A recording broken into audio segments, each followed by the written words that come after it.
They thought this was just a game, but I knew it was a war that would engulf two universes. They thought they were players, but I knew we were the last soldiers of human civilization. I was once a Legion commander, killed in the final battle, but now I'm reborn on the first day of the game's launch. This time, I'm not just going to win, I'm going to win completely. And it all starts with this lucky dice in front of me, which can multiply any novice reward by 600 times. I died. As the last line of defense for the Xia civilization turned to dust in the singularity explosion on the cosmic membrane, my consciousness as a Legion commander also fell into eternal darkness. Doctor, the patient in bed number 3 is awake. The blinding light made me squint. Didn't I die? The unfamiliar ceiling, the smell of disinfectant, and the excited conversation of the two boys in the next bed all made me feel dazed. Star River Empire is finally online today. It's said to be a cross-era full immersion game developed by the genius scientist Wu Shang. Yeah, I heard he gave up high-energy physics research to develop this game just to realize his childhood dream. Their conversation was like a key, unlocking my dusty memories. I stared at my hands in a daze, and then a thought sent a huge shock through my body. I immediately confirmed the time, 3021. I was reborn, back 10 years ago, on the day of the public beta of Star River Empire. The two idiots in the next bed, who had just had their circumcisions, were cheerfully discussing creating female characters in the game, and then,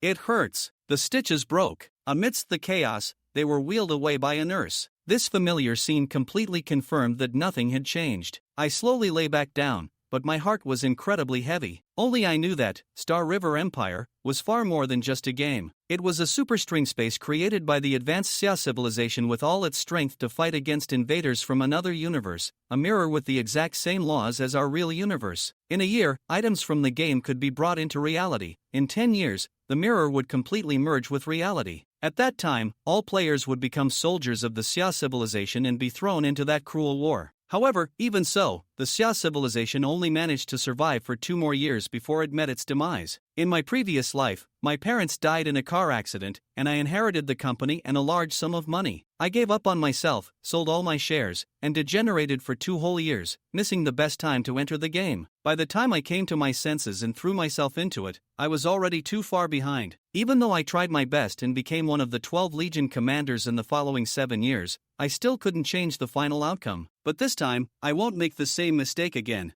I returned to my empty home and immediately made a call. Hello, this is Yi Chen. Help me purchase the latest top-of-the-line game pod for Star River Empire. Money is not an issue, have it delivered as soon as possible. With my status as the company's largest shareholder and the top professional management team left by my parents, I had no worries about the company's operations. All I had to do was seize every opportunity. That afternoon, thanks to the power of money, the game pod, air-freighted by the manufacturer, was already installed. I checked the time. There was still half an hour until the game went live. After a simple meal, I lay down inside. The connection began, and my vision was first filled with darkness, then it transformed into a vast starry sky. The countless blurry figures were players waiting in line. Just then, an unexpected item appeared before my eyes, an ancient dice. Lucky dice. A storm raged in my heart. This was a useless item I had obtained from a cosmic secret realm in my previous life. It had no attributes and could only be used as a decoration. I had always carried it as a lucky charm, never expecting it to be reborn with me. Before I could think further, the lucky dice turned into a stream of light and merged into my body. A stream of mysterious data was forcibly inserted into my core data. Game officially launched. The system prompt sounded, and I was teleported to the character creation space. Welcome to Star River Empire. Please create your character. The thought-synchronized operation was extremely convenient. Character name, Yi Changfeng. Please select a class. The icons of the 10 basic classes were listed before me. In my previous life, I started as an assassin but eventually became a pinnacle of the gunner class. The titles of Battlefield Berserker, Star Destroyer, and Strongest Assassin in history were all thanks to the gunner class. If you can one-shot them with a scope, why wouldn't that count as an assassin? I choose Gunner. A stream of light turned, and I appeared in a pure white space. A thumb-sized fairy flapped its wings and landed on my shoulder. Hello, adventurer. I am your game GM, Syria. Your novice gift pack has been sent to your backpack. I wish you a happy game. After she disappeared into a point of light, I immediately opened my backpack. A gift pack lay quietly in a slot, containing initial equipment and a skill book. Just as I was about to open it, the dice appeared before me again. You can roll the lucky dice. Roll it? I chose yes, without hesitation. The dice spun rapidly and slowly came to a stop after 5 seconds. The side facing up was a 6. Congratulations, you have received a 600-fold return. 600 times? I was ecstatic and eagerly opened the novice gift pack. A weapon and a skill scroll appeared. According to my memory, the weapon should be a white, common grade, trial hand cannon. But the next second, the lucky dice emitted a suction force and swallowed the hand cannon. After a flash of light, a ridiculously oversized cannon shining with golden light appeared before me. Sun Chaser Handheld Laser Cannon, Epic. Level, no level requirement. Attributes, Strength plus 300, can grow. Effect 1, attacks have an additional explosion effect, with a maximum of 500% of the current attack damage. Effect 2, attacks are converted to fire attribute attacks. Effect 3, laser effective range increased by 200%. I gasped. No level requirement. This meant it had no level restrictions and could grow indefinitely, with the potential to even reach the rainbow-colored mythical grade. In my previous life, even someone as strong as me had never possessed a single piece of no-level requirement equipment. I wanted to hug the dice and kiss it, but it seemed to retreat slightly as if startled. Before I could see clearly, it swallowed the novice skill scroll. The light dissipated, and a brand new scroll appeared. True Sight, Gain Dynamic Vision, 100% Accurate Prediction, and Illusion Breaking. Another top-tier item. Any one of these 3 attributes was enough to drive all players crazy. I immediately learned the skill. After I finished, the lucky dice turned into a stream of light and quickly flew back into my body, as if hiding from something. I opened my personal panel. ID, Yi Changfeng. Class,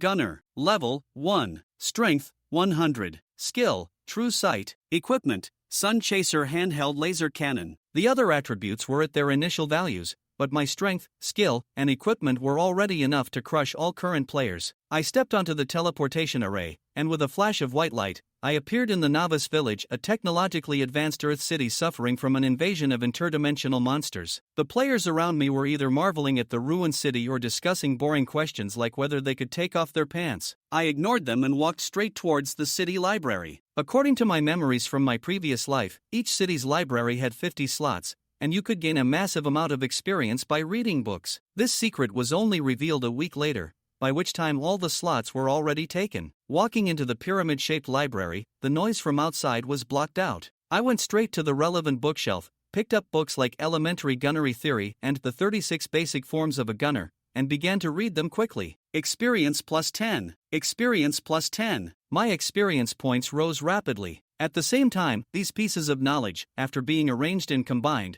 automatically formed new skills. Skill gained, Basic Gunnery Repair. Skill gained, Basic Gunnery Combat. Skill gained, Gunnery Esoterica. Skill gained, Gunnery Mastery. These were skills that I would have had to pay a class instructor to learn, but now I had them all for free. The day passed quickly, and I had gained 1,000,000 experience points. Ding! You have reached the maximum experience gain. I immediately started leveling up. Congratulations, you have leveled up to LV2. Congratulations, you have leveled up to LV10. You cannot level up further until you complete the class advancement quest. Reaching the level cap instantly, I gained 20 free attribute points and 10 skill points, and my base attributes also increased significantly. However, I didn't rush to add points. Next, it was time to trigger that unique hidden quest. I picked up a specific book and headed upstairs in the library. On a sparsely populated floor, I saw my target, an old gentleman in a black suit, engrossed in his calculations. I pretended to be looking for a book on a nearby shelf, and just as he looked up to rest, he saw the book in my hand. "Young man, could you lend me that book for a moment?" There was a hint of eagerness in his eyes. Ding! Congratulations, you have triggered the quest, Skyhawk Guardian. Accept? Accept, I said silently in my mind, while on the surface, I feigned surprise. Ah, this book? Here you go. The old gentleman took the book, his eyes shining. He immediately picked up his pen and began to calculate rapidly. After a long while, he let out a long breath, a look of ecstatic joy on his face. Excellent! I've finally calculated it. Young man, thank you so much. My name is Lu Su. To show my gratitude, I'd like to treat you to a meal. That would be a great honor, I replied with a smile. We walked downstairs side by side, chatting and laughing, but all the muscles in my body were already tensed. My arm was slightly hot, and the Sun Chaser handheld laser cannon was ready to be summoned at any moment. My True Sight was already activated, taking in everything around me. Outside the library, 2 muscle cars were parked. Inside were assassins from the Steel Brotherhood. The moment we walked out of the glass door, my pupils contracted. Watch out! I grabbed Lu Su's collar and pulled his small body backward. The next second, a burst of fire engulfed the spot where we had just been standing. The glass door exploded, turning into a shower of fragments. Two passers-by who didn't have time to dodge were instantly turned into human torches, collapsing amidst their screams. I pushed the terrified Lu Su behind a stone pillar. "Old Lu, stay here and don't move." With that, I crouched down and rushed out. Looking at the two charred corpses, there was no emotion in my eyes. In my previous life, I had long become accustomed to life and death. The title of the biggest villain in the chaotic faction was not for nothing. After accepting the Skyhawk Guardian quest, all the assassins had bright red names above their heads, as if silently taunting me. I licked my lips and pounced like a tiger descending a mountain. A golden light flashed in my hand, and the 580mm long Sun Chaser handheld laser cannon appeared. My left hand supported the body of the cannon, and my right hand activated the core. "Hey, little brats, is Grandpa's cannon big enough for you?" A hint of madness flashed in my eyes. A laser beam as thick as an arm shot out from the muzzle, instantly piercing the body of a muscle car and the chest of a sniper inside. He couldn't figure out, even at the moment of his death, why a madman with a laser cannon was shooting up the city to deal with an old man. I turned the muzzle, and with another high-energy laser, another assassin and his car were turned to ash. "Focus fire! Take him down!" Blood Eagle, their leader, roared in panic from another car. At LV10, with the attribute bonus from an epic weapon, my strength was enough to crush all early-game NPCs. With the 100% accurate prediction of true sight, their bullets couldn't even touch the hem of my clothes. I leaped onto the roof of their car and, under their terrified gazes, revealed a demonic smile. The 36 basic forms, one-shot kill. This attack has triggered effect 1. Attack has an additional explosion effect, with 500% of the current attack damage. Boom! The entire muscle car turned into a giant fireball, and everyone inside was turned to ash. I used the force of the explosion to roll in the air and absorb the impact, landing steadily in front of the library. The sound of sirens and fire alarms filled the air, as if playing a symphony for my arrival. A shame, no cigarettes, I thought with some regret. Then, Lu Su and I were invited away by the federal security personnel who had arrived. This was the first time in my 2 lives that I had been to a security bureau. But before I could get a good look around, someone informed me that I could leave. Lu Su was waiting for me at the door. Beside him stood a tall bodyguard, his eyes like daggers as he scrutinized me. "Little brother Yifeng, get in the car," Lu Su said with a smile. This was the alias I had used for the quest. In the car, Lu Su got straight to the point. "Little brother Yifeng, I'd like to hire you to protect me for a while." "I'll take the job," I replied simply. He was a little surprised. "Aren't you curious who wants to kill me?" I smiled. "Do I need to be concerned about that?" Lu Su was stunned, then he burst out laughing. It was rude of me. For the next few days, I officially became Lu Su's personal bodyguard, following him into a heavily guarded laboratory. While wandering around the lab, my eyes suddenly narrowed. In a team walking towards me, there was a player with a blue name above his head. It was a girl in a white lab coat, her shifty eyes darting around. She had clearly snuck in through some kind of quest as well. The moment she looked up, she also saw the blue name above my head, Yi Chanfeng. Immediately, I received a friend request. 1,300 million beautiful girls, dude. Awesome. How did you become a leader? I accepted the request and replied while patrolling. Yi Chanfeng, don't worship me. Brother is just a legend. 1,300 million beautiful girls. Pfft, dude, do you think the tech data here is real? Yi Chanfeng, even if it is, can you understand it? Just focus on leveling up. 1,300 million beautiful girls, bro, you'll protect me from now on, right? I'll pay you protection fees. Yi Chanfeng, ha, woman, I see you're just after my body. Did your family pressure you about marriage during the new year? Before she could react, I immediately blocked her message notifications. I lit a cigarette while standing on the roof of the lab, enjoying the wind. Hiding here and playing defense was not my style. I called Lu Su's communicator, Professor Lu, I have a plan. I told him my plan to take the initiative, lure the snake out of its hole, and then wipe them all out. No, that's too dangerous. Lu Su immediately objected. Professor Lu, I'm very strong. The enemy is in the dark while I'm in the light. I'm not confident in just defending. Also,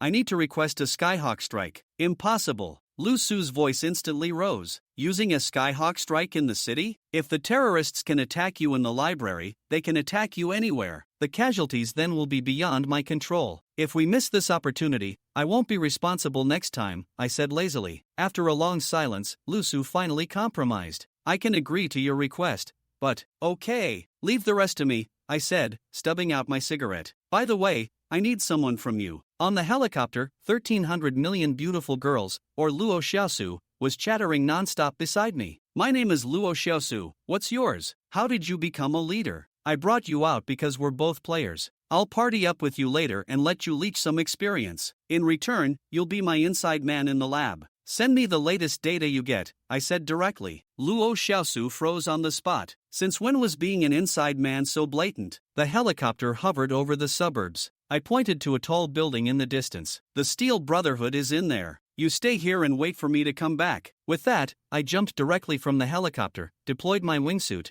and landed silently on the roof of an adjacent building. Luo Xiaosu on the helicopter watched this scene, her pupils filled with shock. I took out the Sun Chaser and activated True Sight. Personal template triggered, effect storage. Beginner can store up to 5 attack effects before an attack. A brand new system prompt appeared. A thought moved in my heart, and I began to repeatedly press the activation button. Effect 1 activated. Attack has an additional explosion effect, with a maximum of 500% of the current attack damage. Effect 3 activated. Laser effective range increased by 200%. Very good. Both of the strongest effects were stored. I lit a cigarette, held the preheated Sun Chaser, and aimed at the entrance of the opposite building. A levitating car stopped, and a burly man in a black trench coat got out. He was the leader of the Steel Brotherhood. Little punk, I'm sending you to heaven. I pressed the activation button. A beam of light as bright as a small sun shot out. The burly man in the trench coat didn't even have time to react before he was instantly vaporized by the laser, along with his car and several of his men around him. Who's there? Leader. Countless red names rushed out from the building. Requesting Skyhawk Strike, I said coldly into my earpiece. Are you crazy? This is the city. An incredulous voice questioned me through the earpiece. I showed a smile. Now, it's not up to you. Personal template triggered, Gunnery Overlord, can forcibly seize control of heavy firearms like cannons. On the planet's synchronous orbit, Luo Tianxiang, the captain of the Mount Tai aerospace cruiser, was reading a newspaper when the weapons operator suddenly reported that they had received a Skyhawk Strike request from the ground. In Donghai City? Seeing the strike location, Luo Tianxiang's face turned ashen. Engage the safety. If this leaks out, we'll all be court-martialed. But the next moment, a piercing alarm sounded throughout the cruiser. Captain, the missile. It's been launched. The operator's voice was tinged with tears. Someone had bypassed the captain's authority and forcibly launched the missile. I looked at my watch and started counting down. 3, 2, 1. In the distant sky, a point of light streaked across. The next second, the missile accurately crashed into the building. A huge red and black fireball shot up into the sky, and the violent explosion and shockwave swept in all directions. Luo Xiaosu on the helicopter was completely dumbfounded. Crazy. He's a lunatic. She finally understood the meaning of my ID, Yichonfeng. The helicopter came to pick me up. Luo Xiaosu rushed up to me and roared in a low voice, "You lunatic! You're a butcher!" I grabbed her by the collar and lifted her up, my icy eyes looking directly at her. "Woman, this is my first piece of advice to you. First, don't get attached to anything in the game. Second, everyone in that building, even a dog, is guilty. Third, who are you to question me?" I let go of her, and she fell to the ground with a thud. Looking at the driver who had taken out his gun, I said faintly, "If you don't want to waste a resurrection opportunity, log off now," and then I logged off directly. A wave passed, and my figure disappeared from the spot, leaving behind the completely dumbfounded Luo Xiaosu and the driver. After getting out of the game pod, I ordered some takeout and scrolled through my phone. On the game forums, posts about the missile strike in the city had already gone viral, but no one knew it was me. The situation in the game was tense right now, so it wasn't a good time for me to log in. It was a good time to deal with some things in the real world. I remembered something. Shortly after the game was launched, the Pan-Chinese Dragon Region Federation would receive the first batch of technological data from the game, most of which was related to special metals. This would cause metal prices to soar in the short term. It seemed it was time to go back to the company my parents left behind, Sky Industrial. The next morning, I drove my father's Shang Daxia Longke Commemorative Edition sports car,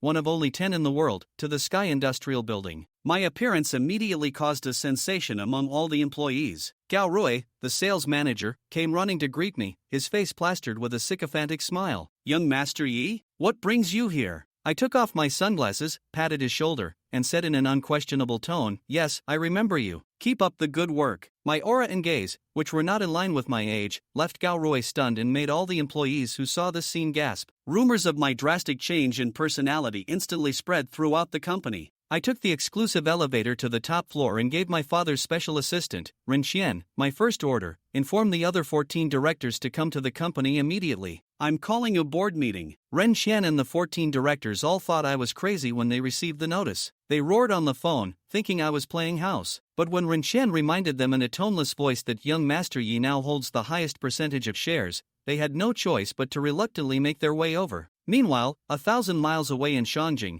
Luo Xiaosu was undergoing psychological counseling. She told them everything about her experience in the game, making the military personnel in charge of the project realize for the first time that there was a crazy player like Yi Changfeng in this game who acted without any scruples. Their understanding of this game also became more serious. In the Sky Industrial Conference Room, the atmosphere was as oppressive as the calm before a storm. The 14 directors arrived one after another, all with grim faces, looking at me as if they wanted to eat me alive. I sat in the chairman's seat, playing with my sunglasses. Yi Chen, what did you call us here for? Our time is very precious. A director finally couldn't hold back his anger. I leaned back in my chair and said lazily, if I wasn't unable to play the game, I wouldn't have come looking for you. Asterisk slap. Asterisk someone else slammed the table and stood up. What do you mean? I sat up straight, my gaze sweeping over everyone, and a playful smile appeared on my lips. Everyone, you all want to sit in this seat, don't you? I leaned forward and pointed to the chair I was sitting in. Actually, I don't really care about this position.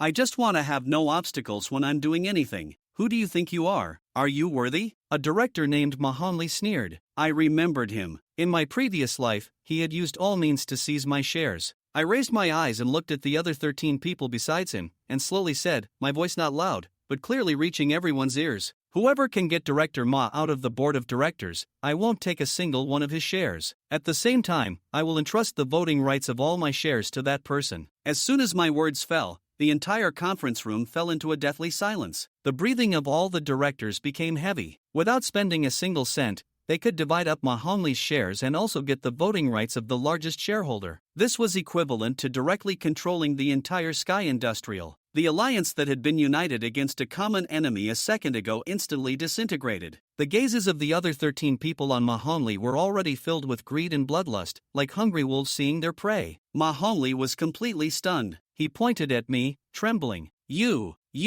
I didn't look at him anymore and said to myself, alright, let's move on to the next topic. Oh, by the way, I hope everyone can act quickly. I don't want to see Director Ma sitting here at the next board meeting. Alright, let's continue and get back to the main topic. He placed the sunglasses on the table. Gently tapping the table, he slowly spoke. I want to mortgage the 5% of Sky Industries shares that I hold. Is there a director willing to accept this deal? Upon hearing Yi Chen's words, everyone was once again stunned. They stood frozen in place, staring blankly at Yi Chen. Yi Chen held 33% of the shares, currently valued at approximately 660 billion. That 5% of Sky Industries shares would be worth over 100 billion. Thinking of this, many people's breaths quickened. The future of Sky Industries was incredibly bright. The stock was rising every day. Although Yi Chen only mentioned mortgaging it for now, as the stock price of Sky Industries continued to rise, if Yi Chen didn't make enough money to redeem these shares, then that 5% would belong to them. Nowadays, there's a saying in the financial market: if you want to manage your finances, just buy Sky Industries shares.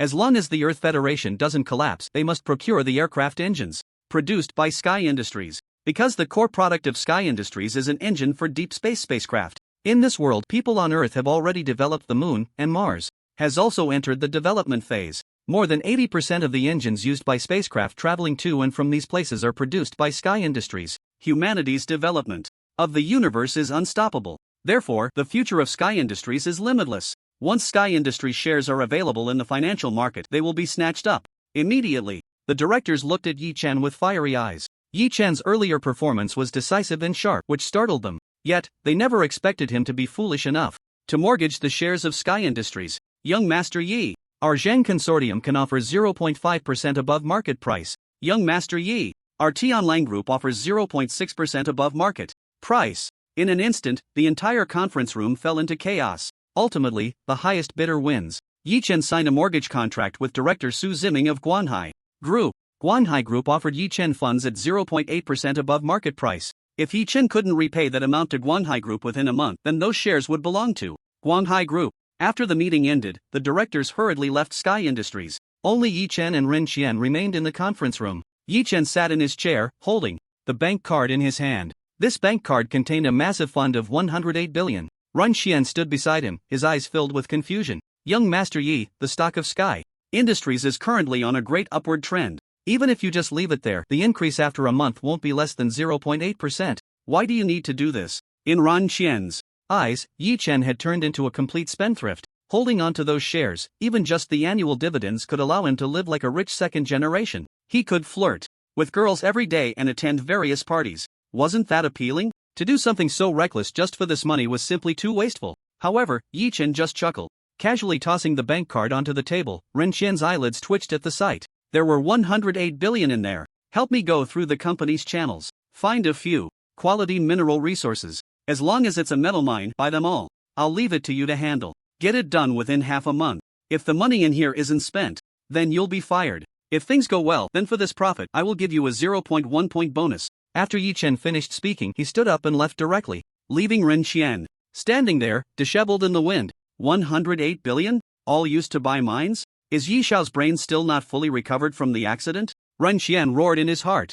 Nowadays, most of the remaining metal mines on Earth have been sealed off as strategic resources. Ever since humanity gained the ability to land on other planets, metal mines have been mined from various asteroids. Many asteroids actually possess rich metal resources. Moreover, with large-scale collection and transportation, costs can be significantly shared. This has led to the price of metals remaining very stable, even cheap. Investing such a large sum of money into metal mines is like throwing money into the sea, isn't it? A look of despair appeared on Ren Qian's face. But he had no choice but to follow Yi Chen's words. And Ren Qian's actions did not escape the notice of the observant. When they learned that Ren Qian was using such a large sum of money to buy metal mines, it was said that on that day, Wanhai Group gave all its employees a paid leave. Su Ziming even went out drinking with other executives. Furthermore, through their dissemination, even the ordinary employees of Sky Industry learned of this news. The young master, the ultimate spendthrift. Various titles were pinned on Yi Chen's head. Back home, Yi Chen sat in a chair, a smile that was neither a smile nor a frown on his face.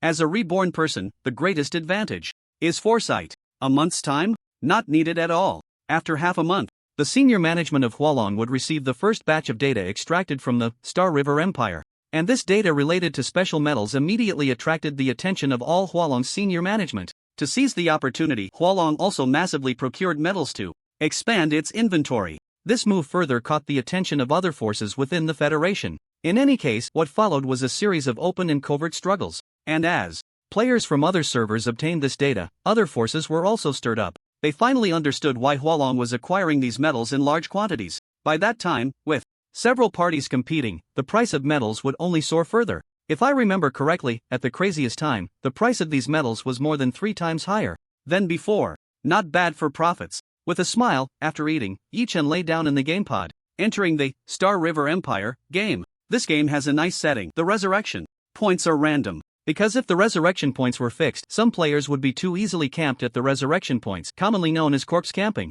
Of course, for Yi Chen, random resurrection reduces the chances of being discovered by the Federation's law enforcement. After all, for players, especially guilds or certain organizations, all it takes is a bounty, and countless players will become bounty hunters. In his previous life, the ID Knight Crazy had been wanted by major clubs and guilds since his debut. He had long ranked first on the bounty list. On this planet, the bounty was as high as 5.3 billion. Additionally, he was also wanted by the Federation NPCs, making it a bounty task that many players dared not take. When the game updated to the interstellar era and synchronized data with players from other planets, the name Knight Crazy became a nightmare for many forces and players. The joint bounty once reached over 1 trillion. However, no one, nor any faction, dared to take on these bounty tasks. Walking down the street, Yi Chen surveyed his surroundings. The entire city was in a state of being loose on the outside but tight on the inside. Looks like I'll have to leave the city for a while, Yi Chen thought, as he walked towards the outskirts. At the same time, he opened his personal panel, ID, Knight Crazy Species, Carbon-Based Lifeform/Earthling Profession, Gunner Sub-Profession, None.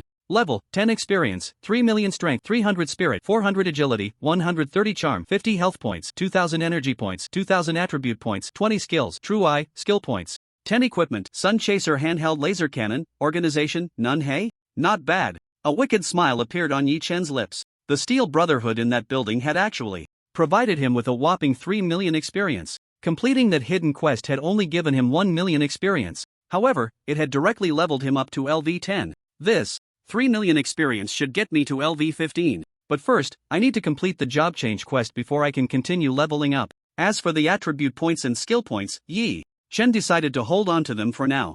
Just as he stepped out of the city, a group of people suddenly jumped out from the small woods on either side. Each of them was very burly. Just by looking at their muscular builds, Yi Chen knew that these players were all playing the Yi fighter profession. Ha ha ha, this road is mine, this tree is mine. If you want to pass, leave some toll. The leader, towering at a solid 2 meters and 5 centimeters, had arms as thick as small trees. Oh, interesting? Seeing this scene, Yi Chen put away his panel. Looking at them, the corners of his mouth curled into a mysterious smile. In this game, there was no such thing as safety. Players could attack each other at any time, unless they were in a team, temporarily entering a teammate state. Additionally, there was another mechanism in this game. After killing another player, a piece of equipment would randomly drop from that player. I'm just a little tough guy. Skull crusher, charged punch, diminish one's might, breathtaking. A little tough guy immediately unleashed a wave of skills right there, creating deep pits and clouds of dust. Then, he looked at Yi Chen and said, if you don't want to waste a death opportunity, take off your equipment. Boss is mighty. Boss is awesome. Behind him, a group of little brother players cheered along. At that moment, Yi Chen spoke up. I really admire you guys. Your taste is truly exceptional. Hearing Yi Chen's words, a little tough guy revealed a proud smile. Do you know what this equipment is? Just then, a flash of golden light appeared. Then, the Sun Chaser appeared in Yi Chen's hands. Hiss? Golden light? Epic level weapon? How is this possible? His little brothers behind him erupted in excitement. However, a little tough guy's pupils suddenly constricted. The first skill he had obtained was called Basic Danger Perception. It was precisely because of this skill that he was able to select targets with extreme accuracy, specifically preying on weaker players. But now, when the Sun Chaser appeared, all the hairs on his body stood on end. His nerves screamed within him, urging him to escape quickly. Boss, go! Grab that epic equipment! Charge! Charge! Charge! Yet, those little brothers behind him were still excitedly shouting. Yi Chen whistled, grinning wickedly. Let me present to you all a little Italian cannon from Second Company. The muzzle of the Sun Chaser quickly lit up with a dazzling, blazing red light. The terrifying power continued to gather.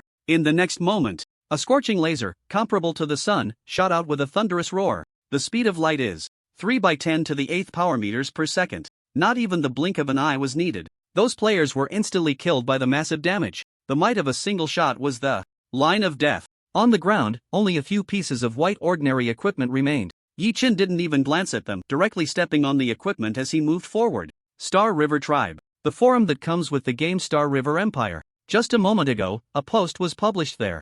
Instantly, it sparked a heated discussion among many players. Shocking. A player actually fired a cannon in public, and it shot out something red. I am the player a little strong. Today I encountered a player with the ID Night Crazy outside the city. In his hands, he actually had a golden epic equipment. So terrifying, right? With a single shot, he killed all of us in an instant. Soon, players began to reply to the post. What the hell? You're the infamous a little strong. The one who robs newbies in the game? Kutue spit +1. Spit +2. After a flood of sarcastic greetings, everyone finally shifted their focus to the words epic equipment. What the hell? Golden epic equipment? Where did it drop from? Could it be from that club, or from a high-level player in that guild? Did they really get epic equipment so quickly? Some were amazed, but others began to calculate in their minds. Epic equipment. The temptation was too great, right? If they killed this night crazy, wouldn't they have a chance to drop this epic equipment? As the replies reached over 300, an ID named 1.3 billion beautiful girls replied, he's just a madman. I advise you not to provoke him. The building in the newbie city was blown up by him with a missile. Silence fell, and the entire post plunged into a dead silence. Those who didn't know would think this post was already dead. But the last comment was only a few minutes ago.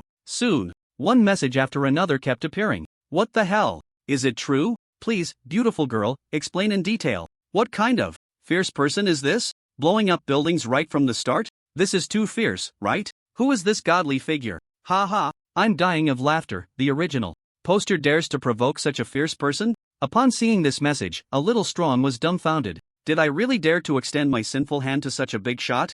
Am I a fool? However, with each photo posted by 1.3 billion beautiful girls, everyone finally believed it. Night God. Awesome. From today on, he is my idol. Fierce man Night God. Fierce man Night God. Before their own interests were harmed, upon learning that such a fierce person had appeared among the players, all the players erupted in excitement. In a game, happiness is the most important. And what could be more enjoyable than recklessly showcasing one's combat power? There is a term to describe game players, the fourth calamity. This title first appeared in a very old game, Stellaris. In Stellaris, the three great calamities are the Purge Protocol, the Void Demons, and the High Dimensional Invasion. The Purge Protocol refers to an ancient hostile artificial intelligence awakening and cleansing the star systems, a disaster caused by intelligent machines. The Void Demons are the Zerg invasions described in various novels. The high-dimensional invasion refers to enemies from another spatial dimension invading this world, similar to the Summer Civilization directly descending to destroy a civilization. The power of these three great disasters is enough to destroy an entire galaxy, and the game players have the honor of receiving the title of the fourth disaster. Because in the game world, these players do not concern themselves with the existence of rules. For game players, as long as they can complete their tasks, any extreme means are possible. Even if an entire galaxy is destroyed, so what? Many players want the 13 billion beautiful girls to say more about Night Madness. However, after sending 2 messages, she directly went offline. This left many people feeling anxious. In the game Galactic Empire, Yi-Chen walked outside the city, looking at the lush jungle around him. Ever since the monster invasion, the people here have gathered in dozens of large cities, relying on tall city walls and various weapons to fight against the monsters. However, outside the city, this world belongs to the monsters. In Yi-Chen's eyes, everywhere he looked were red-named monsters. However, in this newbie village-like place, Yi-Chen's level was already enough to crush most beings. Sensing the terror of this human in front of them, the monsters all hid away, not daring to show their heads. After walking a bit further, Yi-Chen could vaguely hear the sound of a generator. He quickened his pace and moved forward. Suddenly, he saw a gathering point of humans. Wooden fences and iron nets intertwined, surrounding the entire gathering point. At the same time, outside the gathering point, there were cleverly arranged traps with considerable lethality. Deeper inside were tents made of leather. The sounds of conversation continuously came from within. In the game setting, these places are supply points. Here, although one cannot buy precious equipment, ordinary healing potions and common weapons can be purchased. For game players, this is considered a decent supply point. Of course, these supply points are not necessarily safe. The NPCs in this game are quite anthropomorphized. There are quite a few black market NPCs. In the early stages of the game, many players suffered losses because of this. After entering the gathering point, they were directly attacked to death by red-named NPCs. Hey, stop! Where did you come from? As Yi-Chen approached the gathering point, 2 tall young men stepped out. They had bullet chains strapped to their bodies, with combat knives and grenades hanging from their waists. In front of them, they carried electromagnetic rifles slung over their shoulders. I am an adventurer, Yi-Chen said to them. Adventurer? Upon hearing Yi-Chen's words, they looked him up and down a few times. Then, they waved their hands at him and said, go in, but remember, no fighting inside. After nodding, Yi-Chen stepped into the gathering area. Those who can survive in the wild are all capable. Inside the camp, many people were either sitting or lying down. However, Yi-Chen could see that their hands were all positioned close to their weapons, ready to grab them and fight at any moment. Upon seeing Yi-Chen, these adventurers also opened their eyes wide. Pairs of deep eyes continuously scrutinized Yi-Chen. Familiar with the surroundings, Yi-Chen walked to a tent with a map embroidered on its top. This place sold maps and information about various monster gathering points. Yi-Chen, unable to return to the city for now, could only farm some monsters while collecting materials for the next job change quest. Adventurer, what do you want? We have everything here. A short, stout man stood up from his chair. A bright smile appeared on his face as he walked towards Yi-Chen. I want the maps of all the monster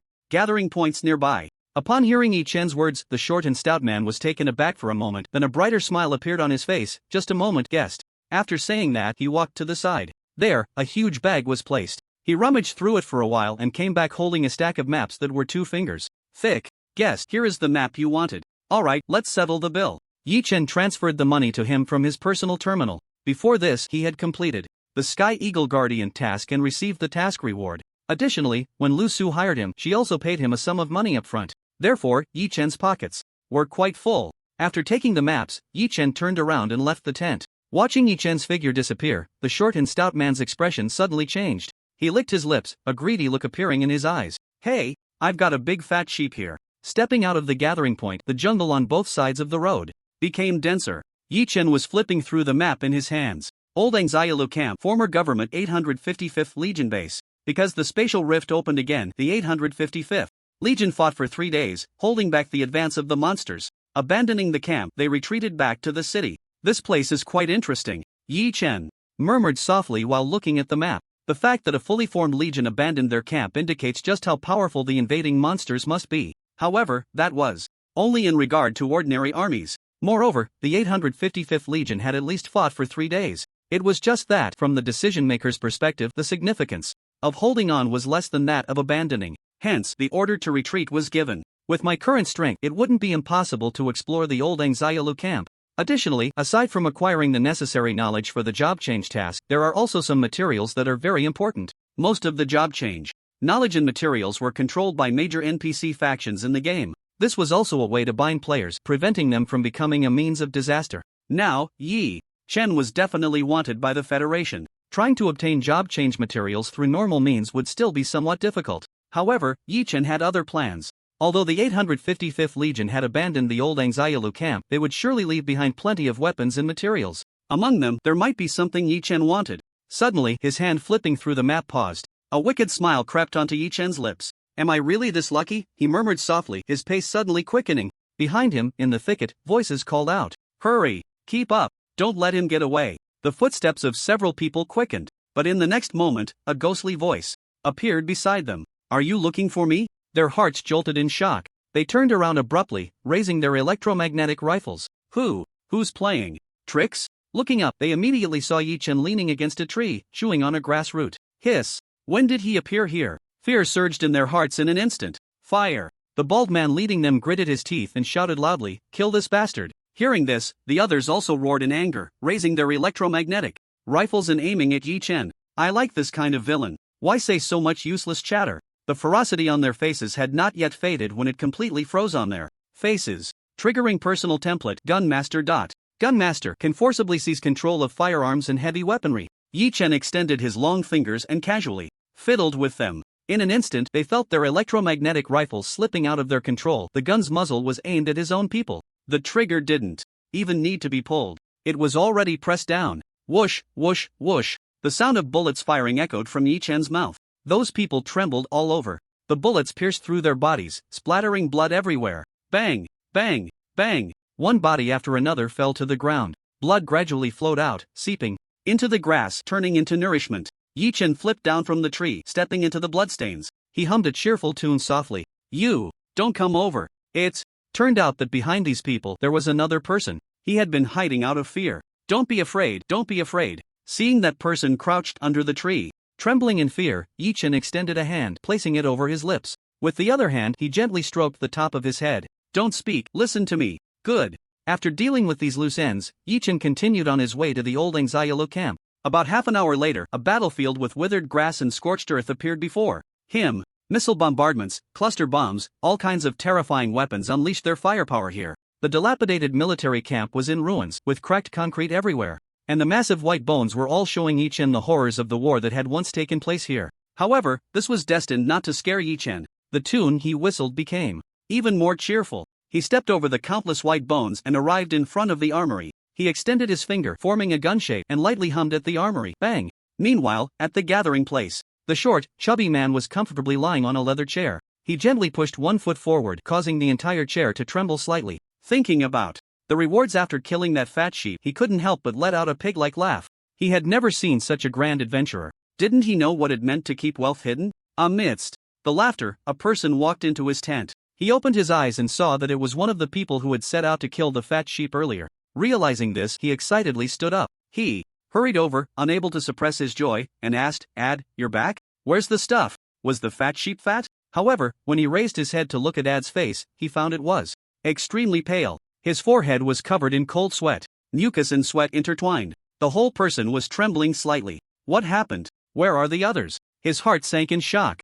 Suddenly, a fierce expression appeared on Ad's face. He suddenly ripped open his shirt. The short, chubby man's pupils instantly constricted. He saw that Ad was bound with grenades. 2 belts of grenades intertwined, forming a large X. He said, "You have a way to untie him. Help me. Save me. I don't want to die." These 2 grenade belts were secured together by a little guy, tightly binding them to him. As long as the belts were cut, all the grenades would be triggered. Ad's emotions completely collapsed. At that moment, they seemed to vaguely hear a faint voice, bang. The intense flames were first compressed to the extreme in a very small space. Then, the terrifying force broke through the steel shell of the grenades, erupting wildly. A horrifying explosion echoed through the gathering place. The entire tent was blown away in that instant. Flames completely engulfed the area. The first wave of 10,000 words updated. A total of 5 updates today. Thank you all for your support. Creak, creak. Under the power of time, the steel bearings had also become rusty. Pushing open the steel door, waves of dust greeted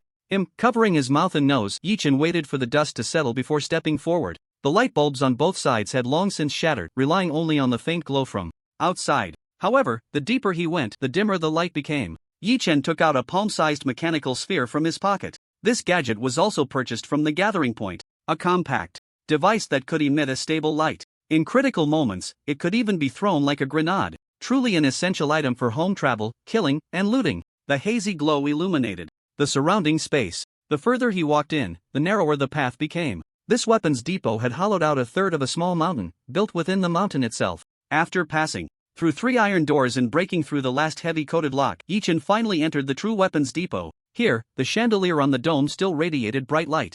The entire weapons depot was very spacious. The most common items were ordinary ammunition boxes, occupying almost 30% of the space. The rest consisted of firearms, grenades, flamethrowers, RPGs, and various other conventional weapons. However, Yi-Chen had no use for these things. Ordinary items were beneath the standards of young Master Yi. Continuing deeper, he broke through another coated door. Covering his mouth and nose, he walked in. Suddenly, Yi-Chen's eyes brightened. The level of these items was clearly higher than those outside. Various cannons, hailed as the gods of human warfare. 300mm electromagnetic-driven self-propelled artillery, 450mm electromagnetic-driven heavy artillery, cannons, the romance of most boys. The deep, thunderous roar and immense destructive power were undeniably captivating. Otherwise, why are some phrases about hitting that and dating that? Seeing these cannons made Yi-Chen reminisce about the few giant cannons he once owned. Planetary-class automatic fortress cannons, throne annihilation cannons. Sigh, can't think about it. Yi-Chen shook his head, driving those emotions from his mind. He then stepped forward, continuing deeper. Although these cannons were great, they were still not what Yi-Chen needed. In the following warehouses, tanks, armored vehicles, and other equipment were all available, but in limited quantities. Approaching the last coated locked door, he noticed that this door was significantly thicker than the previous ones. Moreover, in Yi-Chen's perception, automatic electromagnetic machine guns were hidden in the corridors on both sides. If someone were to force their way in, the outcome would be quite tragic. It would be like a hornet's nest, and even Owe couldn't save you. However, for Yi-Chen, this was not a big problem. Triggering personal template, Gunmaster. Gunmaster can forcibly seize control of firearms and heavy weaponry. At the same time, golden light flickered in his hand. The sun chaser appeared in his grasp. Preheating, laser firing. Instantly, a massive hole was melted through the thick, coated door. Once the flowing molten metal cooled and solidified, Yi-Chen stepped inside. Upon entering this last weapons depot, he could clearly feel that the temperature here was different from outside. The cool air continuously circulated within. Yi-Chen estimated that the temperature here was around 15 to 16 degrees Celsius at most. Additionally, the lighting was very dim. The entire design of the weapons depot had a strong sense of technology. Deep blue lights occasionally flickered within the pipes. The reflective walls mirrored the blurred faces of intruders. After seeing the items inside, a smile gradually appeared on Yi-Chen's face. Indeed, the good stuff is all here. The last warehouse stored weapons for superpowered individuals, as well as some materials. Although the weapons for superpowered individuals had immense power, they were also very delicate. In this regard, the game settings were quite good. Players were given a transcendent space bag for free. However, the natives in the game do not enjoy such good treatment. TSK. TIS. With a light flick of his tongue, Yi-Chen stepped forward. Just right. Everything here is complete. Then let's just craft the equipment here. Babies, I'm coming. He sat down at the control panel and placed the raw materials on it. Then, according to the blueprints in his memory, he began to create one item after another that he needed. Ding! A prompt sound echoed in Yi-Chen's mind. Congratulations, you have crafted the Hellwalker Type 2 Flamethrower. Hellwalker Type 2 Flamethrower, Advanced, Level, LV10. Attributes, Strength plus 30. Attack effect, Effect 1, attack adds a reignition effect, up to 80% of this attack's damage. Let your fury turn this world into a fiery hell. On the control panel lay a dark-colored flamethrower. In general appearance, it was similar to an ordinary flamethrower. However, it didn't require carrying heavy fuel. The fuel tank was designed inside the flamethrower. This effectively ensured safety. Additionally, the fuel used was all compressed high-concentration fuel. The maximum range could reach 100 meters, with a maximum temperature of 3000 degrees Celsius. Such a cute little monster should be roasted and eaten. He patted the Hellwalker and placed it into his pouch. Yi-Chen continued and began to craft the next weapon. However, the next weapons crafted were all white ordinary weapons. Yi-Chen frowned and tossed them all aside. Ding! The game's prompt sound rang out again. A smile appeared on Yi-Chen's face. Congratulations, you have crafted the Gatling grenade launcher. Gatling Grenade Launcher, Advanced, Level, LV10. Attributes, Strength plus 25. Attack Effect, Effect 1, Attack Speed can exceed the attack speed limit up to 100% attack speed. Fire away. Launch them all. Let this world tremble in fear. A 6-barrel, quite massive grenade launcher lay quietly on the manufacturing table. This grenade launcher was powered by electricity to rotate the barrels. It used electromagnetic propulsion to rapidly fire the grenades. The power of this thing was far stronger than any heavy machine gun. Alright, with these pieces of equipment. Next, I should complete the job change task. The job change task is divided into two parts. One part is to acquire the corresponding knowledge. The other part is to obtain the corresponding materials, such as weapons. By grinding the proficiency of weapon usage, the requirements for job change can be triggered. Next, it was time to grind proficiency. For the second update, I ask all the great ones to give a nudge for updates and send some free gifts. 100 kilometers east of the old Angzialu camp is the place where the monsters tore open the space rift and descended. Now, it has turned into a paradise for monsters. Generally speaking, even a well-organized army would detour to avoid unnecessary casualties. But today, on the dilapidated cement road, a motorcycle sped towards that direction. The speed of the vehicle was incredibly fast. The airflow it generated even pressed down the small grass on both sides. The roar of the engine made it feel as if it was on the verge of breaking down. The extreme speed brought about extreme efficiency. In just half an hour, Yi Chen had covered the 100 kilometers. The speed of the vehicle gradually decreased until it finally stopped. Yi Chen got off the bike and gazed at a distant canyon. Is this where those monsters descended? He took out an electronic telescope and began to search around. What came into view were all monsters with red names. Seeing this scene, Yi Chen licked his lips. These are all my experience packs. His eyes were filled with a chilling killing intent. Adjusting his clothes, Yi Chen stepped directly into the canyon. In the dense forest, Yi Chen moved like a ghost, constantly flitting among the towering trees. He had no interest in killing the low-level monsters. His target was the boss-level beasts. As he ventured deeper into the canyon, about halfway through, the level of the monsters began to change. The monsters outside were mostly LV4 or LV5 small creatures. But now, here in the canyon, LV7 and LV8 monsters had appeared. Not enough, still not enough. However, I can make some preparations. Looking at these monsters, Yi Chen took out some items from his backpack. After setting everything up, he continued on his way, delving deeper into the canyon. The further he walked, the density of the monsters decreased at an exponential rate. After all, monsters have a strong territorial awareness. The more powerful the monster, the larger the territory it occupies. I see you. Suddenly, Yi Chen's eyes lit up. He stood atop a giant tree. 200 meters away, there was a massive waterfall. But that wasn't the main point. The main point was that beneath the waterfall, a gigantic beast was lying there. This enormous creature resembled a fierce tiger, measuring over 20 meters in length. A terrifying behemoth. The most crucial part was that, in Yi Chen's eyes, this monster's level was a staggering LV13.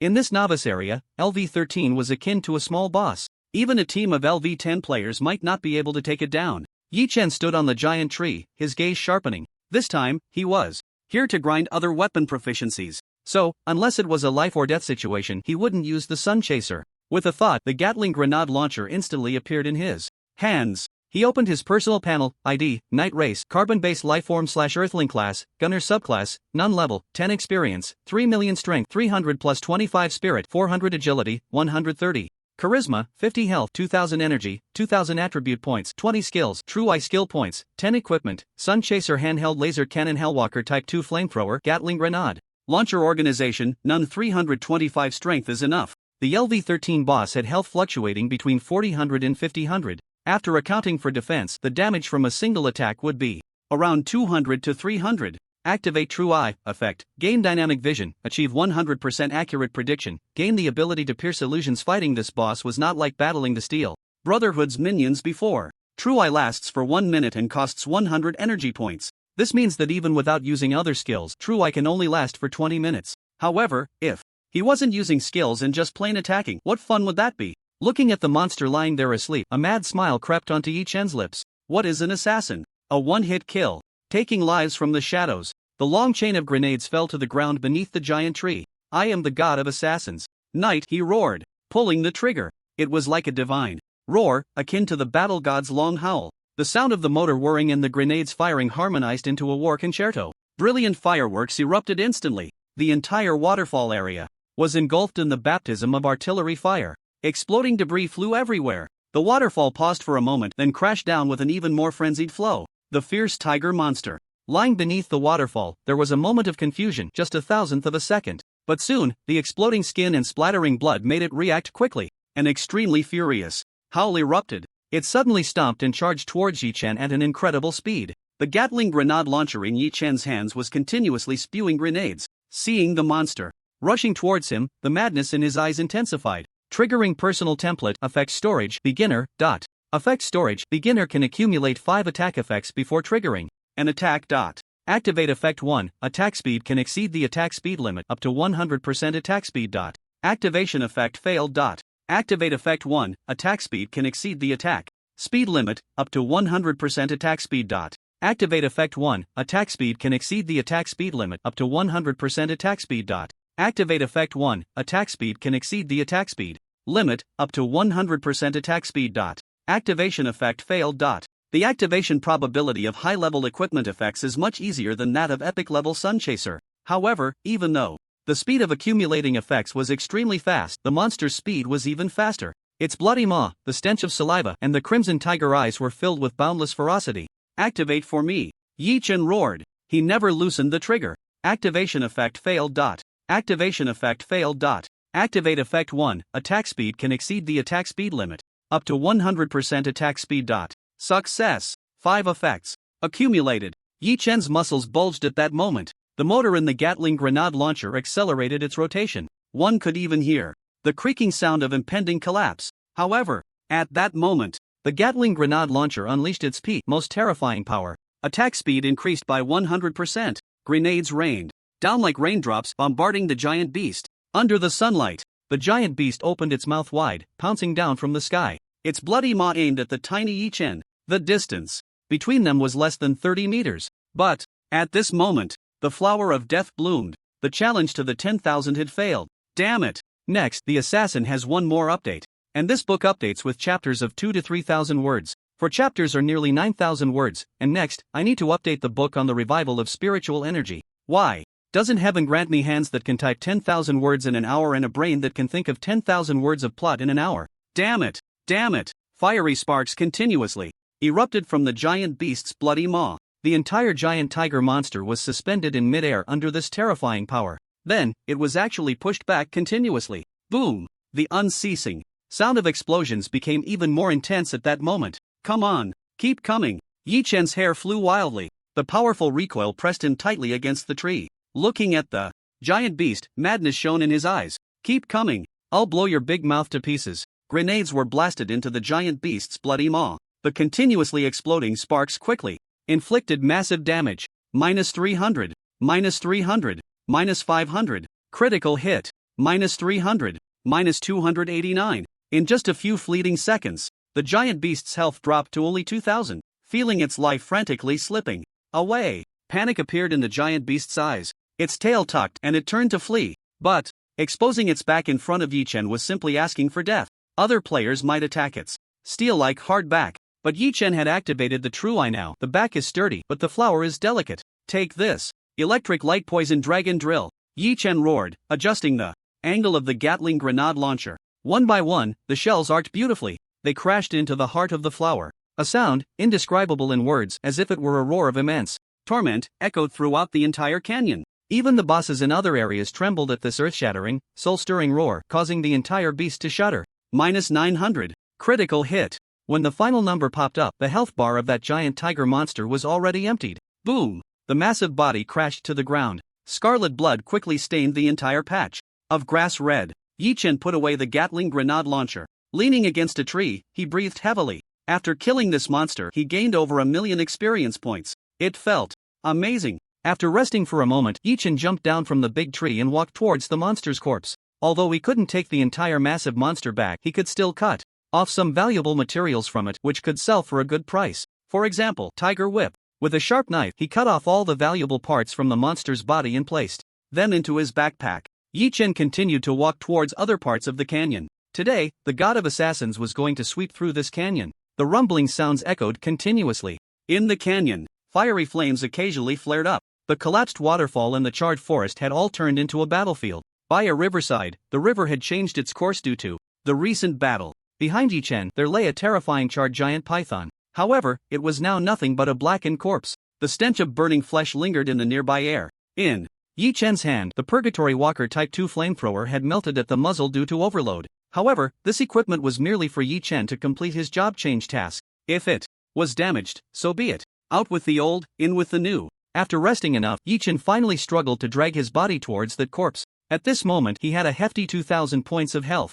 But he was left with less than 300 points. This giant python was a LV-18 superboss. Its health alone was close to 10,000 points. Its attacks could shake the mountains. If it weren't for the 100% accurate prediction provided by the Eye of Truth, Yi Chen would have already been defeated. However, even though he dodged the fatal attacks, some splash damage was still unavoidable. Moreover, this giant python could spit toxic smoke, inflicting a poison buff on Yi Chen. Every 10 minutes, he would lose 100 health points. Nevertheless, the rewards were quite bountiful. Yi Chen walked over and kicked the charred corpse. Instantly, the body turned to ash, falling to the ground. However, the snake gall, snake horn, and snake eye were good items that emitted a faint glow. After putting these items into his bag, he also pulled up his personal panel, ID, Night Race, Carbon-based Lifeform / Earthling class, Gunner, can change class. Secondary class, none level, 10 experience, 10 million strength, 300 spirit, 400 agility, 130 charm, 50 health points, 320 energy points, 20 attribute points, 20 skills, Eye of Truth skill points, 10. Equipment, Sun Chaser handheld laser cannon, Gatling grenade launcher, damaged, organization, none finally able to change class. The first batch of players, while doing their job change tasks, could be said to be on the brink of life and death, because leveling up weapon proficiency was incredibly difficult. Often, a team would help one person level up their weapon proficiency. A team, helping one person complete their job change task together. Aside from those clubs and guilds, other players could only form random teams outside the dungeons. Later on, it became much simpler. Some high-level players would come to help others complete their tasks. Job change task team, 300,000 for a spot. We're starting. 280,000 to help with job change tasks. At that time, there were such teams in front of every dungeon. Back to the point. Upon seeing the exclamation mark after the words job change available, Yi Chen directly clicked confirm. Ding dong. Detecting player weapon proficiency. Retrieving, generating job class. At that moment, a stream of light suddenly emerged from Yi Chen's body. Then, a lucky dice appeared in front of Yi Chen. The dice didn't say much, spinning around on its own. 5 seconds later, it stopped on the number 6. Then, the lucky dice vanished. Congratulations, you have received 600 times return. Yi Chen gasped. Job change can even yield 600 times return? The text on the panel was wiped away by a force. Then, it quickly regenerated. The roar of gunfire celebrates his birth. The cannon plays the artillery march for him. All enemies before him are merely ants under the gunfire. Congratulations. You have created a new class, Flame War Master. Ding. Congratulations, you have created a new class not recorded in the game. Relevant information will be pinned and broadcasted across the server. Congratulations, you have received a pioneering reward. P.S. Experienced players, please give a free gift and urge for updates. A series of rewards left Yi Chen overwhelmed. He never expected that a job change could activate a 600 times return. What surprised him the most was that the return class was actually a new one. It should be noted that the data for the game Starfire Empire comes entirely from the Xia civilization, the highest level of civilization in this universe, the overlord of the universe. For humans at this level today, the term having everything can indeed describe the Xia civilization. However, in this database that has everything, how could this class not be recorded? Yi Chen quickly opened his personal template. Meanwhile, in the game world of Starfire Empire, all players, above their field of vision, a flowing banner appeared. Congratulations to Player Knight for creating the new gunner class, Flame War Master. Although the font of this banner gradually faded, it remained hanging there. Suddenly, all players erupted. What the hell? Someone actually changed jobs? Isn't it supposed to be LV10 to change jobs? Who is this god from? My cousin's wife's second brother is a coach at the Tinglong Club, and they haven't even leveled up to LV10 yet. Tinglong Club? One of the most famous gaming clubs in Hualong. It is rumored that the wealthy second generation behind it is a well-known figure in Hualong. Since its establishment, Tinglong Club has made a great name in various gaming fields. It is referred to as the Tinglong Dynasty. This time, with the launch of Starfire Empire, everyone thought Tinglong Club would continue to dominate this game. But unexpectedly, they were surpassed by this unfamiliar ID. Of course, many others were also very interested in the creation of a new class. They all began to inquire with the game GM, Celia. Dear player, we are glad you have this idea. This game supports all players in their pioneering efforts. To create a new class, you need to read the following materials. Tens of thousands of words of text. and understand the characteristics of other classes, omitting countless job changes.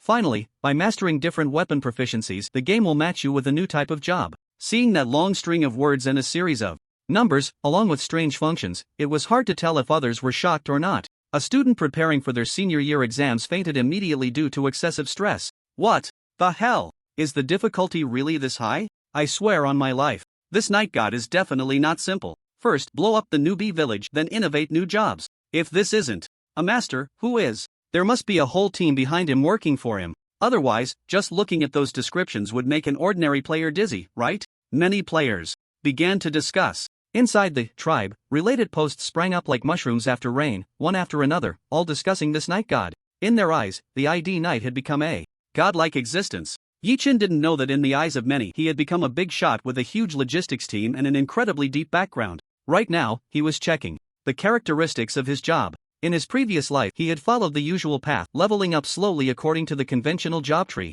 It was only in the later stages of the game, after gaining more experience and exposure, that he would attempt to explore new jobs. There's a saying, different paths lead to the same destination. Conventional weapons, with not much technological content, come in all varieties. However, the one that can mutually deter is still the nuclear bomb. So far, no other weapon has been able to replace the deterrent status of the nuclear bomb. Let me see how awesome this new job is. This is a job with 600 times the return. Hiss. When he opened the job information, Yi-Chin first gasped. Warfire Dominator, Gunner, a first transfer job. Congratulations, you have gained the passive skill. Battlefield Dominator. Congratulations, you have gained the passive skill. Basic Energy Growth. Congratulations, you have gained the passive skill. Braver with every battle. Congratulations, congratulations. Looking at the series of skill data, Yi-Chin smiled. He felt every cell in his body cheering with all its might. A massive power surged continuously from within him. Yi-Chin opened his personal panel. Immediately, he spent all his experience points to level up. Congratulations, you have leveled up to LV11. Congratulations, you have leveled up to LV12. Congratulations, you have leveled up to LV18. ID, Night Race, Carbon-Based Life/Earthling Job, Warfire Dominator Subjob, Non-Level, 18 Experience, 25685 Strength, 300 plus 320 Spirit, 400 plus 480 Agility, 130 plus 160 Charm, 50 plus 300 from Player Charm Value, and it is continuously rising. Health 2000 plus 3200 Energy, 2000 plus 3200 Attribute Points, 20 plus 32 Skills, True Eye, Skill Points, 10 plus 16 Equipment, Sun Chaser Handheld. Laser Cannon, Gatling Grenade Launcher, Damaged, Organization, none. All the basic data had already doubled. Next, he continued to look down at the newly acquired skills. Aside from some basic skills, what Yi-Chin was concerned about was the unique skill of the Warfire Dominator job. Battlefield Dominator. In battle, your damage will increase by 30%. Hiss. Seeing the first skill, Yi-Chin was shocked.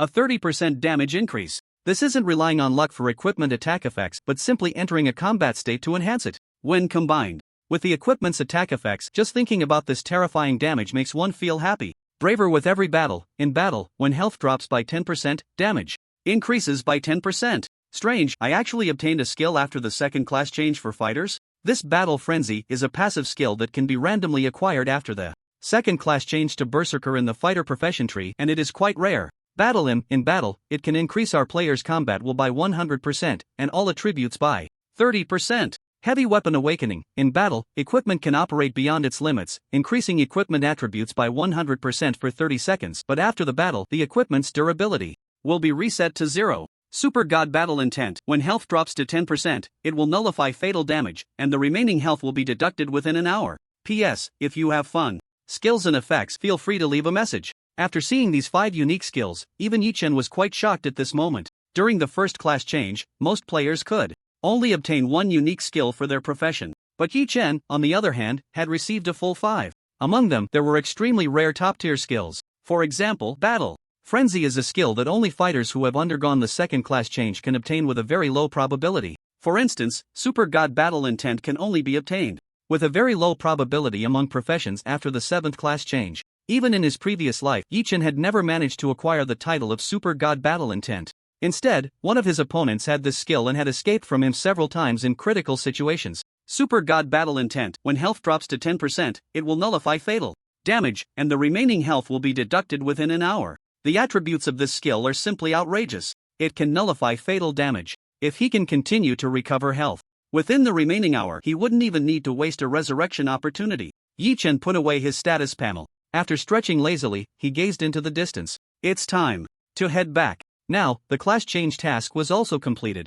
His level had increased, and he naturally felt more confident when speaking. Although it was just a novice city, the endless electrified iron net almost surrounded the entire city. On the tall city walls, soldiers were constantly patrolling. Hidden beneath the walls were powerful machine guns in firing ports. Above the city, there were also floating artillery units patrolling. Even the monsters that Yi Chen had previously exterminated in the canyon could not breach the city. However, unlike before when he could enter and exit freely, now, while leaving the city did not require inspection, entering the city had people lined up in long queues and only after passing inspection were they allowed in. Although they were players, the game had long given them a reasonable identity. Therefore, players who were not wanted could easily enter the city. But now, Yi Chen was definitely being secretly hunted by the Hulong. If he was inspected, he would definitely be discovered. But what if I'm found out? Yi Chen smiled slightly. Soon, it was Yi Chen's turn. Name, identity verification. Yi Changfeng. After saying that, he handed over his personal terminal. The soldier picked up a device and began scanning.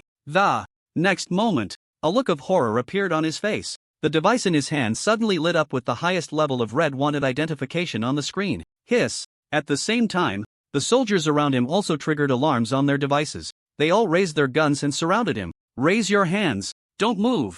The other people in line also changed their expressions. But soon, soldiers came over to maintain order. There were at least 100 soldiers surrounding Yi Chen, their faces cold as they encircled him. Raise your hands. Come with us. A soldier who looked like a squad leader commanded. He walked over, holding a handgun, aiming at Yi Chen's forehead. Don't be hasty. Don't be hasty. Yi Chen slightly raised his hand, smiling nonchalantly as he said, You can notify Lu Su, Professor Lu. I want to see him now. Yi Chen gently moved his hand. In everyone's eyes, he slowly opened his clothing. Be careful now. The next moment, all the players, all the NPCs, were so frightened that they kept retreating, because, on Yi Chen's body, were several extremely complex bombs tied up. 4 Type 3 EMP bomb. The explosive power of these bombs is enough to burn all the electronic devices in the entire city. Yi Chen wore an extremely relaxed smile. It formed a striking contrast to the horror on the faces of those soldiers. Meanwhile, those game players, upon seeing the ID Knight, also opened their chat windows and started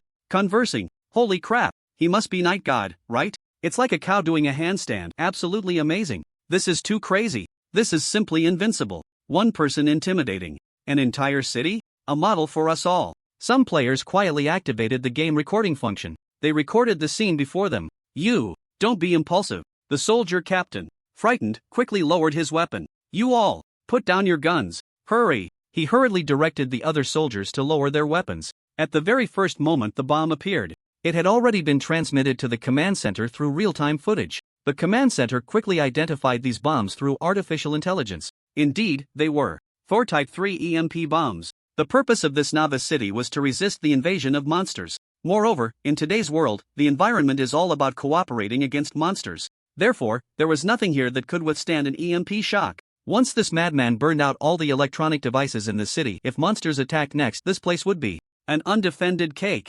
Temporarily agree to his conditions. Go bring out Professor Lu Su. The orders from above were quickly conveyed. All the other entrants were cleared aside. Numerous soldiers surrounded Yi Chen tightly. However, they did not dare to raise their guns, fearing he might take some radical action. Soon, a series of footsteps came from behind the soldiers. Is it you, Yi Feng? Or should I call you Knight? Either is fine. If you like, you can call me Madman. Yi Chen smiled at Lu Su. Professor Lu, I have some matters I want to discuss with you. Alright, follow me. Lu Su nodded helplessly and said to Yi Chen, The rest of the matters, leave them to us. You all go back to your posts. Beside Lu Su was a tall man. He had a buzz cut, wore sunglasses, and looked quite cool. After hearing his words, the other soldiers also saluted. Then, they returned to their work posts. Following Lu Su, several men in black also approached Yi Chen, surrounding him in the middle. At that moment, Yi Chen's actions startled them all. He took off the several 4 Type 3 EMP bombs and directly threw them to a man in black behind him.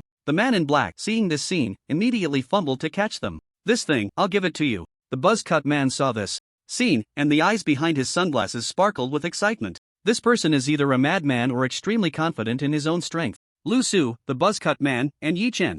Together they entered a rather special room. The walls of the room were coated with a special layer. This coating can effectively isolate the abilities of superpowered individuals. After the last incident, the entire Taishan was forced to dock at the outer space shipyard. All the soldiers on the Taishan have been controlled and are undergoing military investigation. However, the final investigation results all pointed to superpowered individuals, and it is highly likely that it was this person, Yifeng. But this result is even more shocking. This kind of ability is too terrifying, right? Controlling the weapons of a space cruiser? According to their official classification of various abilities and superpowered individuals, the most dangerous, capable of causing devastating terror to society, is classified as SS level, which is world-ending level. The very dangerous ones, capable of destroying a super-large city, are classified as S level. Following that, the classifications by danger level are A, B, C, and D. Hualong has now classified Yichen as S level, possessing the special ability to control the weapons of a space cruiser enough to destroy a super-large city. Let me reintroduce myself. I am. The buzzcut just started to speak when Yichen interrupted him by extending his hand. I really dislike the way you look cool in sunglasses. Take off the sunglasses and then talk to me. The buzzcut was momentarily stunned but still took off his sunglasses. My name is Chi Yuxuan. From the 8th Bureau. I know. Yichen leaned back against the chair, looking completely relaxed. His hands rested on the armrests of the chair. Upon hearing this, Chi Yuxuan was taken aback. Then, a look of shock appeared deep in his eyes. How did he know he was from the 8th Bureau? The 8th Bureau, officially known as Hualong's 8th Bureau, is responsible for collecting data on monsters from various places and formulating corresponding defense strategies. Of course, in addition to this, they have another task, which is to deal with traitorous or chaotic superpowered individuals. My conditions are simple. I want to join the 8th Bureau. As soon as Yichen finished speaking, Chi Yuxuan stood up and resolutely said, impossible. Don't refuse so quickly. Yichen dipped his hand in water and wrote down a coordinate on the table. Have your people go here, dig out the items, and bring them back. Then we can continue our discussion. After saying this, Yichen leaned back and closed his eyes to rest. Chi Yuxuan's brows furrowed slightly. However, he ultimately pressed down on the information, instructing his subordinates to go to the location Yichen provided and dig out the items. The efficiency of the 8th Bureau's actions is still very fast. About 15 minutes later, someone walked in carrying a briefcase. Put the items down, and you can leave first. After giving the instruction, Chi Yuxuan looked at Yichen. Yichen was also unceremonious, picking up the briefcase. After dual verification of his pupils and fingerprints, the case clicked open. Upon seeing the contents inside, even Lu Su was shocked and stood up directly. This is from the old Anxialu Camp Canyon, those monsters inside? Naturally, that's correct. Do you want it? I can sell it to you at market price. The materials from these monsters are of great research value to them. However, for players, the usefulness is minimal. Sure. Lu Su quickly nodded. Business is business. After finalizing this deal, Yichen crossed his legs and looked at Chi Yuxuan, saying, now, can I join the 8th Bureau? Chi Yuxuan's heart was indeed somewhat conflicted. The man in front of him was simply an unstable bomb. His strength is terrifying, and his abilities are frightening. Now, he had single-handedly wiped out the monster bosses in the old Anxialu Camp Canyon. This was a terrifying monster group capable of repelling an entire legion. After a moment of inner turmoil, Chi Yuxuan looked at Yichen with a serious expression and said, you must promise not to do anything harmful to Hualong. Yichen smiled wickedly and replied, at least during the time in the 8th Bureau, I won't do such things. Pleasure to cooperate. Seeing Chi Yuxuan extend his hand, Yichen also reached out and shook it firmly. Pleasure to cooperate. By the way, you wearing sunglasses isn't as cool as me. He whistled. Yichen directly picked up the sunglasses on the table and put them on his nose. Oh right, Professor Lu, I have something else I need your help with. He placed his hand on Lu Su's shoulder. I have a friend who wants to learn from you. The person Yichen was referring to was naturally Luo Xiaosu. If there's a mission, just call me. Take care. Yichen walked straight out. With his back to Chi Yuxuan and Lu Su, he waved his hand. Watching Yichen's figure disappear, Chi Yuxuan and Lu Su exchanged glances. Then, they both revealed bitter smiles. I don't know if bringing him into the 8th Bureau is a good thing or a bad thing. Yichen joining Hualong was certainly not for reformation. In his memories, in his past life, there was a mission in the 8th Bureau. That was to deal with a rebel organization called the Holy Fire Society. The Holy Fire Society possessed a very important item. Yi Chen was after this item. Moreover, with the 8th Bureau providing logistical support and information on monsters, leveling up would be countless times easier. As for what happens afterward, that can be discussed later. He edited a text message and sent it directly to Luo Xiaosu. This game also had a benefit. That is, you can download an app on your phone to receive in-game notifications. Luo Xiaosu hadn't logged into the game these past few days. Instead, she was receiving counseling from a psychologist. Just as she was sitting there reading, her phone suddenly rang. She picked up her phone and was momentarily stunned. Then, as if recalling something terrifying, fear and resistance filled her eyes. However, looking at the Message. Her expression changed very quickly. Finally, biting her lip, she stood up and walked out of the room. Researcher Luo, you can't enter the game right now. Your current state is still unstable. Don't stop me. I need to go in and find that person. Luo Xiaosu pushed away those who were blocking her. She directly lay down in the game pod. Night Chang phone. I'm coming. Later, there might be more, but it was just a possibility. Stepping out of the room, wearing sunglasses, with hands in pockets, he surveyed the people around. This floor belonged to the 8th Bureau. To occupy a floor in a government building as an office location shows the importance of the 8th Bureau. However, those holding files and walking back and forth were mostly just clerks, with many being young women. The real action team had their own stationed in training locations. Whistling, amidst the surprised gazes of others, Yi Chen walked directly to the 8th Bureau's exchange area. Knock knock, he gently tapped the table. Yi Chen took off his sunglasses, revealing a brilliant smile. Beautiful lady, would you like to have a drink tonight? Originally, the girl was looking down, organizing documents. Hearing such a frivolous voice, her brows furrowed and anger surged in her eyes. However, upon seeing Yi Chen's handsome face, her anger dissipated like ashes blown away by the spring breeze. Sure. A blush appeared on her face as she smiled at Yi Chen. But right now, could you help me exchange these items? Yi Chen handed her his personal terminal. Okay, I'll help you exchange right now. The girl straightforwardly took Yi Chen's personal terminal. First, she added him as a friend, then opened the list. Wow! This, seeing the string of merit points above and what Yi Chen wanted to exchange for, she suddenly covered her mouth, her face showing an expression of immense surprise. The merit points on this list are terrifying. How many monsters must have been slaughtered to accumulate such a horrifying number? This?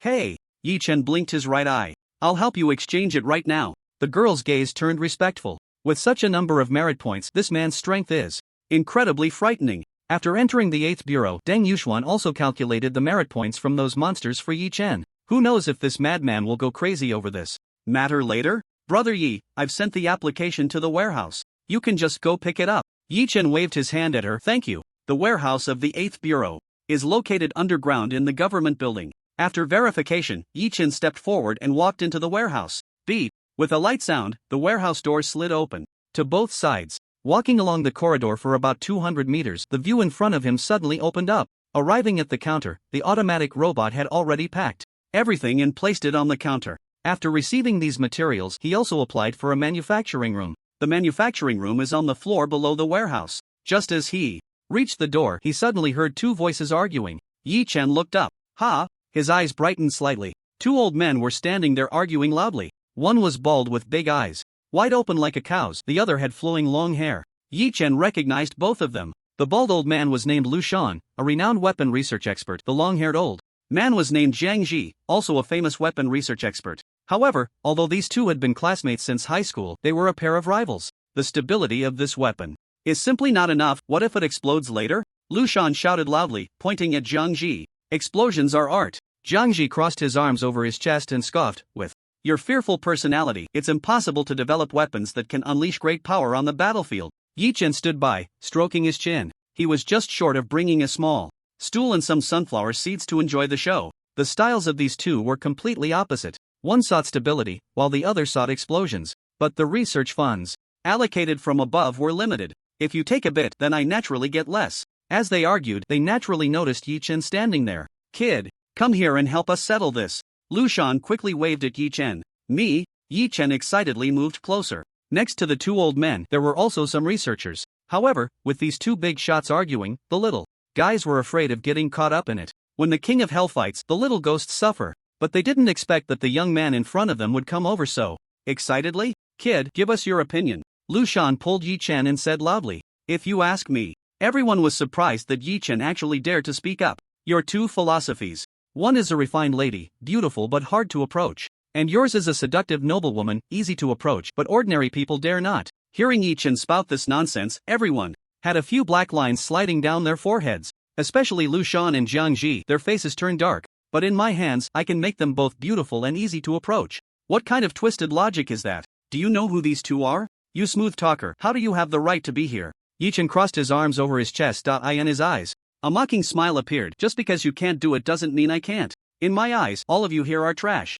Upon hearing this, the researchers were instantly enraged, their faces turning crimson. However, Lu Shan and Jiang Ji noticed the box in Yi Chen's hand. Did it come from the warehouse? Is he going to create equipment? Just now, Yi Chen's description, though crude, was quite vivid. What? Not convinced? Seeing the faces of those noobs turning red, Yi Chen's dark humor was satisfied. Not convinced? Then just hold it. In. Ha ha ha. After saying this, he took the box and walked into the manufacturing room. The researchers were so furious they jumped on the spot. Soon, Lu Shan and Jiang Ji's faces showed a strange expression. Just moments ago, they had already used facial recognition to uncover Yi Chen's identity. With their level, it was naturally easy to obtain all of Yi Chen's information. They were even more aware of how insane this person in front of them was. Let's go take a look. Sure. The two rivals showed curiosity on their faces, surprisingly. Putting aside their earlier argument and heading to the control room together. Hiss. This structure can actually be set up like this? Isn't he afraid it will explode? Explode? Setting it up this way maximizes the power. Damn. Interesting. This mechanism is really cleverly designed. In the control room, they could see all the manufacturing rooms. This was to prevent any accidents from happening. Of course, experts like Lu Shan and Jiang Ji could apply to block these recordings. However, Yi Chen currently did not have that qualification. Naturally, Yi Chen wasn't worried that his designs would be stolen, because every component's setup was unique to the weapon in his hands. Even if others managed to create this weapon, they wouldn't be able to use it. Inside the manufacturing room, Yi Chen set down the mechanical hand he was controlling. On the manufacturing table, a sniper cannon over 2 meters long, entirely a deep blue color, lay quietly there. The cold, eerie material absorbed all light. However, the ferocious aura it emitted made everyone feel a chill down their spine. J2.0 Sniper Cannon. The most powerful existence among high-level novice equipment below LV-20. This thing, after being updated to the second version, was said to have originated from a planet known for its technological prowess among novice planets. J2.0 Sniper Cannon, Rare, Level, LV-20. Attributes, Strength plus 200. Attack effects, Effect 1, triggers critical damage. Can deal 200% damage. Effect 2, normal attacks have armor-piercing effects. Aim, fire, destroy everything. The purple rare equipment, with basic attributes, could increase strength by 200 points. It's worth noting that this was only 100 points lower in strength than the epic Sun Chaser. To upgrade Sun Chaser, it was estimated that one would have to wait for a version update, entering the stellar era, mining from the universe, or trading for some special materials. Only then could one continue to enhance it. Not bad, it actually came out in one go. Seeing the cold and fierce appearance of the J2.0 Sniper Cannon, Yi Chen also revealed a brilliant smile. Then, he picked up the sniper cannon and walked out of the manufacturing room. At this moment, Lu Shan, Jiang Ji, and the researchers had all gathered outside the manufacturing room. Hiss. This. Everyone present was in this industry for a living. Even without practical testing, based on their estimates, the power of this sniper cannon is terrifying. Jiang Ji walked over in shock. He reached out to touch it but hesitated. This weapon was specially made for you, right? Only superpowered individuals are qualified to use this sniper cannon. Jiang Ji, being well informed, had also designed weapons specifically for superpowered individuals. The researchers behind him were equally astonished. The unique structure resembled an antelope's horns, incredibly ingenious. Shall we test its power? I'll apply for the testing ground right now. Upon hearing this, Yi Chen nodded. With the identities of Lu Shan and Jiang Ji, they easily secured the testing ground. The testing ground was located outside the city. Yi Chen carried the Jianji's 2.0 sniper cannon into the testing area. The staff quickly made preparations. Alright, you can start the test now, Lu Shan said to Yi Chen. Yi Chen lay down and placed the Jianji's on the ground. After adjusting it, he fitted his glasses into the scope. Suck. At that moment, Yi Chen pulled the trigger. Whoosh! A sharp sound erupted from the muzzle. Simultaneously, on a distant hill, boom! It exploded. The entire hill was blown to pieces. Hiss! Lu Shan and Jiang Ji, watching this scene through binoculars, gasped in shock. Quick! Bring over the results. Soon, a staff member brought the test results. 20 energy levels? What? It actually has 20 energy levels? That's terrifying. Everyone gasped in disbelief. For convenience, the energy levels correspond to the strength of a full force strike. In other words, according to the player's terminology, the power of this shot was equivalent to a full force strike at LV-20. This is just one shot. That's too terrifying. It's like a ferocious beast. Everyone's eyes were filled with astonishment. At the same time, they vaguely speculated about Yi Chen's strength. With this weapon, even if he doesn't threaten with those EMP bombs, he can safely enter the city, right? Who exactly is he? Seeing this scene, satisfaction appeared in Yi Chen's eyes. Not bad. He then continued to conduct various tests in different environments. Each test result left Yi Chen very satisfied. Moreover, the entire structure of the sniper cannon was extremely stable. Additionally, seeing the astonished expressions on Lu Shan and Jiang Ji's faces, Yi Chen couldn't help but smile inwardly. His target was Jiang Ji. By chance, Jiang Ji had obtained a piece of special metal from beyond the heavens. This metal was incredibly precious for professions that required weapons, such as swordsman, paladin, archer, fighter, assassin, mechanic, and gunner, because any weapon that incorporated this metal could reduce energy transmission loss by 50%. In other words, the overall strength of the weapon could be enhanced by at least 50%. This metal must be obtained. After packing up, Yi Chen placed the Jianjas into an equipment box. He then carried the box back to the 8th Bureau. The next few days were surprisingly uneventful. The monsters in the nearby old Anxiu Lu Camp Canyon had already been cleared out by Yi Chen. Thinking there was nothing to do, he decided to log off. Unexpectedly, at that moment, an old friend suddenly came online. Beep beep. Opening the chat box. 13 billion beautiful girls. I need to talk to you, let's meet up. Night, sure, I'll give you the coordinates. Come over. After sending a coordinate to Luo Xiaosu, Yi Chen also left this place and headed towards his destination. District C, Street 28. So many people have surged into the big city, yet job positions are limited. This has led to the existence of areas similar to slums, even in such a technologically advanced time. It's not that the people here are particularly poor, it's just that this place resembles a gray zone like a slum. Many shady characters who operate in the dark are mingling around here, and the place where Yi Chen arranged to meet Luo Xiaosu was precisely here. With his hands in his pockets, Yi Chen stood at the street corner, lightly whistling. In the shadows of the street, pairs of eyes were watching him with ill intent. Tap tap tap, tap tap tap. Humming a tune, Yi Chen was about to check his watch when a sound of footsteps approached him. Oh, you're here. I was worried you'd be too scared to play this game again. Leaning against a streetlight, Yi Chen appeared nonchalant. What do you mean by the message you sent me? Luo Xiaosu growled, suppressing her anger. Don't forget our deal, Yi Chen said, extending his long finger to point at Luo Xiaosu. I'll help you level up, and you'll help me get the data out of the research institute. Upon hearing Yi Chen's words, Luo Xiaosu recalled what had happened before, and her expression instantly turned extremely grim. How dare you bring this up? Humph. Yi Chen merely snorted twice, then tossed a stack of documents to Luo Xiaosu. What is this? Luo Xiaosu's face darkened as she began to flip through them. However, the more she looked, the more nauseated she felt. In the end, she was almost sick to her stomach. These documents were all the results of the investigations conducted by the 8th Bureau. They were all various kinds of evil human experiments. Bloody, terrifying, cruel. I said, even a single dog in here is guilty, because the ones feeding those dogs were all the remains of various failed experiments. Games are ultimately just games, but if all of this were to happen in reality, and you have no ability to stop it, that is the saddest thing of all, Yi Chen said cryptically. He then sent a team invitation to Luo Xiaosu. What for? Join the team, I'll take you to a good place. Yi Chen raised an eyebrow. Luo Xiaosu was puzzled, but after a moment of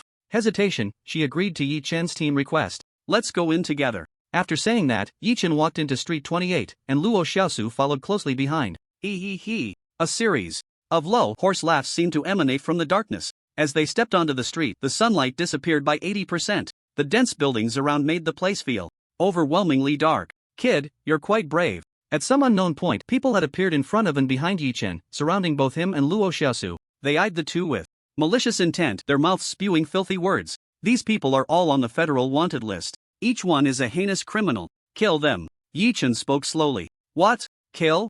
Kill them? Luo Xiaosu stood there in shock. Although this was just a game, the NPCs here felt incredibly real. They all had their own personal emotions. Though they were players, being here felt like stepping into a second world. And now, Yi Chen wanted her to kill someone? The profession you chose is mechanic. Last time I teamed up with you, I let you leech experience. You can now level up to LV10. These NPCs are all just LV1 beings. You only need one skill to kill them all. Yi Chen stood to the side, coldly observing everything. Like a malevolent spirit, he urged, get to it. Humph. Upon hearing Yi Chen's words, those people first sneered. Then, they closed in. Get to it. Yi Chen stood there, still and unmoving. He merely spoke, urging Luo Xiaosu. Seeing those fierce-looking individuals closing in, panic filled Luo Xiaosu's face. She looked completely at a loss. However, those NPCs would not let her off just because she was bewildered. Grinning maliciously, they approached. In their hands, they wielded long knives that glinted with a cold light. Yi Chen remained motionless.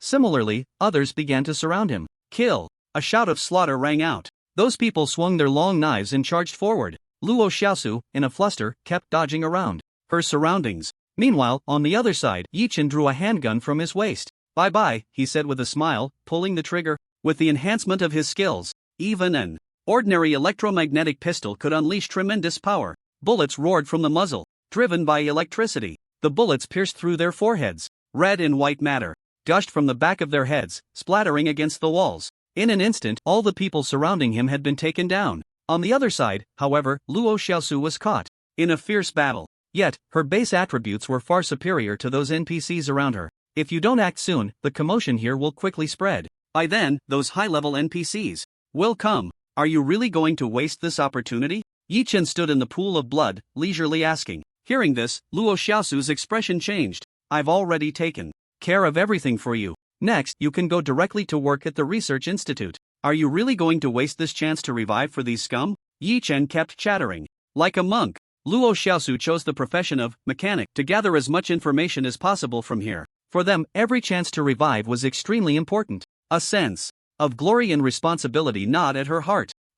Finally, she let out a scream, directly triggering her personal skill. Mechanical swarm. A sphere the size of an adult's fist floated out from her bosom. The sphere expanded. One by one, electronic killer bees fell from the sphere. Then, the slaughter began. Even though Luo Xiaosu had never experienced battle, especially against humans, however, her level was high enough now. A deity, even if just yawning, could destroy the kingdom of ants. Mechanical swarm. A relatively ordinary skill among mechanics. Dozens of electronic killer bees buzzed toward those NPC thugs. Each electronic killer bee's stinger glimmered with a deep blue light, because it contained 1 milliliter of a terrifying venom capable of exterminating ordinary people. The screams, accompanied by the unique buzzing of the electronic killer bees, echoed in the alley, rising and falling. One by one, bodies fell to the ground, their faces turning pale. That terrifying venom, in an instant, had stripped them of their lives. Luo Xiaosu stood there, bent over, gasping for breath. With a face full of panic and disbelief, she looked at her hands. How's that? Doesn't it feel like it's not such a big deal after all? Yi Chen's devilish voice continued to ring in her ears. Luo Xiaosu raised her head, looking at him with an unfriendly expression. Let's go, continue inside. Yet Yi Chen ignored her and continued deeper into the place. The further he went, the darker the gray became. Just now, many people had heard what happened here. However, not a single person came out to check. They had become so accustomed to such things that they acted as if they were invisible. If one wanted to kill or rob, naturally, there would be instances of being counterattacked. Everything was their own choice. Tap, tap. A series of footsteps echoed from around the corner. A man and a woman were walking out, one in front of the other. Looks like the crows have failed? A man and a woman? That's a tricky situation. Forget it, let others scout first. Pairs of eyes disappeared back into the darkness. Why is there such a commotion outside? A flat-headed man with crimson electronic eyes asked his subordinate beside him. It's a dragon crossing the river, intentions unclear. They came in directly. All of the crow's people are dead.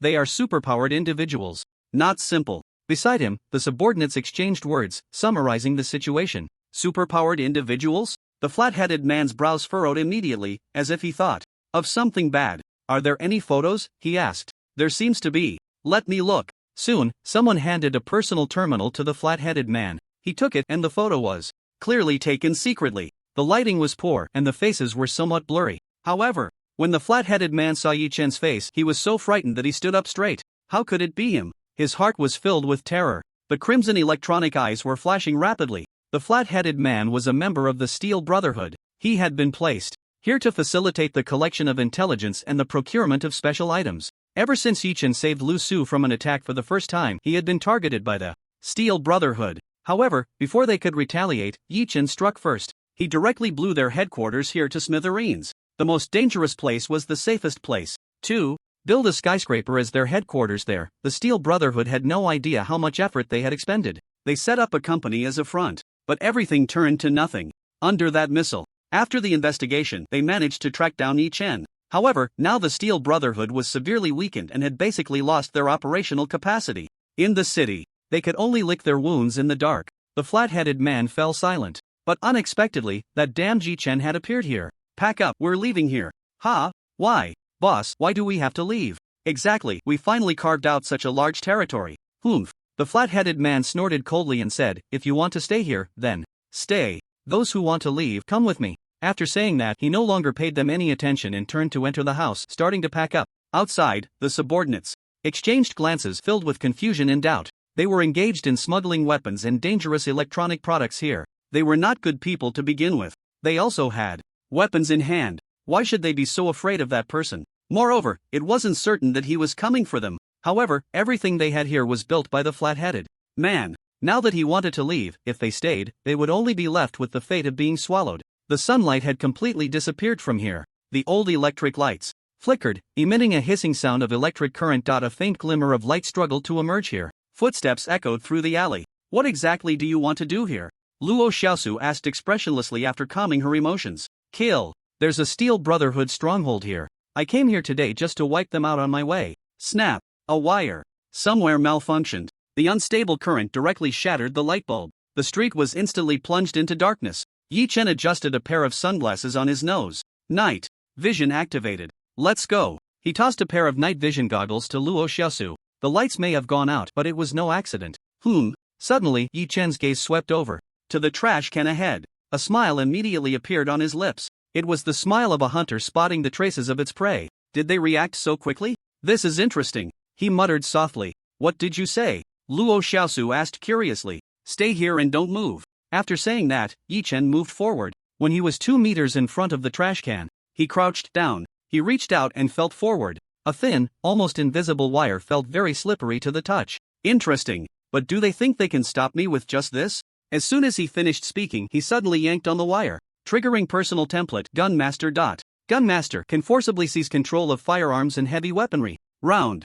Metallic spheres began to spin continuously on the ground. Let's go. He stood up and dusted off his hands. Yi Chen stretched lazily and continued moving forward. Through the night vision goggles, Luo Xiaosu immediately recognized that those things were actually grenades. In the darkness, the buzzcut man moved forward. Suddenly, a wave of unease washed over him. Frowning, he looked back. Why is there no sound? At their speed, they should have. His frown deepened. Forget it, let's leave here first. Ding ding, at that moment, a crisp voice suddenly rang out in the darkness. Why are you running so fast? Just returning these to you. A male voice suddenly came from in front of them. Who are you? Who is it? Come out. The little brothers were all startled. However, the buzzcut man's pupils suddenly constricted. Those round objects rolling on the ground were all too familiar to him. Gat.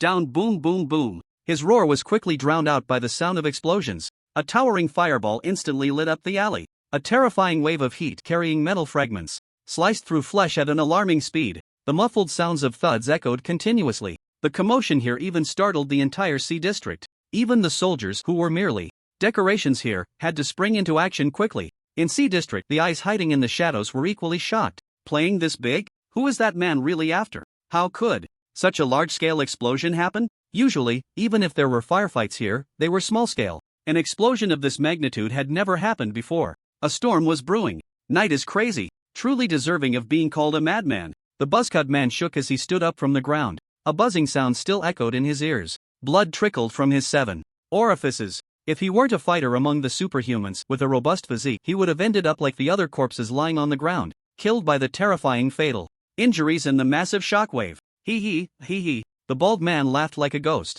According to our investigation, you are a gunsmith among the superpowers. If you were to ambush me from a distance, I would still have to worry. But now, you foolishly appear right in front of me. Die, he roared. His whole body seemed to swell up a size. With incredible speed, he charged towards Yi Chen. One must understand the terror of a gunsmith. It lies in their ability to deliver devastating firepower from a distance. They can truly wipe out your entire family, leaving no one behind. However, despite their terrifying firepower, they are not without weaknesses. As long as one gets close, there is always a chance to launch a sneak attack on them. Aside from the long-range archer, other professions, to varying degrees, possess melee capabilities. However, is Yi Chen an ordinary gunsmith? No, he is the master of warfire. Eye of Truth effect, gain dynamic vision, achieve 100% accurate prediction, gain the ability to break illusions, master of the battlefield, your damage will increase by 30%. During combat, braver with every battle, in combat, when health drops by 10%, damage increases by 10%. Warfire Anthem, in combat, can boost the combat will of allied players by 100%. All attributes increase by 30%. In his hand, a 2-meter-long, Interceptor 2.0 Gatling gun appeared. Yi Chen's eyes also revealed a fervent battle intent. He laughed wildly. I'll use the Gatling gun to give you a middle parting. As soon as he finished speaking, he pulled the trigger. Boom! Almost simultaneously, the whistling projectile, carrying terrifying kinetic energy, shot towards the bald man. His pupils constricted. At the very moment Yi Chen pulled the trigger, he felt the deadly threat. His whole body felt as if it had dropped, like a 1,000-pound weight. The projectile grazed his scalp by mere millimeters. Behind him, a deep pit exploded. The tuft of hair on his scalp was scorched by the intense heat generated from the friction with the air. Huff, huff, huff. Breathing heavily, he had just escaped the brink of death. He felt as if he had been pulled out of water. He had been careless. Knowing he was a madman, how could he not have thought that he would actually dare to use a powerful weapon in the city? Come on, keep going. Yi Chen surprisingly took the initiative to charge at the bald man, looking for death. The bald man, seeing Yi Chen rush towards him, was filled with rage. The threat of a gunsmith's attack is proportional to distance. Now, he actually dared to give up distance and engage in close combat with him. A fighter? Who does he think he is looking down on? Boom! Yi Chen swung the interceptor, as if wielding a long spear. The scorching muzzle aimed at the bald man's chest. The bald man swung his fist, knocking the interceptor aside. The immense force immediately transmitted back. HP 20. A number popped up above his head. One could only say that a fighter is indeed a fighter. Just a residual force caused damage. Moreover, this was under the condition that all his attributes were increased by 30%. Come on, keep going. But Yi Chen shouted loudly. He continued to swing the interceptor, smashing it towards the bald man's head. HP 30. HP 50.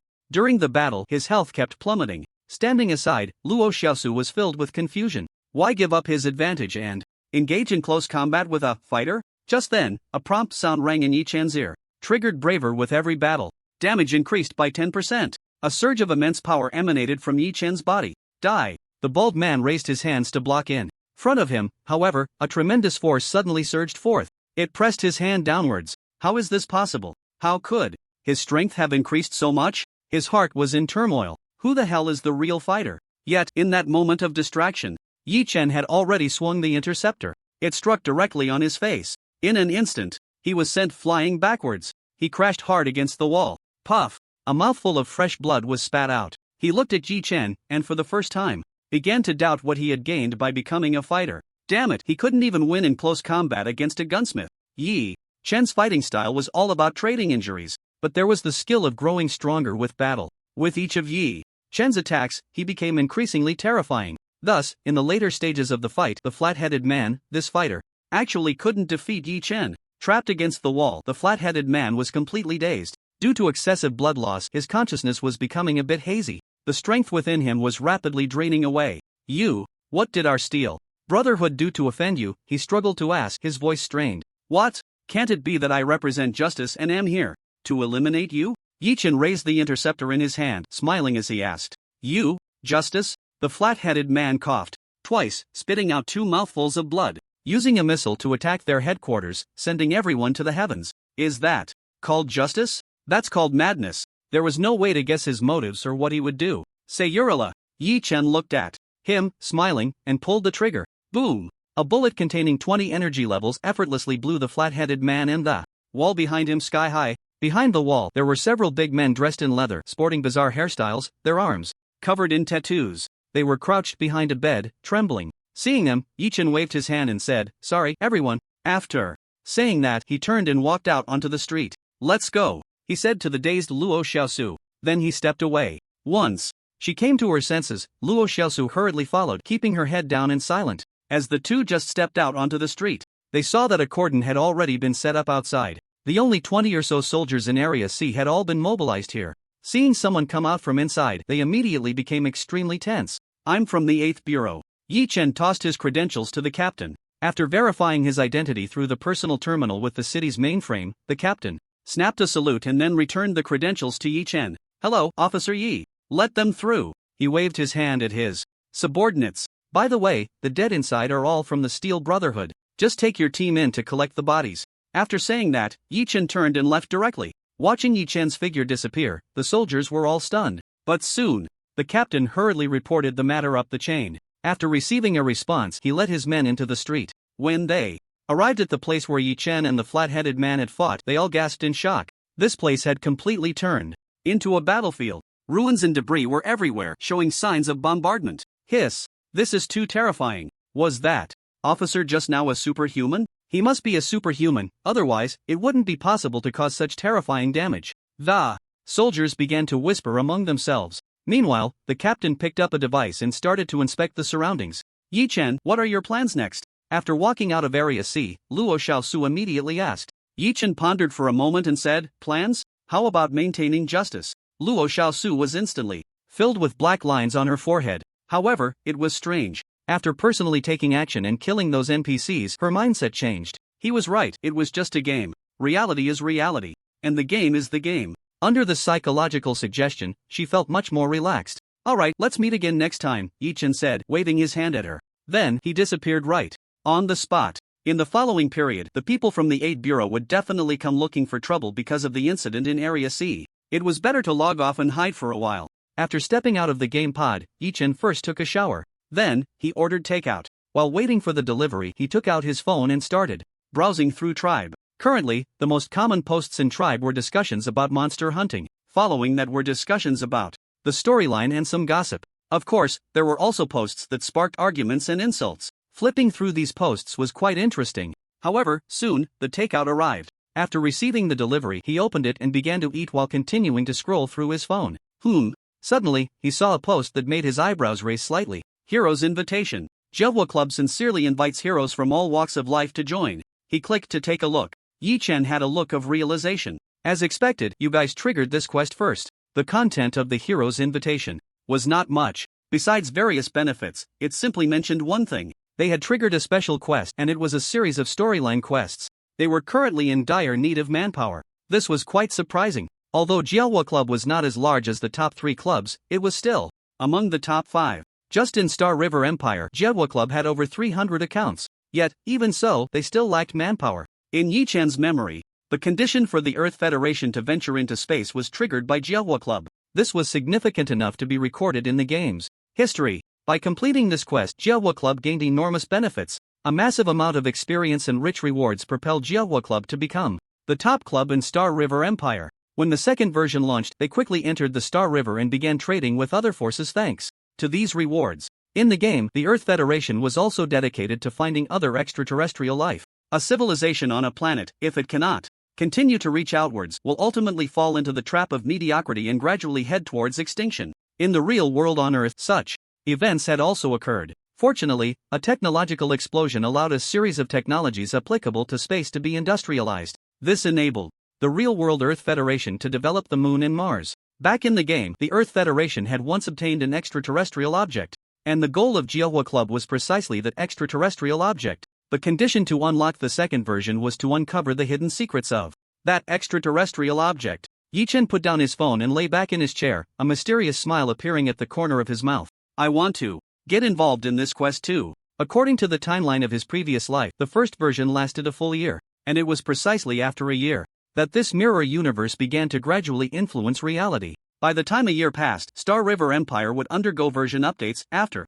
entering the second version, the items that were eliminated in the first version suddenly appeared in the real world. It was from that day on that the whole world erupted. Countless people flooded into this game. Because at that time, all the alliance forces within the Earth Federation, Xingmei, Hualong, Hongsu, Baixiang, Xingmeng, offered a high price to acquire those items from the players. That period was truly magnificent. Usually, the otaku, who had nothing to do and stayed at home playing games, became a hot commodity because of this. Who knows how many people became millionaires because of it. Later on, this wave of enthusiasm even influenced the entire society. Various universities began to offer related courses. The game background of Star River Empire, game history, various knowledge, how to fight, and so on. Among them, the Jelwa Club, as the organization that launched the second version, held resources that everyone coveted. In one leap, it even became the richest gaming competition club. However, for the wealth of the real world, Yi-chan was quite indifferent. 10 years later, the entire mirror world would completely merge with the real world.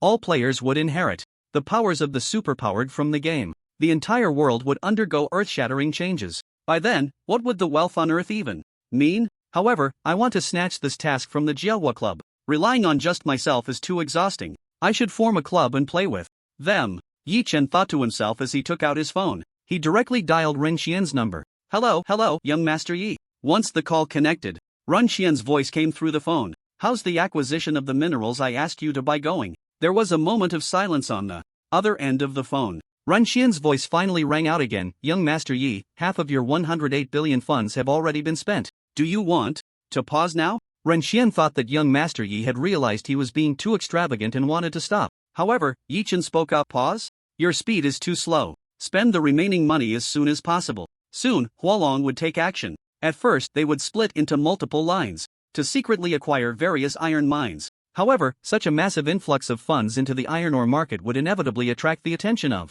other alliance forces. It was from that day on that the prices of various iron ores began to fluctuate, changing every hour. This madness continued for 3 days. The price of iron ore skyrocketed, so much so that if one wasn't paying attention for just a minute, the price of iron ore would jump significantly. Looking at the time, there were still 3 days left. In 3 days, all this money must be spent. Otherwise, you know what will happen. Next, after giving these instructions, Yi Chen finally stated another purpose for today. How much is the dividend under my name now? Every year, the dividends from his shares in the company would be deposited into a fund managed by professional fund managers. Over the years, it had accumulated to a considerable amount. Young Master Yi, you currently have 2 billion in liquid funds available. However, this is the money the fund manager prepared for the next quarter's investment. Yi Chen interrupted Ren Qian, saying, withdraw all of it for me. Transfer it to my account. Ren Qian's expression suddenly became conflicted. Young Master Yi, will this affect? Say one more word and you know what will happen next.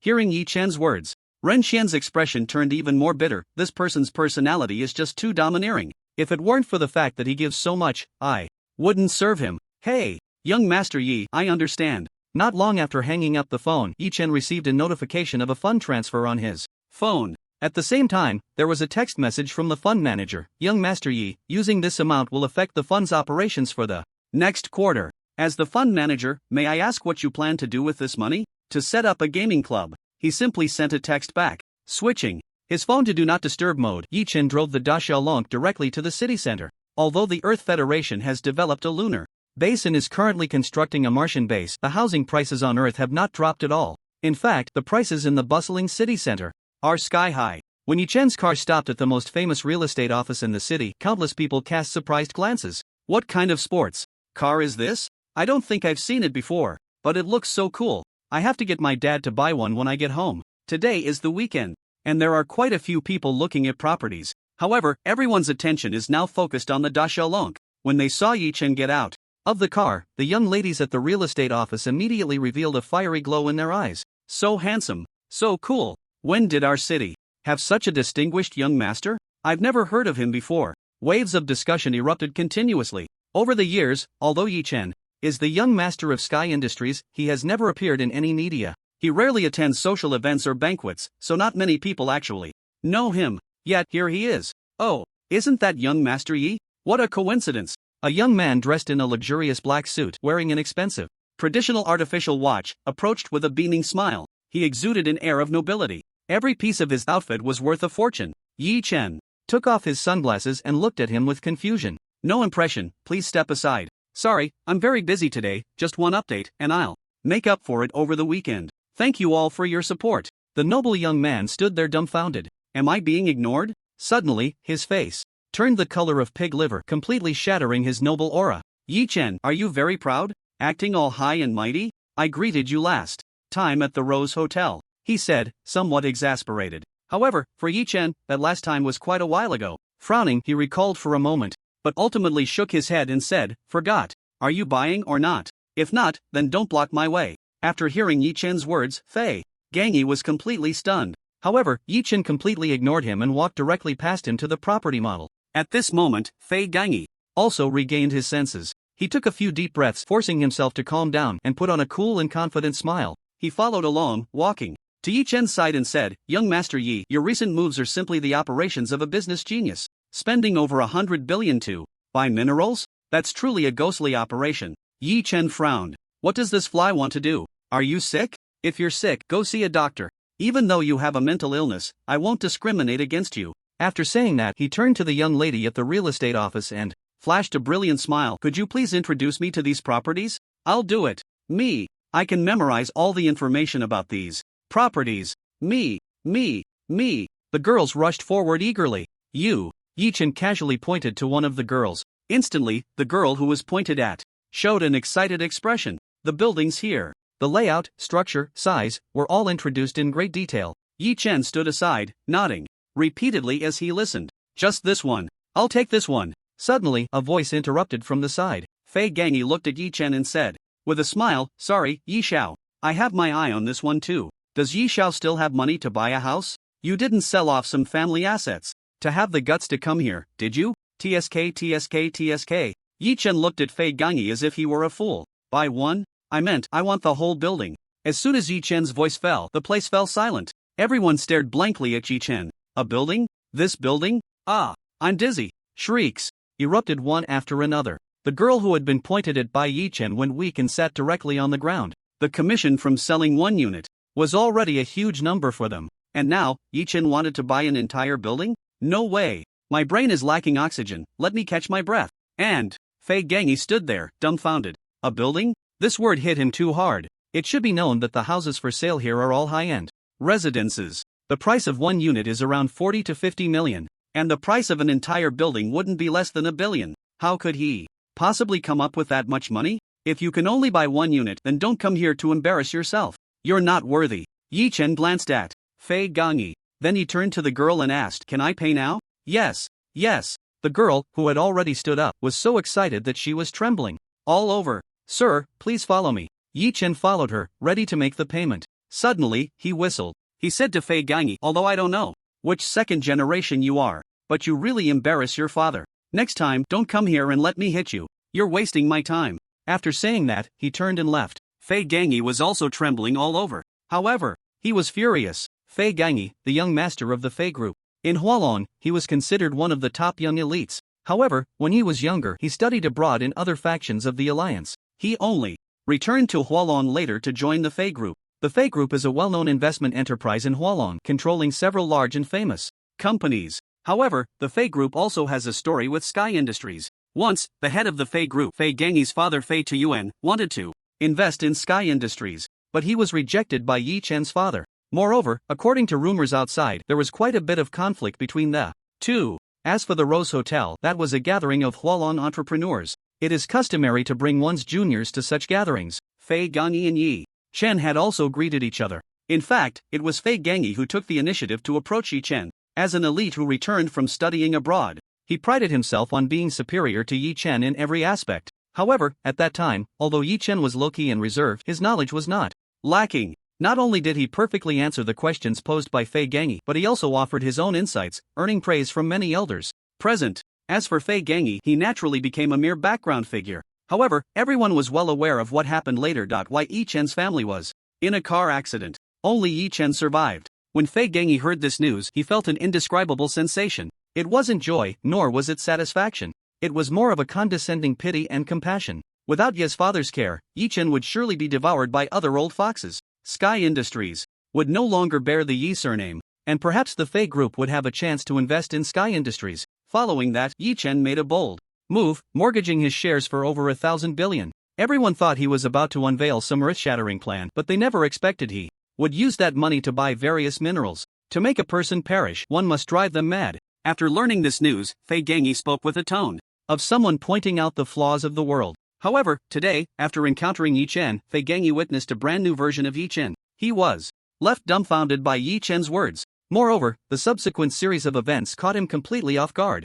Buying a building? What exactly do you want to do? After paying for it tomorrow, this high-end residence would officially belong to Yi Chen. Sir, may I ask if you plan to live here yourself? Yi Chen shook his head and said, I plan to create a gaming club. I intend to use this as the headquarters. Upon hearing Yi Chen's words, the girl was momentarily stunned, then cautiously asked, a club? A gaming club? Yes. Fei Ganyi originally didn't want to encounter Yi Chen again, but he ultimately wanted to know what Yi Chen intended to do with all that money. Unexpectedly, at this corner, he happened to overhear the conversation between Yi Chen and that girl. A gaming club? Are you crazy? Spending so much money on a gaming club? This is how Yi Chen's life will be. Fei Ganyi sneered inwardly, his eyes darting around. Then, he revealed a gloomy smile. Yi Chen, let you taste the flavor of being famous as a negative example. After acquiring the building, Yi Chen began recruiting people online. Starting a club wasn't that simple. Managers, agents, team doctors. Of course, the most important were the players. Back home, he took out his phone. Yi Chen directly posted a recruitment notice in the tribe. Dark Star Club, Hero Recruitment. A post quietly appeared in the tribe. He spent money to hire Water Army to push the post to the top. Yi Chen then put down his phone. Next, I just need to wait. But I also need to prepare something else. Although there was still a year until game items would descend into reality, preparations had to be made in advance. Automatic machine tools, automatic manufacturing stations, Yi Chen continuously placed orders, purchasing various types of machine tools. Then, he began to transform the private cinema in the villa's basement into a manufacturing room. Although these machine tools were far from the quality in the game they would suffice. Almost on the same day, everything was delivered to his home. After installing all the machine tools, a day passed just like that. The next morning, after breakfast, Yi Chen lay down in the game pod. He randomly appeared in a corner of the city. After identifying the direction, he headed towards the 8th bureau. Ding! Welcome, Mr. Night Madness. The cold mechanical voice rang in his ears. As soon as he entered the 8th bureau, Shi Yuxuan came over. He wore sunglasses, exuding an air of cold indifference that kept strangers at bay. Night Madness, come with me. Shoo whistling, Yi Chen followed him. Upon entering Shi Yuxuan's office, the door just closed, and Shi Yuxuan began to knock on the table incessantly. Bang! Bang! Bang! Night Madness, what exactly do you want to do? Do you know what you've done? Shi Yuxuan took off his sunglasses, his eyes filled with coldness. It's simple, just exterminating the remnants of the Iron Brotherhood. As a member of the 8th bureau, this is my responsibility. Yi Chen, lost in his own thoughts, pulled out a chair and sat down directly. Shi Yuxuan looked at him and also took a seat, rubbing his temples. Can you tone it down a bit? What price has the 8th bureau paid to handle the situation in Zone C? Yi Chen picked up a pen from the table, spinning it in his hand. I know.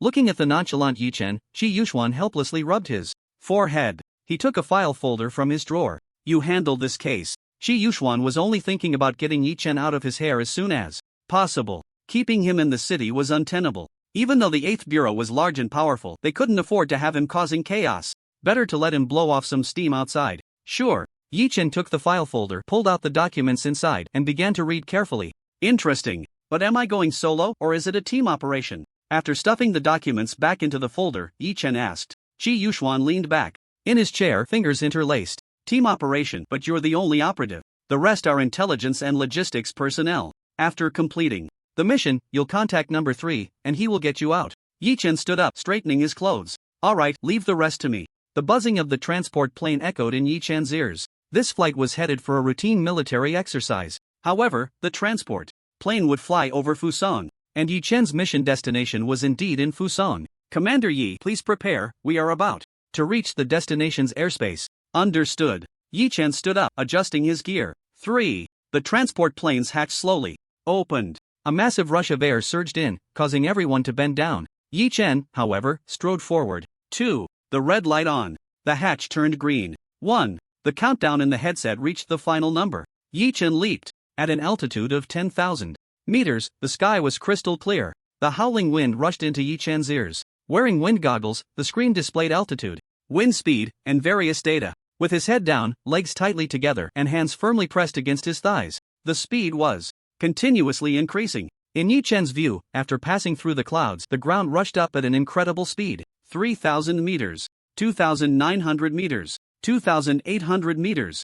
In the real world, attempting a high-altitude jump from over 10,000 meters without special anti-gravity suits would injure internal organs due to the immense acceleration. However, in the game, Yi Chen's physical attributes were greatly enhanced. Thus, he was able to go in light. When the altitude was still at 1,000 meters, Yi Chen spread his arms and legs wide. A layer of special material woven into a membrane was present at the sleeves and pant legs. The speed was significantly reduced. Yi Chen felt as if he were being pulled upward by a force. But soon, he adjusted himself. Wow! Fusong, here I come! Yi Chen shouted. Quickly, he changed his flying posture and began to glide, circling above the city. After connecting to the network, Yi Chen started searching for a landing point. Found it! Yi Chen's eyes narrowed slightly. With a turn, he flew toward his destination. Once a bustling city, it had turned into ruins under the monster's attack. The massive towers had snapped in two. The already rust-covered steel bars twisted outwards, telling the tale of time's power. The broken bridge was overgrown with green vines.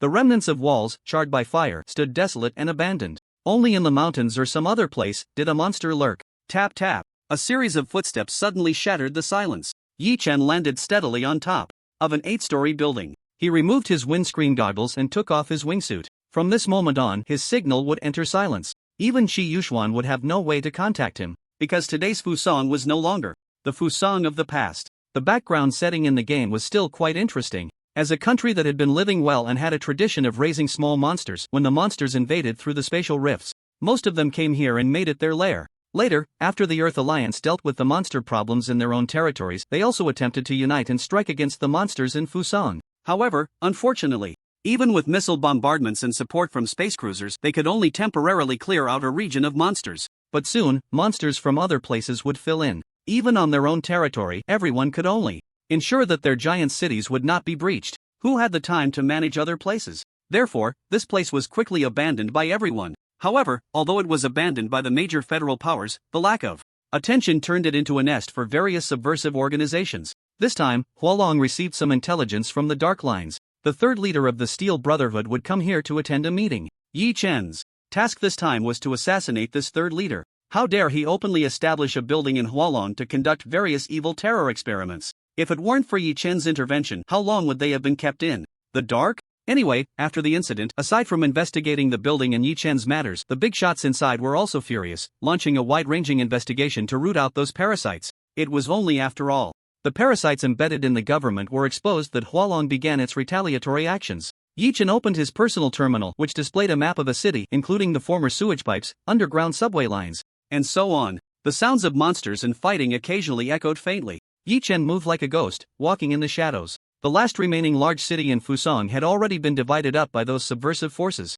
In the northwest corner of this city was the base of the Steel Brotherhood. The northwest direction used to be a huge football field. Although it had been damaged, the underground facilities were still very intact. After the Steel Brotherhood's modifications, it had become a fortress that was easy to defend but hard to attack. After arriving nearby, Yi Chen discovered that even in some nearby buildings, sentries and electronic eyes had already been set up. Due to the open nature of the football field, it was very difficult to find a suitable ambush location nearby. Standing in a dilapidated room, Yi Chen gazed expressionlessly at the football field. The information I have now is that I only know the third leader of the Steel Brotherhood will attend a meeting in 3 days. However, when he will arrive here and when he will depart is completely unknown. Quickly synthesizing all known clues, he began to formulate an action plan. Soon, Yi Chen prepared 2 plans. One was to find an ambush location here and immediately launch a fire attack once the third leader appeared. However, this required complete concentration, keeping an eye on this place for 3 days straight. Moreover, the football field is so large that it consumes quite a bit of energy.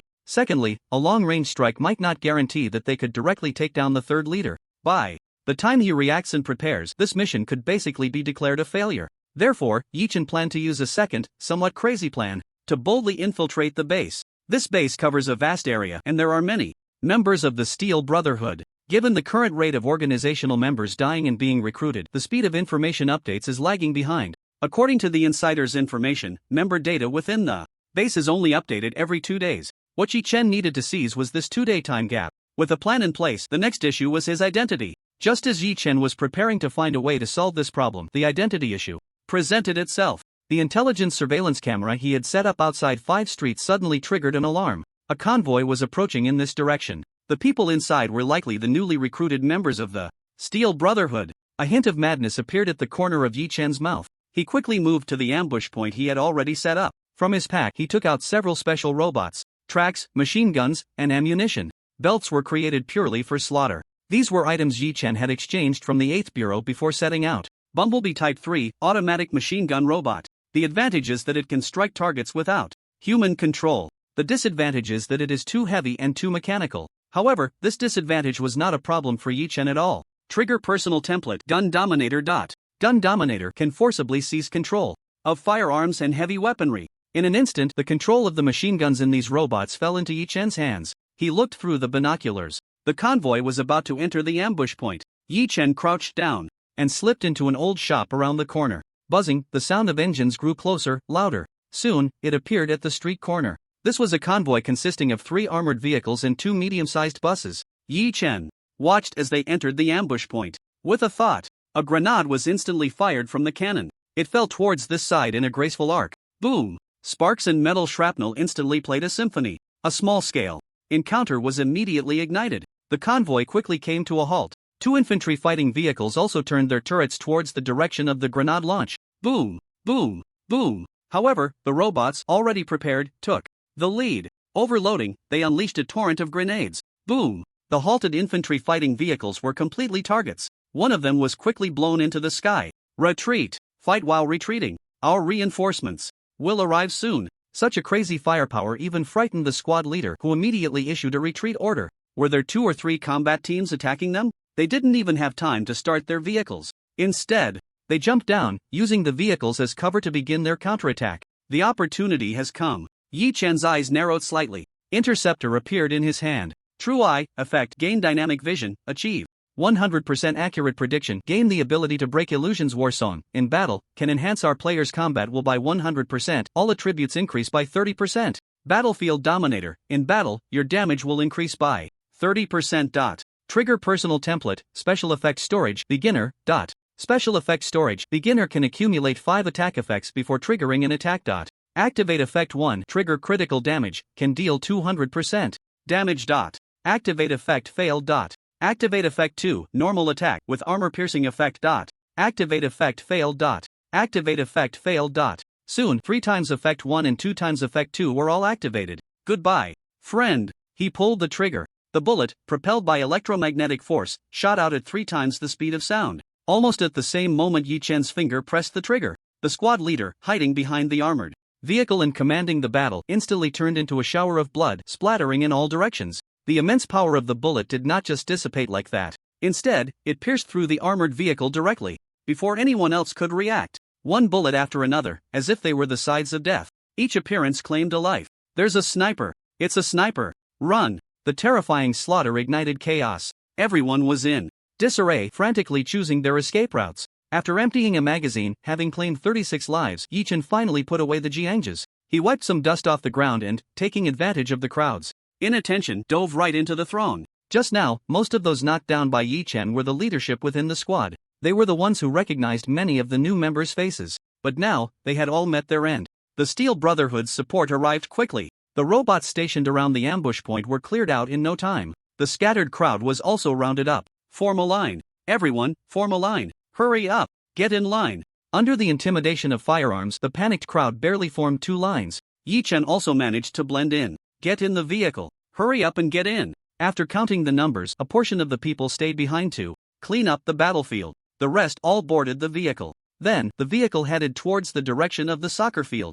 Inside the vehicle, it was deathly silent. Everyone wore a look of anxiety. The recent experience was far too unforgettable for them. But soon, the surrounding environment suddenly darkened. The vehicle entered a tunnel. Only the lights on either side of the tunnel provided a meager illumination. The vehicle quickly stopped. In a very spacious square. Get out! Hurry up and get out! Members of the Steel Brotherhood rushed everyone out of the vehicle. After lining them up in 2 rows, a leader-like figure stepped forward to give a speech. It was nothing but some brainwashing, fervent rhetoric. Something about changing the world, overturning everything, and so on. Yi Chen listened, yawning. However, the others quickly got their emotions stirred up. They all raised their hands and shouted enthusiastically. At that moment, Yi Chen noticed something was off. He quickly raised his hand and shouted loudly as well. Is that the Nianshi from the superpower professions? Yi Chen scrutinized the middle-aged, bald man, silently complaining in his heart. Thank goodness I didn't choose the Nianshi profession. Those brainy types are all bald. The Nianshi profession has the ability to manipulate mental power.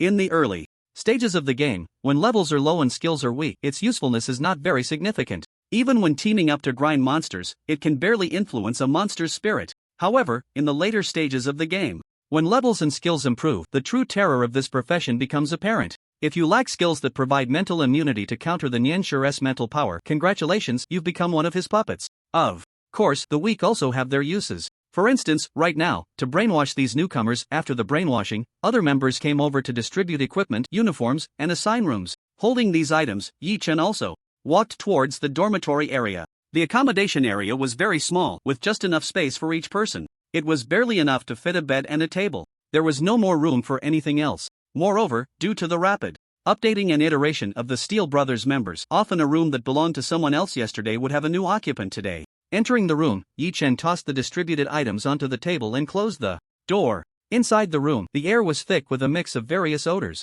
Fortunately, Yi Chen did not plan to stay here long term. Before any tasks were assigned, these newcomers had quite a bit of free time. They could use this period to familiarize themselves with the underground base. Yi Chen just happened to seize this opportunity to get a clear understanding of the structure of this underground base, preparing for the operation in 2 days. He spent most of the day exploring the areas he could access. Afterward, he returned to his room. As night fell, the entire base went into lockdown. The only thing left was to wait until tomorrow morning to continue exploring. With that in mind, he first installed an intrusion alert at the door. Then, he logged off directly. Isn't it nice to sleep in that big bed back in the real world? After waking up, Yi-Chen stretched a bit and immediately slipped into the game pod. If it were any other game, playing like this would inevitably lead to becoming a couch potato. But Star Empire was different. Its impact on the real world had already begun from the start. The process of affecting the physical rules of the world took time. However, the impact on players' physical fitness began to manifest gradually. After playing for so long, his back didn't ache, his legs didn't hurt, and he could run up 8 flights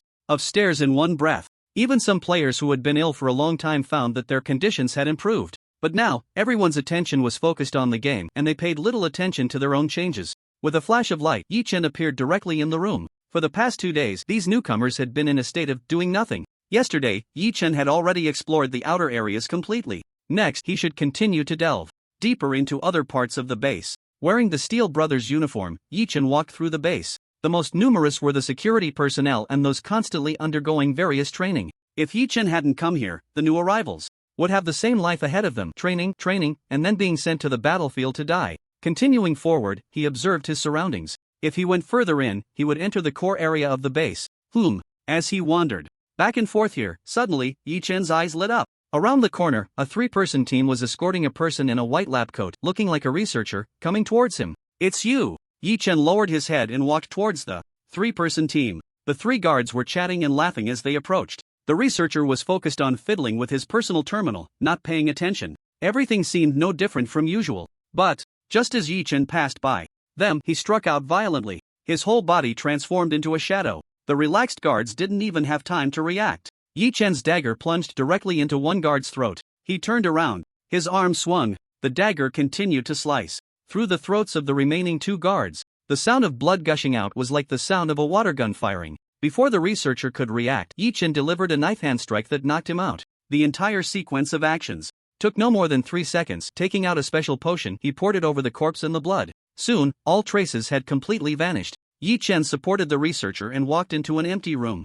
He locked the door behind him. Moments later, Yi-Chen emerged from the room wearing a white lab coat and glasses. He strode forward, and as he passed through the security checkpoint, he pressed his finger down for fingerprint verification. The door opened. Yi-Chen easily walked into the core area of the base. The core area of the base was vastly different from the outside. The number of armed personnel had significantly decreased, with many more researchers present. The scant intelligence available here was what Yi-Chen had just extracted from the researcher. Within the core area of the base, the most important place was the main server room. Most of the information for the entire base was stored in the server room, including the schedule of the 3rd leader. Naturally, the server room became Yi-Chen's target. As he looked around, everyone had gray names. Once these gray names turned red, it would mean he was exposed and regarded as an intruder by these NPCs. Fortunately, the journey so far had been uneventful. Most of the researchers were deeply immersed in their work. Yi-Chen quickly reached the periphery of the server room. The security level here was the highest he had encountered since entering the base. Every 3 steps, there was a guard, and the cameras above were almost omnidirectional. Through his personal template, Yi-Chen could sense that there were over 70 automated attack systems here. As soon as an intruder appeared, they could unleash firepower almost immediately, turning the intruder into a bloody mist. Getting in is quite troublesome. Yi-Chen frowned slightly as he looked around. With this level of security, the chances of sneaking in were too low. But I just love a challenge. The corners of Yi-Chen's mouth curled into a mad smile beneath his white mask. His mind raced quickly. If I could blend in with their team, that would be perfect. But everyone here has superpower fluctuations. That means waiting for them to change shifts. And blending in is basically impossible. The stamina of superhumans was far greater than that of ordinary people. Conservatively estimating, they could be on duty for more than 3 days at a time. And Yi-Chen didn't have much time left. Tomorrow night, the new recruits' data would be entered into the main server. By then, Yi-Chen's identity would be exposed. Squinting, he kept looking around. Yi-Chen lowered his head and noticed some trench-like structures around the periphery of the server room. The operating temperature of the main server is extremely high, so it needs to be cooled by a liquid cooling system. Liquid cooling system. Underground water pipes. I've got a way. Yi-Chen squinted and glanced at the server room. Then he turned around and, using the privileges of his identity, walked into an empty manufacturing room. He then operated the robotic arm to start creating the little gadgets he would need next. After about half an hour, a row of small and exquisite equipment appeared on the manufacturing table. 10 small and delicate button bombs, though not very powerful, were sufficient for breaking walls and made little noise. 5 electronic jammers to block the surveillance. Cameras in the server room, 2 500ml steel bottles for storing compressed air, a specially made 100-meter long high-strength, high-flexibility steel cable, and 2 suction cup-like automatic suction devices. He stored all these items in his game backpack. Yi Chen left the place and began to follow the underground pipes in search of an entrance. Soon, he found it. He pried open the floor, revealing a well beneath. He covered the floor again and climbed down the steel ladder. The underground was extremely dim, and Yi Chen turned on his flashlight, starting to walk forward in the direction remembered. After about 10 minutes, a huge sound of rushing water suddenly appeared in his ears. Finally arrived. The rumbling sound of water kept coming. In front of Yi Chen was a circular pipe with a diameter of at least 10 meters. A massive flow of water was continuously being discharged through the pipe. As the water crashed, pure white splashes and foam were constantly generated and disappeared. The impact of this enormous water flow was comparable to that of speeding trucks. After putting on waterproof and impact-resistant goggles and connecting the oxygen tank, Yi Chen leaped into the water flow. Instantly, a terrifying force continuously slammed against him. Wearing suction cups, he pressed them hard against the pipe wall. The immense suction fixed Yi Chen to the wall, and he slowly began to crawl forward. Every 3 meters or so, he secured the iron chain to the wall with a loop. After moving forward about 50 meters, the end of the giant pipe appeared before Yi Chen's eyes. The pipe suddenly turned at a 90-degree angle, going straight up. Yi Chen changed direction and continued to climb upward. After climbing another 30 meters, a huge iron net blocked his way. Yi Chen took out a button bomb and blew a hole in the iron net just big enough for one person to pass through. He then crawled out. Climbing out of the pipe, the water flowed up to Yi Chen's waist. He secured the rope to the iron net. Then Yi Chen stepped forward and walked on. After 200 meters, a concrete wall stood in front of him. However, there were countless small holes arranged on the wall. Water flowed out from these small holes. He walked over, calculated the position, and placed the button explosives on it. Boom! Boom! Boom! Several explosions were drowned out by the roaring water. Pieces of rubble were swept away by the massive flow. Yi Chen reached out and pressed. With a burst of strength in his arm, he pushed himself up. He climbed into the hole created by the explosion. Yi Chen moved like a fish, constantly swimming in the water flow. Soon, a somewhat shocking building appeared before Yi Chen's eyes. The entire underground had been hollowed out. High above was a dome made of poured concrete. All around was pitch black, with hands unable to see 5 fingers. The massive water flow swirled around the main machine that was roaring in the center. In the deep blue pipes, lights flickered intermittently, with red and blue indicators flashing continuously. Yi Chen swam towards the main machine, gripping the gaps between the machines, and began to climb upward. Although the water flow constantly carried away the heat, being close to the machine still allowed him to feel waves of terrifying heat continuously surging out. This is it. In front of Yi Chen was a window resembling a ventilation opening. Yi Chen took out the 5 electronic jammers. After activating them, he threw the jammers inside. Under the effect of the electronic jammers, all the cameras would continuously repeat the scene from 10 seconds ago. Lifting the ventilation window, Yi Chen directly crawled in. The main control room was a forbidden area within a forbidden area. Only the highest level within the base had the qualifications to enter here. Therefore, the entire main control room was now empty. After jumping down from the ceiling and landing, Yi Chen removed his mask. Looking at the computers before him, a smile appeared on Yi Chen's face. He took out his personal terminal, connected it to the interface, and a program automatically started running, with massive data streams flashing like a waterfall. This program was written by a special team within the 8th Bureau. It could paralyze any computer's firewall in the shortest time possible. Before long, the entire main control's firewall was completely disabled. Yi Chen quickly downloaded all the information he needed onto his personal terminal by searching for keywords. Cold air continuously poured into the control room. While Yi Chen wiped the water off the floor, he continued downloading data. Just then, outside the server room, a sudden sound of footsteps and voices broke the silence. Why is it so fast this time to update the new recruits' data? Another voice responded. The 3rd leader is about to arrive at our base. This time, while transporting the new recruits, we encountered an attack, so we should hurry and input the data. Better safe than sorry. The original voice chimed in. That's true. Beep, beep. Various mechanical sounds of verification continued to echo outside the door. Yi Chen's eyes narrowed slightly. 85%. 90%. The verification had entered its final stage. 95%, 96%. The hydraulic valve inside the main door had already begun to activate. A creaking sound emerged. The door was slowly sliding open to both sides. 97%, 98%, 99%, 100%. Done. Yi Chen put away his personal terminal, and like a gecko, he suddenly climbed up and slipped into the ventilation duct. Just in time to reinstall the ventilation window. 2 sets of footsteps were already echoing inside the server room. Alright, input the data, and tomorrow we'll count the numbers. Once the third leader arrives and finishes that meeting, the speaking voice was gradually drowned out by the artificial intelligence of the mainframe. About 10 minutes later, after all the sounds inside had disappeared, Yi-Chen finally crawled back, found the scattered electronic jammers, and opened the ventilation window to continue his escape. He looked at the continuously swirling massive water flow. Yi-Chen leaped into the water. The powerful current carried him away. When he reached the pipe, he secured himself with a loop buckle to the iron chain. Yi-Chen felt like he was on a roller coaster. With the immense force of the water, he was quickly propelled forward. Click, click, click. The loop buckles clashed against each other, and the buckles on the iron chain quickly detached and retracted. Exiting the large water pipe, he retraced his steps according to his memory. Soon, he returned to that pipe. After observing for a while beneath the floor, with no footsteps heard, Yi-Chen directly pushed open the floor and crawled out. He placed the floor back and returned to his room. He took out his personal terminal and opened all the downloaded files. Carefully, he began to browse through them. Third leader.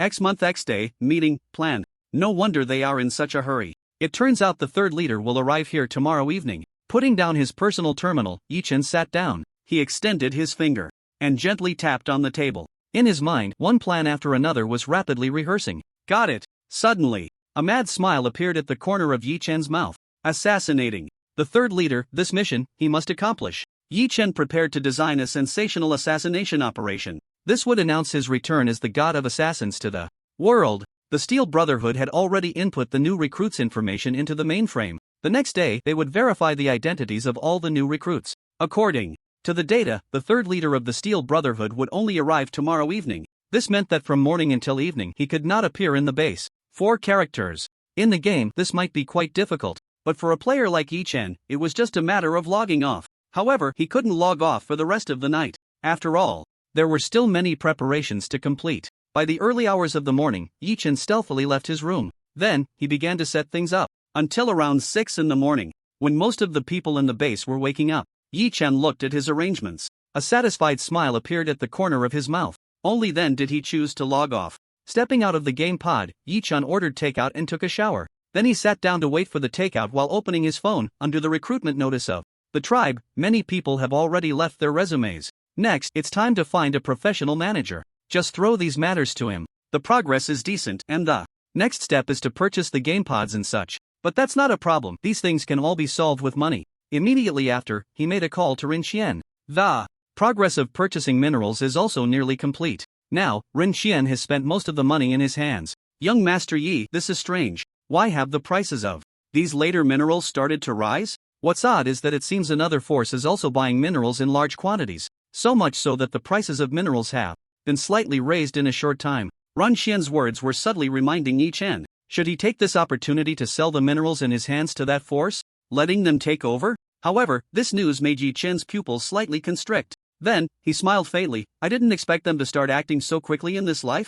Could it be because of me? In his previous life, even if he obtained the information, the relevant departments of Hualong still needed time to verify it. But this time, suddenly there was another force buying minerals in large quantities. This made them suspect that perhaps others had also learned of the relevant news. Therefore, it was better to act first and secure the minerals in hand. Alright, just help me spend the money. Next, you can go do your own work. Yi-Chen simply said a couple of sentences. Then, he hung up the phone. Just then, the doorbell rang. Hello, takeout. Coming. Yi-Chen responded and went to open the door. A cute girl in a yellow robe, with kangaroo ears, was standing at the door holding a takeout bag. Brother, your takeout. The cute girl handed the takeout to Yi-Chen. Her big eyes squinted, resembling 2 crescent moons. Yi-Chen took the takeout and smiled, saying thank you. After saying that, with a bang, he directly closed the door. A gentle breeze blew, rustling the leaves that had fallen to the ground. The cute girl stood there, frozen like a stone statue. What? Normally, shouldn't you be chatting with me?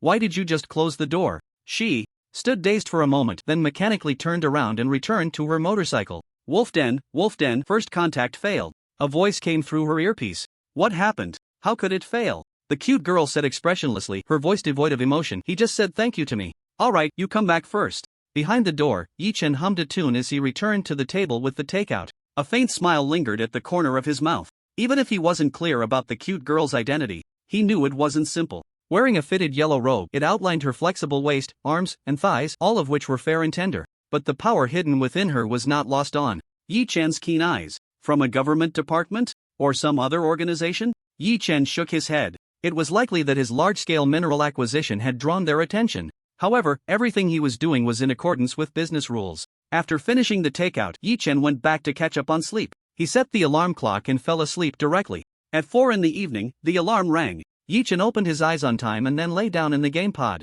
This time, Yi Chen had already chosen his appearance location. Early. With a flash of his figure, he appeared directly in a dark space. All around him were thick black curtains. He took out an electronic telescope and looked outside. Through the gaps in the curtains. Good heavens! The alert level outside had risen by who knows how many levels. Many guards were constantly patrolling around. Numerous areas had been cordoned off. Yi Chen's mind stirred and he took all his weapons out of his game backpack. Sun Chaser with laser cannon, Interceptor 2.0 sniper. Cannon, Gatling grenade launcher, damaged. Next, he quietly waited for the third leader of the Steel Brotherhood to appear. As an assassin, the most important thing is to seize the opportunity. During the long wait that followed, Yi Chen maintained a state of slight vigilance. He's coming. After about an hour had passed, a commotion arose below. Looking over, all the guards were already on the move. At the same time, members from various departments within the base also appeared here. It looked like a military parade. Yi Chen held the Sun Chaser in his hand, his eyes narrowing slightly. Sun Chaser, warmed up. Trigger personal template, special effect storage. Beginner. Special effect storage. Beginner can accumulate 5 attack effects before triggering an attack. Activate effect 2. Attack converts to fire attribute. Attack. Activate effect failed. Activate effect failed. Activate effect 1. Attack adds explosive effect up to 500% of this attack's damage. Activate effect failed. Activate effect 3. Laser effective range increases by 200%. Activate effect 1. Attack adds explosive effect up to 500% of this attack's damage. Activate effect failed. Activate effect 1. Attack adds explosive effect up to 500% of this attack's damage. Everything was ready, just waiting for the leader. The third should be arriving soon, right? He's already here. The two heads of the base were standing aside, whispering to each other. Quick, go out to welcome the third. Everyone hurriedly walked out. Before long, amidst the crowd, a man in a black trench coat with a square face strode in. Alright, let's skip the formalities. Prepare a place. For me, I plan to set off early tomorrow morning. Yes, third. I'll go prepare the room for you right now.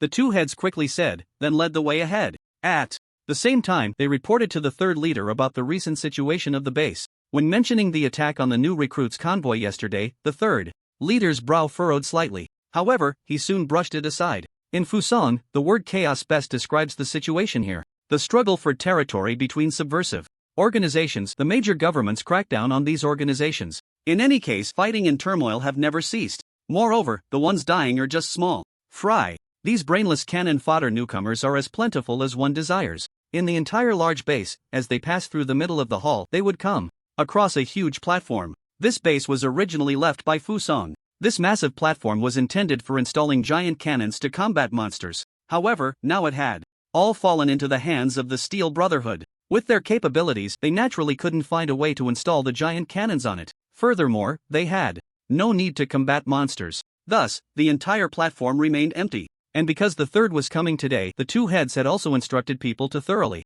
check the area above. However, since it was their own base, they were very at ease. The group walked to the bottom of the platform. They were about to cross the platform. At that moment, the third leader's pupils suddenly constricted. His heart felt as if it had been pierced by countless sharp needles. He himself was also a superpower user, and among superpower users, he was of the assassin profession. He had a natural keen intuition for danger. It's dangerous. The thought had just arisen in his mind when his body instinctively lunged to the side. The other members of the Steel Brotherhood were left dumbfounded at this scene. But in the next moment, a massive pulse of electricity swept across the entire base. All the circuits shorted out in an instant. The entire base was instantly paralyzed. Without any light source, the underground base became incredibly dim. Meanwhile, a brilliant laser lit up from the dark platform. This solitary light brought with it a terrifying slaughter. The moment they saw the light, the laser had already been fired. The intense heat instantly turned the people and ground in front into molten red lava. The explosive effect created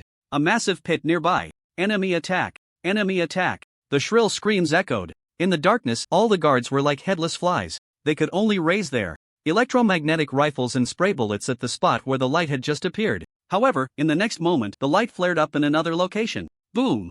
Another powerful laser shot out. The molten pit from before had yet to cool down, and now there was another deep pit on the ground. Amidst the chaos, a group of guards, wearing night vision goggles, finally appeared. They quickly ran towards the platform, but at that moment, a heavy muffled sound erupted. Exploding blood flowers instantly splattered across the path. It's a sniper cannon. A superpower user. It's a superpower user. Is it a gunner? Many guards shouted loudly over the communication channel. Superpower users were already difficult to deal with. Moreover, this was a gunner known for unleashing the most terrifying firepower. Gunners had attack power proportional to distance. The farther away, the more terrifying the attack power, especially in such a dark battlefield. No one dared to move forward anymore. The shockwave from the terrifying sniper cannon was simply too immense. Whoever got close would die. That was the terrifying aspect of the gunner. Furthermore, Yi Chen had already undergone the second transformation, and his new class was the Master of Warfire, which had never been recorded by the Star River Empire.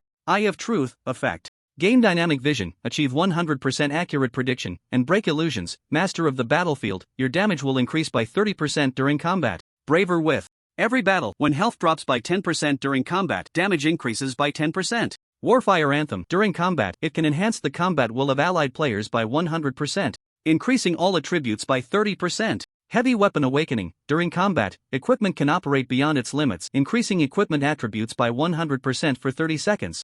And equipment durability will reset after the battle. Super God Battle Intent. When health drops to 10%, it will negate fatal damage, and remaining health will be deducted within an hour. All skills activated, especially the skill Heavy Weapon Awakening. Yi Chen lifted the already low durability Gatling grenade launcher. Within 30 seconds, equipment attributes would increase by 100%. Trigger Effect 1. Attack speed can exceed the upper limit with a maximum of 100% attack speed. The grenades rained down like a torrential storm. The frenzied grenades completely unleashed a cleansing in the underground base. Everywhere was blazing fire, everywhere was high temperature airflow, everywhere was explosions. This place had completely turned into a terrifying battlefield. Moreover, it was a war initiated by one person against an overturned organization's base. After 30 seconds, the heart-stopping whoosh whoosh whoosh of grenade fire finally ceased. All members of the Steel Brotherhood felt as if they had escaped death.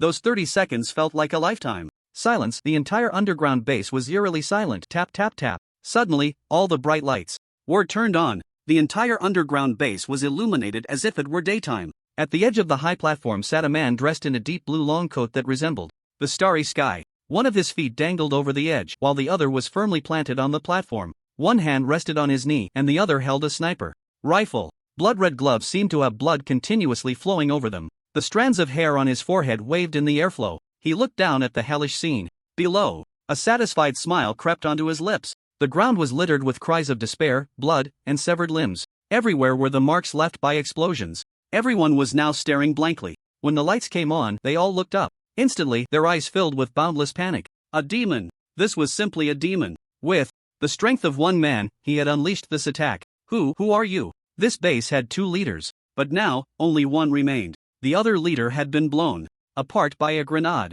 The remaining leader had also lost an arm in the explosion. Blood was continuously flowing down the severed limb. Yi Chen stood up. He brushed off his clothes. Then, like a performer taking a bow, he placed one hand on his abdomen and slightly bent forward. I am the god of assassins, Yi Changfeng. Yi Changfeng? Yi Changfeng? The crowd below mechanically repeated the name. Just then, Yi Chen suddenly turned around, aiming the muzzle of the interceptor at the back.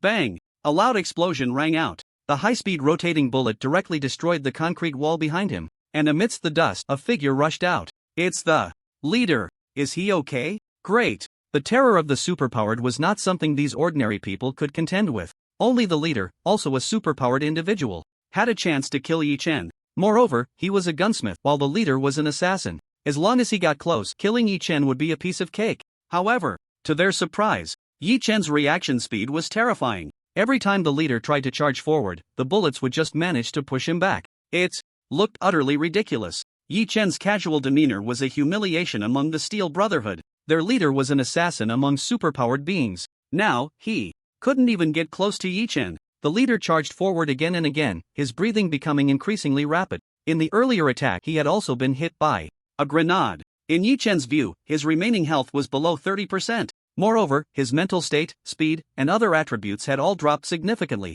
A cold glint flashed in the leader's eyes. Activate skill. Shadow Stealth, unselectable for 5 seconds, immune to damage. Shadow Stealth, one of the top skills in the assassin profession. For 5 seconds, he could not be targeted, and no skills could land on him. Furthermore, being immune to damage allowed him to quickly approach his target. Sure. Enough. The bullets fired from Yi Chen's interceptor passed right through the leader, who had transformed into a shadow. All damage was completely exempted at that moment. 5 seconds was enough for him to get close to Yi Chen. Holding a dagger in his hand, he fixed his resentful gaze on Yi Chen. The dagger lunged toward Yi Chen's throat. Die for me, he shouted cruelly. Yi Chen, witnessing this scene, showed no signs of panic in his eyes. He displayed astonishing combat experience. He stepped sideways to evade the leader's dagger. However, the leader's reaction was also swift. The dagger plunged down fiercely in Yi Chen's eyes. A frenzied look flickered. He raised the sniper cannon in his hand, aiming the muzzle at the leader. At the same time, a dagger plunged fiercely into Yi Chen's upper left chest. The line of death to the heart was barely a hair's breadth away. Blood gushed down wildly. You have entered a poisoned state, losing 30 health points every 10 seconds. You have entered a torn state, losing 40 health points every 10 seconds. Activate the skill Braver with each battle. Braver with each battle. In battle, when health drops by 10%, damage increases by 10%. Damage increased by 10%. Damage increased by 10%. Activate the skill True Eye. True Eye effect. Gain dynamic vision. Achieve 100%. Accurate prediction. Gain the ability to break illusions. The muzzle of the sniper cannon in Yi Chen's hand shifted slightly to the lower left corner. Whoosh! He pulled the trigger. The electromagnetic force erupted suddenly. The metal projectile, propelled by the electromagnetic force, shot out with immense kinetic energy and speed. Humph! Seeing this scene, a look of mockery flashed in the leader's eyes. Did he really think he could hit him from such a close distance? It was simply a fool's dream. To underestimate him, this assassin. With a slip of his foot, the leader moved to the lower left to dodge. Boom! The mockery in his eyes had not yet faded. The entire person was blasted into a dazzling blood-red flower by the massive kinetic energy carried by the projectile. Leader! Leader! Leader! The people in the Steel Brotherhood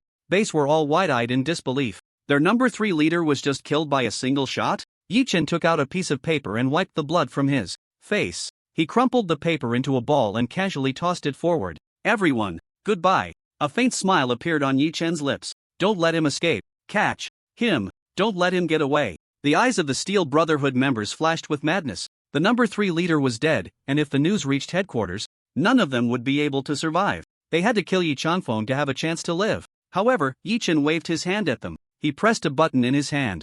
Instantly, Yi Chen's whole body was pulled up quickly by the rope. Bullets whizzed past him with a bang. However, Yi Chen's figure soon disappeared, leaving behind a crowd of people who were at a loss. Boss, what should we do? If the higher-ups find out, we'll all be dead. What do we do? They were like ants on a hot pan, notified downwards. The base leader's eyes were filled with a frenzied madness. Get everyone, all nearby bases, to contact other subversive organization bases. No matter the cost. We must kill that Yi Chanfeng. He had completely lost his mind. No matter what, they had to kill Yi Chen. The death of the number 3 leader was already a fact. But the Steel Brotherhood's face absolutely could not be lost. Revenge. They must take revenge. They must take revenge fiercely. He gritted his teeth and glared fiercely at the place where Yi Chen had disappeared. At night, the stars twinkled. Although the monster invasion had caused a tremendous change in the global situation. From outer space, the cities that resembled a city that never sleeps had decreased significantly. However, the beautiful starry river reappeared. Yet, beneath this beautiful starry sky, the place of Fusan was filled with murderous intent. In the dilapidated city, everywhere was in ruins, with not a single intact house in sight. Suddenly, a figure darted by. He wore a deep blue coat like the night sky, but at this moment he appeared somewhat disheveled. Not far behind him, lights were flashing continuously. Judging by the scale, the pursuing enemies were likely not few. Boom! At that moment, a loud rumble sounded. In a building next to Yi Chen, a shell suddenly collapsed. Dust flew everywhere, forcing Yi Chen to extend his hand to shield his eyes. He spat a few times, expelling the dust. Yi Chen glanced at the lights. Behind him, a flicker of madness flashing in his eyes. Not enough, not enough. Bring more. I've prepared a grand feast. How can it be just for you customers? As soon as the thought settled, a continuous barrage of machine gun bullets rained down like a torrential storm. Yi Chen quickly dodged. However, the flying debris still struck him, causing harm. HP 30, HP 20, HP 35, HP 22. He continued to use the crumbling building to evade the attacks. Yi Chen watched his health steadily decline. The thrill and madness at the corners of his mouth grew more intense, like a cup of black coffee, without any sugar or milk. Kill him. 300 meters behind.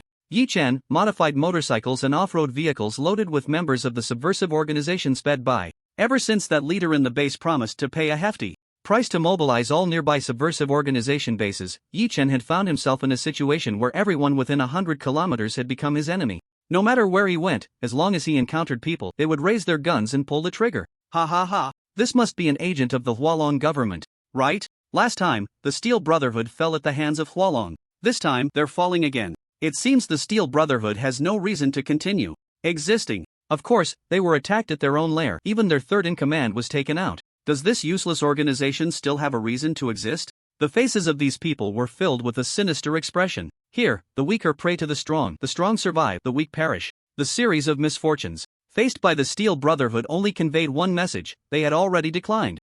Capture that agent. Boys, let the Steel Brotherhood see our might. Oh oh, oh oh. A series of strange howls echoed continuously. And this was just the tip of the iceberg. If there were low-altitude satellites watching from above, they would see that Yi Chen was like the eye of a storm. All around him were subversive organization thugs wanting to take his life. And this encirclement was gradually tightening. Yi Chen was about to become a turtle in a jar. The pursuit continued from deep into the night until the sky began to lighten. At this moment, Yi Chen was firmly surrounded in a building. This building was once the surface structure of Fuson, the Tokyo Hot Television Tower. However, now it was left with only half of its body. The twisted rebar made it appear to lean 30 degrees to the right.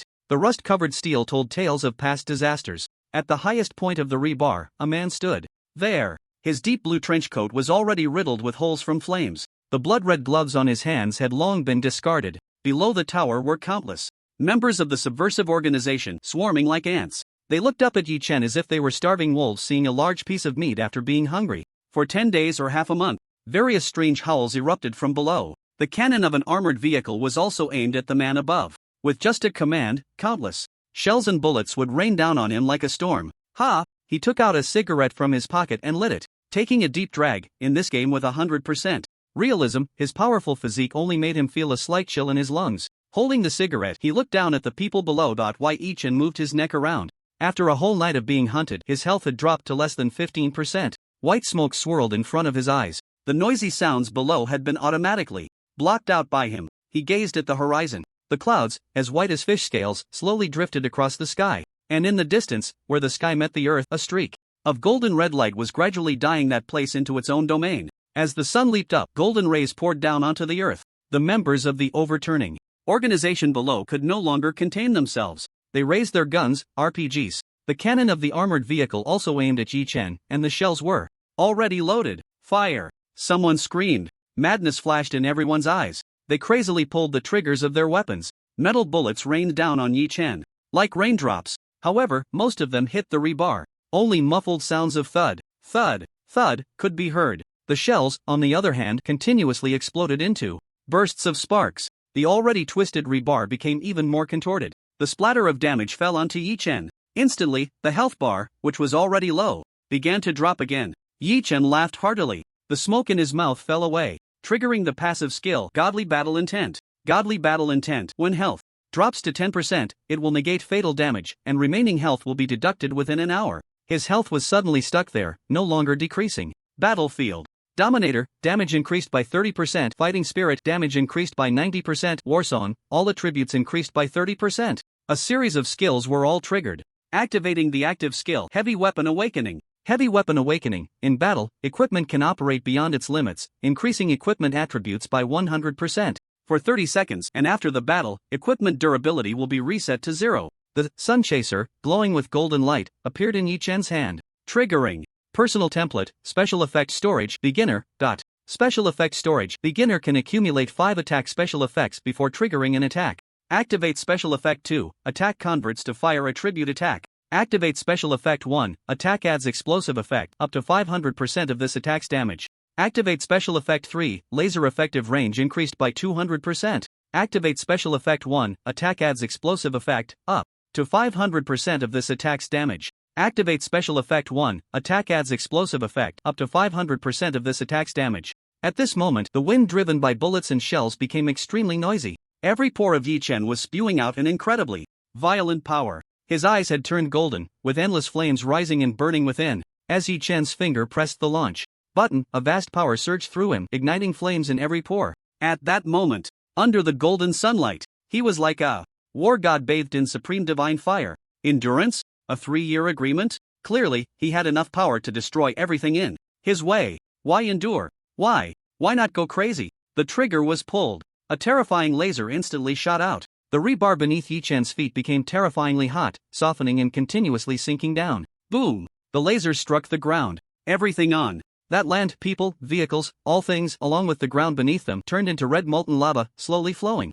Yi Chen roared. Holding the sun chaser, he rotated the cannon. The terrifying laser transformed into a beam of light. It was like the scythe of death or the sword of the sun god. Like cutting a cake, it slowly sliced through the land. Wherever he passed, everything turned into boiling, flowing magma. The terrified screams were deafening. All the members of the subversive organization were completely dumbfounded. They were frantically wishing they could sprout wings and flee from this place. This scene was far too horrifying. The number of people chasing Yi Chen had reached over 1,000. But now, with a sweep of the laser, a vast area was obliterated. This was truly a case of leaving no trace behind. However, how could a person's speed possibly surpass the speed of light?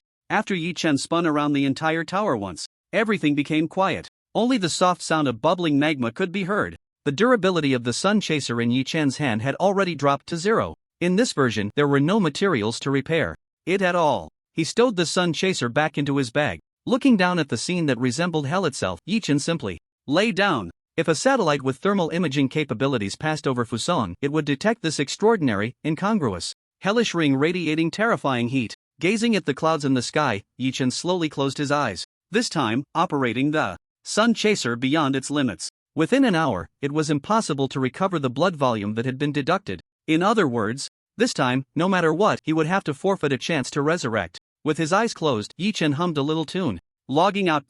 Due to overflow damage, logging out is considered death. Do you wish to log out? Yes.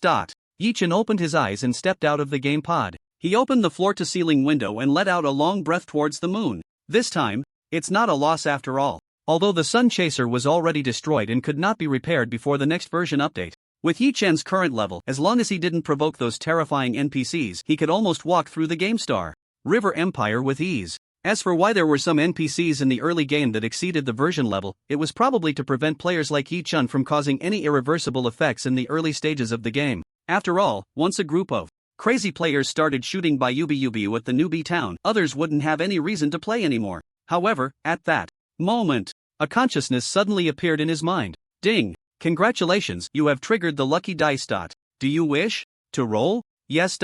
5 seconds later, the number 1 appeared. Congratulations, you have received a 100-fold return. Yi Chen suddenly felt weak all over. It seemed as if all the strength in his body had been drained in an instant. But the next moment, for him, an immense force continuously generated from his cells. At the same time, corresponding information also appeared deep in his mind. After seeing that information, even Yi Chen, with his current composure and experience, couldn't help but gasp in shock. What? How is this possible? Yi Chen's pupils slightly constricted. It was mentioned earlier that the GameStar River Empire influences reality gradually over a long period. Only after 10 years would the mirror universe and the real universe completely overlap. Players would then be able to fully inherit the powers, abilities, and equipment of their game characters. Before that, with each version update every year, the inheritable values would increase in a sequence: 1%, 5%, 10%, 16%, 23%, 31%, 40%, 50%, 75%, 100%. It was only after the 8th version that the inheritable values would skyrocket. Yi Chen speculated that it was during the last 2 years, when the Xia civilization was at a disadvantage on the battlefield, that the speed of fusion between the two universes accelerated. To get back to the point, this meant that Yi Chen was currently inheriting only 1% of his power. For example, Yi Chen's current strength value in the game is 620, 100 is the baseline strength of a normal man. So now, the value he can inherit is only 6.2, about 1/15 of a normal man's strength. However, after a 100-fold return, the value he can inherit now is 620. Added to his own strength, and with the other numbers in the game character also inheritable, Yi Chen's personal strength is even more terrifying than that of the game character. Unfortunately, the profession and weapons in the game character cannot be inherited yet. In other words, right now, he is just a slightly stronger, faster, more enduring, and a bit wealthier ordinary person. At this point, the author shed a tear. However, just these enhancements and attributes have already left Yi Chen in shock. He went to the renovated underground workshop. The machine that previously required 3 people to lift, he now effortlessly lifted with one hand. After being stunned for a moment, Yi Chen suddenly felt his stomach rumble. Well, it seems the physical rules of the real world still exist. Yi Chen muttered helplessly. The conservation of energy means that the more strength he has gained, the bigger his appetite has become. After using up the power within him, others need to replenish one person's worth of energy to feel full. But Yi Chen needs to replenish the equivalent of 7 people's worth. So, I become stronger.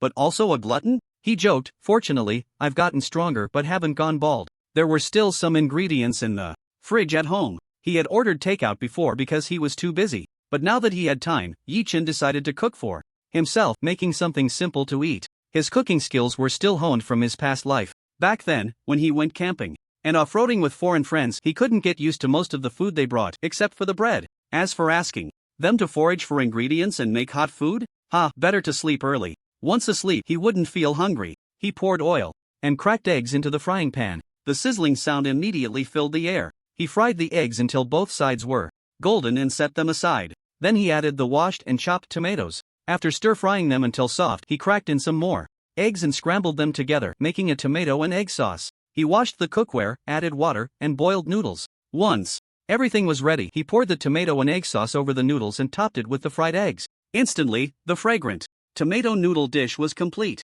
Holding the bowl, he went to the dining room. Taking out his phone, Yi Chen began to scroll through it while stirring the noodles, starting to eat. As the days approached when mineral prices were about to soar, Yi Chen first opened the news app. He casually browsed through the headlines. New material development project makes significant progress. New alloy expected to be mass-produced. Hualong government invests 50 billion, plans to build a new alloy processing base. Yi Chen was searching and browsing through related news. At that moment, an economic piece caught his eye. The metal mineral market is gradually heating up, with iron, copper, and other metals rising over 10%. However, this news was quickly pushed down. It was as if an invisible hand was controlling everything. Yet Yi Chen revealed a meaningful smile. After reading the news, he opened Tribe. There were already 5 resumes submitted for the position of club operations manager. After a brief look, they were all relatively outstanding talents in the industry. However, they still fell short of Yi Chen's requirements. It was because Yi Chen had shared the club's accommodation and gaming training environment. Many players wanted to join the Dark Star Club. Clearly, the big boss behind this club is a wealthy tycoon. He transformed an entire building in a high-end residential area into a club and accommodation zone. It's simply too extravagant, isn't it? However, the core members of the club still need to be carefully selected. Unlike those in guilds who just gather people and tools, core members are his foundation for navigating the Star River Empire. Even when the real world is influenced by the mirror universe, and especially when the mirror universe and the real universe completely overlap, these players can become his backbone. In his previous life, although Yi Chen also started from scratch and established his own chaotic dynasty in the chaotic star domain, the deceit and treachery he faced from troublesome players and cunning NPCs were quite a headache. This headache continued until he guarded those planets where the guild secretly operated, turning them into scorched earth, which finally brought some improvement. Players' spawn points can be random, but they can only spawn on certain planets. During that time, Yi Chen directly wiped out their 10 resurrection opportunities for a month. This situation lasted for 3 months. In the end, those guilds could no longer hold on. After Tribe pinned their apology post for half a month, Yi Chen finally let them go. The NPCs were also frightened by Yi Chen's crazy actions, extinguishing their thoughts of continuing to plot against him. None of those famous players from my previous life have joined. Yi Chen browsed through the player names using a search engine, frowning slightly. In the later stages of the game, there were 3 leaderboards. The Heavenly List featuring the top 100 players. In his previous life, Yi Chen never had the chance to be on this list because he was simply too hated. However, the top spot on the Heavenly List changed every year, and no one who held the top spot could defeat him. The Earth List had many variations, as it included the top 50 players from various professions. The Bounty List, as the name suggests, was specifically for certain notorious players. It was also the only list where Yi Chen held the top position. Looks like I need to drop some big news. Yi Chen began editing, adding some content to the post. He then hit send. After tidying up his dishes, he went straight back to sleep. However, his post quickly caused a huge uproar. It's worth noting that a significant number of gamers are night owls. The post has been updated? The big tycoon has appeared. Let me check it out. What's the good stuff? Holy crap. Holy crap. What the hell? Amazing. The tycoon is indeed a tycoon. Such a big move? The new content Yi Chen added was simple and easy to understand. Player, ID, Knight, has joined this club. This club can provide materials needed for class change to its players. Qualifications can be applied for weekly, with Knight personally leading the team to help complete class change tasks. Just these 3 simple lines left everyone stunned. The ID Knight was already a well-known figure in the Star River Empire. He blew up the new player city at the start. He was the fastest player to change classes, and he even opened up a new class. In gaming terms, he was a god. Moreover, he was a unique god. Of course, the last 2 points, especially the one about Knight personally leading the team to help complete class change tasks, were incredibly attractive. This all stemmed from another video. This video was released by the well-known club Dragon Rising Club. The content is actually quite simple. It involves helping the club's captain, a famous gamer with the ID, to complete a job change quest. Chose the Psychic class, which is the fighter. The fighter class focuses on melee combat. Its close quarters fighting skills are incredibly powerful, and the damage output is exceptionally high. Fists, feet, knees, shoulders, and other body parts can all become terrifying weapons of slaughter. Moreover, this class performs well both in the early and late stages of the game. The development time is short, and it remains stable. In his past life, the most frequent opponent he faced was also a psychic from the fighter class. The strongest fighter he encountered was an alien after 10 class changes. His class name was Stellar Walker, and the power within him was like that of a star. With every move, he could unleash terrifying energy akin to solar flares and nuclear fusion. Returning to the game video, core values and similar metrics are secrets of the players. They certainly wouldn't reveal them for everyone to see. However, to undertake a job change quest, one must be at least LV10. Hello everyone, I am. The speaker was a tall man with tousled brown hair, dressed in a white training outfit. Today, I'm recording this video to give everyone a direct feel of just how difficult the job change quest really is. I believe everyone knows that there are many career paths offered in the game. At this point, a wry smile appeared on his face as he continued. After all, there aren't many monsters like who create new classes. The class I'm preparing to change to is the martial arts fighter, which is the second job change of the fighter class. As the name suggests, it involves training various fist techniques to make one's fists the most fearsome weapons. Next, he introduced the weapon he would be using for this job change, a pair of gauntlets, which the entire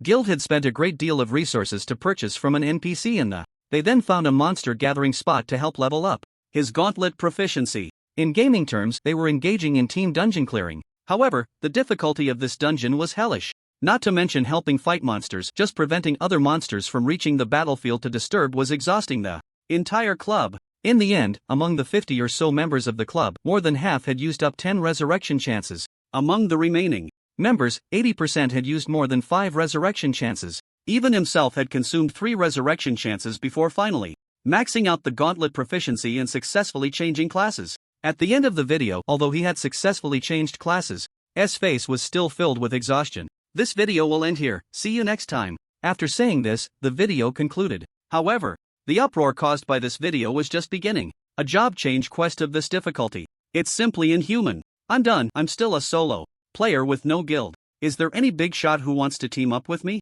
Looking for friends to do the job change quest together. I can come to your place tonight. How do you even tackle such a monstrous job change quest? In any case, solo players were sighing in despair.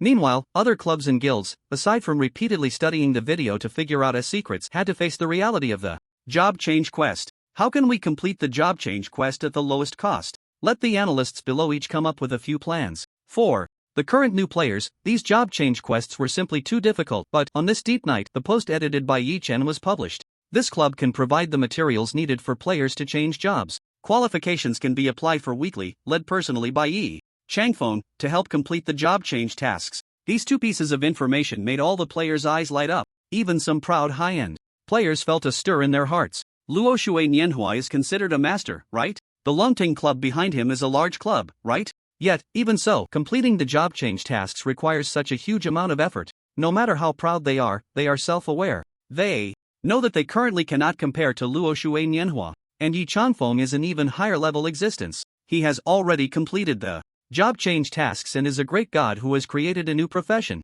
Applications flooded into the email left by Yi Chen like snowflakes. The next morning, Yi Chen had just woken up. After washing up, he put on his sportswear and prepared to go for a run. People still need to bask in the sun. After all, even a salted fish has to work hard to sunbathe, so why shouldn't you? With headphones on, playing the news, Yi Chen began to jog slowly around the community. The community he lived in is almost the top community in the Hualong Federation. Those who can live here are either rich or noble. At this level, they still pay some attention to their bodies. Therefore, during Yi Chen's morning run, he encountered quite a few figures who could be considered prominent in the business circle. Upon seeing Yi Chen, they all took the initiative to smile and greet him. In the past, they would have at most glanced at him and then ignored him. Moreover, just not long ago, they had received news that Yi Chen had put out 5% of his Sky Industry shares in exchange for over 1,000 billion in funds. He then threw this money into the mining industry. Instead of holding onto the golden goose that is Sky Industry, he went to engage in some real industry, particularly the rather risky metal mining sector.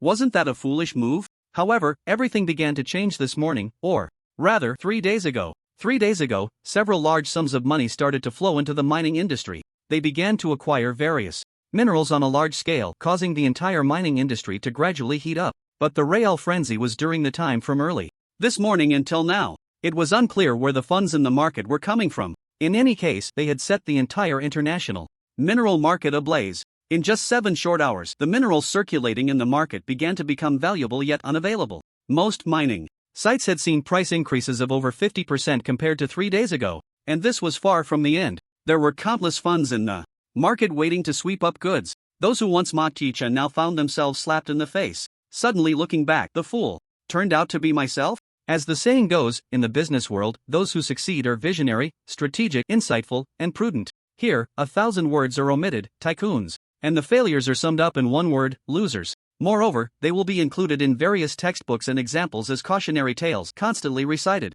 Now, in the eyes of many tycoons, Yi Chen is naturally among the former. And when educating the younger generation, they will pull him out as an example. Look at Mr. Ye's son, a tiger father has no dog son. Now look at yourself. Bala bula bula. Even Ren Xian couldn't contain his excitement, his hands trembling. On the way home after buying breakfast, Yi Chen dialed his phone. Hello? Young Master Yi, I hope I'm not disturbing you? Yi Chen opened the door with a beep and casually replied, No, what's up? Is there something you need? Ren Xian took a few deep breaths and then broke into a smile. Young Master Yi, you are simply brilliant. So far-sighted. Your long-term vision and grasp of the market are terrifying. The minerals you currently hold have generally appreciated over 50%. Even if you sell now, you could make a staggering 50 billion. Ren Xian's voice trembled with excitement. That day, Yi Chen's words had never been so vividly etched in his memory. If things go well, then this time the profit will give you a 0.1% dividend. Don't underestimate 0.1, but the base is boundless.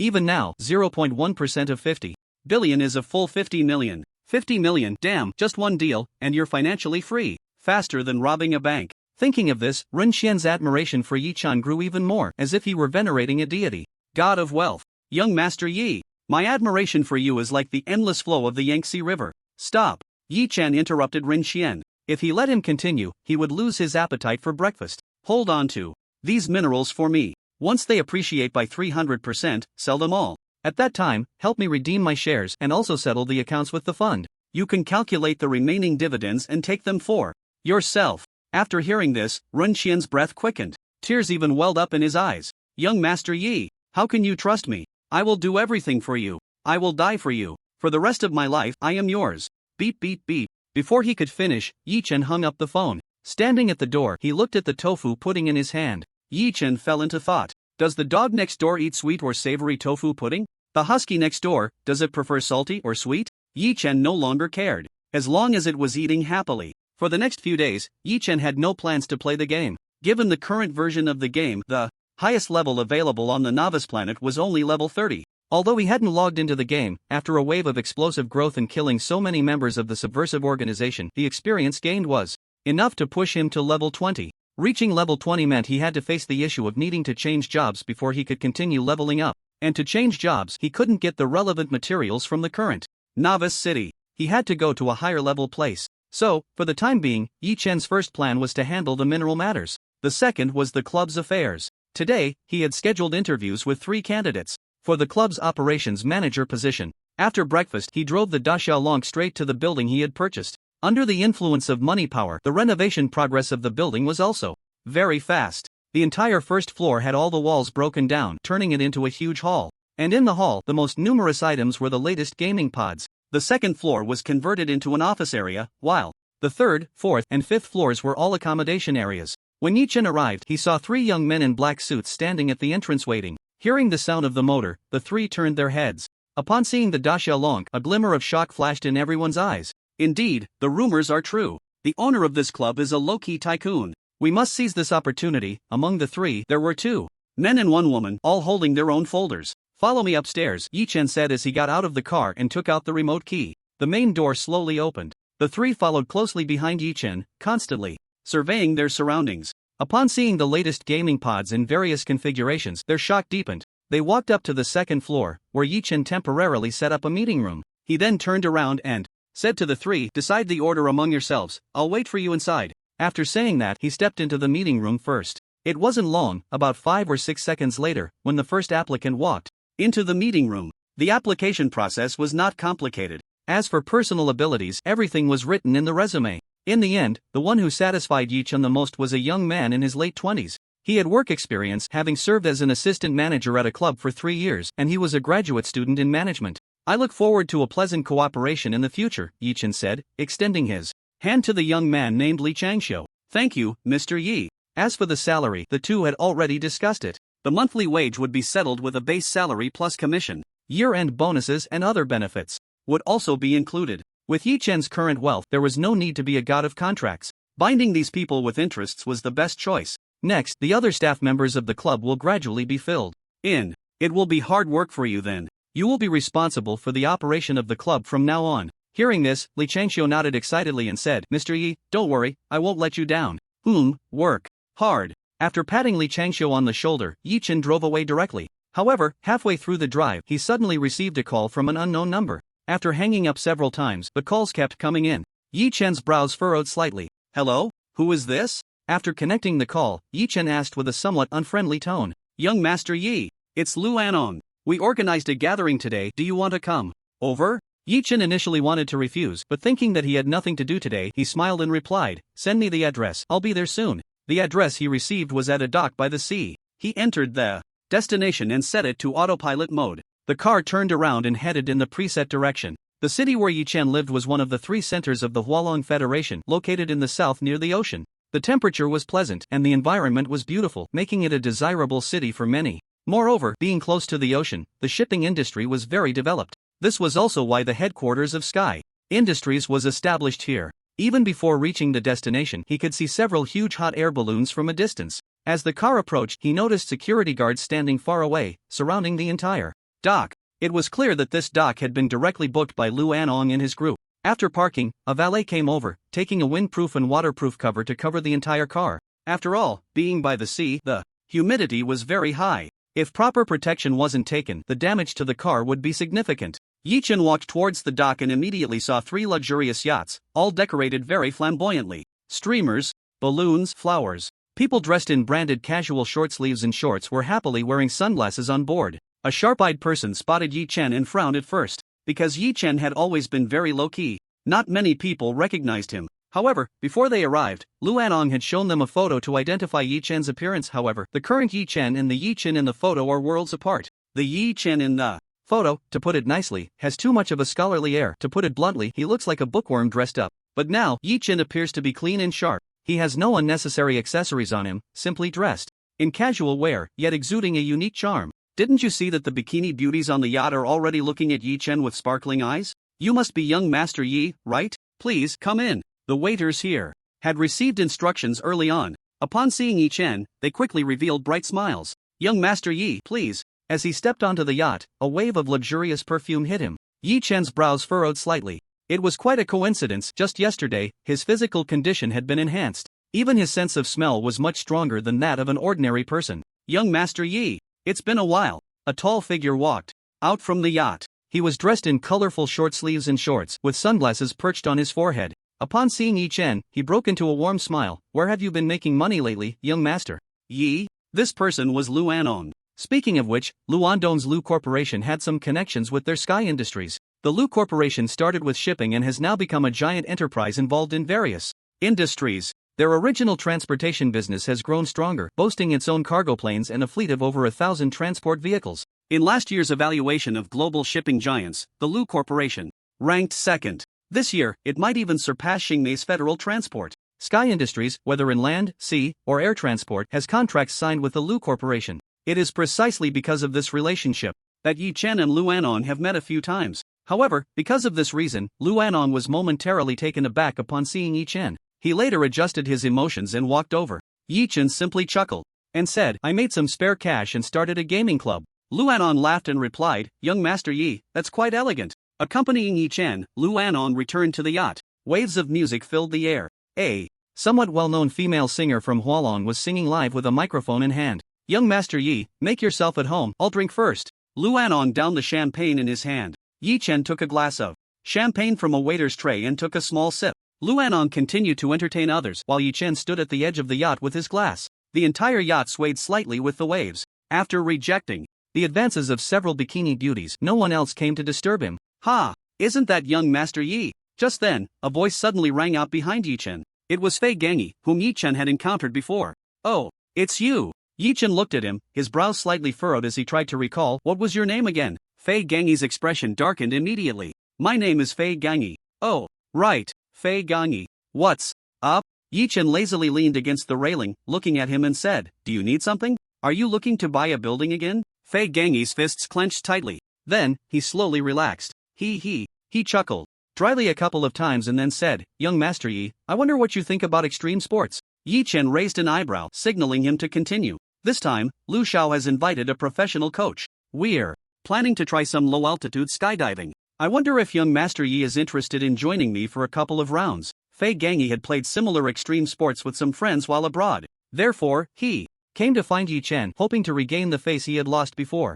After all, in his impression, Yi Chen was just a bookworm. If he really tried extreme sports, he would probably be scared to death. "Sure, let's go." Fei Gangi was momentarily stunned. He stared at Yi Chen with wide eyes, as if he had just heard something unbelievable. "Aren't you going to do a low-altitude drop? Come on," Yi Chen urged from the side. Low-altitude drop involves taking a plane or hot air balloon to an altitude between 2,000 to 3,000 meters, then jumping down with a parachute. The parachute is opened at the extreme distance, providing a thrilling sensation of earth or ocean rushing towards you, which can send an adrenaline rush through extreme sports enthusiasts. Upon learning that Yi Chen was going to do a low-altitude drop with Fei Gangi, everyone present exclaimed "Whoa!" Today's event indeed included the low-altitude drop, but it was mostly a show featuring professional extreme athletes for everyone to watch. If someone wanted to try it, it was possible, but they would need a coach to accompany them, and at most, they would only experience the fun of parachuting. They wouldn't be allowed to reach the extreme distance before opening the parachute. However, now Yi Chen actually wanted to personally participate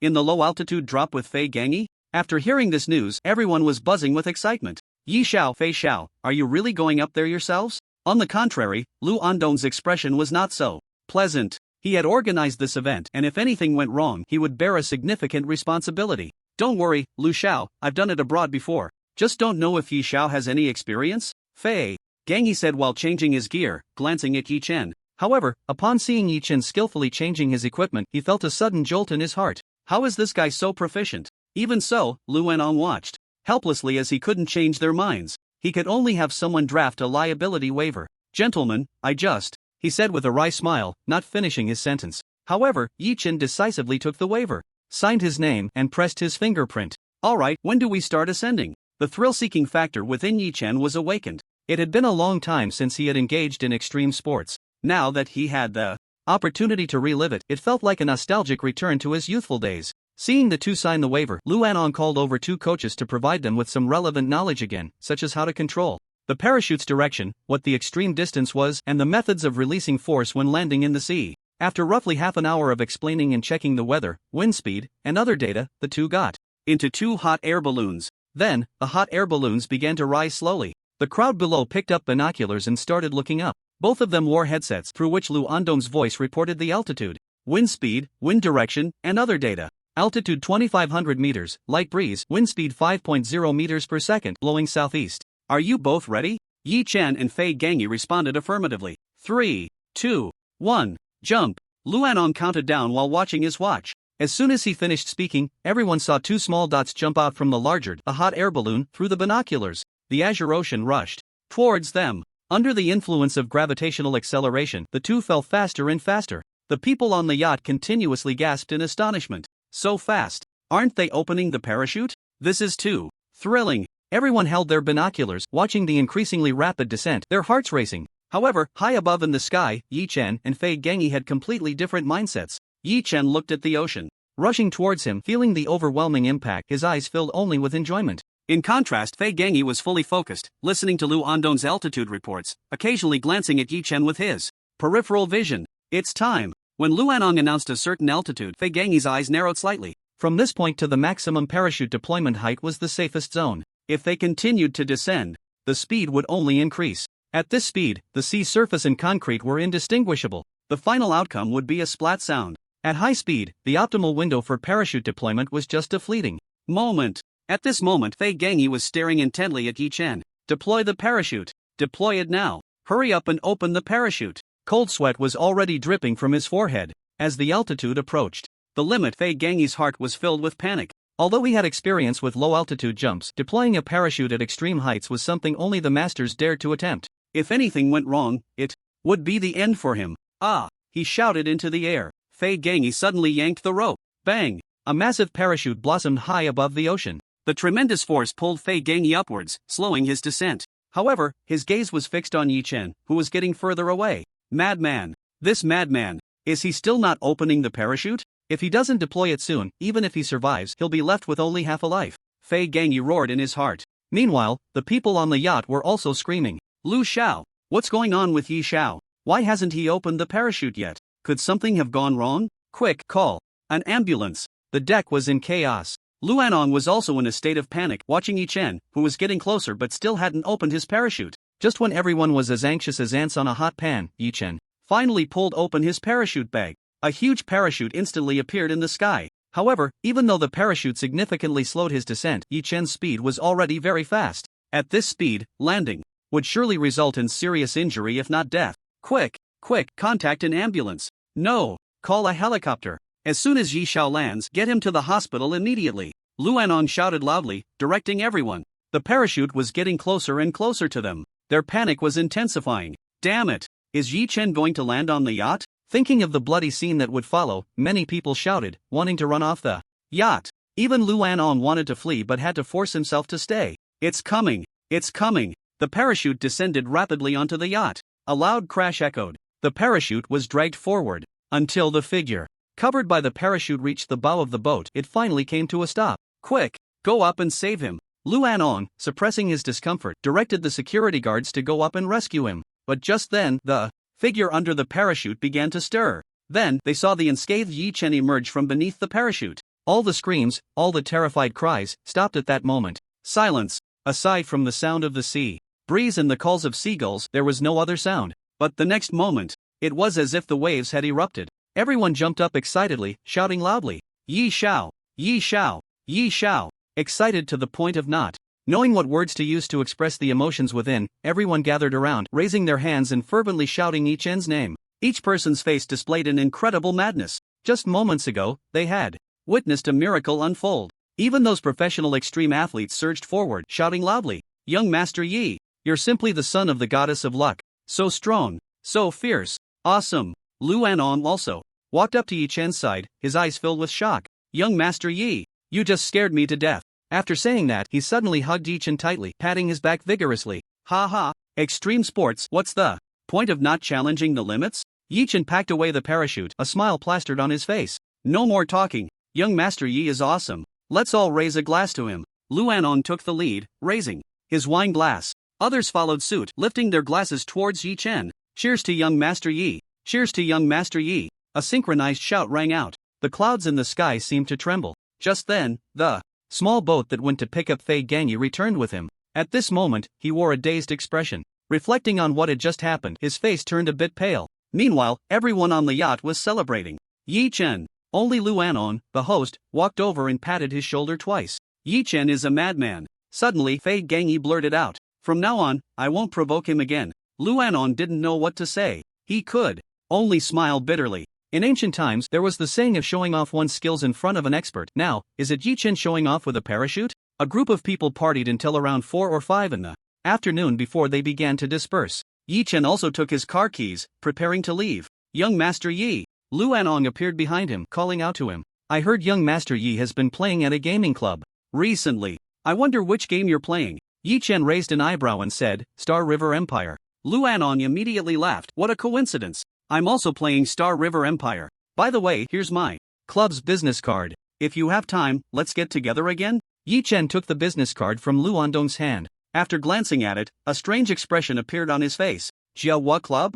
Activating autopilot? One hand on the steering wheel, the other flipping through the business card. The card was deep blue with a black border. In the center were 5 golden characters, elegantly written, Jiahua Club. After looking at The card, he shook his head and put it away. It seemed even the heavens intended for him to continue being the big villain. However, that opportunity with Jiahua Club he was determined to seize. Not even Jesus could stop him. By the time he returned home, it was already night. Feeling lazy, he didn't want to cook. Yi Chen simply ordered takeout. The speed was quick. Before long, the doorbell rang. Opening the door, he found the same cute delivery girl. "Brother, your takeout." "Thank you." Bang! The door was ruthlessly shut again. After dinner, Yi Chen quickly washed up. He then laid down in the gaming pod. It had been 2 days since he last logged in, and he had no idea what the situation was like in the 8 Bureau. Since there were respawn points in the 8 Bureau, with a flash of light, Yi Chen appeared directly inside. Although it was already night, the 8 Bureau was still brightly lit. Staff members were constantly moving back and forth, holding documents, their faces filled with seriousness.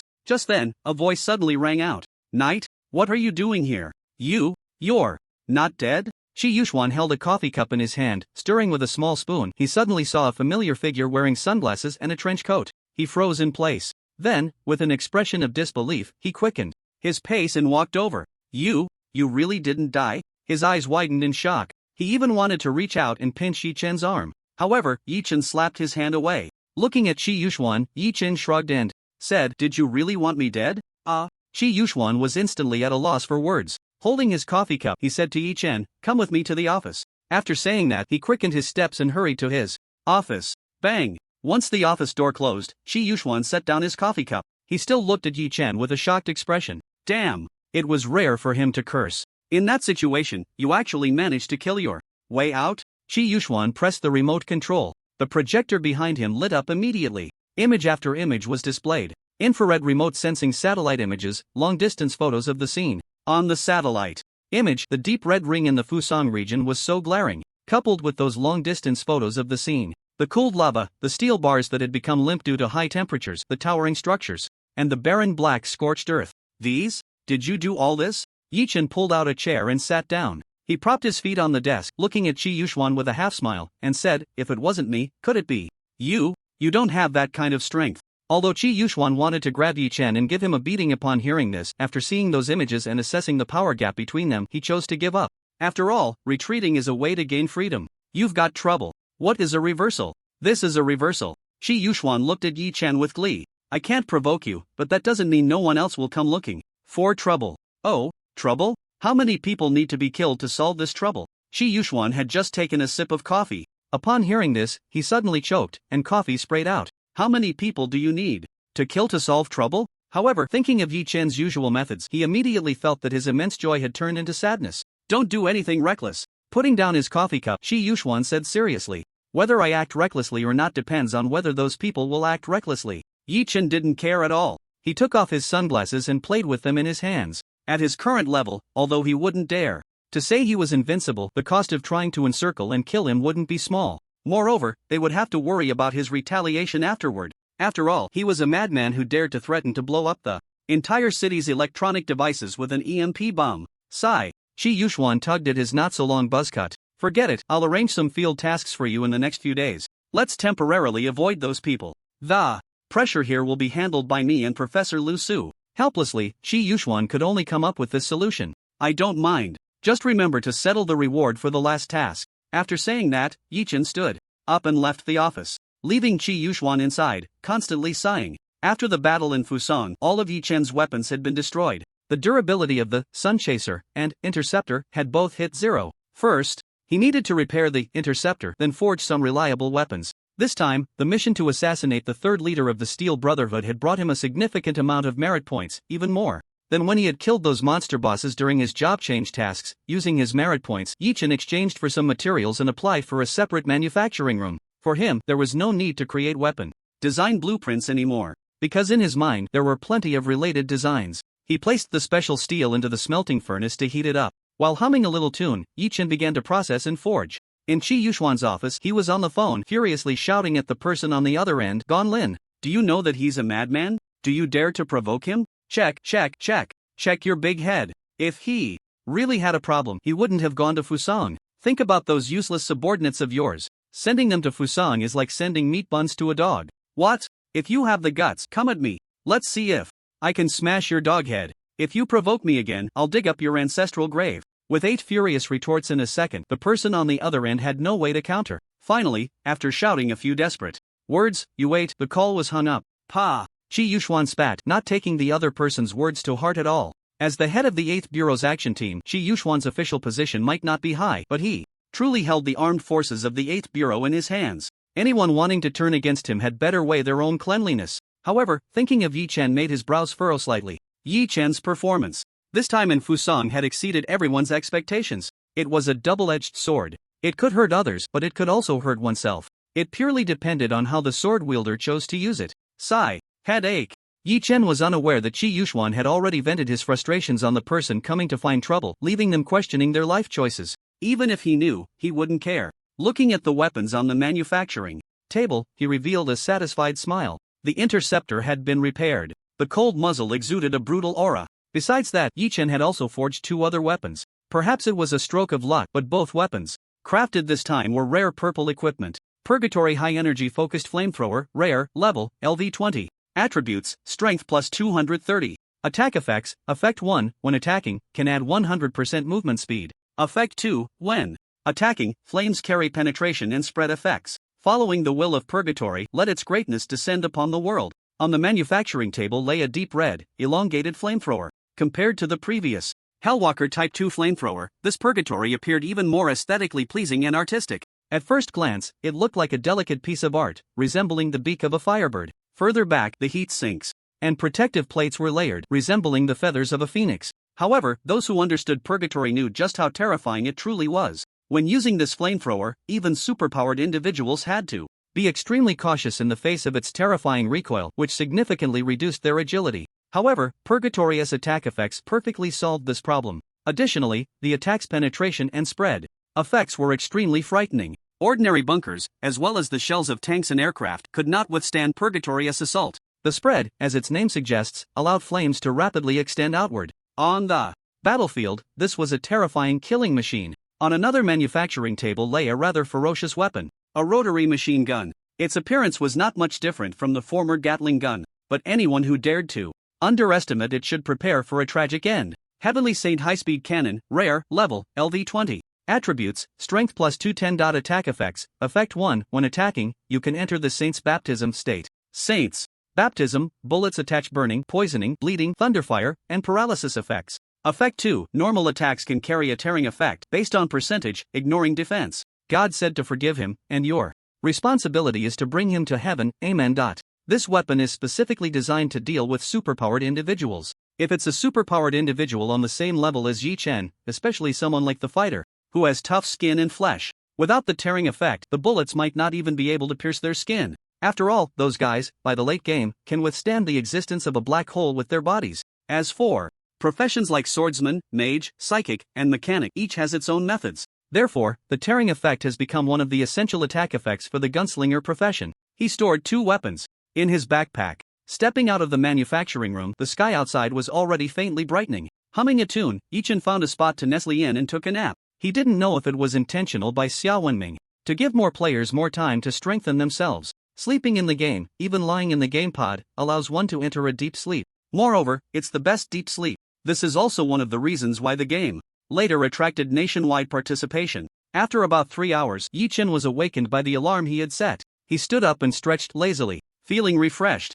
Opening his personal panel, it was time to organize his gains. During this period, ID, Night Race, Carbon-based Life/Earthling Profession, Warfire Ruler, can change class, Secondary Profession, None level, 20 Experience, 25 million Strength, 620 plus 80 Spirit, 880 plus 120 Agility, 290 plus 40 Charisma, 400 plus 200. As the player's reputation spreads, Charisma will continuously increase. Health points, 5200 plus 800 Energy points, 5200 plus 800 Attribute points, 52 plus 8 Skills. True Eye Battlefield Dominator Braver with every fight. Warfire Anthem Heavy Weapon Awakening Super God Battle Intense Skill Points, 26 plus 4 Equipment, Sun Chaser Handheld Laser Cannon, Interceptor 2.0 Sniper Cannon, Purgatory High Energy Focused Flamethrower, Rare, Heavenly Saint High Speed Machine Gun, Rare, Organization, Hualong Federation Bureau 8. Indeed, in that battle in Fusang, killing so many red-named NPCs pushed into the LV20 threshold in one go. Moreover, he still had a whopping 25 million experience left. Although he couldn't continue using the Sun Chaser, this wave was still a huge profit. However, the second job change task was not so easy. The class change task had also become complicated. In addition to needing to grind relevant weapon proficiency, he also had to learn related class change knowledge. These things could only be obtained on a higher platform. After just checking his personal information, Chi Yuxuan sent him a message, "Come to my office. I'll introduce you to some team members. I have a task to assign to you." When Yi Chen walked into Chi Yuxuan's office, besides Chi Yuxuan, there were 3 other people, 2 men, and 1 woman. "Let me introduce you, this is Xia Fan, codename Eagle Eye, an archer among superpowered individuals. This is Tian Shang, codename Gentleman, a mechanic among superpowered individuals. This is Yivier, code name Doctor, a paladin among superpowered individuals." Good heavens! I can't believe it. Hearing the names of these 3, Yi Chen's heart skipped a beat. Tian Shang, Xia Fan, Yivier? A god descending to Earth 1v2? It can't be a god descending, right? Although he was internally complaining, he still simply greeted them. Among them, Xia Fan's demeanor was somewhat cold, merely shaking hands with him briefly.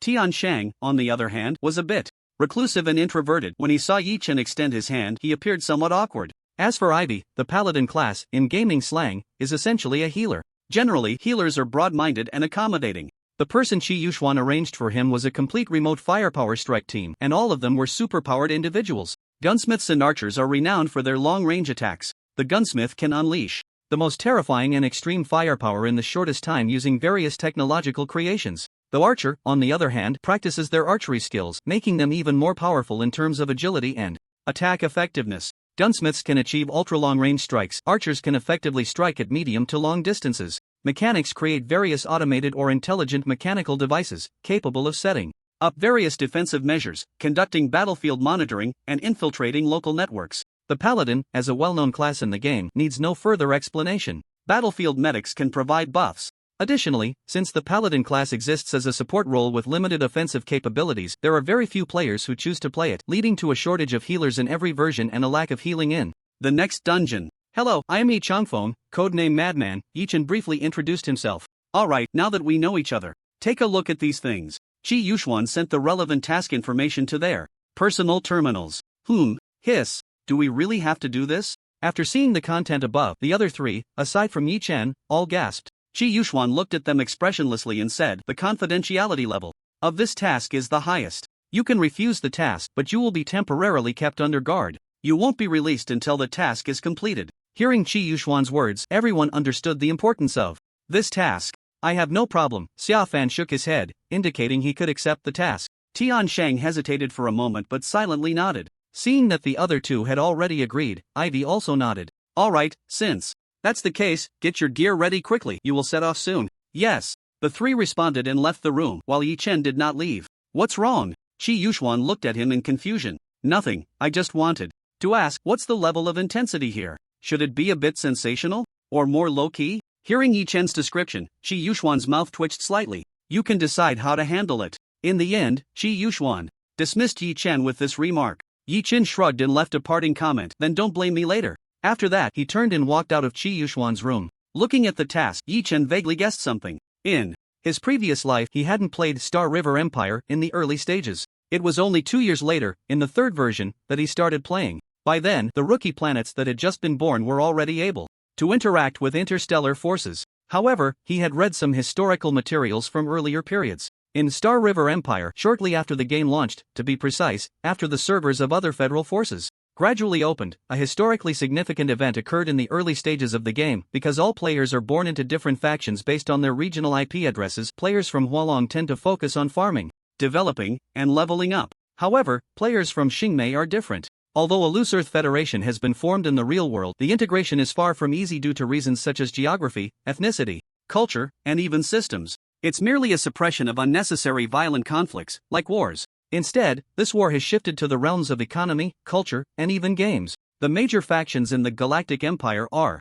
not much different from those in the real world. However, due to the invasion of monsters, the alliances between factions here are somewhat tighter. At least, so far, everyone has been living in peace, with no interference in each other's affairs. But everything changed because of those Xingmei game players. It was mentioned earlier that game players, due to their chaotic tendencies, are referred to as the fourth catastrophe. In the game, a Hualong scientist visiting Xingmei was directly eliminated by these game players. When this news broke, the entire Hualong was furious. They had no idea whether those players were from Xingmei. In fact, in terms of appearance and voice, those players behaved just like Xingmei people. This is how it all happened. As one of the major powers, their own scientist was assassinated on Xingmei's territory by Xingmei players. If they did not retaliate equally, they might as well jump into a river and drown themselves. Thus, Hualong launched a massive retaliatory action. This included, but was not limited to, assassinating key figures and destroying important military or civilian facilities. When Xingmei saw this, they thought, I clearly didn't do it, yet I have to take the blame.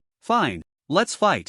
At worst, we'll perish together. And so, the two sides began to clash. However, with the intervention of forces like Hongsu and the Star Alliance, and the looming monster problem, both factions continued to send superpowered individuals to cause destruction. In the tribe, this event became known as the Dragonstar Covert War. For many game players, their attitude towards the Dragonstar Covert War was one of delight. Whether it was Hualong or Xingmei, both sides set up numerous tasks, giving these game players the chance to make a fortune. Many players seized this opportunity, making a windfall in the early stages of the game. Originally, players from Hualong and Xingmei had always looked down on each other. In other games, they would fight to the death.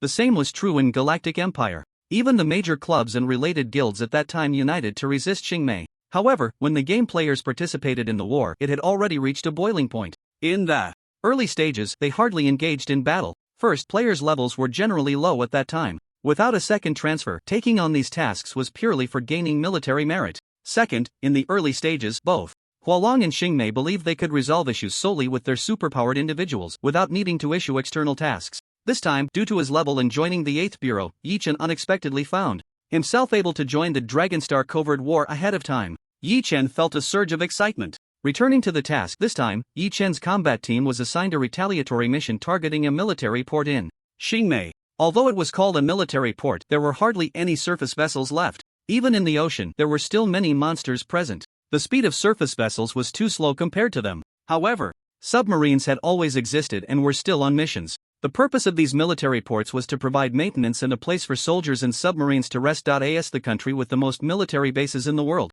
Xingmei's naval port is actually located at the tip southwest of the White Elephant. Since the monster invasion, most of the bases have been abandoned because the maintenance costs are simply too enormous. They haven't even managed to clear the monsters on their own land. However, maintaining a small number of naval ports is not without significance. At the very least, among the submarines capable of navigating globally beneath the ocean, almost only Xingmei remains. Boarding the transport plane on the base's helipad, Yi Chen and his group set off directly for their destination. As for how many planes like this, carrying out revenge missions, have taken off across Hualong, even Qi Yuxuan does not know the secret. The transport plane flew at an altitude of 10,000 meters for over 2 hours before finally reaching the airspace above their destination. However, this destination is not the mission target. Although it is a naval port, there are still radar systems in place. They need to land more than 100 kilometers northeast of the mission target first. As the indicator light turned green, Yi Chen, Xia, Fan, Tianshang, and Yivier jumped directly out of the transport plane's cabin. With the parachutes blooming, moments later, everyone landed on the ground. The surroundings were desolate. Looking out, the concrete road 300 meters away had been utterly destroyed by monsters. Some weeds had grown very tall. Faintly, the sounds of those monsters could be heard. This place is remote. Even before the monster invasion, it was one of the most backward and impoverished areas in the world. The local government found it extremely difficult to deal with the monster invasion. They could only get by and rely on the aerial patrol ships of various powers passing through the sky to request ground fire strikes. This was to provide humanitarian aid and maintain their own existence. Whether it was Hualong, Hongsu, or Xingmei, the Star Alliance, or even the White Elephant, they generally accepted these requests. They would pour a wave of firepower onto the coordinates they provided. On the ground covered in yellow sand, Yi Chen took out a device, confirmed the direction, and said, "Let's go." He immediately set off, advancing at a rapid pace. With their superhuman stamina, they could easily cope. The azure sky had not a single cloud. The scorching sun poured down on the earth, causing the surrounding air to distort. The group, dressed in desert camouflage, was quickly heading towards the naval port. "Stop!" Yi Chen raised his hand, halting the entire team. "Gentlemen, release the drone." The gentleman responded, taking out a square black box the size of a book from his bag. The box opened, and a folding drone unfolded. It automatically connected to everyone's combat goggles. The drone's perspective was instantly accessed. "Got it." The drone flew upward, finally revealing the full view of the naval port. The straight line distance is 8 kilometers. I can see 3 sentry posts. The hidden sentries are unclear. Additionally, on the surface, there are 3 heavy machine guns, 2 infantry fighting vehicles, and a suspected tank camouflaged. The site is open, easy to defend but hard to attack. Soon, all useful information had been collected. The drone was retracted, and the group began discussing the combat plan. This time, to destroy the naval port, the gentleman's backpack also contained 3 ultra-high energy bombs. As long as they found the right opportunity to infiltrate, set up these bombs, and detonate them directly, the entire naval port could be blown to smithereens. This was a plan proposed by the gentleman and Eagle Eye. However, upon seeing this plan, Yi Chen had a different opinion. Since this is a revenge operation, we need to show the momentum of a revenge operation. What kind of revenge operation is this if we sneak around like this? This time, Yi Chen was the team leader. Hearing his words, the 3 frowned slightly and looked at him. Launch a strong attack, push in, blow their military port to the sky, openly and aboveboard. Everyone was stunned. Looking at Yi Chen, they suddenly remembered his codename, Madman. As the saying goes, there are no wrong codenames, only wrong names. This man before them was truly a madman. However, for this operation, Qi Yuxuan had already stated that everything would be decided by Yi Chen. They clearly knew that they could not change the decision of this madman before them. But that didn't mean they wanted to go to their deaths with him. Yi Chen also sensed the meaning in their eyes, glancing at the military port with a flash of madness in his eyes. All you need to do is provide me with cover and fire support here. Leave the rest to me.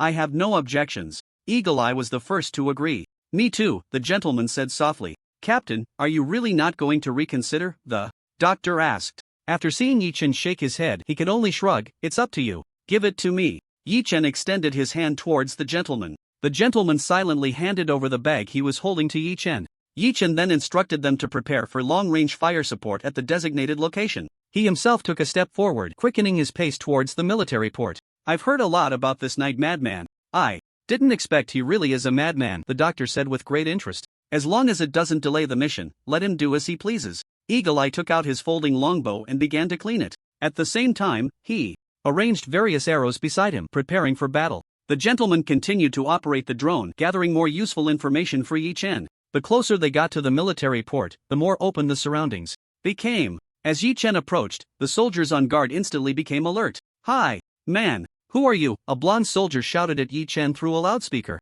Yi Chen pushed his sunglasses up with his hand, resting them on his tousled hair. At the same time, he extended an international friendly gesture, equals fuck you. The blonde soldier was instantly furious. He decided that no matter who this man was, he would use his machine gun to turn him into dust. However, Yi Chen's movements were even faster. When he lowered his finger, Heavenly Saint had already appeared in his hand. Meanwhile, most of his skills were activated. True Eye, Effect, Gain Dynamic Vision. Achieve 100% accurate prediction, gain the ability to break illusions. Battlefield Dominator. In battle, your damage will increase by 30%. Braver with every fight. In battle, when health drops by 10%, damage increases by 10%. Warfire Anthem, in battle, can enhance the combat will of allied players by 100%, all attributes increase by 30%. In an instant, the sound of the motor whirring to life echoed. It rang out like a gospel from the sanctuary.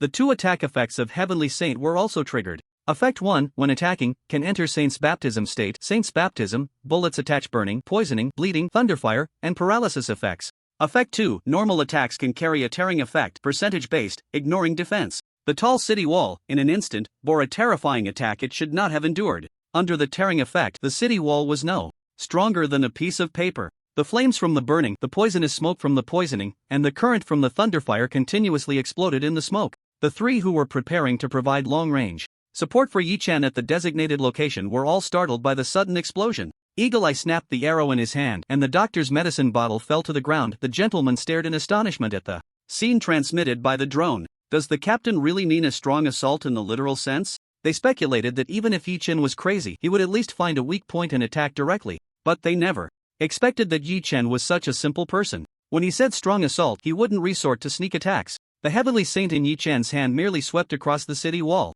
The entire wall had already collapsed completely. Dust and smoke billowed into the sky. The machine guns of the other 2 sentries hadn't even had the chance to fire before they were forever silenced. But at the same time, the sounds of engines from infantry, fighting vehicles and tanks echoed in Yi Chen's ears. Soldiers in the military port picked up their rifles and aimed at Yi Chen to open fire. Putting away the Heavenly Saint, Yi Chen slid forward. He took cover behind the collapsed wall. Bullets thudded into the yellow sand ground behind him. Boom! A cannon blast rang out. The collapsed section of the wall was blown up again. Amidst the smoke, the so-called king of land warfare, the tank, was crushing its way toward Yi Chen's direction. On either side of the tank, the infantry fighting vehicles roared with their mounted cannons. Bullets poured out continuously, like 2 steel dragons crashing into the area. Taking hits was not Yi Chen's style. The interceptor appeared in his hand. He let the shells land less than 10 meters beside him, creating a massive crater. Yet, Yi Chen remained motionless, half-crouched, dragging the interceptor in his hand. Whoosh! A sound, restrained to the extreme, suddenly erupted from the muzzle. A bullet, carrying terrifying kinetic energy, shot toward the tank, triggering the interceptor attack effects. Effect 1, critical. Damage triggered, capable of dealing 200% damage. Effect 2, normal attack, with armor-piercing effect. Under the armor-piercing effect, the reactive armor in front of the tank was like paper. The bullet penetrated the armor, triggering critical damage. Molten metal burst forth in an instant.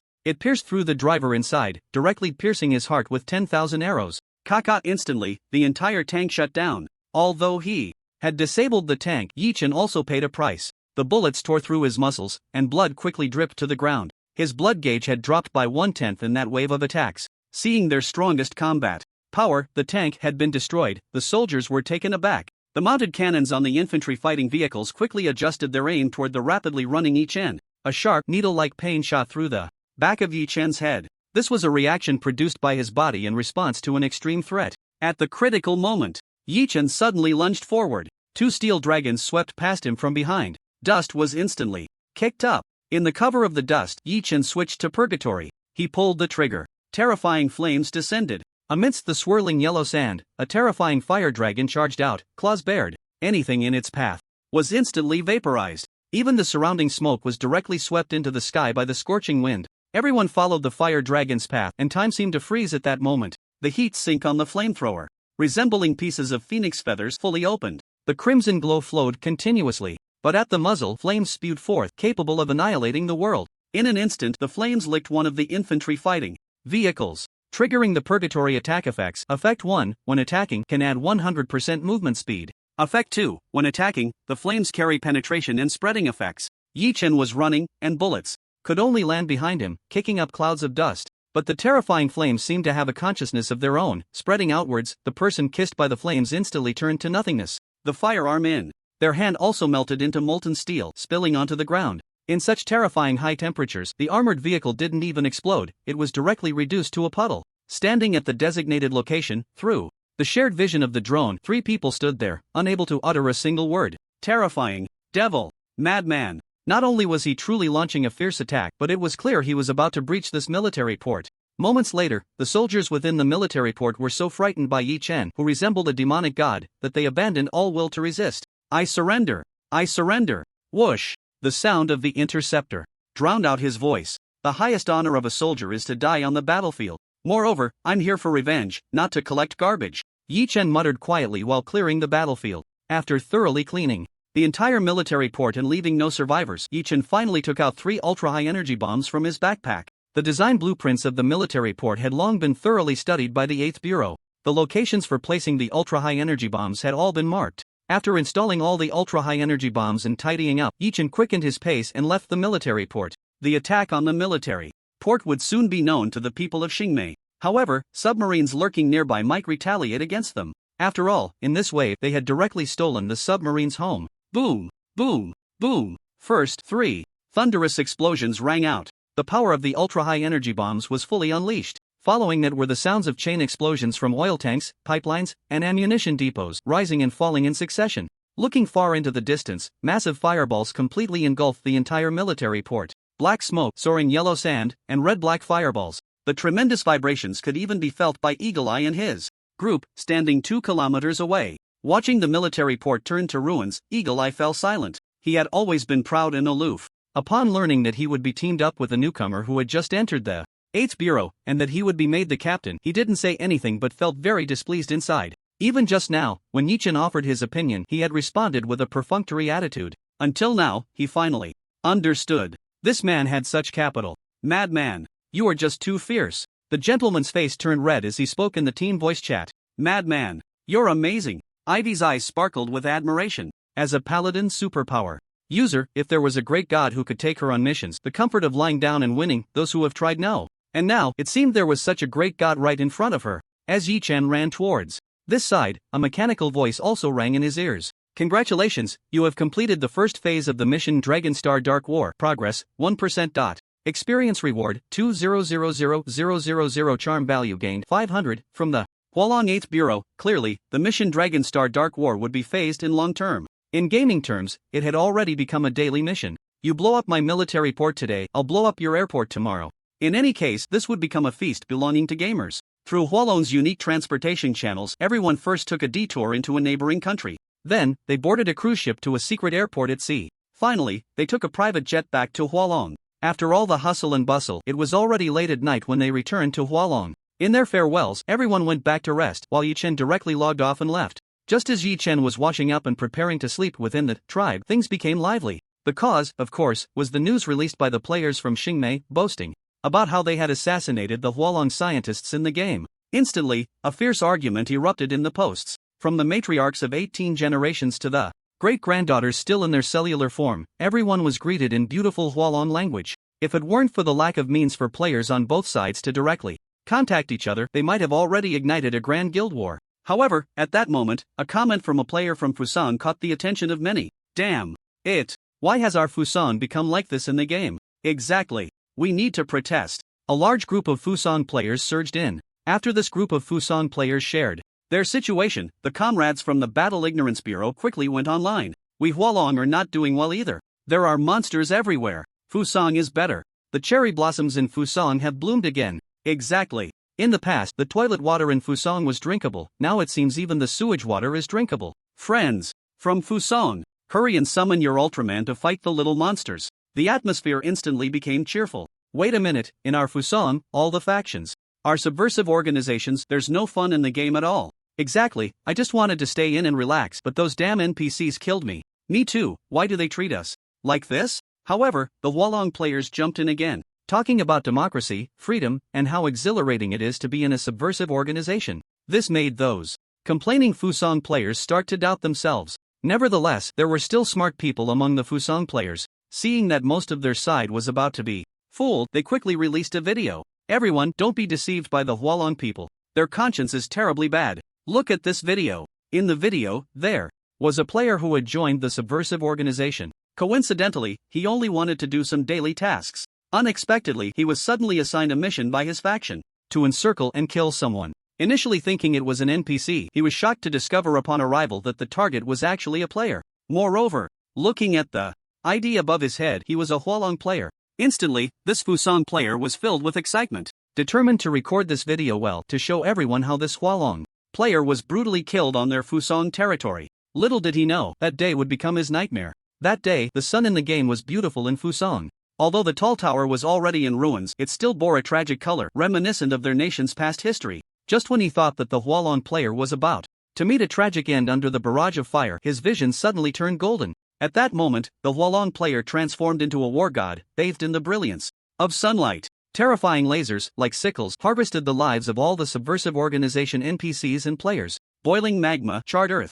The video abruptly stopped. In the final moment, the dazzling light obscured everything. Clearly, the player recording the video was also taken out directly. Did you see that? This is a Hualong player. They are all demons. Never be deceived by them. Little did he know, after watching this video, even the Hualong players were all stunned. Holy crap, it's Night God. Wow, it really is Night God's ID. This is too intense. How did he end up in Fusang? This is simply a war god. Slaughtering the Fusang people is like killing chickens. It's over, it's over. How will the comrades of the War Ignorance Bureau continue their work in the future? Crying. Director. The War Ignorance Bureau is finished. Crying. We have all let down the director. Crying. Of course, while they were joking around, once they learned that this was done by Night God, many who had shouted in admiration also joined in. In fact, it even prompted more people to apply to join the Dark Star Club in the post left by Yi Chen. But soon, those starry-eyed players who were jealous to the point of splitting apart jumped out. What's the big deal?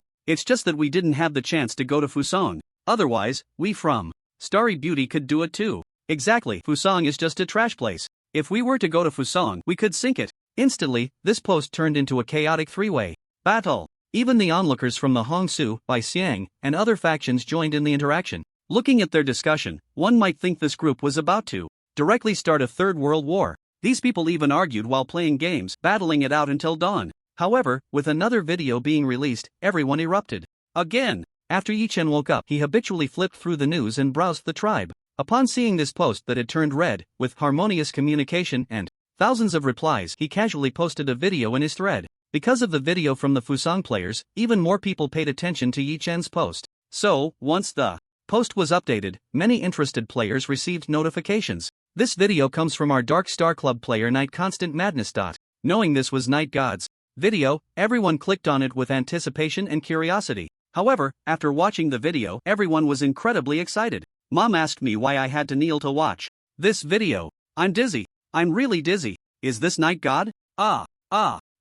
Night God, I love you. I wanna have your babies. Night God's move is simply a little cow doing a handstand. Amazing. Quick, move it over. Drive those starry beauty golden retrievers crazy. Right away, huh? Someone has already moved it over. Quick, I want to go watch the show. After the video was moved to that post, the players from Hualong all simultaneously added those starry beauty players. Quick, come see how our Night God's dogfighting cannon technique is coming along. Come out and bark a few times. You come here. If you have the guts, come here. Night God, let me see who's looking for me. Ha ha ha, you're killing me. Night God's face slapping is really timely. The content of the video was very simple. It was a recording of Yi Chen breaking through and destroying that military port. When they saw the man who never looked back at the explosion leaving amidst the flames, all the starry beauty players wished they could swallow this person called Night Constant Madness whole. The author is doing their best to update 3 updates of 9,000 words daily, hoping everyone can continue to support. Free gifts are also hoped to be sent. Thank you all. Next, I need to write tomorrow's 9,000 words. Let's work hard. Yi Chen had no idea how much of a stir the video he released would cause. After entering the game, he went directly to find Shi Yuxuan. Is there something? Seeing Yi Chen come in, Shi Yuxuan tugged at his increasingly sparse hair. Ever since the Dragon Star Dark War broke out, his workload had greatly increased. Moreover, he had to constantly tidy up after Yi Chen. Within the 8th Bureau, there were also disputes between hawks and doves. Take the previous revenge action of destroying the naval port as an example. The hawks strongly agreed with Yi Chen's approach. They directly struck in, letting those small-time players see the toughness of their Hualong. However, the doves felt that such actions would escalate the disputes between Hualong and Xingmei. Although it was revenge, it should be done subtly without making it widely known. According to unverified rumors, the hawk leader almost got into a fight with the dove leader in the conference room, and Shi Yuxuan, caught in the middle, became even more uncomfortable. Yi Chen pulled out a chair, sat down, and got straight to the point. I want to create my own force. After completing the task of revenge, Yi Chen directly gained a massive 500 charm points. Coupled with his previous charm points, Yi Chen's charm value had now reached 1100. With charm points exceeding 1000, he could create his own force. This was actually one of the ways to cooperate with the 8th Bureau. However, the requirements were quite high. First, the strength must be powerful enough. Second, the 8th Bureau must believe that you won't betray them, which can be resolved with charm points. The first part was manageable. As long as one worked hard to grind monsters, they could always level up. But the latter part, charm points, were not so easy to accumulate. Shi Yuxuan pondered for a moment, nodded, and said, okay, but the funding must be your own responsibility. Yi Chen nodded and then left the office. Xilea, help me create a legion named Dark Star. He silently recited in his heart, summoning the little sprite Xilea. Dear player, are you sure you want to create a legion? Yes. Deducting handling fee. Ding. Congratulations. Dark Star Legion created successfully. Please bind the Legion camp as soon as possible. Please recruit players as soon as possible. At the bottom of Yi Chen's personal panel, in the organization section, besides the Hualong Federation 8th Bureau, there was another one, Dark Star Legion. However, finding a base was a bit troublesome. If there were a ranking of dissatisfaction with this game, the wealthy players who spend money would definitely be at the top, because this game has no recharge channels at all. To make money, one either has to do tasks assigned by NPCs or go into dungeons to fight wild monsters and sell the materials they collect. However, this had supported a group of gold farming players in the previous life. Even some large guilds and clubs had to buy game coins from these gold farmers. Moreover, the exchange rate was a terrifying 5:1. 5 game coins could be exchanged for 1 unit of real currency. When Yi Chen was doing the job transfer task, he killed a batch of monster bosses and completed several tasks for the 8th Bureau. His funds were quite sufficient. Near the 8th Bureau, Yi Chen rented a 3-story small building. Then, he bound the Legion camp. He recorded the coordinates and directly posted them on the tribe forum.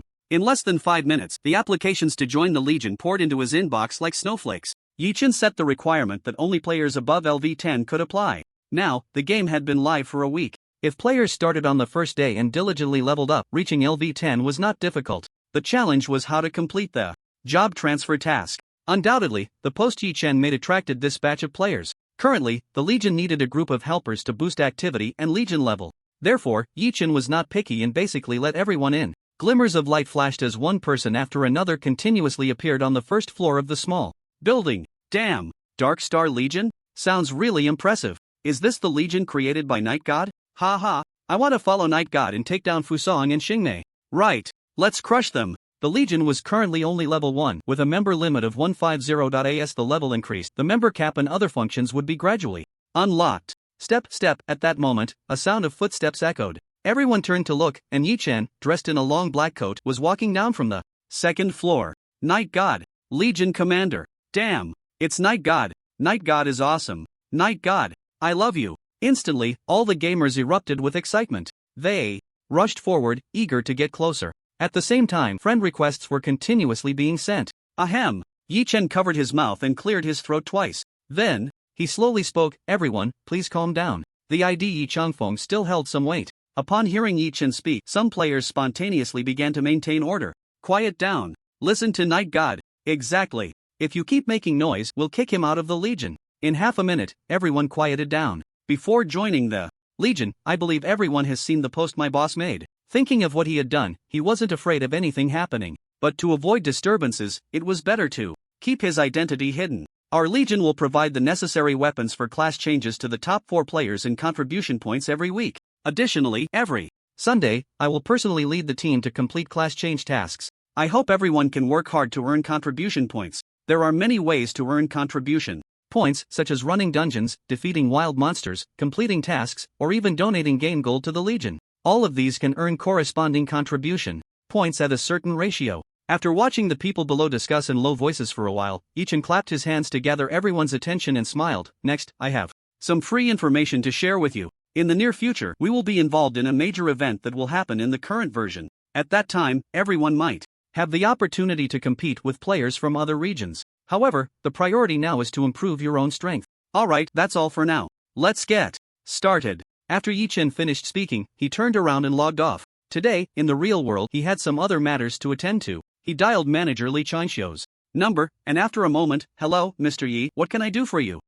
I've already had Night God create the Legion. The coordinates are xx.xx.xx. We need to speed up the recruitment of professional players. Li Changxiu quickly nodded in response. Okay, I understand, Mr. Yi, I will speed things up. Next, he called Ren Xian, assistant. Ren, I'm coming over now.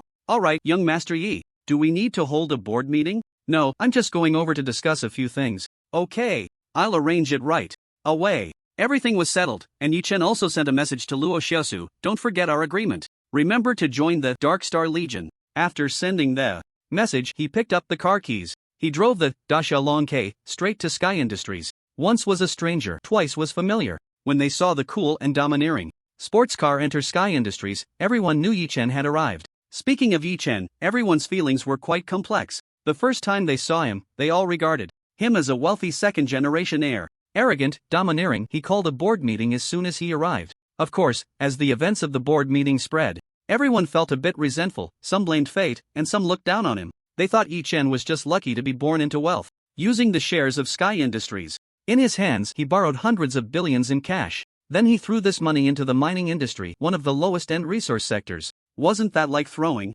money into the sea? No wonder, after Su Ziming from Guanhai Group acquired this portion of shares, he was so pleased that he held a grand banquet that very night. However, everything changed abruptly 3 or 4 days ago. The metal mining industry began to slowly heat up. Yet, the increase was not significant. In fact, not many people paid attention to it, thinking it was just normal market fluctuations. What followed was a true witness to what magical realism meant. At first, the price increase was just a tiny bit, a little bit rising. But after one night, when they woke up, news flooded in reporting the rapid heating of the mineral industry. In just one night, the price had the audacity to soar over 50%. And this was not the end. Mineral prices shot up like they had taken a blue pill, directly soaring to the sky. As of today, although the rate of increase in mineral prices has gradually diminished, it is still 1 quote per hour. Moreover, compared to when Yi Chen acquired them, mineral prices have skyrocketed more than 3 times. An investment genius, with a broad vision, a child of the market. It's unclear when it started, but among the employees of Sky Industries, Yi Chen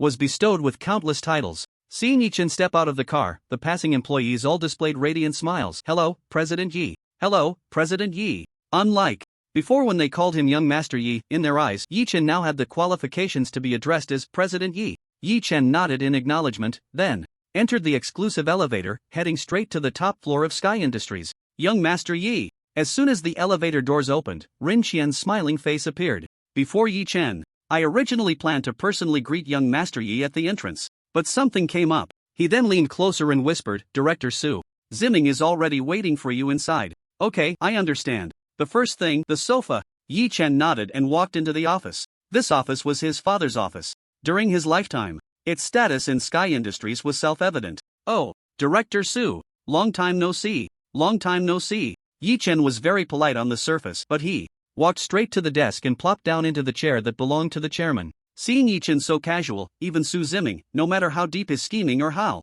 good his cultivation, turned pale and flushed. Today, Director Su, what brings you here? Yi Chen picked up a cup and called out, Assistant Rin, pour me a glass of water. Coming right up. Young Master Yi. Rin Qian entered, took the cup from Yi Chen's hand.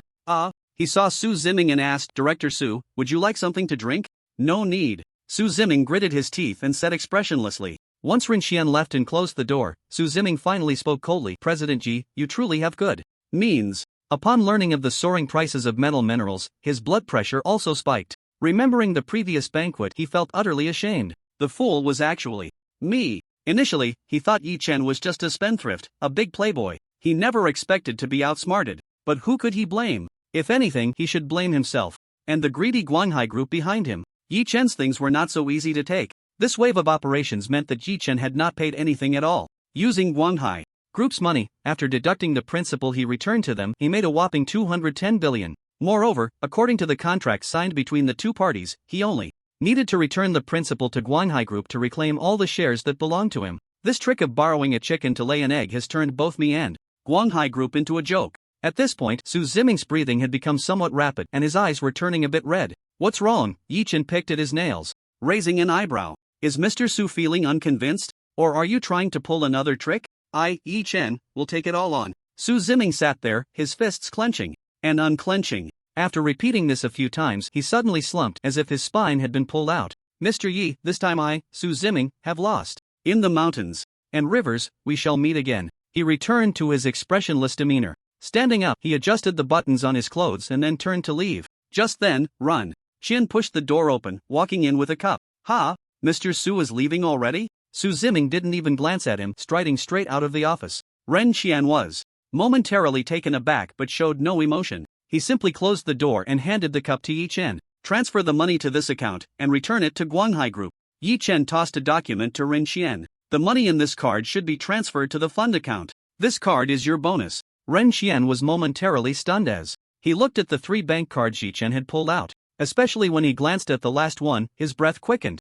This time, Yi Chen had made a profit of a staggering 210 billion. Even a 0.1% bonus would amount to over 2 billion. Does this card contain 2 billion? At this thought, Ren Qian trembled with excitement. This deal had made him financially free. Thank you, young Master Yi. Ren Qian suddenly bowed deeply, almost to a 90-degree angle. When he raised his head again, his face was already streaked with tears. You are too good to me. Yi Chen, however, felt indifferent. He, or rather Sky Industries, had long surpassed the stage of relying on squeezing the remaining value from employees to generate money for the company and the boss. Moreover, 2 billion was really no different to him than 2 dimes. Being able to use this 2 billion to ensure Ren Qian would wholeheartedly work for him was definitely worth it. By the way, help me register 2 companies. One for operating a gaming club. The other, let's register it as a company operating in the new energy sector for now. Yes, understood. Yi Chen had heard of the gaming club he was starting. However, as long as his boss liked it, who would care if he was said to be creating a gaming club? Even if he bought a team or a racing team, what would it matter? Anyone who dared to speak ill of his boss would be the first to face his wrath. On the other hand, the company related to new energy projects made Ren Qian's eyes light up slightly. Now, everyone knew that his boss had been dubbed the son of the market. Planning ahead, at the critical moment he would reap the rewards. Sharp vision, ruthless methods. Now, he had his sights set on the new energy market, hadn't he? However, soon his brow furrowed slightly. In today's era, solid-state battery technology had already been broken through. The industries related to new energy vehicles were also developing very vigorously. Was it too late for his boss to enter the game now? What's wrong? Seeing Ren Qian standing there motionless, Yi Chen asked. Ren Qian was jolted awake but felt embarrassed to ask about the new energy company. He could only say, I was thinking, the prices of those minerals are still rising. At this rate, even if they rise fivefold or sixfold, it won't be a problem to act so quickly. Yi Chen shook his head and smiled, saying, "Do you really think it will continue to rise? Go check where the funds behind the market speculation are coming from, and you'll understand." Upon hearing this, Run Chen felt a sudden clarity. The funds behind those? Even my boss thinks now is the best time to act? Then it must be the funds from the Hualong government. Ren Xian could only be considered to have guessed 1/3 or 1/4 correctly, because, behind the frenzied acquisitions in the metal mineral market today, besides Hualong, there are also Xingmei, Hongsu, and Xingmeng. The current metal mineral market has become a financial game among these major governments, retail investors, and even those large financial institutions entering the fray at this time will face liquidation afterward. 3 times is already the limit. In the last lifetime, many who failed to recognize reality, whether individuals or institutions, rushed in. In the end, they ended up with nothing. There's a saying, if even the cleaning lady knows that the E-Fund Select Blue Chip Fund can make money, then it's time to run. As for the new energy companies, they aren't really new energy. Yi Chen mainly wants to develop electromagnetic machines. Soon, the second piece of information obtained from the Galactic Empire will be placed on the desks of those big shots. Moreover, the content of this information will only be more shocking, because it pertains to the research and development of electromagnetic rifles. In this era, although new energy vehicles and the like have become mainstream, the progress of electromagnetic rifles has been quite slow. Gunpowder has been used in the human world for a very long time, especially in the military. However, the replacement of gunpowder is only a matter of time, especially in firearms. Gunpowder generates gas thrust through explosions to propel bullets out of the chamber. The greater the power, the more gunpowder is needed. Secondly, the muzzle velocity affects the bullet's flight distance. The higher the muzzle velocity, the farther the effective killing range of the bullet. In modern times, the killing distance of anti-material sniper rifles is the farthest. However, the bullets used are quite expensive. According to the data the author found, a regular sniper bullet costs between 80 to 100 yuan, while Barrett's specialized bullets cost around 1,000 yuan. An excellent sniper is said to be fed with bullets, which can also be rephrased as being fed with money. But has electromagnetic propulsion been applied to the military? The answer is yes. On aircraft carriers, the most advanced launching method is electromagnetic catapults. However, to have this capability, one must have a nuclear-powered aircraft carrier, because only a nuclear reactor can provide sufficient power. Furthermore, to apply it to rifles, the miniaturization of electromagnetic machines must reduce power loss. All these have become obstacles in front of the researchers of electromagnetic rifles. One can imagine the waves that will be stirred in the world when the relevant information about electromagnetic rifles appears. More powerful bullets can destroy all known bulletproof vests, significantly reduce various military costs. What Yi Chen wants to do is register a company and set up a factory. He aims to seize the business of contract manufacturing by leveraging the industrial foundation of Sky Industries. Does everyone think that what Yi Chen cares about is making this money? What he truly wants is to legally have the qualification to modify equipment in his own factory. This is also a preparation for a year later when game items appear in reality. In the remaining time, Yi Chen stayed in the game. The covert war between Hualong and Xingmei was also escalating. As the trump card of the 8th Bureau, Yi Chen executed a revenge mission, directly blowing up a military train of Xingmei. Time flowed to the weekend of this week. The Dark Star Legion camp, that 3-story small building, had 4 fully armed players waiting there, having formed a team. At this moment, their faces were filled with excitement, because the 4 of them were the top 4 players with the highest contribution value during this week. This also meant that soon, Night God would personally take them to do their job transfer mission. The players around were filled with envy at that moment. Damn! So close. Otherwise, I would have been in the top 4. Sigh, right now, the entire server, including foreign servers, has no more than 50 players who have changed jobs. Without the support of large guilds and clubs, it's really too difficult for solo players to complete job change tasks. Amidst the discussions, Yi Chen appeared in the hall. He formed a team and transferred the team leader. Alright, let's set off. Second update. Thanks to everyone for their support and gifts. I also read the comments, and some good suggestions will be adopted,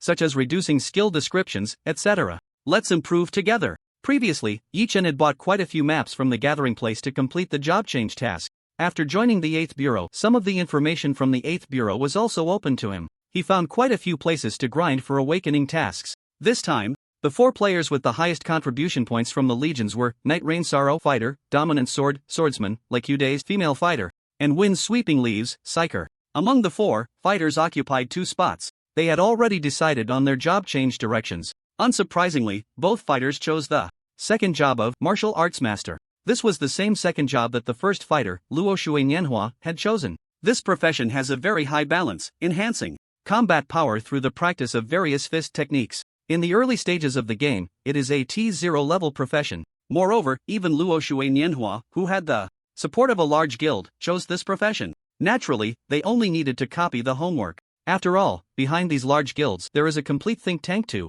help their professional players plan their careers. As for Dominant Sword, he changed to Berserker, which is a very interesting profession. The interesting part is that, after changing jobs, this profession gains a passive skill that triggers as soon as it enters combat. Frenzied Battle Intent triggers upon entering combat, increases all attributes by 50% with a 10% chance to enter a state of confusion judged every 60 seconds, lasting for 10 seconds. The confused state can be seen as a state where the player cannot be controlled and will only attack wildly on its own. Wind Sweeping Leaves, a Psyker. When randomly selecting a psychic ability, he obtained a pretty good one. Extreme Cold. The Psyker profession is the only one without a job tree. Because each Psyker possesses different abilities, categorizing them can be confusing. A Psyker only needs to practice their ability proficiency to meet the current level's requirements, and then the next stage of levels will automatically unlock. Night God? Are we going there to complete the job change task? Dominant Sword asked curiously. 200 kilometers east, there's a valley. The monsters inside are enough for you all to grind proficiency and complete the job change task. Yi-Chin piloted the helicopter, which belonged to the 8th Bureau. Although this time he was helping these players with their job change tasks, he also accepted an internal sweeping task from the 8th Bureau. The task content was naturally to sweep the monsters in that valley. It was a win-win situation. After about half an hour, everyone reached their destination. They chose a spot and landed the helicopter. After laying down a camouflage net, they headed towards the valley. This valley was lush with tall trees and surrounded by clouds. From time to time, they could hear the roars of monsters coming from within. Follow me. Taking out a map and identifying the direction, Yi-Chin said to them. The group immediately followed in his footsteps, heading deeper into the valley. Before long, in a spacious grassy area, they encountered their first monster, a black giant ape that stood a full 10 meters tall.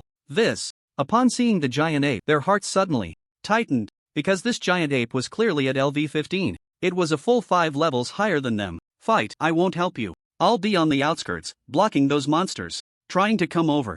Good luck to you all. Yi-Chin had previously completed a job change task, although he fought alone. However, his firepower was incredibly strong, often able to end a battle before another monster arrived. But the other players did not have this ability. Therefore, they needed to team up, letting their teammates intercept the monsters coming to support. Upon hearing Yi-Chin's words, the 4 nodded in agreement. Then, they picked up their weapons and charged towards the giant ape. Yi-Chen also turned around, finding a large tree 100 meters away, and climbed to the highest point. He then sat on a branch, took out the J20 and placed it beside him, slowly humming a tune. Boom! A loud rumble erupted. Yu sang, and the others had already begun their assault on the giant ape monster. Whoosh! A 10-meter-tall tree was suddenly thrown like a javelin towards this side. It landed 10 meters in front of Yi-Chen, knocking down numerous trees and embedding itself deeply. Yi-Chen then took out a cigarette, lit it, and took a deep puff. With his current physique, harmful substances like nicotine would be quickly expelled from his body. Only the cool, spicy sensation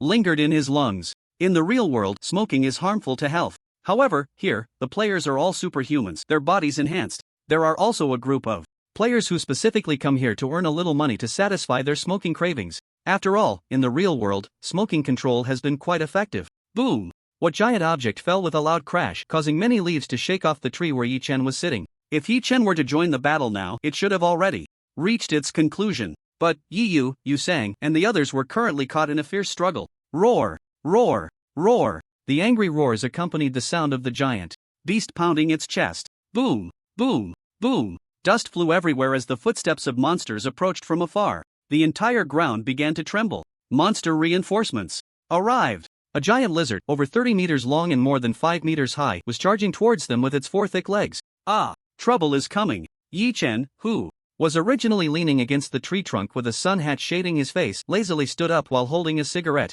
Heavenly Saint appeared in his hand. Whirring. The sound of the motor spinning was like the scythe of death slicing through the air. A series of bullets carrying terrifying power. A curved line was drawn 100 meters in front of Yi-Chen. Watching the giant lizard, which had stopped but continued to glide forward, Yi-Chen exhaled a puff of white smoke and lazily said, "Take one more step, and I'll send you to heaven." The giant beast naturally couldn't understand human language. However, it sensed an incredibly terrifying source of energy from Yi-Chen. The power contained within this small body made it tremble. This monster lizard was only LV-13. It looked enormous, but the length of its tail alone exceeded 15 meters, taking up half of its body length. In fact, it couldn't even compare to the giant ape monster. But Yi Chen was a solid LV-20. However, he couldn't lose his momentum. Thinking of this, it immediately opened its mouth and hissed threateningly at Yi Chen. When the giant lizard roared, Yi Chen's gaze instantly turned cold. "Am I giving you face?" As soon as the words fell, his figure flashed. Purgatory instantly appeared in his hand. He leaped up. The landing position was right in front of the giant lizard's mouth.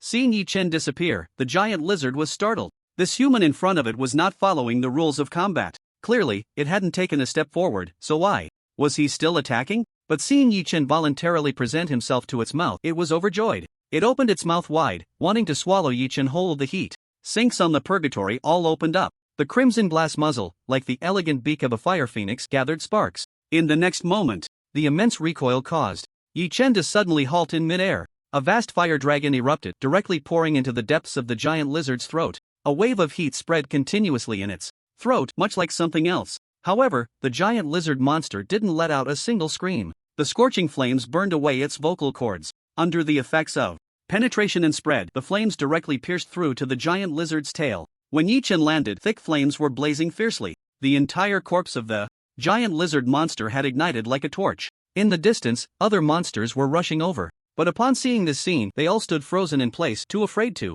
move. "Damn it, daring to roar at me without brushing your teeth. Ignorant of death." Yi Chen's cold gaze swept over the monsters hiding in the distance. The smoke in his mouth had just burned out. He held the heavenly saint and stepped forward. As he crossed over the burning corpse of the giant lizard monster, those monsters took a step back. It wasn't until Yi Chen stopped that they finally breathed a sigh of relief. "If you want to die, come over. If you don't want to die, all of you get lost." His voice wasn't loud, but it was enough to convey his meaning to them. After saying this, he leaned on the heavenly saint and stood there. In the distance, a monster that was dissatisfied had just let out half a roar when it was covered by a strange monster's hand. "You damn it, if you want to die, don't drag us down with you. Such a terrifying existence should be left to those big brothers to handle." Silence lasted for about 3 minutes. The sounds of battle behind Yi Chen finally ceased. Night Rain, Sorrow and the other two, covered in wounds, walked out. 2 of them had less than 5% health left, but they had at least not wasted a resurrection opportunity. The 4 of them teamed up to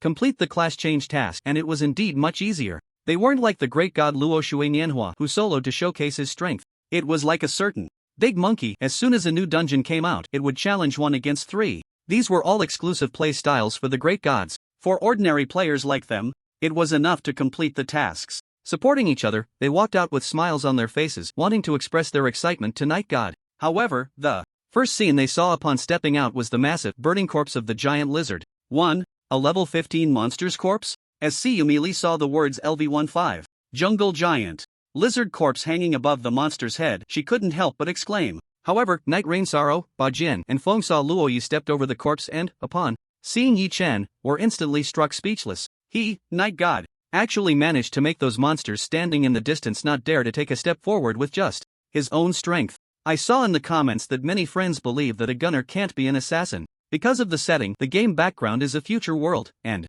gunners who master various high-tech weapons can also be assassins. Even in modern warfare, tasks like destroying important military facilities, significant civilian infrastructure, and executing valuable targets are mostly left to snipers to complete. Additionally, this is the first update of the day, and as usual, I wish, let's all work hard together. Let's all improve together. Let's go. Yi Chen yawned and said to the 3 of them. This? Looking at the monsters in the distance, they hesitated a bit. Their current health wasn't enough to support them for another fight. Don't worry, with me here, they won't dare to come over. Yi Chen walked forward, and upon hearing this, the 4 quickly followed in his footsteps. Sure enough, as they returned to the location of the helicopter, those monsters didn't dare to block their path. Back here, they took medicine to recover health and status. In just half an hour, everyone had fully restored their status and set off again. Next, they went to find 3 monsters around LV-15, repeating this process until they finally maxed out their weapon proficiency. At the helicopter landing area, a burst of light flickered around the 4 of them. As the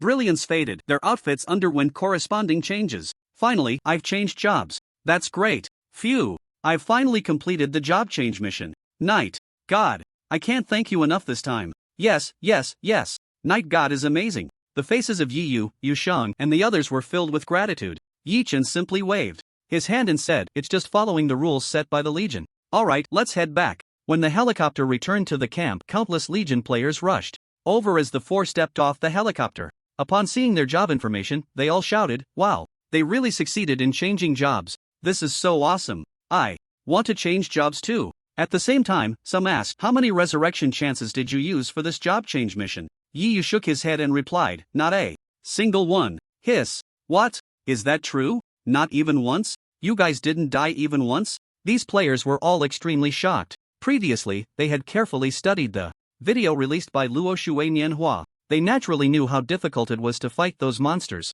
Not needing a single resurrection chance was simply perfect. This is all thanks to Night God being in charge. That's right, without Night God, we wouldn't have been able to complete this job change mission so easily. Ba Jian, CNI Me, Li, and Feng Sa Luo Yi also spoke up. This further piqued the curiosity of these players. "Tell us about it." "Yes, hurry up and tell us. Do you have a recording? Send me a copy." Downstairs, bursts of exclamations could be heard from time to time. Upstairs, Yi Chen was in his office, examining the data on the panel. With the increase in Legion contribution points, the Legion level was also continuously rising. More and more players were joining the Dark Star Legion. This created a positive cycle, and as the Legion level increased, more Legion-related functions were unlocked. For example, the Legion Shop and the Legion Auction House. Items in the Legion Shop could be purchased with contribution points. Generally, players could obtain regular items by defeating monsters, gathering in the wild, or buying from NPC shops. However, there were some precious materials that they couldn't buy.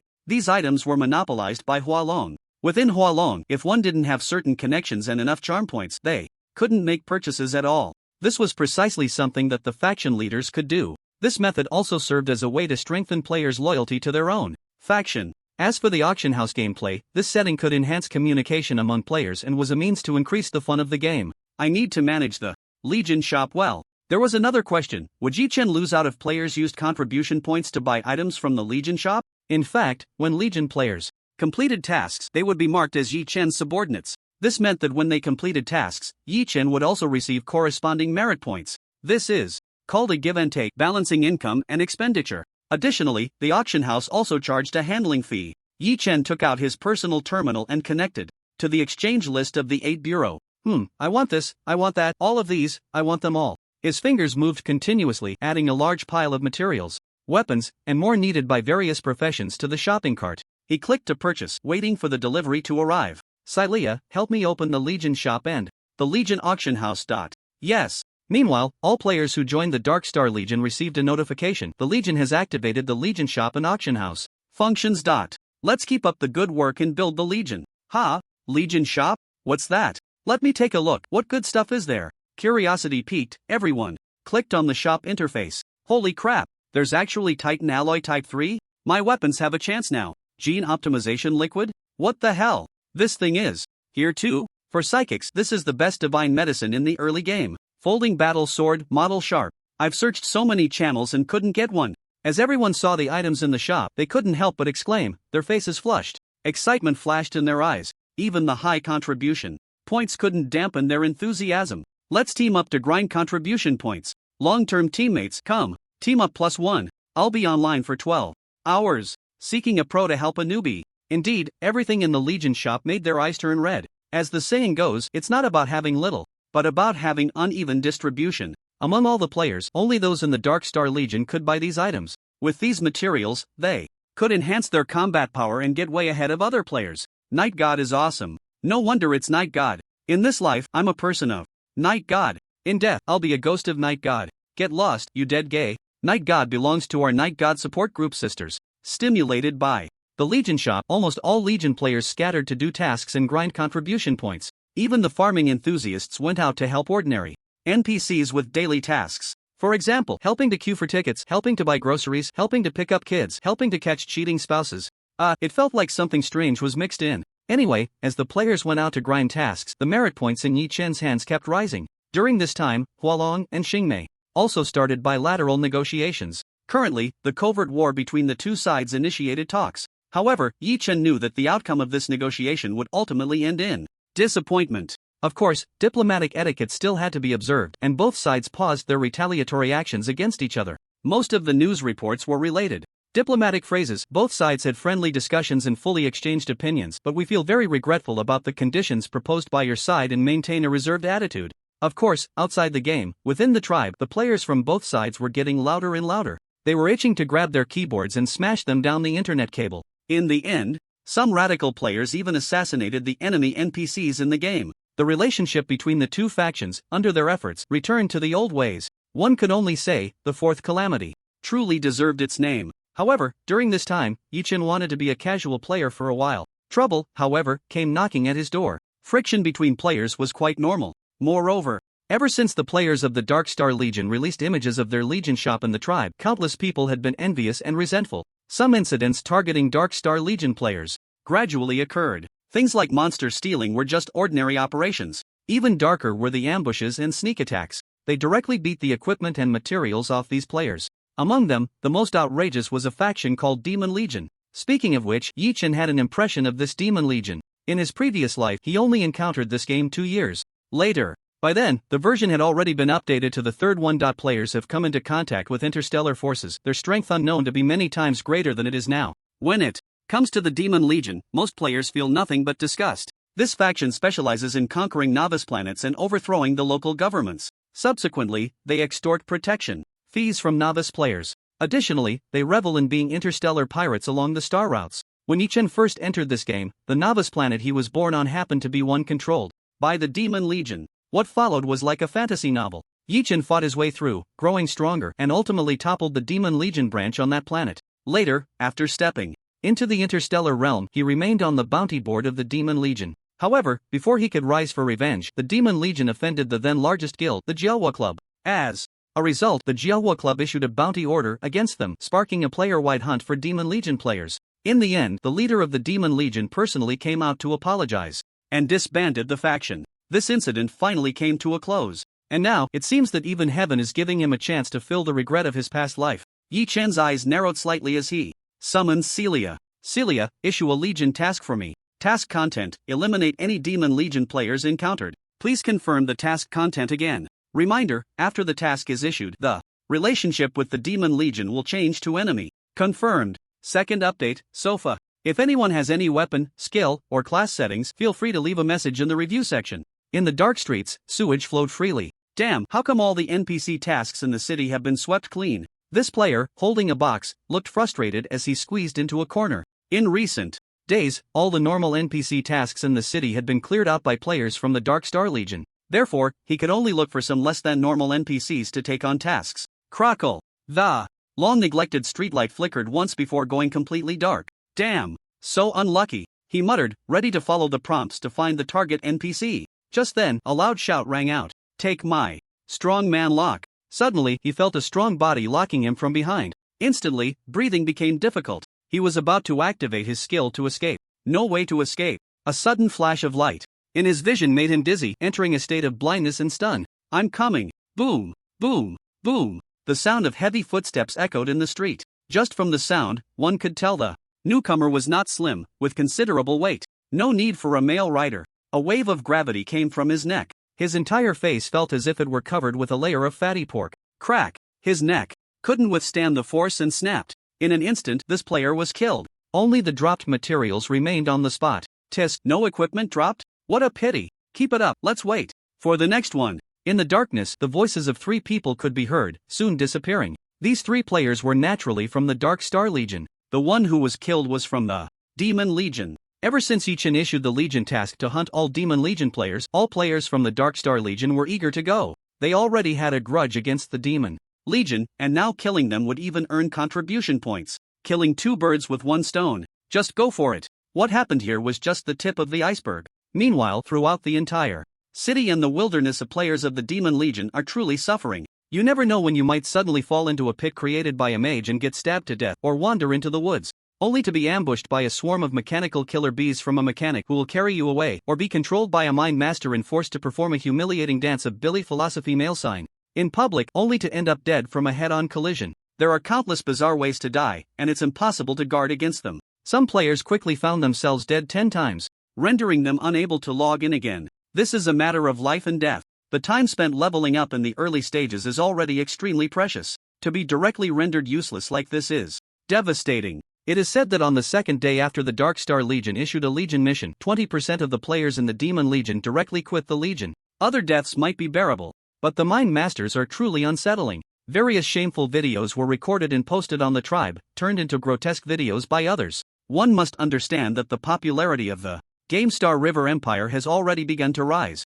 Its 100% immersive real experience even makes people feel like this is a truly existing second world. In this second world, they possess all kinds of abilities. They can do anything they want. Therefore, although Star River Empire has only been online for less than a month, according to registration information, among the 2 billion population of the Hualong Federation, 1/10 have already registered. The daily online player count remains around 150 million. Moreover, the increasing number of players is an inevitable trend. One can imagine how high the game's popularity is. Being killed by those twisted mind masters like this will likely leave a mark in the history of this game, right? The leader of the Demon Legion, Soul Devouring Pong, furrowed his brows at this moment. Damn, I finally managed to connect with those subversive organizations and grind enough charm points with them. If you all run away, won't my legion become an empty shell? After thinking it over, he suddenly gritted his teeth. We're all players, why should I be afraid of you? Besides, thanks to the subversive organization, I've already changed my class. Damn it, then let's fight. A fierce glint flashed in Soul Devouring Palm's eyes.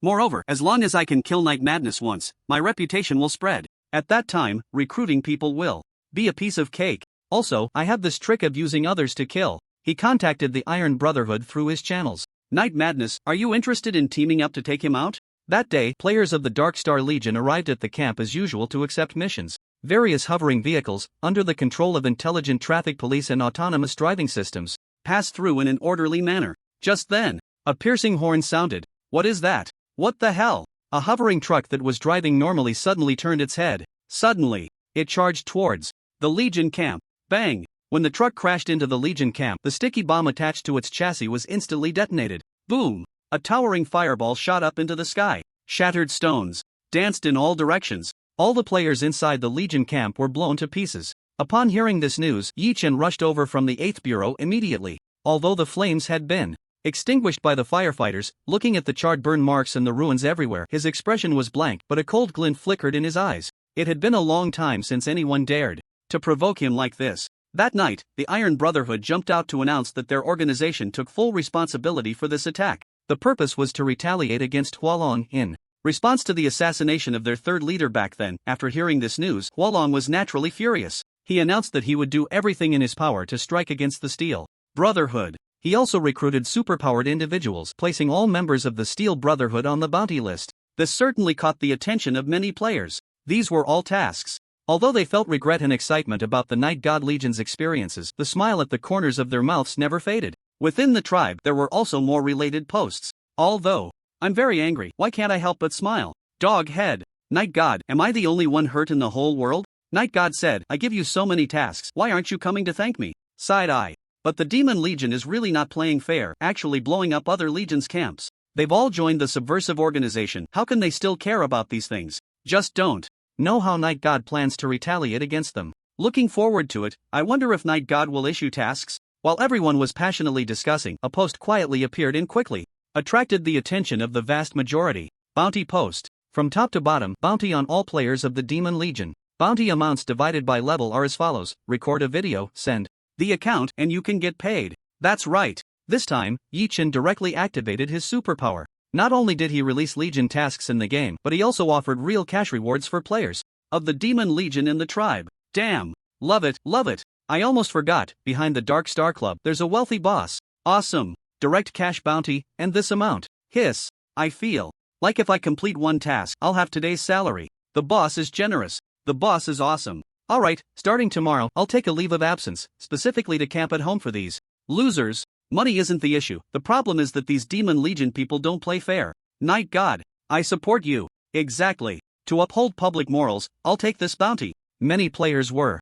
stirred up. Even in this era, where productivity has been greatly liberated and the government's financial income is enough to support the daily lives of every citizen, the pursuit of a better quality of life is still everyone's desire. Now, as long as you kill a member of the Demon Legion in the game, the bounty received is more than their salary for a day of work. Work? What the hell is work? Killing one is not a loss, killing two is a profit, and killing three means damn triple salary. For a time, all players with the ID prefix of the Demon Legion appeared so adorable in the eyes of other players. These are all walking little money bags. In the end, even players who had quit the Demon Legion couldn't resist the temptation. they directly revealed the coordinates of the Demon Legion's camp. Yi Chen was also unceremonious, directly sending over 10,000 yuan. When that player happily sent out the payment notification, many gamers had already gone to tour the Demon Legion's camp. The Dark Soul Palm was directly surrounded and killed by numerous players. Originally, he was still in a daze. How did he become the enemy of the world? After taking a look at the tribe, he almost fainted. Dark Soul Palm, Dark Star Club. You don't play fair. Actually using a dimensional strike. Damn. The person upstairs is here. Dark Soul Palm. Don't go. Tell me where you respawn. At worst, after I kill you, we'll split the bounty 50-50. I'll offer 60-40. A walking 5,000 bucks. Wait for me. Dark Soul Palm. Today you are my brother. Little brother, my wife is in the delivery room, waiting for this money to pay for the delivery. Wow, the upstairs is really ruthless. So ruthless +1. For a moment, the atmosphere in the tribe was filled with joy. I scrolled through the comments and found someone earlier saying that Luo Xiaosu handled things poorly, being too soft-hearted. To explain, the male lead has memories from his past life, so he naturally knows that those who enter the game and directly join the relevant research institutions are not just anyone. He needs a useful spy, not a useless one, which is why he used concepts like glory and responsibility to encourage Luo Xiaosu. Additionally, this is also preparation for the future to develop relevant technology in the real world so that if something goes wrong, he can throw Luo Xiaosu out as a shield. Of course, since this plot point has been revealed, I won't write it that way, but with this explanation, no one should see the male lead as soft-hearted, right? Doghead, boom. The massive energy of the interceptor instantly turned a player from the Demon Legion into a shower of light. The bystanders around were instantly scared into immobility at this scene. 8th Bureau handled the scene properly. Yi Chen retracted the evidence into his trench coat and turned to leave. He left the law enforcement officers in charge of public safety grumbling as they cleaned up. This officer from the 8th Bureau is too much. This is already the 15th incident, attacking in public. Who knows how much impact it has caused? Enough, get to work. After the head of the law enforcement officers shouted, he looked at Yi Chen's back with a complicated expression. Ever since the first time this officer from the 8th Bureau publicly enforced the law, their law enforcement systems leader had gone to find Shi Yuxuan. However, it was said that the two had a very unpleasant encounter. But given the 8th Bureau's special status, they had no way to enforce the law against them. Therefore, every time they came, they could only do some cleanup work.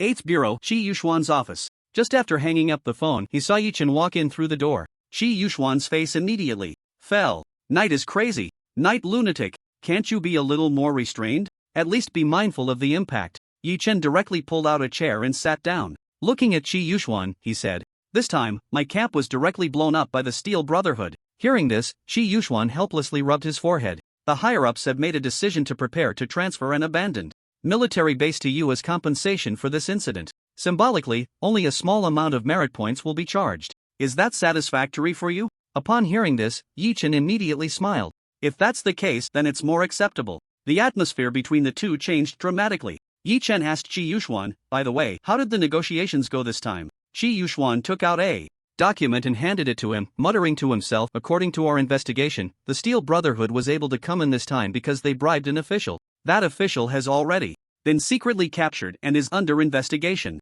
According to the intelligence we received, there is another member of the Steel Brotherhood in the city. He should be the one responsible for this operation. However, so far, we haven't obtained any detailed information about him, only that his codename is Scorpion." Yi Chen took the document and did not continue to ask about the negotiations. "Do you want this Scorpion alive or dead?" Shi Yuxuan picked up a cup and took a sip of water. The core members of the Steel Brotherhood are not like that soft-hearted official. The soft-hearted he referred to was naturally the bribed official. It's unlikely to get relevant information from them. Yi Chen nodded and said, "All right, I understand." After saying that, he took the document and left Shi Yuxuan's office while also notifying Eagle Eye and the others. "When the time comes, you will be on the outskirts, responsible for blocking the target. Don't let him escape. If you encounter him and can't handle it, just hold him up and notify me immediately. I will rush over as fast as I can." Upon hearing Yi Chen's words, they all nodded. A few days ago, they had naturally heard about the attack on Yi Chen's camp. In fact, this was the most serious attack that had occurred in Hulong's territory in recent years.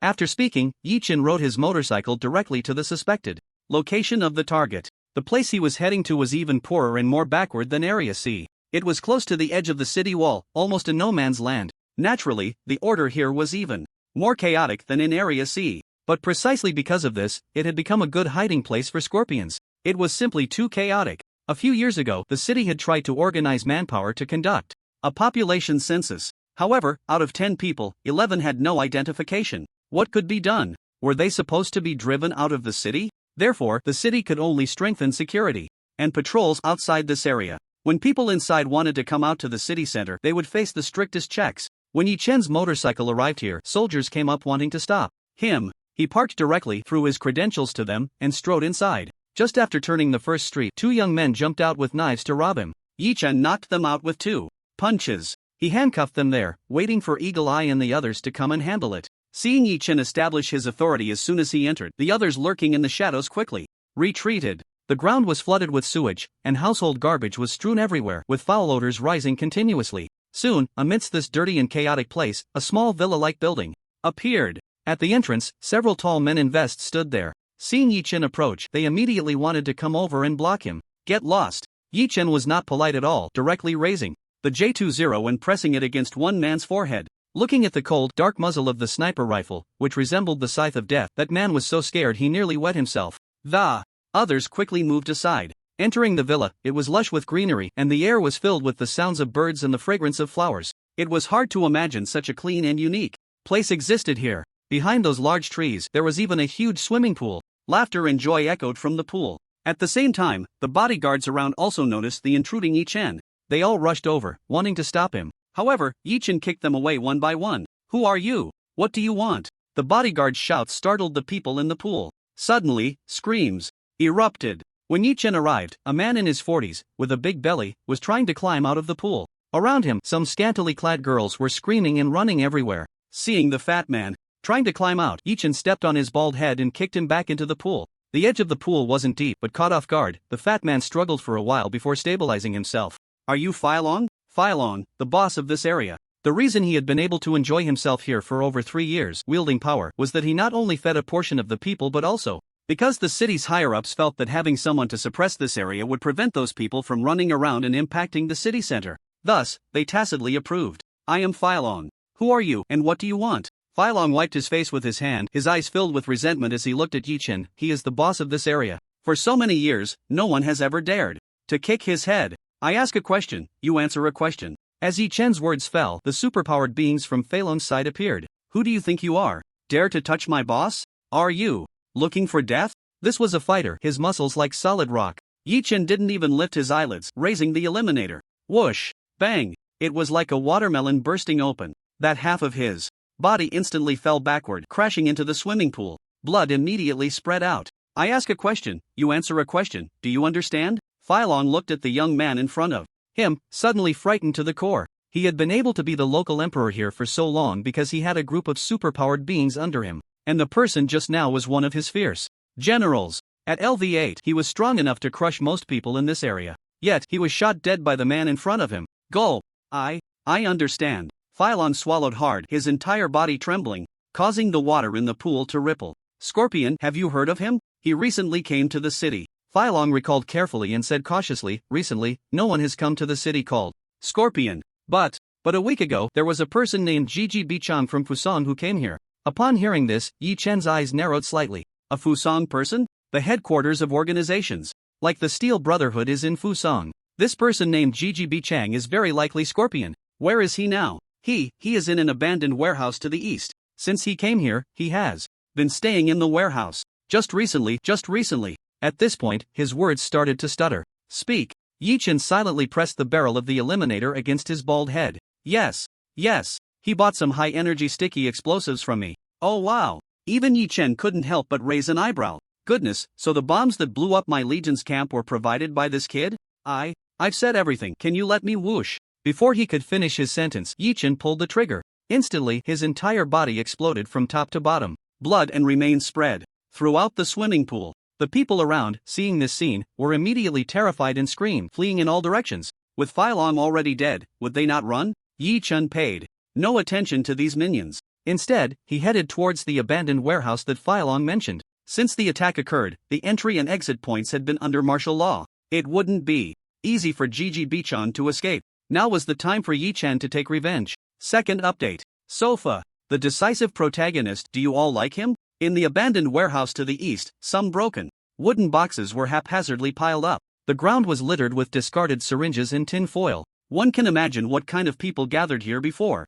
However, it was very quiet now. Yet Yi Chen could vaguely smell a strong scent of blood. The Eye of Truth activated, footsteps echoed in the dead silence of the warehouse. Whoosh! At that moment, a katana sliced through the air. It lunged towards Yi Chen, but he was already prepared. He slid back a step and the inferno appeared in his hand. Pulling the trigger, flames erupted fiercely, like a fire dragon, spraying towards Scorpion. Scorpion, seeing his sneak attack fail, immediately showed a look of panic in his eyes. How is this possible? You actually dodged. It should be known that his superpowered profession was assassin, and he was even a nightwalker after his job change. With the stacking of various unique skills, even those of a higher level than him could be easily killed. Moreover, according to the intelligence, this person in front of him should be a gunsmith. Once in close combat, he should be countered by his own profession. However, the raging flames would not give him time to think. When Yi Chen activated the Eye of Truth and gained the ability to break illusions, he had already begun to set up a trap. A one-hit kill setup. The flames licked at the Scorpion's clothes, then caressed his skin, triggering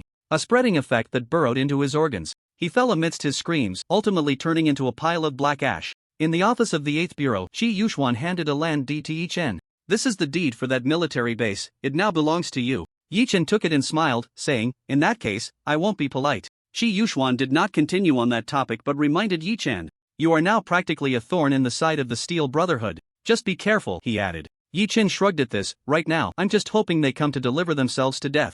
In the real world, at the Steel Brotherhood's Zero headquarters, the #1 leader was looking at the map hanging on the wall. At that moment, someone knocked and entered to report the Scorpion has failed. It was that person from the 8th Bureau, codenamed Madman, who acted personally. Madman? The #1 leader's face showed no signs of emotion. However, he was extremely angry. The elimination of the #3 leader was already a very embarrassing matter for the Steel Brotherhood. In fact, during this time, several other subversive organizations had begun to test him with their words. Recently, there was even a base that suffered an inexplicable attack. It was clear that those subversive organizations were probing the Steel Brotherhood. Not long ago, a channel contacted them, claiming they could help eliminate someone called Madman. Thus, both sides quickly reached an agreement and began plotting an attack on Yi Chen's camp. Additionally, they sent the organization's super assassin, Scorpion, to carry out this task. But now, they had lost both the lady and the soldiers. In the game world, within the tribe, the soul-devouring palm initially had enough strength to curse a few times.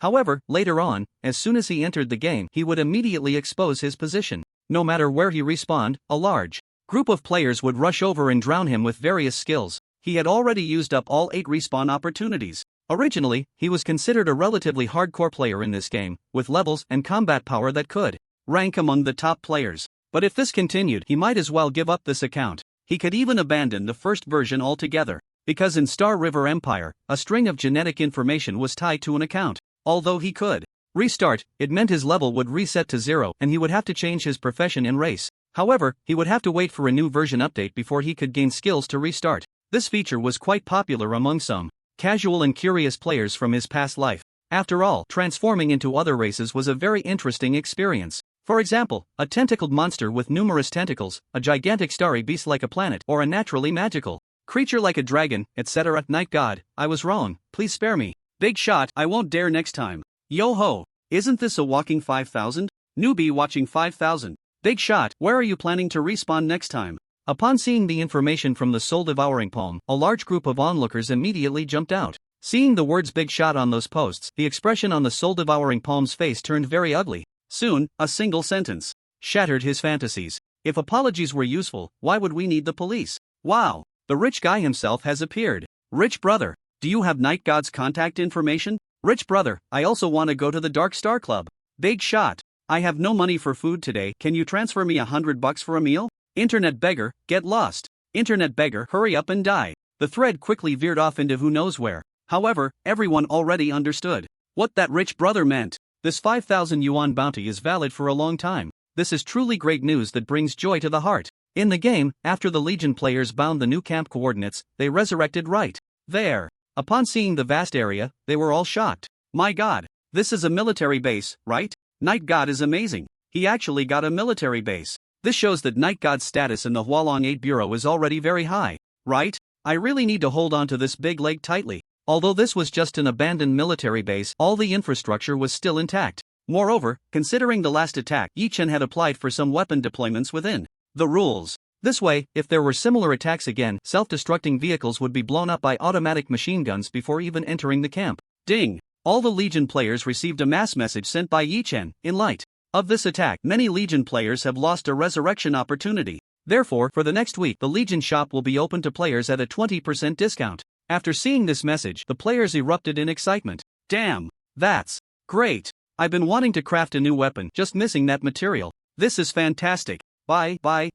Don't snatch.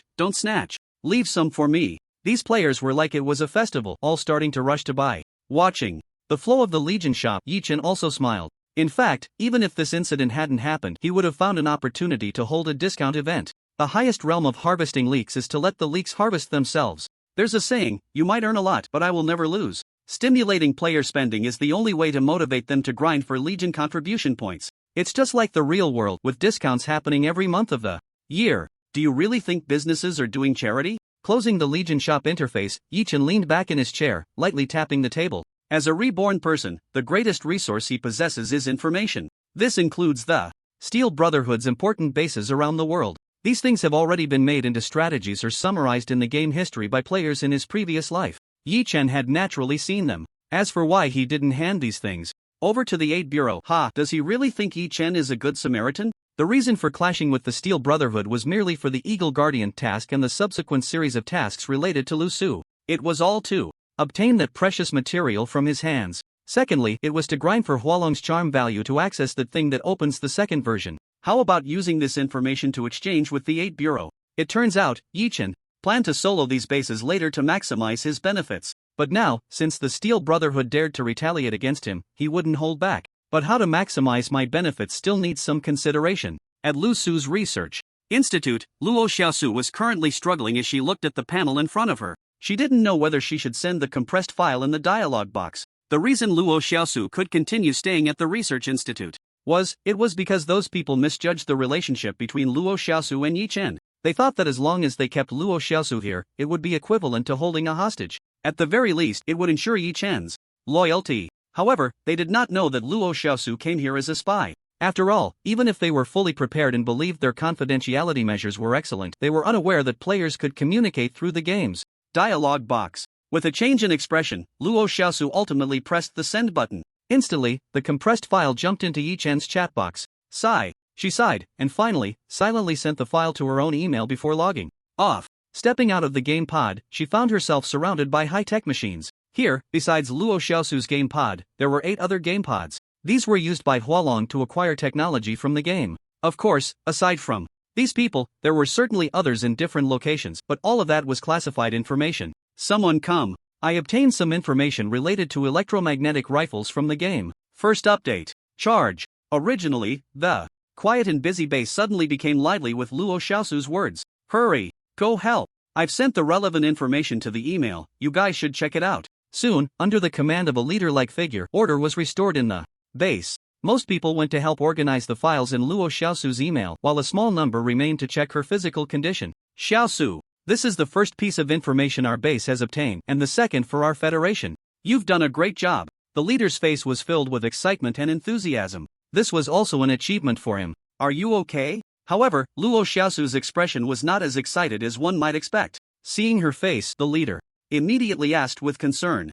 I'm too tired. I want to rest for a bit. Quick! Someone! Help Comrade Xiaosu back to rest. The leader loudly called for 2 female researchers who assisted Luo Xiaosu back to her room. That's great. Oh, not bad at all. Meanwhile, in the game, upon seeing the compressed file sent by Luo Xiaosu, Yi Chen's lips curled into a faint smile. His relationship with the 8th Bureau was good, but that didn't mean he had a good relationship with all of Hualong's forces. Relevant weapons could be sold to him, but they would never show him the related information. Of course, Yi Chen didn't think much of this technology either. As the mirror universe and the real world gradually merged, the items in the game could be extracted into the real world. He had mastered more advanced weapon manufacturing methods in the game. As long as he could create them here and then get them into the real world, that would be fine. However, at this stage, the physical rules of the 2 worlds were not entirely the same. He could only find some weapons that conformed to the physical rules of the real world to manufacture. Let me take a look. Electromagnetic principles, motor materials, electronic technology, just these 3 things. After flipping through the materials, a smile appeared on Yi Chen's face. His goal was simply to obtain the manufacturing method for electromagnetic machines. He summarized and organized the relevant information and then sent it to his own email. But first, I need to pay a visit to Qi Yuxuan. Arriving at Qi Yuxuan's office, Yi Chen got straight to the point. I have some coordinates for the Steel Brotherhood's bases. Don't ask me how I got them. I want to make a deal with you. Upon hearing Yi Chen's words, Qi Yuxuan's expression instantly became serious. He first closed the door, then took out a button-sized device and pressed it. Seeing this, Yi Chen couldn't help but ask in surprise, "This is your office, and you need to use a jammer?" Qi Yuxuan replied with a serious expression, "Do you know why I can sit in this position? It's simple, only caution." Yi Chen pulled out a chair and sat down. He dipped his finger in some water and then wrote a series of coordinates on his desk. "There's something at this location, and it's good stuff. Good enough to help you move up a bit more." Upon hearing Yi Chen's words, Qi Yuxuan's pupils instantly constricted. "Is it really that good?" "Of course, but this time, I want a 60-40 split. You get 60, I get 40. Qi Yuxuan did not refuse but seriously waited in his heart. Finally, he nodded in agreement, saying, "Okay, no problem. Pleasure doing business." Pleasure doing business. The big fox and the old fox stood up together and shook hands. After Yi Chen left, Qi Yuxuan took out a handkerchief and gently wiped the desk clean. Then, he pressed a button on the landline, and after the call connected, he said, "Have the ice god come to see me?" After leaving Qi Yuxuan's office, Yi Chen did not leave immediately. Instead, he went to the underground workshop carrying 3 boxes. After this period of fighting, Yi Chen realized his shortcomings. That was the lack of suitable weapons for close combat. Especially when the distance was extremely close, a long gun could sometimes become a disadvantage. Therefore, Yi Chen planned to forge a weapon suitable for close combat. As a gunsmith, he could naturally master firearms and artillery. A pistol is also a gun, and in later versions, the gunsmith class tree would unlock a specialized class focusing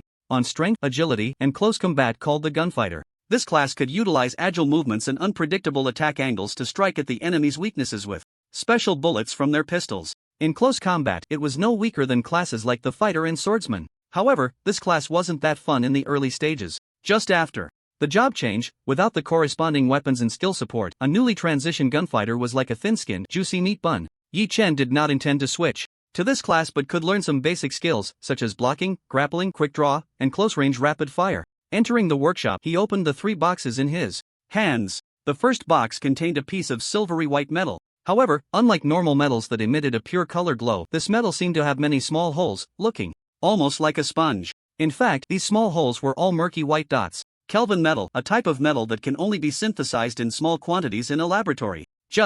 This palm-sized piece is worth over 10 million. However, this metal has a characteristic, stability. Weapons made from this metal could be used in various extreme environments. Even a direct hit from a superhuman's ability would not be feared. What Yi Chen needed was a pistol capable of fighting superhumans up close, not one that would break at the slightest touch. Therefore, although this piece of metal cost him a massive amount of merit points, he still exchanged for it. The second and third boxes contained test tubes. Kelvin metal was too stable. To melt this metal for processing, it required special reagents at specific temperatures and procedures. Yi Chen put on a protective suit and donned a specially made gas mask. Then, he carefully fixed the test tube onto the test tube holder. Using tweezers, he opened the specially made stopper. Next, he took a small stick the size of a toothpick, dipped it into the liquid, and slowly applied it to the Kelvin metal. Following the same steps, he processed all the liquids from the test tubes onto the Kelvin metal. He opened the steelmaking furnace and used tongs to place the Kelvin metal inside. Setting the temperature, he turned on the purification exhaust fan. Yi Chen set the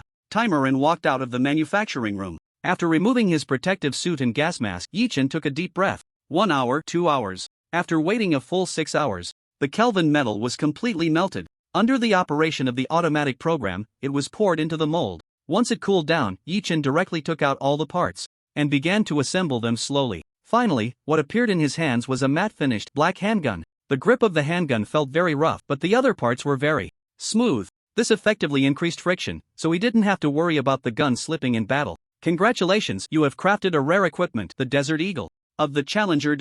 Desert Eagle of the Challenger, rare, level, LV20. Attributes, strength plus 280, agility plus 200. Attack effects, effect 1, increases attack speed by 200% when attacking. Effect 2, when a critical hit is triggered, all attributes increase by 100%. This is the dignity of the Challenger. This handgun's strength enhancement clearly surpassed the other weapons Yi Chen held. Moreover, in addition to increasing strength, it also added the agility attribute. Yi Chen rotated the Challenger in his hand. It felt very comfortable, as if the Challenger was an extension of his body. With this weapon, Yi Chen's close combat ability would also be greatly enhanced. In addition, he continued to exchanged some materials and crafted another weapon. Now, he had no shortage of kinetic weapons. However, in terms of energy weapons, the only one, Dawnbringer, had already depleted its durability. In some battlefields, the effects of energy weapons could be better than those of kinetic weapons. Controlling the mechanical arm, Yi-Chen continued to work.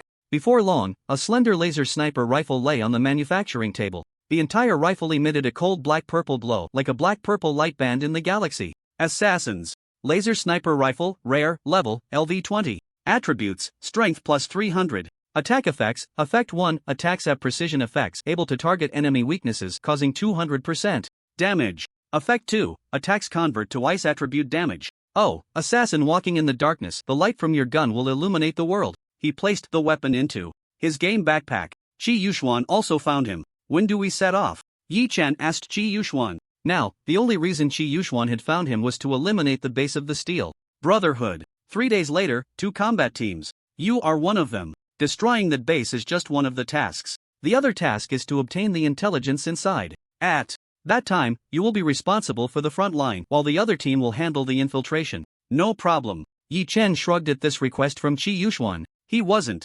surprised. Since he had already agreed to split the spoils inside, it was only natural that he would take credit for retrieving the information. By the way, can I use my legion? Qi Yuxuan said nonchalantly, as long as you can hold them at the front line, even if you use a small nuclear strike, I can help you take the blame. Yo-ho! Sounds good. You've got 1% of my style. Ha ha ha. Yi-Chen stood up with a smile and walked to the door. Alright, just wait for the good news. After saying that, he pushed the door open and walked out. Eagle Eye Xiaofan, Gentleman Tian Shang, and Dr. Ravel were standing outside the door. Let's go to my legion's camp. As the four walked, the cold and taciturn Eagle Eye spoke up. The ice god just came out of Qi's office. Ice god? Is it him? The other two looked slightly surprised, then lowered their heads to think. Even Yi-Chen felt quite surprised. The ice god, as an NPC, was quite legendary. In fact, as an NPC from a novice planet, he had remained active until the third version. His superpower profession was ability user. The ability was called Zero-Degree Controller. The characteristics of this ability were very formidable. The states of matter generally are solid, liquid, gas. The relationship between these states of matter, or the basis for their transformation, is conditions. The ability of the Zero-Degree Controller is to change the energy required to turn an object into a solid state. In other words, his ability allows water to freeze just by lowering the temperature from a normal 25 degrees Celsius to 24 degrees Celsius. Of course, this information was discovered by players in the later stages of the game. In the early stages, even in the 8 Bureau, the Ice God's abilities were regarded as ordinary attribute-based powers. In the records of his past life, the Ice God, as a top operative of the 8 Bureau, participated in missions to explore outer space civilizations. He grew stronger along the way and, during the war between Earth civilization and another planetary civilization in the third version, he died on the battlefield. In that battle, the Ice God activated his ability, turning an entire enemy fleet into massive ice blocks. Soon, the four arrived at the Dark Star Legion camp. Everyone, I'll get straight to the point this time. I made a deal with old Qi. We are preparing to attack a base ranked in the top 5 of the Iron Brotherhood. I will be responsible for the frontal assault, creating an opportunity for another team to infiltrate. If any of you want to back out, you can tell me now. After saying this, Yi-Chen crossed his long fingers over his chest. The three exchanged glances, and after a moment, they spoke in unison, "We're in." Hearing this, Yi-Chen smiled and nodded. Gather here in 3 days. In the following 3 days, Yi-Chen was fully preparing. This task was not an ordinary one. It was also intended to train the legions players. In terms of the scale of war, this was already a medium-intensity conflict. Although there weren't many people, all the players on our side were superpowered individuals. The strength of over 400 players could match that of a military force of over 4,000. Of course, this task had also been issued in advance as a Legion mission. This time, the task was similar to other games, guild wars or national wars. For many players, it was also something to look forward to. You have to know, this time it was hundreds of people against thousands in a chaotic battle. It was even more exciting than those so-called 1,000-person battlefields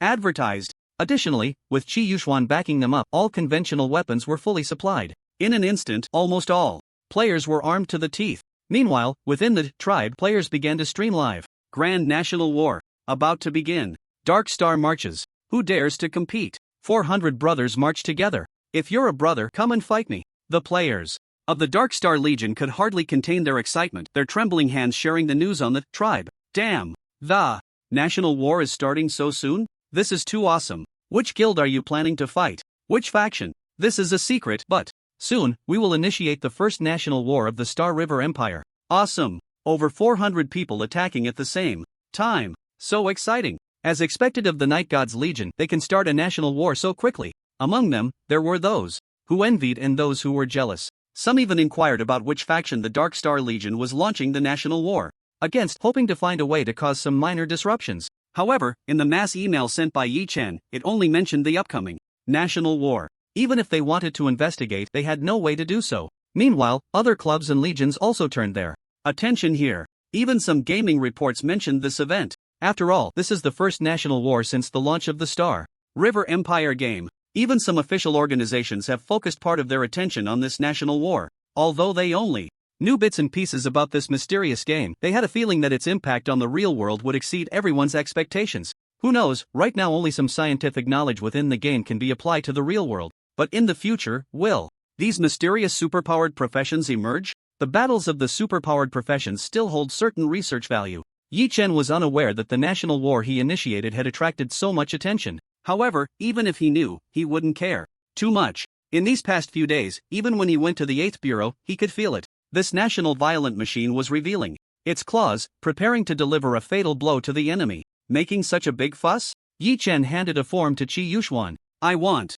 all of these. Just to prove it. Qi Yuxuan took it, flipped through it, and couldn't help but twitch at the corner of his eye. But he still signed his name. An operation is not just about the action team members. Behind them, there are thousands of logistics personnel supporting. Qi Yuxuan returned the form to Yi Chen. Someone will deliver it to you later. By the way, how do you plan to transport the soldiers in your legion? Do you want me to help you apply for a transport plane? I can give you a discount. Yi Chen just chuckled at this. In the eyes of these NPCs, game players possessed many unusual traits. For example, they could resurrect, were all superpowered and would suddenly disappear, etc. However, this is still a game, and under specific programming, they would ignore these unusual traits. Alright, we should set off tomorrow. Qi Yuxuan's expression also became serious. I hope everything goes smoothly for us. Yi Chen still appeared nonchalant, smiling as he said, the word failure doesn't exist in my dictionary. The next day, at 7 in the morning, the atmosphere in the entire 8th Bureau was somewhat tense. Even Qi Yuxuan had borrowed agents from the Divine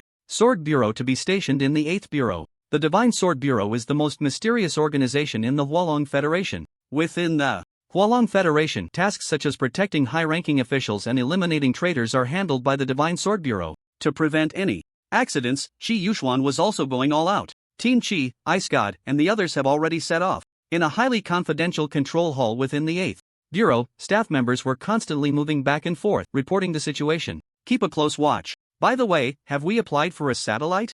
I need a satellite for real-time monitoring. It's already in application. Hurry up, tell them that if Ice God and the others arrive and we still haven't applied for it, then don't blame me for being ruthless. Yes, I understand. The assistant's expression turned serious as he quickly stepped out. Under the ocean, a submarine was quietly navigating the depths of the sea. Inside the submarine, both the Ice God's team and Yi Chen's team were fully armed, ready to strike at any moment. Madman, where are your legion members? The gentleman asked curiously. I've already had them prepared, was the casual reply, dismissing the gentleman without further explanation. Now, he was focused on the game panel in front of him, editing an email. Hello, Legion players. I am the Legion leader, Yi Changfeng. At exactly 8 a.m. today, I will bind the latest landing point. Please check your inbox. As the first Legion war in the game Star River Empire, it will surely be recorded in history. I won't say much more. Wishing you all victory. Charge forward invincibly. After finishing, he sent the email to everyone. Then, Yi Chen leaned back in his chair, conserving his energy. Seeing this, Eagle Eye and the others also closed their eyes to rest. About half an hour later, with the keen senses of a superhuman, they suddenly noticed that the pressure inside the submarine began to change. The submarine was starting to ascend. This meant they were about to reach their destination. Everyone became tense and excited. Outside the game, nearly all players also paused their activities. Those with time watched the live streams of the Dark Star Legion. Players on Tribe or the streamers on SharkLive. Those without time quietly opened their computers, preparing to compete with their bosses in tab switching speed. Among them, an ID named Young and already no rich woman attracted the most attention. A woman 3 years older hugs a gold brick. A woman 30 years older gifts a kingdom. Hello everyone. I am the streamer Young and already no rich woman. Hello, Year General. Hello, Year General. Year General, you started streaming so early today? Young and already no rich woman, a well-known streamer on SharkLive, was known for her humorous and interesting speaking style, and her slightly famous gameplay. Of course, the most famous incident was when she had a top fan who sent 520 super rockets in one go. This caused quite a stir on Shark Live. Hello everyone, I am the heir of the divine doctor who defied family teachings. I am old man chatting about youthful madness, treating kidney deficiency, sugar-free. I have a secret recipe plus VX to purchase. Hot young women, uniformed. Students.com, everything you need. Wow, the divine doctor heir and the film general came so early today? Room manager, get up and work. Room manager, already LU, do not disturb. Defeat the dog room manager. Snatch the rich woman's phone book. As young and already know. Rich woman just started streaming. All kinds of demons and monsters appeared in the barrage. Alright, everyone, today I got the streaming rights of a Dark Star Legion player from my friend. We will be live streaming the first Legion War of Star River Empire shortly. After saying this, he operated a bit, and the live stream screen turned dark. In the center, a countdown of only 10 minutes was continuously ticking down. The first Legion War. I'm so envious. Sigh, I also applied to join the Dark Star Legion back then, but in the blink of an eye, the spot was gone. I'm really looking forward to Night God's gameplay now. Just then, a rocket suddenly appeared in the livestream, shooting up into the sky. Oh, the top fan is here, selling sunflower seeds and cola in the front row. Here she comes. She's riding a rocket. Thanks for the rocket from top fan sweetie. Love you. The voice of young and already no rich woman also rang out at the right moment. Instantly, the atmosphere in the barrage became cheerful again. In the game, the submarine had now surfaced above the sea. Both action teams stepped out. With their physical condition, swimming the remaining distance was no problem at all. Good luck to you all. A deputy captain-in-chief mate saluted Yi-chan and the others. Then, the submarine slowly submerged back into the deep sea. There was little communication between the two action teams. In silence, they swam forward, having already made their battle plans during the time the submarine was surfaced. This base, in this mission, was codenamed Hive. Just hearing this codename made it clear how formidable it was. In fact, it was indeed very formidable, because this base was built deep within the ocean at the edge of a cliff. To enter, one could only access it through a cave carved out of the cliff, going all the way down. Even bombing it with missiles would not cause much damage to the base below. It had to be attacked by manpower. In the past life, it was also the Hualong Federation that issued the mission, gathering numerous gamers to capture this base. In later records, the difficulty of this mission was enough to rank in the top 10 in the first version. Using grappling hooks, the group climbed to the top of the cliff when they were 1 kilometer northwest of the cliff entrance. Madman. Check the time, said Ice God, a seemingly ordinary man. Standing at 1.80 meters tall, with an average appearance and even a bit lean, no one could imagine that such a person was the most feared killing god by the subversive organization in the 8 Bureau. Yi-chan nodded and calibrated the time with him. In 5 minutes, we will launch a strong attack. At that time, you will act. Yi-chan did not inquire about their methods of action. After synchronizing their watches, Ice God's team also left the area. You all wait for me here, Yi-chan said, then walked towards the woods behind the cliff, choosing an open space to bind the respawn point. Meanwhile, outside, the countdown for the players had already reached 10 seconds. This time, I took a day off to participate in the Legion battle. Me too, sigh, but taking a day off without going to the company. My old man almost cut off my monthly allowance of 100,000. Damn, the upstairs is awesome. I'm jealous. Is this Versailles?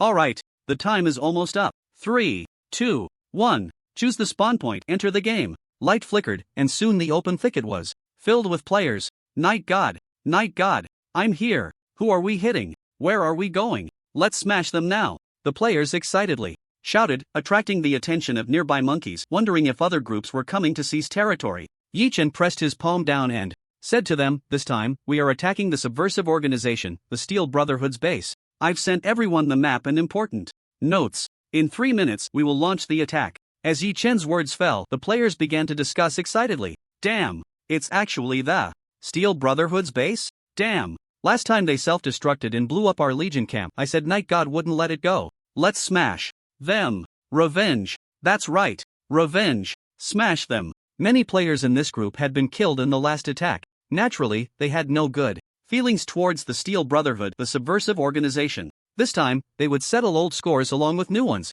Alright, let's go. With Yi-chan's command, he led the many players out of the thicket. Seeing the Legion players under Yi-chan, Eagle Eye and the others only glanced at them and said nothing more. The battlefield outside is up to you to command. I need to go in and remove some nails. Eagle Eye nodded. In response, the ladder was already set up. The time had come. Legion battle, the official start. The players quickly climbed down the ladder and jumped into the cave. Boom! Crackle! The sound of explosions instantly echoed from within the cave. The entire cliff seemed to tremble slightly. Inside the cave, a massive cavern had already been excavated, standing at least 4 to 5 meters high. However, now, the boulders inside were shaking and continuously falling. The soldiers of the Steel Brotherhood were caught off guard. When they saw the players appear, they were all taken aback. But before they could react, various attacks slammed into them. In the eyes of the players, these NPCs were nothing but walking experience bags and contribution points. Fire! Fire! The remaining soldiers tried to organize a counterattack while retreating.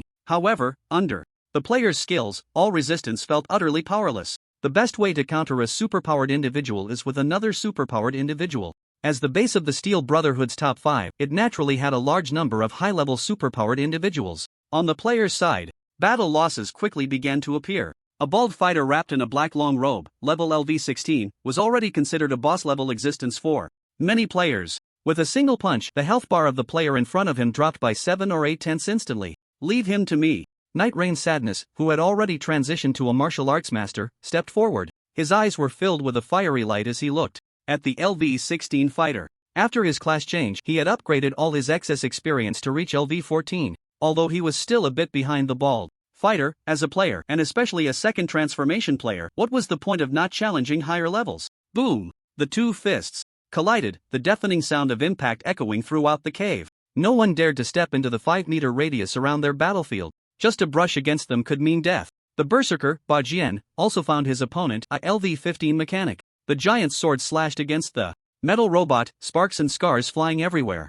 The sound of metal grinding was enough to make anyone feel uneasy. Here, battles erupted one after another, while Yi Chen walked through the darkness, moving forward. Suddenly, he paused. A faint smile appeared at the corner of his mouth. This was a fork in the road, with 3 different passages inside. Meanwhile, supporting soldiers were continuously emerging from here. Yi Chen climbed to the top of the passage and secured himself to the rocks above with a hook. The fighter's sniper cannon appeared in his hands. The minion soldiers passing below were not his targets. Here they come. In the leftmost passage, a man wearing colorful flip-flops was walking over with a gloomy face. At this time, he should have been vacationing on the beach not far away. However, the base had suddenly encountered a large group of unknown superpowered individuals attacking. With no choice, he had to run back like this. Theo, Gunner, 2nd Transformation Class Heavy. Weapons Master, Level 20. One of the top combat powers of this base, ranked 23rd in the bounty against the Steel Brotherhood by Hualong. Yi Chen licked his lips and quietly activated his skills.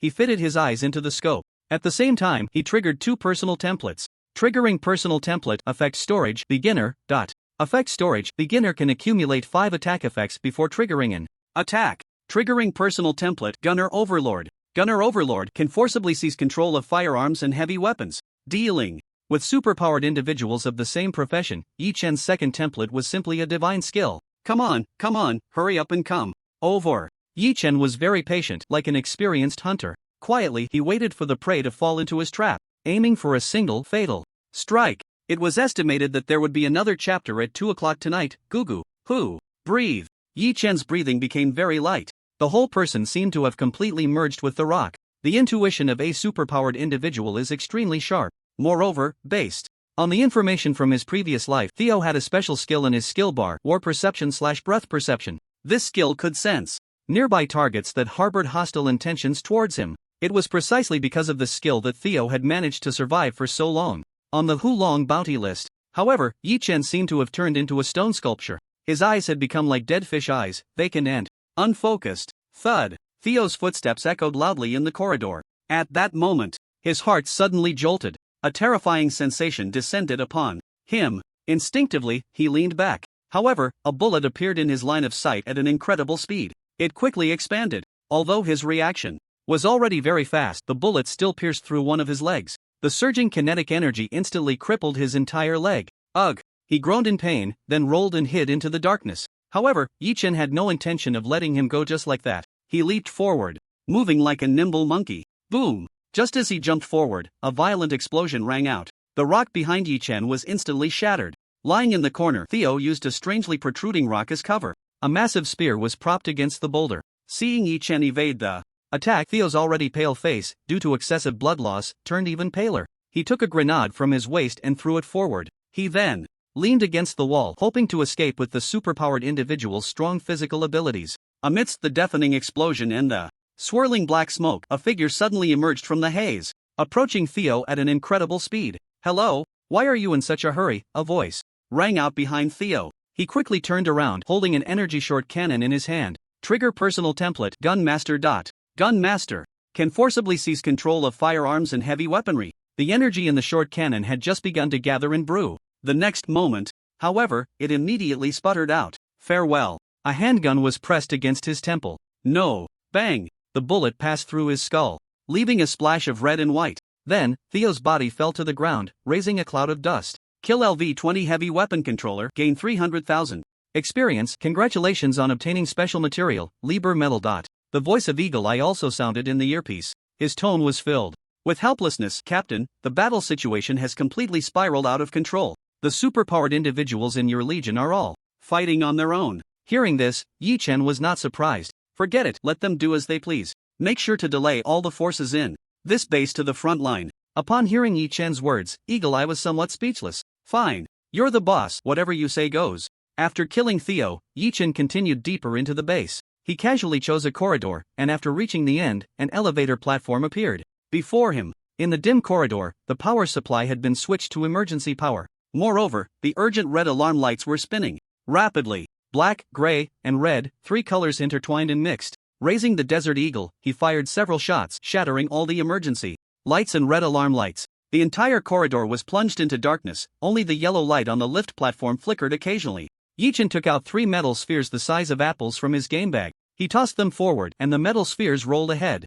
When they reached the end, with a magnetic snap, they stuck directly to the metal door. Just then, the lift platform rose up, and the iron door slowly opened. As the soldiers inside jogged out, the 3 metal spheres suddenly burst into 3 dazzling sparks. Flames rapidly spread, consuming everything in their path. The entire lift platform collapsed backward from the explosion. Yi Chen didn't even glance back, completely ignoring what lay behind the lift platform. The purgatory appeared in his hand, and he strode forward. The blazing fire dragon destroyed all obstacles in its way. The complex passage was also pierced through by flames, creating a straight path. At a glance, the blasted opening still dripped with uncooled metallic liquid. Silently, 3 crossbows arranged in a triangular formation shot through the opening, aiming directly at Yi Chen. They moved at incredible speed, with a faint yellow glow attached to them. They were the archers among the superpowered professions. Yi Chen sidestepped, avoiding the 3 arrows. The arrows struck the rocks behind him, and the energy was immediately detonated. The entire passage shook from the force of the explosion.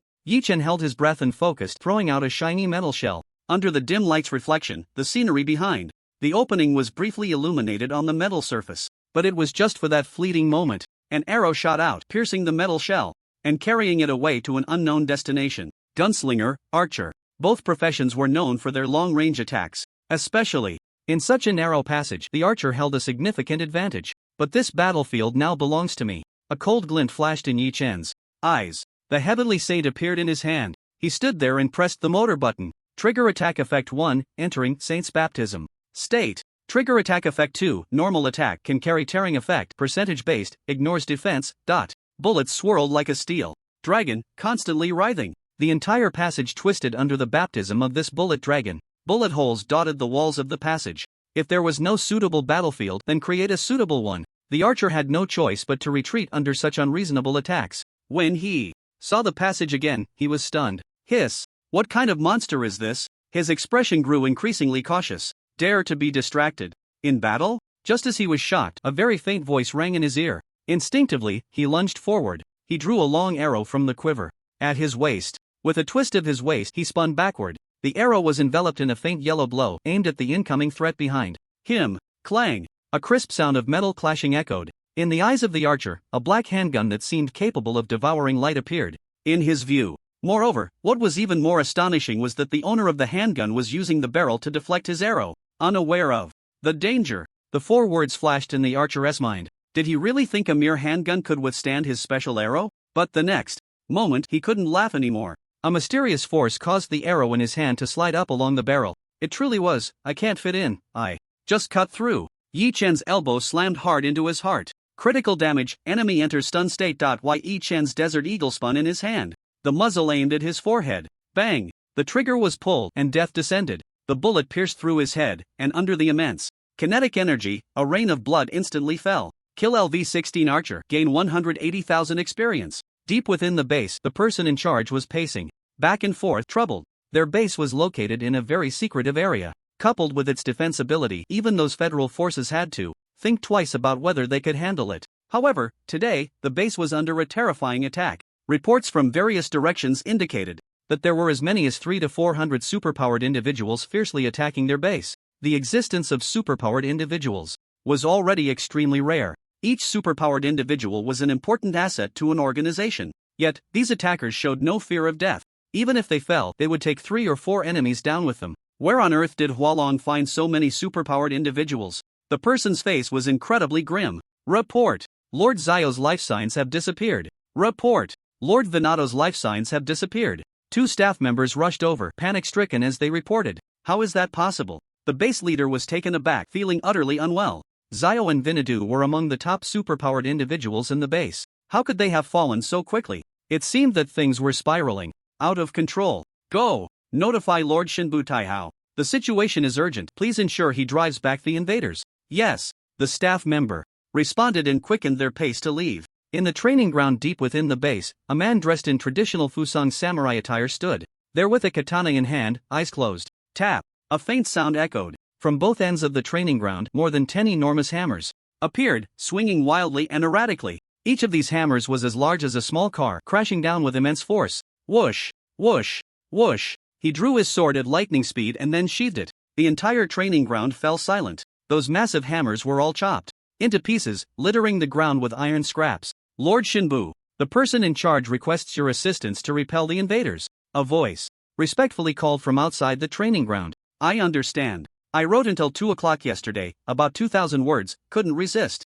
the sleepiness and fell asleep. Now that I finished typing, I'm getting ready to go to work. Next time, if I have news of an update, everyone shouldn't wait. I'm worried I might go missing, and you can check it out the next day after waking up. After passing through the dilapidated, twisted passage, a vast open space, no smaller than a football field, appeared before me. However, at this moment, due to the outbreak of battle, everyone here had already gone out to support. In Yi Chen's line of sight, there was a small box in the upper left corner. This small box was for watching the live broadcast. That's right, even Yi Chen was watching the live stream. To be precise, he was using this method to keep an eye on the situation outside. These players fully utilized their initiative. Various bizarre combat methods were developed. In an instant, they overwhelmed the soldiers of the Steel Brotherhood, causing chaos. Some elite players even formed their own teams. Their speed was so fast that they had already attacked the intersection where Yi Chen had appeared before. Some were breaching defenses, pushing the front line to this point. Soon, other players also swarmed into those 3 passages.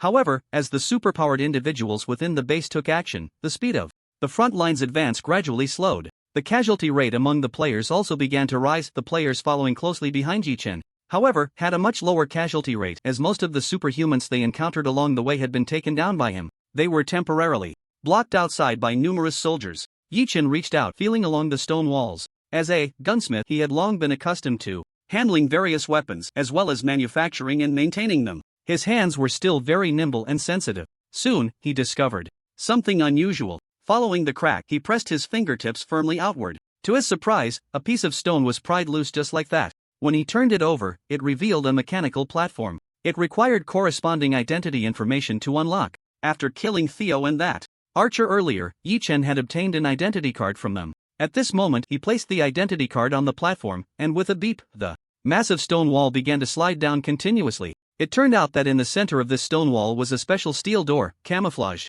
with rocks on the outside. Only after passing through the door could one truly reach the depths of this base. At a glance, the entire base was dominated by a silvery steel color. It felt cold and lifeless, as if one had entered a desolate place. Perhaps at the moment the attack occurred, the relevant staff had already evacuated to safer locations. Small rooms, all seemingly carved from the same mold, lined the winding corridors on either side. As Yi Chen walked, he used his Desert Eagle to blast all the surveillance cameras along the way. After nearly 200 meters of walking, there was no one to stop him. There was only one possibility: they had begun to withdraw their forces and had stationed heavy troops in more critical areas. Yi Chen quickened his pace and continued deeper inside. Cover me! Night Rain Sadness shouted, launching himself forward. The 2 gunsmiths who were teamed up with him quickly raised their machine guns and opened fire, helping to suppress the surrounding firepower. Night Rain Sadness's expression hardened as he charged into the crowd. With a powerful punch, he caved in a soldier's chest. Turning around, a hook punch snapped the soldier's neck a full 180 degrees with a crack.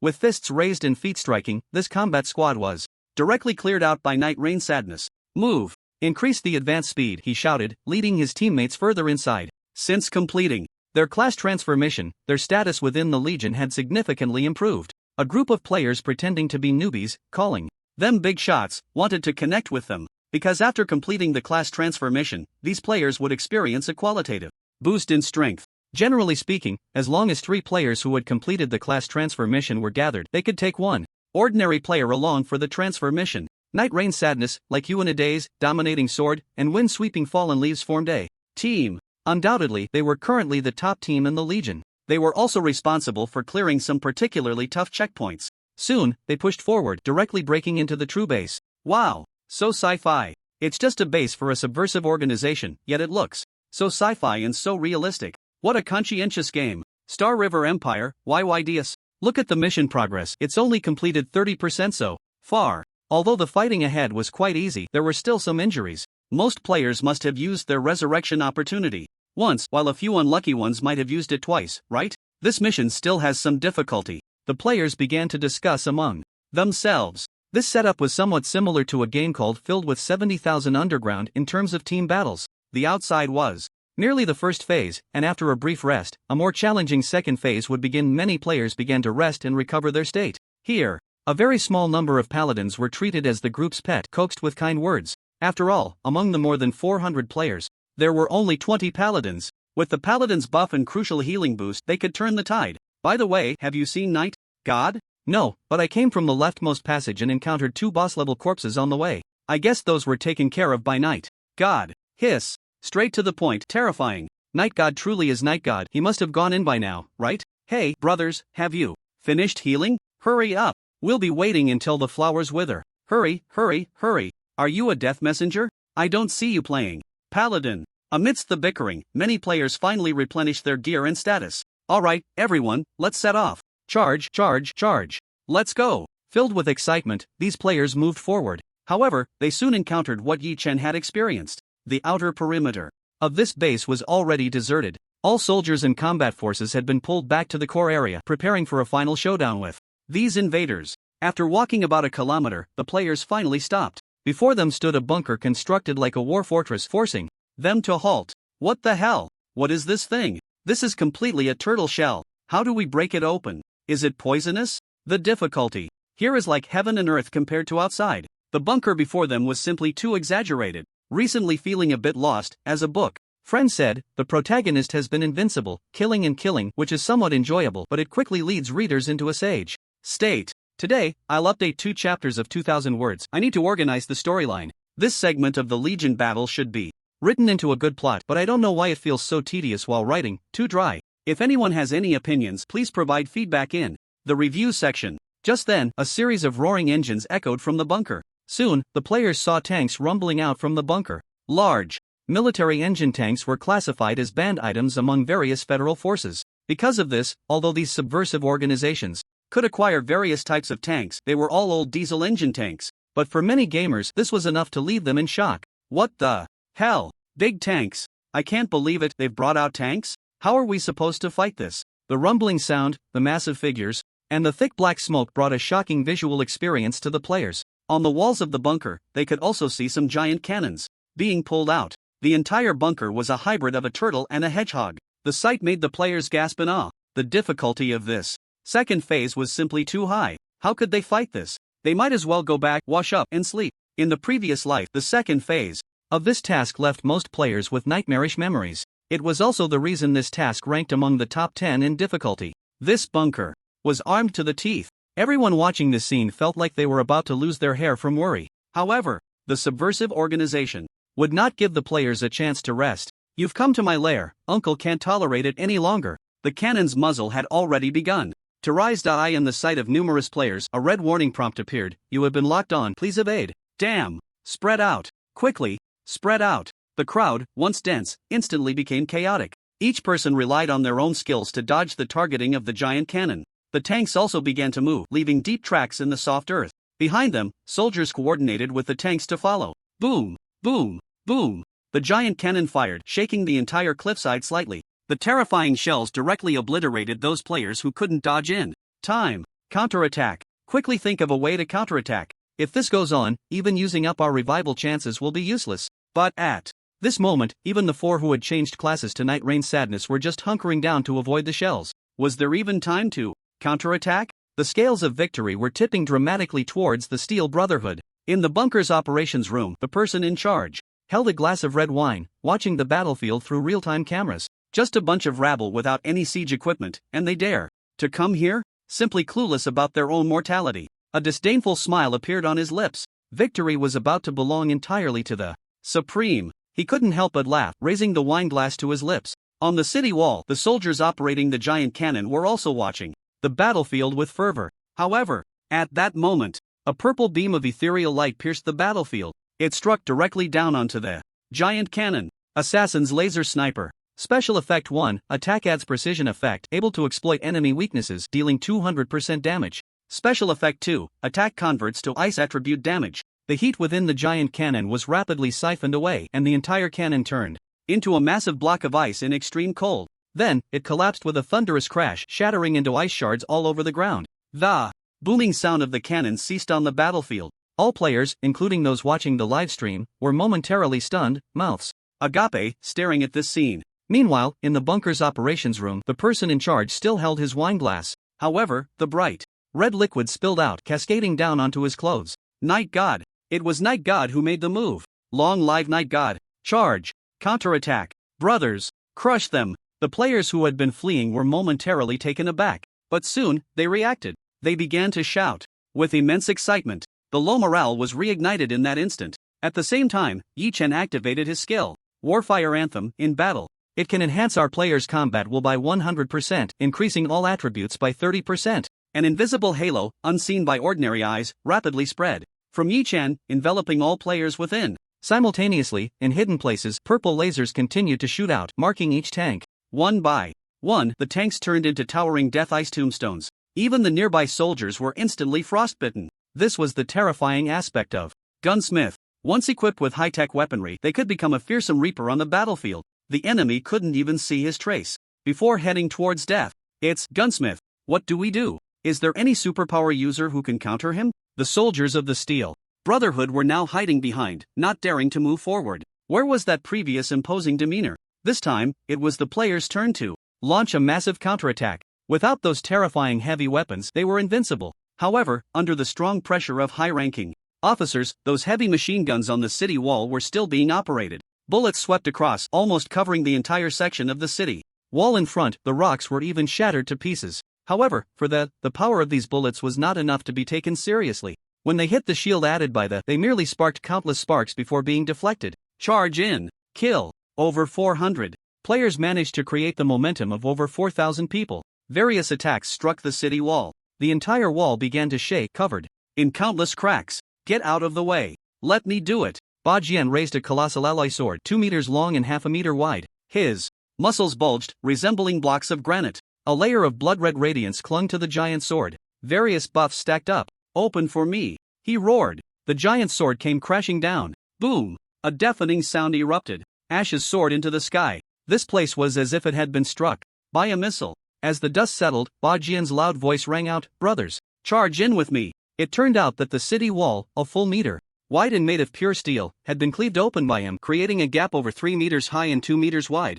Charge. Kill inside. Kill. Kill. Kill. The players were instantly filled with excitement. They rushed into the bunker. Yi Chen, witnessing this scene, picked up his and the optical camouflage cloth, moving to another location. The hidden were the most terrifying. It was estimated that a bit more would be coded tonight, but it might not be enough to release. Everyone could check for surprises tomorrow morning. It's the weekend, and hopefully, the data will be better. Everyone clicked that poop yellow button. The optical camouflage in Yi Chen's hands was a good thing. It was a product currently being improved in the laboratory by the 8th Bureau. This was a soft cloth woven from special fiberglass, 2 meters long and 2 meters wide, square in shape. Inside, 3 high-performance liquid chips were embedded, capable of sensing the surrounding environmental colors. Through 4 cameras, it could then change its own color to achieve an invisibility effect. The technology on this thing could also be applied to the real world. However, that would require Luo Xiaosu to work hard. Yi Chen draped the optical camouflage cloth over himself. In the darkness, he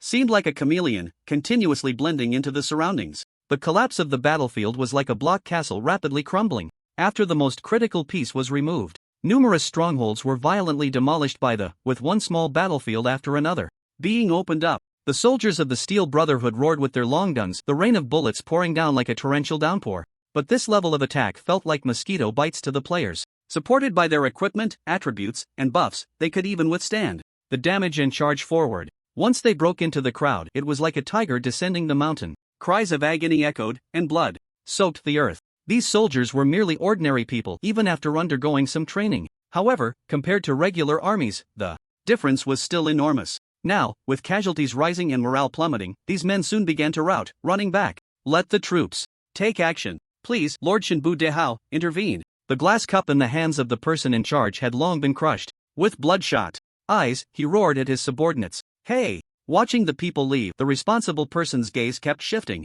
In the end, he pulled open his drawer and took out a handgun and a USB drive. Then, in a corner of the drawer, he pressed a button. Suddenly, with a series of clicks, a hidden door appeared beneath the table. At the same moment the door opened, the streetlights inside lit up one by one. The person in charge crawled under the table and directly entered the secret passage. The door closed again with a series of clicks. Entering the bunker, it was almost like a small town. The players, howling like ghosts, rushed into the bunker. At that moment, an infantry fighting vehicle burst out from the warehouse. The dual machine guns on the vehicle roared madly. Get out of the way. The paladins, protected by numerous players, joined forces. A massive light screen appeared in front of all the players. Bullets hit the light screen as if they were striking the toughest steel plate. The clanging sounds echoed continuously, but they couldn't break through the light screen at all. Split open for me. Martial artist, Night Rain Sorrow activated the skill Short Punch. Short Punch, a brief distance, containing boundless power, attack deals 50% extra damage, 10% chance to trigger critical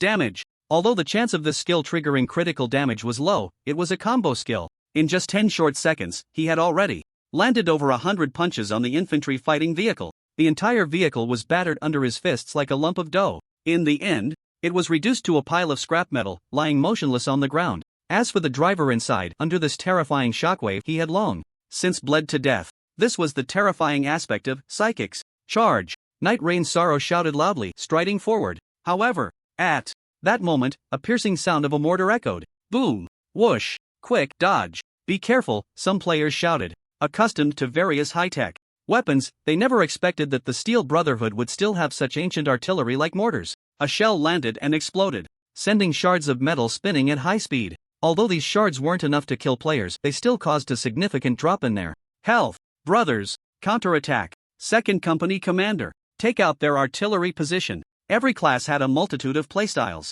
Gunners were no exception. There were those like Yi Chen, who focused on small firearms and personal combat. Then there were those who believed that bigger was better and range equated to truth. However, with their current low levels, insufficient skills, and inadequate equipment, they could only watch helplessly during the earlier assault on the city wall. But now, it was time to showcase the might of their gunners class. A player with the ID of Second Company Commander shouted, "Brothers, fire the cannons! ID, Italian Cannon number 1, ID, Italian Cannon number 2, and so on up to number 10. A total of 11 players summoned their weapons from their equipment bars. 11 small battle cannons appeared in a row. Calculate the trajectory. Confirm the enemy's mortar position. Fire. At the command, the battle cannons opened fire.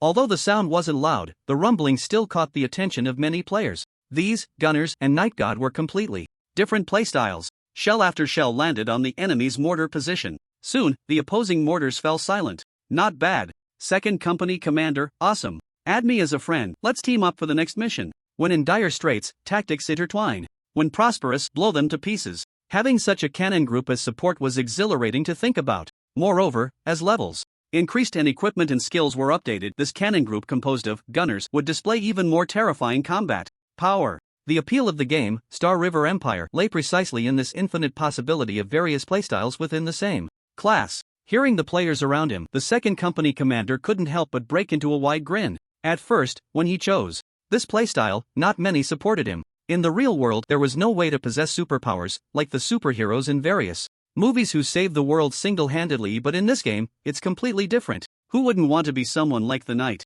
God, dominating the game with their own strength? Hiding in the back, manipulating cannons to blast away is just not interesting at all. Moreover, following this playstyle means low damage in the early stages and skills that are practically useless. Plus, you need to gather many players of the same class together to form a cannon group. After countless hardships and deceptions, the 2nd Battalion commander finally found like-minded players, newbies who were tricked into choosing this profession, to form a small cannon group. Upon seeing the bunker that resembled a turtle shell, the 2nd Battalion commander regretted his low level and poor equipment.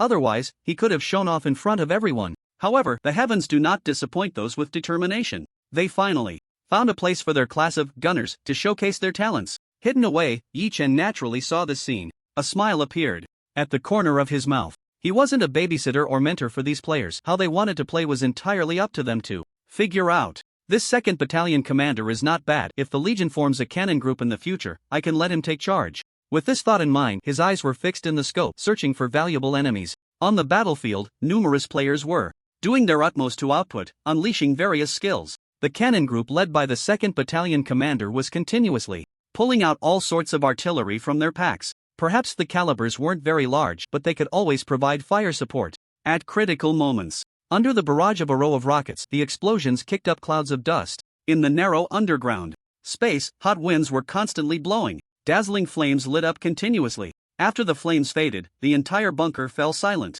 So, have we cleared the level? Great! We've finally completed this mission. But why is the mission progress only at 85%? 1.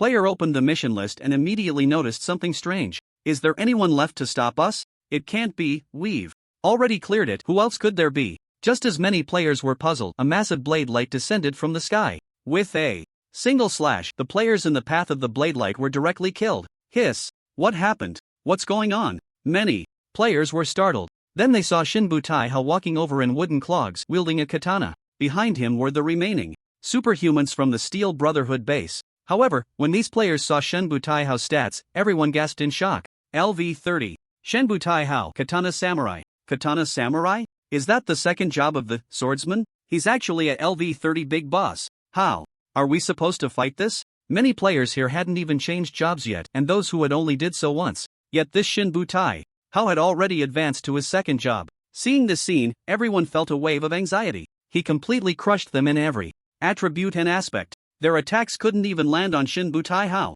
Just as many players fell into despair, Yi Chen finally stepped into command in the Legion chat box. Everyone, create conditions for me, I'll take him down. Cannon group, use artillery to break their formation. Members who haven't changed jobs, go intercept other superhumans. Players who have changed jobs, go restrain the boss. Seeing the Night God personally come out to command, everyone felt they had found their backbone. The 2nd Battalion commander, whom he referred to as the cannon group, was even more excited and shouted back, received. Commander, fire! Shells rained down wildly. The entire bunker was shaking violently. The artillery of the cannon regiment, although unable to pierce the turtle shell outside the bunker, could unleash its full power within. The individual power of these shells might not be very great, but it should not be underestimated. Otherwise, if one were to be ground down like this, what would happen if they capsized at a critical moment? However, once they avoided it, the battlefield would inevitably be divided. Yet, there was one exception. He was the top-tier boss, Shinbu Taihao. Amidst the smoke and ashes, he moved between the metal shells, exuding an extremely terrifying aura. His cold gaze swept across, and even though everyone knew it was just a game, there was a palpable fear of impending death in their hearts. Warrior's fighting spirit, during battle, adds 30% strength and agility, able to impose a negative buff of intimidation on enemies. Intimidation reduces enemy strength by 10%. This was a very useful skill. Before the battle even began, it meant he was already 40% ahead of his opponent in terms of strength. Moreover, these bonuses were added on top of the base values. Even though Yi Chen had granted many players the skill Warsong of Flames, it merely offset a portion of the negative buff. There was no way around it. Disparity in base attributes was simply too great. He stepped forward, and one player, seeing this, activated a skill to try and whittle down his health. However, as he approached, everything suddenly blurred before his eyes. Then, he saw a dazzling light. The long sword sliced through his body as if it were cutting through paper. With one strike, he was directly killed. Immediately after, Shinbu Taihao flicked his sword, and a shell that was hurtling towards him was directly sliced into countless fragments. Witnessing this scene, the 2nd Battalion commander, who was firing from behind, was startled. He no longer continued firing at him but instead obediently went to divide the battlefield. Now, with Yi Chen's help, the Darkstar Legion had already seen 12 players change their classes. All 10 basic professions were represented, with the most being martial artists and swordsmen. Looking at Shinbu Taihao, many people's brows were tightly furrowed. Brothers, charge! Ba Jian shouted angrily, brandishing a giant sword the size of a door, and immediately rushed forward. The other ranged classes also began to unleash their skills. The only class changed, Holy Light. Revealer in the team was constantly waving, adding one buff after another. Instantly, various brilliant streams of light began to generate here. Shinbu Taihao strode forward. As he swung his sword, those melee players were directly knocked back. Moreover, they were merely pushed back, losing only a little health. Although it wasn't much, they feared that little by little it would add up. Just as Shinbu Taihao raised his long sword to strike forward, a purple ghostly light shot towards him like the gaze of the Grim Reaper. The laser was silent. However, the moisture in the air clung to his sword and then was swept away by the laser. The entire sword was soon covered in frost. The frost quickly spread to Shinbu Taihao's wrist. Yet, he merely snorted coldly. An invisible aura emanated from him, shattering the laser. However, in the eyes of many players, a clear prompt appeared above his head, HP 300. Although this damage was relatively small compared to his health, it still caused him some harm. Everyone, restrain him together. Give Night God a chance to strike. The morale of the crowd surged. They all unleashed various skills, trying to force Shinbu Taihao to reveal a flaw. Amidst the attacks, the purple laser also shot towards Shinbu Taihao at an extremely insidious angle. Among Yi Chen's attacks, some triggered the assassin's attack effects. Effect 1, attack adds precision effect, able to strike at the enemy's weaknesses, causing 200% damage. It directly hit the flaw of Shinbu Taihao, inflicting considerable damage. Shinbu Taihao's expression remained icy cold. However, deep in his eyes, there was an overwhelming fury. These ants before him, although not at his level, had the advantage in numbers. The most annoying was that hidden gunslinger. Although he had perception skills to sense danger in advance, he still couldn't avoid all attacks and had to endure a couple of hits. If this continued, although he could retreat unscathed, the base would be lost. He had no idea that the base's leader had actually fled early. In the eyes of that base leader, the fact that so many superpowered individuals were entangled in attacking their base meant that the 8th Bureau had come with a mindset of certain victory. No matter how powerful the overturning organization was, in the face of national power, it was just a mouse. Causing some destruction in dark corners might be feasible, but to confront them head-on? If they truly had that strength, the Steel Brotherhood would have established a nation long ago. Why would they need to hide on this bird island of Fusong filled with monsters? In the end, who knew if this was all of the 8th Bureau? Who knew if there were other teams lurking in the shadows? Anyway, Lord Shinbu Taihao could still retreat safely. As for his small frame, it was better to slip away quickly. Yi Chen used optical camouflage to hide himself. However, his hands never stopped moving. With the effect of True Eye, beams of laser continuously fell into his field of vision, marking the flaws with red circles. Against these tough-skinned swordsmen or martial artists, energy-type weapons were the most effective. Because if kinetic-type weapons were used, with their reaction speed, they could even slice the bullets or punch them away. 12. First transformation. Players continuously drew aggro. Meanwhile, Yi Chen, as the damage dealer, patiently shot at the flaws one by one. This kind of cooperation was the most classic strategy. However, since this task was ranked among the top 10 in difficulty, how could Shinbu Taihao, as one of the top bosses, be so easily dealt with? He roared. His entire being was enveloped by an invisible momentum. Kamikaze.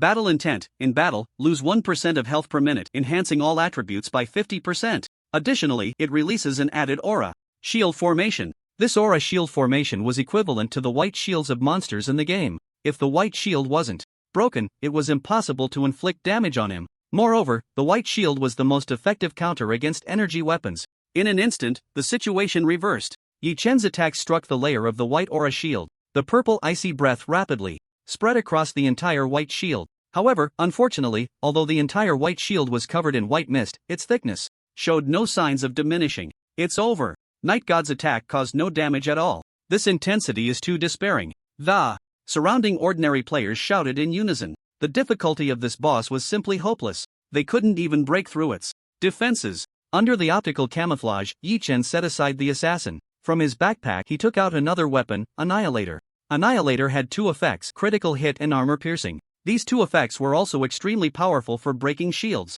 The powerful kinetic energy propelled the projectile forward with a thunderous roar. Shinbu Taihao's gaze suddenly sharpened. He abruptly seized the katana in his hand and slashed forward. A flash of blinding blade light flickered and directly split the bullet in half. However, Yi Chen kept pulling the trigger. There were always bullets that could evade his katana's attack and land on that white shield. It was like throwing a stone into water, ripples continuously forming. In the eyes of the many players, the thickness of that white shield was rapidly diminishing. Everyone charged together. Other players also rushed forward. Countless attacks rained down on Shinbu Taihao. His expression darkened. That gunslinger was just too annoying. Given the situation, it was better to run.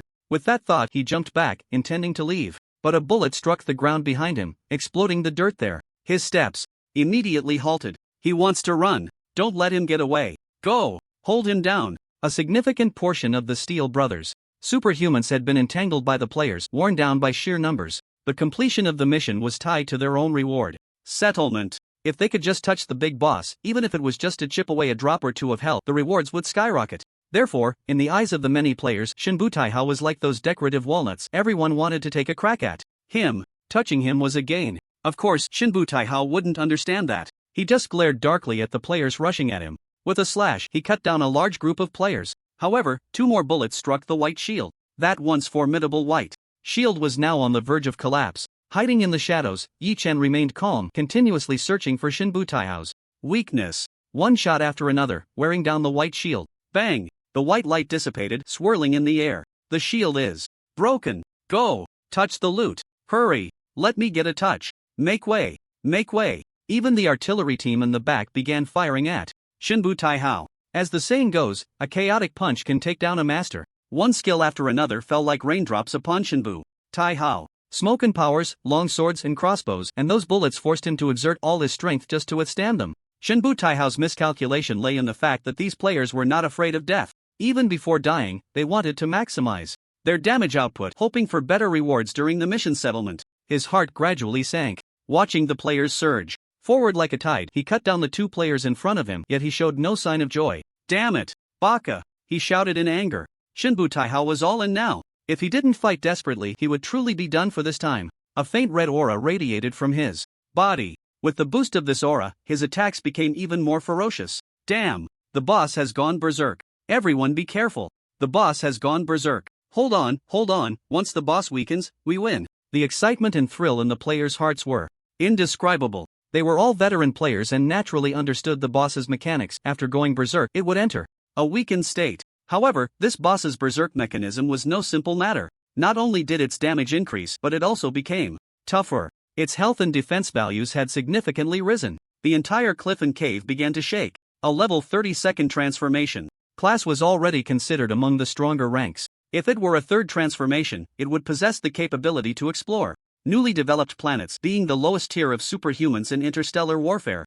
But don't underestimate it just because it's the lowest tier. This was interstellar war. In such a conflict, cruisers were already insignificant. The colossal war fortress, as immense as a planet, the deep space mothership comparable to a small sun, and all sorts of terrifying war machines. Of course, there are also those powerful superpowered individuals traversing the starry rivers. They can tear apart battleships, slice through giant cannons, and with a single spell, a mechanic leading an entire mechanical legion can annihilate a section of the starry sky. Let me do it! A loud shout rang out. Yi Chen appeared with purgatory in hand. The long flamethrower, with heat sinks unfurling like the feathers of a phoenix, elegantly spread out. Scorching flames erupted with a roar. The penetration and spread effects were triggered. Shinbu Taihao quickly became a man of fire. However, due to the layer of aura surrounding him, he was temporarily unharmed. But everyone could visibly see the layer of buff on Shinbu Taihao. The presence of negative buffs like burn, severe injury, scald, and penetration rapidly weakened him. It's you! Shinbu Taihao glared fiercely at Yi Chen, his eyes filled with resentment. It was this damned gunslinger that caused him to be dragged to his death here. Ha! He stepped forward. The katana slashed out, splitting the flames apart. However, Yi Chen displayed an extraordinary agility for a gunslinger. Holding the flamethrower, he directly maneuvered into position. How is this possible? Shinbu Taihao's eyes widened as he saw Yi Chen's incredible flexibility. Yi Chen adopted a kite-flying strategy, keeping Shinbu Taihao at a distance.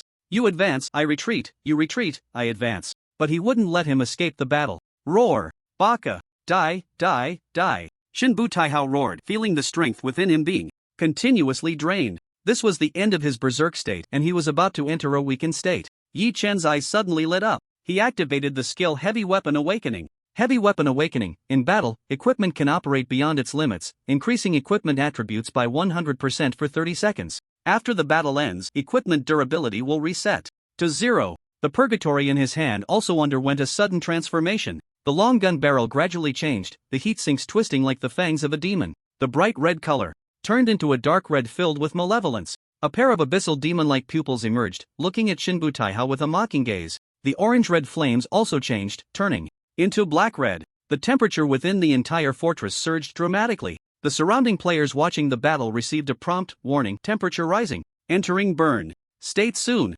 Just the rise in temperature could inflict damage on the players. The flames, like the hand of a demon, grasped Shinbu Taihao. Sizzle, sizzle, sizzle, an acrid smell of burning echoed throughout the fortress. Miserable cries continuously emanated from the fiery grasp. The heavy and somewhat exaggerated health bar plummeted wildly after the berserk state ended. It quickly hit the bottom. Boom! Finally, when Shinbu Taihao's health bar emptied, the flames pierced through his body, continuing to spray backward. Under the scorching flames, the mountain wall turned into a glass-like state. Whoosh! Whoosh! Whoosh! The entire cave fell silent. After the battle ended, all the players were gasping for breath. Ding! Mission completed. System calculating. The voice of the game GM echoed in every player's ears. A mission panel popped up, with the mission progress continuously calculating and various rewards appearing on the panel. All the players grinned widely, looking like fools. Once everyone finished their calculations, a server-wide announcement appeared across the entire Earth server. Congratulations to the Darkstar Legion for successfully achieving victory in the First Legion battle of the game, earning the first kill rewards. 1. Title: First Legion Member / First Legion Officer / First Legion Leader. 2. Additional experience and gold rewards based on mission completion progress. 3. The relationship with the Hualong Federation has changed to Core Collaborator, and the initial favorability of players with Hualong faction NPCs has changed from neutral to friendly. 4. The Darkstar Legion has gained access to the dungeon. Prologue of the Iron Curtain. The people watching this event all widened their eyes, showing expressions of envy. Meanwhile, Young and Wealthy, who had been live streaming, also gasped, Brothers, I can't take it anymore. These rewards are too generous. The title reward is more about honor than practicality, but the additional experience and gold rewards are tangible material rewards. And the change in favorability, as we all know, the higher the favorability, the more rewards you receive. Honor rewards, material rewards, the future development of the Legion, all have received a tremendous boost. He took a deep breath and continued, of course, there's also this dungeon, which is the first dungeon opened in the game Galactic Empire. Just the ticket sales for the dungeon must be a huge income for the Darkstar Legion every month. I want to ask now, Night God, do you still want the leg hair pendant? Speaking of the issues in the review section, in the hearts of 100 readers there are 100 Hamlets. As a mere small author, I certainly cannot write a book that satisfies all readers. Whispering, if I can make 50% of the readers happy, I'll change my name to Black Potato Pie Funny Face, so I humbly accept some low star ratings in the review section, such as saying my writing is poor, I will do my best to improve, or not liking the earlier plot with Xiao Su, thinking it's too saintly, hoping to see my later explanations. If I still can't convince them, then there's nothing I can do. However, the author does not accept any form of personal or mental abuse or attacks against the author and the author's family, including but not limited to insults and malicious curses. I'll end with my usual words. Let's all work hard together. At this moment, Yi-Chen was also looking at his task settlement panel. Task progress statistics: kill mini-boss Theo, kill mini-boss Vinadu, kill ultimate boss Shinbu Taihao. Base destruction level calculation in progress. Task contribution calculation in progress. Congratulations, task settlement level, SS. Reward experience, 10 million, with an additional 50% Legion reward bonus. Final reward experience, 15 million. Reward gold, 5 million, with an additional 20% Legion reward bonus. Final gold reward, 6 million. Congratulations, you have obtained the title First Legion Leader. Congratulations, you have gained access to open the dungeon prologue of the Iron Curtain. Please set the entry conditions. Congratulations, you have received an additional reward, Equipment Repair Scroll, Rare Level. Congratulations, you have received a random skill card, Maximum Draw Level, LV30. A series of rewards made Yi-Chen smile. The task settlement levels, from low to high, R, D, C, B, A, S, SS, SSS. 3S is the most perfect but also the hardest. In the first version of my previous life, no task settlement level could reach SSS. Over the past 10 years, during the time when the mirror universe and the real universe merged, there were only 4 tasks that reached SSS. You have to know, that's over 10 years. Just 4. SS is already very high. Experience rewards and gold rewards also align with the SS task settlement level. The Legion reward at the back is one of the reasons he initiated the Legion War this time. Those titles hold the most commemorative significance, just like collecting achievements. The additional bonus from the reward is the real benefit.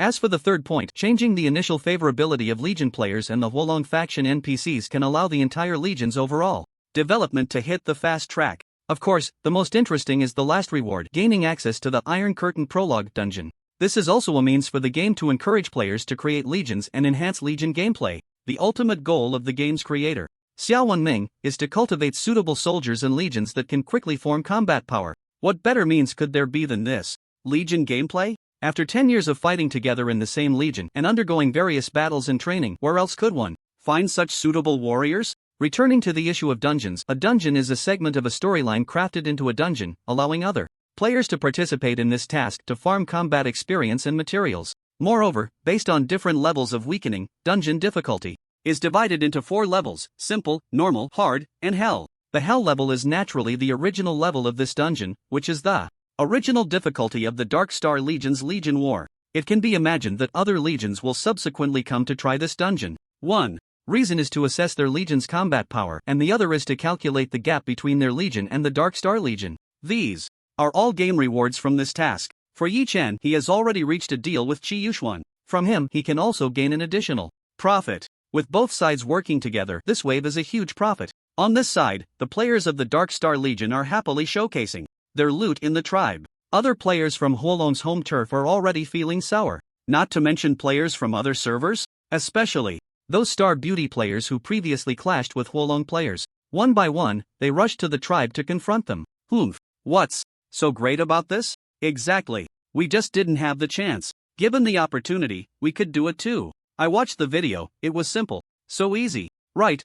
The subversive organization is called the Iron Brotherhood, right? Players from Little Fusong, hurry up and come out to talk to the daddies. Our Winter Legion will soon enter this dungeon, and we are about to challenge the hell difficulty. The Winter Legion is currently the most powerful legion among Star Beauty. This time, they were robbed of the first victory in the Legion War by the Dark Star Legion, taking the title of the First Legion. Countless players in the Legion are frantically complaining. The Winter Legion is amazing. Crush them. The Winter Legion will get an SSS and show them. After seeing these comments, Huolong players won't let them off easily. Small skills, big temper. No way. Is there really someone who thinks they can score SSS? I swear, have these Star Beauty players' heads been smashed silly by Dongfang Express? Is this it? Are they the kings of trash talk? If you have the ability, let's see the real deal in the dungeon. Yi Chen wouldn't have thought that due to the assistance from the Star Beauty players, the task Iron Curtain Prologue suddenly became the hottest dungeon, because all the legions are holding back a surge of energy,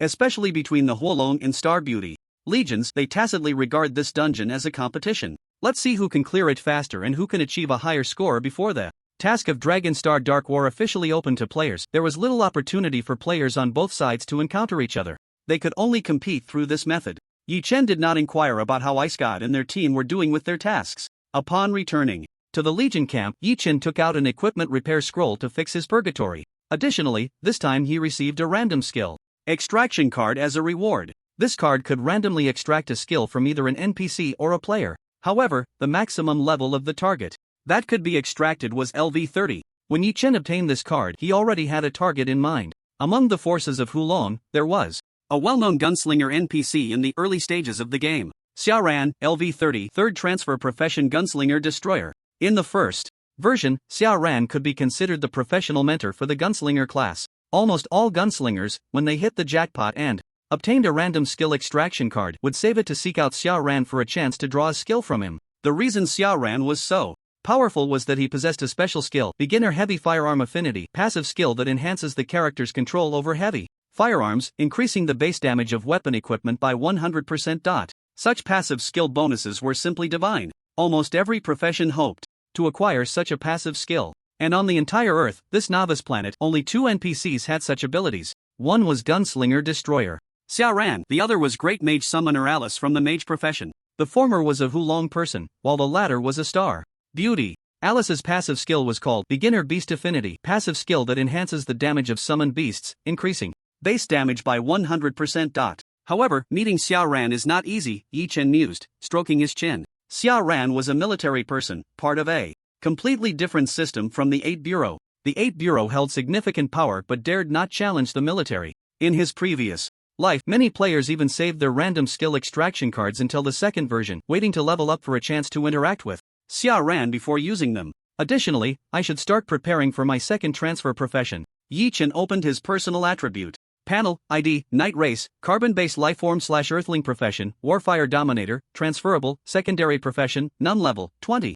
Experience 43 million strength, 700 spirit, 1000 agility, 330 charm, 800 health points, 6000 energy points, 6000 attribute points, 60 skills. True Eye Battlefield Dominator Braver with each battle Warfire Anthem Heavy Firearm Awakening Super God Battle Intense Skill Points 30.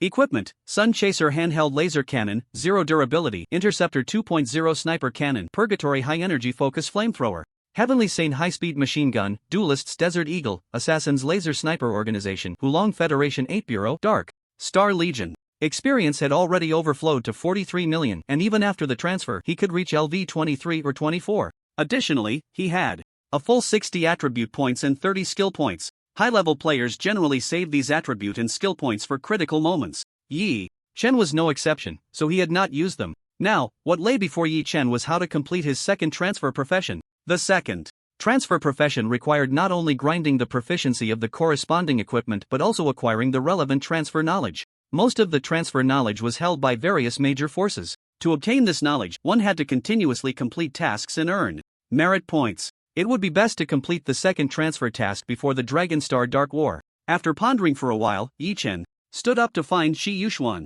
This issue ultimately had to be resolved by Qi Yuxuan. After all, this life was different from the last. In the previous life, he was on a novice planet controlled by the Demon Legion. Everything was obtained through robbery and fighting. But in this life, with such a good start, why bother to rob? Of course, once the second version starts, Yi Chen would most likely have to return to his old ways. It must be said that human civilization is too young. The Galactic Empire is based on the existing civilizations on real Earth, improved as a game background. The technology is about 50 years ahead of the real world, but there is no experience in contact with alien civilizations. In the previous life, once the second version started, players on Earth suffered a huge loss. Even some experiences were collectively erased by all players. What kind of history could lead to a consensus among players on the entire planet? Damn it, how can it be this hard? In a certain Legion's camp, in the vast playground, a flash of light appeared, and over 300 players materialized here. By the prefix of the IDs above their heads, it could be recognized that they were players of the Qilin Legion.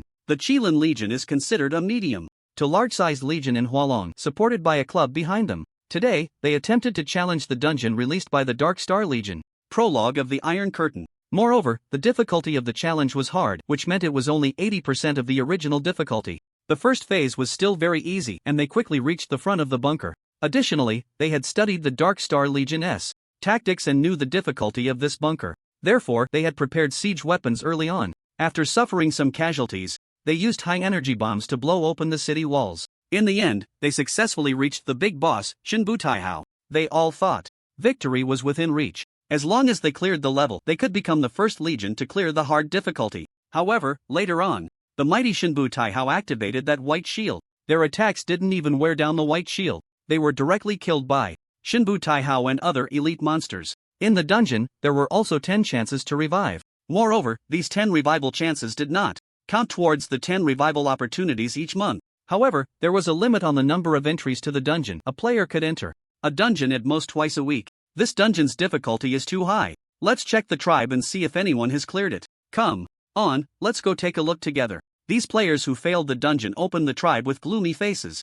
After browsing, they quickly found some psychological comfort. Surprisingly, no legion had achieved the first clear for the hard and hell difficulty dungeons yet. On the contrary, the simple and normal difficulty had already seen first kills and task completion rankings. Sigh, we should have gone for the first clear rewards for simple and normal first. Who knew this hard difficulty would be so tough? Legions supported by clubs are all aiming for the first clear rewards for hard and hell difficulty. Only those clubs made up of solo players would attempt simple and normal, which gave them a chance. Afterward, the core players of the Legion and the analysts from the club held a post-battle meeting. With the dungeon experience from the Dark Star Legion, their handling in the early stages was even better than that of the Dark Star Legion. But they just couldn't defeat the big boss. The reason ultimately lies in the lack of an output point similar to Night God. Our levels have already caught up to Night God. Everyone is stuck at LV 20. Even in terms of equipment, we pooled the entire club's resources to forge a batch of rare gear, but in skills and combat experience, the gap between us and Night God is just too vast.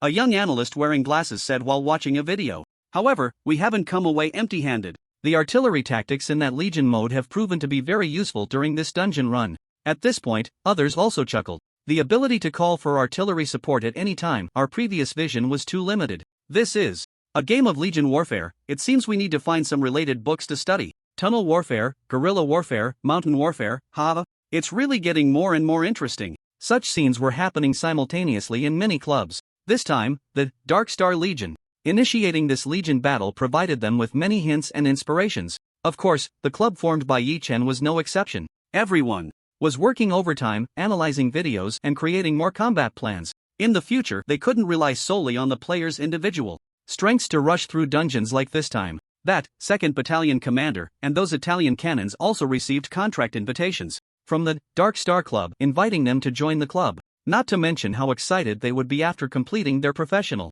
roles in the game. Returning to Yi Chen's perspective, these days he had been quite idle. Until later, he was called to Qi Yuxuan's office. After this mission, Qi Yuxuan had reaped considerable rewards. One deputy director in the 8th Bureau was nearing retirement age, and Qi Yuxuan agreed to Yi Chen's conditions. It was also to add a significant entry to his resume to strengthen his bid for that deputy director position. Therefore, during the time after the successful completion of the mission, Qi Yuxuan's mood had been quite pleasant. However, today, his expression was extremely cold. Deep in his eyes, there was an uncontrollable surge of anger. Seeing Yi Chen enter, he forced a smile. "Commander, Yi has arrived?" Since Yi Chen's legion displayed terrifying combat power, his status in the 8th Bureau had greatly improved. From being a member of the 8th Bureau, he became a partner of the 8th Bureau. This was how the 8th Bureau treated those who were powerful and had already formed their own legions. "You didn't call me here just to greet me, did you? Just tell me what the mission is." Yi Chen got straight to the point. Qi Yuxuan nodded with authority and said directly, "A cargo ship at Doran Port was attacked.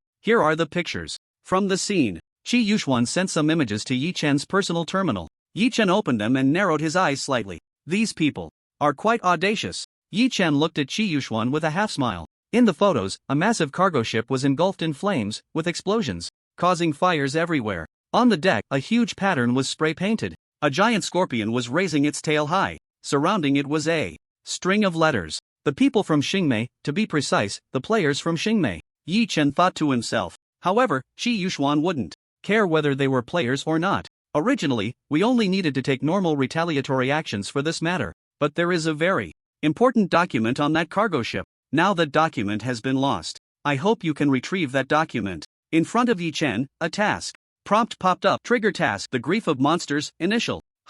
Seeing the task prompt appear before him. Why Yi Chen was surprised. He didn't expect to trigger this task. The background of the planets in this game is that countless spatial rifts have appeared in this world. And these monsters have emerged from the spatial rifts, wreaking havoc on this planet. Among these, there are conflicts between various federal forces, as well as conflicts between the Earth Federation and the monsters. These are all very interesting settings. The task that Yi Chen has just triggered is related to the monster storyline. The twist is that it is also connected to the struggle between factions, or more precisely, the struggle among players. Yi Chen recalled this task.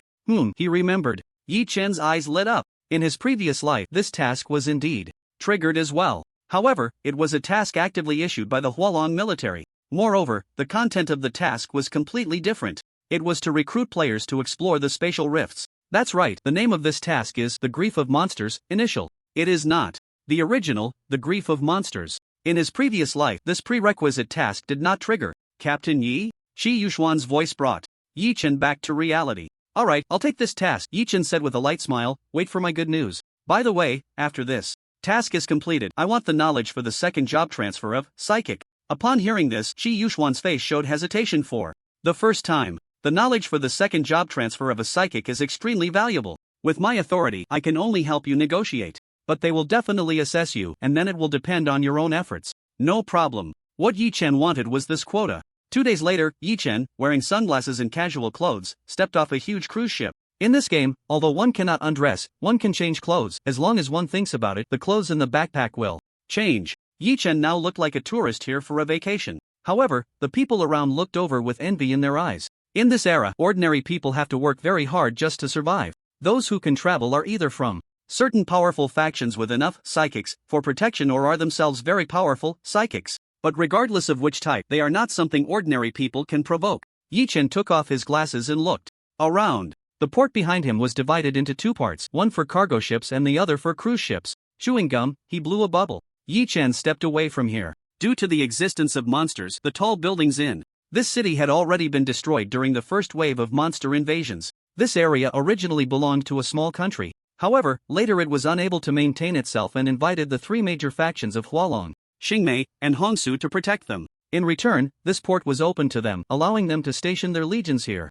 These factions certainly wouldn't expend great effort to help rebuild those tall buildings. For them, it was enough to manage the port well. Therefore, apart from the ruins, there were more quaint little houses which attracted many tourists who came here every year. This, in turn, opened up a new path for their development. The 8th Bureau had already helped him rearrange a new identity. On the surface, he was here for resource exploration and was also a powerful psychic. Because, in this sea area, there are indeed very rich underwater mineral veins. The key is that they are easy to develop and have abundant reserves. Over the years, the three major factions have fought openly and secretly over these matters. In the end, Hualong gained the upper hand and took the first slice of the cake. Yi Chen went to the designated place to settle down. This area is close to the seaside, developed into a tourist villa district by a powerful figure from this small country. Facing the sea, it has a unique charm. After dropping off his luggage, Yi Chen opened his personal terminal. Although this is military territory, the 8th Bureau has also planted quite a few hidden agents here. He needed to contact one of them. Shilov, a Red Soviet, is a hidden agent of the Hualong 8th Bureau who has joined an organization here called the Tongyi Society. The Tongyi Society is the largest underground force here, holding many leads. Shilov is one of its operatives. Yi Chen needed him to introduce him to the leader of the Tongyi Society, Rod. Soon, Yi Chen got in touch with Shilov. The two arranged to meet at a bar. Around 4 in the afternoon, Yi Chen set off for the bar. The layout of this bar is quite unique as it is located underground. After passing through an underground passage and pushing open a heavy door, the deafening music echoed continuously in the enclosed space. The place was filled with bright lights and colorful drinks, with men and women of various styles twisting their bodies. As soon as Yi Chen entered, he felt as if he was being watched. Soon, a man wearing a red beach short-sleeve shirt, exposing a tuft of black chest hair and resembling a bear, approached him. "I'm Shilov, you must be Yuan Fong?" That's right, the name Yi Chen was using for his disguise this time was Yuan Fong. "Yes, that's me, follow me." Yi Chen followed Shilov, and after crossing the hall, it became much quieter. They walked straight ahead until they reached the end. In the dim light, there was an office. Shilov gestured for Yi Chen to stop, then knocked on the door. "Come in." A moment later, a voice came from inside, sounding like a dull echo from within a clay pot. Shilov pushed the door open and walked in with Yi Chen. Inside the office, the LED lights were very bright, illuminating the space as if it were daytime. At a glance, behind the desk sat a mountain of flesh. Fat, truly fat. Even sitting there, he was nearly 1.78 meters tall. His massive backside squeezed into the leather chair, and with a slight movement, the chair creaked under the unbearable weight. To his right, there was a table surrounded by 7 or 8 burly men in black vests. In the middle, a thin man was being pressed down on the table. His face displayed various expressions of panic, fear, and dread. Mucus and tears intertwined. "Boss, this is Yuan Fong." Shilov ignored the thin man and introduced Yi Chen's identity to Rod. Rod struggled to pull a cigar from the drawer. After cutting off the end, he lit it and took a puff. "This man owes me 2 million. Yuan Fong, what do you think?" Yi Chen stood there, not even lifting his eyelids, his expression indifferent. "Debts should be repaid, that's only right." Rod, satisfied, exhaled a smoke ring and continued to smile. "What if he can't pay?" Shilov chimed in quietly, "This is a drug dog and a drug dog, he definitely can't repay the money." Yi Chen flipped his palm, and the desert eagle appeared in his hand somehow. In an instant, the gun was raised. Bang! A muffled sound echoed, followed by a cloud of blood mist. Everyone was stunned by the scene, and the thugs quickly reached for their waists to draw their weapons. "If he can't pay, then use his life to settle it." The desert eagle spun in his hand before he put it away again. The faces of the thugs were filled with shock. Only Rod burst into laughter. "Very good. I like clients like you the most. What do you want? Just say it." Rod leaned back, his hefty body creaking with the movement. "A week ago, the cargo ship at the port was attacked. Those people should have made their move to take what they stole. I want to know who got their hands on those things." As a player himself, Yi Chen naturally understood the habits of players. After completing a mission and obtaining some materials or equipment, they would often take action right there. Especially with useless documents and white gear, keeping them in the backpack was just a waste of space. It was better to find some NPCs nearby to clear out their bags. Upon hearing this, Rod straightened up slightly. Although, given his size, this action was already difficult for him, he still had to put on a show to demonstrate the importance he placed on the matter. "Yuan Fong, the largest underground force in this area is us. It's not hard to investigate the flow of those items. But you need to know, this is a significant blow to our credibility." After speaking, an exaggerated expression appeared on Rod's face as he gestured with his thick fingers. "Oh, today I bought something at the Tony Association's venue. The next day, they leaked my personal information." Yi Chen couldn't help but sneer inwardly. Did these people even care? Conditions. Yi Chen coldly interrupted him. Upon hearing this, Rod's demeanor changed entirely. From a lazy fat man, he transformed into a figure resembling an underground emperor. Help me eliminate someone, and I'll help you find those items. How about that? At the same time, a mission prompt appeared before Yi Chen. Mission triggered, Rod's deal. Okay. Rod's entire demeanor slumped again, reverting to his original self. He slid a document across his desk to Yi Chen. This contains the target's information. Yi Chen nodded, picked up the folder, and turned to leave. Back at his vacation villa, Yi Chen pulled out the information to take a look. Karen, a major stationed at the Xingmei military base, responsible for the logistics of the base. At the same time, he was also a superpowered individual, a level 15 mechanic who had advanced to repairer. Additionally, he was one of Rod's backers. However, in recent years he had become increasingly greedy, to the point where even Rod could no longer tolerate him. The problem was, first, he was a soldier of Xingmei, and second, he was a level 15 superpowered individual. If Rod wanted to take him out, he could only rely on superpowered individuals from outside. Just so happened, Yi Chen had come knocking. After carefully studying Karen's information and formulating a plan, Yi Chen burned the documents and flushed them down the toilet. As for the impact of killing a major stationed at a Xingmei military base, what did it have to do with Yi Chen? On weekend nights, Karen would leave the military base and come to the town to have a good time. His Xingmei military uniform and the pressure of being a level 15 superpowered individual were enough for him to walk around the town with swagger.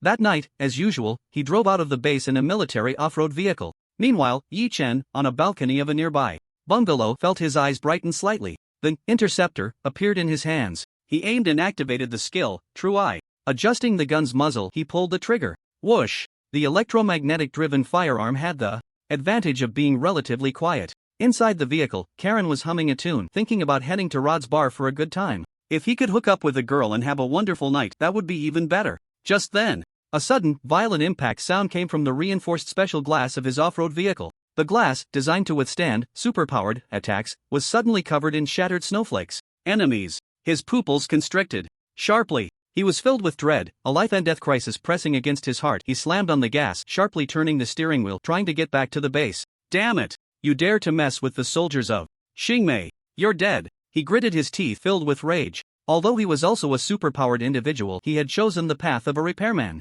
Aside from a few close-range bodyguards, he had hardly any combat power.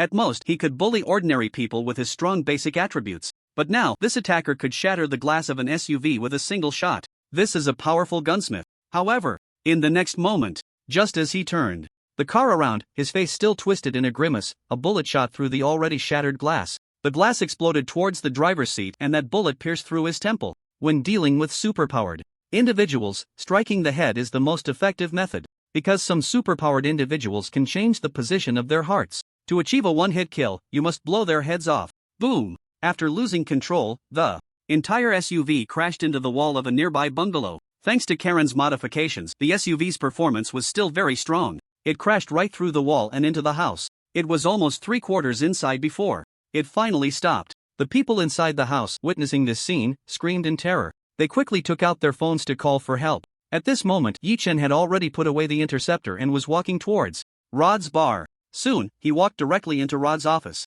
Rod was currently watching an underground boxing match through a holographic projection. Do you need me to provide any assistance? I've already given you all the detailed information, Yi Chen said. Karen is dead. What about the things I wanted? Alright, Rod was engrossed in the boxing match on the holographic projection. Upon hearing Yi Chen's words, he instinctively replied with a good. But soon, he snapped back to reality. A sound escaped his throat, resembling a duck being squeezed by the neck. And because of his plump physique, the muffled sound was reminiscent of a pot-roasted old duck. Yi Chen shook his head internally, dismissing the distracting thoughts. Wait a moment. Rod's expression changed rapidly. He never expected to underestimate this person's abilities so severely. He had taken down Karen so quickly. It should be noted that Karen was at LV-15 repairman. Even though he specialized in support, his basic attributes were still very high. Coupled with the top-tier military SUV he had modified, how could it be so easy to assassinate him? Chilov, come here for a moment. He pressed the landline phone, and soon after, Chilov, with a tuft of chest hair sticking out, walked in. Boss? He looked at Yi Chen standing there with confusion. Yuan Fong, what are you doing here? Cough cough. Rod covered his mouth and coughed lightly. Lord Yuan Fong has already taken care of that bastard Karen. What about the things Lord Yuan Fong wanted? Rod's thick fingers tapped on the table. This? Chilov's face immediately showed an ugly expression. Not yet collected.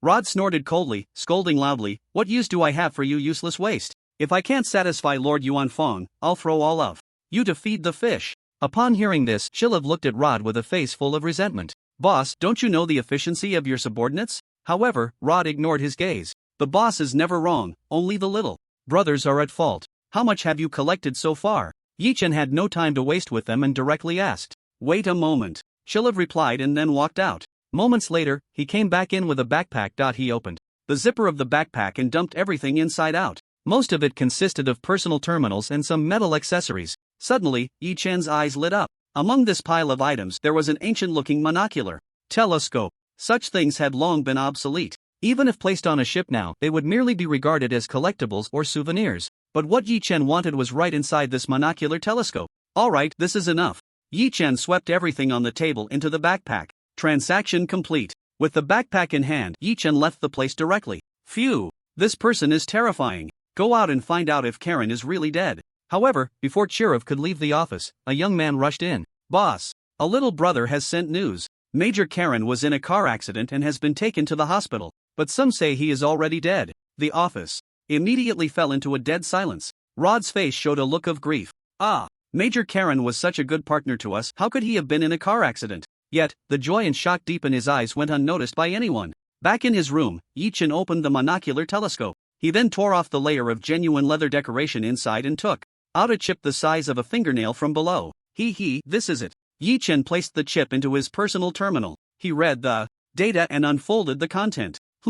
So that's how it is, interesting. After reading the contents, Yi-Chen immediately broke into a smile. The information inside was taken from a laboratory of Xingmei. That laboratory was researching how to reverse engineer a spatial gate from Earth to enter the world of monsters. These monsters appeared from random spatial rifts, often catching Earthlings off guard. But if one could reverse the spatial rift and take counteroffensive measures, expanding the battlefield into the monsters' world, it would undoubtedly greatly relieve the pressure on many forces of the Earth Federation. TSK, it seems I can't go back so quickly this time. Lying on the bed, Yi-Chen burst into laughter. This chip recorded that Xingmei would tentatively open a reverse spatial channel. Yi-Chen planned to join in on the excitement. Just as he was thinking this, a mission prompt popped up in his view. "Trigger mission Dragon Star Dark War begins. Do you accept?" Ha. Yi-Chen sprang up, his eyes flashing with a cold light. Is this going to officially start the Dragon Star Dark War mission? He licked his lips, never expecting that this time joining the excitement would actually trigger this mission. This mission, in the first version, could be said to be one of the main storylines that ran through the entire version. The conflict between the two major forces of the Federation had players feasting on the chaos. In his previous life, it was through continuous accumulation of contradictions with players fanning the flames and causing rampant destruction that this mission was fully activated. And now, he only needed to make a trip to that place. A dangerous glint flashed in Yi-Chen's eyes. "In that case, I'll make you speed up." He stuffed the chip into an envelope and, through special means, this chip would be delivered to Qi Yuxuan's desk at the 8th Bureau. However, this time, Yi-Chen did not plan to return so quickly. The destination of this mission was a land in the middle of the ocean, Xinjiang continent. A place once used by the ancient Star Alliance to exile criminals. After the monster invasion, it became an even more terrifying place than Fusang Island. Countless spatial rifts opened there, and countless monsters surged out, completely destroying the original regime. Even in reality, players in that region have to log in using the IP of Xingmei or Xingmeng. There's no way around it, they simply cannot choose their own region as a starting point. Because of this, the people from Xinjiangzhou even said they wanted to protest. However, no one paid them any mind. If you want to play, play, if not, get lost. Besides, the nominal developer of this game is ultimately Wu Shang, a scientist from Hualong. Even the server hosts, which people cannot comprehend, are installed within Hualong's territory. Who would care about their complaints? Meanwhile, Yi-Chen was packing his things and, right under the furious gaze of the Xingmei garrison, left this place directly. Off he went. Destination, Xinjiangzhou. If anyone has interesting settings, whether it's professions, skills, or equipment, feel free to leave a message. I'll think about how to publish that topic. The lake water, a deep azure, resembled a gem embedded in the earth. The sky was pure white, with clouds resembling fish scales. But none of this could mask the continuous roars of monsters. There were also the rumbling sounds of battles over territory. However, if one were to pull their gaze upward, all the way up, only the eastern coast had these seemingly beautiful views. But in the central and southern regions, there lay a desolate yellow desert, as if covered by the hand of a demon. Even most monsters were unwilling to approach those deathly lands. Yet, in this life-or-death situation, within a base covered by a massive camouflage net, Xingmei soldiers, dressed in yellow sand camouflage uniforms, were moving back and forth beneath the net. This base, even within Xingmei, was the most highly classified existence. Aside from the military's chief of staff, the political leader Jin Daitong, the chairpersons of the two councils, and a few high-ranking participants, no one else knew of this place's existence. Even the soldiers and researchers working here had all their communication devices confiscated. There was absolutely no way to contact the outside world. 1,000 kilometers away from this base, in the southeast direction, the scorching sun distorted the air above the yellow sand due to the high temperature. Yet, in this desert, an all-terrain desert off-road vehicle was slowly making its way. A man wearing a yellow cloak was lying back in the seat, his hands resting behind his head. His feet were propped up on the automatic control dashboard. Heavy metal music was blasting inside the vehicle.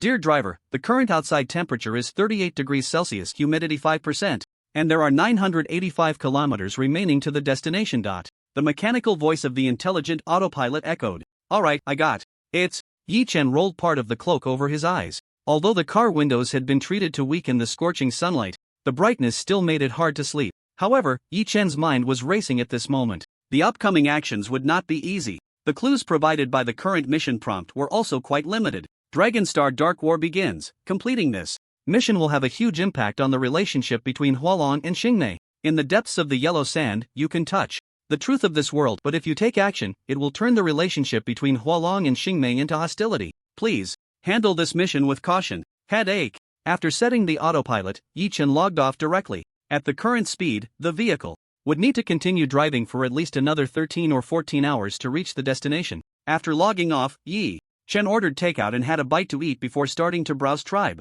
In the current tribe, there were still many legions immersed in the rhythm of grinding the Iron Curtain prologue mission. There was also a portion engaged in daily banter between Hualong players and Xingmei players. However, there were some technical posts as well, which were only slightly less popular than the banter posts. Ever since the Dark Star Legion developed the canon group gameplay, players from all walks of life, many hands, make light work, each expressing their own opinions. They came up with all sorts of quirky lineups. Everything seemed to be much the same as in the past. However, they did not know that Yi Chen was looking out for the players, preparing to lead them into the next major event. When he returned to the off-road vehicle, it had already stopped. Yi Chen stepped out, holding a high magnification optical telescope. He did not get too close. The security level of such a base was extremely high. Even from 2 or 3 kilometers away, he could see the massive radar antenna continuously rotating. Beneath the desert yellow camouflage netting was a huge dome made of steel and fiberglass. Surrounding it were countless concrete trenches, enclosing the area. Although he couldn't see what weapons were inside, no one would think these trenches were mere decorations. Even more exaggerated, through the high-performance telescope, he could see a long concrete runway, at the end of which were some makeshift hangars. Are there actually fighter jets stationed here? Yi Chen's eyes narrowed slightly, feeling for the first time that the current situation was somewhat tricky. After reaching LV-20 and transitioning to the super ability user, dealing with tanks, those clumsy war behemoths that could only move on land, was not very difficult. Before the fighter jets took off, they posed no deterrent. However, once airborne, they would completely crush all current players. But to engage with aircraft, one would need to be a super ability user who had reached LV-30 and undergone a second transition to have that confidence. After all, beings of that level could participate in interstellar wars. Rubbing his chin, Yi Chen fell into deep thought. To break in before the fighter jets take off, the probability of success is nearly zero. Perhaps there are other ways? Got it. Looking around, Yi Chen's eyes lit up slightly. Although there weren't many monsters surviving in the desert, those that did were terrifying. Let the disaster flow east, use a knife to kill. The yellow bird waits behind. He. Yi Chen chuckled, pulling out his personal terminal. He searched the map for a while. Then, his eyes brightened. This is it. Yi Chen pulled out a desert camouflage cloth from the trunk and covered the vehicle with it. He then tied a scarf around his face, put on a hat and sunglasses. Looking like a desert wanderer, he headed towards his designated target. Yi Chen walked for a long time, from the afternoon until deep into the night. The desert night was filled with stars like a chessboard. The temperature difference between day and night in the desert was significant, and the current temperature was nearing zero. In the darkness, a tiny figure was continuously moving through the desert. Almost there. This person was, of course, Yi Chen. He crouched down, feeling the moisture of the sand beneath him. This time, the knife Yi Chen was looking for was called the Ankata Devourer. A monster that existed in the desert, a terrifying predator, a fearsome creature. A mature Ankata Devourer. Could reach a length of 50 meters and a width of nearly 3 meters, resembling a centipede-like multi-legged giant. It had no eyes, and relied on special organs to sense the body temperature and scent of its prey. Its head had only one organ, a massive mouth, resembling a round meat grinder. Mature Ankata devourers generally had a level of LV30. A perfect knife. I've found you. The Ankata devourer was a terrifying existence that made people turn pale at the mere mention. It typically appeared in major deserts and wastelands. Once it matured, aside from luring it out and bombing it with cluster bombs from bombers, there were no conventional means to kill it. As for the even more powerful, second transition super ability users, they were unwilling to take action after all. These monsters live in the desert. They won't cause trouble in the city, nor do they threaten human existence. Even the monsters from other places are hard to deal with, so why bother with these nuisances? And for those below LV30, without a second transfer, superpowered individuals are like vegetables in front of the Ankati devourer. It can easily consume them in one bite. The Ankati devourer's back shell has the function of condensing moisture, so the places it passes through will be more humid than others. Yichen picked up a handful of sand and rubbed it carefully. Following the trail of this moist sand, he continued forward. Soon, the damp sand concentrated in one area, not spreading any further.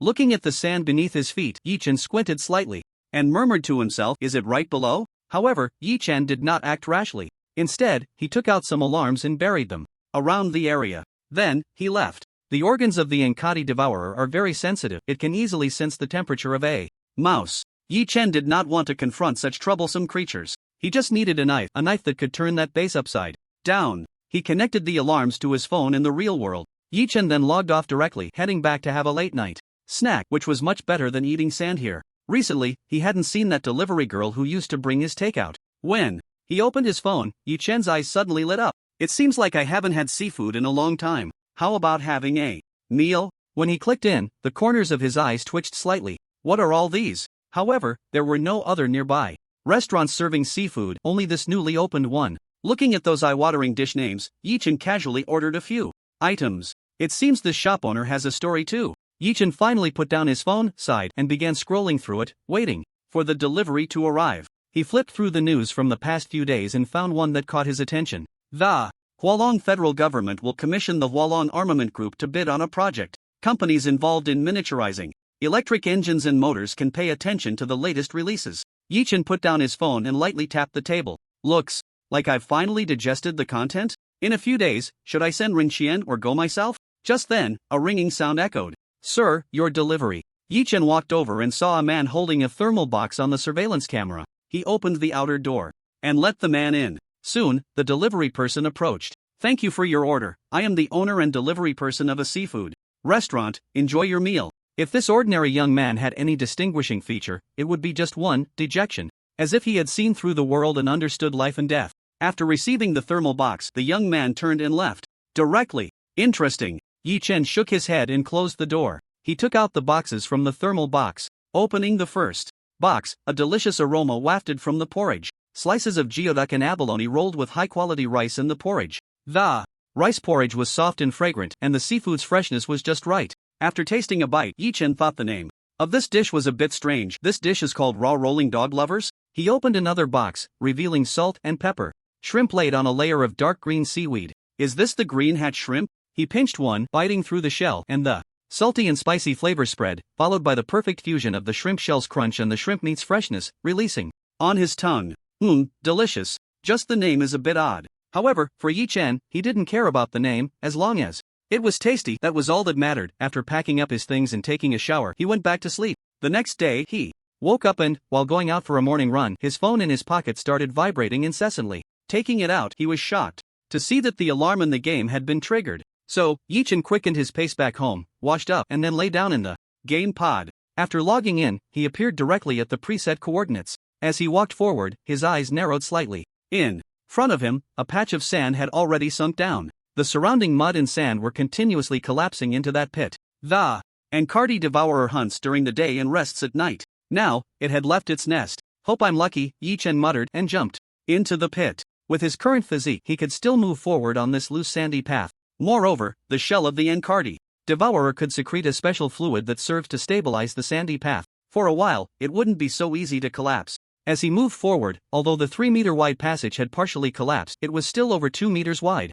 An adult could walk through it quite easily. After walking about 2 kilometers, the sandy path wound downward. At the end, a massive underground sand city appeared before Yi Chen's eyes. To be precise, it should be called an underground cavern. Yi Chen walked over and looked up. Yo-ho! Luck is really on my side. In a nest-like area, there were 3 giant eggs, each large enough for a person to embrace. How could one make an Encardi devourer angry? By killing its entire family. Yi Chen climbed up and stowed 2 of the eggs into his bag. Then, beneath the last egg, he placed a few high-energy trigger grenades. Hi, now let's just wait for the show. Crawling out of the sand pit, Yi Chen headed straight for the military base. Moving cautiously, he reached about 200 meters from the military base. Calculating the time, he buried the egg deep in the sand and set a timed bomb. After preparing everything, he silently retreated back to where he had parked his car. Now, all he had to do was wait for nightfall. The third update is complete. The starry sky of the desert felt as if one had stepped into it. The sudden drop in temperature made all the soldiers in the base curse under their breath. They had no idea that just 2 minutes ago, an Encardi devourer was leisurely crawling back into its cave. When it sensed that only 1 egg remained in its nest, its body, over 30 meters long, suddenly stiffened. Then, with a rumbling sound, it quickly crawled forward. After confirming that it wasn't hallucinating, it let out an uncontrollable roar of anger. When it tried to move the remaining egg to another safe cave, a very faint tap sound was heard first. It was as if something had been ejected and dropped to the ground. Immediately after, the detonator was triggered, igniting the high-energy explosives. The massive energy, compressed within a small metal shell, exploded completely within 1/100th of a second. Boom! A violent explosion sounded. Fragments, carrying immense kinetic energy, easily shattered the white giant egg into pieces. The foul-smelling egg liquid splattered, coating the entire cave. The power of this grenade was like a mere tickle to the Encardi devourer. However, it easily destroyed its most precious possession at this stage. An uncontrollable roar echoed from the cave. Then, the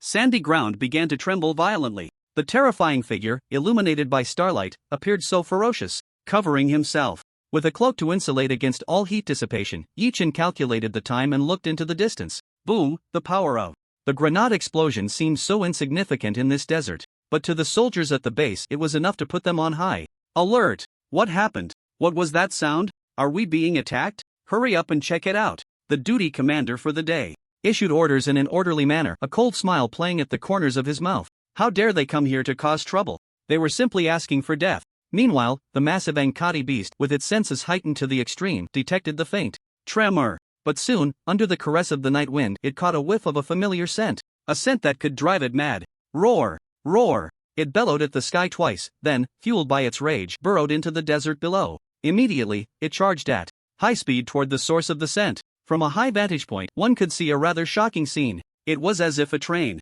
beneath the desert was racing toward its destination. A team of special forces was driving off-road vehicles, avoiding the minefield.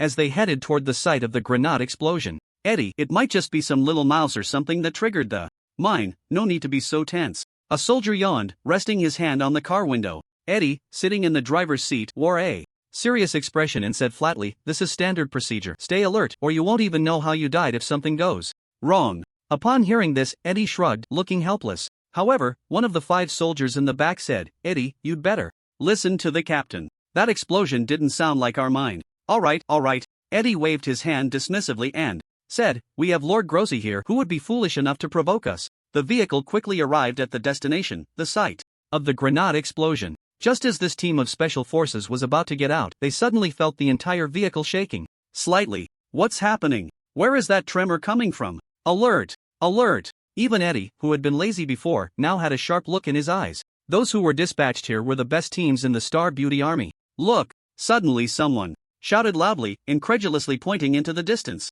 At the edge of their vision, a rising sand dune was rapidly moving. Its swift movement caused the entire sandy area to tremble. Before arriving at this place, they had firmly remembered that they would encounter some monsters here. Seeing that terrifying sand dune, Eddie's face twisted in horror as he shouted, "Encardi Devourer! It's the Encardi Devourer! Run! Run!" In the face of this terrifying beast, they felt as small as ants. Meanwhile, the captain driving the vehicle slammed on the gas and sharply turned the steering wheel. At the same time, he grabbed the radio and connected to the base behind them. Base. An Encardi Devourer is attacking. Requesting support.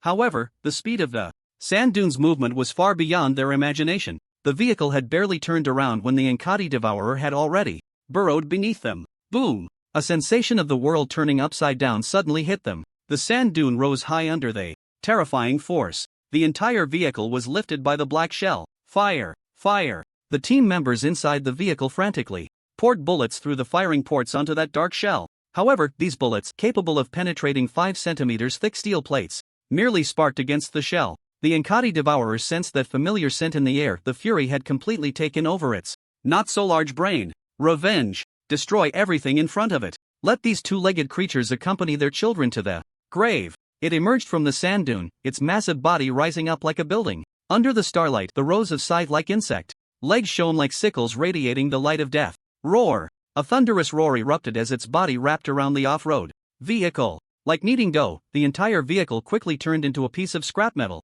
The people inside the car, after a few desperate wails, had their life force completely extinguished. At this moment, alarms were blaring in the base as well. Bright as day, searchlights illuminated the hideous, black, gigantic Enkadi devourer. The automatic cannons turned their barrels, and soldiers filled the trenches. Roar! The Enkadi devourer violently flung the scrap metal towards the base. At the same time, it charged towards the base with a rumble. In the night, the mines in the minefield exploded continuously. Fiery flashes shot up into the sky, as if fireworks were being set off. Fire! The duty commander's eyes were also filled with rage. He slammed his fist hard on the table in front of him, roaring as he issued the command. In an instant, all the automatic cannons roared to life. The soldiers in the trenches also pulled out powerful weapons, aiming at the massive body of the Enkadi devourer. In an instant, dozens of light dragons mixed with tracer rounds crashed into the Enkadi devourer. RPGs and small howitzers whistled as they launched terrifying shells. Cracks appeared on the dark shell, and green blood splattered onto the desert.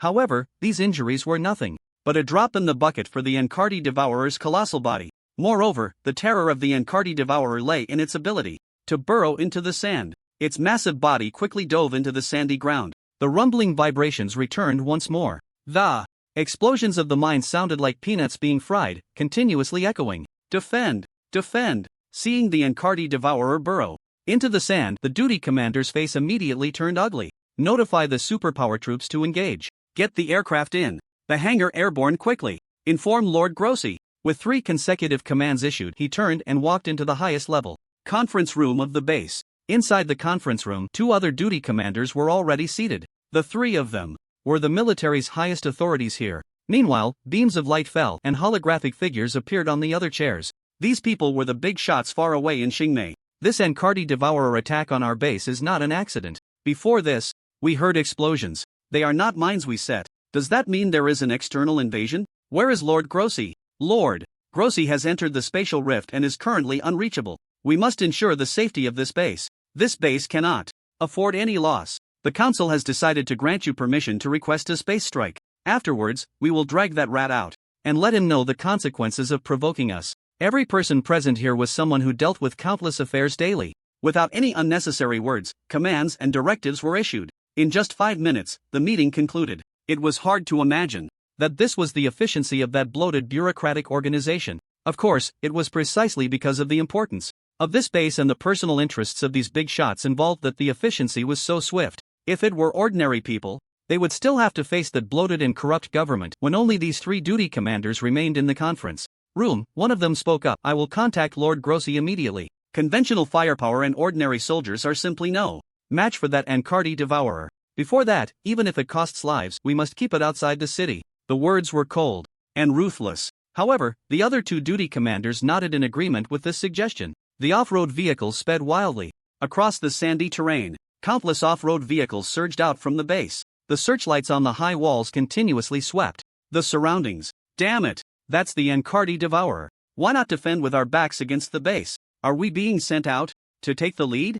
Are we just cannon fodder? In an instant, countless soldiers in the off-road vehicles roared in anger. But this was an order, and as soldiers, they had no way to refuse. Otherwise, the guns in the hands of the military police were not just for show. Boom! At that moment, an off-road vehicle was suddenly thrown into the air. The entire vehicle flew into the sky. Those who witnessed the scene widened their eyes in shock. Beneath the vehicle, towering sand dunes kept rising. Boom! The entire off-road vehicle was flipped over, and a dark figure emerged from the sand dune. It was that familiar method. Countless insect legs, like sides of death, retracted and slashed fiercely. Instantly, the incredibly sturdy off-road vehicle was sliced into strips of iron. As for the soldiers inside, they had long since been reduced to minced meat. Fire! Fire fiercely! In a moment of shared grief, the other off-road vehicles unleashed their firepower madly. The dual machine guns on the rooftops roared, firing bullets the size of a thumb. However, the Encardi Devourer was like a cruel and calm hunter. It directly burrowed back into the depths of the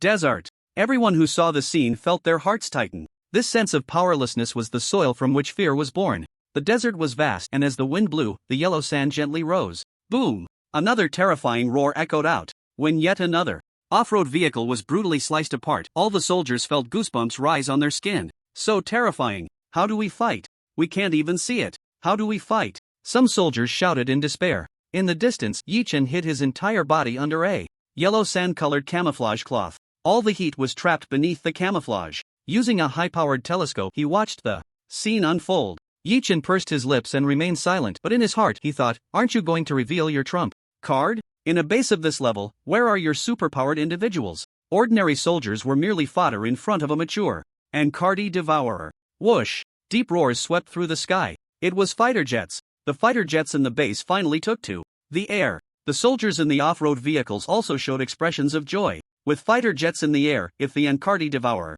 appeared, it would surely face the most terrifying strike. Sure enough, when the Encardi Devourer attempted to use the same trick again, as the sand dune began to rise, the fighter jets dove down. After the missiles beneath the wings warmed up, they detached from the weapon racks, and the engines ignited. Then, like a sharp sword, they plunged into the sand dune. A massive shell was lifted, accompanied by a wave of dark green armor plates. Waves of painful roars also came from beneath the sand dune. However, just as those fighter jets were about to pursue, the Encardi Devourer had already resubmerged beneath the sand dune. For a moment, the area became eerily quiet. Even the soldiers in the off-road vehicles breathed a sigh of relief. But just then, a rumbling sound suddenly came from the direction of the base. Everyone turned to look, filled with shock and anger. The Encardi Devourer had directly crashed into the trenches of the base. The soldiers above, under the terrifying insect's feet, are no sturdier than a piece of paper. A torrential blood rain falls from that black figure. Damn it! Draw its attention back. We must hold the base.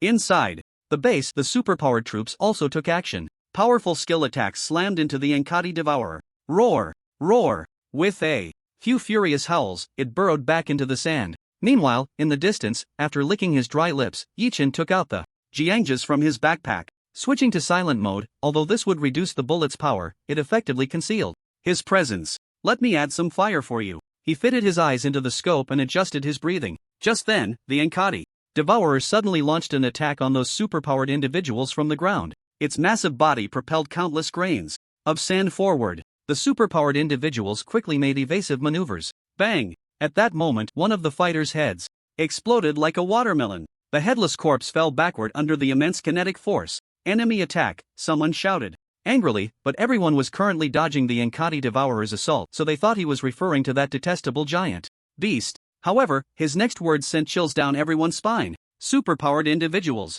There are gunners or archers attacking us. What? There are other superpowered individuals attacking them? This was completely adding insult to injury. The aircraft in the sky couldn't perform ground reconnaissance, and the base's radar had detected nothing. The remaining troops were all tied up dealing with the Encardi Devourer. That hidden presence was coveting their lives. The pilots in the aircraft were also aware of what was happening on the ground, but they had no way to intervene. Take care of that damned bug. Relieve the pressure on the ground. Troops. After a flurry of communication, the pilots devised relevant combat strategies. The Encardi Devourer was unaware that, at that moment, a human was actually helping it from afar. It only sensed that the commotion outside had quieted down significantly before launching another attack. Its massive body crashed down, crushing a wild off-road vehicle beneath it, then dragging it into the yellow sand. Meanwhile, the aircraft in the sky found their opportunity to attack. The missiles on the weapon rack were more than half activated. They were then launched downward. Among the surrounding off-road vehicles, the soldiers cursed the pilots in the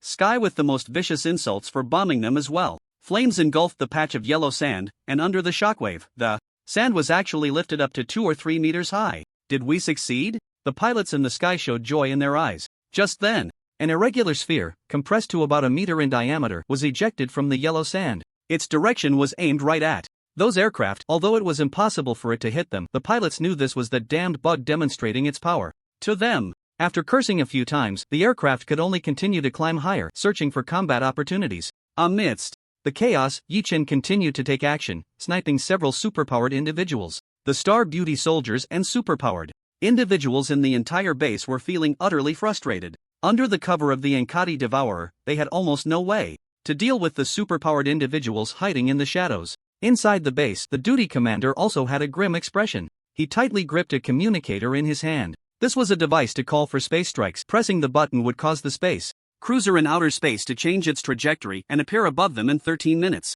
But this was a last resort. Once pressed, it would mean the end of his career. The cost of applying for an air and space strike is so high that this capital-dominated Xingmei finds it hard to accept. Otherwise, they could have applied directly from the start. Why use lives to fill the gap? Commander William, you should be well aware of the importance of this base. Another duty commander had already gone to find Lord Grossi. Moreover, today it just happened to be William's turn on duty. When an incident occurs, the greatest responsibility falls on William. I understand. William gritted his teeth and pressed the button on the communicator in his hand. This is XX Base, requesting an air and space strike. Soon, after a burst of electrical sounds, only 2 words came through: received. Ha! William sat down, his eyes red, his whole being like a mad bull. I will personally find that rat hiding in the shadows. After saying this, he strode out of the operations command room. Inside the command room, only a sneer was heard. Yi-Chen hid in the yellow sand, silently changing a magazine. After a period of silence, the Enkadi Devourer launched another attack, and this time, it was much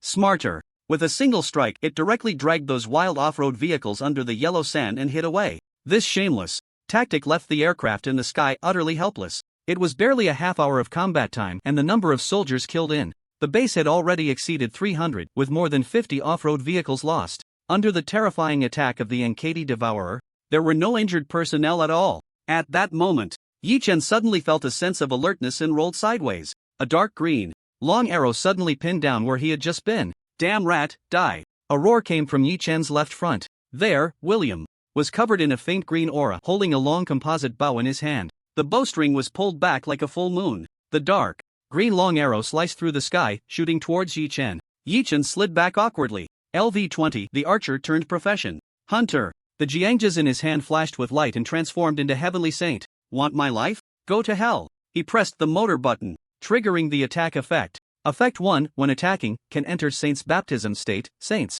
baptism, bullets attach burning, poisoning, bleeding, thunderfire, and paralysis effects. A flash of shock crossed William's eyes. What kind of weapon is this? How could this superpower user be so strong? Immediately after, the roaring bullet had already torn his body apart, creating distance and forming suppression with equipment. An archer is better off fighting in close combat with a gunner. William, as one of the duty commanders of this base, had strength and level that were not weak. Like Yi-Chen, he was also at the peak of LV-20 after the first profession transfer. But the mistake was that he misjudged Yi-Chen's strength. If it were an ordinary player, perhaps they would have a headache fighting against William the archer. But that definitely does not include a first transferred rare profession like Warfire Ruler. When William's life signal disappeared, the only remaining duty commander in the base was so frightened that he stood up. William actually died in battle? How is that possible? His face showed an expression of extreme shock. As if he thought of something, he shivered all over. He hurriedly picked up a palm-sized device, similar to a communicator. This is Base 0. Please connect to Red Communication immediately. Not long after, a voice came from the communicator.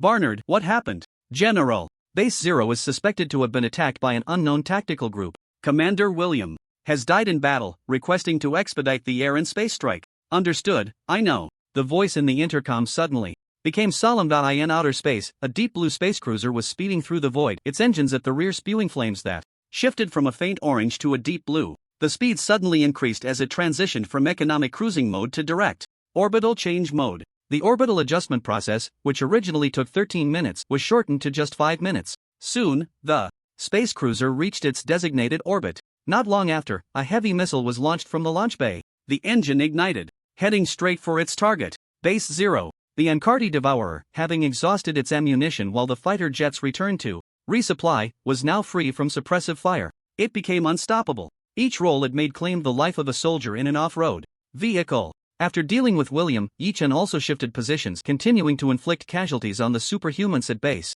0. He had to contend with the Enkadi Devourer as well as the hidden assassins lurking in the shadows. The speed at which morale collapsed far exceeded Barnard's imagination. One by one, the off-road vehicles either fled far from the Enkadi Devourer's attack range or hid near the camp, hoping to take refuge there. Beep, beep, beep. The piercing alarm sounded in his ears. He quickly looked over, and a smile broke out on his face. The space strike was about to arrive. In fact, even Yi Chen, who was hiding at a distance, could hear the deafening roar coming from the sky. Looking up, he saw a small point of light in the distance, so conspicuous against the starry sky. Moreover, it was moving at an incredible speed, like a meteor streaking across the horizon. Space strike. After a quick glance, Yi Chen hurriedly rolled up his cloak and quickened his pace to retreat. The missile activated its radar. Guided by infrared from Base Zero, heading straight for the Encardi Devourer. Boom! The entire desert seemed to tremble. A towering fireball erupted, accompanied by a black mushroom cloud that billowed upward. The intense shockwave and hurricane force sent the off-road vehicles tumbling back several meters. In the distance, Yi Chen had barely run far when he was caught by the hurricane, crashing directly into the yellow sand. Spit, spit, spit. He spat out the sand from his mouth, stood up, and wiped his face. Very good, very characteristic of Xingmei. In the face of this heavy missile, even if the Encardi Devourer didn't die, it would be severely crippled. Sure enough, when the smoke cleared, the Encardi Devourer, blown into several pieces, rolled on the yellow sand, its massive body oozing green blood. However, the Xingmei soldiers, terrified by the Encardi Devourer, dared not advance, until a tall white officer appeared, dressed in dark green military attire, wearing sunglasses. He held a short sword in his hand, and around his body, brilliant and dazzling sigils spun. He glanced at the remnants of the Encardi Devourers and casually swung his sword. Instantly, the sigils converged onto his short sword, and a fire dragon erupted forth. Wherever it passed, the yellow sand was scorched into a glass-like state. The terrifying fire dragon swept through, incinerating the Encardi Devourer into a blackened, charred mass amidst its agonizing screams. In the distance, feeling the terrifying wave of energy, Yi Chen's eyes narrowed slightly. This wave? Is it the Swordsman, 3rd tier class, Azura Swordsman? In the early stages of the version, most players could only encounter NPCs below level 30. It was only in the later stages of the version that they would meet NPCs above level 30, 3rd tier classes. Those NPCs could already be considered the ultimate NPCs of the version. For example, the previously mentioned Hulong's level 30, 3rd tier class, Gunpowder Destroyer, Xiaoran, and Xingmei's level 30, 3rd tier class, Summoner of the Great Sage, Alice. These NPCs could be said to represent the pinnacle of combat power in this version. In Yi Chen's memory, among the LV-30 third transformation professionals of Xingmei, there was an NPC named Grossi, a 3rd transformation profession Azura swordsman. He abandoned the sense of sight among the 5 senses, opening his inner eye to perceive the flow of energy between heaven and earth. He condensed his power into engraved symbols, and when launching an attack, he would manifest techniques using these engraved symbols. I didn't expect to encounter Grossi here. Fortunately, I sent the Encardi Devourer to scout out the base's trump card. Currently, Yi Chen was only at the 1st transformation. The gap between a 1st transformation profession and a 3rd transformation profession was like heaven and earth. I can't be reckless. After thinking for a moment, Yi Chen logged off directly. The soldiers of Base Zero, after dealing with the Encardi Devourer soldiers, also spread out to search for the whereabouts of that gunsmith. However, aside from discovering William, who had been turned into a pile of mush at the battle site, there was nothing else to find. After slaying the Encardi Devourer, Grossi had already left. Barnard stood there, his face dark as he looked at the pile of mush. He pondered quietly about which faction had come to attack their Base Zero. From the scene of the battle, that gunsmith was not only proficient in using sniper rifles but also skilled in heavy weaponry. After tallying the losses, over 400 soldiers from Base Zero had died in battle. More than 20 superpowered individuals had perished, including one of the base's high-end combat powers, William. This loss was unbearable for the entire base. Meanwhile, as the instigator, Yi Chen was focused on figuring out how to complete his task. Stepping out of the game pod, Yi Chen rubbed his temples. The headache was real. The difficulty of this task had exceeded expectations. A 3rd transformation NPC was not so easy to deal with. In his previous life, Base Zero had never formed a dungeon. This meant that no players had ever come here. Aside from knowing Grossi's information, Yi Chen was equally clueless about everything else. 3rd transformation profession Azura swordsman, a swordsman skilled in mid to long range combat. Moreover, there was a suppression in terms of level and profession. Annoying. He directly dove into the soft bed and quickly fell into a deep sleep. Even during his morning run the next day, his mind was filled with thoughts on how to complete the task. With Grossi in the base, it could be said that the base was as solid as a fortress. Unless I lure the tiger away from the mountain? Trick Grossi into leaving? But Grossi is not an Encardi Devourer. It won't be that easy to trick him. Jogging slowly, his current physique was much stronger than before. He ran 2 laps around the community, and there wasn't even a bead of sweat on his forehead. However, the price of physical enhancement was that he easily got hungry. He gradually stopped, looking around. A wooden sign appeared in Yi Chen's line of sight. There's a seafood restaurant, an ordinary wooden sign, an ordinary building. Everything looked as if the owner had casually put it together. Remembering the delicious seafood from last time, Yi-chan stepped forward and walked into the store. Dingling, as he pushed the door open, a chime of wind bells rang out, crisp and pleasant. Listening to the sound of the wind bells, a mysterious smile appeared on Yi-chan's lips. These wind bells were not simple. They were from the premium series of the Natural Music Company, and none of the items in this series were priced below 300,000. Speaking of which, it's necessary to discuss the currency issue in the era Yi-chan was currently in. Previously, currency was tied to oil, with a certain country holding monetary hegemony. However, with the rise of other countries and the formation of the Earth Federation, the value of currency became linked to electrical energy. Nowadays, $1 could purchase 10 kilowatt-hours of electricity. After all, in today's era, with the emergence of high-energy density solid batteries, we have entered the age of new energy. Whether it's cars or airplanes, they have all adopted electric engines. In terms of purchasing power, new energy currency is still very high. Welcome. A lethargic voice came from behind the counter. In this high-tech era, the entire decor of the shop seemed very antiquated, or rather, down to earth. However, Yi-chan knew that being able to lease a shop near this community was not a simple matter. A young man with dark circles under his eyes poked his head out from behind the counter.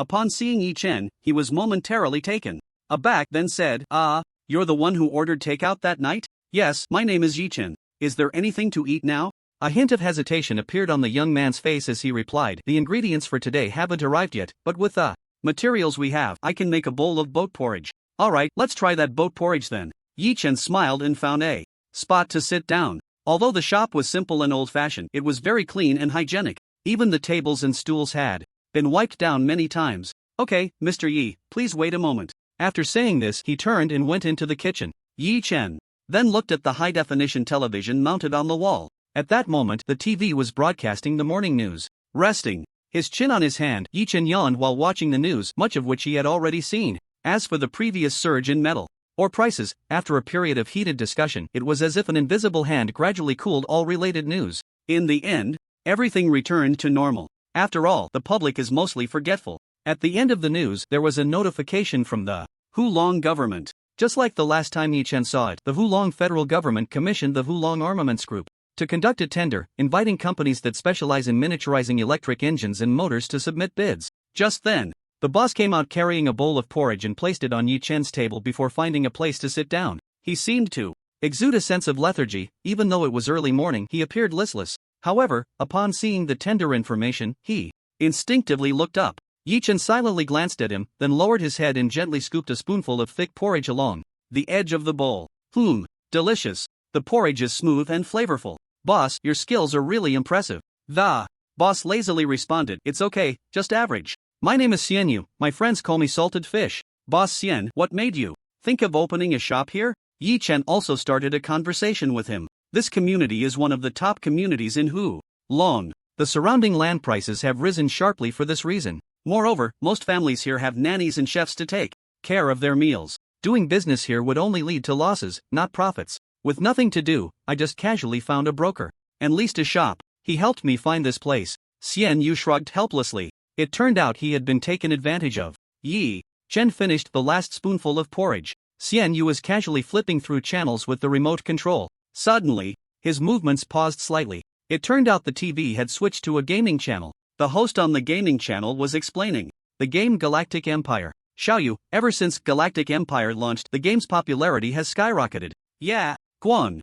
I didn't expect this game to be so popular. It's only been a month since its launch, and the number of registered players has already exceeded 500 million. And this is just the statistical data from our Hualong region. It's really hard to imagine that on the path of scientific research, the young genius known as Wu Shang is also so powerful in game development." Brother Guang's words made Xiaoyu cover her mouth and giggle. One can only imagine that with the popularity of this game, it will soon become a phenomenon-level national game. However, here, Brother Guang still wants to remind everyone to study hard and play games in moderation. At that moment, Yi-chan's ears perked up slightly as he heard a very faint, disdainful snort nearby. An important character had made an entrance. Yi-chan's physical fitness was already much stronger than others. Although the snort was very soft, he heard it clearly. The host on the television had also shifted to other gaming topics. After eating and drinking his fill, Yi-chan leaned back in his chair, smiling as he asked, "Boss Xian, are you also playing Star River Empire?" Hearing this, Xian Yu turned to look at Yi Chen and then smiled disdainfully. Just playing a bit when I'm bored.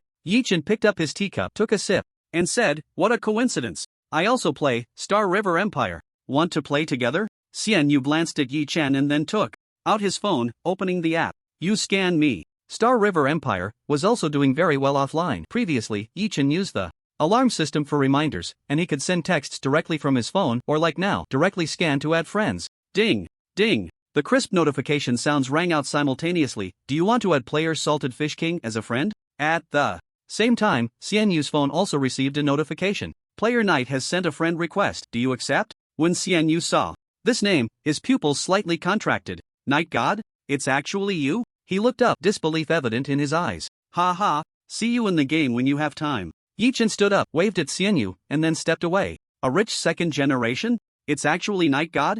Watching Yi Chen's figure disappear, Xian Yu murmured softly. Meanwhile, on the other side, just as he pushed open the door and walked out to the sound of the wind chimes, golden sunlight poured down from the sky, casting light on the strands of hair on Yi Chen's forehead. From a distance, it looked as if golden particles were shimmering. Salted Fish King? Xian Yu, I didn't expect to be so lucky. A charming smile appeared at the corner of his mouth as he lightly stepped towards home. Xian Yu, a dual master's degree holder in network information science and mechanical engineering, once an entrepreneurial boss, a diamond bachelor. But something happened that led him to sell his company and go into hiding. This was all publicly available information from his previous life. The reason for the attention was that he had another identity, a player of Star River Empire, at LV-198, with a unique profession in the mechanic career tree, the owner of the 10-turn profession, mechanical rebirth deity. At the same time, he was also the leader of the famous Legion, Galactic Legion. 13 years later, in the third year after the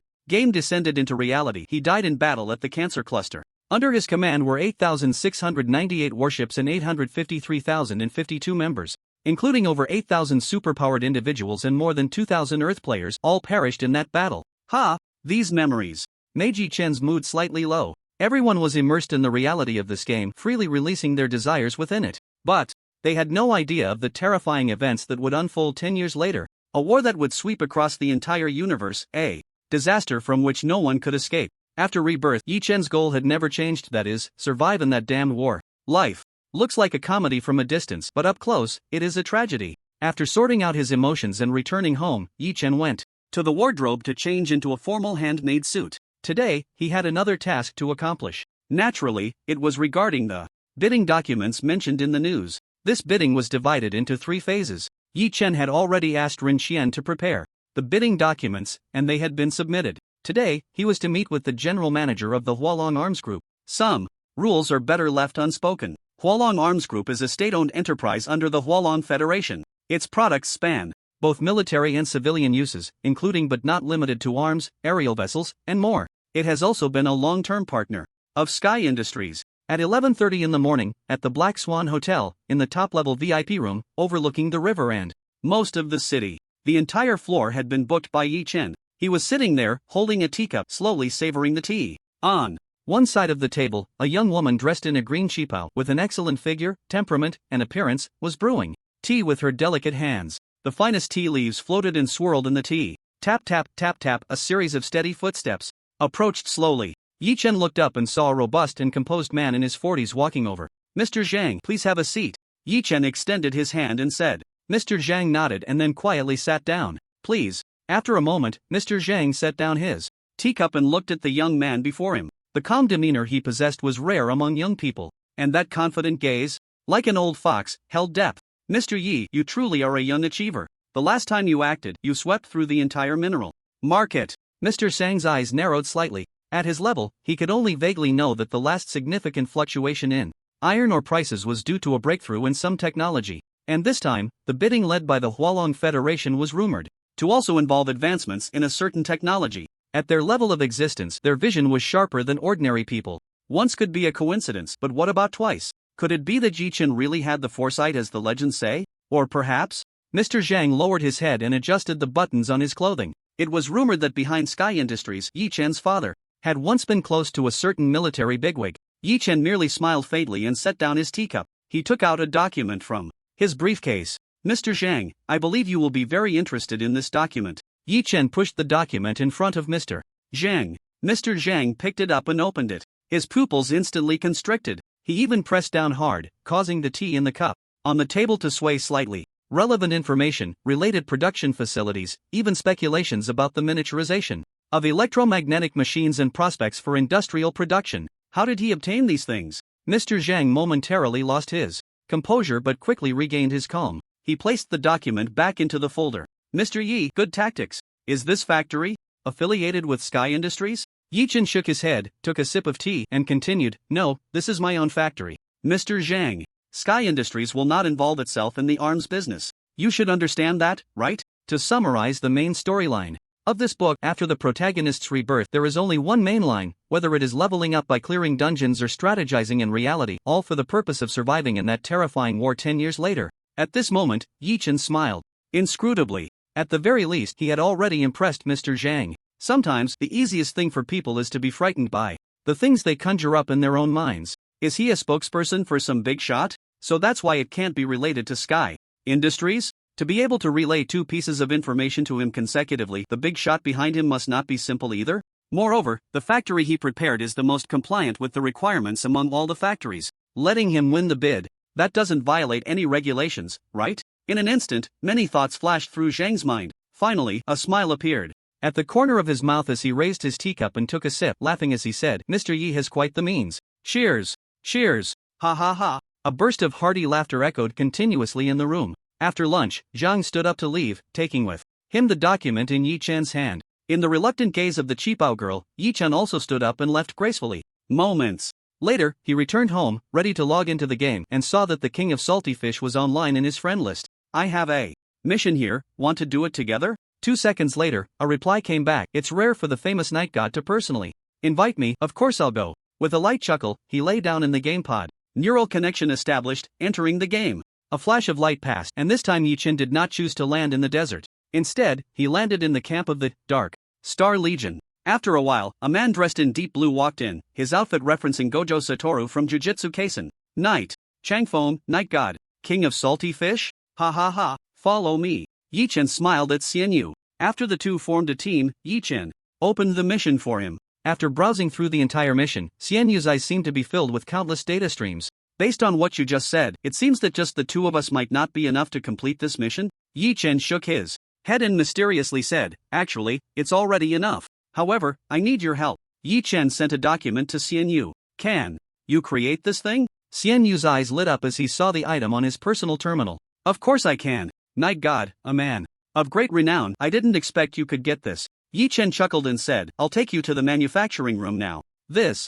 base, although abandoned, had its manufacturing room upgraded and was now of a decent level. Many Legion players were crafting equipment in their own manufacturing rooms. For the next period, Yi Chen and Xianyu were immersed in the manufacturing room. From morning till night, the manufacturing room was in constant use. They were busy until late that night before logging off. Yi Chen then went to Xianyu's shop for a late-night snack while planning the next day's mission. The next day, when they entered the game again, they directly appeared deep in the desert. The scorching sun distorted the air above the desert. The two wore yellow sand-colored camouflage cloaks as they walked on the sand. However, Yi Chen's expression became very serious. It seems that since the last incident, the security level here has increased significantly. Xianyu put on a pair of goggles, and data continuously appeared on the screen. Just now, they had already encountered two patrolling off-road vehicles. We've arrived. However, in the end, they still crossed the defense line and stopped about 2 kilometers from base 0. Using binoculars, they looked at the base.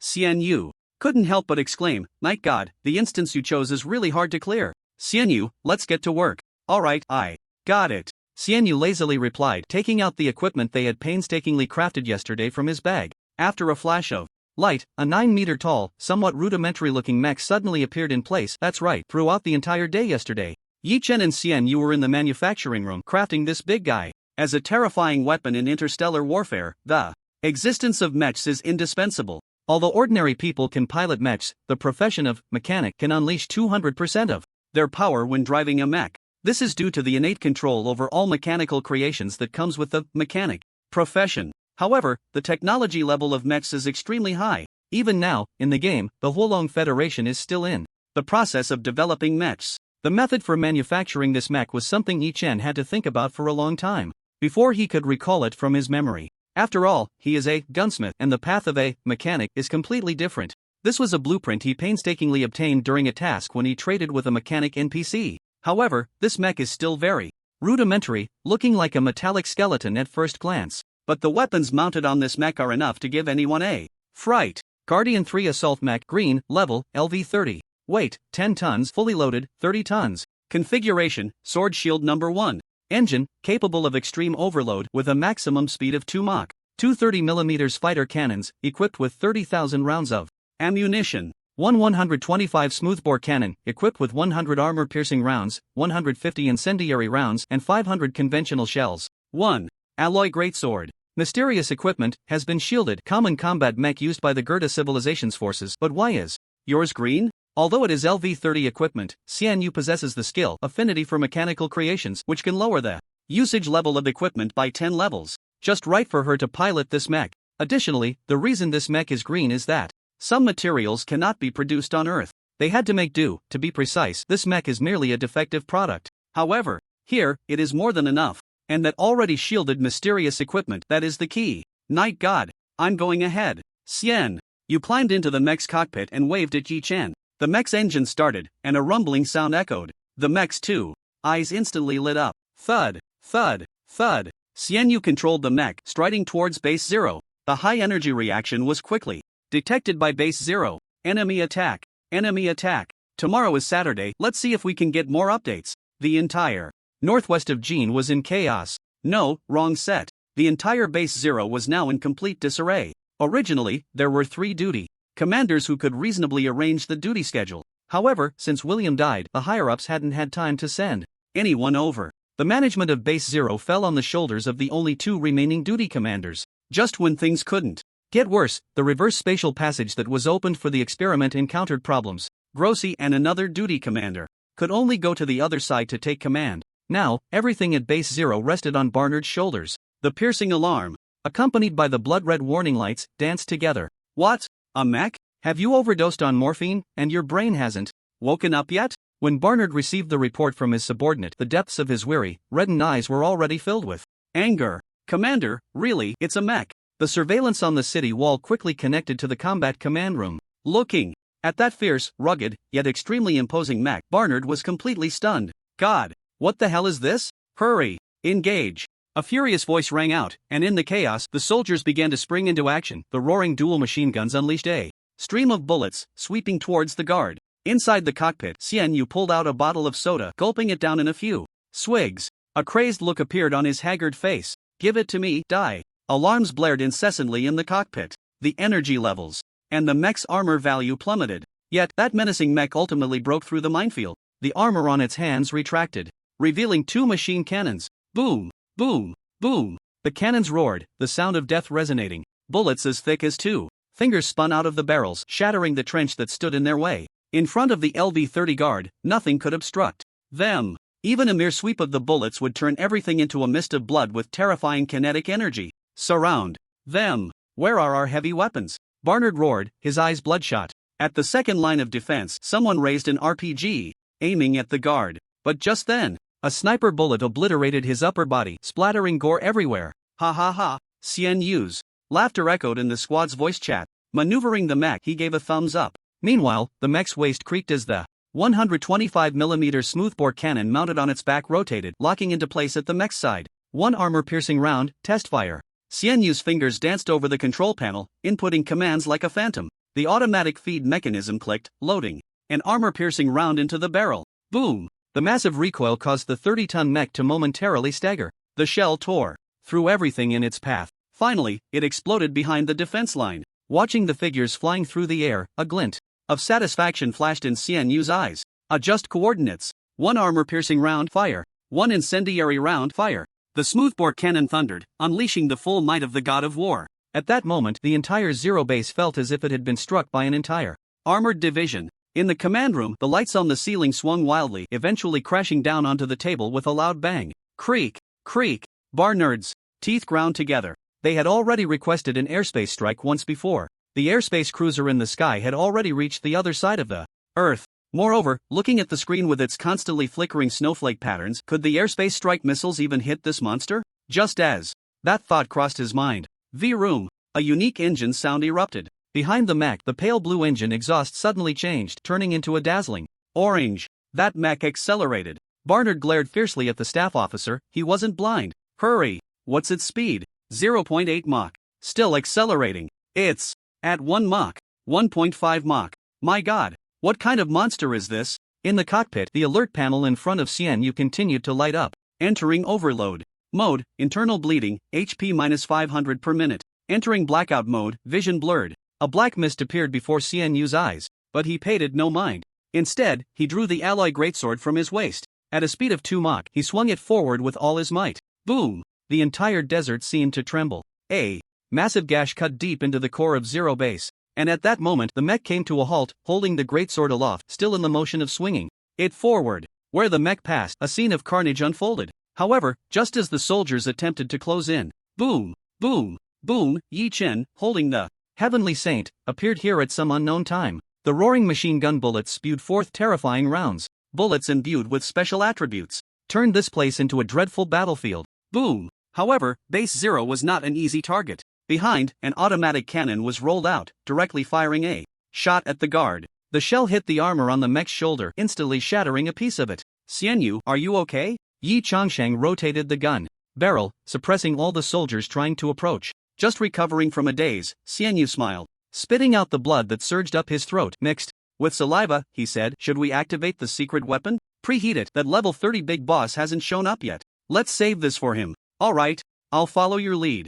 Xianyu raised the 2 machine guns and began to wreak havoc. In the command room, Barnard roared, where is Lord Grossi? Where is Lord Grossi? We can't get in touch. The advisor's face showed a look worse than Seema's. Damn it! Barnard slammed his fist on the table. Fill it, even if it costs lives. We must hold out until Lord Grossi and the others return. A cruel expression appeared on Barnard's face as he stepped forward and strode out of the command room. At this moment, the mech was like a god of death, killing anyone in its path. The soldiers were screaming in despair, but anger couldn't change anything. This level 30 mech was crafted by Yi Chen and Xianyu specifically to deal with Grossi. How could these minions possibly withstand it? Gat! Lost! Xianyu shouted, the smoothbore cannon roaring as it completely obliterated a hidden fortress. Charge in! If Grossi doesn't make a move, let's seal that space rift. Yi Chen followed behind the mech, already switching to purgatory. Streams of fire dragons spewed forth, the terrifying heat turning everything to charcoal. Die for me! At that moment, a furious roar erupted.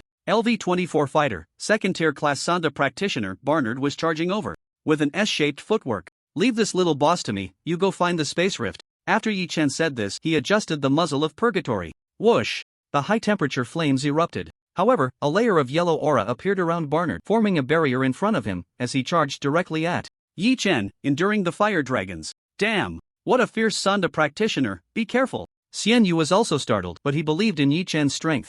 After a quick reminder, he maneuvered the mech forward. At this moment, he had already accumulated several negative buffs on the game panel. Even though there were potions in the mech replenishing his health, the speed of healing couldn't keep up with the speed of losing health. Anyway, I never thought I could survive this time. After coughing up blood again, Xianyu's fingertips were already covered in blood, but he kept inputting commands. The guard picked up the alloy greatsword, continuously slashing forward. The buildings in front were all swept down by a single strike. Damn it! Who the hell are you? Barnard shouted as he charged at Yi Chen. Yi Chen slid back. The purple-black assassin appeared, shooting purple freezing rays at Barnard. The Sonda practitioner's aura could effectively counter physical weapons. However, its resistance to energy weapons was much weaker. Watching Yi Chen, who was tight-lipped and silent, merely kiting him, Barnard felt a sense of helplessness rising in his heart, his anger surging. But the speed of the gunner was still no match for the fighter. After flying a kite for a while, Barnard finally caught up with Yi Chen. With an elbow, he struck fiercely towards Yi Chen's head. Yi Chen quickly raised the assassin, blocking it in front of him. However, a terrifying force surged in, flipping him over completely, landing on the ground like a rolling gourd. The cloak whipped up a swirl of yellow sand as Barnard advanced, stomping down hard with a foot. Yi Chen pushed off with both feet, suddenly accelerating backward. Glancing at his status panel, he realized that in just 2 brief encounters, he had already lost 10% of his health. Aside from the skills he had activated early on, a madness flashed in Yi Chen's eyes. He activated a skill. Heavy Firearms Awakening. In battle, equipment can operate beyond its limits, increasing equipment attributes by 100% for 30 seconds, but durability will reset to 0 after the battle. His hand spun, and 2 desert eagles, radiating a menacing glow, appeared in his grasp. Come again! Boom! The gun roared, bullets whistling out with terrifying kinetic energy. Barnard tilted his head slightly, and the bullet grazed past his face. A massive fist, enveloped in a terrifying aura, swung towards Yi Chen's head. He crossed his hands to block in front of him. Even with the Desert Eagle in hand to absorb some of the force, the remaining impact still surged through, causing Yi Chen's wrists to bend unnaturally. A faint blue light flickered on Barnard's fist. Boom! A punch was thrown, crackling with electricity. Yi Chen's pupils suddenly constricted. He quickly retreated, one hand shielding in front of him. A wave of numbness rushed over him. The Desert Eagle in his hand was knocked away by a single punch. Yi Chen's gaze sharpened, and he slowly spoke. So you have dual professions? I underestimated you. Dual professions naturally refer to superhumans with two job classes. This Barnard before him was an NPC who had switched from ability user to fighter. Players do not have dual professions, only a few rare NPCs possess them. He never expected to be so lucky to encounter one here. However, in his previous life, this Barnard did not have much of a reputation. This only proved that he had already fallen before he could grow stronger. Xianyu, I can't hold on much longer, Yi Chen urged in the team voice chat. Wait, I'm looking. Xianyu's voice was hoarse, punctuated by bouts of coughing, but the rumbling sound coming from deep within the base proved that Xianyu was rampaging through the enemy. Barnard looked at Yi Chen, a cruel smile appearing at the corner of his mouth. I don't care who you are, but since you dare to attack here, I will crush every bone in your body, inch by inch. After saying that, his electrified fist slammed towards Yi Chen. Bang! A bullet was fired, but was knocked away by Barnard's punch. There were still 12 seconds left of heavy firearms awakening. Yi Chen glanced at his status bar, swallowing the blood that surged up his throat. Enduring the excruciating pain, he charged forward. Boom! The electrified fist struck down again onto the Desert Eagle. Warning! Equipment has sustained irreparable damage. There were still 10 seconds left. Gritting his teeth, Yi Chen smashed the Desert Eagle towards Barnard. Boom! An explosion sounded as Yi Chen detonated the weapon in his hand. Hurry! Xianyu! Wait! I found it! In the team voice chat, Xianyu's voice was filled with joy. Hearing this, Yi Chen felt as if a weight had been lifted off his shoulders. Damn it, he finally found it. Barnard stepped forward, one step at a time. At this moment, Yi Chen had no close combat weapons left on him. A gunner, cornered by a fighter, with no melee weapons at all. The only outcome left was death. Bernard's face twisted into a grimace. Keep going. Come on, keep going. After saying that, he stomped down hard with one foot. Boom! The yellow sand on the ground instantly soared into the sky with that stomp. Amidst the dust, Yi Chen was sent flying. His health was down to less than 40%. However, as he got up from the ground, a smile appeared on Yi Chen's face. Smile? What are you laughing at? Another whip kick sent Yi Chen flying. Night God, weapon preheating. I can already see the space rift. Yi Chen wiped the blood from the corner of his mouth and suddenly spoke. Grossi, you're still in that space rift, right? Otherwise, with such a commotion, he wouldn't just not show up. Bernard's eyes narrowed slightly. Do you know that our Zero Base has a space rift? Looking at your appearance, are you an agent of the Hualong Federation? Are you trying to provoke a war between the Hualong Federation and our Xingmei? At this moment, Bernard had a sense of assured victory. Yi Chen looked at him and suddenly laughed. Do you know what villains die from? They die from talking too much. Night God, weapon preheating complete. Launch. At the same time, Xianyu's slightly crazed voice came through the team voice chat. Deep within Zero Base, a 10-meter-high, deep black space rift stood there. A massive machine was channeling energy to maintain the existence of this space rift. On the chest of the Guardian, an armor plate opened, revealing a device resembling a bullet nest. Inside, a short and stout warhead, only about a meter long, was secured in place. On the side of the warhead, a yellow symbol was spray-painted. Black edges on a yellow background, with three fan-like black shapes surrounding a black dot. Hee hee, today I'll treat you to a tea egg. Xianyu was about to press the launch button, but at that moment, a blade of light, like a fire dragon, suddenly slashed out from the space rift. What a high-energy response. Is it that big boss that Night God mentioned? Xianyu's pupils constricted sharply. Controlling the Guardian, he raised the alloy greatsword in his hand. Boom! Although most of the ammunition had already been expended, the Guardian still weighed a full 18 tons, yet it was forcefully pushed back by 5 meters. Two massive deep grooves continuously spread backward. The alloy greatsword in the Guardian's hand had a terrifying gash. The gash extended 2/3 into the alloy greatsword, and the surrounding steel was melted by the high temperature, with molten iron continuously dripping to the ground. What a pity! Too late. Hydrogen bomb preheating complete. Launch! The prompt sound from the mech came, and the hydrogen bomb was first pushed forward. Then the engine roared to life, spewing flames as it shot straight toward the space rift. At this moment, Xianyu's health was already down to 5%. The terrifying power from Grossi's previous strike still transmitted through the metal, instantly deducting a full 30% of his health. He took a bottle of soda from the freezer in the cockpit. Unscrewing the cap, he gulped it down, swallowing it along with the blood in his throat. At this point, the Guardian had only 3% energy left and 10% armor value. Moreover, they had no intention of coming back alive. The Guardian mech was not equipped with radiation protection devices. Night God, see you later. Xian Yu's voice slowly came through. The team voice chat. Received. Yi Chen looked at Bernard and smiled. Farewell. What have you done? A great terror surged uncontrollably in Bernard's heart. The next moment, the entire world seemed to lose its color. Following that, a terrifying explosion, accompanied by shockwaves and the particle radiation flow released by the detonation of the hydrogen bomb, swept across the entire Zero base. In that moment of extreme heat, the machine that created the spatial rift instantly vaporized. The spatial rift lost its energy support and shrank in an instant. From within came an enraged roar. The Guardian mech also quickly melted away, including Xian Yu, who was seated inside. Everything around was being violently torn apart by that terrifying shockwave. A short distance away, Barnard also heard that horrifying roar. Damn it! Damn it all! Blood tears streamed from his eyes. At the same time, his health was plummeting rapidly. Yi Chen was no different. The power released by the nuclear fusion reaction was incredibly terrifying. Even the existence of the sun is due to nuclear fusion reactions. Even in interstellar wars, various nuclear weapons are the ultimate weapons. Of course, in interstellar warfare, various particle weapons are used more frequently. Although the power of nuclear weapons is immense, they require a delivery system. In interstellar warfare, the speed of missiles is simply too slow, far inferior to that of particle weapons. Therefore, nuclear weapons are more often used in ambush battles. Activate skill. Super God Battle Intent. When health drops to 10%, will be exempt from fatal damage. Remaining health will be deducted within 1 hour. Exempt from fatal damage. Give it to me. Die. At this moment, Barnard on the opposite side had already accumulated many negative buffs such as radiated, weakened, bleeding, burned, and dizzy. His status bar had stacked up to at least 2 layers. In Yi Chen's hand, a flamethrower, seemingly carved from crimson glass, appeared. The heat sinks fully opened. Terrifying flames spewed forth, directly engulfing Barnard. In his weakened state, Barnard had no chance to resist at all. He was directly burned to ashes by the terrifying flames. Kill LV-25 Barnard gained 500,000 experience. Putting Purgatory back into his bag, Yi Chen sat back down. Now, the entire Zero base was devoid of any life. As the center of the nuclear explosion, the entire sky was covered in yellow sand. The sun had also become hazy. Lighting a cigarette, he leaned back. Taking a few hard puffs, he lay on this apocalyptic wasteland and closed his eyes. Log off.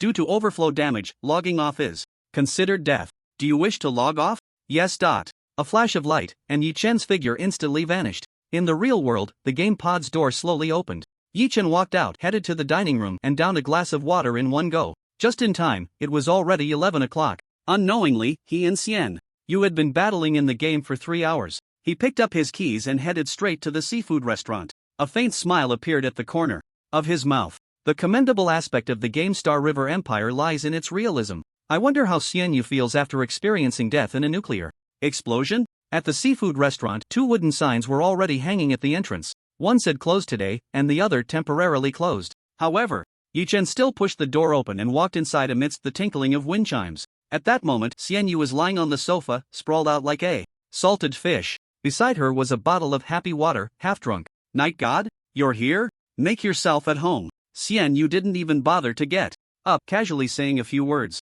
Yi Chen was not polite either. He walked over, flipped around, and sat down on the sofa. Have you eaten? Leaning against the back of the chair, he smiled and said, I came to support your business, didn't I? Just a moment. Picking up the happy water, Xian Yu gulped it down completely. Then, she got up and headed to the kitchen to start preparing. The ingredients have mostly all been delivered, and the variety is quite lavish. About half an hour later, a full seafood feast was already laid out on the table. It was a feast for the senses, and just the smell was enough to whet anyone's appetite. After finishing, both of them sighed and said in unison, so comfortable. So comfortable. Shall we go lie down upstairs? Xian Yu suggested, and Yi Chen naturally agreed. When they reached upstairs, it was a uniquely styled small garden. The ground was covered with a layer of light green grass. Stands were set up, adorned with climbing vines and fresh flowers. Surrounding them were flower racks with various blossoms basking in the sunlight. Meanwhile, in the center of the garden, there was a sun umbrella, under which were 2 lounge chairs. They both made themselves comfortable and lay back,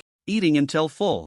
And then sleeping. This feeling is truly comfortable. Xian Yu held a large cup of soda and took a satisfied sip. Yi Chen also lay back, slightly closing his eyes. Why don't you just join my legion? To be personally invited by the night god is my honor. Cheers. Xian Yu raised his cup and clinked it with Yi Chen's. After clinking, Yi Chen closed his eyes again. With the sun umbrella providing shade, the temperature was just right. Under the comfortable sunlight, it was rare to feel such a sense of ease. Being able to recruit the future level 198 mechanical rebirth deity, the commander of the Galactic Legion, Yi Chen, felt very satisfied. After a moment, Xian Yu broke the silence and asked, Night God, didn't your family make you go to work? Those who could live in this community were all either rich or noble. The family businesses were eventually meant to be inherited by the younger generation. As someone who had once started a business and achieved some success, Xian Yu had encountered quite a few young people like that. Generally, at a young age, they were sent to the company by their parents, under the guise of gaining experience. Upon hearing this, Yi Chen simply recounted his own situation in a calm manner.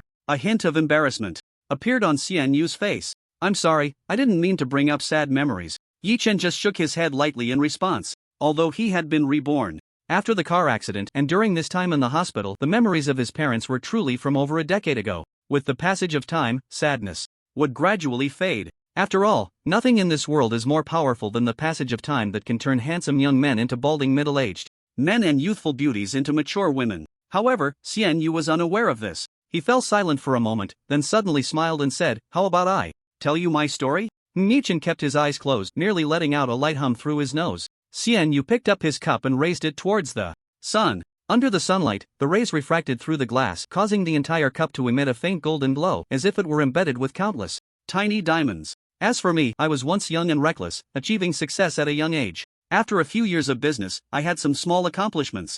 I also had a girlfriend I dated in college. 3 years of master's studies, 2 years of entrepreneurship. Just when I was about to propose to her, Xian Yu's voice fell, and a mixed expression of laughter and tears appeared on his face. That day, I went to her house and saw a man walking out from her home. Later I found out that the man was the son of a powerful figure. The atmosphere suddenly turned dead silent. After a moment, Yi Chen slowly spoke. Missing you is the biggest loss of her life. Although humanity has now been able to colonize the moon and Mars, the political structure on Earth has already formed the Earth Federation. But when there are no enemies outside of humanity and only internal strife remains, the power of authority will gradually ascend to its peak. Only Yi Chen knows this. A year later, when the items from the game appear on this planet, it will have a shocking impact on this world. Once the game starts to influence reality, how much turmoil will arise? And how will possessing top-tier items in the game change one's life? By the way, I noticed you seem to have a different opinion about the game. Star River Empire? Yi Chen remembered that this morning, when the two hosts mentioned Star River Empire, he had let out a disdainful snort. Xian Yu fell silent for a moment before saying, My master's degree is in Network Information Science and Mechanical Engineering. I have also studied some of the items in the game. If the corresponding technology can be obtained, the items in there can be produced in the real world. If this statement were heard by others, they would surely show an expression of shock. However, the person he encountered was Yi Chen, a reborn individual. Aren't you surprised? Xian Yu himself was taken aback and sat up, curiously asking, What surprises me is how keen your observation skills are. Generally, those with such abilities wouldn't focus their attention on this game. Not many people who play this game would specifically study the data within it. Yi Chen stretched lazily and then smiled at Xian Yu, saying, I'll take you to a place. Let's go. After saying that, he walked straight down the stairs. Xian Yu reached out, touched his chin, and followed him. While typing today, halfway through, WPS froze and 1,000 words were lost. How infuriating. Oh. Additionally, I have been keeping an eye on the opinions of the readers. I've noted those settings down, but I can't arrange them immediately. They will be incorporated into the subsequent plot. I also saw a reader mention that 10 years is too long, which is indeed the case. Therefore, in the future arrangements, there will be an event that shortens the time. That plot is already somewhat ignited in my mind, and I hope it can ignite everyone together. The place they were going to was naturally the factory that Yi Chen had set up. Driven by the power of money, both the land and the factory structure were quickly established. After all, in this era of super high industrialization, it's just a matter of piecing together modular buildings. Moreover, this factory also employs fully automated production, requiring only a small number of technical staff. However, recruitment has not yet been put on the agenda. Here, apart from the newly produced machines gleaming with metallic luster, there were no other people. Is this your factory? Today, Yi Chen was still very low-key. He didn't drive his big Xiaolongbei but instead switched to an SUV worth over 8 million. Stepping out of the car, Xian Yu looked at the factory in shock. He had been away from the business circle for a while and hadn't paid much attention to the name Yi Chen. Otherwise, if he had known about Yi Chen's previous operations, his impression of him would have changed dramatically. Right. Now, in Xianyu's eyes, Yi-Chen was merely a wealthy and influential partner who shared the same interests in gaming. However, upon seeing this factory, Yi-Chen had already risen a level in his impression. He was now seen as a capable, ambitious second-generation rich kid who could also play games. Patting the machines, Xianyu curiously asked, "Night God, is this factory yours? What do you plan to produce here?" Yi-Chen smiled mysteriously and then said, "First of all, this factory is mine personally. Secondly, this factory produces the electromagnetic machines for electromagnetic rifles." The first sentence didn't raise any eyebrows, but upon hearing the latter, Xianyu was completely stunned. He glanced at Yi-Chen and then at the machines, asking in a puzzled voice, "You mean electric motors, right?" "Wrong, it's the electromagnetic machines for electromagnetic rifles." Hiss. After confirming this, Xianyu felt a tingling sensation on his scalp. The electromagnetic machines from the Galactic Empire? Of course. Yi-Chen smiled, patting the machines, and continued, "Come with me." After passing through several password doors that only Yi-Chen could enter, a place similar to the manufacturing room and the Legion's base suddenly appeared before them. Hiss. The shock in Xianyu's heart grew more intense. "Night God, are you planning to become an arms dealer?" Yi-Chen shook his head and said, "Of course not, besides, all of this is legal." After hearing this, Xianyu became even more curious about Yi-Chen's background. "It seems I need to pay attention to Night God's identity when I get back." After multiple verifications including fingerprints, voice prints, and pupil scans, the entire manufacturing room was finally activated. A faint blue light appeared throughout the room. He handed a pair of goggles to Xianyu. Once they both put on the goggles, the scene before them changed dramatically. Floating blueprints appeared in front of them, along with various models also suspended in mid-air. What shocked Xianyu the most was one scaled-down mech model. The Guardian? It's actually the Guardian? Are you trying to create the Guardian? Yi-Chen shook his head and said, "Even in the game, some key materials are still missing, and it's even harder in reality. I'm just introducing the relevant data into the supercomputer in this lab. Of course, things like these can still be manufactured." Yi-Chen's hand waved in the air, and ordinary weapons from the Galactic Empire appeared before them. This.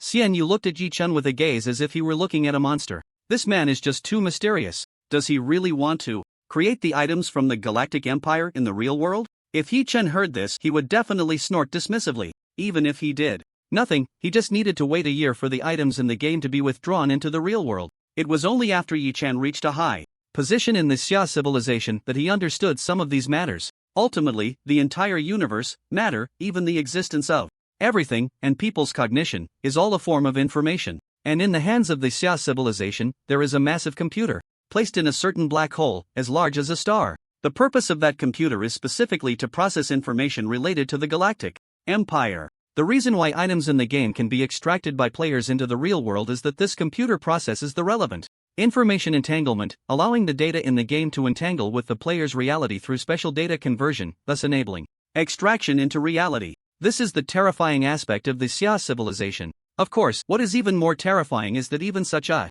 powerful civilization is retreating step by step in the face of that enemy. "Xianyu, I now formally invite you to join my team." At that moment, Yi-Chen's voice slowly came through. Xianyu was at that moment staring in astonishment at the models and data before him, then turned to look at Yi-Chen. As a holder of dual master's degrees and a once successful entrepreneur, Xianyu's current state of being a slacker was merely a facade. Hearing Yi-Chen's solemn invitation, his entire mental state began to shift. Facing the hand extended by Yi-Chen, he smiled and suddenly grasped it firmly. "Hello, Boss Yi." Upon hearing Xianyu's words, a radiant smile instantly appeared on Yi-Chen's face. As a powerful mechanic, the knowledge Xianyu possessed regarding machinery and weapons was beyond ordinary expectations. If Yi-Chen could be described as a formidable warrior, then Xianyu was a strategist with wisdom at his fingertips. He orchestrated plans from within the tent while deciding battles thousands of miles away. In his past life, during the later period of the Xia civilization, the legion with the largest number of warships was Xianyu's Galactic Legion. It was only after the Galactic Legion was destroyed that the Xia civilization had to prepare for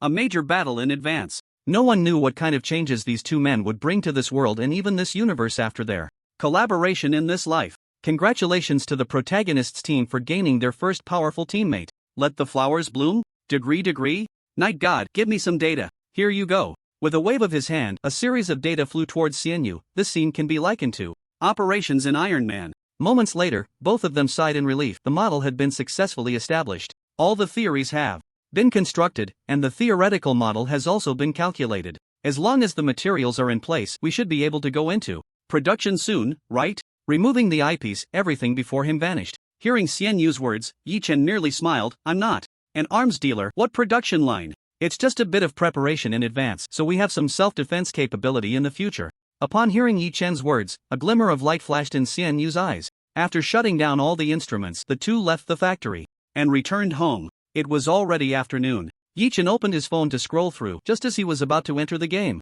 Suddenly, he discovered that Star River Empire was undergoing patch updates and maintenance which would last until the next morning. During this time, the entire game would forcibly log players out. After seeing this news, even Yi Chen's eyes revealed a look of shock.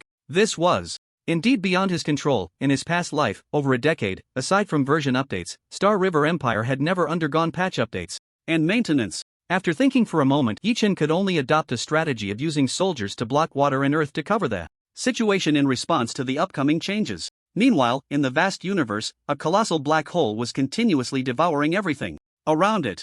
Even light could not escape its terrifying grasp. However, within this fearsome black hole, a massive technological creation was constantly flashing with the brilliance of countless stars. It was a computer as large as several stars, with streams of data continuously being calculated at its core. This supercomputer was used by the Xia civilization to support the operation of the game Star River Empire. Throughout the universe, all civilizations capable of launching the game Star River Empire had their data ultimately summarized. Here, not long ago, a planet called Earth suddenly transmitted a segment of data from its host. After processing by the computer, this data revealed a bug, indicating that something illogical had occurred, and now, the model is being rapidly rebuilt and calculations are underway. The massive data stream, after being corrected, is transmitted again. In the face of this terrifying data flow, even the surrounding celestial bodies are affected. A gigantic star first dimmed slightly, then accelerated its nuclear fusion process at 10 times its original speed. In an instant, the entire star became incredibly dazzling. When this data flow passed by a gas giant, the physical data of the entire gas planet was rewritten. The gas giant rapidly expanded and then, with a bang, it directly disintegrated. Once this data entered the Milky Way, it gradually began to converge, ultimately being absorbed by the mainframe of Hualong. By the time all the data was organized and entered, it was already the next morning. Similarly, it was also the time when the Galactic Empire had completed its update. When this game reopened its servers, the massive data stream continuously surged in, even causing some countries with underdeveloped basic network infrastructure to experience lag. What happened yesterday? Yeah, why did it suddenly update? It doesn't feel any different, though? This was the intuitive feeling of most players. However, 4 players from Hualong and Xingmei, as soon as they entered the game, they passively triggered a main quest. Main quest, Dragon Star Dark War. Due to certain special reasons, the relationship between Hualong and Xingmei has changed to hostile, but due to the existence of the Earth Federation and monsters, large-scale hot war cannot be initiated. However, the war between superpowered individuals has already begun. Players who achieve victory in the Dragon Star Dark War will receive special rewards. Please note, the final victor of this quest will change the game's progress. This was the first time the game had forcibly assigned a quest to players. Moreover, the importance of this quest shocked many players. Holy crap, change the game's progress? Damn, awesome. Finally, I can fight those pups from Xingmei. Ha ha ha, my big eagle is already itching for a fight. The freedom of this game is very high. Previously, there had never been any mandatory quests, but now, it has appeared. One can imagine the significance of this quest. Meanwhile, Yi Chen also found Shi Yuxuan to inquire about some related matters. It turned out that in this short day of update time, over 2 months had already passed in the game. 2 months ago, the superpowered individuals from Xingmei suddenly went crazy, launching large-scale attacks on the Hualong Federation's bases worldwide. Naturally, the Hualong Federation thought that Xingmei was declaring war on them. Therefore, they retaliated strongly. After 2 months, this dark war had turned bloody, with both sides fighting fiercely. The losses among the superpowered individuals were so great that both sides felt the pain in their jaws. However, now, without a clear victor in this dark war, it simply could not come to an end. The superpowered individuals from both sides were now bloodthirsty. Thus, after some contemplation, a recruitment order was directly issued. They sought superpowered individuals to complete related tasks. Even those who were already on the wanted list could, as long as they completed the tasks and earned corresponding points, offset their penalties. The same was true for Xingmei. This shows just how intense this dark war had become in just 2 short months. However, for the players on both sides, this was a good thing. They could gain a large amount of experience, gold, and even points by completing tasks. And points were necessary for exchanging certain special materials within their factions. It is easy to imagine that after the conclusion of the Dragon Star Dark War, the players from both factions would return with their bags full. Back in the Legion, Yi Chen immediately launched a discount event to help the Legion players enhance their combat power. Additionally, he directly contacted Xian Yu. Yi Chen had a good relationship with the 8th Bureau and managed to obtain some high-value tasks from Qi Yuxuan. Dragon Star Dark War, huh? Xian Yu looked at his task panel, a contemplative expression in his eyes. He quickly recalled the base that he and Yi Chen had attacked before. Could it be because of this? Of course, with so little information, Xian Yu couldn't be sure, and after meeting Yi Chen, he pushed the matter aside. Whatever, since there was a task available, completing it would be a great profit. Night God. Entering Yi Chen's office, Xian Yu asked, "Is there a task this time?" Yi Chen nodded and said, "This time, I got a pretty good task from the 8th Bureau. I've already sent you the task summary." With a ding, an exclamation mark appeared on Xian Yu's task panel. Dragon Star Dark War, destroy the biochemical laboratory. As a reciprocal retaliation, the Hualon Federation has decided to destroy a biochemical laboratory located on the southeast peninsula of the Asian continent. A very simple task prompt, but Xian Yu stroked his chin and pondered for a moment before asking, "What is the difficulty of this task?" Yi Chen sent another document to Xian Yu. Task record, Executor, codename Swordsman, LV-20, missing, Executor, codename Meteor. LV-20, missing, Executor, codename Stunning Swan, LV-20, missing.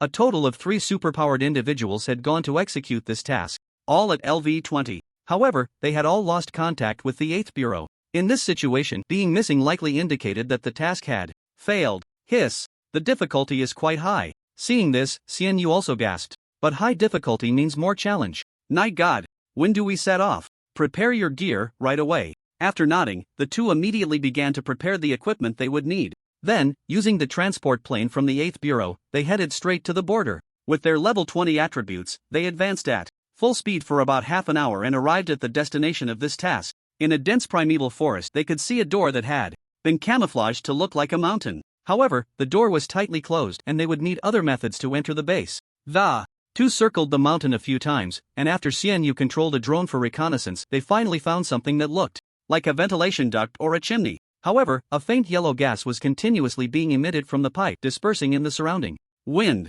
Wait a moment. This time, Xian Yu had prepared a full set of detection equipment. After all, they were about to destroy a biochemical research base. A robot the size of an ant was released. Under Xian Yu's control, it crawled down the pipe. After crossing the boundary between light and shadow, the ant robot activated its night vision. Meanwhile, on the display screen of the control device, relevant data was continuously being displayed. Corrosiveness, toxicity, it really has everything. These star beauties are ruthless indeed, discharging untreated waste gas directly into the air. Yi Chen shrugged and said, "Isn't this the traditional virtue of the star beauties?" That's true. Amidst the banter, the ant robot soon encountered the first checkpoint along the pipe behind an iron mesh. A sharp exhaust fan was spinning rapidly, drawing the air out from within. In the darkness, only the exhaust fan whirred ominously, while the ant robot stood still, unable to move forward. These exhaust fans are usually connected to the security system. If they are damaged, it will trigger the security system, Xian Yu said, pushing the synchronized glasses on her eyes.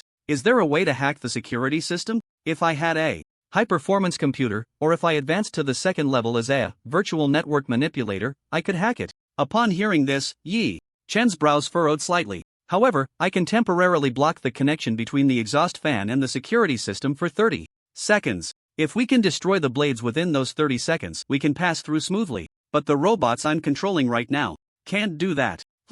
Yi Chen nodded and took out a set of biochemical protective gear from his backpack, putting it on. Then, he said in the team voice chat, "I'll say go, and you block." He then approached the duct and began to crawl down. The duct was still quite narrow, with a diameter of no more than 2 meters. Therefore, Yi Chen crawled down headfirst. The pale yellow gas and the eerie environment looked incredibly strange. However, Yi Chen's attention was entirely focused on the exhaust fan in front of him. Go. Received. Now starting. The countdown, 30s, 29s. Xian Yu had already begun the countdown. Yi Chen took out the assassin and set the power to the minimum. The freezing beam immediately shot at the exhaust fan. With a series of cracking sounds, the blades of the exhaust fan were covered in frost, eventually freezing and becoming immobile. Yi Chen used 2 suction cups to grab the ice mass, then pulled it up with force. Instantly, only the bare motor of the exhaust fan remained. 5, 4, 3, 2, 1. The blocking ended, but the exhaust fan started spinning again. However, only the central part was left spinning bare.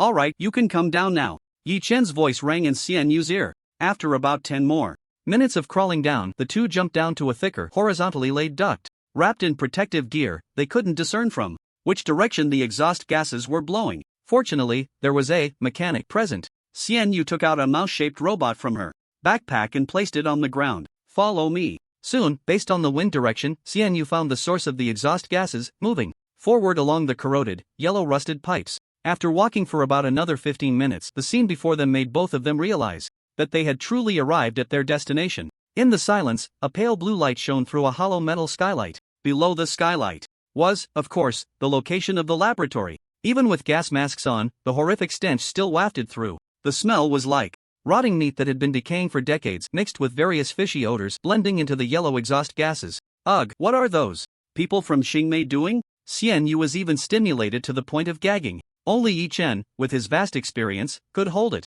in. Let's go take a look, then we'll know, he said, and the two walked closer to the metal skylight. Squinting down, Xian Yu was instantly filled with a chilling dread. What the hell are those monsters? It was not entirely accurate to call this a laboratory. It should be described as a hybrid existence of a petri dish and a laboratory. Below the skylight was a remarkably large space. Moreover, looking at the arrangement, it resembles the ancient Roman Colosseum. However, in place of the audience seats, there are enormous cultivation tanks. In the yellow-green cultivation liquid, various monsters are soaking. There's a large mass that looks like a mountain of flesh covered all over. With eyes, there's a single lung, with blood vessels bursting and spewing flames. There are humanoid shapes, but their feet have been grafted onto monstrous limbs. And within the arena, monsters are aimlessly wandering. Once they get hungry or their desire to kill arises, they grab onto other nearby monsters and start fighting. The victor devours everything, with blood and flesh everywhere. Is this a breeding ground for goo? Yi Chen's expression remained unchanged as he had just scanned through the eyepiece. He had already found the three missing superpowered individuals from the 8 Bureau who had come to carry out the mission. Mission record, Executor, codename Swordsman. LV-20, missing, Executor, codename Meteor. LV-20, missing, Executor, codename Surprise Swan. LV-20, missing. 3 LV-20 superpowered individuals from the 8 Bureau. At this moment, they were all trapped inside the cultivation tanks. The swordsman had his upper body embedded into a creature resembling a mantis. His arms had also been transformed into those of a mantis. As for Meteor, he had completely turned into a large mass of flesh, no longer resembling a human. The last one, Surprised Swan, perhaps because he was the last to come for the mission, still retained some semblance of his appearance. However, his body was covered in various stitches as if a ragged doll had been sewn back together. Sharing the same vision with Yi Chen, Xian Yu also discovered the 3 superpowered individuals from the 8 Bureau. 3 level 20 NPCs, and they all ended up like this? Night God, be careful.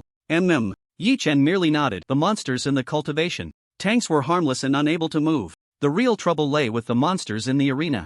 Those monsters were clearly fully modified and used for breeding goo. The most oppressive among them was a giant nearly 3 meters tall. Similarly, his body was covered in stitches. One arm transformed into a machine gun, and the other into a massive siege hammer. This reminded both of them of some historical movies they had seen, featuring modified biozombies. This monster is actually LV-25? Xian Yu gasped as she saw the level next to the red name. Above its head, LV-25. Gunner modified body.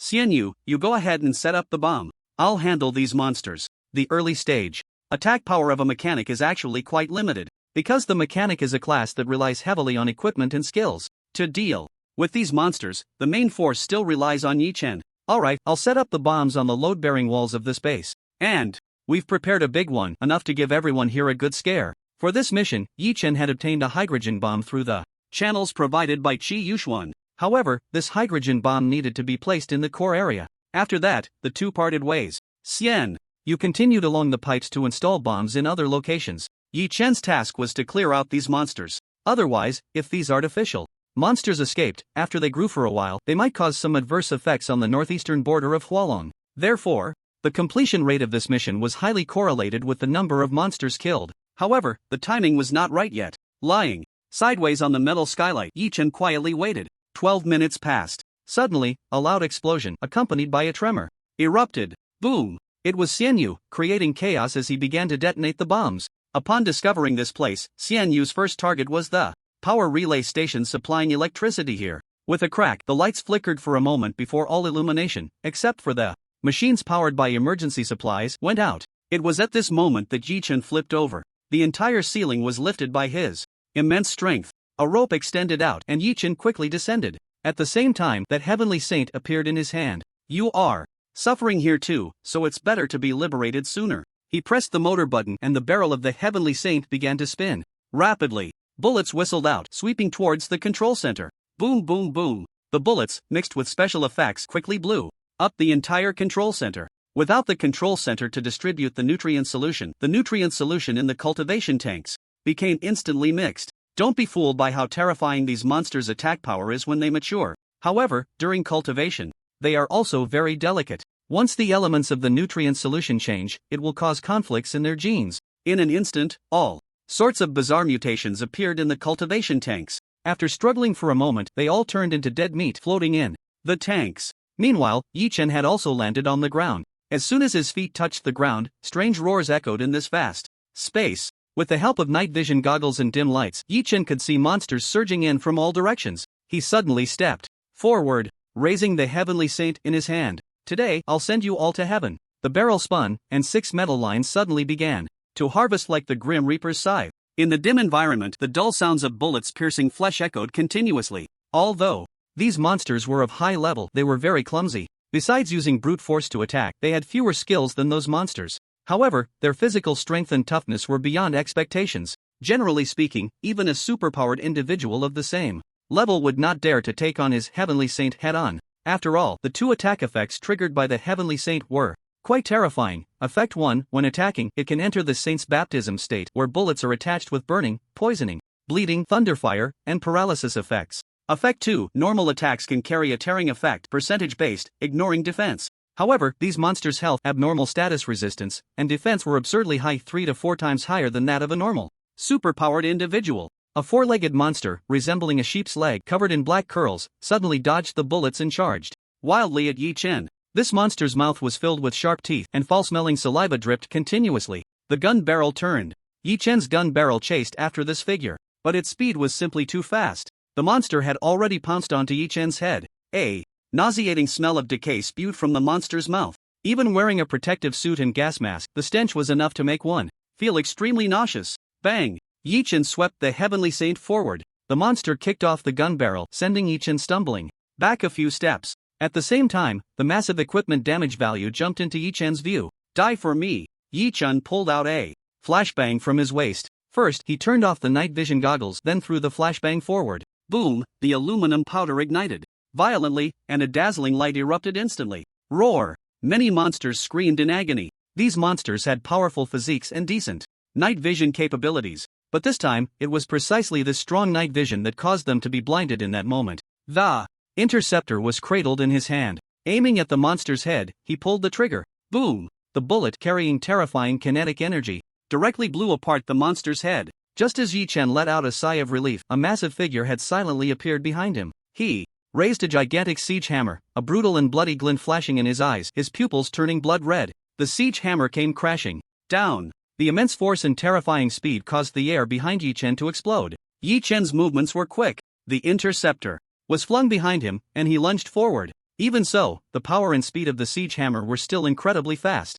Even though Yi Chen was already quick, he even managed to block a bit with the interceptor behind him. However, the terrifying force transmitted to his back, causing a burning pain in his internal organs. Boom! The siege hammer grazed Yi Chen's back and then slammed hard into the ground. The specially reinforced concrete floor was directly blasted into a massive deep pit. Clouds of dust swirled up. Following that, a series of bullets shot out from the smoke. The figure that had been chasing Yi Chen relentlessly. Yi Chen kept rolling on the ground, constantly dodging the bullets from the modified beings. Suddenly, Yi Chen's pupils constricted. At that moment, he was facing upwards and saw a massive mound of flesh descending upon him with the force of a mountain. Crack! Yi Chen's foot twisted at a bizarre angle. However, propelled by this force, Yi Chen successfully veered to another location. Tap tap tap. The gigantic mound of flesh sat down right where it was, directly meeting the bullets from the modified beings. The bullets from the modified beings, of unknown special type, actually blew that mound of flesh apart. A torrential rain of blood poured down.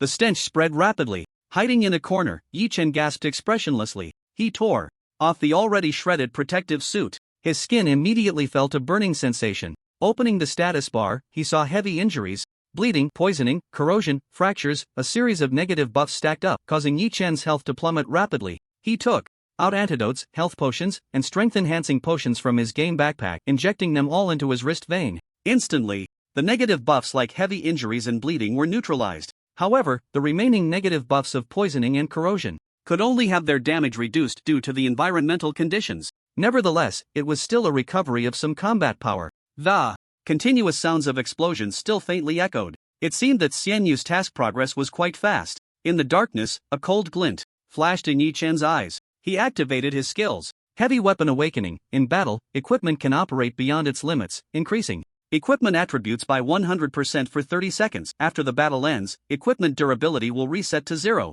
Super God Battle Intent. When health drops to 10%, it will negate fatal damage, and remaining health will be deducted over the next hour. Stacking with the skills he had already activated, Yi Chen was now in a state of full firepower. The Desert Eagle of the duelist had been destroyed in the last battle. Now, there weren't many options left, and in Yi Chen's hand, a deep red flamethrower appeared. Purgatory High Energy Focused Flamethrower. The power in his hand spread to the purgatory above. Suddenly, the entire flamethrower underwent a tremendous transformation. The flamethrower seemed as if it had been carved from a single piece of deep red glass, resembling a demon. All the heat sinks transformed into the scales of the demon, becoming sharper. Pull the trigger. Whoosh! A fire dragon erupted violently. The dark red fire dragon even dispelled the darkness along its path. The grotesque monsters were illuminated by the flames. However, under that terrifying high temperature, their eyes revealed expressions of horror. Only the modified body swung the siege hammer, forcefully hammering forward. The air compressed into an air cannon, abruptly causing the fire dragon to curve.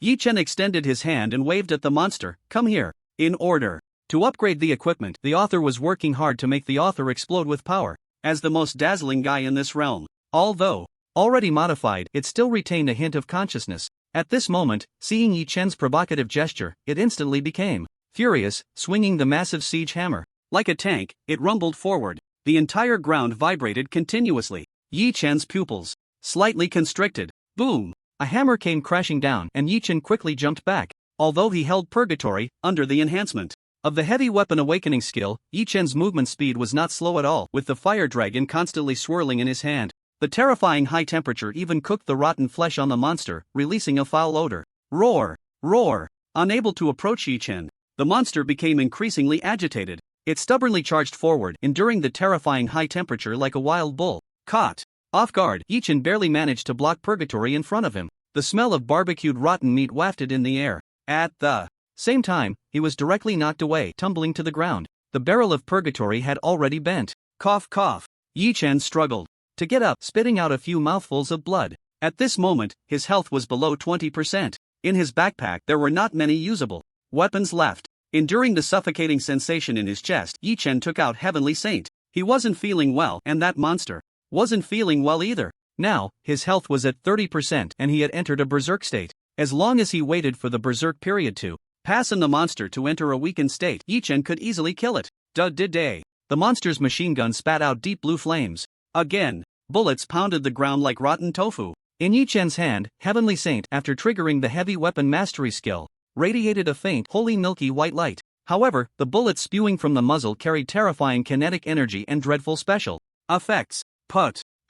2 bullets struck Yi Chen's body, instantly creating 2 large blood holes. However, this time in the gunfight, Yi Chen stood on the right side, following the rule that the left side must lose. The monster also exploded with terrifying blood holes. Die. For me. Yi Chen did not stop until the 30 seconds timer hit 0, and the durability of Heavenly Saint reached 0. The buzzing of the motor finally ceased. Piles of rotten flesh lay on the ground. In the entire arena, there were not many surviving monsters left. Day. The light flickered, and the power supply line destroyed by Xian Yu was repaired. The lights lit up again. Looking at the monsters standing aside, Yi Chen revealed a faint smile. Don't rush, I'll send you down right away. Assassin appeared in his hand, and beams of freezing light shot out. The monsters, under the attack of the freezing light, had their speed significantly slowed down and gradually turned into ice sculptures. Snap! The pin of the grenade in hand was pulled out and then thrown forward. Boom! Boom! Boom! A series of explosions echoed continuously. One ice sculpture after another was blown apart, leaving a ground covered in ice shards.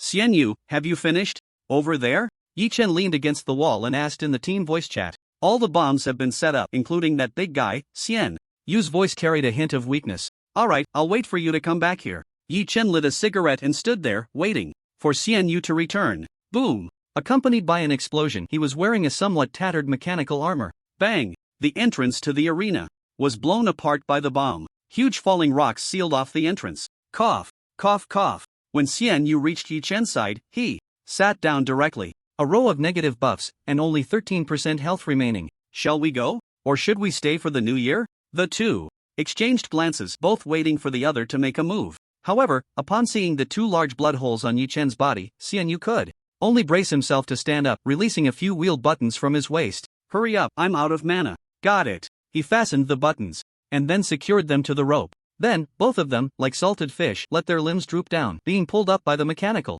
wheeled buttons. After struggling through the pipe back to the surface, they both lay back on the ground. The sunlight fell upon them again, driving away the fatigue from their bodies. Buddy, let me hear some big fireworks. Sure, you too. Xian Yu glanced at the watch on his wrist and then activated his skill. Boom! Even lying on the ground, they could feel a slight tremor. However, the continuous sound of explosions also came in muffled waves. The two felt as if they were lying on a massage chair, being jolted up and down. Ah, so comfortable. Xian Yu shouted loudly. Accompanied by the final massive roar, the stones on the surrounding mountains rumbled and fell. The task panel 4. Both of them also displayed the task settlement panel. Task completed. Dragon Star Dark War Destroy Biochemical Laboratory System is settling. Congratulations. Task settlement level S.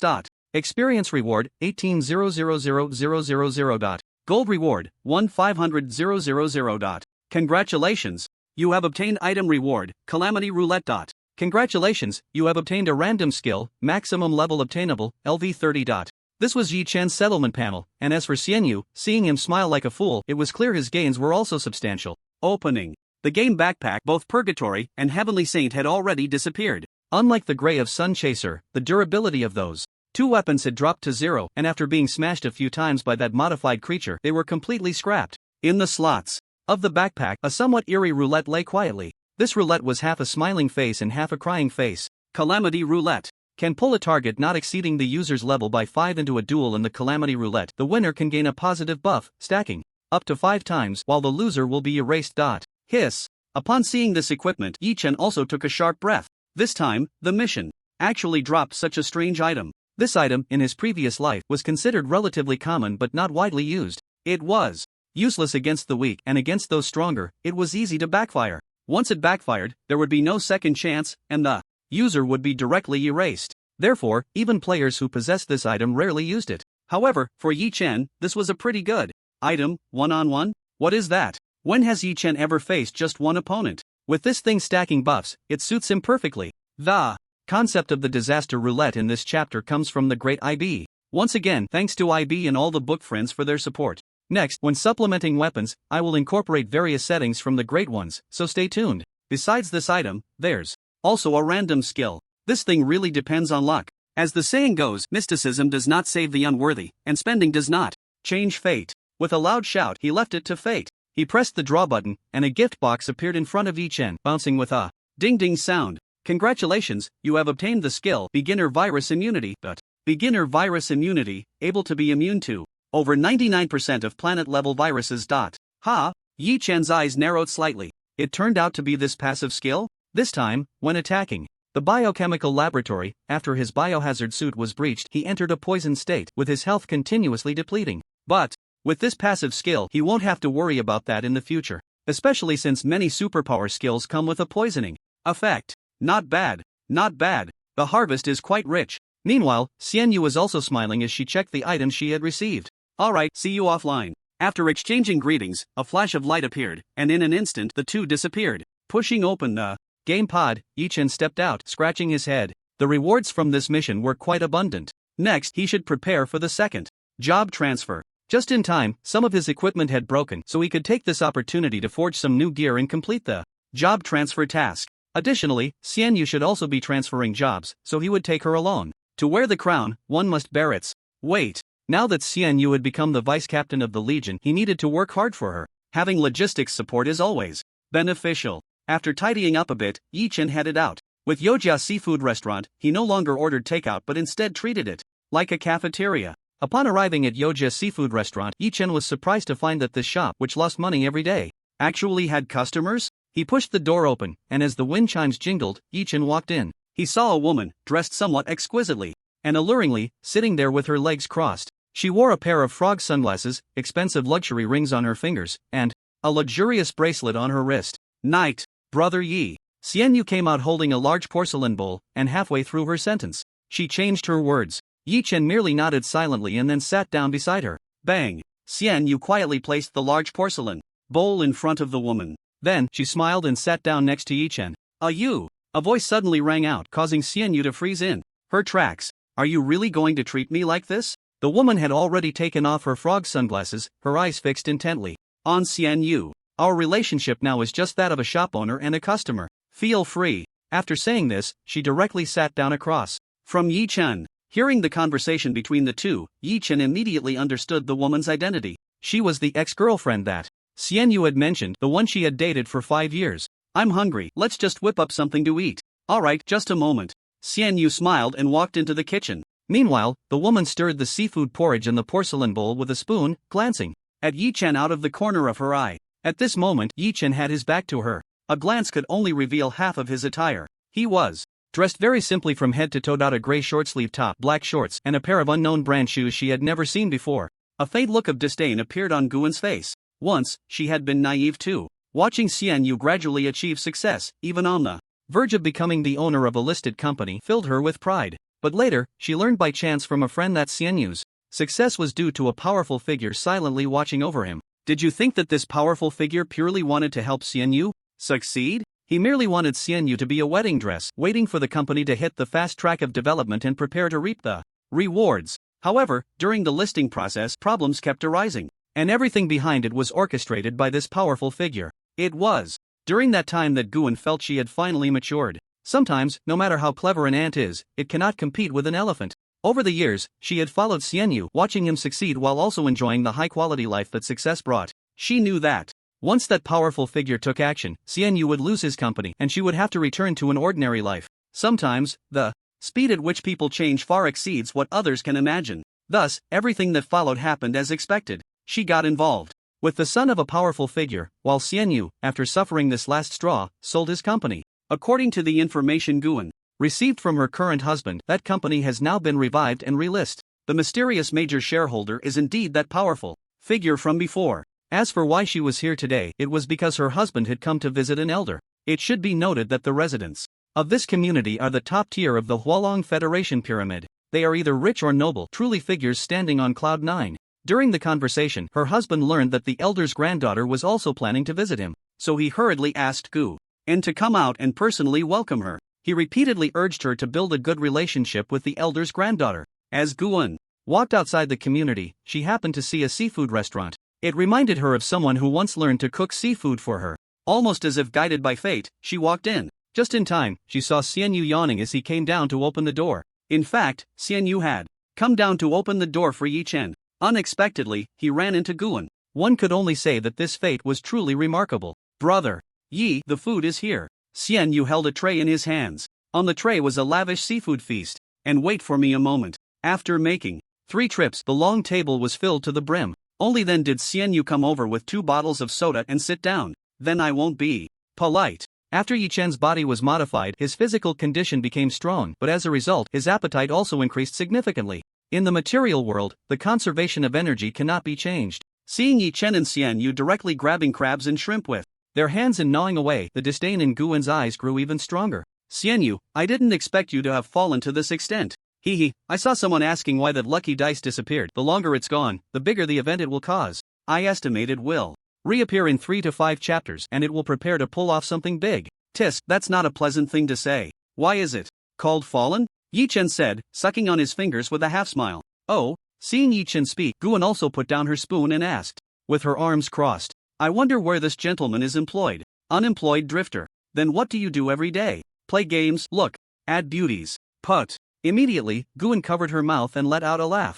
Xian Yu, mingling with people like this, isn't that a form of degradation? Xian Yu stood to the side, looking at Guan with a somewhat complicated expression. He never expected that this once naive person would change so quickly. Brother Yi, forget it. Xian Yu knew that Yi Chen intended to vent his frustrations for him. However, he shook his head and said, today, we need to take a trip to the factory. After the game update, Xian Yu had noticed some strange things. Therefore, they had agreed in the game to go to the factory after lunch. So boring. Yi Chen still wanted to play around, flaunting and showing off. But since Xian Yu had refused, he let it go. This is my card. If you come to your senses, just call me. Guan raised his head proudly and dropped a card. Then he stepped away. Meanwhile, Yi Chen and Xian Yu had finished eating and drinking. What happened? Why go to the factory? Earlier, Yi Chen had agreed but hadn't asked for details. I don't know if I misread something or if there's a problem with the machines here. In any case, some data needs to be checked at the factory using those high-precision instruments for retesting. However, Xian Yu's expression had turned very serious this time. Yi Chen understood the gravity of the situation and nodded silently. Did you not drive here today? Xian Yu stepped outside the shop and glanced around. Yi Chen snapped his fingers. It'll be here soon. About 5 minutes later, the buzzing sound of a motor came from outside the door. Ha! What? What is this? Why haven't I seen this model before? Looking at the imposing exterior of the Daxia Longke, Xian Yu's face showed surprise. Daxia Longke. Let's go. Sounds good. Xian Yu was also a car enthusiast, even though he had sold his company. But in the garage under the shop, there was still a limited edition BYD commemorative electric sports car parked. However, compared to Yi Chen's car, it was still a notch lower in class. The two got into the car, and with the assistance of autopilot, the vehicle drove out. Xian Yu was curiously examining the car's interior decorations. Yi Chen's eyes, however, lit up slightly. Two women were approaching from outside. One of them was Guan. Beep, beep. Yi Chen honked twice and rolled down the window. Oh, what a coincidence. Guan and Hanya were both curiously looking at the Daxia Longke. When they saw the window roll down, Yi Chen leaned out and Guan froze for a moment. Yi Chen pushed his sunglasses down and said to Hanya, oh, even more coincidentally, little chubby girl, what brings you here? The first part was directed at Guan and the latter part was for Hanya. Ha! Hanya first showed a look of surprise, seeing Yi Chen push down his sunglasses and the Daxia Longke. Brother Yi? It really is you. The Yi and Han families were neighbors and the two often played together as children. However, despite Hanya now looking like a lady, she was quite chubby when they were younger. Moreover, girls develop early and at that time, Yi Chen was still the obedient boy type. He was often bullied by the bossy Hanya. But later, as they grew up and Yi Chen went to school outside, he stopped being bullied. TSK, you've really changed your style and way of living? Hanya jogged over, knocked on the car door, and expressed some nostalgia. The two had completely swapped styles now. So, what are you planning to do now? Who is this? She curiously looked at Xian Yu in the passenger seat.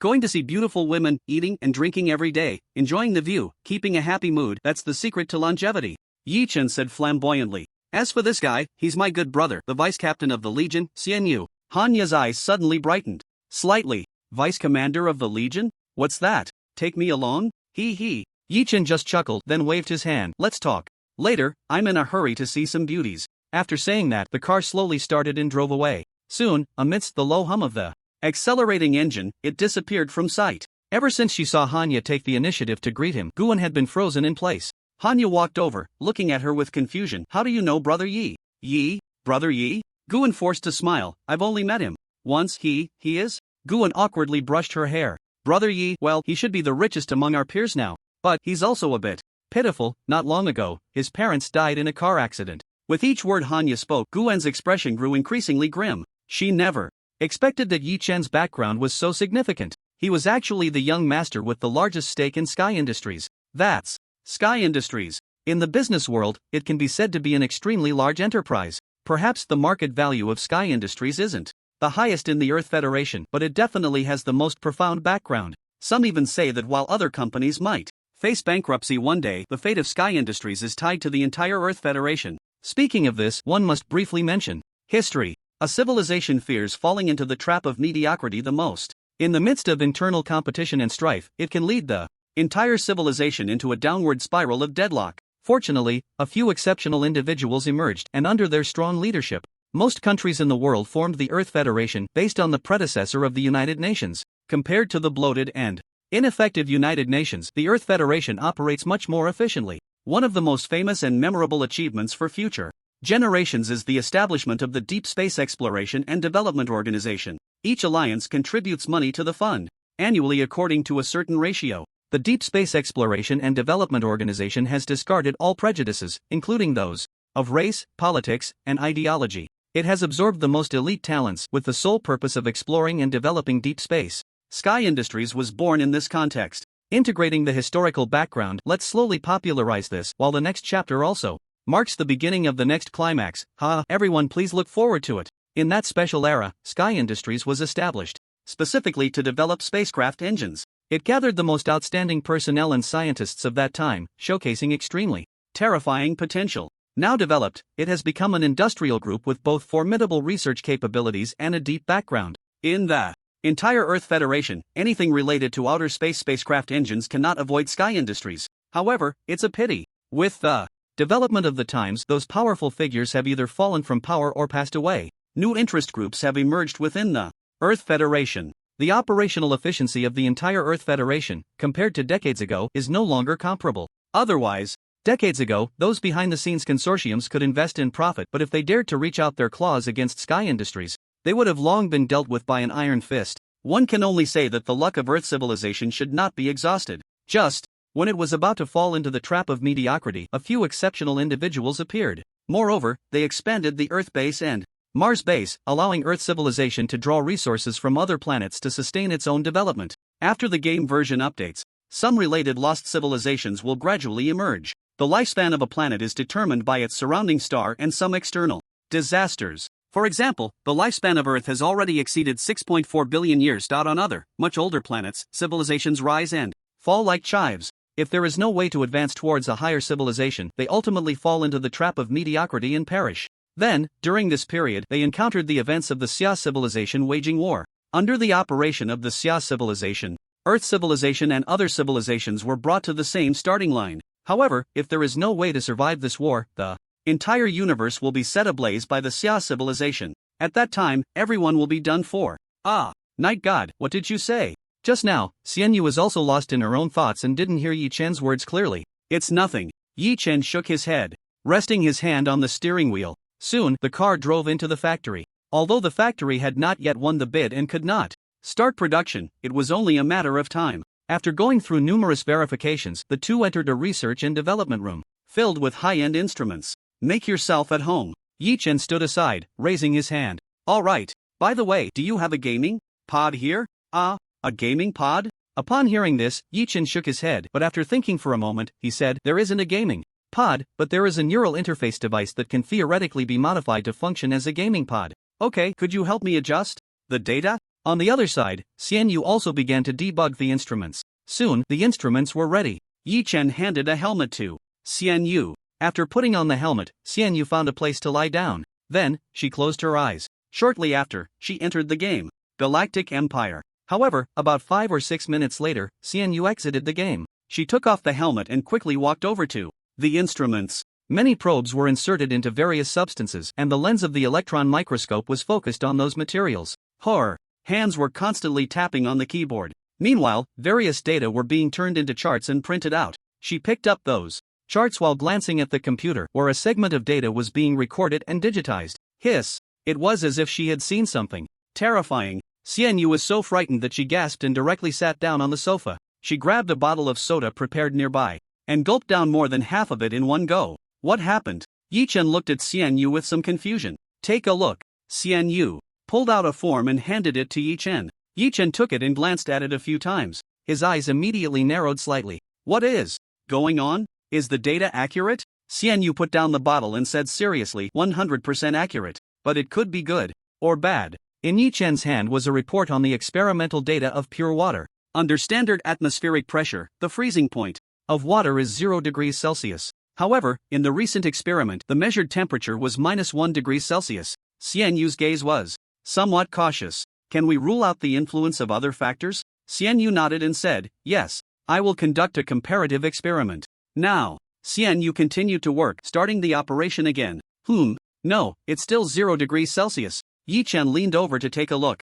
Night God, come sit down. Xianyu pushed Yi Chen onto the sofa and then put the helmet on him. Night God, you just need to log into Galactic Empire and exit after 3 minutes. Yi Chen nodded and then entered Galactic Empire. 3 minutes later, he exited the game. Just in time, Xianyu also walked over with a set of experimental data. In the Star River Empire, although the physical rules are not much different from our real world, however, due to the existence of superpowered individuals, some physical rules can also exhibit interference phenomena under the influence of superpowers. Yi Chen took the experimental data and glanced at it. It was still the experimental data for pure water, but it was different from before. The freezing point had changed to -5 degrees Celsius. Yi Chen suddenly realized what had happened. Are you saying that the game, Star River Empire, has already started to affect reality? Started already? Xian Yu looked at Yi Chen in surprise and said, Night God, aren't you shocked? Of course I'm shocked. Isn't this just calmed down with some happy water? After saying that, he gulped down a few sips.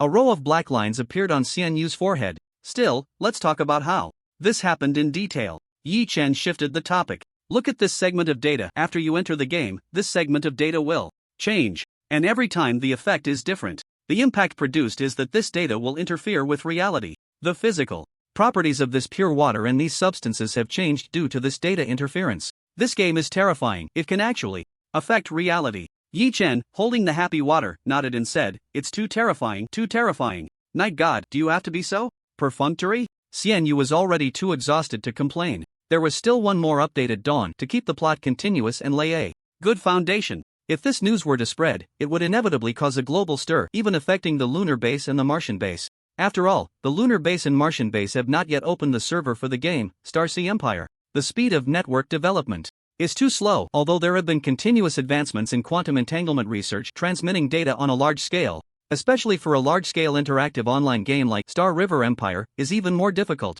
You have to know that, based on the distance changes between Earth and Mars, using electromagnetic waves to transmit data would take at least 3 minutes at the fastest. With a 3-minute delay, even Azu couldn't save it. To achieve data synchronization, the Xia civilization built a computer in a black hole, using spatial distortion, or what is known as a wormhole, to collect data. Moreover, communication relay centers have been established throughout the universe. These relay centers are generally built near small black holes to reduce latency. However, according to the game's progress, after the second version update, the real world will receive corresponding technology from Star River Empire. Through special programs, information contained in different behavioral quantum entanglements will be compiled and converted by computers to reduce network latency. In any case, it's a series of massive projects. Back to the point, when the data in the game can affect reality, it is hard to say whether the people and citizens working on the lunar base and Martian base will have any special thoughts. Moreover, it will also bring about tremendous changes to the current social structure.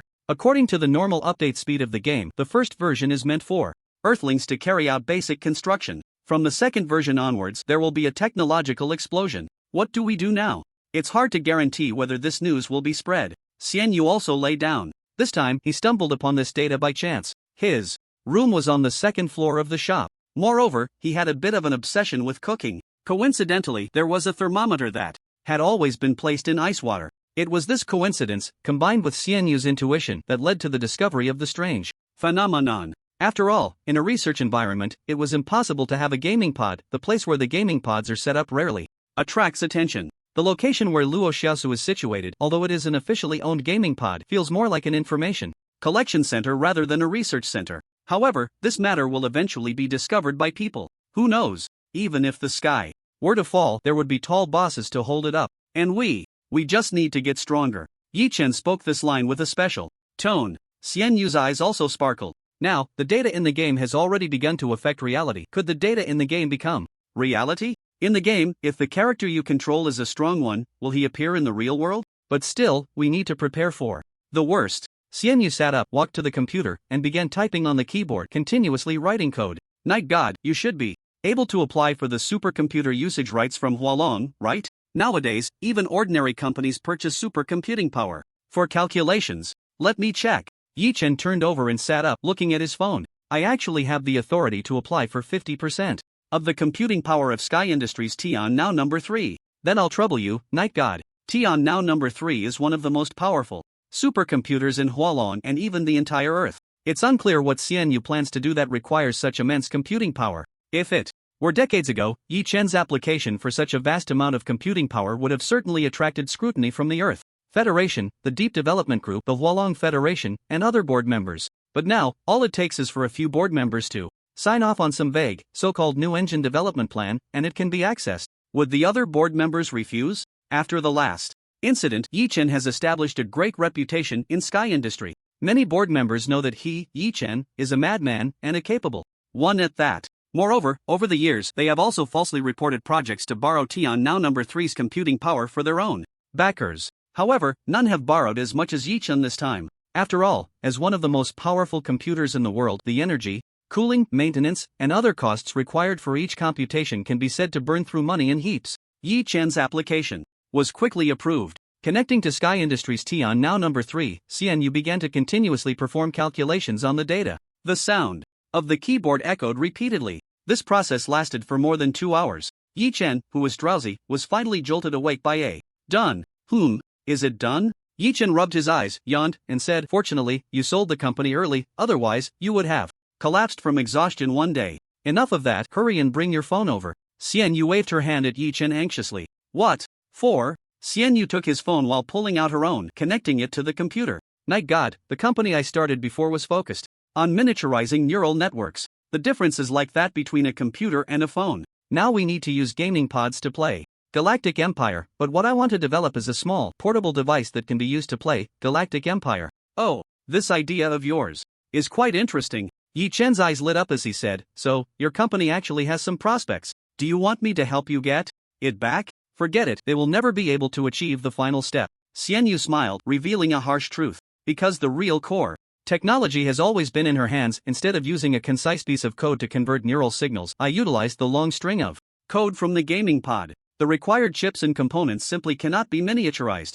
In other words, the products of that company will forever only exist in PPT presentations. And now, I have written that code into our phones and it has been improved. This means that we can enter the Star River Empire through these two phones, and the data within the Star River Empire can influence reality. After a pause, the two said in unison, "With this phone, we can change reality." Their eyes were frighteningly bright at that moment. "However, we still need to modify the phones and add some components. These factories should have them, right?" Then, the two went out to find some components. Soon after, they began the modifications on the manufacturing table. It took more than half an hour for the two phones. Finally, it was done. On the back of the phones, an additional neuron perception device was installed, capable of sensing neurons from various parts of the human body and then connecting to them. Phew, finally done. Xianyu, exhausted, sat directly on the ground. "How about it? Want to give it a try?" Xianyu shook the phone, started the program, and secured the phone to his arm with a cloth cover, connecting the neurons to the network. In the next moment, two worlds appeared in Xianyu's eyes. One was the somewhat illusory page of the Star River Empire. However, limited by the human body's capacity to bear neural signals, Xianyu did not dare to distract himself to control his character in the game. Instead, he reached out and placed his hand into the prepared pure water, starting to test the freezing point of pure water. Hiss! So cold! The data is out. -3 degrees Celsius. Moreover, I feel a special energy flowing within my body. Hiss! It seems like the ability of a superpower user. Let me try. Xianyu was like a boy who had received a fascinating toy. He focused on the automatic floor cleaning robot on the ground, controlling his character in the game to activate a basic skill, mechanical control. Then, under the control of that very weak force within him, he actually managed to control the floor cleaning robot. However, soon a wave of dizziness hit him. The program detected a sudden increase in the data burden on the neurons, executing an emergency command to cut off the connection. Phew! Xianyu shook his head, feeling as if he had been squeezed for 3 days and nights, and lay directly on the ground. I can't take it anymore. This thing puts too much burden on the human neurons. However, Yi Chen, standing beside him, was somewhat shocked. Through this special equipment and program, Xianyu had actually realized the process of information entanglement changing reality ahead of time. It was unclear whether it was due to a bug from a previous patch update or something else. Curious, Yi Chen also opened the program, wanting to give it a try. When he connected to the Star River Empire and the illusory world appeared before his eyes, the long-lost lucky dice suddenly appeared in his view. After the lucky dice appeared, it immediately began to spin. Moreover, there was that phenomenon of poor signal, with the snowflake screen constantly jumping. Destiny anchor point detected. Executing task forcibly. Unknown destiny has been activated. Randomly opening. Destiny strike detected. Warning. Destiny strike is approaching. Destiny anchor point recovered. Returning new anchor point. Destiny strike has arrived, entering shielding state. Immediately after, Yi Chen's vision went black and he fainted. At 3 in the morning, I finally finished this chapter, and it's a big chapter of 3,000 words. The winds rise on Earth and destiny updates. My head hurts. Yi Chen opened his eyes, soft white light pouring down. Is this back in the hospital again? Smelling the disinfectant in the air, Yi Chen rubbed his head and sat up against the headboard. His mind felt as if it had been stuffed with countless things. Dazed and confused, Yi Chen felt an unbearable headache. What exactly happened before? What is a fate anchor point? What is the lucky dice up to? These thoughts had just emerged. Corresponding explanations appeared in his mind. A fate anchor point is a unique function of the lucky dice. The lucky dice is a rather miraculous product of the universe, involving concepts like causality and fate, which are incredibly elusive. One of its functions is recording. It records every moment and leaves behind fate anchor points. In his previous life, the entire universe collapsed and triggered the self-preservation function of the lucky dice. How could it not? Self-preserve? His home was destroyed. Thus, the lucky dice triggered the fate anchor point for the first time, bringing Ichin back to the day the Star River Empire opened. And now, the lucky dice triggered the fate anchor point for the second time, and this time it was even bolder. It replaced the entire fate anchor point to change the future's destiny. However, after doing such a thing, the lucky dice also suffered a special fate backlash. Before disappearing, it left Yi-chun with its last thought: collapse and sell out. I will return. Then, there was nothing more. Now Yi-chen could no longer sense the existence of the lucky dice. As for what fate had changed, Yi-chen's eyes suddenly dimmed. He picked up the phone on the table and silently opened the previous system. Logging into Star River Empire, a massive stream of data instantly spread to Yi-chen's existence. In Yi-chen's vision, the character's field of view gradually began to overlap with his. Oh, and on his body, arcs of electricity continuously leaped. The power of a superhuman appeared on his arm. A strong wind swept through the ward, blowing the strands of hair on Yi-chen's forehead, obscuring his gaze. However, at that moment, a knock sounded at the door, and, with a click, the door opened and a nurse pushed a cart inside. Oh, you're awake so soon? Yi-chen smiled faintly and stuffed the phone under his pillow. Wow, your physical condition is really impressive. When the doctor was doing your checkup earlier. At this point, the nurse's cheeks turned a rosy pink. Seeing this, Yi-chen felt a surge of frustration. What are you blushing for? Alright, I've placed the medicine here. After checking the 4 drip, she set down the water and medicine. The nurse then turned to leave. However, what was that note under the medicine board for? Yi-chen rubbed it and tossed it directly into the trash can. Just after taking the medicine, he saw Xian Yu walk in. Night God, you finally woke up. You really scared me just now. Are you alright? Hearing this, Yi-chen shook his head and said, I'm fine, nothing's wrong. Sigh, it's all my fault for not perfecting the program. Xian Yu felt a bit guilty. Yi-chen had passed out immediately after connecting to the game. It had really frightened him. He hurriedly called for an ambulance. It's not your fault. After a moment of silence, Yi-chen pulled out the needle from his hand. Alright, let's go back now. We need to stop by the lab first. Ah, don't you need to be observed a bit longer? Xian Yu stood up, frowning and asking. Even if I'm a tiger now, I can still fight. Don't worry, I won't joke with my own body. After saying that, he picked up his clothes and went to the private bathroom to change. Xian Yu didn't say much more. However, once the two of them left the hospital, they stood there staring at each other. Where's the car, Xian? Yu felt a bit awkward and scratched his head. I called an ambulance. Alright then, just wait. He activated the automatic driving of the Dasha Longke through his phone. The two of them sat down on the chairs outside. Wait, why do I feel like I forgot something? After relaxing, Yi-chen suddenly furrowed his brows slightly. It felt like the lucky dice had sent another obscure thought his way. Originally, the lucky dice had indeed transmitted a consciousness. It had swapped the heavens and changed the anchor point of fate, suffering a blow from destiny. Although it had already attracted most of the fate strikes away, there was still a small portion of power that would respond to Yi-chen. Under that powerful error-correcting ability, endless troubles would come to Yi-chen to correct his fate. In other words, even if he was just sitting there admiring beautiful women, trouble would automatically find him.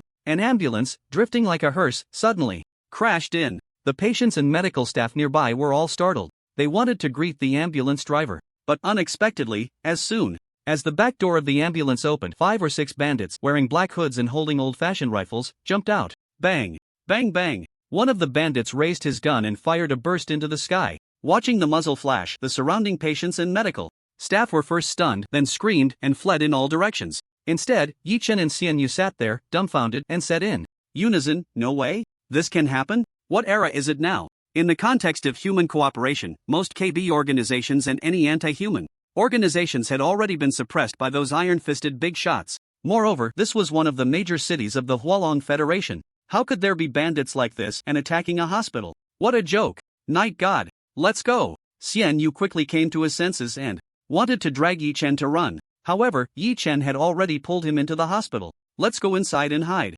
There are less than 10 of these bandits, they can't control the whole hospital. Yi-chen remained calm, recalling the map in his mind. Together with Xian Yu, they entered a storage room. Are these bandits out of their minds? Why rob here? Why come to rob a hospital? Yi-chen shrugged, even he couldn't understand what these bandits were trying to do. But under the strange fate, a sound of footsteps suddenly came from outside the door. There's more to come, but I suggest everyone check back tomorrow 0.0 in this hospital. There's an old man who was said to be a billionaire, right? TSK, after we finish this job, we'll be financially free. Indeed, following the boss has a future. Hearing the conversation outside, Yi Chen and Xian Yu's expressions were remarkably similar. Subway, old man, phone. To quote the saying from the handsome young men of the countryside, you guys are really talented. Such a retro way to achieve financial freedom is something they could come up with. The entire world has now entered a relatively good state, because the Earth Federation is vigorously developing outer space and has applied a large number of intelligent robots. People's welfare has significantly improved. When people are no longer willing to have their surplus value exploited, the bosses turn to suppress the value of machines, and with the improvement of laws and regulations, the welfare and living conditions of ordinary people have greatly enhanced. Of course, the drawbacks brought about by this situation cannot be ignored. That is, when everyone is caught in a state of just getting by, the development of the entire society will fall into a stagnation. In fact, among the legacies left by those iron-fisted big shots, there is also a project to create a foundation for the exploration fleet in outer space, encouraging major enterprises to invest in related human cryogenic technology, interstellar communication technology, engine development technology, and other technologies applicable to starships. In this way, to propel the entire human civilization forward. However, it is unfortunate that when a person dies, it is like a light going out. Under the leadership of certain vested interests, some people have developed a sense of enjoyment. These plans have already become a pile of blank paper. Returning to the main topic, with the appearance of these people, Yi Chen is unsure whether to admire them for not losing their fighting spirit or to say they are foolish for taking such crooked paths in this era. After all, as one of the vested interests himself, it seems he has no right to judge these matters. Wait, I'm going in to smoke a cigarette. Aren't you afraid the boss will find out and give you a hard time? What then? Shall we smoke together? Now that's interesting. Amidst a burst of laughter, Yi Chen and Xian Yu heard footsteps approaching. Then, they watched as the doorknob of the storage room turned. Are you kidding me? Xian Yu mouthed to Yi Chen. Yi Chen's expression remained unchanged, his eyes showing no sign of emotion. Bang! The door was opened, and two men wearing black hoods, each carrying a long gun on their backs, walked in. However, in the next moment, the four of them were left staring at each other in shock. The atmosphere became somewhat awkward, but at that moment, Yi Chen made his move. He grabbed one of the men and pushed him hard. Instantly, the two thugs were pushed against the wall like a sandwich. With a slight backward lean, he thrust his shoulder forward. Iron Mountain. Yi Chen was a reborn individual with over 10 years of combat experience. Coupled with this terrifying, superhuman strength, he directly squeezed the air out of the two thugs' lungs. They collapsed to the ground. Xian Yu watched in shock. He removed the firearms from them and kicked them aside. In the storage room, there were also medical restraint straps. Bang bang, Yi Chen quickly tied both of them up. However, at that moment, a series of gunshots suddenly rang out from outside. It's over. Things have escalated. Xian Yu's expression changed slightly. Xian Yu, keep an eye on these two. I'll be right back. Night God, be careful. Xian Yu only reminded him once. Yi Chen nodded and turned to leave the storage room. At this moment, the hospital corridor was quiet. However, the floor was littered with disordered papers and bags. Yi Chen took a deep breath and opened the mobile app. Then, he slipped it into the sports suit on his arm. Massive data instantly surged out from the phone. The surrounding surveillance cameras were immediately short-circuited and burned out by the overwhelming data flow. A terrifying pressure suddenly enveloped Yi Chen. The sensation of being interfered with by data, altering his physical data, nearly made Yi Chen faint. But now, his eyes were cold and incredibly clear. Twisted light enveloped his entire being. Then, a man wearing a black cloak emerged from the light. He lowered his head, holding a silver mask in his hand. After putting on the mask, he appeared like a character stepping out of a game, slowly walking through the hospital corridor. He headed towards the source of the gunfire. Whispers of terrified voices continued to come through. If he keeps bleeding like this, he'll die soon. Damn, so much nonsense. Where's the rich guy? Where did he run off to? Get him out here quickly, or in 2 minutes, I'll kill someone. The vicious voices came from within. Bang! At that moment, the door was suddenly kicked open. This tempered glass sliding door, over 2 meters high and more than a meter wide, was directly kicked off its hinges. The 8th floor is the VIP ward area of the hospital, and these thugs were not completely unprepared, knowing that they had come here to take hostages. Inside was the front desk, but now those patients, doctors, and nurses were all held at gunpoint in front of the desk, crouching there with their heads in their hands. Surrounding them were 3 armed robbers. The moment the door was kicked open, these robbers aimed their guns in that direction. A figure in a black cloak and a silver mask walked in from the doorway. For a moment, both the robbers and the hostages were frozen in place. Is this person insane? They are taking hostages and robbing the place. Are you here to cosplay? Step, the masked man walked in. One of the robbers, holding a gun, stepped forward as well. You bastard, are you a lunatic? Are you looking to die? The robber said arrogantly. The patients and medical staff looked at the masked man with expressions of disbelief. Bro, are you kidding me? However, the masked man stopped, and the distance between him and the armed robber was less than a meter. The gun was almost pressed against his chest. What I hate the most is when someone points a gun at me. Whoa, I've never seen someone so arrogant in my life. Not only am I pointing it at you, but I'm also going to shoot you. The robber laughed in anger, his finger ready to pull the trigger. Triggering personal template. Gunmaster.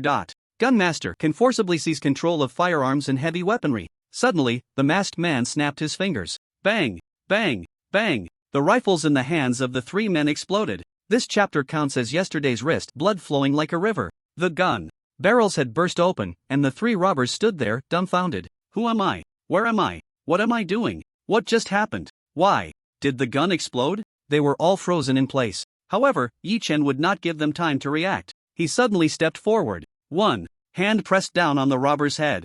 Under the immense force, he was pushed backward. Then, with a loud crash, he fell to the ground. Yi Chen shot forward like a cheetah. His cloak billowed behind him like a shadow, sweeping out with a kick. The other two robbers were quickly knocked to the ground. Moreover, under the tremendous impact, their legs were broken, and they lay on the ground, groaning in pain. Yi Chen said nothing. Now, under the immense data interference, he could clearly sense the location of the firearms with his superhuman abilities. Without a word, he stepped forward. The medical staff watched this scene in shock. What had just happened felt like a dream. Hiss. Why do I feel like he looks somewhat familiar? Suddenly, a young nurse furrowed her brow slightly. That's right. He looks like a character from the Star River Empire.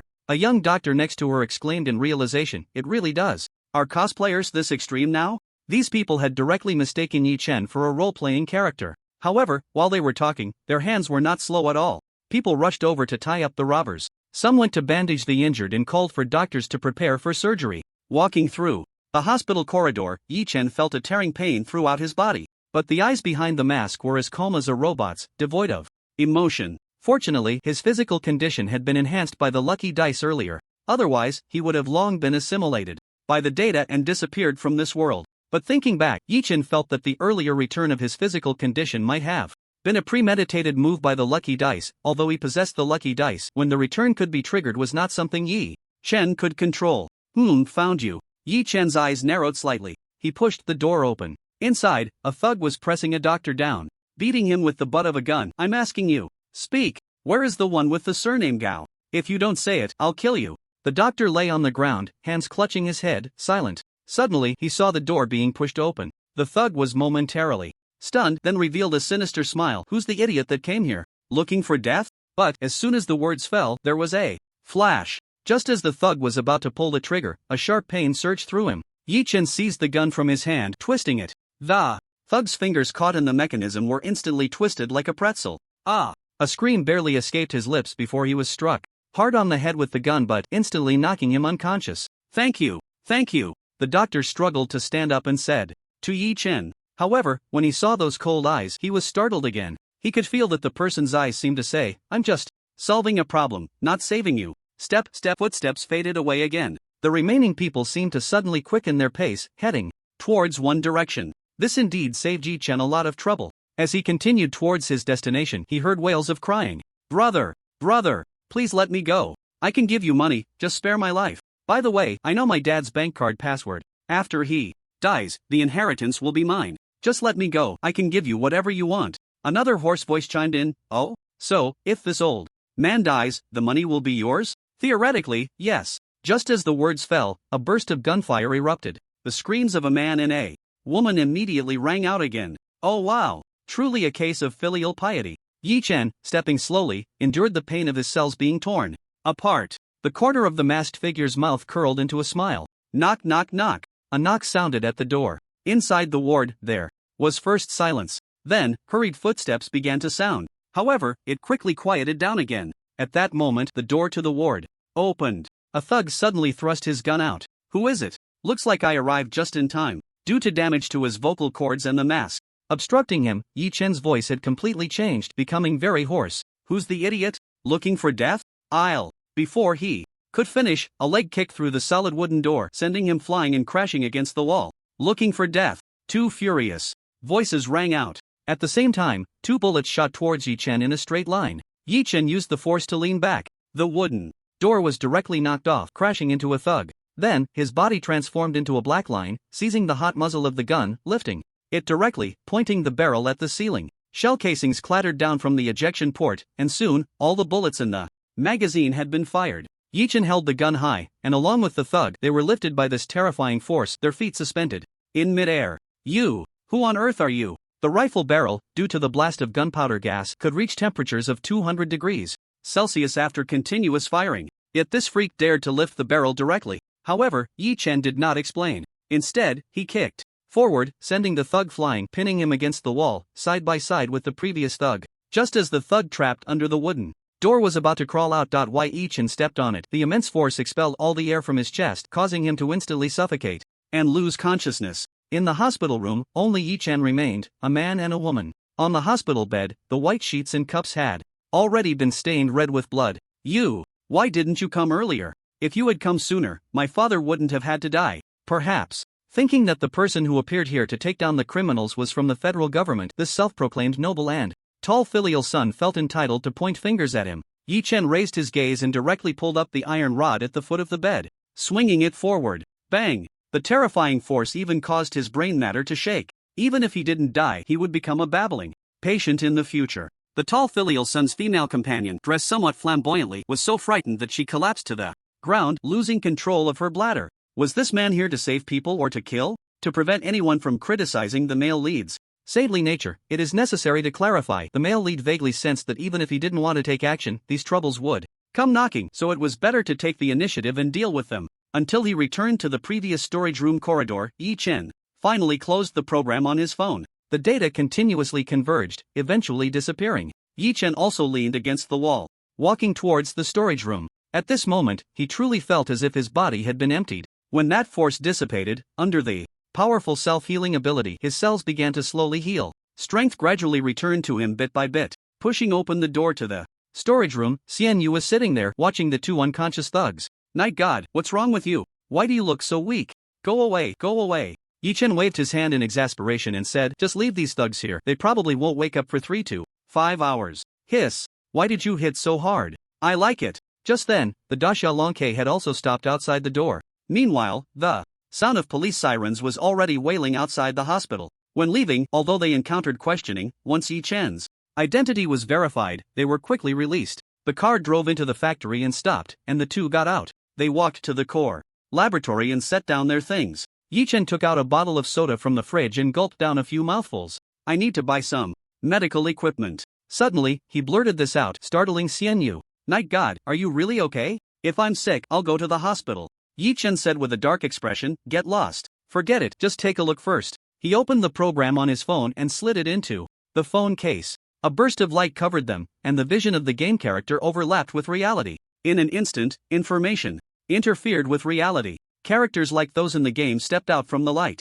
Seeing this scene, the soda bottle in Xian Yu's hand clattered to the ground. Holy crap, that's amazing. After a moment of shock, he could only manage to say these 2 sentences. Yi Chen then cancelled this state. Hiss. What on earth is going on? Xian Yu jumped over, continuously pinching Yi Chen's arm. Hiss. Don't move, it hurts. Each time he was interfered with by information, the cells in his body would rupture from the terrifying force. Game characters descending into reality? I thought this was just a guess. How did you do it? Yi Chen didn't mention the lucky dice but said, it might be due to my body's mutation, or perhaps there's some strange bug in the software you wrote. Am I that amazing? Xian Yu said suspiciously. But soon he remembered the main issue. No, you want to buy medical machines. Could it be that the game characters descending into reality will have some negative effects on the body? Xian Yu's mind was working quickly. Yi Chen nodded seriously and said, although under the interference of information, the characters in the game can change the information I present in the real world, but my body is too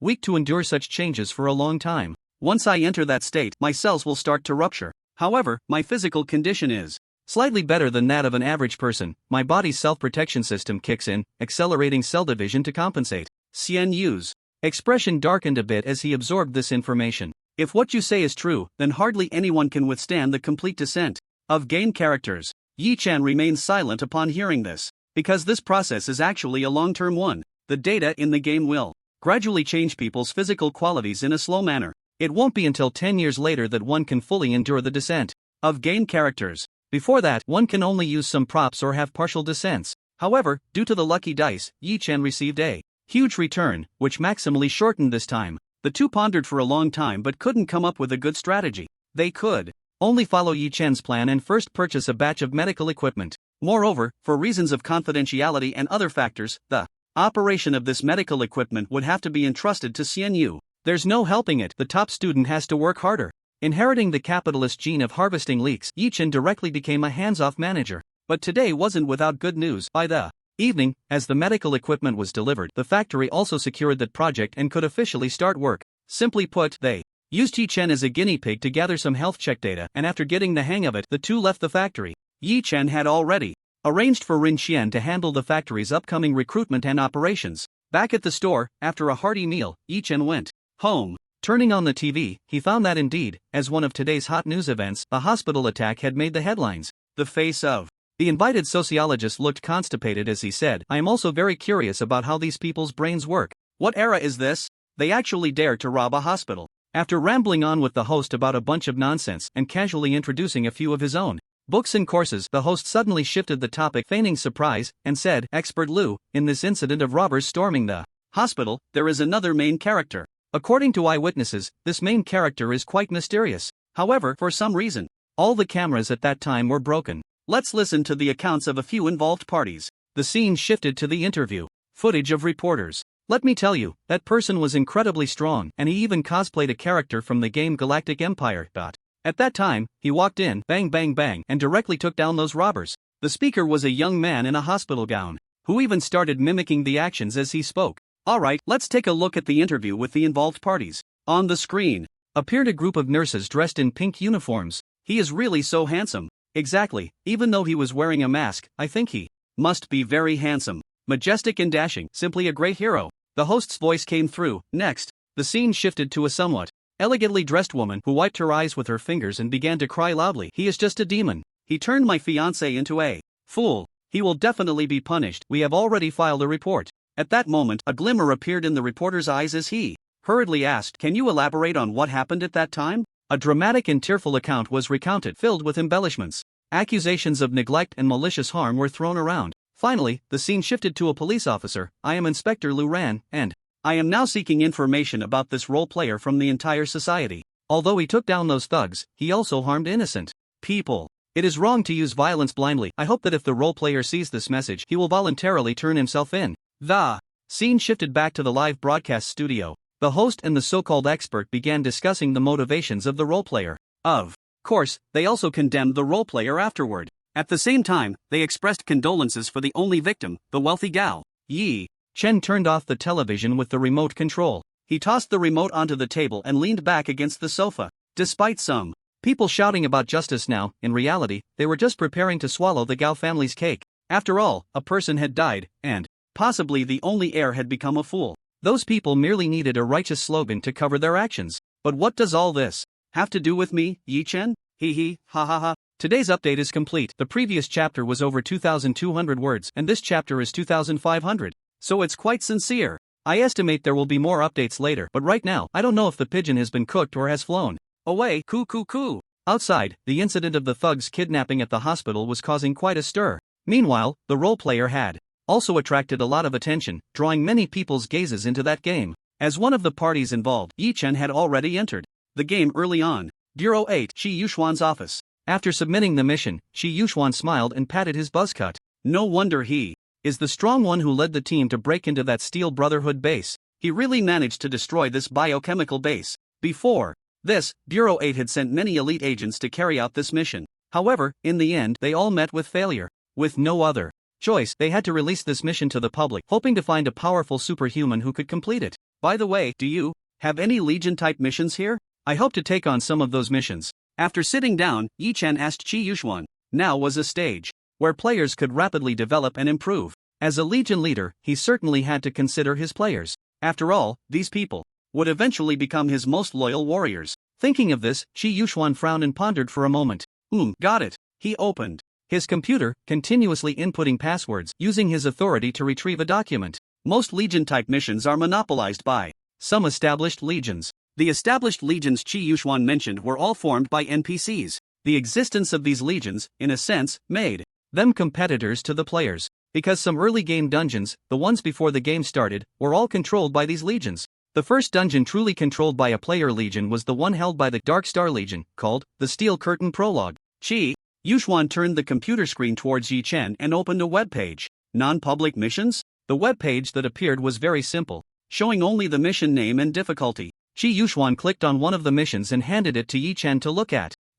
It's actually a escort mission? Yi Chen raised an eyebrow. This type of escort mission is similar to the delivery tasks in other games. However, since this task is included in the non-public missions, it indicates that there is some level of difficulty involved. Mission content: Escort A. Test subject to the laboratory under the Hualong Federation. The destination is in the southwestern region of the Hualong Federation, requiring passage through a primitive jungle. The most challenging part of the mission is indeed crossing this primitive jungle. Firstly, because such jungles are the favorite haunts of monsters. Additionally, the environment in these primitive jungles is very complex. If they were to encounter an ambush, it would be extremely troublesome. Currently, during the Dragon Star Dark War, no one knows if there will be players from Xingmei coming to intercept them. Alright, our legion will take on this mission, but the execution time needs to be pushed back a bit. I need to exchange some materials and reforge some equipment. Qi Yuxuan nodded and said, no problem, just let me know what you need. I will do my utmost to help you acquire those materials.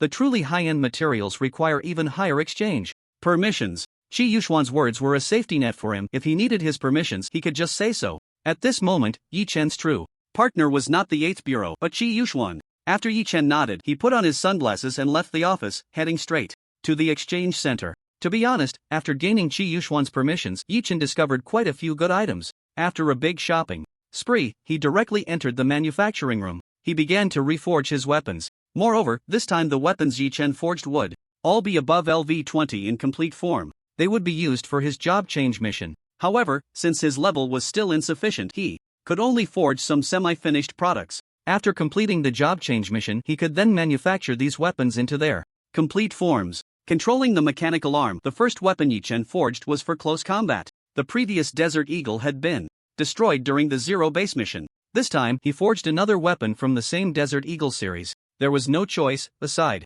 from this dual pistol. The hand cannon was the only other viable option for melee. However, the hand cannon was too heavy and didn't quite suit Yi Chen's style. After a flash of light, two sky blue dual pistols, seemingly carved from gemstones, lay on the manufacturing table. Desert Eagle War God armament, semi-finished / high grade, upgradable, level, LV-20, upgradable, attributes, strength plus 300, movement speed, plus 100 attack effects. Effect 1, attack adds a knockback effect with a 10% chance to inflict a stun buff on enemies. Effect 2 can be unlocked after upgrading. Oh, War God's armament. Even if you have not fully descended into the world, please spread the glory of the War God. Not bad. A smile appeared on Yi Chen's lips. Although this equipment was only a blue high-grade item, its attributes were not inferior to those of purple rare equipment. Additionally, this equipment could continue to be upgraded into its complete form after his job change, further enhancing its attributes. Moreover, the attack effect was also quite good. The knockback effect was very effective against fighters and assassins. The added stun buff was also quite effective against most bosses. Of course, for some NPCs with basic stun immunity or basic abnormal status immunity skills, this skill would seem somewhat useless. He just wondered if there would be any surprises after the second attack effect was unlocked. For the second weapon, Yi Chen planned to create an energy cannon. The durability of the Sun Chaser had already reached 0, and without using a cannon for some time, his hands had become rusty. Moreover, this time Yi Chen prepared an improved piece of equipment. With a flash of light, the assassin appeared on the manufacturing platform. In the manufacturing room, another series of lights flickered. Moments later, a highly sci-fi, very avant-garde piece of equipment emerged in the workshop. Speaking of which, the blueprint for this equipment was something Yi Chen had exchanged from a planet dedicated to the gunsmith profession. That planet had carved out a remarkably glorious path in the field of gunsmith. In his previous life, almost every player who played as a gunsmith would go there to seek their unique opportunities. On the manufacturing platform, a black, large-headed sphere was quietly floating above. Gunsmith.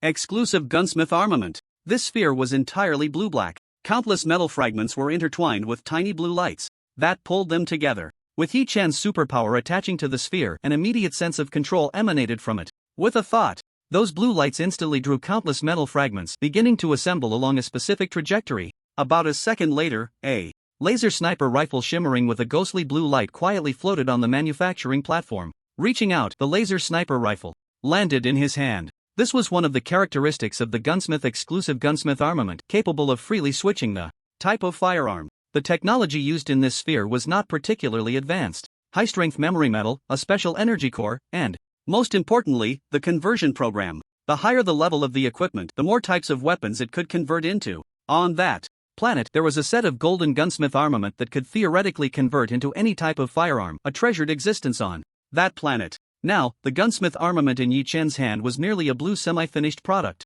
As his thoughts turned, the fragments, driven by the blue electric light, seemed to come alive, constantly transforming. Finally, it morphed into a deep blue laser cannon. Streams of cold blue light continuously flowed over it. Gunsmith exclusive gunsmith armament, semi-finished/advanced, upgradable, level.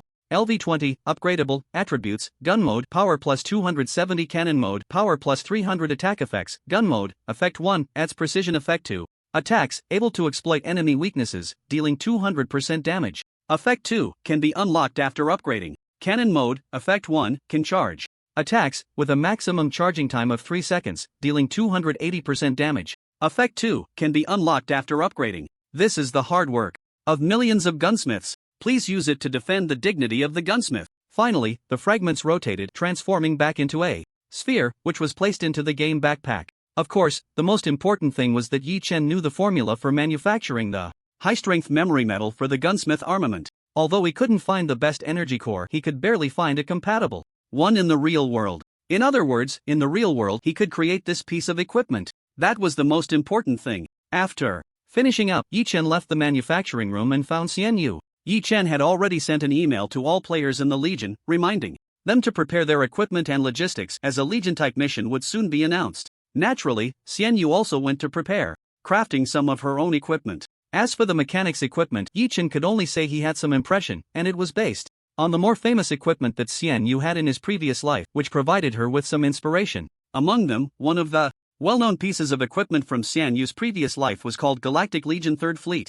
That's right, it was an entire fleet of intelligent unmanned ships. This fleet was something Xian Yu had been preparing and crafting since she started playing this game. One of the major features of the mechanics equipment is its ability to continuously update and iterate. At its peak, Xian Yu's equipment could reach the colorful mythical level. At a glance, an endless fleet stretches out. There are the UFO jellyfish-type reconnaissance ships, swordfish attack and reconnaissance vessels, Xuanwu space carriers, and seagull heavy unmanned fighters, whale missile destroyers, and pearl shell logistics supply ships. But right now, Xian Yu can only afford to build Sparrow unmanned attack drones. Those who play as mechanics must be prepared to spend money on equipment. If this were the real world, it would probably take the resources of an entire planet to support such a mechanic.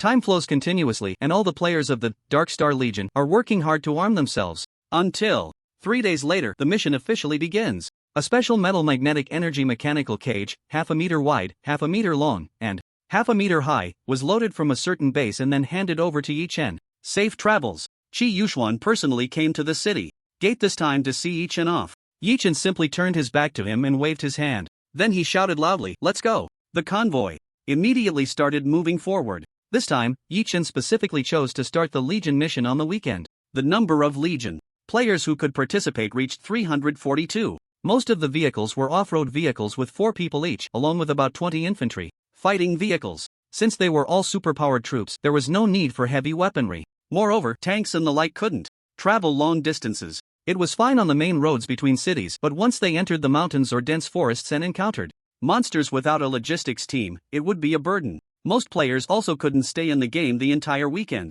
Therefore, the 4-person off-road vehicles would mostly have just 2 people at a time, constantly rotating. Along the way, they encountered some oblivious monsters and NPCs in disarray shouting that this road was theirs. However, in the face of the superpowered sea tactics, they were merely fodder. No matter how strong they were, could they surpass the previous Steel Brotherhood's base? Many players took this opportunity to complete their first job transfer tasks together. As a result, the monsters that appeared later were directly overwhelmed and eliminated. Those who didn't know would think it was a group of refugees fighting for food. Seeing this situation, Yi Chen had no solution. You can't prohibit players from killing monsters, can you? He could only set rules: first come, first served, no sneaky monster stealing. Otherwise, it would be 1 warning, and 2 strikes would get you expelled from the Legion. This situation improved slightly. However, this continued until they reached the border. Once the powerful monsters within the country appeared, they would face the strongest attacks. The real trouble wasn't these powerful monsters, as they could be cleared out at designated points. The trouble was those monsters hiding deep in the mountains. To eliminate them completely, the Legion had to be sent to fight. But who would bother with the monsters outside the border? Is it that taxpayers have so much money they don't know what to do with it, or are there so many shells and bullets that they can't be used? For the players of the Dark Star Legion, the road ahead was the most difficult. 90% of the players participating in the mission were all called online. Sitting in the front off-road vehicle, Yi Chen and Xian Yu kept looking at the radar display. I hope the next leg of the journey goes smoothly. Xian Yu rubbed his eyes. Hearing this, Yi Chen felt it was strange. Why did it sound so much like setting a flag? On the dark green display screen, green light continuously swept across. Strange? Xian Yu suddenly sat up straight, staring intently at the display screen. What's wrong? Hearing Yi Chen's question, Xian Yu lightly furrowed her brows. It seems like a few light spots appeared just now, but they have all disappeared now. For safety's sake, let's send someone to take a look. Yi Chen sent out an email asking players near that direction to investigate. 4 or 5 off-road vehicles left the main group and drove towards the right rear of the convoy. Moments later, players in the Legion channel replied, Night God, no abnormalities. Everything is normal. No signs of anything unusual. However, at that moment, a player named Moonlit Knight spoke up in the Legion channel. Not right. My class is Assassin, and I have a skill called Environmental Perception. The environment here has been damaged by external forces. Upon seeing this message, Yi Chen's spirit lifted. His mind raced, and he said in the Legion channel, vehicles, spread out and maintain a safe distance. I suspect a monster has come up from underground. The vehicles in the convoy quickly executed the order and began to disperse. Just as over 85% of the vehicles had spread out, suddenly, the entire ground seemed to start shaking. The towering tree nearby, over 20 meters high, was uprooted in an instant. A massive red shell appeared before everyone's eyes, along with countless legs resembling sickles. They had clearly encountered a nest of centipede-like monsters. Looking closely, there were at least 20 of them. At the back, the largest centipede was an astonishing 50 meters long. The shortest of the other centipedes were also over 20 meters. The names of these transparent red monsters hung above their heads. LV-26, Mutated Poison Centipede. LV-23, Mutated Poison Centipede. And the boss was LV-28, Mutated Poison Centipede Leader. Now, there were already over 100 LV-20 players in the Legion. Of course, the earliest batch of players who had changed classes, such as Night Rain Sorrow, like You in a Daze, Dominating Sword, and Wind Sweeping Fallen Leaves, had already become core members of the Legion. The second company commander, who had performed excellently, had also formed the Legion's artillery unit. Yi Chen encouraged the players in the Legion to develop various playstyles and form special units. Leave that boss to me and the vice commander. The rest of those monsters will be dealt with by the major officers. Received. Soon, the entire Legion entered a state of combat. Although the IDs of the 2 Legion leaders, Night Crazy and Salted Fish King, were somewhat strange, after the last time they executed the destruction of the Biochemical Research Institute and released the footage, the Legion players were immensely impressed by their cooperation. Moreover, Salted Fish King's smooth guerrilla tactics and the timing of his bomb placements opened up new horizons for many mechanic players. It turned out that we mechanics in the early game could do more than just logistics. The true essence of mechanics in the early game was guerrilla tactics and bombs. Mechanics who realized that explosions were the true art had all transformed into explosion maniacs, pondering how to make their mechanical equipment self-detonation even more powerful. For example, right now, in one off-road vehicle, for mechanics were focusing their attention on the operational equipment they controlled. Various strange machines crashed into those poison centipedes, creating bursts of sparks. The artillery positions were also set up. Chart explosion marks, scattered metal shell casings, and the sounds of explosions echoed. Amidst the explosions, Yi Chen strode forward, heading straight for the poison centipede. Leader stationed at the rear. Xian Yu, clear a path for me. Received, Night God. In the headset, Xian Yu's voice had just faded. The buzzing sound of engines came from the sky above. Moments later, a small white drone, about the size of a palm, was continuously diving down. The rumbling noise echoed along Yi Chen's path. Everything in front of him was cleared away by the bombs. At the same time, Yi Chen had one hand in his pocket and the other extended out. Amidst the flames and smoke, a flicker of blue-black light shone. At that moment, the attention of many Legion players was drawn to it. From the smoke, an arm reached out. Blue electric sparks danced on that magical sphere. Then, everyone witnessed a scene straight out of science fiction. The metal on the sphere flowed like water, eventually transforming into a laser cannon. Gun armament, cannon mode. Boom! A ghostly blue light gathered at the cannon's mouth. Then, it shot forth like an ice pillar towards the poison centipede boss. What the hell? So cool. Gun armament? What kind of equipment is this? This is simply the perfect gear for a gunner to show off. Night God, can you teach me how to show off? The enthusiasm in the Legion channel, especially among the gunners, was palpable. The gunners simply couldn't refuse such a cool piece of equipment. It was too sci-fi. The cold laser struck the poison centipede boss, instantly spreading a layer of white frost across its shell. Everyone looked over, their pupils contracting sharply. It didn't even break through its defenses? A LV-28 boss is indeed powerful. However, Yi-chan calmly said, Xianyu, hold him off for me, look for an opportunity to break through his defenses. Received. Various drones began launching suicide attacks. Meanwhile, the weapon in Yi-chan's hand also started to change. Under the pull of the blue light, countless metal fragments began to reassemble along a predetermined trajectory. The elongated gun body exuded a strong sci-fi vibe. Most astonishingly, it was actually transformed from that laser cannon just now. The gunners in the Legion were completely hyped up. The ID Knight appeared to many gunners as a pioneer, like a lighthouse, a beacon. Many novice players chose the gunner superpower profession after learning about Knight's actions and watching those videos. Holding gun armament, gun mode, Yi-chan crouched down. Triggering personal template activation, special effect storage, beginner, Special effect storage, beginner can accumulate 5 attack effects before triggering an attack. After accumulating 5 attack effects, Yi-chan pulled the trigger. 5 consecutive attacks, all with attached attack effects. Attack adds precision effect, able to exploit enemy weaknesses, dealing 200% damage. The icy cold laser struck the same area repeatedly. A crack in a section of the shell was directly widened.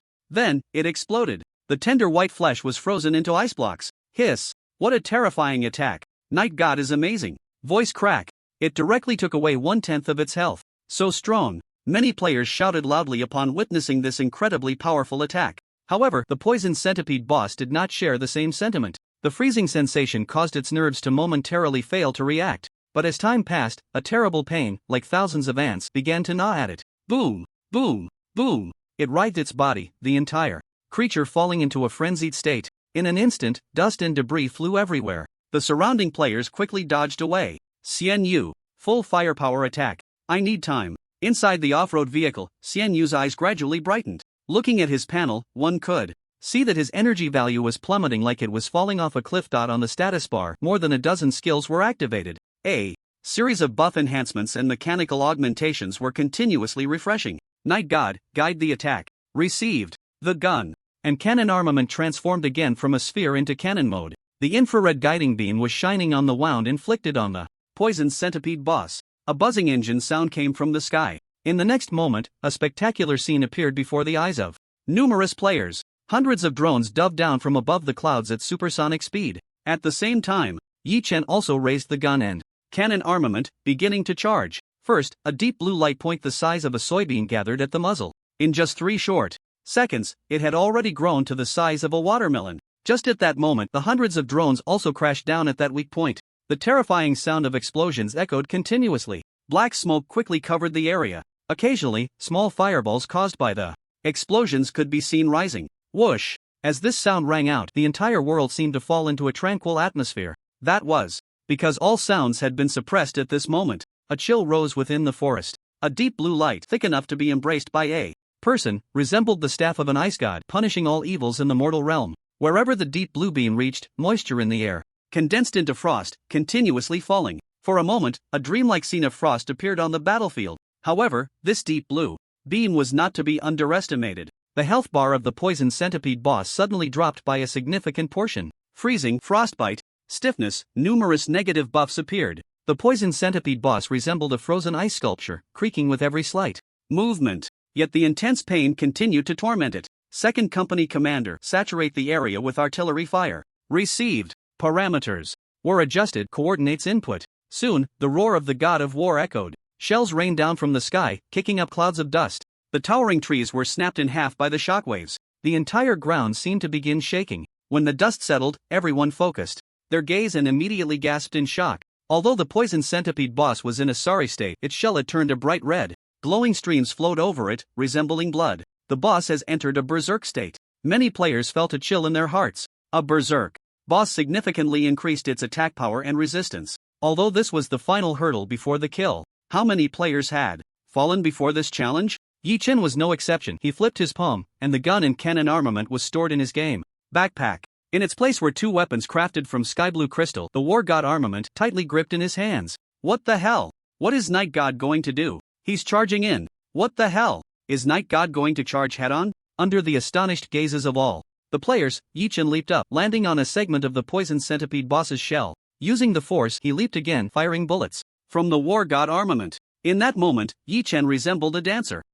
waltzing on the edge of danger. Every move was like art. As he moved, it flowed smoothly, prompting onlookers to unconsciously activate their recording functions. I have a feeling Night God is about to create a new style for gunners. This move is really explosively cool. A gunner can actually execute such exquisite and profound attacks. With the attack effects of the War God armament, knockback and a 10% stun effect, every bullet in Yi Chen's hand perfectly delayed the attacks of the poison centipede boss. Every attack completely missed. In the end, Yi Chen managed to wear down the poison centipede boss's berserk phase through close combat. Seizing the opportunity, he unleashed a torrent of bullets, blowing its head apart. Kill the poison centipede leader. Gain experience based on damage contribution and kill contribution. Various notifications appeared on the panels of many players. As the main attacker, Yi Chen received an experience reward of over 10 million. As for Xian Yu, she also earned over 6 million in experience. Count the losses, and let's move out. After picking up a few dropped materials from the poison centipede boss's corpse, Yi Chen spoke in the Legion channel. After tallying, the losses this time weren't significant. About 10 off-road vehicles had varying degrees of damage. After repairs by the mechanics in the Legion, they could continue to operate. As for the players' losses, around 20 people had died once. Most of these deaths were avoidable, merely due to carelessness or various operational mistakes. This time, it was just training. Once everything was tidied up, the convoy continued on its way. In the subsequent skirmishes, many players encountered all sorts of monsters. Mosquitoes the size of half a vehicle, bull-like monsters as large as small mountains, and even a giant python that looked to be over 1,000 meters long. It was the assassins who had scattered out that discovered it, and upon learning of the giant python's existence, the entire convoy took a wide detour. Yi Chen also took a look at the giant python's level information, which was all question marks. However, based on his experience, he guessed it was definitely above LV50. It could be said to be the most powerful monster on this planet. It was likely that only the strongest NPC teams from Earth, after their 4th promotion, could take it down.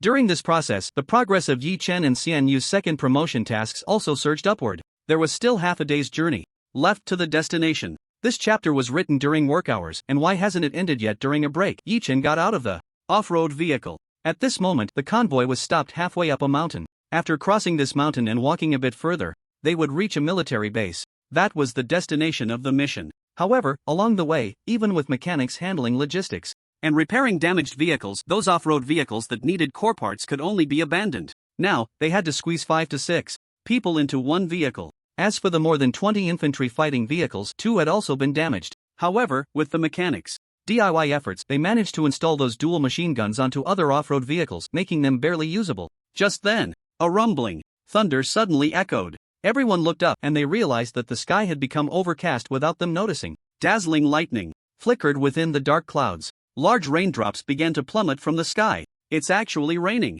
Sigh, the weather here is always unpredictable. I thought we would have good weather for the next couple of days. Yi Chen also climbed back into the off-road vehicle and said in the Legion channel, "Let's go. Everyone, keep it up. Victory is in sight. Let's go. Let's go." A series of invigorating voices rang out in the Legion channel. "Xian Yu, wake up, we're leaving." Xian Yu was lying in the driver's seat, covering her face with her hat. "Ah, we're leaving? Why so early this time?" Speaking of which, Xian Yu was quite a character. She liked to sleep in the game, saying, "It was more comfortable here." "Oh, so it's raining." Xian Yu stretched and sat up straight. "Sigh, I hope the next." Before she could finish her sentence, Yi Chen patted her shoulder. "Better not set any flags, let's go." The sound of engines roared to life as the convoy began to move forward slowly. Although it was raining, the scouts that needed to disperse still had to do so. The sky seemed to have been torn open, with endless rain pouring down furiously. The curtain of rain reduced visibility, and the convoy dared not speed up too much.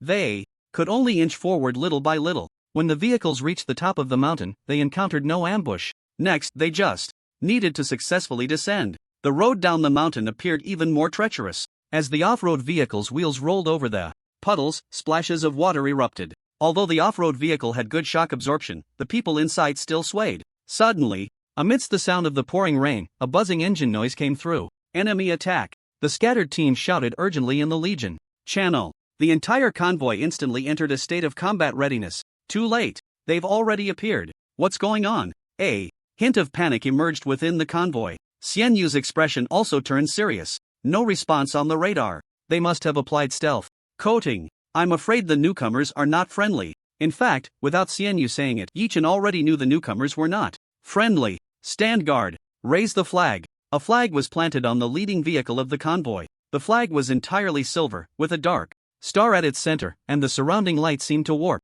This flag was the standard of the Dark Star Legion. The appearance of the flag not only indicated the origin of their team but also declared that if they were attacked, they would face the full wrath of the Dark Star Legion. However, the engine sounds were getting closer.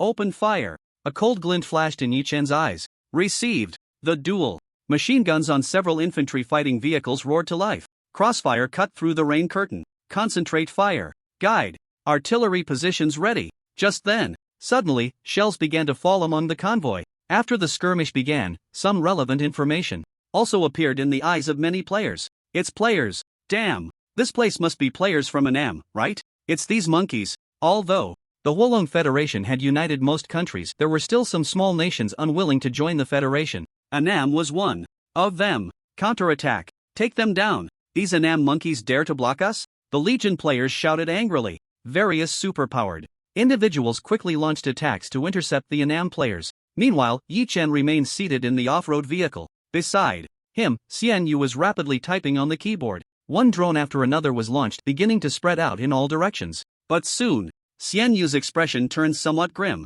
Something's not right. This Annam Legion is suspicious. They are specifically targeting player legions, even preparing large jammers. If they don't have complete club support behind them, it would be strange. This small country of Annam couldn't possibly have a complete club industry. So, the only ones capable of intercepting us would be the Star Beauties, participating in the Dragon Star Dark War. Xian Yu's mind was racing. He had already pieced together the truth of the matter. 30 kilometers away, above the dense forest, 6 helicopters were flying in a V formation.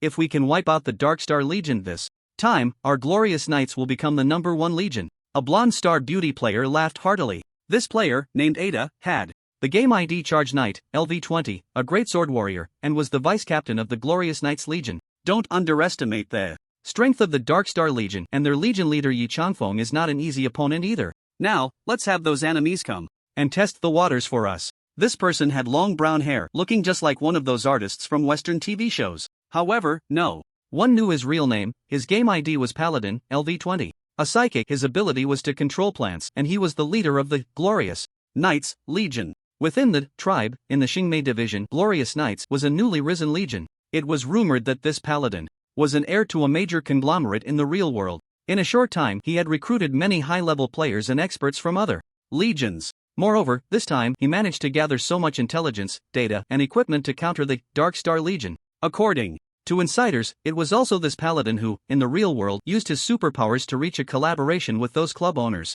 After all, in capitalist countries, money is truly omnipotent. This was a luxurious team built on money, but its true strength was unknown. The paladin intended to use this battle to declare to everyone that in the game, Galactic Empire, that the Glorious Knights would be the overlords. Night God, these people's firepower looks fierce. But in fact, their individual combat power is very poor. The strongest is only LV15. There are a pitiful 13 first transformation players. Xian Yu reported the data to Yichen. Okay, I understand. Tell everyone to be careful, the real enemy is behind. Then, Yichen began to make arrangements in the Legion channel. Soon, those enemies' players were pushed back by the players of the Dark Star Legion. They were even killed to the point where they dared not continue respawning at their revival point. The thunderous sounds of explosions echoed continuously. Large raindrops fell in the dense forest. Many Legion players wiped the rain off their faces and prepared to get in the vehicles. However, they were all in a state of combat readiness. From the Legion channel, they knew that these enemies players were merely an appetizer. The real enemy was still behind. The convoy started moving, with Xian Yu sitting inside a vehicle, where a cage containing a test subject was placed. In the passenger seat, Yi Chen's figure had already disappeared. At the back, there were the remaining infantry fighting vehicles of the Legion. In front of the infantry fighting vehicles was a row of modified open-top off-road vehicles. Each of these vehicles had a player from the Artillery Corps stationed inside, ready to provide fire support to the rear troops at any moment. Shadows flickered continuously in the dense forest. The players of the Assassin class in the Legion had all been dispatched as scouts. Just then, the sound of helicopter rotors echoed through the rain. The searchlights beneath the helicopter illuminated the dark forest as if it were daytime. Damn it! It's a helicopter! What the hell? Which Legion is this? Such a big move. Upon seeing those helicopters, many players began to curse. Clearly, this game did not allow for real money transactions. It was impossible to use cash to buy items in the game. Even the Dark Star Legion had to pay a hefty price to apply for armed helicopters. How could these Legion players have 6 armed helicopters right off the bat? The players of the Dark Star Legion did not know that acquiring these helicopters required the combined efforts of most legions within the Xingmei faction. This meant that, in terms of equipment, they were facing more than 80% of the Xingmei legions as a single legion. Open fire! The order was given, and the machine guns of the infantry fighting vehicles were raised. However, not many bullets had been fired yet. Whoosh, whoosh, whoosh, the rocket, trailing a white tail flame, shot out from the launch nest of the armed helicopter. Boom, boom, boom. The armed helicopter, the army's nightmare, the tank killer, the infantry killer. Dealing with infantry fighting vehicles was even easier. Without a complete air defense system, players simply couldn't counter these rockets. In the rain, several infantry fighting vehicles were blown into the air. The players inside had their health bars completely emptied. They could only respawn at the designated points set up in other off-road vehicles. Damn! This firepower is too fierce. Artillery, hurry up and fight back. Angry roars echoed in the Legion channel. However, the 2nd Battalion commander felt a bitter taste in his mouth. To fire back, they had to stop and calculate coordinates. But if they stopped, their artillery would inevitably become the primary target for those helicopters, unless someone could buy them some time. In fact, the Legion had already begun to counterattack with long-range capable gunners, archers, and some mages. Among them, aside from the gunners who could drive back some helicopters, making them wary, the skills of the archers and mages were simply too weak. They couldn't inflict any effective damage on the helicopters. Even among the gunners, aside from those skilled in sniping, the others were like cannons trying to swat flies, unable to hit anything. The helicopters in the sky were just too agile. Another round of rocket fire was followed by a barrage from the machine guns. In the face of machine gun bullets, the bodies of infantry fighting vehicles and off-road vehicles were no different from paper. An off-road vehicle was hit in the engine, and instantly the whole vehicle was blown into the sky. Night God, at this rate, our casualties will be too high. Xian Yu looked at the statistics. So far in this skirmish, over 100 players had already used up a respawn opportunity. Some unlucky ones had just respawned only to be blown up again. I'll take them down immediately. Yi Chen's unusually calm voice rang out. At that moment, he was wearing a raincloak, leaping through the woods. It turned out that he had already detached from the main group early on, and was now hanging behind those helicopters. Raindrops fell, sliding down the cloak. Yi Chen said in the Legion channel, "Brothers holding the rear, please stop intercepting and create an opportunity for me." His tone held no emotion whatsoever. However, the players holding the rear heard this and slowed their vehicles. They believed in Night God, believed in this ID. Thank you all. Glory endures, the flower of victory will surely bloom. After saying this, Yi Chen blended into the surrounding darkness. The gun and cannon armed mode switched to gun mode, cradled in his hands. Ha ha, look, those Hualong people know they can't escape, so they've stopped? Do they want to fight to the death? Overestimating themselves, then we'll make them too afraid to respawn. In the Glory Knights Legion channel, arrogant voices continued to rise. More than 30 off-road vehicles had all stopped, forming a semicircle. Behind them were the gunners and archers of the Legion. These players, weapons in hand, looked up at the helicopters hovering in the sky. Fuck you. Suddenly, a player typed this line on the public screen. Big SX, son of BXXXX. A series of large characters mixed with masked asterisks flooded the public screen. Instantly, the faces of those Shimei players turned red with anger. Open fire. Crush them. The machine guns of the armed helicopters roared again. The players of the Dark Star Legion laughed as they counterattacked with their weapons and skills. Although these attacks couldn't even penetrate the armor of the helicopters, hidden in the shadows, Yi Chen's breathing had become extremely faint. Activating the skill, True Eye, triggering personal template, special effects storage, beginner, aiming, pulling the trigger, third shot, hands on, hips, silent as a whisper. 5 cold beams of light shot forth, like 5 divine spears cast down to the earth by a god. High intensity, energy reaction, dodge, dodge, damn it, what kind of attack is this? The Star Beauty players on the armed helicopter were startled when they saw such a high energy reaction on the radar. The cold beams of light turned raindrops into tiny ice crystals wherever they passed. As these beams struck the helicopter's special armor at the speed of light, they began to spread rapidly, coursing along the steel plates. Soon, the mechanical parts inside the helicopter started to freeze. The high-speed rotating shaft was suddenly frozen, and under the immense inertia, it shattered apart. In an instant, the 5 helicopters began to spin and plummet to the ground. 5 massive fireballs erupted from the earth. The explosion sounds completely drowned out the sound of the rain. The shattered debris swept away the Star Beauty players inside those helicopters. Then, on the remaining helicopter, the Templar Knights and the Charge Knights had their eyes turn red in an instant. Their hearts were filled with shock at this moment. It was that man. The legendary man had made his move. The leader of the Dark Star Legion, Yi Changfeng, the one who had once swept through countless subversive organizations on Fusan Island with his own strength. Find him, attack together and kill him. The Templar Knight's face turned ashen. However, just as the Templar Knight's words fell, the players of the Dark Star Legion saw a black figure rise from the woods. It's Night God. He's going to deal with the last helicopter. This is too fierce. I love it. The injured players all turned their gazes towards Yi Chen, who soared like a wild goose. He suddenly reached out, and a flying claw shot out, hooking onto the helicopter's landing gear. Attack! The superpowered individuals on the plane also sprang into action. Bullets and arrows rained down continuously. However, Yi Chen's figure was like a phantom. In the astonished gazes of everyone, he constantly shifted left and right, evading all attacks in midair. So fast. How can he be this fast? Prepare for close combat. The players of the Glory Knights in the helicopter shouted, their eyes filled with fighting spirit. In the world of games, there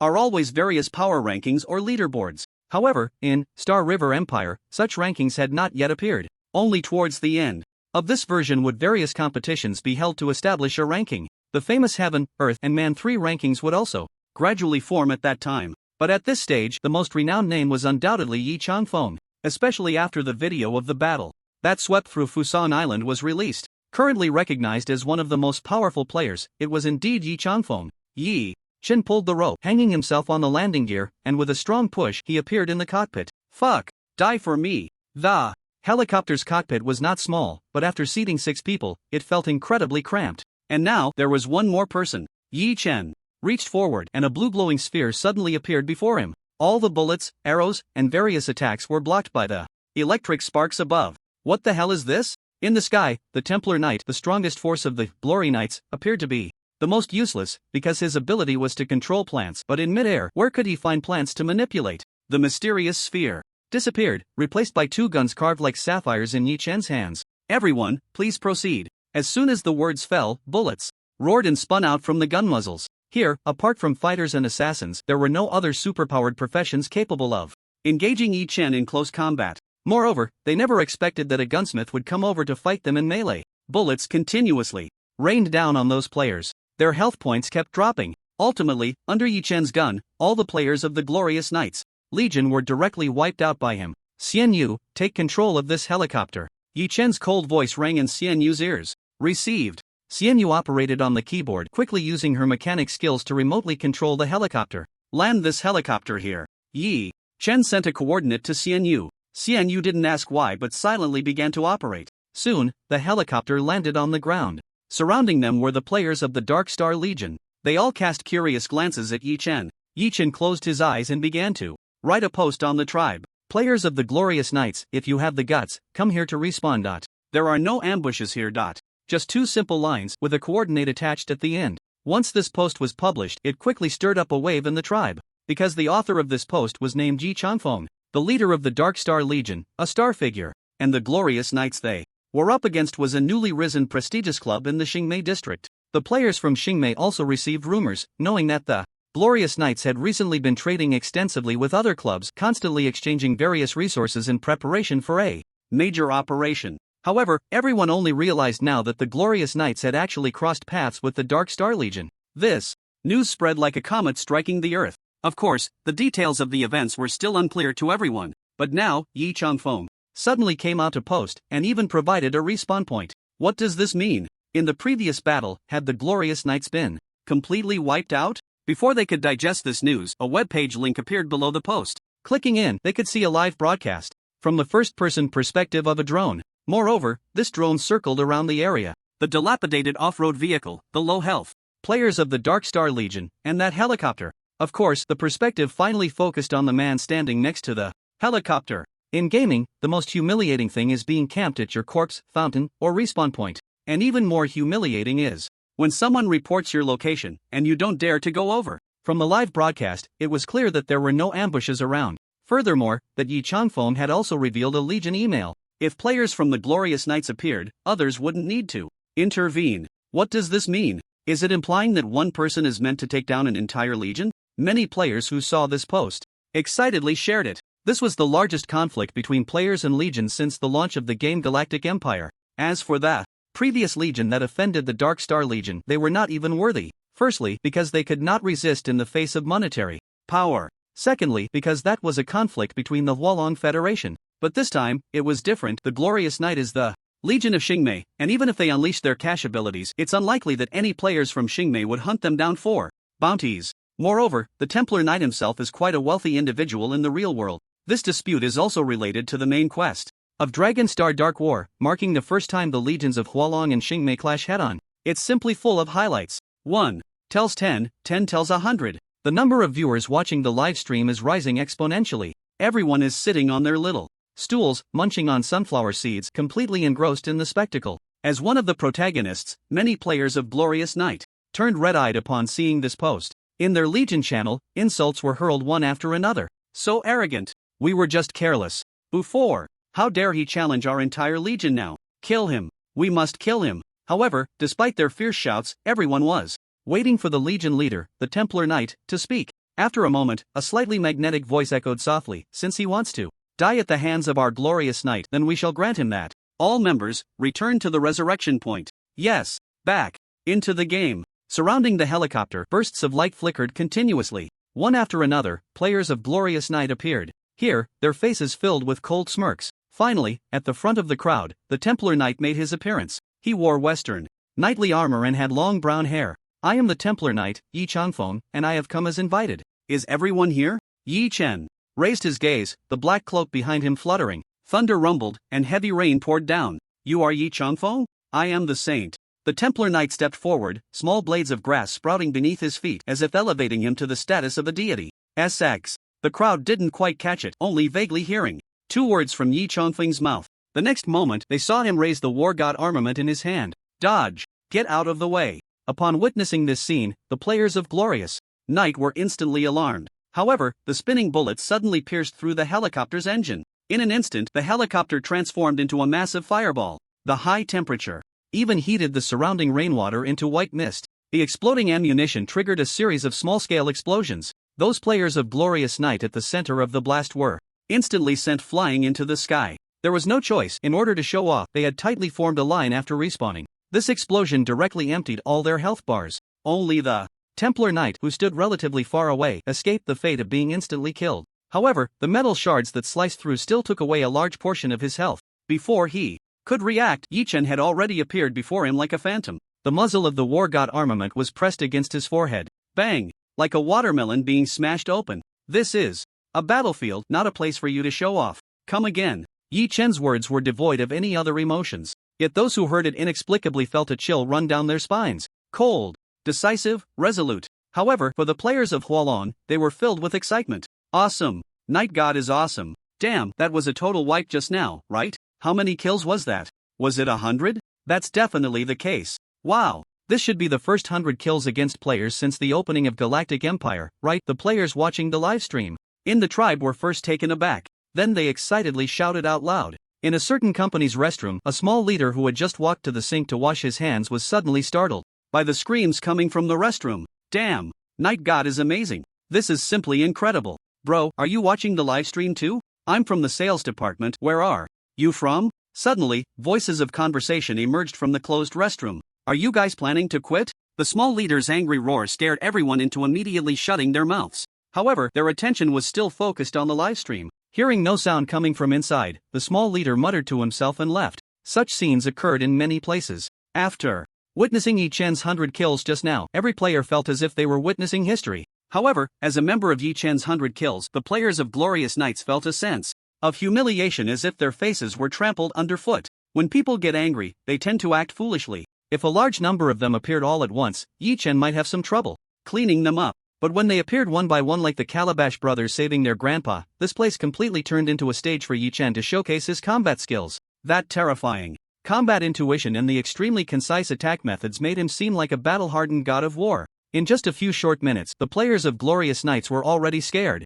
Into the shadows. They had just revived when a bullet immediately blew their heads off. This is someone guarding the fountain to kill. But if they don't go out? If they don't go out, they might as well give up their faces as Glorious Knights. Scared by one person guarding the fountain, over 100 people dared not show up? This is simply a myth. Finally, it's 100 chapters. Sighing, taking a break from work is really exhausting. In the revival space, most of the players from Glorious Knights stood there, their faces filled with anger and shame. That man is too powerful. They had once tried to organize a counterattack with 100 people. However, with Night Crazy occupying the home ground and his momentum soaring, he was simply too terrifying. Like the Grim Reaper, he moved through the crowd. Every move was devoid of any unnecessary actions. His existence seemed solely for slaughter. Most people had just landed when a bullet directly blew their heads off and carried them away. How could they fight like this? Everyone's gaze was fixed on the Legion commander, the Holy Knight. Even he, the strongest existence of Glorious Knights, who had stacked his personal stats through cash, now had no expression on his face, looking like a playing card.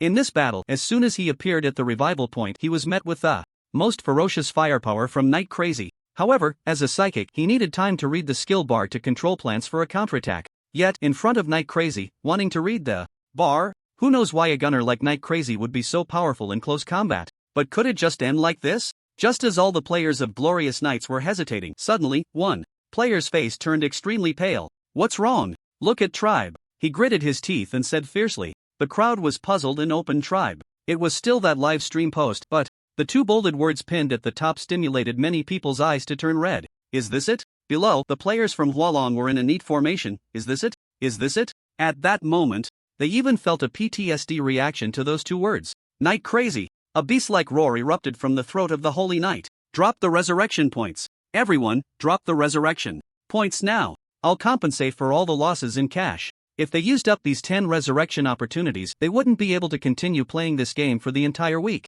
Many had already used some resurrection chances while running dungeons and farming monsters earlier. Here, on average, each person had already resurrected more than 3 times. This was the ongoing main quest of Dragon Star Dark War. A week without logging into the game. How far behind would they fall compared to others? Seeing these hesitant players, the paladin gritted his teeth and said, word by word, 1,000 a day. I'll pay 7,000 to buy out your 7 days. Additionally, I'll cover the equipment you need to craft next. Upon hearing this, the players gasped in shock. 1,000 a day for one person, that's 7,000 for a week. And there were over 100 players here. Just this expense alone would amount to 700,000. Not to mention the compensations afterward. Is the price for venting our anger really worth it? The Vice Captain Thorn Knight began to advise. But before he could finish, he was interrupted by the paladin. I, from the Rothschild family, cannot afford to lose face. His words were as cold as a chilling wind blowing from the Arctic. This was the first time the paladin revealed his background. The other players were equally stunned. Their commander was actually from the Rothschild family? This family was already a renowned financial giant long before the establishment of the Earth Federation. A scholar once estimated that the Rothschild family's wealth exceeded 50 trillion star dollars. Although they had experienced various ups and downs later on, and were even dealt a blow by several big shots before the formation of the Earth Federation. But a dead camel is still bigger than a horse, and who knows how much the Rothschild family has recovered after resting and recuperating? Moreover, it seemed to awaken people's memories of this family. In the past decade, the Rothschild family's rules of conduct had been quite domineering. Among them, the most famous and widely circulated saying was, I, the Rothschild family, cannot afford to lose face. Once this statement was made, it meant that their family would be in a life and death struggle with their competitors over this matter. No wonder they could casually take out 700,000 to buy out 7 days of time for the Legion players. Since that's the case, let's start the counterattack. Suddenly, a chorus of cheers erupted as they all rushed to the resurrection point. And this time, as soon as they landed, they immediately unleashed their ultimate skills. Even though they would soon be killed by Night Crazy, they hoped to at least bring down his health. In such a frenzied counterattack, even Night Crazy's health dropped by 30%. However, for Yi Chen, who possessed the skill Braver with every battle, a decrease in health also meant an increase in combat power. This chaotic battle lasted a full hour and a half. The ground around the resurrection point had been turned over completely. Raindrops fell to the earth, continuously gathering into small puddles. The players around were left dumbfounded. What had just happened was incredibly shocking. You could actually play a game like this? One person single-handedly held off an entire legion? This was just absurd. But they loved it. After a moment, no more players from Glory Knights resurrected. The players from Dark Star Legion erupted into enthusiastic cheers. Roar, roar, roar. So strong. Invincible. Night God. Night God. The first one. The first one. The Legion players around raised their weapons, roaring and cheering. Meanwhile, outside the game, those watching the livestream were also shouting in excitement. The man standing in the rain undoubtedly deserved to be called the #1 player of the Star River Empire. From this moment on, a towering mountain stood before all players. But this mountain belonged to their Hualong Federation. As for players from other servers, they no longer dared to speak up in the tribe. Some clubs had even begun to form analysis teams specifically to dissect the video of this battle, frame by frame. However, the more they analyzed, the more absurd it seemed. This man can't be controlled by an intelligent robot, right? It's definitely operated by AI developed by the Hualong Federation. There's not a single wasted action, no blue bar wasted. Every skill release is the optimal choice. Humans can't possibly have such combat intuition. This is definitely controlled by artificial intelligence. It was as if they had found an excuse. The players from foreign servers immediately began to bicker. However, on that post, 2 big characters left by the IDE. Changfeng served as his response. Is that all? Xingmei, a super luxurious villa built halfway up a mountain, occupying the entire mountain top. Bang! A muffled sound came from an extremely luxurious room. A frustrated young man emerged from a limited edition gaming pod. Surrounding the gaming pod were several ancient Western night-style armors fitted on mannequins crouching there. He suddenly drew a sharp longsword from one of the armors and began to slash at the gaming pod. The limited edition gaming pod worth millions was instantly slashed to pieces under the sharp sword. Damn it! Damn Hualong people! Damn Yi Changfeng! Nesser Rothschild shouted angrily, venting his fury. Young master, are you alright? The butler's voice came from outside the door. Nesser threw the longsword to the ground, straightened his clothes, regulated his breathing, and then spoke. I'm fine, come in. An elderly man dressed in a black vest and white shirt, resembling a butler, entered wearing gold-rimmed glasses. Upon seeing the destroyed gaming pod and the longsword thrown on the ground, a flicker of surprise crossed his eyes, though his expression was well controlled. In his memory, the young master had never been this angry. Help me clean this up, I have some matters to attend to. Nesser picked up a suit, slightly raised his head, and said elegantly, Yes, young master. Do you have any requirements for these things? The corner of Nesser's mouth curled slightly. The Rothschild family only uses the best. Understood. This statement implied spending hundreds or even millions of dollars. Yet neither the butler nor Nesser showed any change in expression. It was as if the world was always meant to be this way. In the game, looking at the equipment scattered all over the ground, Yichin said in the Legion channel, if there's something you like, I'll give you an 80% discount. Upon hearing this, the Legion players around cheered. Then, like shopping at a market, they began to pick and choose. Some even sent messages from the real world asking them to help with purchasing. After all, Yichin had insights that surpassed theirs by over a decade and could look down on this equipment. However, the players who joined Glorious Knights were all high-level players from Xingmei. They just happened to encounter a freak like Yichin. The equipment they dropped was still very cost-effective for other players. Some players even recorded videos from a first-person perspective. Wow, this boxing glove is really quite good. For fighters, it can enhance attack damage by 12%. And now, for just $99.98, you can take it home. This price is just too cheap. Look, all these pieces of equipment are discounted by 80%. You can't go wrong buying this. You won't be fooled. It's easy to imagine that when these videos were posted to the tribe, the original owners of the equipment would definitely be frustrated to the point of spitting blood. If it weren't for the safety net provided by Neath, they wouldn't be foolishly resurrecting and throwing all their resources away. And once all the equipment was completely divided up, with a shout of go, the players of the Dark Star Legion set off. Happily, as if they were heading home for the new year. The journey ahead would be smooth sailing. After all, there wouldn't be any clueless legions coming to trouble them now. The ruthless tactics from that night, which had forced people into a dead end, had left a deep impression on them. The convoy entered a military base, and after verification, a middle-aged man in a white lab coat came out to take over the cage. The mission was officially over. All players received notifications on their panels indicating the mission's completion and settlement. Congratulations, seeing the mission settlement above, all players finally breathed a sigh of relief. Ah, we finally completed the mission. So exhausting. 2 days. We finally finished the mission. Phew. I need to take a nap when I get back. Who's going back to sleep? Isn't it uncomfortable to sleep here? Sigh. Bro, it's obvious you're single. This big guy has to go back and do his homework. Ha ha ha. Waves of relaxed laughter echoed. Amidst the farewells, most players logged off directly. After chatting with Xianyu for a bit, Yichen also chose to log off. During these 2 days, he and Xianyu had really been online almost all the time except for meal breaks. Even when sleeping, it was in the car. Although he could enter deep sleep, the swaying of the car meant he never got enough rest. Xian Yu chose to return to the Legion's base to catch up on sleep. Yi Chen, on the other hand, returned to reality. At this early stage of the game, the time in the game and real life was at a 1-to-1 ratio. But as the version updated, the distance between universes expanded and the time exchange ratio would gradually change. Looking at the dark sky outside after having takeout, he took a shower, did some simple exercises, and went straight to bed.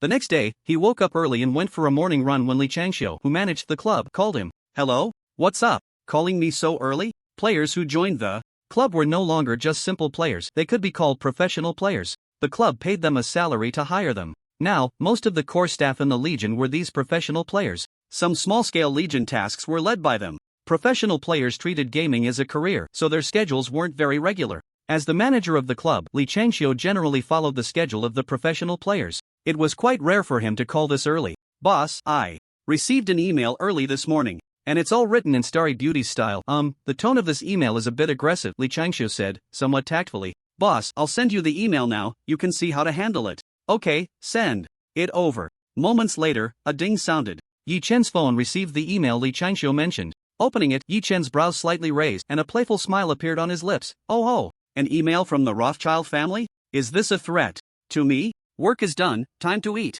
After finishing work tomorrow, I can finally rest. Day 1 of 5.1. I want to lie down for a whole day. The words used in this email are quite obscure, as if to distinguish themselves from ordinary people. Moreover, the grammar is rigid to the point of being stilted. It emphasizes a lot of things that, in Yi Chen's view, are equivalent to nonsense. To distill the core elements succinctly, it is this: the Rothschild family wants to know the true identity of that night crazy. Out of courtesy, you Dark Star Club should reveal the person. Otherwise, the consequences are yours to bear. The entire email carries a sense of superiority. However, after glancing at it and yawning, Yi Chen simply tossed the email into the trash can. The Rothschild family may have been a colossal presence in the old days, but after the passage of time and the iron-fisted suppression by those few big shots, even now, it's uncertain how much vitality they have restored. Moreover, even if we consider the 500 trillion star beauty coins at the peak of the Rothschild family converted to today's era, it would only be 250 trillion. Now, it's estimated that they have around 100 trillion at most. And this is the wealth of the entire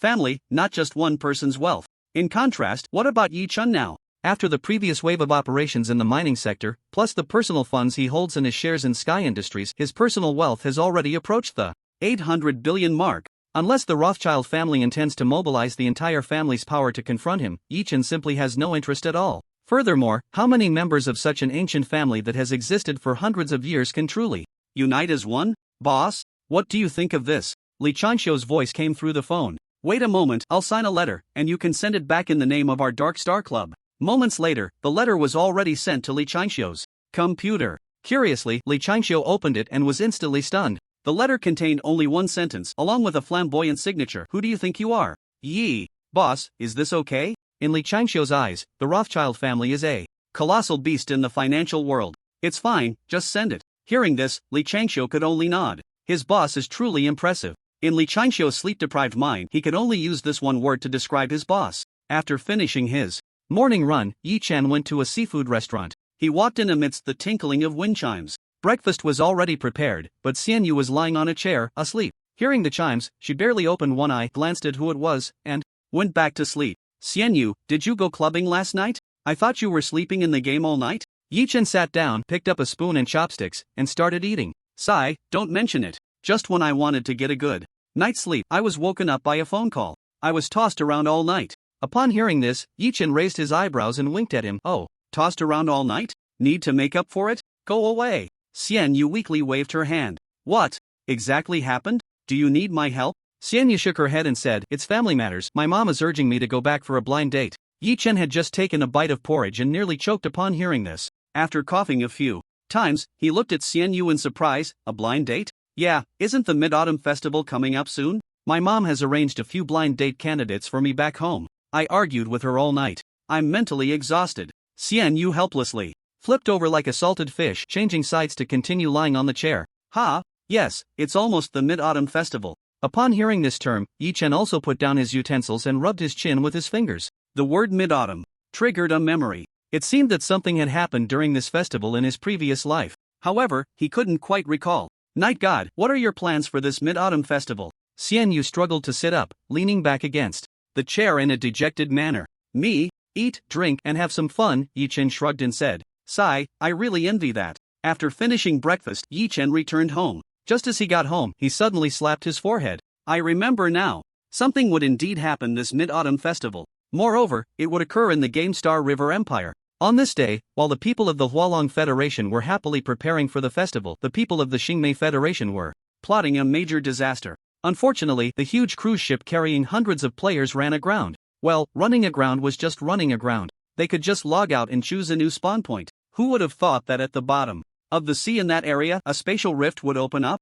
Endless monsters surged out from there, harvesting the resurrection opportunities of those Xingmei players. This was originally just recorded as an amusing incident. However, later, when Yi Chen was bored and looked through the materials like a story, he discovered a detail. According to the complaints of those Xingmei players afterward, they had encountered a very strange monster. This monster could exhale and inhale mist, somewhat similar to the mythical beast from Eastern legends known as the Shun. It was precisely because of the existence of this Shun that they were constantly ambushed by those monsters in the fog, unable to mount an effective resistance. In later versions, the origins of this Shun were gradually unraveled. This type of monster was called Source Star Beast. It is a very special existence in the universe. An adult Source Star Beast can reach levels above 100. Even a newly born Source Star Beast has a level above 30, representing a very high level of life. The reason it is considered special is that this Source Star Beast is not very aggressive. Moreover, it is one of the few cosmic creatures in the universe that can communicate with superpowered beings. This creature can traverse anywhere and enjoys collecting various treasures and oddities.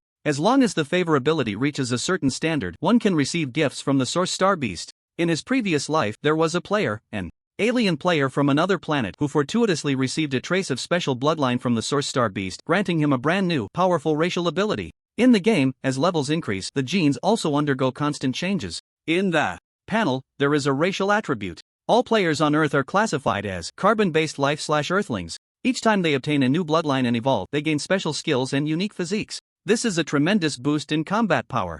Moreover, the Source Star Beast comes and goes without a trace. Encountering one is practically a gamble of a lifetime. In his previous life, in 10 years, fewer than 500 human players encountered the Source Star Beast. If you exclude those unfortunate Xingmei players, there were fewer than 10 left. Someone once joked, the Xingmei players must be so bored watching us celebrate that they used up all their luck like fireworks just to make us happy. This opportunity must be seized. This year's Mid-Autumn Festival, Xianyu was still dragged back for a blind date. This year's Mid-Autumn Festival, the Xingmei players were still preparing to cause a big disaster. This year's Mid-Autumn Festival, Yi Chen also began his own plotting. In the East Sea, a fishing boat was sailing towards its predetermined direction. If I remember correctly, it should be in this sea area. Yi Chen looked at the nautical chart. Standing at the bow of the boat, the fishing boat was being controlled by an autopilot AI. Although there were Source Star Beasts appearing this time, other monsters also showed up. It's true that the Source Star Beasts are not very aggressive, but the other monsters are no pushovers either. To create opportunities to encounter the Source Star Beasts, those Star Beauty players could be of great help. Next, we just have to wait for the right time. Those Star Beauty players were also quite sneaky. They didn't come during the day, but waited until nightfall, when most of the Hualong players were reunited with their families, to come and cause trouble. Yi Chen, feeling bored, dozed off. The waves were gentle, rocking back and forth. Yi Chen hummed a tune, waiting for night to fall. For this mission, Yi Chen had even specially obtained a radar from Qi Yuxuan. Otherwise, in the vast ocean, it would be impossible to find the traces of those Star Beauty players. Beep, beep. Just as Yi Chen was half asleep, the radar's alert sound suddenly rang out. He stood up to take a look, and a small light dot appeared on the display screen. The bait has finally arrived. Yi Chen smiled and changed into a diving suit. He then swam towards the location of the light dot. With his current physique, swimming over was quite easy, especially since the cruise ship was moving in the opposite direction. After swimming for about half an hour, a light dot the size of a thumb appeared in his line of sight. Moreover, the speed of the light dot was quite fast, growing larger. In Yi Chen's view, eventually, it transformed into a massive cruise ship. The large cruise ship created significant currents as it sailed. After some effort, Yi Chen finally swam beneath the cruise ship. He took out a backpack-sized timed bomb from his game backpack. On these bombs, there were also 3 test tubes, each about the thickness of a thumb and 10 centimeters long. The test tubes contained a pink liquid. Yi Chen looked at these liquids and revealed a mischievous smile. This stuff was also obtained from Qi Yuxuan. It was the latest research from the laboratory, containing a special synthetic agent. The sole purpose of these agents was to stimulate monsters, making them perceive anything as if they were looking at a stunning beauty.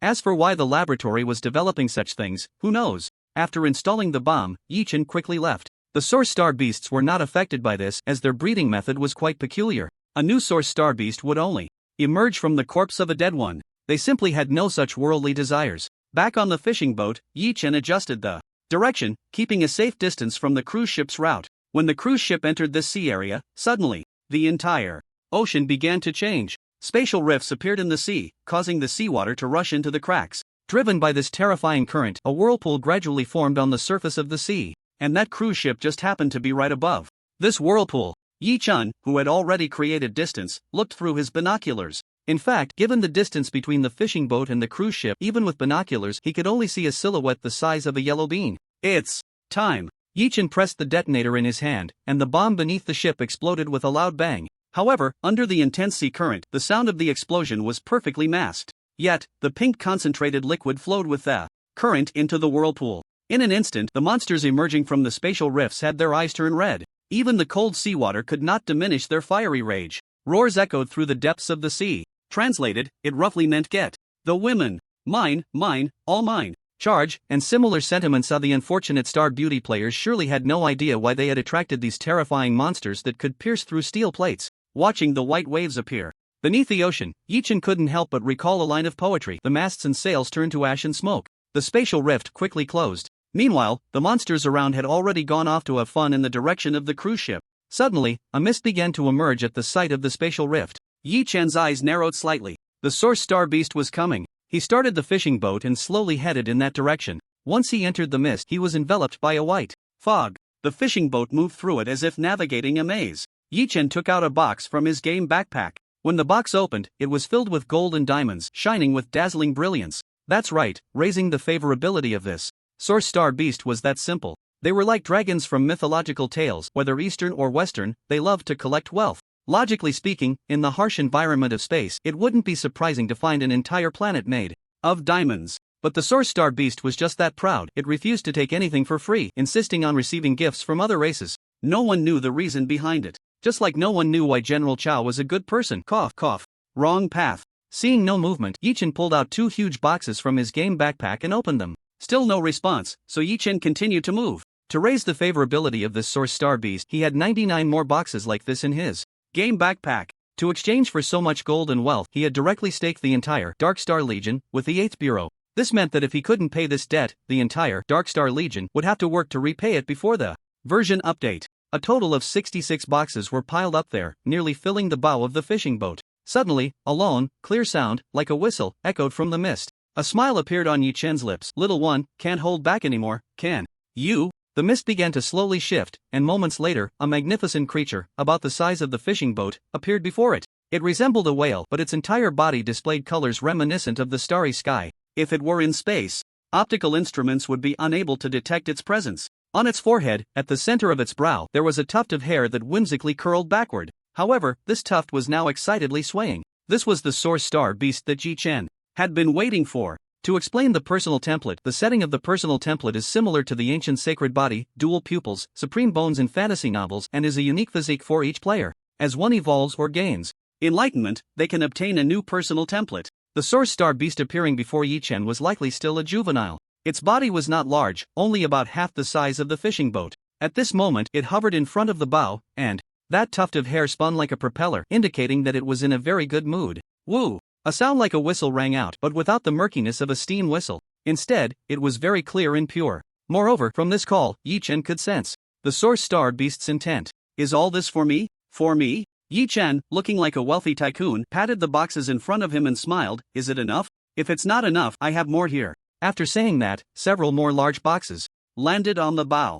At this moment, the starlight within the source star beast's body began to radiate with brilliant light. An even longer, yet slightly excited call continued to sound. Woo! These things are all for you. Yi Chen took a few steps back and said to the source star beast. The source star beast was not polite either, opening its mouth. A stream of air appeared, sucking all the boxes into its body. It happily rolled over in place and then looked at Yi Chen. In front of Yi Chen, a prompt suddenly appeared. The star source beast wants to give you a gift. Do you accept? Yes. As the thought settled, a selection box immediately appeared in front of Yi Chen. Within the selection box, there were as many as 5 items to choose from. It should be noted that in his previous life, the player with the most records could only choose between 2 options. Most others randomly received 1 treasure from the source star beast. Now, having 5 treasures to choose from was simply a dream. Moreover, after seeing the 5 items inside, even with Yi Chen's temperament, he couldn't help but gasp. Stellar stone, formed after a star extinguishes in a special environment, it can be used as an energy source.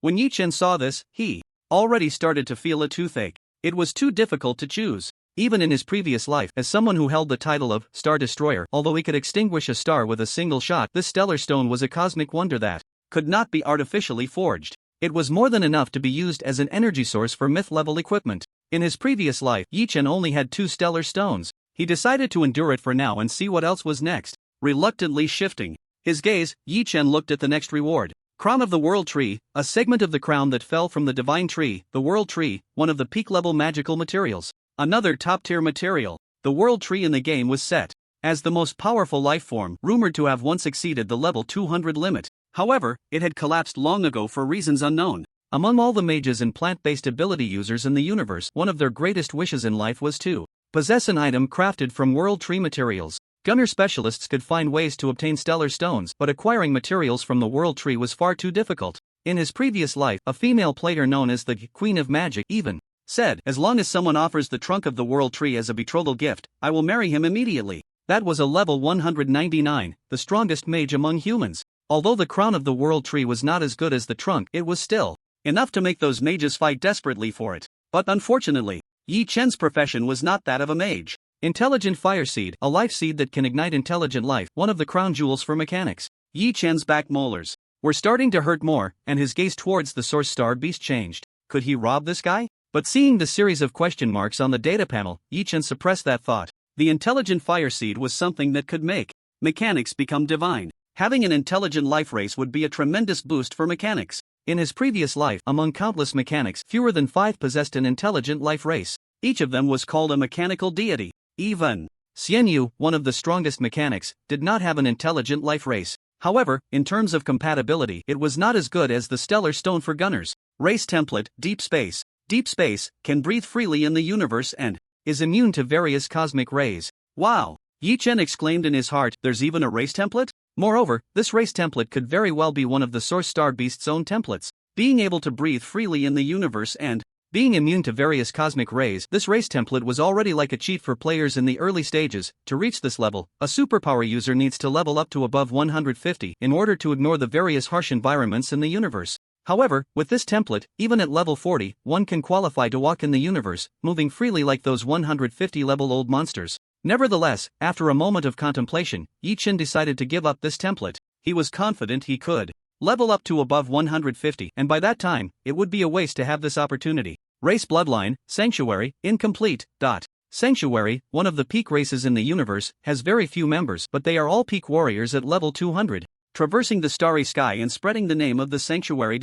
Upon seeing the last option, Yi Chen was left speechless in shock. The Sanctuary, a very mysterious and powerful race. They not only appeared in the game but also left traces in the real universe. Every Sanctuary warrior that has appeared is a fully leveled existence at level 200. They are the most powerful warriors under the starry sky, an unmatched presence. Every strike can shatter a galaxy. However, based on Yi Chen's later speculation, these Sanctuary warriors should not be from this universe. Instead, they exist like a kind of ascetic, wandering through every universe. Because when it comes to wars between two universes, Sanctuary warriors have never appeared. The reason why the Xia civilization could digitize the genetic data of Sanctuary warriors is that they once received gifts from them. But even so, it was impossible to obtain perfect data, whether in the game or in reality. This is precisely why there is a incomplete mark later on. Looking at these 5 treasures, Yi Chen found it hard to choose between the Starstone and the Sanctuary Bloodline. This chapter was finished coding early yesterday morning, and today I played and published it when I got home. The Starstone can be used continuously, providing a tremendous enhancement to weapons. Although the Sanctuary Bloodline is incomplete for him, obtaining the Sanctuary Bloodline would still be a significant boost. After all, even in his previous life as a level 200 fully leveled gunner, he couldn't confidently say he could easily defeat a Sanctuary warrior. The main point is that he was very tempted by some of the attributes that come with the Sanctuary Bloodline. If only I had a complete Sanctuary Bloodline. After a moment of thought, Yi Chen chose the Sanctuary Bloodline. After all, this thing is rare and hard to come by. As for the Starstone, he knew that with effort, even if he had to fight for it, he could get it. Then I want this. Yi Chen confirmed on the panel, and after a long cry from the Source Star Beast, a light orb fell before him. In the next moment, with another long cry, the Source Star Beast seemed to merge into the surrounding space, creating ripples in the fabric of space before completely disappearing. Once this was over, it seemed he would never see it again in his lifetime. After watching the figure of the source star beast vanish, Yichin turned his attention to the light orb before him. He reached out, and as the light dissipated, strands of blood-red, fluffy ribbons began to appear. Inside a crystal ball, a mass of blood, pulsating with a lifelike essence, was slowly flowing. It shone with an incredibly beautiful light, just like the vast starry nebula. This is the Sanctuary Bloodline. A prompt also appeared on the panel. Do you want to merge with Sanctuary Bloodline? Incomplete? Yes.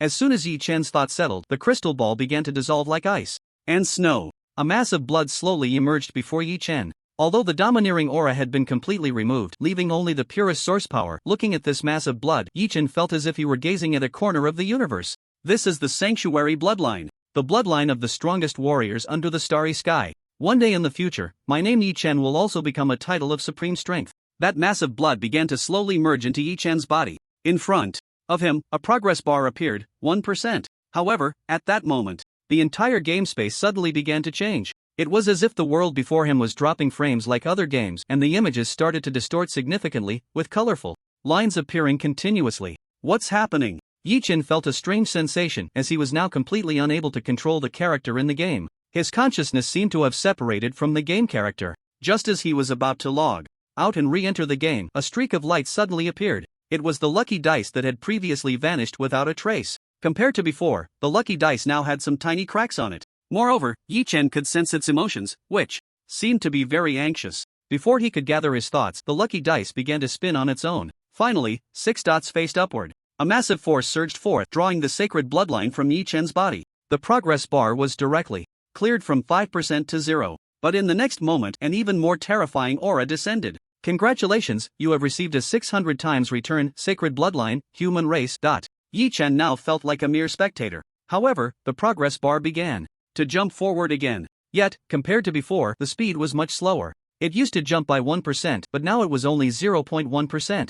After the lucky dice resolved everything, it instantly transformed back into a streak of light and vanished. It was as if a terrifying presence was chasing it from behind. The surrounding images had just returned to normal. Yi Chen's consciousness also returned to the game character. But in the next moment, an even more horrifying event occurred. Everything before him, the sky, the ocean, the clouds, under a wave of terrifying and mysterious power, transformed back into the coding of zeros and ones. The surroundings instantly turned black, with only green numbers continuously jumping. Under this terrifying force, this place in the Star River Empire game had directly turned into the most fundamental data code. However, this scene was fleeting. Soon, everything returned to its original form. The sky, the ocean, the clouds reappeared. Only Yi Chen knew how terrifying the events that had just transpired were. That aura just now, was it the presence chasing the lucky dice? Yi Chen's brows furrowed slightly. The origins of the lucky dice were incredibly mysterious, powerful enough to even reverse time and alter fate. Anchors. But even so, under that terrifying aura, it could only flee in panic. However, with his current low level, he had no way to intervene. He redirected his attention back to the panel. After the return from the lucky dice, the sacred bloodline fragment had undergone a tremendous change. Not only had it been restored to a complete state, but it had also been specially modified to align with human bloodlines, making it more compatible with the human race. After all, this was not something that humans had evolved on their own, but rather a forced change through external means. Although the strength of this sacred bloodline was terrifying, it would also assimilate Yi Chen. However, now, after the enhancement from the lucky dice, this sacred bloodline would become the perfect path for human evolution. But the speed of this fusion had become very slow. Compared to before, it was far too slow. Moreover, Yi Chen could feel that within his body, the blood was gradually warming up, as if molten magma was flowing inside. The commotion from the modification was simply too great, and the pain was becoming increasingly terrifying. This was just the beginning. At this rate, it would take an hour to merge just 3%, meaning it would take 33 hours to fully integrate. By the later stages, who knows how much it would hurt. Only a fool would endure such excruciating pain for 33 hours. Therefore, Yi Chen directly returned to the Legion's base, chose to go into idle mode, and logged off. Stepping out of the gaming pod, he could see the moonlight streaming in through the large floor-to-ceiling windows. The cool moonlight spread across the floor like a light veil. Yi Chen walked to the window, leaned against it, and suddenly smiled.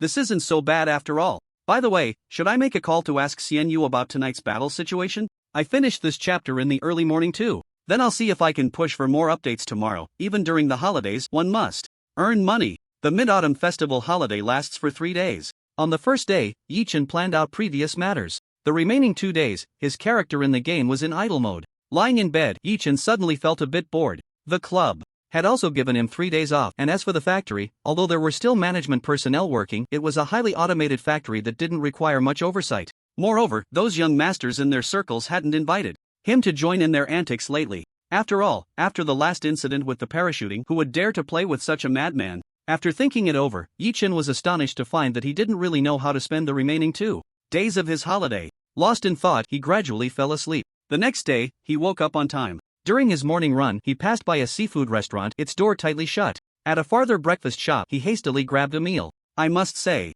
during this time, his appetite had indeed been spoiled by Xian Yu. Passing by a neighbor's house, he gave a bowl of tofu pudding to a big Siberian husky. This husky is really getting big. Yi-Chen squatted down and placed the bowl under the fence. The purebred husky got its head stuck in the fence, barking anxiously. Hearing footsteps from inside, Yi-Chen stood up nonchalantly, whistling as he left. Moments later, a flustered shout came from behind. Whose unfortunate kid is this? Honey, your dog's head is stuck again. Eat, eat, eat. Still thinking about eating. A beautiful day began with a good mood in the morning. Just before falling asleep last night, he remembered what he needed to do over the next 2 days. To create a real-life version of gunpowder armament. Gunpowder armament looked very high-tech, but as the most commonly used weapon by gunners on that planet, it was actually quite similar to the mobile phones people used on Earth. Even the materials could be sourced in the real world. The true core of gunpowder armament was that main chip and program. He had Xian Yu handle the programming part. However, he still needed to go out himself for the chip and materials. The simplest and easiest part was the materials.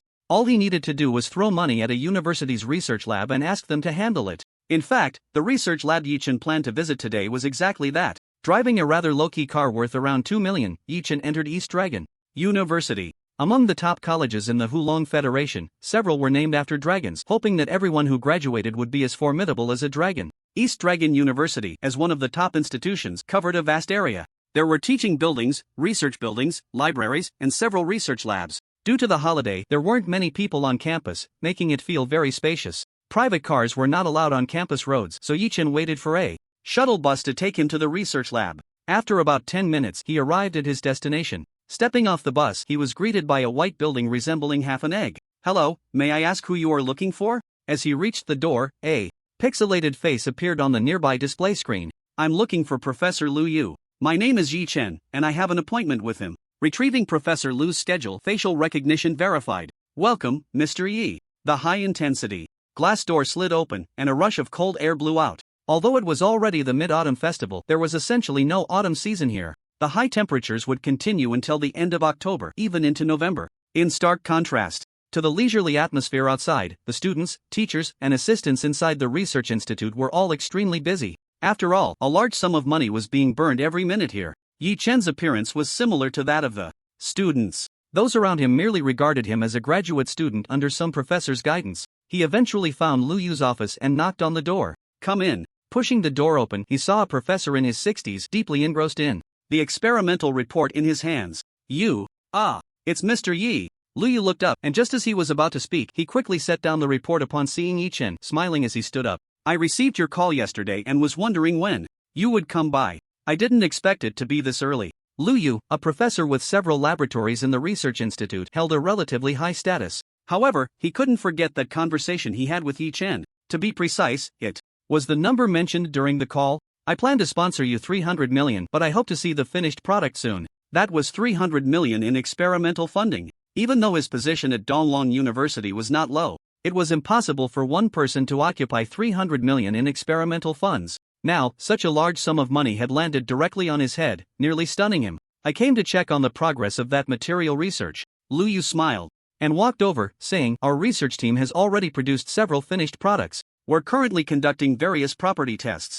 Mr. Yi, would you be interested in taking a look? Yi-Chen nodded, and the two headed toward a laboratory. Inside the lab, most of the researchers were very young graduate students, constantly conducting various experiments under the guidance of doctoral students. As the door opened and Lu Yu walked in, the students called out, Professor Lu, and curiously looked at Yi-Chen standing behind him. So young, could he be a new addition to the research group? Let me introduce you all. This is Mr. Yi, the investor for our current experimental project. Upon hearing Lu Yu's words, the young people were instantly stunned. An investor? The mysterious boss who splashed 300 million? He looked so young. Gasps of surprise echoed through the crowd. Lu Yu led Yi-Chen further inside, where 3 metallic spheres lay on the experimental table.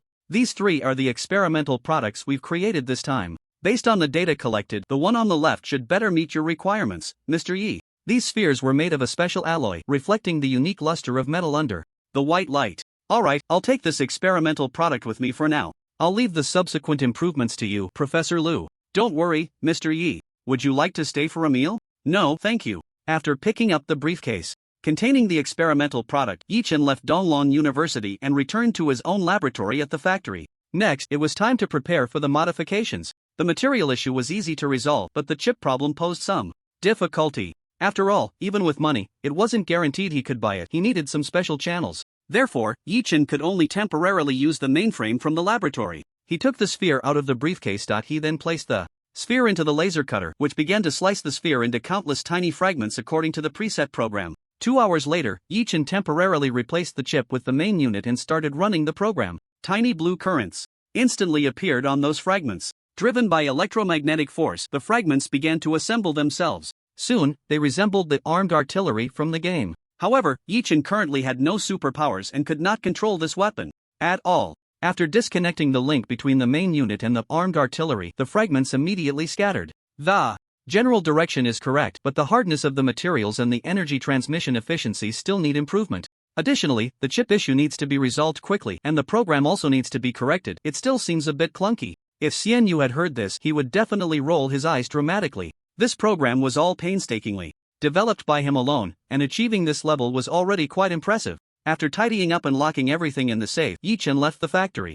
The smoothness of the situation made him feel a bit strange. Was it because of the unfortunate events he encountered at the hospital earlier? Then he met the group of good Samaritans from the Xingmei players who came to burn luck and help him encounter the Source Star Beast. This was what they called hardship followed by good fortune. A turn of fate. However, the overly smooth outcome led Yi Chen to realize that he now had no idea what to do. Driving aimlessly, he ended up back in the community. Just as he was about to enter the garage, a figure appeared beside him. Hanya knocked on the car window and waved at Yi Chen inside the car. What's up? Yi Chen asked as he rolled down the window. I'm going on a blind date. Upon hearing this, Yi Chen clicked his tongue and said, which unlucky guy is going to meet you on a blind date? Hanya's expression darkened and she gritted her teeth, saying, I don't want to go. Yi Chen was instantly overjoyed and laughed, saying, where are you going? I'll take you there right away. Don't worry, I'll definitely contact your father. Hanya took a deep breath, tidied her hair, and suddenly smiled, saying, Yi Chen, why don't I just settle for you? Excuse me, goodbye, never see you again. The window went up and the car drove away.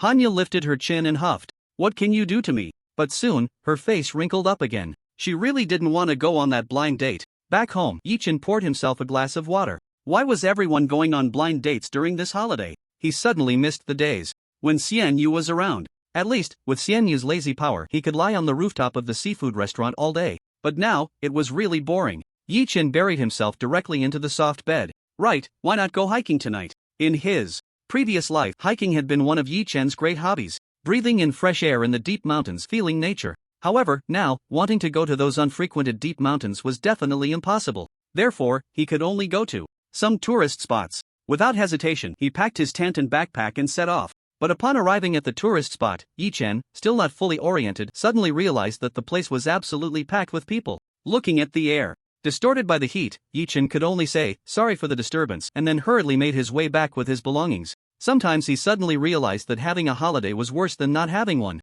Yi Chen sighed helplessly. Just then, his phone suddenly rang. It was Hanya, whom he had met that morning. Hello? What's up? Old G, are you free? The background noise on the phone was quite loud, as if in a bar. How strange, Hanya had just mentioned going on a blind date this morning. Why was she at a bar now? Although they used to play around as kids, Hanya and his relationship was still very good. Now, there was no longer the usual casualness in Hanya's voice. Instead, it was filled with suppressed anger and seriousness. Give me an address. Yi Chen replied simply. After Hanya provided an address, Yi Chen took out his phone and called a taxi. There was no other choice. The roads were jammed during the holiday, and if he waited for the car from the garage to drive itself over, the food would be cold by then. Go to 36, Jibei Road, Xingwang Bar. The faster, the better. Got it. As soon as the driver stepped on the gas, the car darted forward like a swimming fish. Although the traffic was congested, the driver managed to weave through the gaps, chatting along the way about how smooth the ride was. By the time Yi Chen got out of the car, he had to give the driver a 5-star rating.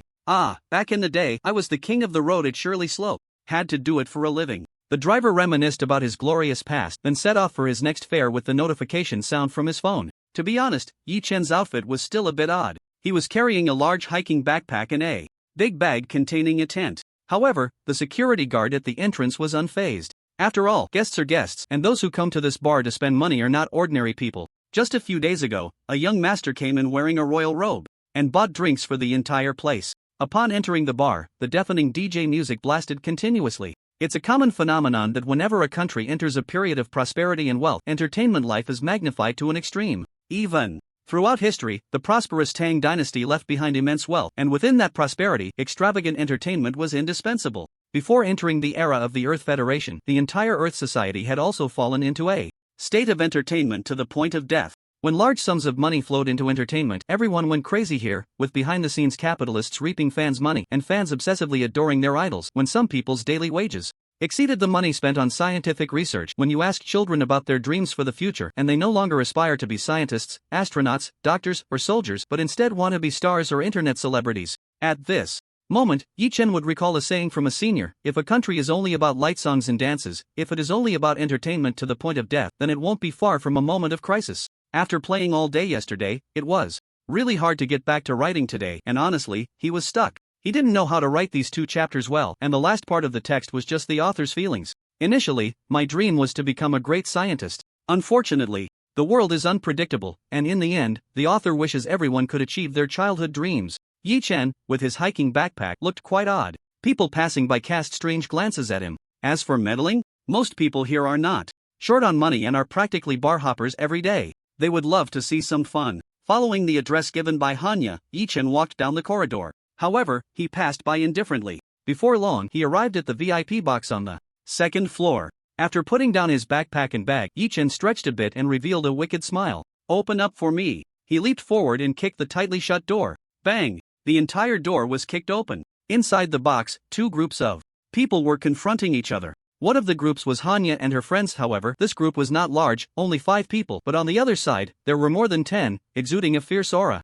"I'm telling you, I have my eyes on this girl." Because, before he could finish, the door that was kicked open slammed into him, knocking him straight to the ground. "Who the hell are you?" Someone noticed Yi Chen standing at the door and immediately cursed fiercely. One of them even picked up a wine bottle and charged at Yi Chen. Standing next to Hanya were 2 men and 3 women. One of the boys had blood streaming down his head. The other boy, dressed in a pink suit, looked somewhat delicate and was scared, standing at the back. Instead, Hanya appeared like a big sister, standing at the front. "Sister Yaya, who is he?" The boy in the pink suit, with a delicate gesture, pointed at Yi Chen in shock and asked. At this moment, Hanya was also stunned. She called Yi Chen over because he was the highest-ranking celebrity in the city. She hoped that his presence would make the people on the other side back off. Although her family was not lacking, Hanya had been away from the city for a long time, and almost no one recognized her. The fact that they had been able to stall for so long was because those people were wary of her words and had not yet figured out the truth. But she never expected that after Yi Chen arrived, his approach would be so direct.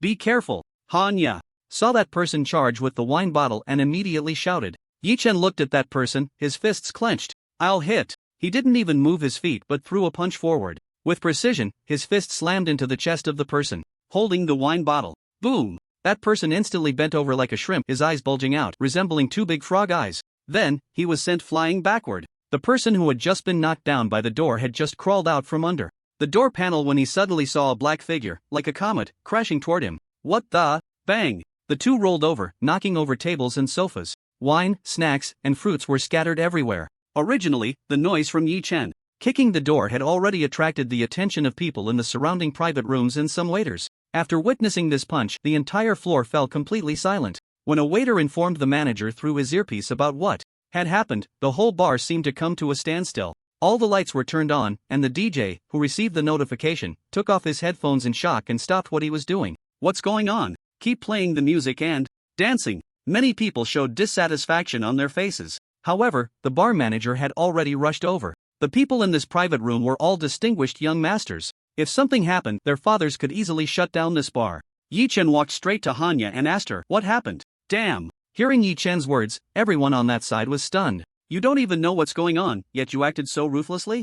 Hanya was also taken aback for a moment, but quickly reacted and began to briefly explain the situation. It was actually a very cliché story, seeing a beautiful girl and wanting to strike up a conversation. Moreover, these people had also started gambling there. Alcohol plus betting, and when it didn't go well, blood rushed to their heads, causing a ruckus. The leader was named Xia Ziyuan. You, who are you? The other group finally came to their senses. They hurriedly helped the two lying on the ground up while loudly questioning Yi Chen's identity.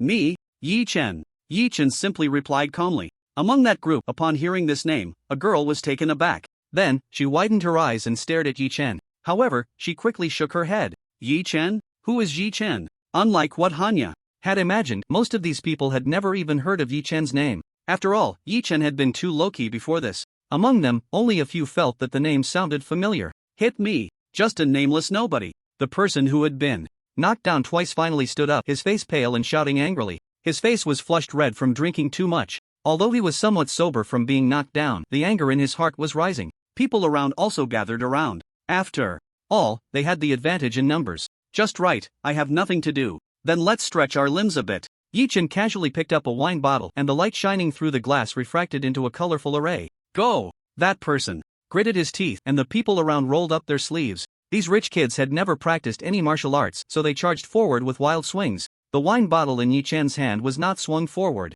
Instead, he thrust it fiercely into the ribs and abdomen of those people. Like a phantom, there were several loud thuds. Those people all clutched their stomachs and ribs, collapsing to the ground. The damage was immense, and the humiliation was equally strong. Pain. It was excruciating. Yet, strangely, there were no visible injuries left. Even if these people wanted to retaliate later, they would find no evidence at all. Yi Chen directly sat on the person who had been shouting the loudest from the beginning. He pulled the cork out and revealed a brilliant smile, saying to him, "You really like treating girls to drinks, huh?" This was the third time Xia Ziyuan had been knocked down to the ground today, and this time he was even sat on by Yi Chen. The humiliation in his heart felt like countless ants gnawing at his insides. So what if I like it? Like it, huh? Yi Chen sighed and said, "If you like it, drink more, everything is possible in dreams." After saying that, he shoved the mouth of the wine bottle into his mouth. Gulp, gulp. Lying on the ground, Xia Ziyuan felt all the blood in his body rush to his brain. The wine pouring into his mouth burned down his throat like fire. When the bar manager walked in and saw the scene, he was so frightened that he went limp, collapsing against the doorframe. It's over. This is all over. He kept mumbling to himself. Bang! After emptying the wine bottle in his hand, Yi Chen threw it aside and picked up another bottle from the table, continuing the same action. Then, he shoved the bottle's mouth back into Xia Ziyuan's mouth. The dead silence of the scene left everyone dumbfounded. Most of the people who came here to have fun knew each other. They naturally recognized the person lying on the ground. That was Xia Ziyuan, the only son of Xia Jie, the CEO of Xia Investment, who had been in the spotlight recently. Xia Investment was rumored to be a front for several powerful figures' joint forces. It was a newly rising well-known enterprise. And now, Xia Jie's son was being forced to drink here, gulping down wine. Just as Xia Ziyuan lay there struggling, flailing his legs like a duck, the bar manager finally snapped back to reality. He suddenly struggled to get up from the ground, his face twisted in rage as he pointed at Yi Chen and shouted, "Detain him! Call President Xia!" In that short time, Yi Chen had already forced Xia Ziyuan to drink 2 bottles of 750 milliliters of red wine. Xia Ziyuan, who was already drunk, was now completely out cold. Yi Chen stood up, clapped his hands, and looked at those lying on the ground pretending to be dead, showing no concern at all. Instead, he found a sofa, sat down directly, and crossed his legs. Looking at the bar manager, he said, "I'll just sit here. You let his father come over and personally take him away." The people around, witnessing this scene, felt a wave of shock that made their scalps tingle. "Sister Yaya, who exactly is he? Sister Yaya, is it really okay?" The people behind Hanya began to whisper. "Don't worry, just leave it to him to handle." In truth, Hanya was also filled with shock. She truly felt that the current Yi Chen was like a completely different person from the old Yi Chen. "Come sit." Yi Chen smiled and waved to Hanya and the others. The people behind Hanya exchanged glances. In the end, they still followed Hanya's lead and sat down. "Is your friend okay?" Yi Chen asked the boy who had been shot in the head, blood streaming down half of his face. "Should we take him to the hospital first?" "No need, we'll leave together later." The boy shook his head and replied. Yi Chen looked at him in surprise, but then noticed that the boy's gaze had quietly fallen on one of the girls, and he suddenly understood. "Sister Yaya, you haven't formally introduced us to this big shot." However, the girl was now very interested in Yi Chen's identity. "His name is Yi Chen." Hanya, with her keen insight, simply mentioned Yi Chen's name. Then, she began to introduce her companions to Yi Chen. The one who had been shot in the head was named Lu Hongyuan, the man in the peach-colored suit was Liang Hong, and the 2 girls were named Zheng Shui and Luo Xiaosu. For some reason, when he heard the last name, he felt a sense of familiarity, but he clearly had never heard the name Luo Xiaosu before. Scratching his head, Yi Chen didn't care at all. He even picked up some sunflower seeds and started to crack them open. About half an hour later, a middle-aged man strode over. He had slicked back hair and was wearing an expensive suit. Moreover, he exuded an air of authority cultivated from long-term high status. At the very least, the few people on Hanya's side, except for Luo Xiaosu and Hanya, began to feel restless. The man was none other than Xia Ziyuan's father, Xia Jie. Upon seeing Xia Ziyuan lying there, a shadow flickered across his brow. He then turned his gaze to Yi Chen, who was sitting on the sofa. "Who are you?" "Yi Chen." Upon hearing this name, Xia Ziyuan's pupils suddenly constricted. As a businessman, or rather, someone who does things for others, information is absolutely crucial. Recently, in high-level business circles, the name Yi Chen had been widely discussed. After all, his previous round of investment operations had earned him everyone's admiration. Additionally, Yi Chen's identity was also not simple. Just being the young master of Sky Industries was enough to make Xia Jie wary. Furthermore, there had been recent news that an important project in the Hualong Federation, involving weaponry, had also been taken over by Yi Chen. So its president Yi. Xia Jie suddenly broke into a smile and walked over, saying, "I've long heard of President Ye's great name, and today I finally get to meet you." "So I'm that famous?" Yi Chen said with a smile. "I just wonder when this long herd started." This remark caused Xia Jie's expression to freeze. "I was just being polite, and you took it seriously?" However, thinking of Yi Chen's strength, he took a deep breath and changed the subject. "Can I take him back now?" Yi Chen stood up, looking at Xia Ziyuan, who lay on the ground like a dead dog, and said, "Since President Xia is so sincere, you can take him back. By the way, also this door, these drinks, and this brother's medical expenses, President Xia should settle the bill." This statement made Xia Jie's expression turn somewhat unpleasant. "You hit my son and nearly got him alcohol poisoned with that drink. And now you want me to pay the bill?" Xia Jie said stiffly, "I can cover the medical expenses. But for this door and the drinks, I'll have to ask Mr. Yi to settle it himself." After saying that, he snorted coldly and waved his hand. Immediately, some bodyguards came in and tried to drag Xia Ziyuan away. But just then, Yi Chen walked over and stepped right on Xia Ziyuan's head. The force was so great that it knocked both bodyguards to the ground. However, in the end, Yi Chen eased up just a bit. Otherwise, Xia Ziyuan's head would have been crushed. "Mr. Xia, if you don't settle the bill, your son won't be leaving this door today." The people around gasped in shock. How dare this man be so arrogant? I really like this arrogant protagonist, pretending to be a reader. Xia Jie stood there dumbfounded. He never expected Yi Chen to be so audacious, stepping on his son's head right in front of him. Yi Chen looked at Xia Jie with a devilish smile. "Manager, aren't you coming over to help Mr. Xia settle the bill?" The bar manager had already been scared stiff and collapsed to the ground again. Hearing Yi Chen's words, he wished he could just faint right there. In fact, he had already pretended to lie on the ground, motionless. The aura around Xia Jie grew increasingly terrifying. His eyes, which exuded an intimidating presence without anger, swept over the crowd as if he were trying to remember each one of them. Seeing this, Yi Chen smiled. "Trying to play the intimidation game with me?" As a notorious villain from my past life who had once destroyed several life planets and stars, one of the 8 Legion commanders of the Xia civilization who would dare to pretend to be authoritative in front of him. Yi Chen kept his foot on Xia Jie's head but stood tall. An incredibly terrifying aura, like that of a god awakening, filled the entire bar. The pressure, stemming from a profound difference in life levels, suddenly emerged. Everyone felt an extremely uncomfortable sensation in their hearts. It was as if their lives were no longer in their control, but rather under the gaze of a god overlooking the world, holding dominion over everything. Standing opposite Yi Chen, Xia Jie felt as if within those pitch-black eyes, stars were extinguishing, and boundless light was continuously bursting forth. That terrifying might seem to strip him of everything. In fact, it was fleeting. Everyone quickly felt a sudden lightness. It was as if what had just happened was merely a simple dream. But for Xia Jie, Yi Chen's godlike figure had left an indelible impression in his heart. Xia Jie no longer wanted to stay there. He placed a bank card directly on the table. "This card has enough money to settle the bill. Now, can I take my people and leave?" Upon hearing this, Yi Chen shrugged and moved his foot away. Instantly, the bodyguards hurriedly lifted Xia Ziyuan as if he were a dead pig.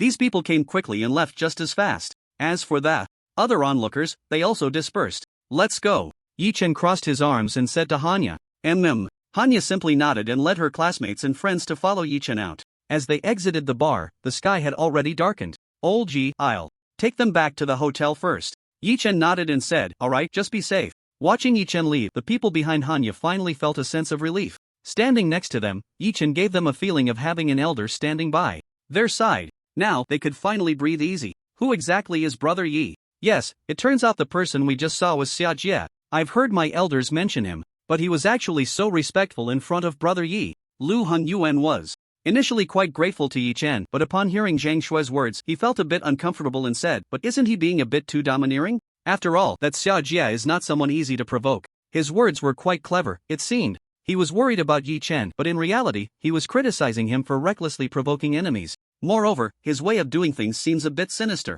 The others didn't catch the double meaning in his words and just laughed, saying, "But this brother Yi is really cool." "Exactly, didn't you see? With just a few punches, he took them all down." The group chatted and laughed as they moved forward. As for Yi Chen, he acted solely based on his preferences. He had long since gotten used to life in the starry sky. After all, there are no laws or morals in the starry sky, only the survival of the fittest. As for whether Xia Jia would come to retaliate, Yi Chen was actually looking forward to it. It would add some fun to his dull days. After struggling through the holiday, Xian Yu finally returned from her hometown. For Yi Chen, there was finally a place to eat. In other aspects, Yi Chen's demands were still quite low, but he had high standards when it came to food. "Night God, what are your plans next?" "Xian Yu asked, naturally referring to the game. "Next, I'll take you to a good place. Also, let's finish the second transfer quest quickly." The Dragon Star Dark War is also in full swing, but finding large-scale, Legion-style quests is probably difficult. "So we can only act alone." Hearing Yi Chen's arrangements, Xian Yu nodded. He now understood that the data in the game could manifest in reality.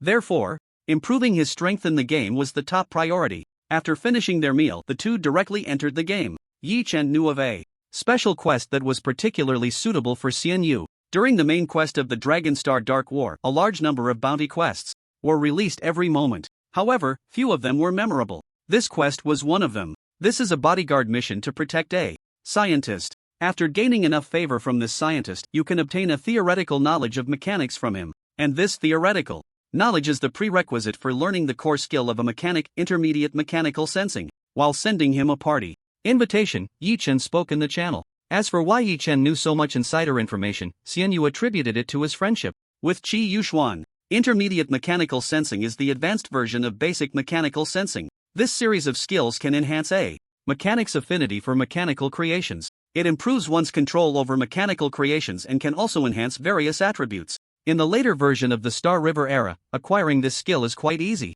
However, in the early stages, the only way to obtain this skill is to complete this quest, gain the prerequisite knowledge, and then receive the skill reward in subsequent series of quests. The two first formed a party and went to defeat a wave of monsters to complete the second transfer quest. This time, both of their second transfer professions were quite standard. Yi Chen was Gunner Firestorm Ruler Artillery Maestro. The Artillery Maestro is a profession focused on heavy firepower and main attack. Xian Yu was Mechanical Controller Mechanical Conductor. This was quite similar to Xian Yu's previous life, as he was also preparing to go for a Mechanical Legion style. After that, Yi Chen went to find Qi Yuxuan to accept the bodyguard mission. Finally, it was time to upgrade their equipment. The equipment Yi Chen had crafted before was all semi-finished products.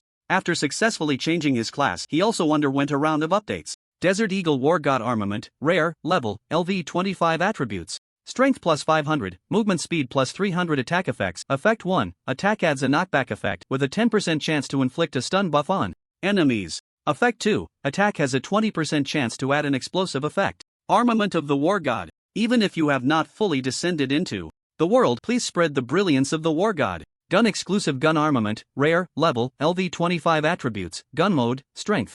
Plus 500 cannon mode, strength plus 800 attack effects, gun mode, effect 1, attack adds a precision effect able to exploit enemy weaknesses, dealing 200% damage. Effect 2, attack adds a scattering effect, a beam of freezing laser can split into 3 beams, capable of carrying the effect of effect 1. Cannon mode, effect 1, can charge an attack with a maximum charging time of 3 seconds, dealing 280% damage. Effect 2, attack adds a paralysis effect. This is the hard work of millions of gunners. Please use it to defend the dignity of gunners. The base attributes of the two weapons have more than doubled, and all the secondary attack effects have also been unlocked. In addition, he has also gained 2 new advanced skills: Artillery Prelude, break through the attack speed limit, allowing for unlimited stacking of attack speed within 5 seconds. Quick Reload, after activating the skill, can increase attack speed by 10% per second, lasting for 10 seconds. These two skills are perfectly complementary. Next is the personal panel, ID, Night Race, Sanctuary Carbon-based Lifeform/Earthling Profession. Artillery Prelude Specialist Secondary Profession, None Level, 27 Experience, 0.8 W Strength, 1200 Spirit, 1800 Agility, 600 Charm, 2700. Health points, 11,000 energy points, 11,000 attribute points, 102 skills. True Eye Battlefield Dominator Braver with every fight Warfire.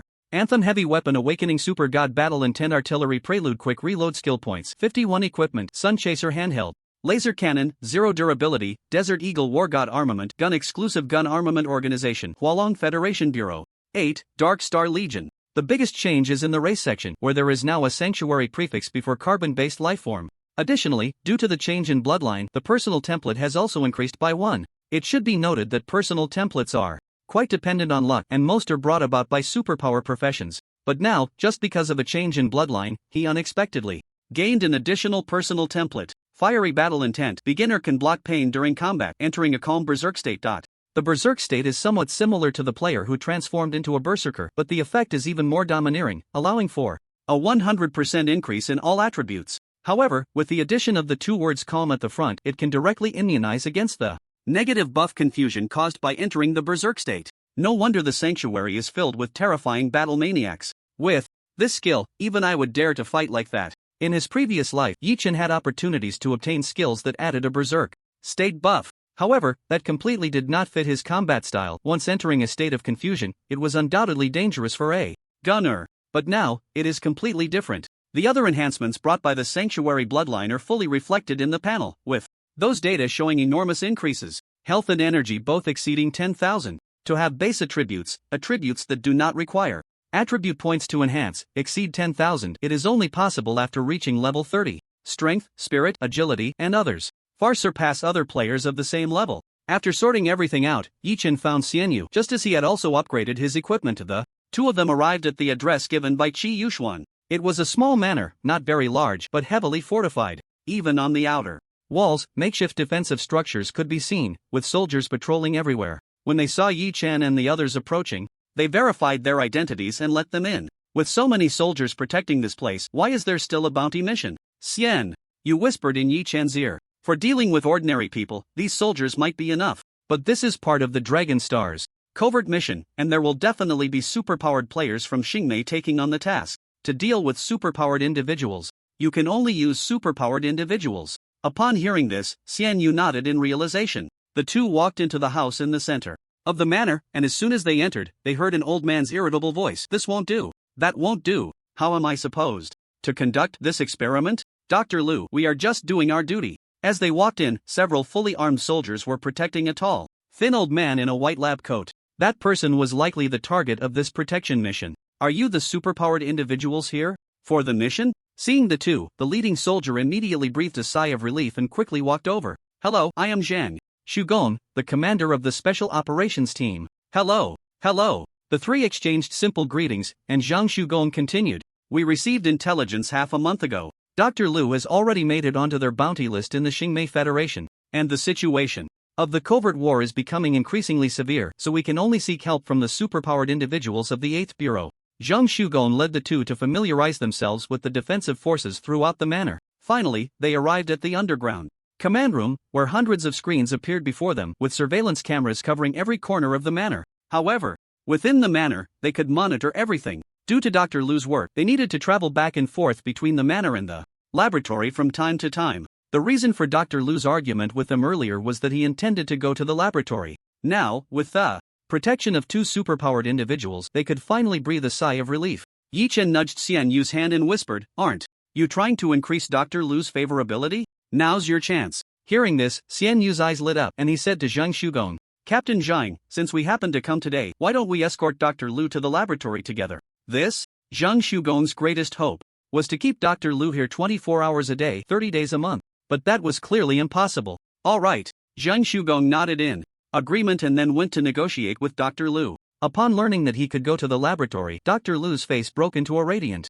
smile. Moreover, upon realizing it was because of Xianyu, he cast a friendly glance in their direction. Xianyu watched as his favorability soared, feeling overjoyed. He hadn't expected such a good start. They could begin increasing favorability so quickly. Xianyu, you take charge of the overall situation, I'll go outside. Okay. The convoy consisted of 3 vehicles heading towards the laboratory. The front vehicle contained Zhang Shugong and his special operations team members. In the middle vehicle sat only Xianyu, surrounded by various instruments and a large screen. Dr. Liu's vehicle was at the back. For attackers, the middle and front vehicles were the primary targets. Therefore, Yi Chen and the others took an unconventional route. As for Yi Chen, he was currently leaping between tall buildings. Night God, there are no issues at the moment. Xian Yu stared at the screen, her hands continuously tapping on the keyboard. Nearby, all the cameras on the streets had been controlled by her. In the surrounding air, her phone was also flying low, patrolling. Meanwhile, in a certain room, 4 players from Xingmei stood by the window. One of them had his eyes closed, but his eyeballs were constantly rolling. This player's profession was a mage, specifically a summoner among mages. Coincidentally, one of the pets he could summon was a flying species from another dimension. This bird-like creature had little combat power but was extremely fast in flight, had excellent vision, and could also conceal its presence. Their convoy is about to appear. Get ready. Around the small courtyard, even the sky was a no-fly zone. Their bird could only keep watch from the periphery. They could only follow once the convoy came out. This was a standard 4-person combat team, arranged. Archer, a scouting mage, a melee assassin, and a healing paladin. The core of the team, the captain, was the assassin. Eddie, create chaos. Peter, keep monitoring and try to delay the speed of their reinforcements from the city. Unicorn, buff me. I'm ready. Before he could finish his sentence, a voice suddenly rang out. How are you? Who is it? What person? Everyone in the room was startled by this voice. Then, they saw a man, dressed in a large cloak like a giant bird, appear on the balcony.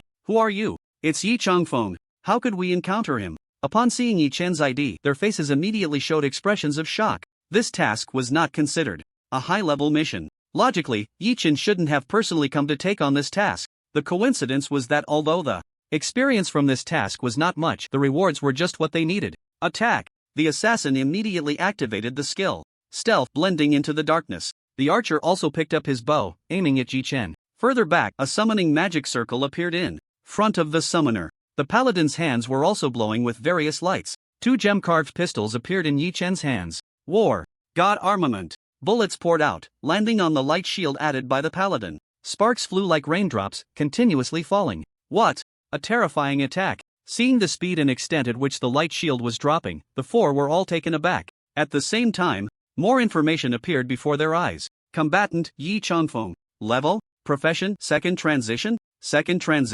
He's already at second transition? So fast? His level is at least 6 levels higher than ours. Only when a player is 6 levels higher will their level appear as a question mark. However, in that moment of distraction, Yi Chen had already cut to the back row, bullets pouring out towards the summoner. This type of superpower user is at their weakest when they are reading their skill and starting to summon. They have no ability to fight back and are more easily interrupted. Therefore, such superpower users need to find strong teammates for protection and suitable items. Unfortunately, this superpower user in front of him was somewhat unlucky. In front of Yi Chen, his teammates were hardly strong allies. The bullet's knockback effect and the stun buff directly interrupted his skill reading. Then, Yi Chen stood closely behind him. The bullets continued to output, piercing through the light shield on his body. Then, under the attack of a blasting bullet, his health was instantly depleted to 0. In just one encounter, a teammate was carried away. The others felt a surge of panic, especially the paladin, who kept retreating. Meanwhile, the archer's attacks quickly landed in front of Yi Chen.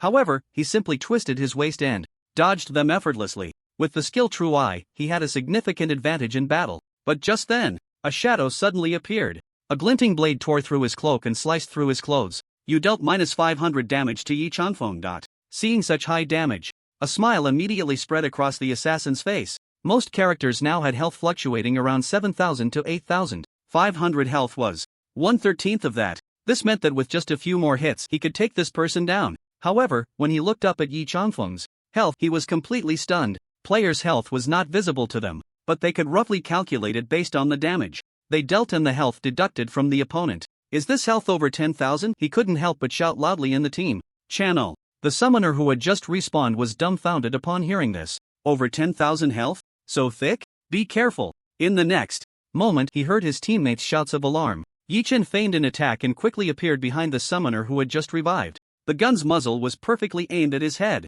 He pulled the trigger. The summoner, who hadn't even had time to activate any states or skills, was directly hit with critical damage in a vital spot, resulting in an instant kill. Idiot! The assassin couldn't help but shout loudly. But Yi Chen wouldn't give them a chance. He directly activated his personal template Fiery Battle Intent. He was like the coldest warrior, rampaging through the small room. In the end, the paladin and the summoner were too scared to continue reviving. Seeing this scene, Yi-chan spoke to Xianyu over the voice channel. There's still an assassin on the outskirts. Be careful and stay alert. I'll take care of this archer first. Received. After the call ended, a half-smiling, half-crying disc appeared in Yi-chan's hand. This item was the disaster roulette he had obtained earlier. Although the disaster roulette was somewhat useless, its erasure feature was still very interesting. As long as the erasure condition was still in effect, if you revived within the range of the disaster roulette, you would be erased again immediately. After all, this item was meant for one-on-one duels. The reason they hadn't used it before was that their current mission was a protection task. The safety of the mission target, Dr. Liu, was the most important. Keeping the summoner and paladin alive, with either one of them dealing damage, would ultimately be a bit troublesome. Moreover, if they didn't revive within the specified time, the system would determine that those players had failed the mission. For this reason, Yi-chen felt at ease using the disaster roulette. With Xianyu watching, the assassin's attempt to carry out a solo assassination mission was simply impossible. The disaster roulette burst forth with brilliant light, and two chains extended from the mouths of the smiling and crying faces. The chains directly bound Yi-chan and the archer, pulling them into the roulette. Immediately afterward, the roulette entered an invincible state, quietly hovering there. The dim sky, with dark clouds stretching for miles. The fierce wind howled continuously. In midair, there was a massive, floating, dilapidated arena. At both ends of the arena stood two gigantic statues. One was the smiling goddess of fortune, while the other was the goddess of disaster, with blood tears flowing from her eyes. Suddenly, a flash of light flickered. Two figures appeared in the hands of the two statues held to their chests. These two figures were Yi-chan and the beautiful archer. Yi-chan was fine, leisurely jumping down from the stone giant's hand. However, the archer was somewhat panicked at this moment. He stared blankly at his surroundings, seeing a scene reminiscent of the apocalypse, feeling a bit at a loss. But then, a tremor from the stone giant's hand sent him directly onto the arena. As soon as he landed on the stage, he instantly grasped all the relevant information. His face darkened immediately. A one-on-one duel? Against Yi Changfeng, the so-called number one player? Wasn't this just asking for punishment? Yet despite this, he still picked up his longbow and aimed at Yi-chen. Draw the bow. The light arrow shot out. However, Yi-chen's figure flickered and vanished. When the archer spotted Yi-chen again, he had already appeared behind him. Raising the war god armament, bullets whistled out. The crushing of levels, the crushing of attributes, the crushing of skills, and the crushing of combat experience. Soon, the archer's face was almost in tears. This man was simply like a demon. Battling him felt like setting oneself up for a fall. Moreover, Yi-chen didn't finish him off in one blow like he did with that summoner earlier. Instead, he kept toying with him. Before long, the archer was like a bloodied mess. His health bar was nearly empty, barely hanging on. I've played enough, it's time to end this. A faint smile appeared on Yi-chen's lips. For some reason, upon hearing this, the archer felt a sense of relief. Then, a bullet pierced through his skull, taking him out instantly. In that moment, a hole appeared in the black clouds above. Golden sunlight poured down onto Yi-chen. The two stone goddess statues brought their palms together in front of them, beginning to grant Yi-chen positive buffs. The added buffs were all random. Waves of energy manifested around Yi-chen. He looked at his status panel, and a buff named Eruption appeared in the status bar. Eruption. Next attack damage increased by 300%. Not bad, this is one of the stronger positive buffs. Yi-chen smiled, dispelling the effects of the disaster roulette. When his teammate was pulled into the disaster roulette, this assassin had once tried to attack that item, but each time the damage showed as -0, reminding him that this item was currently in an invincible state. I can only try to deal with that mission target. As long as I kill that target, my mission can be completed. Gritting his teeth, he once again melted into the darkness. Then, he transformed into a wisp of shadow, drifting towards the convoy. When the explosion sounded, everyone in the convoy became tense. Captain Xianyu's game ID is Salty Fish King. Did you notice anything unusual? Don't worry, my teammate is already handling it. Xianyu was very confident. With only one assassin left, there was no way he could pose any threat. His eyes continuously scanned the big screen, suddenly narrowing slightly. One of the surveillance videos showed something amiss. He quickly typed on the keyboard, operating dual lines simultaneously. He kept comparing frame by frame. The color deepened. Has he arrived? Xianyu closed his eyes, connecting his consciousness with the drones in the sky. I found you. One drone after another swooped down from the sky. Then, they suddenly opened fire. Dozens of straight lines made of metal bullets swept down to the ground. He's been spotted. The assassin lurking in the darkness was forced out from the shadows. He rolled forward, quickening his pace to charge towards the convoy. However, the drones in the sky launched a suicide attack, crashing down on the path the assassin was taking. Damn it, the assassin cursed angrily. Faced with this kind of attack from the mechanic, he had no countermeasures in the short term. He could only wait until the mechanic's equipment was completely exhausted before he could continue his assault. But what he lacked the most was time. Forced to delay by the drones, the assassin was becoming increasingly agitated. He even made some small mistakes, allowing Xianyu to take the opportunity to whittle down some of his health. Just as this assassin was trying every possible way to find an opportunity to move forward, a blue-black freezing beam shot down from a high building. The chilling aura caused the moisture in the air to turn to frost wherever the freezing beam passed. Silently, the freezing beam struck the assassin directly. He was fully focused on assassinating Dr. Lu when suddenly he felt a chill wash over him. Then, shards of ice began to appear all over his body. He was completely encased in a massive block of ice, and his health was plummeting like a rushing river. The drones in the air crashed down, blasting him into shattered ice. Mission failed. When the assassin returned to the respawn point, he saw bright red letters appear. Dr. Lu, the threat has been eliminated, you can proceed. With confidence. Very good. I'm quite satisfied. Watching the favorability rating continuously rise, Xianyu and Yi Chen both smiled silently. To complete this mission, they only needed to withstand 3 rounds of attacks from the Xingmei players. On the Xingmei side, this mission could only be accepted 3 times as well. However, those Xingmei players immediately went to the tribe to post after exiting the game. Discovered Yi Changfeng. Xingmei Dark War Assassination of Dr. Lu. Yi Changfeng and Xianyu Wang are executing the task of protecting Dr. Lu. The content of the post was very simple, but everyone knew that in the eyes of all the Xingmei players, Yi Changfeng was simply a glaring thorn in their side, especially after the incident where the Glory Knights Legion planned to ambush the Dark Star Legion. This Yi Changfeng single-handedly crushed the entire Glory Knights Legion's players. Moreover, afterward, news spread that the true identity of that paladin was a member of the Rothschild family. This family might have limited influence in the Hualong Federation, but in Xingmei, they were a formidable presence. So, when this post appeared, almost everyone watched the unfolding events with a sense of entertainment. Sure enough, not long after, the paladin personally replied to the post. The remaining 2 missions will be taken over by our Glory Knights. If anyone intervenes midway, they will bear the consequences. The words exuded dominance and confidence. In fact, the Rothschild family indeed had this confidence on the Xingmei side. Although they also had no way to obtain the player's real identity information, in the real world, it was easy to offer rewards to those players.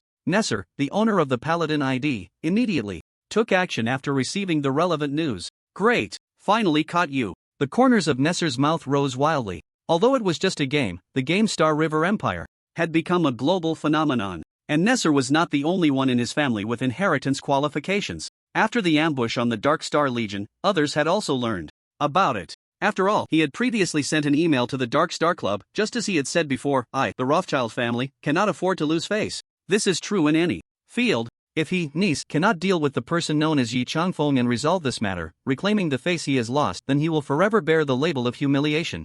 That belongs to him. In crucial moments of competition in the future, it may become his Achilles heel, his fatal flaw. Get me in touch with those top players from Xingmei. I need their help to complete this task. The reward is negotiable. Yes, young master. The butler replied and then went out to contact those top players from Xingmei. For Yi Chen and Xianyu, these past few days have been incredibly easy. With the special forces protecting the manor, that was enough. Moreover, Dr. Lu didn't need to go out every day. However, whenever he wanted to go out, Yi Chen would accommodate him. Therefore, over these few days, their favorability had already been nearly maxed out. Strange, there haven't been any players from Xingmei causing trouble these past 2 days? Xianyu asked curiously. That is indeed a problem. If they don't come, how are we supposed to complete our task? The main objective of this task was to help Xianyu obtain that prerequisite task. In their expectations, the progress of this task should have been quite fast. Unexpectedly, it had been dragged out for such a long time. Captain Xian. Dr. Lu was preparing to go to the laboratory. The Special Forces Captain, Zhang Shugong, contacted Xianyu and said, Okay, I understand. Xianyu replied. Since those Xingmei players weren't coming to cause trouble, they could happily continue to build favorability. Night God. Alright, I understand. Standing on the rooftop, Yi Chen surveyed the surroundings and acknowledged. The convoy was quickly prepared and began to leave the manor in an orderly fashion. At a street corner, 2 players from Xingmei stood there expressionlessly communicating through their team voice chat. One was named Arthur King, and the other was named Satan King. If Yi Chen saw their IDs, he would have a deep impression of them. These 2 were also the top players from Xingmei in their previous life. It was rumored that they were twins in real life. Once they entered the game, they displayed extraordinary performance. In combat coordination, it was as if one person had 2 bodies. In the first version ranking of the game, Star River Empire, both of them ranked within the top 20. In Xingmei, they even made it into the top 5. If they teamed up, even the top 3 players in the overall ranking would be wary of them. Moreover, according to the normal game progression, they shouldn't have completed the second transfer task so quickly. However, with Nice providing resources behind the scenes, they became the first and second players from Xingmei to complete the second transfer task. Arthur King, swordsman's second transfer profession Great Swordmaster. Satan King, assassin's second transfer profession Shadow Stalker. One in the light, one in the dark. They are almost here. Quickly complete the task and then leave. The two nodded in agreement, not needing to go into more detailed combat tasks. After all, plans cannot keep up with changes. They're here. A bright aura wrapped around Arthur King. In his hand, a finely crafted greatsword appeared. Sword of Acalia, rare, effect 1, attacks have a tearing effect, causing enemies to enter a bleeding state. Effect 2, attacks have a suppression effect, extending the cooldown of enemies' skills in close combat. Meanwhile, the dark-cloaked Satan King also revealed a dagger in his hand. Tooth of the Hellhound, rare, effect 1, attacks can cause enemies to enter a state of confusion, with normal attacks carrying a poisoning effect. Special effect 2, when attacking, there is a 20% chance to trigger the Blessing of the Hellhound, allowing the dagger to ignore physical defenses. These two weapons were also provided to them by Nesser. The quality of the weapons can be considered top-notch. For this mission, Nesser has truly gone to great lengths, aiming to avenge previous grievances. Just then, the lead vehicle of the convoy appeared at the street corner. Arthur raised his giant sword and swung it forward with great force. Boom! The heavy off-road vehicle, over 3 meters long, was cleaved in half, the rear end violently lifting upwards. Then the entire vehicle crashed heavily to the ground. The weapon's attack effect tore through, causing the people inside the vehicle to bleed profusely from their wounds. Enemy attack. It's an enemy attack. Although Zhang Shugong was not a superpower user, his long-term training had still made his physical abilities much stronger than those of ordinary people. I understand. Xian Yu's voice rang out, and the drones in the sky began firing at Arthur. However, a flash of light appeared around Arthur. A heavy armor manifested on him, and bullets clanged against it, creating a series of sparks. Yet, they did not penetrate the armor or harm Arthur, they merely pushed them back. Meanwhile, Yi Chen on the rooftop quickly noticed the situation. Upon seeing those two IDs, his eyes narrowed slightly. Is it them? How could they take on this mission? Just like those Xingmei players, Yi Chen was equally surprised that these two would accept this assassination task. After all, for them, the experience, gold, and other item rewards from this assassination mission were not the best choices. But since they are here, they might as well stay. Xian Yu, handle that Arthur. Ha! Where are you going? Xian Yu was taken aback, and Yi Chen's lips curled up slightly. I'm going to confront that assassin. Hearing this, Xian Yu's hair stood on end, and she became extremely tense. Just moments ago, all her attention had been drawn to Arthur, not realizing there was an assassin lurking in the shadows. King Satan had clearly progressed much further in the assassin class tree than those previous Xingmei assassin players. Even Yi Chen, for the time being, could not detect his presence. After all, both sides were second-tier classes, and King Satan was an assassin superpower user skilled in concealing his aura. However, their goal here was undoubtedly to assassinate Dr. Liu. So, we just need to keep an eye on Dr. Liu's vehicle, and that will suffice. Gun and cannon arm transformed into gun mode, and Yi Chen focused his attention on the area around Dr. Liu's vehicle through the multifold sniper scope. Here they come. Yi Chen, almost instinctively, pulled the trigger. A purple-black freezing beam shot forward. In the shadow extending behind the off-road vehicle, a figure began to emerge. Just as he raised his dagger to stab forward, a freezing beam struck him. How is this possible? King Satan's heart trembled. Seeing his health drop significantly, he wanted to activate a skill to return to the darkness. Where do you think you're going? Yi Chen shouted, triggering the disaster roulette. The disaster roulette instantly transported both of them to the arena. Yi Chen was somewhat familiar with both Arthur and King Satan. Having them together was indeed a big problem. But just so happened, Yi Chen had a disaster roulette in his hand that could separate them. This way, their threat level would drop sharply. Pulled into the arena, King Satan's expression darkened. Yi Changfeng, the current player who could be called the #1 in the Star River Empire, dealing with someone like this, if he were to act alongside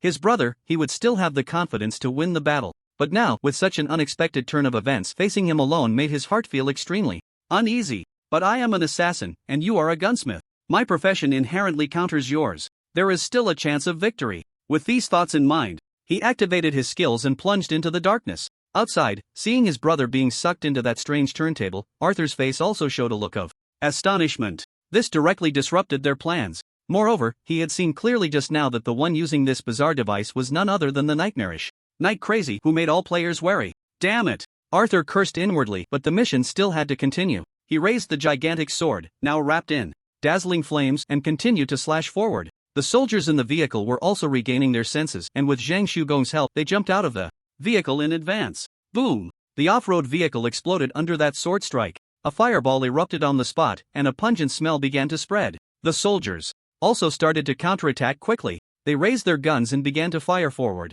But unfortunately, they couldn't even manage to push Arthur back. The gap between ordinary people and second-tier professionals, as well as superhumans above level 20, was already enormous. At this moment, a serious expression covered Xian Yu's face. After transitioning to the second-tier profession of mechanical conductor, he could control more combat machines, and his attack power was even stronger. He had already passed through the weakest phase of a mechanic. Seeing this player from Xingmei, a fierce battle intent also ignited in his eyes. Haorun, Long Song, Spear of Victory. He shouted out the name of his self-created skill somewhat dramatically. In reality, this skill was called Mechanical Assault. Drones in the sky instantly formed into a spear shape, and the spear tip was aimed directly at Arthur. Boom, boom, boom. One drone after another exploded on Arthur. Each explosion generated a large amount of data, which was quickly compiled and sent to other drones, constantly adjusting their attack angles. Under a series of explosions, the durability of Arthur's heavy armor continuously decreased. He kept retreating, his feet even leaving 2 black friction marks on the concrete ground.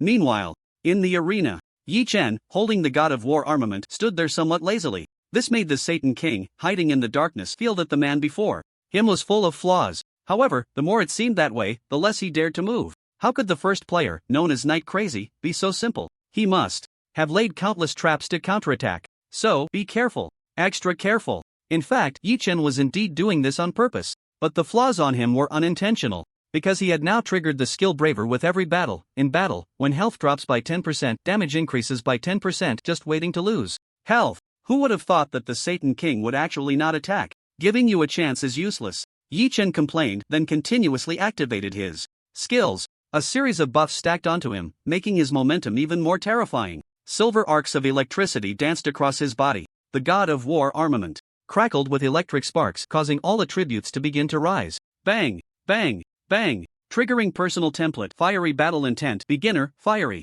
Battle intent. Beginner in battle. Pain can be blocked, entering a calm berserk state. Yi Chen's vision underwent a tremendous change, and the entire world became dimmer. However, the hostile presence appeared to him as bright as a small sun. This is the personal template brought by the bloodline of the sanctuary. As a race born to be warriors, even the personal template serves the purpose of combat. Bullets poured out like small metal cannonballs, crashing towards the Satan King. How did he find me? The Satan King, who had been lurking in the shadows, was startled when he saw those bullets heading straight for him. Sure enough, this person was just setting me up. He was already prepared. What does it matter if he is the first player? He also doesn't play fair. The Satan King moved quickly, dodging the bullets while simultaneously closing in on Yi Chen. The fangs of the Hellhound also lunged at Yi Chen. Relying on his combat instincts, Yi Chen slid back a step. However, although Yi Chen's reaction was quick, it was still a beat slower compared to the speed-advantaged assassin. Watching his attack inflict damage on Yi Chen, the Satan King was momentarily stunned. The attack just now actually caused harm to this man? He wasn't as invincible as he had imagined? On one hand, he had overestimated his opponent's strength, while on the other, he had completely abandoned defense due to activating his skills. By a twist of fate, the confidence within the Satan King suddenly swelled. Ha ha ha. It turns out you're not as strong as I imagined. Our levels aren't that different. We're both second transformation professions. The gap between us has been completely erased. The Satan King's voice echoed from all directions. However, a faint smile appeared on Yi Chen's lips. If that's the case, why don't you hurry up and attack? Is your strength really just this? Upon hearing the words just this, the Satan King felt a wave of irritation wash over him. Previously, when this Night Crazy was slaughtering the Glory Knights, he had said exactly those 2 words. Now, he was at it again. The Satan King, with a dark expression, activated all his skills. Then, a dagger emerged from behind Yi Chen, as if surfacing from the water, and lunged forward. Thud! The dagger pierced through Yi Chen's body, and blood gushed out immediately. A satisfied smile appeared on the Satan King's face. However, in the next moment, that smile froze on his face. Triggered attack effect. Enemy enters a state of confusion. Enemy enters a poison state. Enemy possesses a personal template, immune to confusion. Enemy possesses immunity skills, immune to poison state. Applying negative status is ineffective. Seeing these lines flash on the panel, the Satan King was dumbfounded. How does this man have so many skills? This means that the attack effect of his rare weapon had no effect on him at all. Dare to be distracted in battle? Even more terrifying was that the man seemed to completely ignore the pain. turning around, a pair of deep eyes, as unfathomable as an abyss. It should be known that although pain in the game is significantly reduced, even an ordinary person would show a change in expression if suddenly bitten by an ant. Before he could comprehend this, he saw a flash of blue appear in his line of sight, smashing hard against his forehead. And that wasn't all. After pulling back slightly, Yi-Chin continued to pull the trigger, and before the Satan King could react, the bullets pierced through his body. The knockback effect and stun effect were continuously applied. Battlefield Dominator. In battle, your damage will increase by 30%. Braver with every fight. In battle, when health drops by 10%, damage increases by 10%. Artillery Symphony. Break through the attack speed limit, allowing for unlimited stacking of attack speed within 5 seconds. Rapid Reload. After activating the skill, attack speed increases by 10% per second, lasting for 10 seconds. The skill's fired at full force, and the damage amplification stacked up to 40%. The explosive damage directly pushed the Satan King to the brink of death. If it weren't for the fact that this Satan King had a skill similar to his super God battle intent that granted immunity to certain death, Yi-Chin could have taken him down in that last round of attacks. Huff, huff. Hiding in the darkness, the Satan King breathed heavily. He wiped the blood from the corner of his mouth. It was terrifying. This man was truly terrifying. He had just exposed his own weakness. And then came a storm-like counterattack. If it weren't for his immunity to certain death, he would have been finished. But seeing his health bar drop to less than 10%, his expression turned very grim. Win? With what could he win? He could only hope that his brother would quickly eliminate the mission target. That way, even if he died, the mission would still be considered complete. Little mouse, where do you think you're hiding? The gunpowder arm transformed into cannon mode, a fist-sized blue-purple energy ball continuously gathering at the cannon's mouth. Just a glance could send chills down one's spine. The Satan King did not dare to underestimate it and quickly moved. But under the effect of the true eye skill, every movement he made was clear to Yi-Chin. See you next time. The calm voice rang out. The energy ball instantly transformed into a thick beam of light, roaring forward. Bang! In the darkness, an ice sculpture fell out. It dropped to the ground, motionless.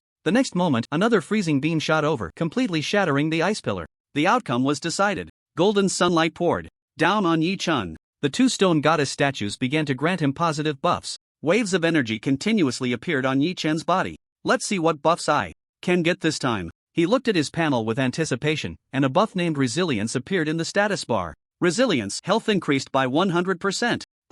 Yi-Chin was momentarily speechless upon seeing this. He had hoped for a damage-increasing buff but unexpectedly got this instead. Next, there's only one Arthur left. Arthur's face was extremely grim. He was the type of warrior who fought with grand gestures. In terms of surprise attacks and speed, he was on a completely different level compared to his brother, the Satan King. If he encountered an opponent, he only needed to tear through any obstacles in front of him with his great sword. However, he happened to encounter this Xianyu. A mechanic who operated in a legion style was indeed a headache for warriors like him who relied on personal strength. You could think of him as a mobile defense tower that could kite. As long as there were enough resources, the mechanic could use his mechanical army to obliterate everything. Coincidentally, the Xianyu he encountered had Yi-Chin as his backup, and the mechanical army was more than enough. The heavy armor on Arthur was already swaying precariously, covered in charred cracks. He swung his greatsword forward, and a sword aura directly exploded several drones in front of him. But even more drones buzzed forward like annoying mosquitoes. Brother, I have already fallen. And I've been sealed by a special restriction. As soon as I appear, I will be immediately killed. The Satan King's voice was filled with anger and unwillingness. That night crazy, he doesn't follow the rules of combat. After hearing his brother's words in the team channel, Arthur's expression became even more serious. If that night crazy returned to the battlefield, their mission would be declared a failure. Thinking of this, he gritted his teeth. He activated his trump card skill. Final battle. Within 30 seconds, all attributes increased by 100%. After which there will be a 3-day period of weakness. Using this skill for the next 3 days in the game, he would be unable to complete almost any tasks. This sacrifice could not be considered insignificant. However, thinking of the rewards given by that powerful figure from the Rothschild family, he felt it was worth it. Boom, boom, boom. At that moment, the armor on his body, including his top, exploded completely, revealing muscles as solid as rock. A terrifying aura surged forth. What the hell? It actually blew my clothes off? Xianyu was startled by this scene. However, his expression became serious. This was his first time facing a second transformation player. Skills unleashed. Around his body, waves of purple electromagnetic energy leaped continuously, and those technological creations floated into the air under this power. The pupils in his eyes turned purple, as if countless data streams were flowing within. The drones operated at full capacity. And on the vehicle, two massive mechs with only half a body transformed like transformers constantly shifting on the roof. Finally, the two half-bodied mechs were activated, each holding a 6-barreled Gatling gun. Rat-a-tat-tat. A muffled sound erupted instantly. 4 chains of bullets crossed and swept forward. The surrounding concrete ground and traffic lights were all torn apart like tofu, shattered to pieces. However, when these bullets hit King Arthur, most of their kinetic energy was weakened by that layer of aura, leaving only a mere -20 damage. For him, with a health pool of 16,000, originally only 8,000, doubled by skill enhancement, even though the number was large, the damage dealt was still limited. Kill. He charged forward like a humanoid tank, braving the explosions and bullet chains. Xian. Use energy value, represented by the blue bar, quickly hit rock bottom. The drones in the sky and the two half-bodied mechs had stopped their roaring. At this stage, the mechanic barely has any attack power. But against such tough and resilient warriors, it's still not enough. This was unavoidable for a mechanic, a superpowered class that leans towards functionality and logistics in the early stages. Only by passing this phase, acquiring more powerful equipment, and gaining stronger skills could one truly dominate the starry sky in the later stages. But I'm not alone. Xian Yu directly typed in the public chat, "Sorry, see you next time." Upon seeing this line, an ominous feeling suddenly arose in King Arthur's heart. On the rooftop, Yi Chen, raising his sniper rifle, aimed the crosshairs at King Arthur's head. Goodbye. He pulled the trigger. The freezing ray shot out at the speed of light. This attack caused a critical hit. This attack exploited the target's weakness, causing a critical hit. This attack carried ice attribute damage. This attack dealt fatal damage to the target. 18000. You have slain King Arthur. With Yi Chen's current personal panel, even with various skills stacking and continuously enhancing attack power and attributes, the critical hit damage fluctuated between 7,000 to 8,000 at most. However, when this attack landed on vital points like the head and heart, it was a different story. In other circumstances, it would be extremely difficult to land a headshot on a target fully alert to a gunner's attack. But this time, Yi Chen had Xian Yu helping to draw attention. As the headless corpse fell, it transformed into a burst of light and vanished. Meanwhile, Yi Chen and Xian Yu's task progress also changed. Protect Dr. Lu, 2/3. Alright, let's continue our journey. Xian Yu said to Zhang Shugong and the others, and soon someone came to handle the aftermath and brought a new off-road vehicle. In the real world, a cyber cafe offering gaming pods. A pair of twins stepped out of the gaming pods simultaneously. The older brother picked up his phone, edited a message, and then sent 2 battle videos to an email. No wonder he's the top player in Galactic Empire. That night crazy's strength is impressive, said the younger brother, who had crossed paths with Yi Chen in the disaster roulette. This young master of the Rothschild family miscalculated this time. With these 2 videos here, I doubt anyone will dare to take on this mission next. The older brother put away his phone and said expressionlessly, "This is no longer our concern. Next time we see that man, let's just steer clear." Unlike other players, these 2 brothers had not joined any guilds. Instead, they had joined a mercenary group created by NPCs in the game. They could also be considered bounty hunters. In that luxurious room, Nesser stepped out of the gaming pod and saw his butler standing nearby. He casually asked, "Have King Arthur and King Satan completed their mission?"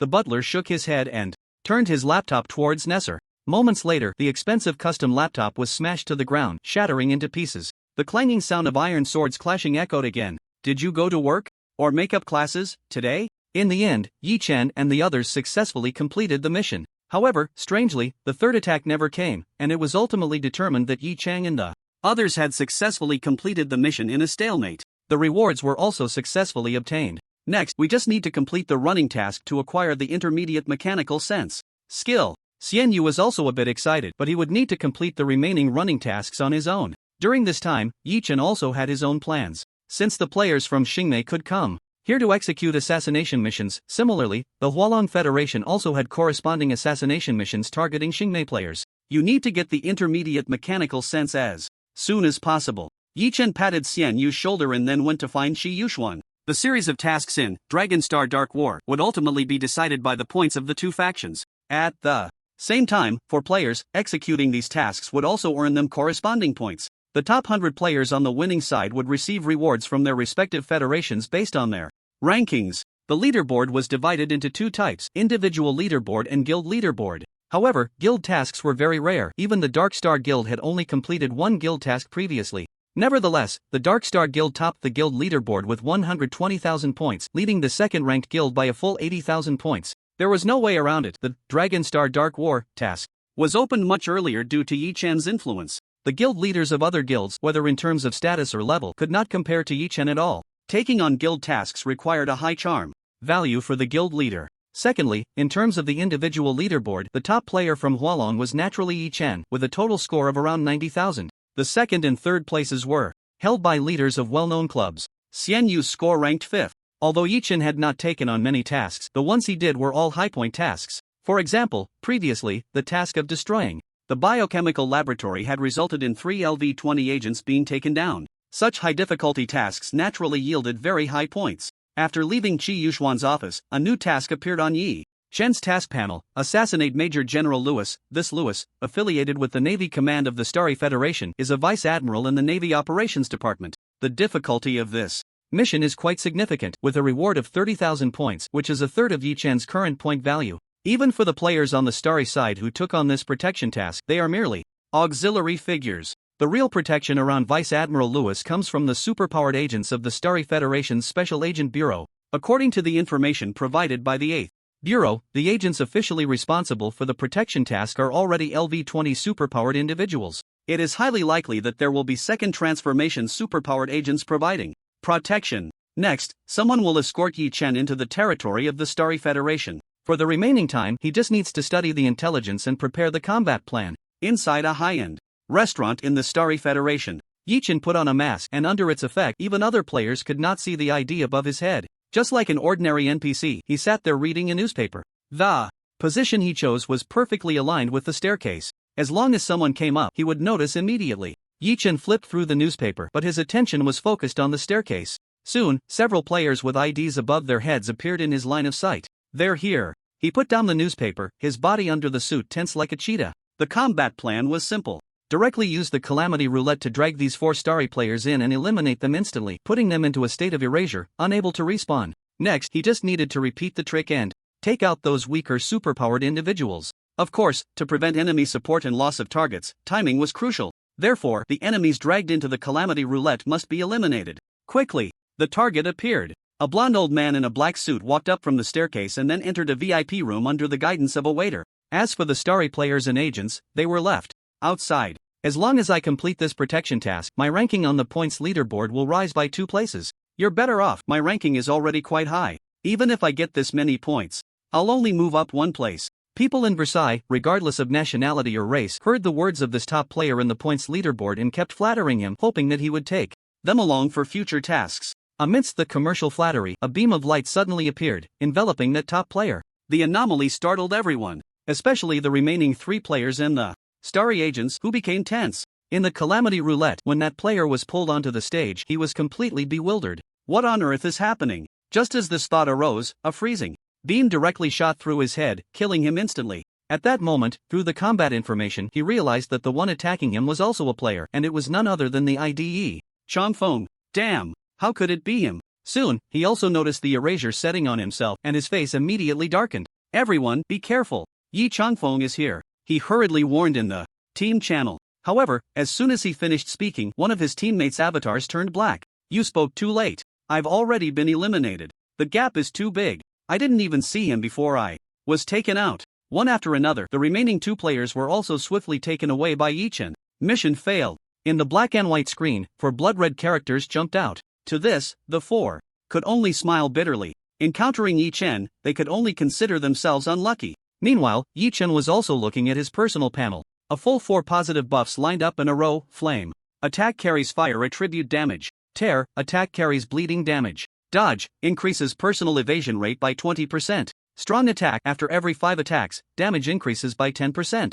The Calamity Roulette item undoubtedly played a significant role at this moment. As long as he could stack positive buffs as much as possible within the time to complete the task, even that agent hiding in the shadows protecting Lewis, Yi Chen was fully confident he could easily slay him. Who exactly are you? Another agent pulled into the arena looked around in a panic, but a beam of light infused with an extreme icy aura swept over, instantly restricting all of his movements. Just as he was about to unleash a shockwave to shatter the ice, Yi Chen's follow-up shot was quick, triggering the 5th damage of strong attack. A freezing beam directly killed him. The hotel was already in chaos. The agents immediately expelled everyone on this floor at the first sign of trouble. However, what happened next forced them to respond cautiously. First, all the hired superhumans were killed. Then, several beams of light emerged from that strange disc, dragging the agents of the Bureau inside. And all of them were gone for good. Such bizarre occurrences compelled them to call for reinforcements while preparing an evacuation route for Major General Lewis. In the room, Lewis's expression remained largely unchanged. Instead, he spoke to the empty room, foaming, "Are you confident you can deal with that superhuman?" "Don't worry, General." A voice suddenly echoed in the room. Feng Ying, a senior agent of the Xingmei Bureau, LV-29 Second Transformation Assassin Class, Voidstalker. Possessing the innate class skill, Light and Shadow Camouflage. Once the skill is triggered, he can perfectly render himself visually invisible by manipulating light. He was already one of the top NPCs, second only to those of the third transformation, the ultimate NPCs currently on Earth. Soon, there was no sound coming from outside the door. Bang! The door was suddenly kicked open, splintering into a cloud of wood chips flying forward. Whoosh! The space seemed to twist at that moment. Feng Ying, holding a nearly transparent dagger, lunged towards the doorway. "Get in here!" Then, he saw a dazzling light enveloping him. When he reappeared, it was on an arena under a dim sky. Feng Ying said nothing. Those who had disappeared earlier must have been pulled here as well. He quickly moved to search for the assailant's figure. Yi Chen stood at the very edge of the arena, gunpowder armament transformed into gun mode.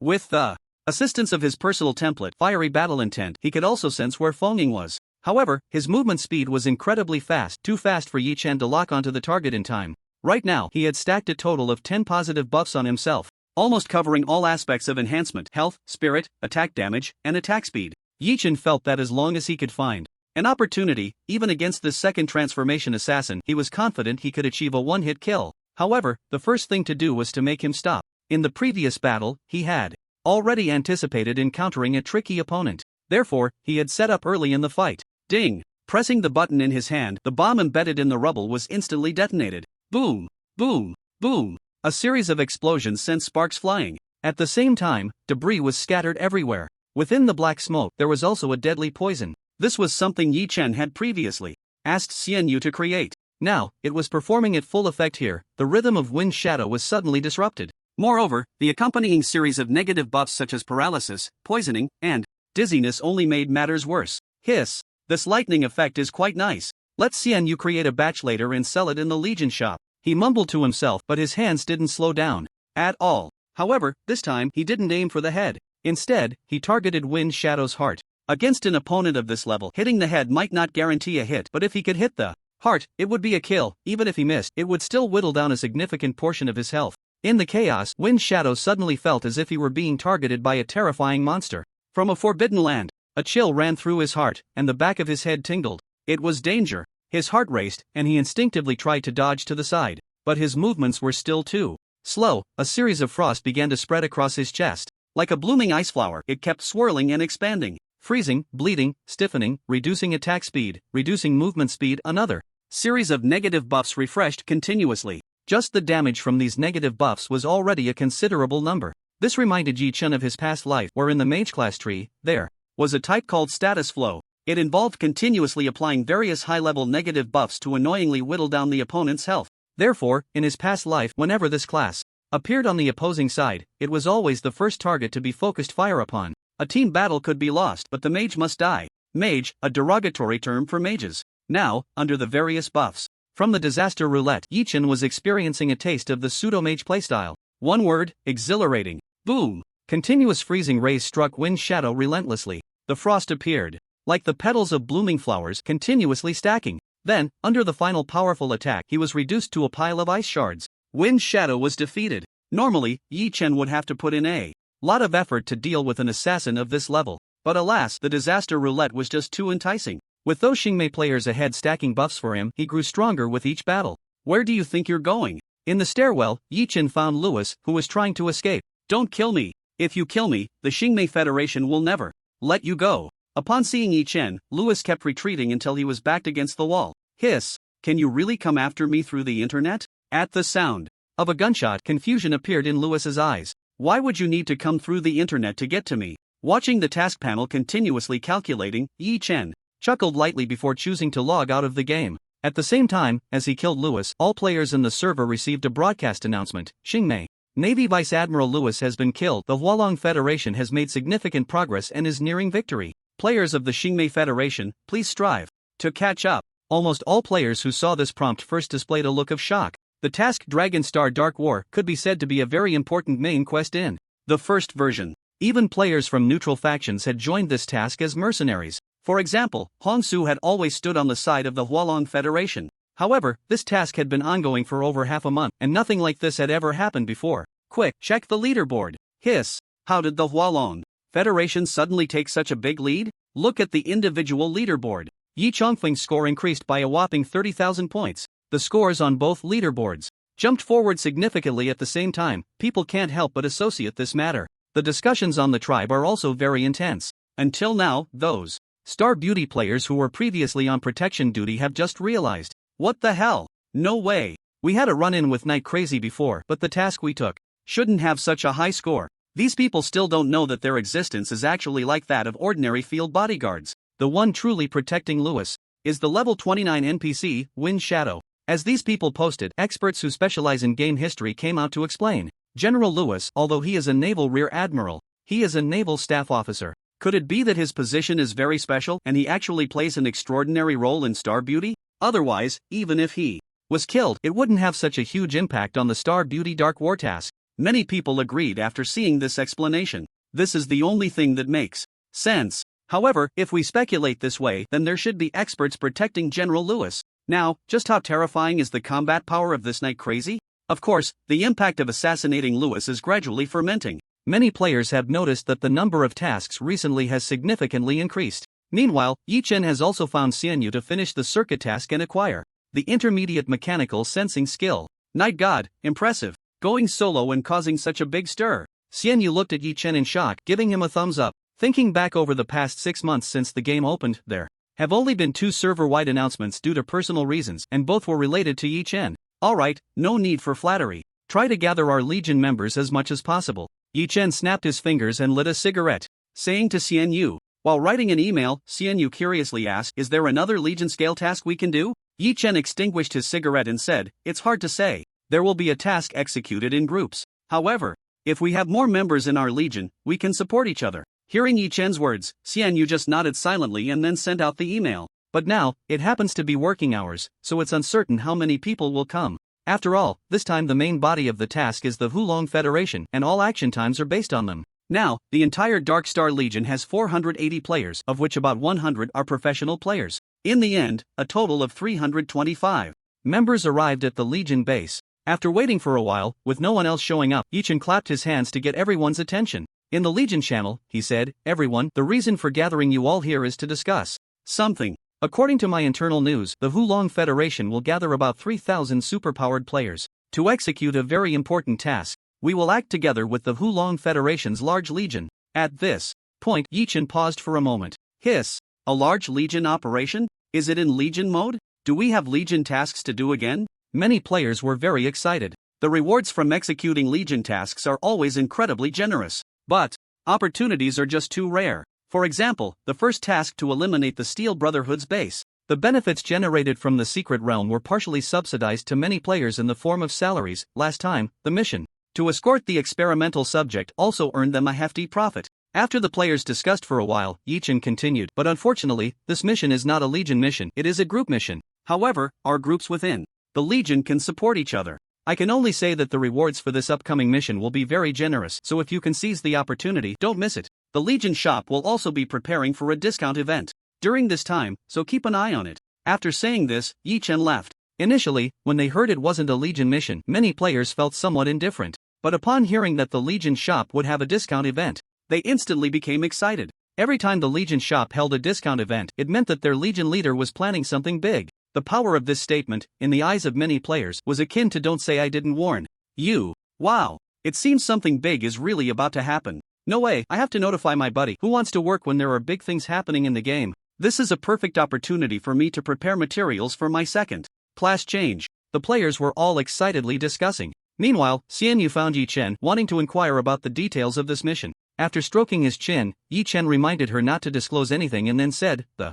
Earth Federation is preparing to send the Earth Alliance to attempt to enter a spatial rift for the first time. Hiss. Upon hearing the first sentence, Xianyu gasped. This mission was indeed shocking. The entire background of the first version of the Galactic Empire was set against the backdrop of a monster invasion where many powerful factions competed against each other. The mission they were currently undertaking, Dragon Star Dark War, was part of this competition among powerful factions. Now, was the monster invasion part of the mission about to begin as well? But then again, it had already been half a year. This version was already in its mid-stage. I'm really looking forward to entering the spatial rift. Hearing Xian Yu's words, Yi Chen chuckled a few times and said, "Do you think our mission objective is just the monsters? The realism of this game can rival that of the real world. Don't forget, we are still in a covert war with the Xingmei Federation." After hearing Yi Chen's somewhat suggestive words, Xian Yu's expression instantly became serious. If we only prepare equipment based on the standards for dealing with monsters, we might suffer a huge loss. Yi Chen nodded non-committally. This mission was indeed extremely complex. Anyone could become an enemy: monsters, the Xingmei army, Xingmei players, and other neutral forces. The Legion Shops event would start 3 days before the mission began. This time, Yi Chen added many new items to the Legion Shop, especially for the mechanics within the Legion and the mages who had relatively low attack power in the early stages. He acquired a large amount of new equipment from a batch of players. There was no choice for these players who were weak in the early stages but strong later on. The Legion had to provide some subsidies to foster a greater sense of belonging. Additionally, several new products produced by Xian Yu were also very popular. In order to earn as much contribution value as possible by purchasing items from the Legion shop, these players were practically risking their lives. The Legion's experience level was rapidly increasing, and Yi Chen's merit points were also soaring. As the saying goes, if you don't work hard 996, the boss won't have money to fuel his Rolls Royce. Humorously, taking this opportunity, Yi Chen also updated his equipment. He now has the melee weapon War God armament, and in terms of energy equipment, he possesses the gunpowder armament with 2 modes: firearms and artillery. However, he still lacked a kinetic weapon. Although the attack power of energy weapons is not bad and their attack speed is very fast, they still cannot compare to kinetic weapons in terms of penetration. Thus, he forged a new weapon: Lava Destroyer, rare, level, LV25. Attributes: Strength plus 600. Attack effects: Effect 1. Attacks add a combustion effect, causing enemies to enter a self-ignition state, dealing percentage damage based on their health every second. Effect 2. Attacks add a melting effect, dealing percentage durability damage to defensive equipment. Lava rolling will purify this world. Subsequently, he auctioned off a badge item in the Legion auction house. Badge Eagle Eye, rare, level, LV28. Attributes: increases attack range by 20%, increases critical damage by 20%. This badge was crafted by a magical craftsman from the superpower class tree during a stroke of luck. Yi Chen spent over 3 million game coins to acquire it. It's worth noting that the value of game coins in real currency outside has skyrocketed to 110, mainly because in the game, it's quite easy to earn currency as a superpowered individual, while in the real world, there are no superpowered individuals. However, with game items appearing in reality, the exchange rate of game coins will only continue to rise. However, when this version ends and the next version begins, the items from the game appearing in the real world will lead to a shortage of game coins. At the beginning, due to large sums of money being used to acquire game coins, the exchange value even soared to 5 units of real currency for 1 unit of game currency. Even now, that player could exchange game coins for 300,000 in real currency. As for Xian Yu, during his previous battle with King Arthur, he also realized his shortcomings. He spent a significant amount of money to upgrade his gear. In the end, he even had to borrow over 10 million game coins from Yi Chen. There was no choice. The mechanic class is one that thrives on creating joy with salary, but if you're broke, you're out of luck. Besides updating his drone attack fleet, he also crafted several new pieces of equipment. UFO-style floating cannon, rare, level, LV30. Mechanics inherent skill allows for the use of equipment beyond level. Attributes: attack power 600. Attack effects: Effect 1, weakens enemy targets in the airspace by 10% across all attributes. Effect 2, UFO salute cannon, charged shot, dealing 200% damage. UFO series equipment, you deserve to own it. Yangbai rocket launch platform, rare/disposable, level, LV25. Attack effects: Effect 1, the launched rockets come with armor-piercing and tearing effects. Effect 2, deals 300% critical damage to aerial targets. This launch platform is a disposable item that any class can use. However, for gunners and mechanics, there is a higher chance to trigger the attack effects of the equipment. Additionally, he crafted a set of intelligent floating armor. Floating combat armor, rare, level, LV30. Attributes: defense plus 500. Defense effects: Effect 1, reduces energy attack damage by 30%. Effect 2, automatically deflects enemy ranged attacks. It can be said that almost all players in the Dark Star Legion are fully preparing for the upcoming mission. 3 days passed in the blink of an eye. At this moment, players from all over the Earth received related missions released by their respective factions. Recruit around 2,000 to 300 superpowered individuals to follow the armies of their factions into the spatial rift. At the very moment this mission was announced, nearly all players erupted in excitement. Who doesn't know that monsters and spatial rifts are one of the main quests in this game? During the Dragon Star Dark War, players from the Hualong and Xingmei federations could be said to have made a fortune. However, 4 players from neutral factions, earning points from the Hualong Federation and Xingmei Federation to exchange for equipment comes with various restrictions. This shows just how important main quests are to players. Almost the moment the quest was released, it was snatched up. Players from the Dark Star Legion, having received hints from Yi Chen, were already waiting there in advance, so they all managed to grab the quest. This time, the Hualong Federation only opened slots for 3,200 people. The Dark Star Legion alone occupied a full tenth of the slots. Those who secured the quest were overjoyed, while those who didn't could only seethe in frustration. Now, the game Star River Empire has registered over 3 billion players worldwide. Excluding relatively poorer regions, it can be said that 1 in every 3 Earthlings plays Star River Empire. As the first to open server regions, the Hualong Federation has over 600 million registered players, making up half of the total. Even subtracting those who don't play games often, the mere 3,200 slots are just a drop in the bucket. Fortunately, an announcement soon came from the tribe that more slots would gradually be opened in the near future, which quelled the players' dissatisfaction. However, even so, everyone was still incredibly eager for this quest. Some even suggested that the players who secured these slots should do a live stream. The Lava Destroyer, Yangbai rocket launch platform, was inspired by the Reader Dark Digga. The hovering combat armor, badge Hawkeye, was inspired by the Reader Luoji, and the UFO-style floating cannon was inspired by the Reader Qingfeng Mingyue Yuaban. Thanks to the above readers. Thanks to all the supporters of this novel, let's keep it up together. Mist enveloped the entire valley, and the first impression of all the surrounding plants was big. They were overwhelmingly gigantic. It was as if all the plants had been magnified more than 5 times. Rustling sounds came from the grass over 2 meters high. Waves of movement appeared from the grass that resembled ocean waves. This place is too troublesome. Xian Yu and Yi Chen emerged from the grass together. Indeed, they had begun executing the quest and entered the spatial rift. Each group's task was similar: to continuously explore outward and map the area. However, the environment here was particularly unfriendly to humans, especially in terms of visibility. The task will assess corresponding contribution points based on players' different actions. Expand visibility, gather intelligence, and eliminate the superpowered teams of the Xingmei Federation. Xian Yu looked at the task prompt, frowning slightly. As they continued to expand their visibility, the numbers on the scoreboard slowly began to rise. But this speed is really too slow for them to expand visibility like this, unless they found a place of significant strategic value. The points wouldn't increase quickly. In this, the points for killing Xingmei superpowered individuals should be the highest. Yi Chen was also looking at the task, but finding players from Xingmei was not that easy. Just then, they suddenly received communication from the Frontline Exploration Command Post, now gathering 500 superpowered individuals to follow the main army's actions. This task is not mandatory. Ha! Upon seeing this task, many people showed a contemplative expression. Although it had been mentioned before gathering players that they would follow the main army's actions, their role seemed more like scouts following near the army, constantly using their abilities far beyond ordinary soldiers to expand visibility. And now that we have entered here, such a mission has been issued. It is clear that we will be fighting alongside the army. Superpowered individuals are indeed powerful, but many players are only at the first transition. Only a small handful of players have reached the second transition. There are none at the third transition. The individual combat capability of superpowered individuals is indeed strong, but in the context of army combat, unless there is a third transition superpowered individual who can take on an entire army alone, even the most powerful superpowered individual will be overwhelmed by the relentless barrage of fire. Night God, should we go over?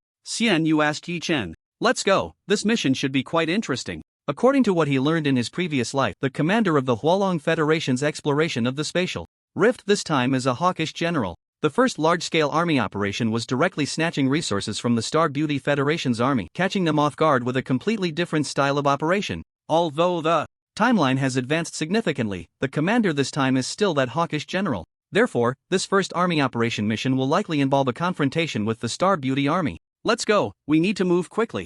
At the garrison camp where the command center is located, a Hualong general named Yang Rulong was looking seriously at the holographic map in front of him. General Yang, according to the intelligence we received earlier, there is a very rare mineral in this canyon. This unknown mineral has extremely high research value. If we can occupy it, it will lead to a leap in our technological development. Thinking of his friend and a head of the intelligence department from the 8th Bureau, as well as the professor who was a leader in the field of metal research, Yang Rulong knew their intentions, or rather the series of hawkish plans behind him, to forcibly seize this mining point. As long as the Star Beauty army has not reached there and has not declared their occupation, he still has a chance. Even if you discovered it first, so what? The interests between nations come first, and there is no morality to speak of. Advisor, has our army been mobilized? Hearing Yang Rulong's words, an advisor quickly picked up the marching report from the earlier advance troops. In half an hour, we will arrive at that canyon earlier than the Star Beauty Federation's army. However, if we engage directly with the Star Beauty army, will it? I have my own plans. Yang Rulong interrupted the advisor with an indifferent expression. Understood. The advisor stood at attention before stepping back, but the entire garrison camp had already entered the highest level of combat readiness. Drones were dispatched in large numbers, serving as reconnaissance and missile guidance platforms. Short and medium-range missiles, rockets, and other equipment were all put into a preheating state. As soon as the frontline fire support request was issued, they could deliver a barrage of fire to the enemy in the first instance. In the area marked as Canyon 305 on the map, over 2,000 members of an elite mixed division had begun to establish combat positions. Meanwhile, the players who accepted the mission were also arriving one after another. Hiss! Landmines, all-terrain infantry fighting vehicles, heavy artillery, rocket launchers, and what's hidden behind them? Could it be an air defense system? Xian Yu and Yi Chen arrived here and, upon seeing those pieces of equipment, Xian Yu immediately gasped. As a mechanic, he had also acquired a lot of knowledge related to weapon structures. This was his first time observing these war machines up close.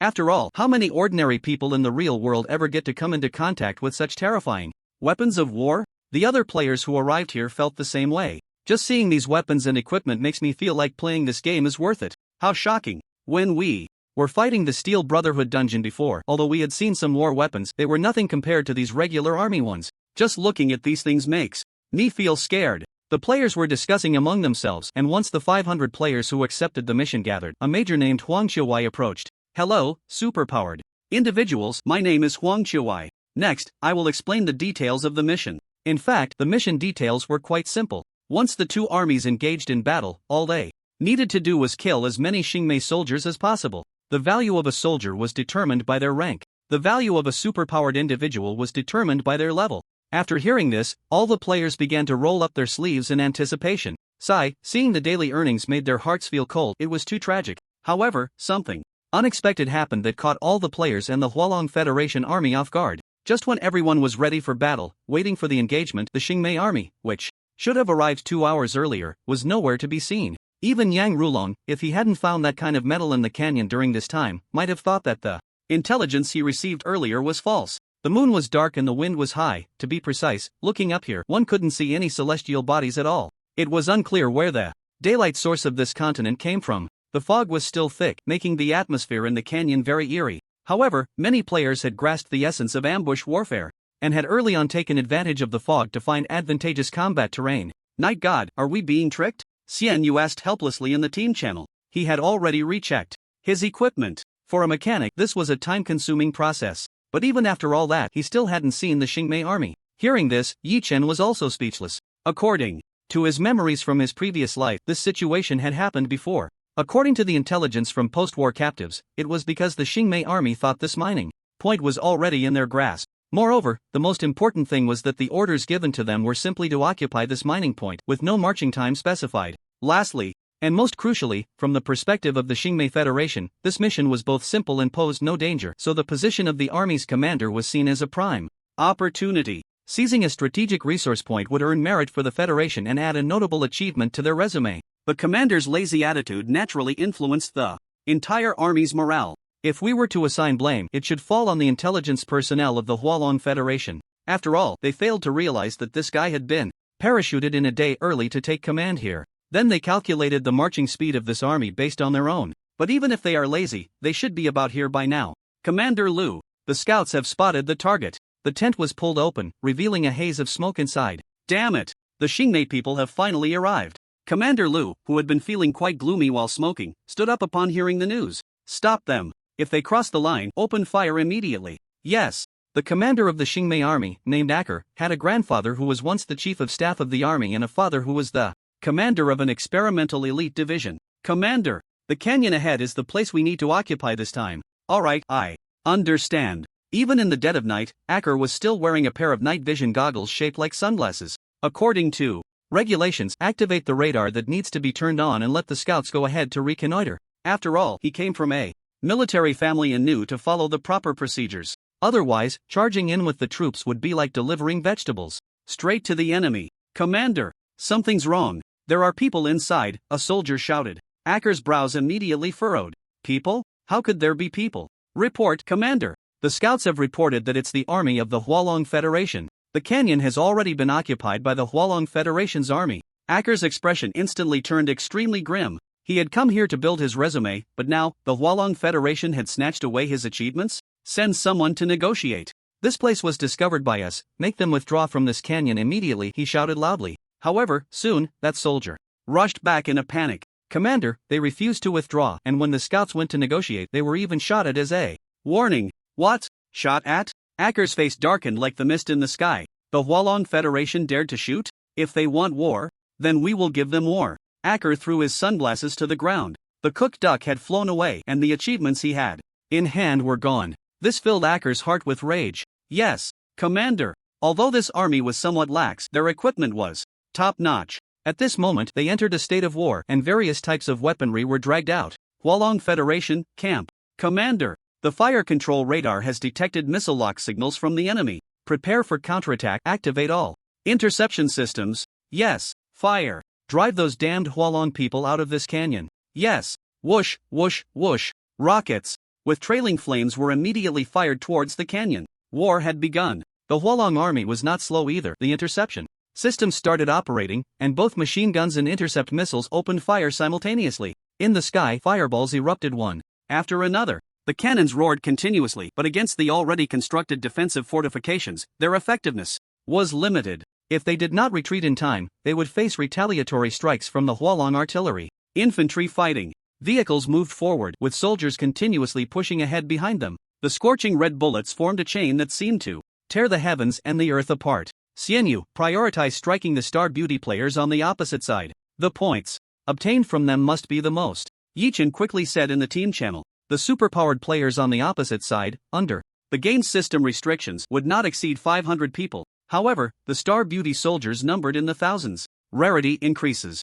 Value: 1 superpowered individual could equal the points of killing 7 or 8 soldiers. Received: Night God. Xianyu's drones were all deployed to search for the traces of those Star Beauty players. Night God. Target detected. The visuals have been shared with you. Yichin narrowed his eyes, and the lava destroyer appeared in his hand. At the same time, the badge eagle eye was also worn on his clothing. A refreshing sensation continuously gathered around his eyes, sharpening his vision. Soon, the target monitored by the drones appeared within his attack range. Xianyu, create an opportunity. Yes. Drone bombardment commencing. The drones in the sky began to bomb downwards. Yi Chen, through the smoke and dust, aimed at one of the targets and pulled the trigger. Under the coverage of missile strikes, the soil was blown up to over 3 meters high. Moreover, the sharp whistling of rocket shells never ceased. The machine guns on both sides were continuously spewing out barrages, firing at each other. In that moment, the battle had already reached a fever pitch. Whoosh! Just then, an orange-red bullet pierced through the smoke and dirt,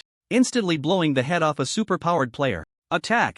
It's Night Crazy! He's here! The player who was killed immediately shouted loudly in the channel after respawning at the revival point. What? It's Night Crazy? He's here too? Damn! He's a gunner! Find his position and try to take him down with concentrated fire. The discussion in the Star Beauty faction channel instantly became heated. As the first player of the game Galaxy Empire and also the most dangerous player on the Hualong side, Night Crazy was indeed a thorn in the side of many Star Beauty players. However, if a gunner could be so easily located, then he wouldn't deserve to be a gunner. Moreover, this time he had his partner Xianyu by his side. The mechanic and the gunner were a match made in heaven. Activate the electromagnetic field coverage. All shielding devices are now online, and the superpowered coating powder has been applied. Xianyu continuously operated, activating various counter-reconnaissance skills. Among the players of the Star Beauty Federation, all their reconnaissance skills were rendered completely ineffective. What's going on? Is it being interfered with by skills? Isn't Night Crazy always a lone wolf?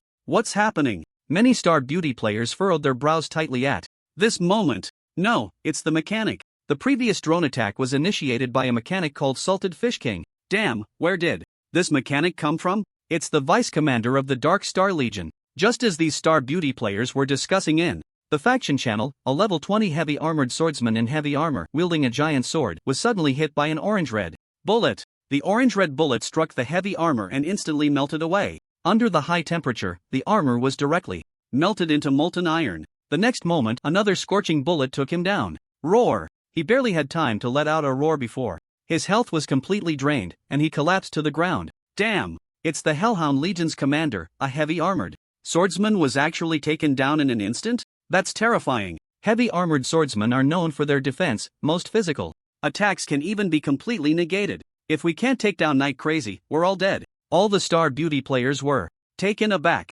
Who could withstand having a max level 20 player taken down in an instant? But now, all their reconnaissance skills were also rendered ineffective. They could only estimate Night Crazy's position based on the angle of the bullets. Boom! However, these Star Beauty players had barely charged forward less than 100 meters when Xian Yu's spider jump mines were suddenly activated. With the jumping power of 6 mechanical spider legs, they leaped up to over half a meter high. Boom boom boom. The jump mines exploded and smoke of various colors spread across the battlefield. What the fuck? What the hell is this? All negative. Statuses? What the hell is going on? Damn mechanic. Damn salted fish king. Playing with poison is so dirty. Xian Yu's skill level was not high, and the spider jump mines he created had low negative buff damage but were highly insulting. Paladin, quickly dispel the negative buffs. A large area of light rain appeared above these Star Beauty players, starting to dispel those negative buffs. Night Crazy naturally wouldn't let this opportunity slip by easily. One by one, orange-red bullets, resembling molten lava, continuously killed Star Beauty players. However, the battle commander on Xingmei's side quickly noticed the situation here. Several specially modified infantry vehicles equipped with special reactive armor drove over. The armor of these vehicles was far stronger than the current superpowered individuals. The bullets from lava merely melted a small hole the size of a thumb upon impact. Often, it would take 3 or 4 shots to the same spot to completely penetrate the armor. Only the intense bullets managed to detonate the armored vehicle. But with the speed of the armored vehicles and the superpowered individuals, after just breaking one armored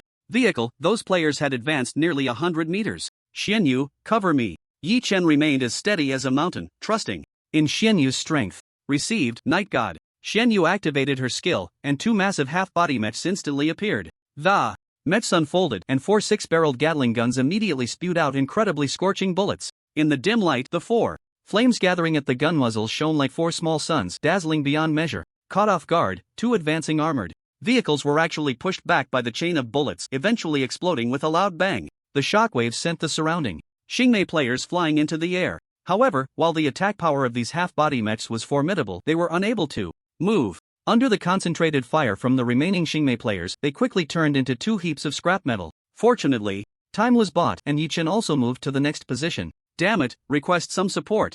Yeah, this Night God's strength is just too terrifying. We can't take him down through normal means. Many Xingmei players were feeling quite helpless. For this mission, they had a limited number of support requests, usually reserved for critical moments. But now, they had no choice but to use 1. Location confirmed, request artillery strike. Hurry! Soon, the sound of howling came from the artillery positions on Xingmei's side. Missiles, each the length of an arm, trailed flames as they headed toward their target. Night God, detecting incoming missile attack. Quick, move.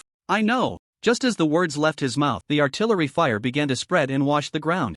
The bombardment caused the entire earth to start shaking. Xian Yu, operating from the rear, was relatively safe. However, Yi Chen was different. Although he began to evade the moment he received the news, the shockwave from the explosions had already caused a significant drop in his health. Additionally, several massive transport vehicles approached from the rear. The vehicle brakes were released, and several huge, deformed modified bodies roared as they jumped down from the vehicles. What the hell? Are these the monsters from those biochemical labs? Upon seeing these creatures, Xian Yu instantly cursed. They had encountered some experimental subjects when they were tasked with destroying the biochemical lab. They never expected that Xingmei actually had finished products. Moreover, these modified bodies were all above level 20, between levels 25 and 26. At the Xingmei base, Acker looked at the deformed modified bodies continuously being released onto the battlefield, a smug smile appearing at the corner of his mouth. Hee, fortunately, I prepared early. I got these modified bodies from my father. With these modified bodies here, I will definitely take this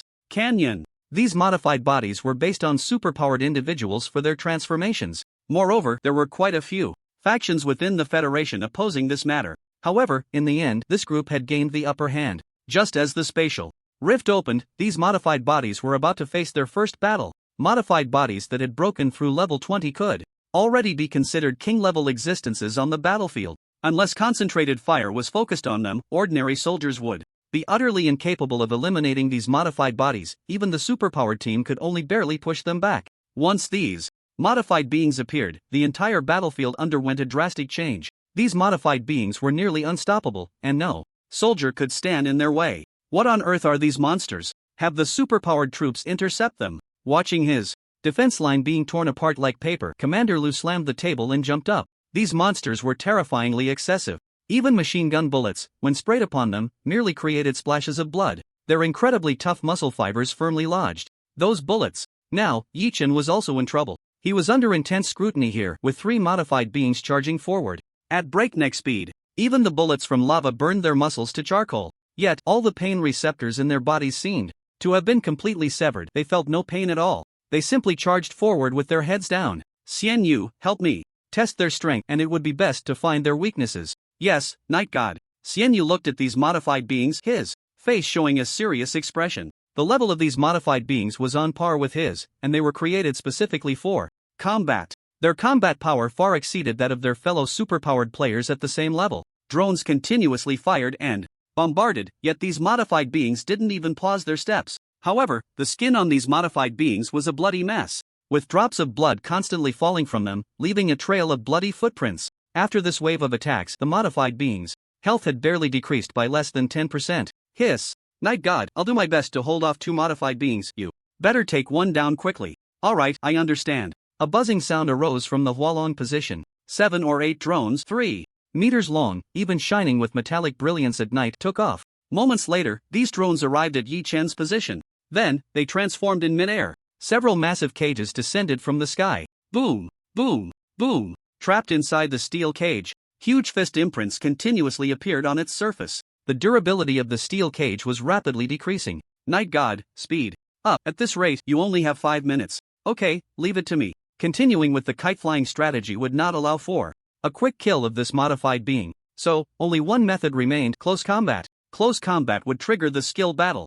Hardened through losing health, stacking his attack power. 2 gem-like handguns appeared in his hands. The modified being had already appeared before Yi Chen. Raising its fist, as large as a true clay pot, it swung horizontally towards Yi Chen's head. He raised his hand to block beside his face. A sharp numbness instantly surged from his arm. His health also dropped a notch. However, it was just enough to trigger the skill battle. Hardened. Bang, bang, bang. Bullets from the dual guns shot out, with bullets carrying a knockback effect, causing the modified being's movements to become stiff. Yi Chen stepped on its bloody, mangled knee, continuously entangling upward. Then he sat on the modified being's shoulder, shoving both handguns directly into its mouth. Roar! Roar! The modified being let out a low growl, its fists wildly swinging, pounding against Yi Chen, creating loud booming sounds. Yi Chen's health was plummeting like a rushing stream, but the damage was increasing. Gradually, the strength of the modified body swinging its fists diminished. Finally, it crashed to the ground, motionless. Its head looked like a smashed watermelon, half of it blown away by Yi Chen's bullet. However, Yi Chen's condition wasn't great either. His face was covered in blood, yet his gaze was incredibly indifferent. The remaining 2 modified bodies are out. Night God, are you okay? Should we retreat first and recover? Xian Yu noticed that Yi Chen's health was down to about half.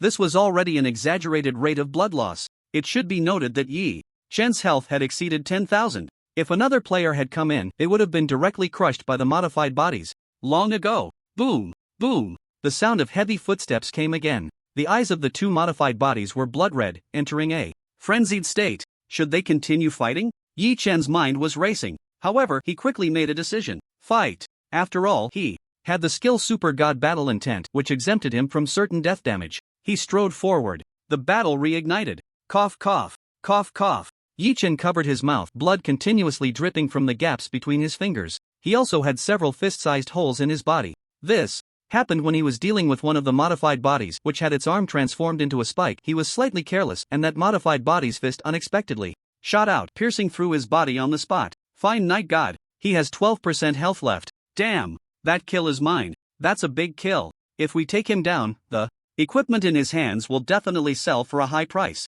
That's right, the young master of the Rothschild family will definitely pay for it. These Xingmei players' eyes turned blood red upon seeing Yi Chen's condition. However, at that moment, 6 boxes crashed down from the sky. Xian Yu, wearing a jetpack, also descended from the sky, landing directly on top of the massive iron box. Night God, leave the rest to me. Xian Yu looked at the Xingmei players, a confident smile appearing on his lips. Snap! He snapped his fingers at those Xingmei players. The 6 massive iron boxes began to spark with blue electricity. Immediately, changes started to occur on top of the iron boxes. One more step forward, and you'll die. 6 grotesque war platforms appeared here. large-caliber multi-barreled machine guns, howitzer barrels, flamethrower nozzles. They looked incredibly ugly, but these war platforms seemed to exist solely for battle. Their purpose was to unleash all firepower in the shortest time possible. Oomph. Can you stop all of us by yourself? Brothers, charge. Together. Take them down. Just right, the commander and vice commander of the Dark Star Legion are here. Let's teach the Dark Star Legion a lesson this time. Seeing the Xingmei players charging forward like madmen, Xian Yu was taken aback. Damn, they really dare to come. Night God, run. Just a moment ago, Xian Yu, who seemed invincible, grabbed Yi Chen and activated the jetpack. The 6 automated war platforms also opened fire. Wildly, the flames from the gun muzzles even shot forward a full meter. However, the 6 iron boxes trembled under the roar, seemingly unburdened. Parts from the boxes were even falling off in the vibrations. Damn! Xian Yu, what kind of equipment is this? Yi Chen couldn't help but ask after seeing this scene while flying in midair. No choice, I don't even have the design blueprints for this, it's completely cobbled together. The purpose of its creation is to unleash firepower in a short time. Xian Yu adjusted his direction in midair, flying towards the position dot on the ground. The 6 war platforms had also reached their load limit. Boom! 6 miniature mushroom clouds suddenly appeared here. The shockwave flipped the dirt, and those players rushing up were practically blown away. Most of the Star Beauty players who charged forward were directly taken out, respawning at the revival point. Meanwhile, Xian Yu successfully returned to the camp with Yi Chen. They found the paladin to remove abnormal statuses and heal. Only then did Yi Chen's condition begin to slowly recover. During this time, Yi Chen also asked Xian Yu about the battle situation. Overall, the tide of battle was still leaning towards Star Beauty. After all, these modified beings were nearly unstoppable once released. However, according to memories from his past life, Hulong ultimately achieved victory. It was clear that Hulong wouldn't make it easy. Alright, my status is fully restored. Let's continue to farm points. By the way, Xian Yu, do you still have those iron boxes? A simple smile appeared on Xian Yu's face. Of course, this time I prepared dozens of these things. Great, share some with me, these are excellent for ambushing. Amidst bursts of wild laughter, Yi Chen returned to the battlefield. This time, he didn't even glance at the Star Beauty players. The experience and points gained from just killing the modified beings were the richest. As the saying goes, the timid starve while the bold get stuffed. In the Hulong military camp, Colonel Liu was also keeping a close eye on the battlefield situation. Zhang, is Mr. Su here? The Mr. Su he referred to was a big shot, a third-tier mage. The reason the Hawks were so confident this time was because Mr. Su was in command. Mr. Su left as soon as those modified beings appeared. Alright, I understand. Upon learning that Mr. Su had left, Colonel Liu let out a huge sigh of relief. In a corner of the battlefield, a man dressed in a gray suit and wearing gold-rimmed glasses, looking every bit like a successful person, was slowly walking through the battlefield. He was LV-36, a third-tier mage, magic path speaker, Su Mo. A charging modified being spotted Su Mo and immediately turned to charge at him. Snap! Strikes of lightning, like streaks across the sky, suddenly appeared. Then, they rushed towards the modified being at an incredible speed. The air was ionized, emitting a pungent smell of ozone. That originally arrogant modified being was instantly turned to charcoal under the electric flashes. Star Beauty's trump cards should all be out by now, right? If that's the case, then I'll begin. Everywhere Suemo walked, blue threads were left behind. If viewed from above, one could see these blue threads forming a massive magic array that enveloped the entire battlefield. This was the terror of a third-tier superpower. Although they still couldn't face a large army's bombardment head-on, given enough time to prepare, they could unleash a power that changed the battlefield. Rise! The aura around Suemo began to soar wildly. Even in the darkness, the blue electric light illuminated the entire canyon brightly. What's going on? What happened? How could this be? Seeing this scene, Yi Chen's pupils suddenly constricted. It's a magic array, one that can envelop the entire canyon. It must be from a third-tier mage. This is bad. Yi Chen felt it was bad because, under this mage's attack, those modified beings would definitely be the focus. This meant Yi Chen wouldn't have the chance to continue farming points. With this thought, he no longer hesitated. He took out all the iron boxes he had obtained from Xian Yu from his game backpack. Behind him, several modified beings were chasing him at full speed. He casually threw down 7 or 8 iron boxes. The intelligence of the modified beings was not high. They didn't even glance at the iron boxes and continued to chase Yi Chen. Detonate! Yi Chen decisively triggered all the iron boxes. One after another, miniature mushroom clouds engulfed the area. The smoke shot up into the sky, almost bursting out of the entire canyon. At the same time, deep blue electric arcs appeared throughout the canyon. This place had completely transformed into a sea of thunder. The terrifying electric arcs surged like ocean waves. All the members of the Xingmei formation became targets of the attack. Under this dreadful assault, all the Xingmei players wrapped in the formation were turned to charcoal by the electricity. This expanse of heaven and earth seemed to have lost all sound. Whether it was the attack Xingmei players or their own Hualong players, they all received part of Sumo's information. LV36. Sumo, demonic.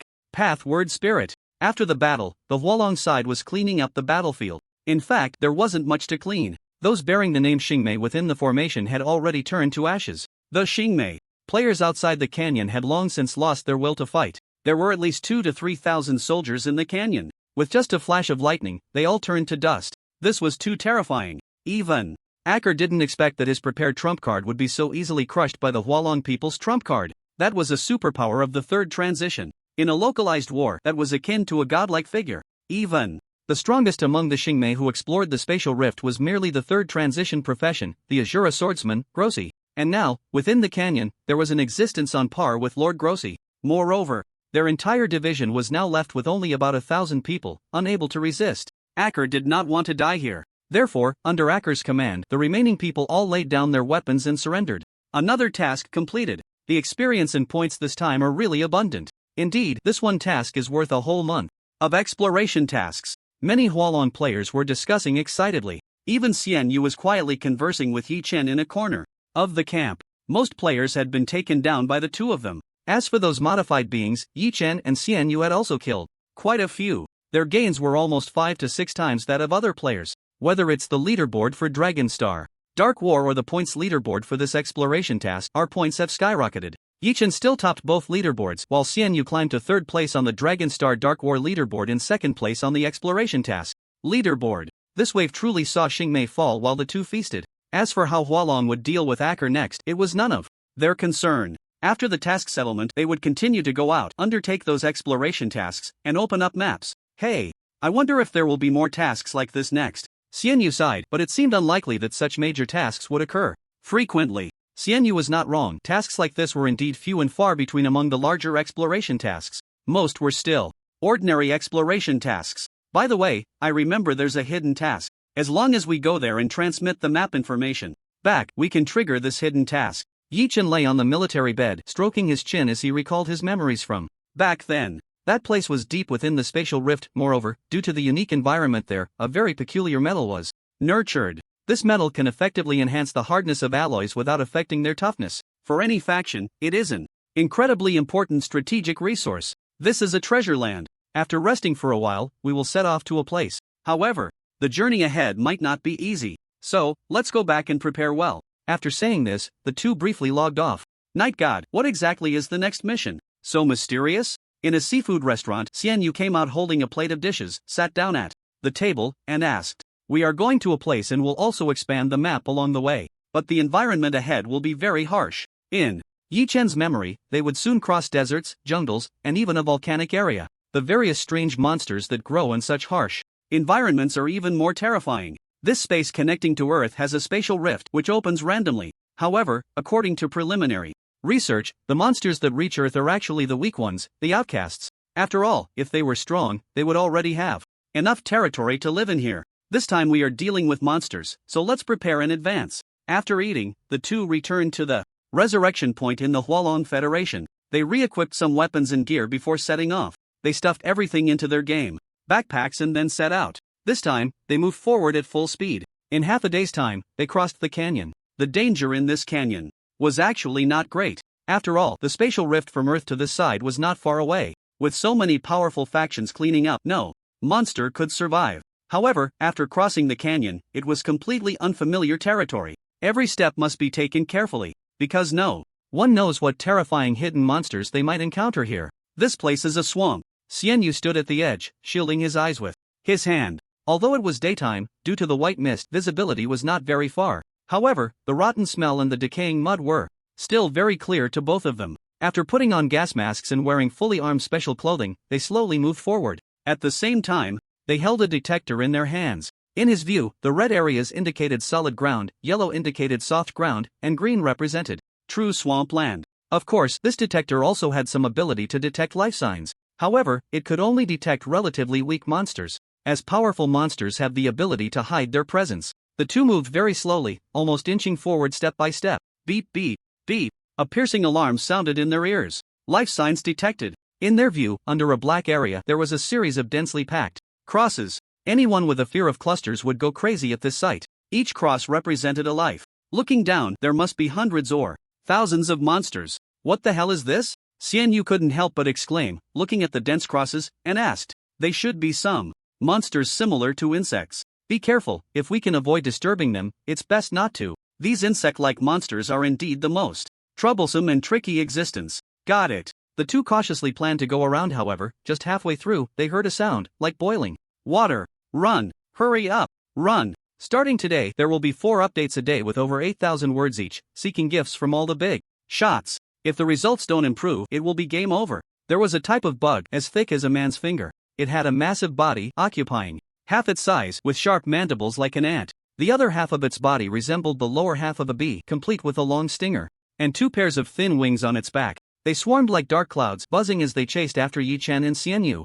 These monsters weren't very high in level, only around 16/17, but their sheer numbers were overwhelming. Grenade! The two pulled the pins from their grenades and tossed them behind. Boom! Boom! With 2 explosions, a massive fireball shot up. The enormous fireball engulfed all those bugs. However, it wasn't long before several giant bug balls burst out from the flames. After the charred corpses of the bugs fell away, the ones inside showed no signs of injury at all. Damn! Run! Getting bitten by these things would simulate 100% pain. Just thinking about it is terrifying. Xian Yu pulled out 2 jetpacks from her game backpack. Here, Night God. Yi Chen took the jetpack and after activating it he floated slightly. With the air's boost they rose about 30 centimeters off the ground and quickly sped forward. The sky was shrouded in a layer of mist, and they didn't dare fly too high. This place was different from the previous canyon where all the monsters had been cleared out, allowing for free flight. But now it was different. The Hulong Federation had already warned against flying carelessly in unfamiliar areas. Yi Chen also noticed that there were no war machines like fighter jets in sight. Even at the Zero base, where the spatial rift had opened, there were several fighter jets guarding the treasure warehouse entrance. However, although their speed had increased significantly, the noise they made was also tremendous. Everywhere they passed, there was a sound like boiling water. Various bizarre-looking bug armies frantically pursued them. They weren't without trouble. A leech-like monster silently tore through their protective suits and burrowed in, clinging to their thighs and sucking blood. It was only after seeing their health drop inexplicably that they realized what was happening. But there was no time to deal with these pesky bugs. They could only accelerate, accelerate, and accelerate again. After about half an hour of dashing, they finally burst out of the swamp. Damn! What the hell is this painful and numb thing? The two were now standing on sandy ground, removing their protective suits. On their legs and around their waists, there were 7 or 8 leech monsters of various sizes. Moreover, these leeches had gorged themselves on blood. What was once the thickness of a finger had now swollen to 3. Those tiny tentacles were all barbed, deeply embedded in their flesh. Even squeezing them with their hands didn't work. They could only carefully burn them with flames, forcing them to release their grip. Hiss! This is outrageous. Just some bugs, and they've already drained a full third of my health. After getting rid of all the leech monsters and stomping them to death, Xian Yu took out a potion from her game backpack. After they both drank the potion, their health slowly began to recover. The rest of the journey probably won't be easy, right? Xian Yu covered her eyes with both hands, grinning as she gazed out at the vast desert that seemed to stretch endlessly. Did you bring the stuff? Yi Chen asked Xian Yu. I did. Xian Yu pulled out a large pile of parts from her game backpack. Then, her fingertips sparked with super electromagnetic force. Those parts floated in mid-air, continuously assembling. Under the influence of the electromagnetic force, moments later, a very heavy-looking off-road vehicle appeared. Once inside, they turned on the air conditioning, both letting out a huge sigh of relief. Earlier, in the swamp, they had been wrapped in sealed protective suits, running at full speed. Stepping out into the scorching desert was a stark contrast. From the car's fridge, they took out 2 bottles of soda and gulped them down. Let's go. Depart. With the off-road vehicle, their speed significantly increased. However, Xian Yu suddenly slammed on the brakes. Something's up. Xian Yu shared her vision with Yi Chen. What are those monsters? Xian Yu asked, puzzled, as she looked at the strange creatures in her view. Upon seeing these monsters, Yi Chen immediately sat up straight, a serious expression crossing his face. How is this possible?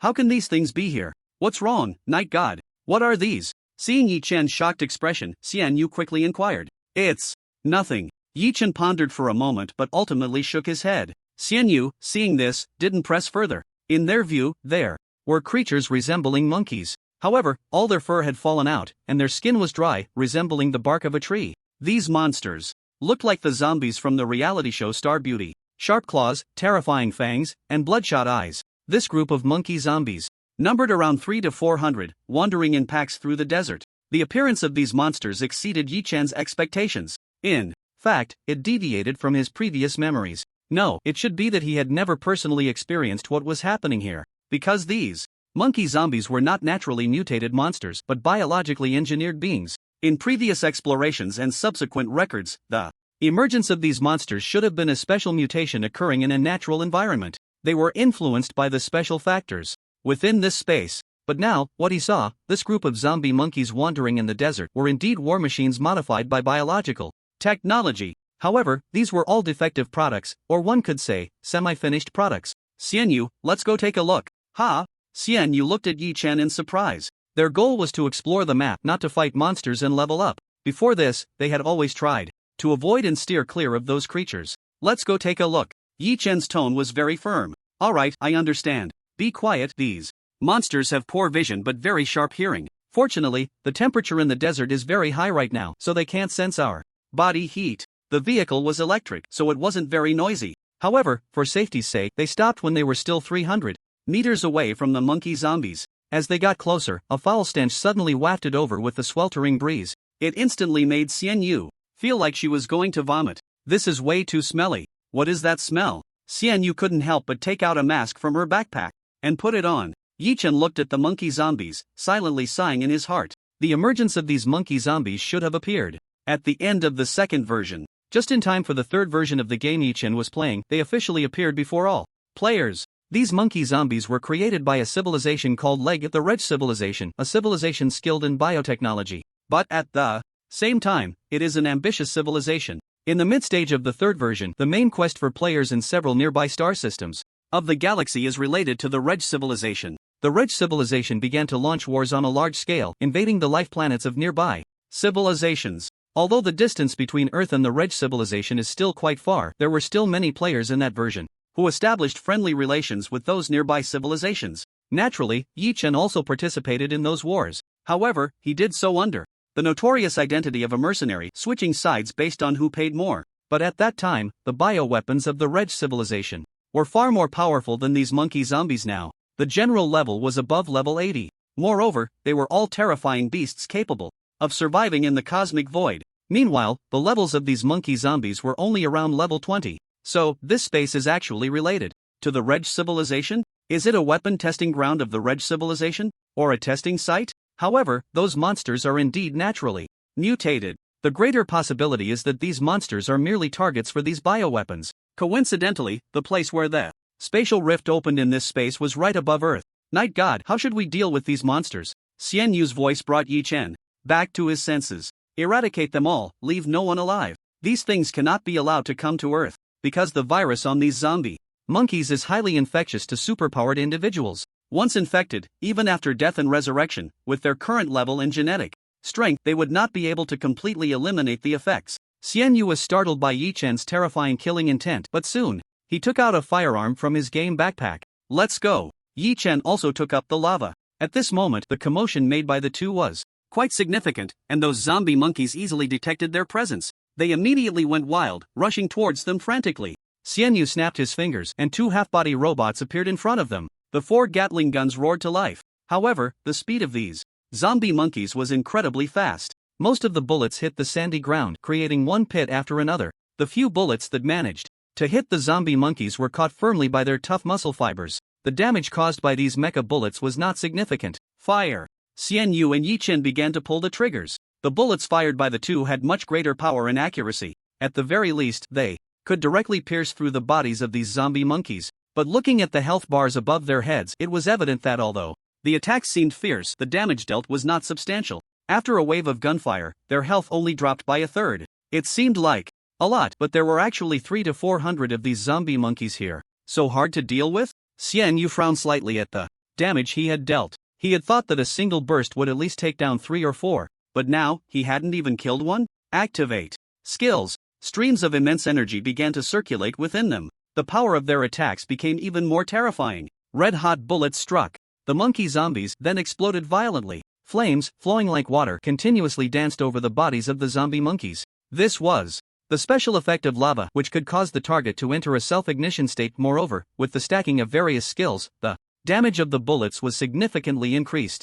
Those zombie monkeys dashed forward like fiery apes, but their speed gradually slowed down, until they finally collapsed to the ground, turning into piles of ash. Use fire attribute attacks, their fire resistance isn't high. Xian. You nodded, and the vehicle behind him began to change gradually under the influence of his skills. Soon, a massive cannon barrel appeared on the roof. Boom! A burst of flames shot out from the cannon. The crimson flames transformed into a fire dragon that surged forward. Wherever the fire dragon passed, those zombie monkeys were instantly reduced to ashes. Whoosh! Whoosh! Whoosh! The flames continued to spew forth, which was exhilarating. However, the solid fuel was falling down in a clatter. After just 3 minutes, the flames from the cannon had dwindled to the size of a finger. Xian Yu looked speechlessly at the weapon he had meticulously prepared. It wilted so quickly? Looks like the calculations had some issues. Nevertheless, the results were still quite gratifying. A large group of zombie monkeys had been burned to a pile of charred remains. After the battle, a bright exclamation mark popped up on both of their panels.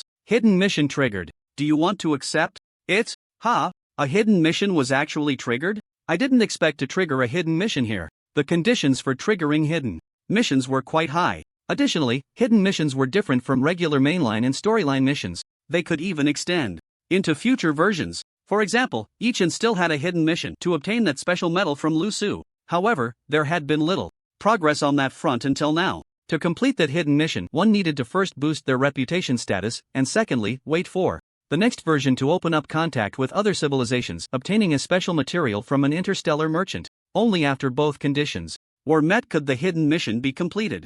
Accept. The two of them almost simultaneously accepted the hidden mission. Such a rare opportunity could not be missed. Mission description: you have discovered some unusual clues here. The discovery of these clues will affect the trajectory of the world line.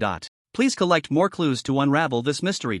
Upon completion of the mission, a legendary level lucky draw will be unlocked. In front of the two appeared a pink gold large spinning wheel. The wheel was divided into 10 sections. Each section displayed a piece of equipment or material radiating a pink glow.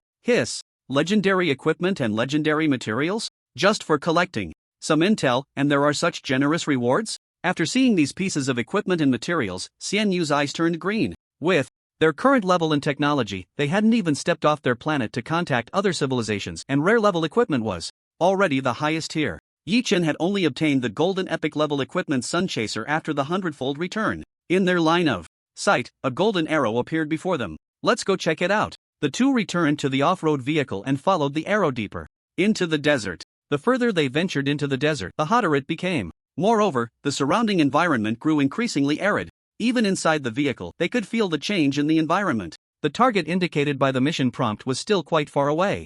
Even at the speed of the off-road vehicle, they had been driving for a good half a day. Until the sky gradually darkened, they finally reached the indicated endpoint. Is it here? The two looked at the arrow pointing down and frowned. It seems we need to dig deeper. Xian Yu, this is up to you now. Xian Yu nodded helplessly. Once again, she manipulated various parts and assembled them. Moments later, a digging machine appeared before the two. Let's start digging. Xian Yu climbed into the excavator and began to dig downwards. Yi Chen returned to the off-road vehicle, deep in thought. The logic of the game Star River Empire is quite high. The rewards and the difficulty of tasks correspond to each other. The harder the task, the greater the reward. Night God, we've hit something. Xian Yu's voice rang in Yi Chen's ears. He hurried over to find a sand pit over 3 meters deep had been excavated. Beneath a layer of shallow sand, a massive iron door appeared before them. Night God, let me handle this. After being exposed to the elements and the constant friction of sand day and night, the iron door was covered in tiny holes.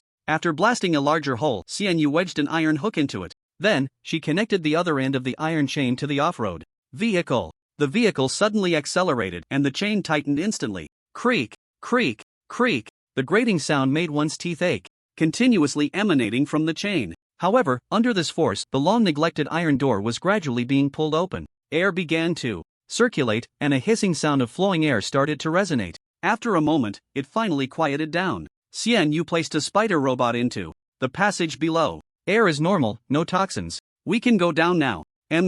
Two drones hovering in mid-air illuminated the surroundings like moving light bulbs. Wow, this architecture is really unique. Xian Yu gasped in awe. The materials used for this passage were all biological. The entire corridor resembled a square intestine. A layer of white membrane held the muscle tissue inside in place. Yet, despite this, the grotesque muscle lines still caused the white membrane to bulge outward. However, some areas had turned a dark black due to tissue necrosis, while many spots twitched slightly due to the subconscious reactions of the nerves. It feels like we've been swallowed by some monster. Xian Yu looked around, feeling a chill. On the other hand, Yi Chen, well versed in such sites, had seen even stranger architectures. We need to be cautious.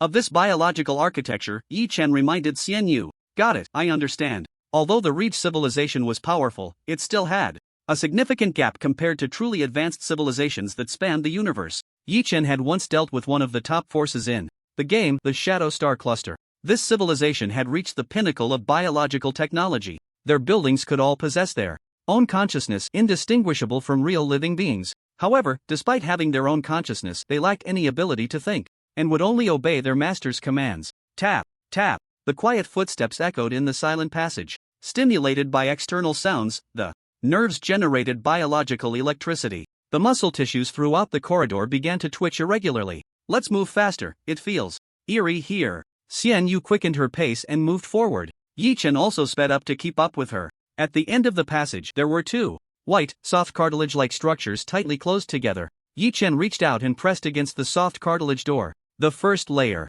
has a crisp feel, but after testing with instruments, the hardness of the material inside is even greater than any known alloy. Using ordinary bombs might not easily blow it open. Yi Chen said with a smile, since ordinary bombs won't work, let's use an extraordinary bomb. He took out a small black bomb from his game backpack, about the size of a baby's fist. Additionally, there was a yellow and black mark at the bottom of this bomb. What the hell? A mini nuclear weapon? I like it. Xian Yu looked at the mini nuclear weapon, her face showing an excited smile. Let's make a directional blasting device. Received. The difficulty of manufacturing the directional blasting device wasn't high.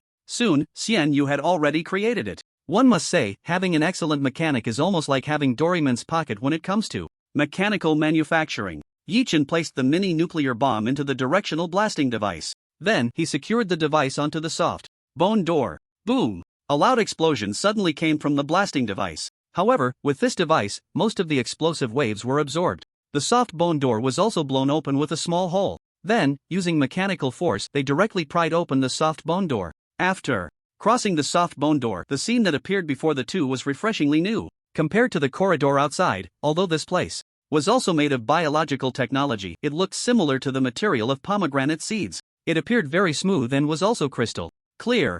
This underground base seems to have no signs of life. Let's go down and take a look. Yi Chen opened the nearby doors one by one along the corridor. However, there were no significant discoveries. These rooms seemed to be ordinary personnel's dormitories. Inside the rooms, there were no valuable clues. Continuing deeper, the two encountered the soft bone door again. Using the same trick, they blew the door open with the mini nuclear bomb, revealing a more unique structure before them. The pale white skeletons resembled small bridges, continuously arching upwards. Looking up, the central bone tower extended higher and higher. It seems this corridor extends downward. Just looking at the height of this bone tower, it's no less than 500 meters. Xian Yu was immediately taken aback. So, we are now 500 meters beneath the desert? Pretty much. Let's go in and take a look. At this place, the security measures were completely different from outside. The doors here could be easily pushed open. This shows how confident the previous Reg civilization was about the security here. Pushing the door open and walking in, the environment inside the bone tower was very clean.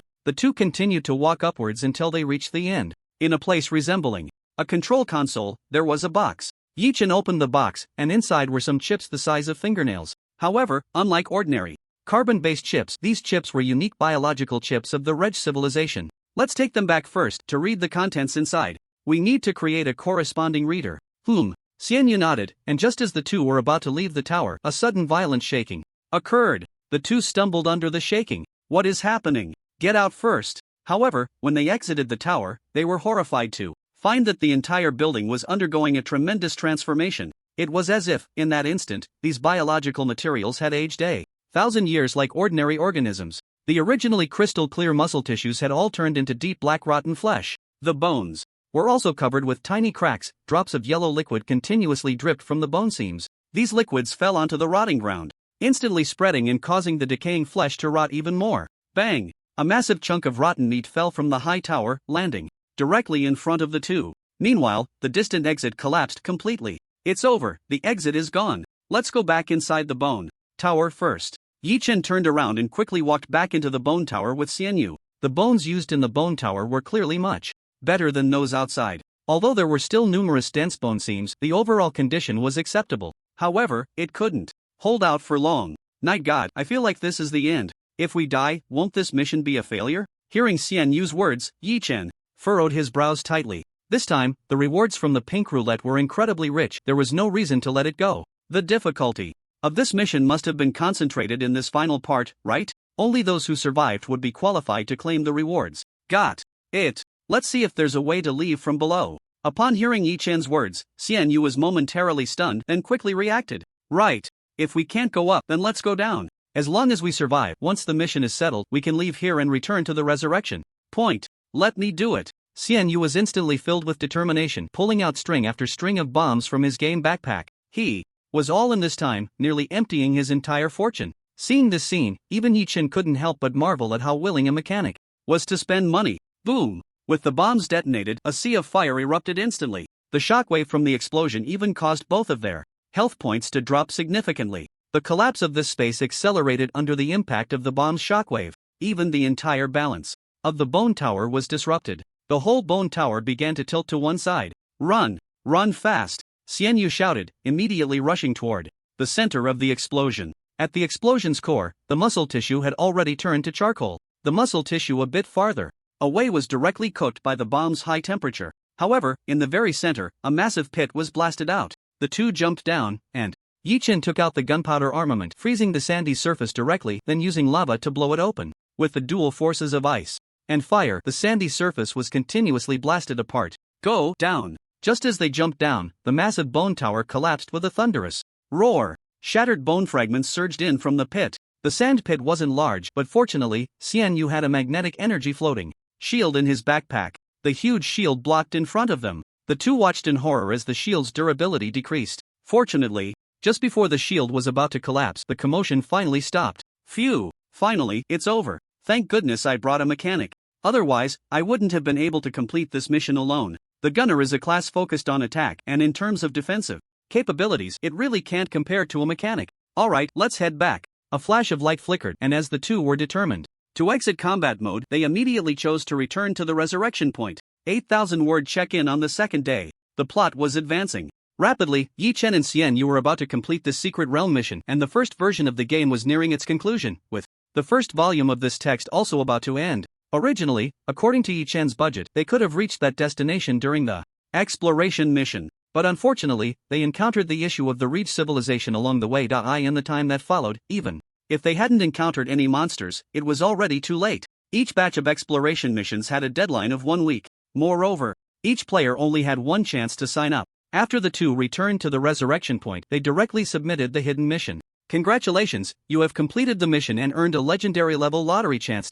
Would you like to draw? Yi Chen thought for a moment and decided to temporarily forego the lottery opportunity. The lucky dice weren't here right now, so he would wait until they returned to draw. He hoped to see if he could trigger a 100-fold return. On the other hand, Xian Yu had already started drawing. What rewards did you get? Yi Chen curiously leaned over to take a look. Xian Yu was grinning like a fool, sending the attributes of the items she drew to Yi Chen. Nano. Armor of the Stream Dragon, Legendary, Lava Destroyer, Rare, Level, LV 35. Attributes: Health plus 2000, Physical Defense plus 2000, Magic Defense plus 2300. Defense effects: Effect 1, Immunity to all mental attacks from targets below level 50. Effect 2, Immune to all basic negative buffs. Effect 3, Can absorb attack energy. When the energy bar is full, it automatically triggers Stream Dragon Breath. Stream Dragon Breath, Atomic Breath. Deals 20% of the target's maximum health as true damage. Armor personally crafted by the Dragon Slayer Cyborg. Seeing the string of data displayed above, Yi Chen couldn't help but be amazed. The attributes of this dragon armor are simply invincible in this version. No wonder Xian Yu was grinning like a fool. The Dragon Slayer Cyborg, Yi Chen remembered, was a level 100 mechanic with a 10th tier class of Mechanical War God. In the early stages of the game, players could change classes every 10 levels. According to the game's rules, it was similar to taking a high school or college entrance exam. The knowledge and combat experience accumulated within those 10 levels were enough to support learning more profound knowledge. As for after level 100, it was like the university stage, requiring more creative thinking to change classes. After level 100, players could not level up without changing classes. Moreover, the game would no longer provide related class change missions. Players had to explore on their own. The more class changes, the deeper the player's foundation. In his previous life within the entire universe, only a little over 10,000 players could reach level 200 after 10 years, and among those, less than 1,000 could change classes. More than 3 times after level 100, with fewer than 100 able to change classes more than 8 times. Keep in mind, this was in the context of the entire vast universe. With this armor, in this version, I doubt anyone can break your defense alone. The mechanics last. Shortcoming in defense and mental power has been covered. On Earth, level 50 was a significant hurdle. In terms of technology, knowledge, and even combat methods, it was impossible to cultivate a superhuman beyond level 50. So, you really don't have to worry about mental attacks anymore. Xianyu nodded and asked, "What about you, Night God? What did you draw?" Yichen shook his head. "I'll wait until I invite a master to pick a good day, then I'll draw after bathing and offering incense." Xianyu immediately gave Yichen a thumbs up. "Night God, you really know how to play." In the little time that followed, the two continued to rush towards their destination. Unfortunately, they still had about a third of the journey left to complete. Therefore, Yichen could only map out the remaining route and hand it over to the club's professional players to continue the mission. Additionally, Yichen went to the workshop to continue crafting a weapon. Previously, when he was strangling the zombie monkeys, and even earlier, when he encountered those bugs in the swamp, if he had a flamethrower in his hands, he wouldn't have been so embarrassed. Sun Shell Flamethrower, Rare, Level, LV25. Attributes, Strength plus 800. Attack effects, Effect 1, Attack ignores energy defense.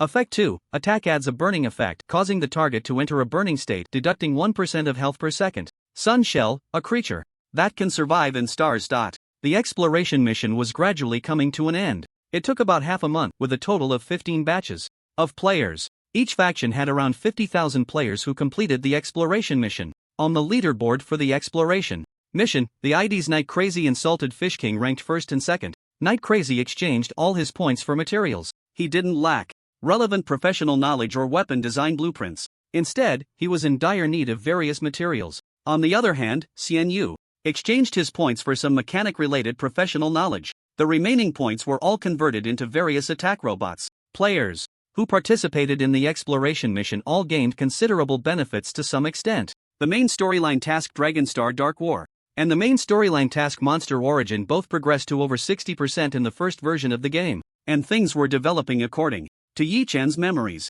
After exploring the monster space, many factions on Earth intended to develop towards the monster space. Since they wanted to explore the monster space, the Earth, as the base camp, had to ensure safety. Indeed, this referred to organizations like the Steel Brotherhood. Moreover, under the control of the game system, these tasks would be released to all factions' legions. For the major legions, these tasks would be their final carnival in this version. Yichen also accepted a task from the Hualong Federation to practice his skills first.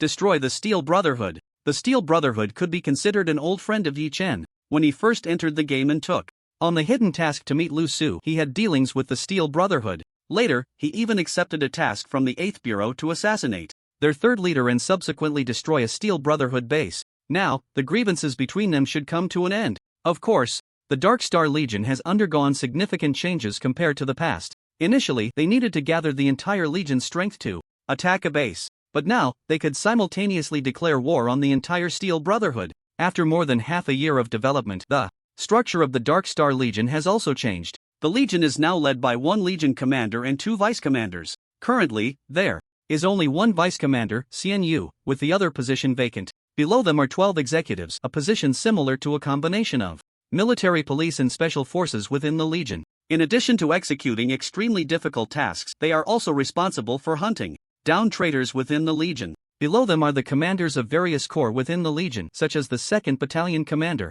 of the Artillery Corps. This time, Yichen instructed the 12 executives to lead their teams to simultaneously attack 12 Steel Brotherhood bases. As for Yichen and Xianyu, they would target and assassinate the high-level combatants of the Steel Brotherhood around the world. In Central Asia, Star Moon City. This place was originally a chaotic area, especially the Xingmei Federation, which had long intervened here due to vested interests. Peace had never truly existed here. However, after entering the monster era, Starmei itself was overwhelmed and had to withdraw all its military forces. Back to the homeland here, there was surprisingly a hint of calm. But the tranquility was soon shattered as various ambitious factions continued to carve out their territories. The government forces here were almost merely for show. As long as one had a gun and some people, they could raise an army to act as warlords and engage in guerrilla warfare against the monsters. Other factions turned a blind eye. After all, having these armed groups around could divert some of the monsters' attention. However, the chaotic soil could not nurture order, it would only attract more chaos. Many high-ranking members of peak organizations held legitimate identities here. Yi Chen and Xian Yu were dressed in black trench coats, wearing black cowboy hats and large sunglasses with scarves covering their entire faces. Such attire was very common here. After casually slipping some money to the guards outside, the two smoothly entered the settlement. Under the sunglasses, their pupils were entirely focused on the view provided by the drones. Codename Fierce Tiger, Steel Brotherhood Fighter, second-tier profession. LVE-26. Is he really here? Xian Yu's voice echoed in the team channel. This information was provided by the 8th Bureau. Almost all high-ranking members of subversive organizations are under surveillance by major government forces. Their intelligence should be reliable. The two turned a corner and found a place to sit down. Opposite them stood a luxurious villa. Even with high walls blocking the view, they could still see the tall jujube tree stretching its branches out from the city wall. There's electromagnetic interference inside. The drones probably can't get in, Xian Yu said after trying. Can we hack into their network? Xian Yu frowned slightly. The network they're using is an internal network not connected to the external internet. I need to find an opportunity to connect to their network physically. As soon as the words left her mouth, they saw a fully armed group of militants patrolling around the villa in a pickup truck. Anyone wandering around the villa would be driven away by them. The two also stood up and left. Now we have two options. One is a direct assault, and the other is assassination. Yi Chen stroked his chin, standing on the rooftop of a 3-story building, gazing at the villa. For a direct assault, with our strength, it would just take some effort. But we're not sure if Fierce Tiger is inside. Moreover, if we expose our identities, the Steel Brotherhood will be on guard against our Legion. At that point, it would be very inconvenient for the Legion to act. Xian Yu was also analyzing beside him. For those in their line of work, experiencing assassination was as simple as eating and drinking. Other peak organizations, bounty hunters, and agents from various governments. However, if all the high-ranking combatants were continuously hunted down by the same two people, even pigs would realize that the Dark Star Legion was preparing to strike against them. If they summoned all these high-ranking combatants back, Yi Chen and Xian Yu would have to engage in a tough battle. Such a troublesome matter was a nightmare for the lazy duo. It would be better to take them out one by one while the high-ranking members of the Steel Brotherhood had yet to react. In the following time, they roughly sketched out the terrain map of the villa. Xian Yu also took the opportunity to infiltrate and physically connect to the internal network. We've come at a good time. Fierce Tiger will be here at 2 o'clock tomorrow morning. Upon hearing this, Yi Chen immediately smiled. In that case, let's send him on his way later. The clouds covered the moon and the two remained hidden on the rooftop. The settlement at night appeared very quiet. Indeed, singing and dancing late at night was like saying to the monsters, I'm right here, come and eat us quickly. The temperature difference between day and night here is quite significant. It's very sunny during the day, but at night, a slightly cold breeze keeps swirling around. Night God, the target has appeared. Yi Chen, who was resting with his eyes closed against a low wall, immediately opened his eyes. The target vehicle has appeared just outside a block. Share the visuals with me. The gun and cannon armed appeared in Yi Chen's hand in gun mode. In Yi Chen's left eye was the drone's view shared by Xian Yu. His right eye was focused through the scope, aimed at the direction of the gate. A faint sound of a motor turning came from around the corner. Here they come. A convoy appeared. Following that, a person dressed in a gray combat suit stepped down amidst the crowd. However, Yi Chen did not fire until he entered the villa. Moments later, another man in a gray combat suit stepped out of a vehicle. This man was the real Fierce Tiger, a second-tier fighter, master of free fighting.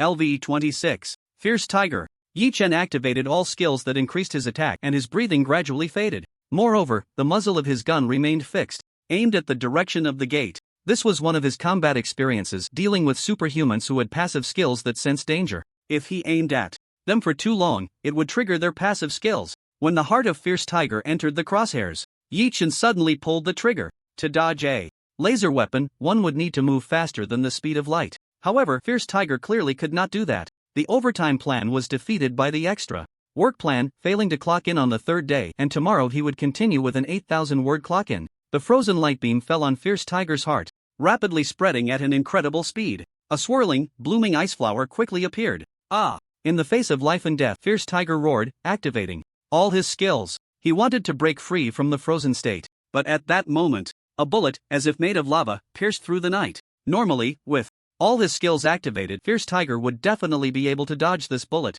But now, under the freezing buff from the frozen light beam, he had no power to fight back. The bullet instantly exploded his heart, and then dissolved. A ball of flame suddenly ignited from the inside out. Fierce Tiger's lifeless body fell to the ground, burned to ashes by the flames. All of this happened in just 5 seconds. By the time the other members of the Steel Brotherhood arrived on the rooftop, Yi Chen and Xian Yu had already exited the battle and returned directly to the resurrection point. Having eaten this bowl of rice, being assassinated was just a matter of time. Therefore, apart from reporting to headquarters about Fierce Tiger's assassination, these people didn't even bother to investigate who was behind it. In the following time, Yi Chen and Xian Yu continuously executed missions around the globe. The progress of the missions advanced quickly. During this process, they also encountered other players doing assassination tasks. According to Yi Chen's memory, the next development would be to eliminate all subversive organizations, explore monster spaces, obtain rare materials inside, and unravel the secrets of extraterrestrial objects. This version of the game was nearing its end, and the next update would open a new version.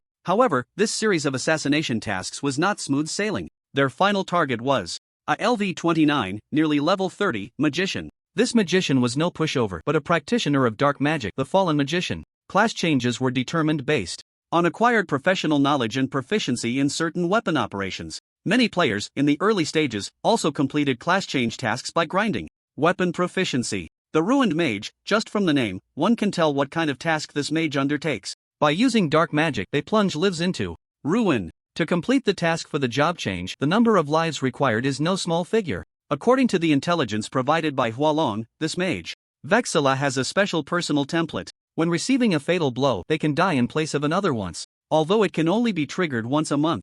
Xian Yu and Yi Chen were currently in a small country in the former Western Europe. The original great powers here had merged into the Star Alliance. However, some countries with poor foundations were directly abandoned. After all, the countries here have a habit of abandoning their allies. This place can no longer be called a country. The original high-ranking officials have either left or died. The criminals and superpowered offenders expelled from the Star Alliance have all gathered here. This has become a veritable city of crime. The streets were still quite prosperous, with many superpowered individuals conducting business here. The reason why the ruined mage Vexilla resides here is that there exists a special market in this city. Here, no questions are asked about the origins of goods. Whether you stole them from some nobles or snatched them from the laboratories of great powers, you can smoothly dispose of them here. Of course, there are also organ trafficking and human trafficking. As long as you want something, most of the unspeakable items can be bought here. The target is here. Xian Yu suddenly said in the voice channel, sharing her vision. A figure dressed in a black hooded robe walked through the market, surrounded by 3 or 5 tall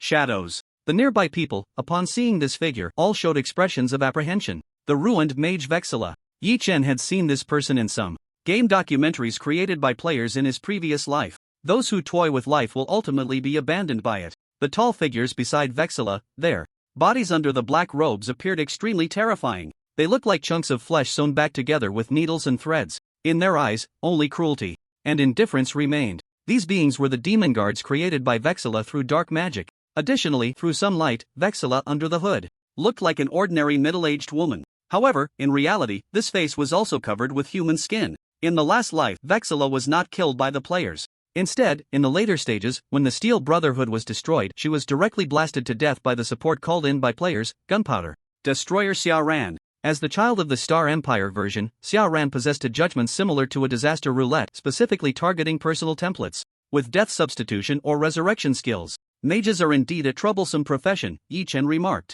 This profession may not deal high damage in the early stages, but for the enemies of mages, it can be quite a headache, because every mage has their own area of expertise, and there's also something very peculiar about them. Let's go back first. Just as Yi Chen's words fell, a whistling sound suddenly came from the sky. Anti-aircraft shells were also fired from deep within the city. Most of the incoming rockets were intercepted. However, even so, more than a dozen rockets still broke through the defenses. Boom, boom, boom. Explosions echoed throughout the city. Even near the market, 3 to 4 rockets could be seen crashing down. Then, the sound of explosions accompanied by tremors from the ground followed. However, the people in the market sat there with expressionless faces. It was as if they hadn't seen those rockets at all. The transaction was still ongoing. Instead, Yi Chen stroked his chin, his eyes narrowing slightly. These attacks should have come from the Star Alliance. Moreover, they had just identified that the previous assault was indeed launched by players from the Star Alliance. It seems we have a way. Let's go. We need to visit the Star Alliance first. After setting up a resurrection point here, the two set off together towards the Star Alliance. Manhattan Legion. This is the top-ranked legion on the Star Alliance side. Likewise, they had also taken on a mission to combat the subversive organization. Since they shared a common goal, it would be easier to handle. Xian Yu contacted the commander of the Manhattan Legion, General William. After a conversation, exchange of interests, Yi Chen and the others would disable all defensive measures in the town. Meanwhile, they would be responsible for the assault. As for why they didn't infiltrate themselves, it was because they had previously attacked this place and failed. Thus, the entire Legion's players had become hostile to this location. As soon as they appeared here, they would be immediately discovered. Furthermore, their Legion had also recruited most of the top players on the Star Alliance side. Finding two experts capable of dismantling the entire city's defenses was simply impossible. Lastly, although the Star Alliance and Xingmei had various intricate relationships, this did not hinder their relationship with the Hualong players. After all, in the past, Xingmei, which had split from the Star Alliance, had for a considerable time turned the tables, becoming their father instead of remaining the son. The entire Star Alliance had been continuously exploited and plundered by Xingmei. This alliance has over 350 members, although it still can't compare to our alliance. However, if coordinated properly, with heavy fire support, they could easily breach the outer defenses. Xian Yu shrugged and continued, of course, if Vexilla is here, that situation would be different. Xian Yu knew what Yi Chen was planning. He intended to use the players from the Manhattan Legion as cannon fodder to whittle down Vexilla's health. Xian Yu did not believe that the Manhattan Legion had the capability to take down Vexilla. Even if they exhausted all the resurrection opportunities of their Legion members, they could only severely injure Vexilla. But the mantis stalks the cicada, unaware of the Oriole behind. At that time, Yi Chen and Xian Yu would naturally step in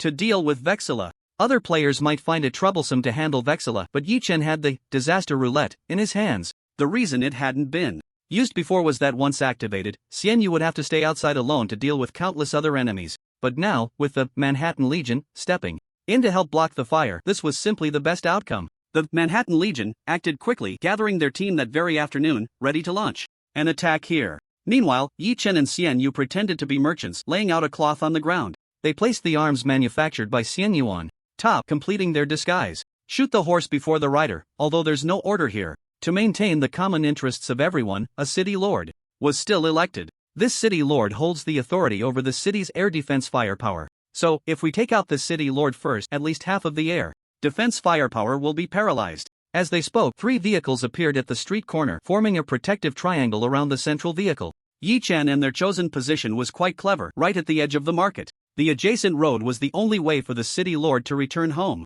Here they come. Open fire. The two instantly lifted the cover. Below were several rocket launchers on display. Triggering personal template, Gun Master.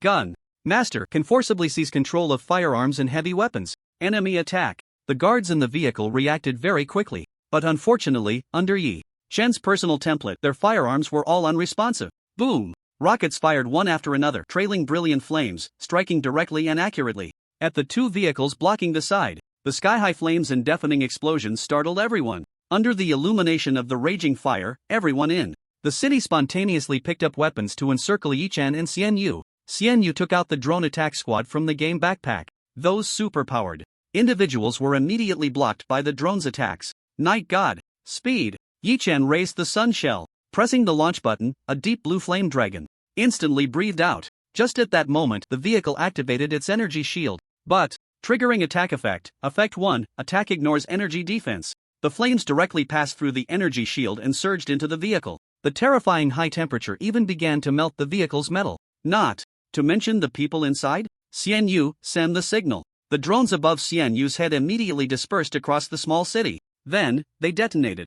In mid-air. Boom, boom, boom. Graphite bombs and EMPs exploded in the air. In an instant, all the circuits in the city were short-circuited. The city was plunged into darkness. Communication facilities and electronic devices were all burned through. Boom, boom, boom. In the distance, rockets began to bombard the city continuously. Damn it! Those foreign devils want to blow us up too. The bombardment near the market was particularly intense, with the nearest rocket just 10 meters away from the two. They just want to use us. If they can conveniently get rid of us, they won't have to share the mission rewards. Yi Chen and Xian Yu bent down and rolled into a room, pulling up a section of the floor. Below the floor was a basement. Alright, let's stay here and wait for them to do the work for us. Whether it was Yi Chen or Xian Yu, the first thing they did upon returning to the city after the negotiations was to find this basement. They were both cunning foxes, so no need to play the role of a ghost story. But the necessary condemnation still had to be there. Be careful. Xian Yu sent an email to their commander, General William. Oh, sorry, dear mate. You know, that market area has too many damn targets. We have to focus on that. Seeing General Williams' explanation, the two sneered. They had also kept a hand hidden, not revealing a single thread of information about the Scylla. In the city, after the air defense firepower was paralyzed, under the wash of heavy artillery and rockets, even superpowered individuals couldn't withstand much. And for the mission, the Mangtan Legion had almost moved all their assets out. The entire city, under the baptism of tens of thousands of shells, was directly turned into ruins. The bombing lasted a full 4 hours. Only then did General William lead the players from the Legion to come in and sweep through. And they didn't know that in one of the buildings the Scylla emerged from a stinking mountain of flesh. The resentment in her eyes could almost solidify into substance. To add, why didn't the Mangtan Legion bomb directly? With air defense firepower present, the interception time was enough for superpowered individuals to escape. But this sudden strike was impossible to dodge. Moreover, today's attempt to hit 8,000 was also a failure. Sigh. Captain, after we complete this mission, we can all update our gear. Yeah, this mission is already one of the most difficult tasks in our Star Alliance. Once the rewards are in, I can start my second job quest. I hope to complete the third job quest before the version update. Don't even think about the third job, only top players like the captain might have a chance to finish it. In the Legion channel, members of the Mangtan Legion were constantly reloading amidst the ruins. No one could emerge unscathed from such a terrifying artillery assault. Although some powerful superhumans managed to retain a bit of combat power, they quickly fell under the onslaught of so many attackers. Legion Commander, we have a situation here. Hurry over. Suddenly, a panicked voice echoed from the Legion channel. What's happening here? The words trailed off and disappeared. When these people returned to the resurrection point, they finally learned that there was a terrifying boss in the city, the fallen mage Viscera. Upon learning the details, a dark expression immediately appeared on General Williams' face. This news had never been mentioned by that Hualong player, Salty Fish King. Let's go together and surround her. General William led the group toward the target to encircle and kill. But soon, shock appeared in everyone's eyes. A massive mound of flesh was staggering forward. The entire street trembled with a rumble. What on earth is this? A level 35 flesh mountain monster? Level 35? How do we fight this? Just the health alone exceeds 100,000. And this defense is just too exaggerated. Players from the Mangtan Legion began to talk in horror in the Legion channel. On top of that gigantic mound of flesh stood a figure cloaked in black. This person was, of course, the fallen mage Viscera. Upon seeing these people, her eyes burned with a tangible hatred. All of it turned into fuel, blazing fiercely. You all must die. In the recent bombardment, her laboratory, along with precious data and materials, had been blown to smithereens. All her hard work during this time had turned to nothing. Moreover, although she had just hidden inside the flesh mountain monster, the shock from the shells still caused her some injury.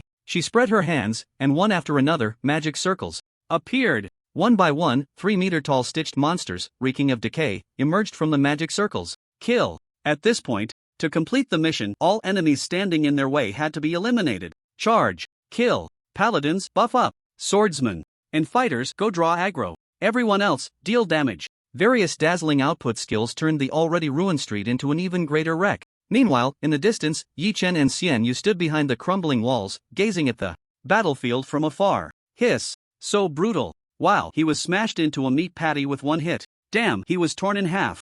With a death like that, he'll probably have nightmares even in reality. Xian Yu grimaced at the horrific battlefield, showing a face of disdain. At the same time, General Williams' expression darkened continuously. This Viscera's combat power was just too terrifying. The monsters she summoned had an incredibly frightening combat ability. They were both tanky and dealt high damage. First job players were nothing more than cannon fodder, easily crushed with a single punch. Only second job players could barely deal some damage. However, players who have undergone the second class transfer are already considered mid to high ranking members within their legion. Among the more than 300 players, there aren't even 100 who have completed the second transfer. Nevertheless, under their siege, after consuming several resurrection opportunities, they finally managed to eliminate most of the summoned monsters. However, after this round of fighting, their legion also suffered significant losses. Fortunately, they helped whittle down the health, otherwise, it would have been really tough, Yi Chen said with a cold laugh.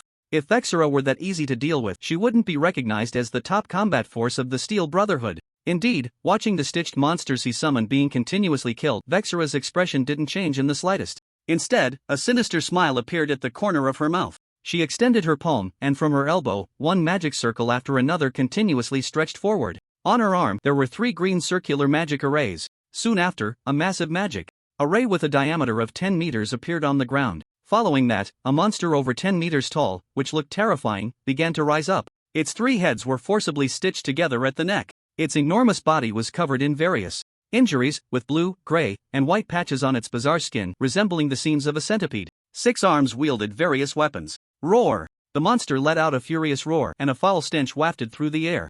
LV-39. Black Magic Monster. Level 39? How do we fight this? Why is there such a boss here? The players of the Manga Legion all showed despair in their eyes. The highest level among them was only 25. There was a full 14-level gap. Legion Commander? What should we do? Should we retreat first? Level 39, how do we fight? General William gritted his teeth, his mind racing. We can't let our efforts go to waste. Otherwise, everything we've done before will be in vain. Even if we have to use resurrection opportunities to fill the gap, we must take her down. Right now, General William was like a complete gambler, betting everything on this mission. If they failed, they would lose everything, even their underpants. Yes, if they completed this wave, they would make a huge profit. If they couldn't, it would be a massive loss. However, no matter how pumped they got, they couldn't bridge the level gap between them. In the distance, Yi Chen and Xianyu, who were watching the battle, also grew increasingly serious. I still have 102 attribute points. I originally planned to save them for the next version to decide my future career path before allocating them. But now, if I don't use them, I probably won't be able to take down Vexera. Watching the members of the Manga Legion gradually die off, Yi Chen allocated 22 attribute points to strength. He added 20 points to agility. 1 attribute point could be converted into 100 attribute values. Yi Chen's combat power skyrocketed at that moment. Many high-level players would save their attribute points until they had a career plan before allocating them. Of course, this was only for high-level players, as their skills and game awareness could bridge the gap, and Yi Chen was even more so. His rare second transfer class in the Holy Bloodline he obtained provided him with incredibly powerful base attributes. Coupled with his combat experience and skills, he could take down most monsters in an instant. But now, against this monstrous boss, Yi Chen had to unleash all his combat power. His strength surged from 1200 to 3400, while agility skyrocketed from 600 to 2600. A terrifying aura erupted from Yi Chen. In Xianyu's radar, the energy reaction within Yi Chen was already infinitely approaching level 35. Vexera was at level 26, but the black magic giant she summoned was at level 39. Now, Yi Chen had the strength to fight Vexera. On the battlefield, General William was struck in the chest and abdomen by the black magic giant's fist, hanging limply from its arm. His eyes were filled with a look of unwillingness. This time, he had fallen into the hands of Yi Chen and Xianyu. If the intelligence they received had included the existence of Vexera, they would definitely have waited for her to leave before attacking here. But upon realizing that they could use the infamous Night Madness and Salted Fish King to dismantle the air defense measures here, they were blinded by profit. I am unwilling. In a roar, he transformed into a shower of light, gradually exiting the game. However, in his final gaze, he saw 2 figures rushing towards him from afar. Night Madness? Salted Fish King? Are they here to take advantage? Knowing he had been used, General William couldn't help but spit out a mouthful of old blood. Even on the brink of death, Yi Chen officially took over the battle. Hundreds of drones appeared in the sky, bombarding downwards frantically. Amidst the chaos, a lava appeared in Yi Chen's hand. A spinning, magma bullet that seemed to be shot from hell tore through all that stood in its way. It then crashed down onto the black magic giant. The flaming bullet ripped open its skin. Soon, flames erupted from within it. This was the attack effect of lava, igniting the enemy into a self-combustion state. However, this black magic giant also possessed the ability to be immune to abnormal attacks. Once the flames appeared on its skin, they quickly began to fade away. Night God, Vexera is in your hands. Leave the remaining monsters to me. Yi Chen merely nodded, and the disaster roulette appeared in his hand. A flash of light pulled Yi Chen and Vexera into the arena. A scene reminiscent of the apocalypse suddenly unfolded. Vexera, dressed in a black hooded robe, curiously surveyed her surroundings. This item has significant research value.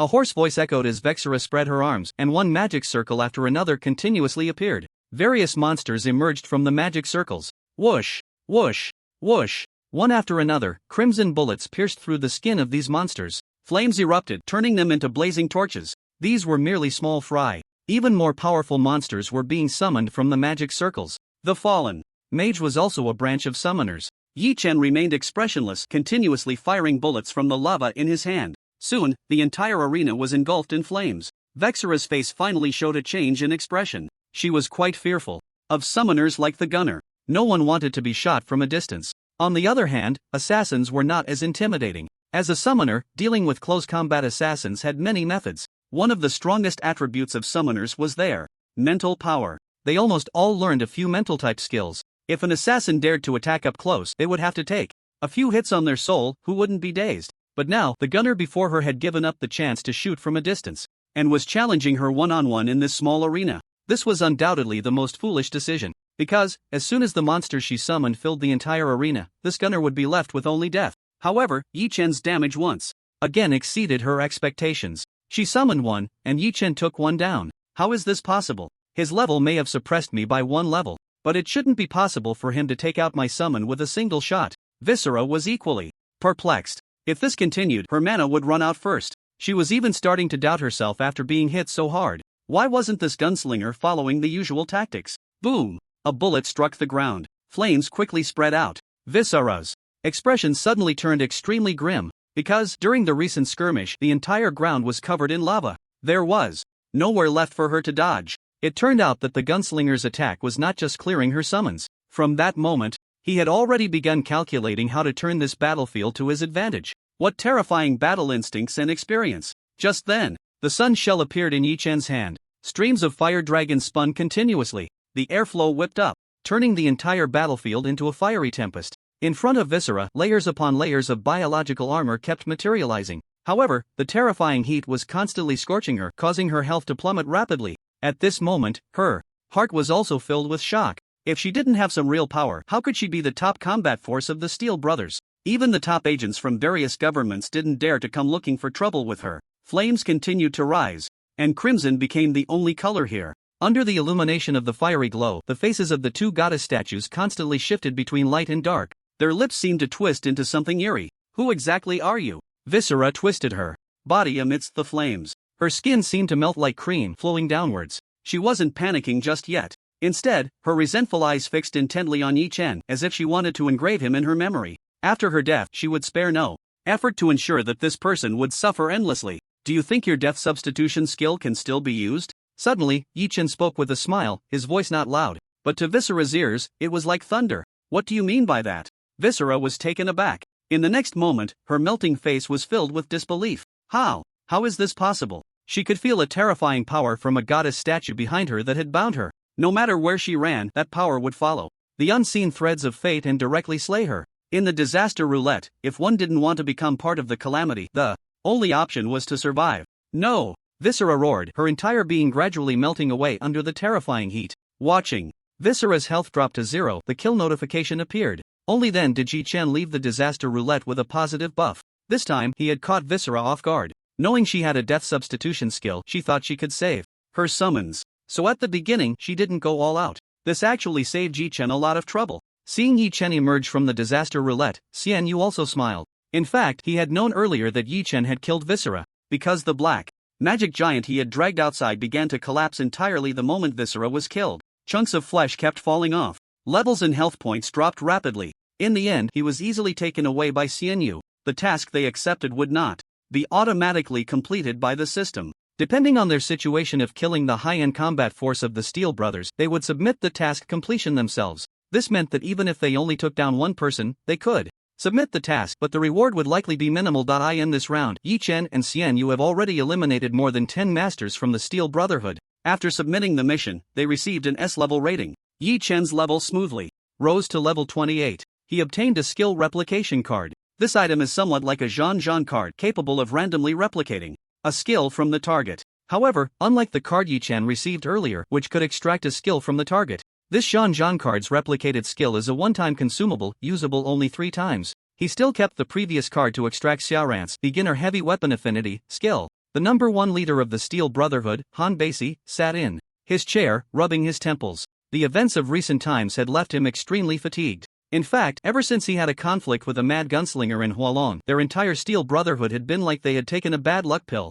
At first, it was just that one madman targeting them. But somehow, this madman managed to rally a large group of superpowered individuals. They had only destroyed one of their bases before. However, now, these increasingly powerful superpowered individuals had begun a full-scale assault. Just yesterday, they launched attacks on 3 of their bases simultaneously. The most astonishing thing was that no matter how they fought, these superpowered individuals could not be killed. He originally wanted to summon all the high-end combat power of his organization back. But coincidentally, when he pulled out the files, he found that all of them had been assassinated. As the saying goes, if you walk by the river often, how can you not get your shoes wet? Those in this line of work are either assassinated by other superpowered individuals who are self-righteous and claim to be heroes, or by the superpowered individuals of various federal governments. Even within the organizations that seek to overthrow others, they often assassinate the masters of other organizations to weaken and absorb them. Now, it seemed highly likely that this was the work of the Dark Star Legion. The more Han Basie flipped through these documents, the darker his expression became.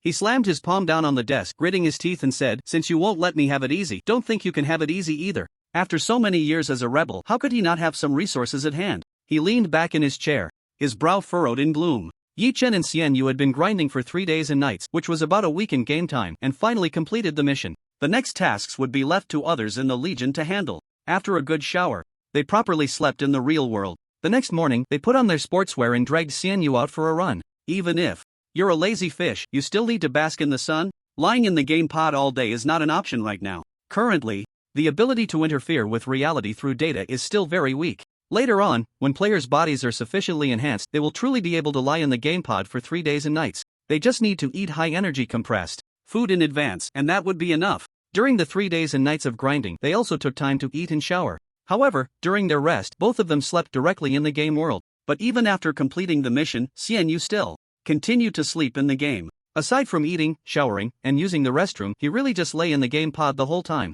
Xian Yu was panting a bit as he followed behind Yi Chen. The process of game data interfering with reality is a very slow one. After all, he didn't have the 100-fold return ability to shorten time by several hundred times like Yi Chen. However, compared to before, his physical fitness had at least improved somewhat. Yi, night god, Xian Yu gasped, feeling a bit dizzy, his words becoming muddled. We've already, run a lap. It must be, like 5 kilometers, right? Still running? Kid, a man can't say he can't do it. Yi Chen was already sweating lightly. However, after a gust of wind, it quickly dried up. After staying at home for 3 days, he was now out to stretch his muscles and had worked up a sweat. He felt invigorated. Huff. Really, I can't take it anymore. Let me catch my breath. Xian Yu stopped directly, leaning over to support his thighs. In this situation, he couldn't sit down immediately, otherwise, his thighs would definitely cramp. Yi Chen took out 2 bottles of sports drinks from the sports bag at his waist and tossed 1 bottle to Xian Yu. Gulp gulp. More than half a bottle of sports drink was down in one go.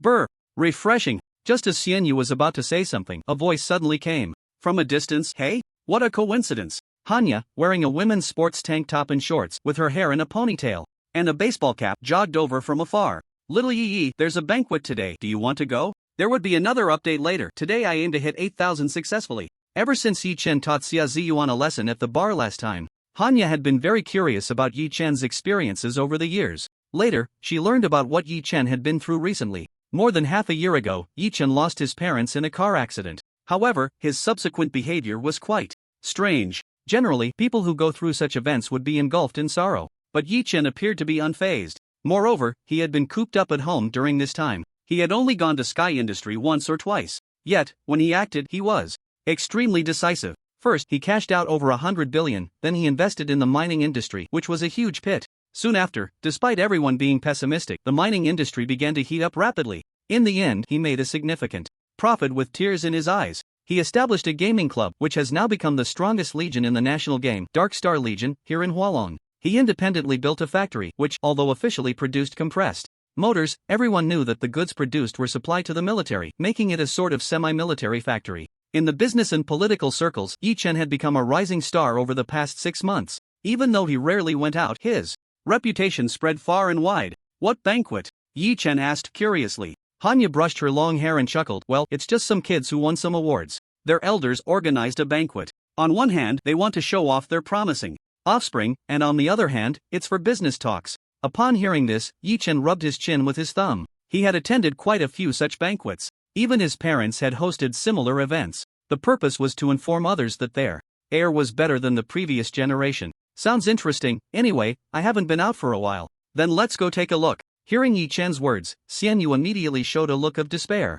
He knew Yi Chen would definitely drag him along. Xian Yu, change your clothes, let's go have some fun together. I don't want to go. Xian Yu looked up at the sky in exasperation. However, in the end, he had no choice but to put on a suit he hadn't worn in years. For the kind of banquet they were going to today, the most important thing was to be composed. So, he drove out the bulletproof extended Hongqi sedan worth over 70 million from the garage. How about it? Is it steady enough? Yi Chen wore a white suit today, with a pair of gold-rimmed glasses, making him look much more refined and elegant. Xianyu, on the other hand, donned a black suit, appearing quite dashing as well. The two of them, one in black and one in white, attracted quite a few gazes even while walking in this upscale neighborhood. Hanya had also put on her formal dress and walked over in high heels. She wore a dark red, yet very vibrant gown that revealed her smooth shoulders and delicate back. It was as if she were a noble princess. Oh, where did this runaway princess come from? Yi Chen adjusted his glasses and said with a smile, "Today's outfit is not bad, simply a refined scoundrel." Watching the two of them banter inside the car, Xianyu sighed in silence.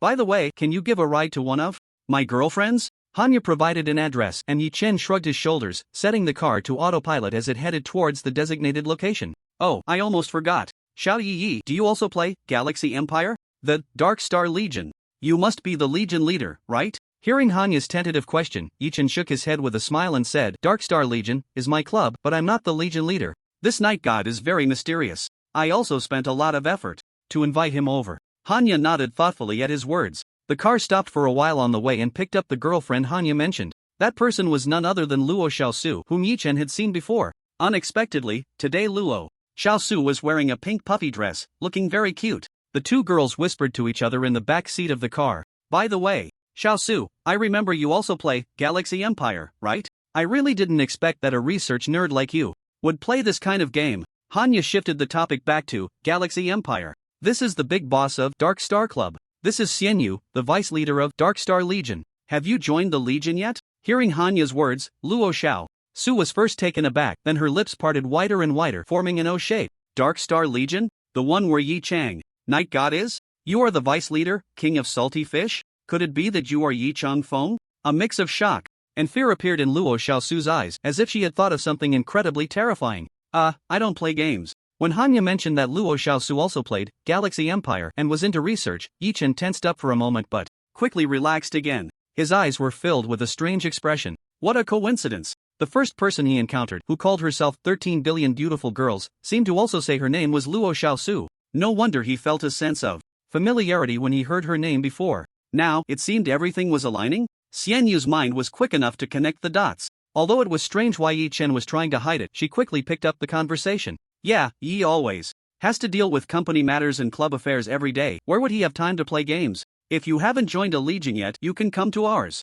Luo Xiaosu quickly adjusted her mood and smiled as she declined. "I've already joined a small legion with my friends. We are all casual players." Xianyu nodded and said, "Casual players are good. Casual players are good. Unlike me, who is grinding tasks every day, I've practically become a cultivation player." Xianyu joked, and soon, laughter filled the car. After about half an hour of driving, the car finally stopped in front of a large villa in the suburbs. The parking lot was already filled with various luxury cars. "Let's go, let's get out." With the handover between the parking lot smart program and the car's smart program, the car would automatically find a parking space to stop. A group of four stepped down from the car, instantly attracting the attention of many. All four of them had inherited good looks from their parents. To call them handsome and beautiful would be an understatement. Especially Yi Chen and Xianyu, one dressed in white and the other in black. This stark contrast made their presence even more striking. "Welcome." A well-dressed server, clearly trained, slightly bowed and invited the four inside. The villa was large and extravagantly decorated. A sense of opulence enveloped them.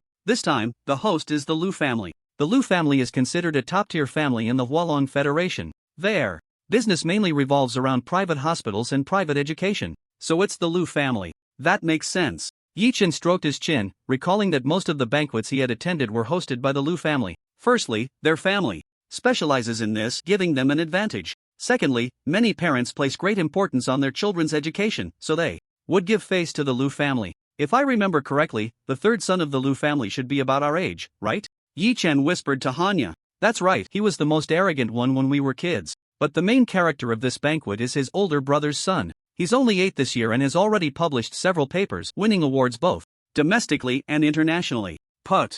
Upon hearing this, Yi Chen couldn't help but chuckle softly. The Lu family is increasingly treating everyone like fools, huh? Even Xianyu and Luo Xiaosu, who were standing nearby with juice in hand, wore expressions of disbelief after hearing this. The four of them had impressive academic backgrounds themselves. Hanya was a master's graduate from a top university in the country, and Luo Xiaosu was even more impressive, studying in a gifted program and currently working at a highly classified research institute. Even Xianyu held dual master's degrees. As for Yi Chen, if it weren't for his parents' car accident, he would have been able to obtain a master's degree in economics from a top school abroad this year. An 8-year-old winning several paper awards? If he were 15 or 16, they might believe it. 8? What data could he possibly understand? Forget it, we're just here to eat and drink. Other matters have nothing to do with us. Yi Chen didn't want to delve into the intricacies of the situation. He wasn't a righteous partner. Some people are willing to fight and some are willing to take the hits. That's their business. Today your child is 8 and won a paper award. Well, my child can do the same tomorrow. Ha, is that them? The four stood in one spot, quietly chatting while holding their drinks. Suddenly, Hanya's gaze swept toward the entrance. She spotted Xia Ziyuan and his father, Xia Jia, walking in together. The people around them, upon seeing Xia Ziyuan and Xia Jia, all broke into bright smiles and approached to greet the father and son. As new money among the powerful in Hualong, many knew that behind Xia Jia was a powerful interest group supporting them. Every move they made in recent years had yielded substantial rewards. Rather than saying these people were flattering the father and son, it was more about currying favor with the big shots behind them. Among their peers, Xia Ziyuan seemed surrounded by stars. A faint sense of pride appeared on his face. He knew that as long as his family stayed close to those big shots, one day, everyone here combined wouldn't match his status. Listening to the flattering voices, he casually nodded in response, surveying the surroundings with a sense of dominance. Suddenly, his pupils constricted sharply. Deep within his eyes, flames suddenly surged upward, because he saw Yi Chen and the others standing in the corner. The unpleasant memories from the bar rushed back to him in an instant. That was the most humiliating moment of his life. However, thinking of his father's warning, he had no choice but to swallow his anger. Because of the identities of these people, the Xia family could not afford to provoke any of them. Yi Chen, the young master of Sky Industries, seemingly backed by powerful figures, Hanya, the only daughter of the Han family, which, although a business family, possessed such influence that even the big shots behind him dared not easily offend her. As for that Luo Xiaosu, her identity was even more mysterious. It was those big shots who personally called to warn him not to let Luo Xiaosu suffer even the slightest harm. Otherwise, they would unceremoniously abandon the Xia family. A surge of wicked fire was pent up inside him, unable to be released. The people surrounding him also noticed Xia Ziyuan's strange expression. Following his gaze, they felt a sense of dread. Yi Chen and Hanya were well-known figures in this city, even in the south. They belonged to that category of people whom elders repeatedly warned not to offend. When gods fight, it's best for us mortals to find a place to hide. However, the conflict they anticipated ultimately did not occur. Although Xia Ziyuan was a bit reckless, he still had a sense of the situation. He knew that the capital for his arrogance came from those big shots behind him. Once abandoned, they would become a piece of fat meat in the eyes of a pack of wolves. Mr. Yi, do you know that person? Xian Yu also noticed Xia Ziyuan's earlier gaze. I know him, I gave him a beating. Upon hearing this, Xian Yu immediately grinned and gave a thumbs up. Mr. Yi, you're still the best. Not long after, light music began to play in the villa. A dozen children, dressed very elegantly, lined up and walked out. The children up there are the main characters of this event. The one leading the way is the main character among the main characters. The host began with a speech, using a plethora of words to praise this group of children, listing their great achievements as if they were future emperors. However, the parents in the audience listened with great interest. Applause erupted from time to time. Finally, the host also praised the Lu family's private elite school, extolling its excellent education and resources, claiming it was the best school. The praise was so extravagant that it seemed only their school was the strongest. In the end, the microphone was handed to the eldest child of the Lu family, the main character among the main characters, a little boy with his hair styled like an adult. A perfect script and an impassioned speech brought continuous applause from the audience. In the end, my wish is for world peace. Ha! Yi Chen yawned, somewhat speechless as he commented, today's kids have too little homework, that's why they have time to daydream. What was originally just a simple remark, unfortunately, was overheard by someone with ulterior motives. This week he had to go on a business trip, and the 8,000-word check-in plan was paused. Yi Chen's comment about less homework was not merely a joke. Unlike the education he once received, Yi Chen's parents had very high expectations of him. His daily study time exceeded 10 hours. He started studying at 7:30 in the morning and only finished at 9 p.m. But now it was different. These so-called private elite schools, especially elementary schools, started classes at 9:30, had 2 etiquette classes in the morning, lunch, and a nap. In the afternoon, there were piano lessons or physical education classes, fencing, golf, and classes ended at 4 p.m. Was this studying? This was going on vacation. Immediately after, they would write a few papers or win some awards, perfectly packaged. So, their assignments were really few. Perhaps these kids didn't even know the titles of the papers, yet their names appeared on them. Mr. Yi, what do you mean by that? Xia Ziyuan leaned in, a sinister smile on his face. Oh, what a nuisance. Yi Chen waved his hand at the surrounding air, a look of disgust on his face. Where did this fly come from? Why is it buzzing everywhere? Xia Ziyuan's expression froze and his face quickly darkened. The people around them dared not make a sound. If these divine figures were to fight, they would avoid it as far as possible. Yi Chen, don't go too far. Xia Ziyuan gritted his teeth, growling softly from his throat. If you want to die, I'll help you. Yi Chen's gaze suddenly turned cold. Looking at Xia Ziyuan was like looking at an ant. After seeing that gaze, Xia Ziyuan trembled in fear. Even when he met those big shots, he had never encountered such an oppressive gaze. You, don't come over. Xia Ziyuan seemed to recall the time he was beaten up in the bar. He hurriedly stepped back and fell to the ground. Such a commotion naturally attracted everyone's attention. I didn't touch him. Yi Chen raised his hands, a faint smile at the corner of his mouth. The people around nodded, whispering among themselves. What just happened? I don't know, Xia Ziyuan suddenly yelled and fell. That's a bit strange. Xia Ziyuan's mental fortitude is really too weak. Xia Jia naturally noticed the commotion. He walked over, flanked by 4 or 5 middle-aged men, all well-known businessmen. It's you. Xia Jia first glanced at Xia Ziyuan, then turned his gaze to Yi Chen, his pupils suddenly constricting. The events from the bar flashed back into his mind. Mr. Yi, are you going too far? Yi Chen raised an eyebrow and shrugged. Going too far? I haven't done anything. Xia, take your son to the hospital. He looks a bit weak. If there's an emergency, Xia, you might end up sending a black-haired person to the grave. Hearing Yi Chen's words, Xia Jia's face instantly turned a deep shade of purple. Was Yi Chen cursing his son to death?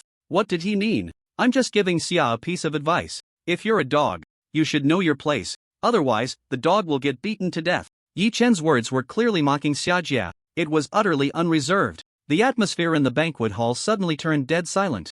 The faces of the crowd were filled with shock. They never expected that in such a setting Yi Chen would dare to say such things. It was too direct, too arrogant. He was simply a madman. Xia Jia stood there, stunned.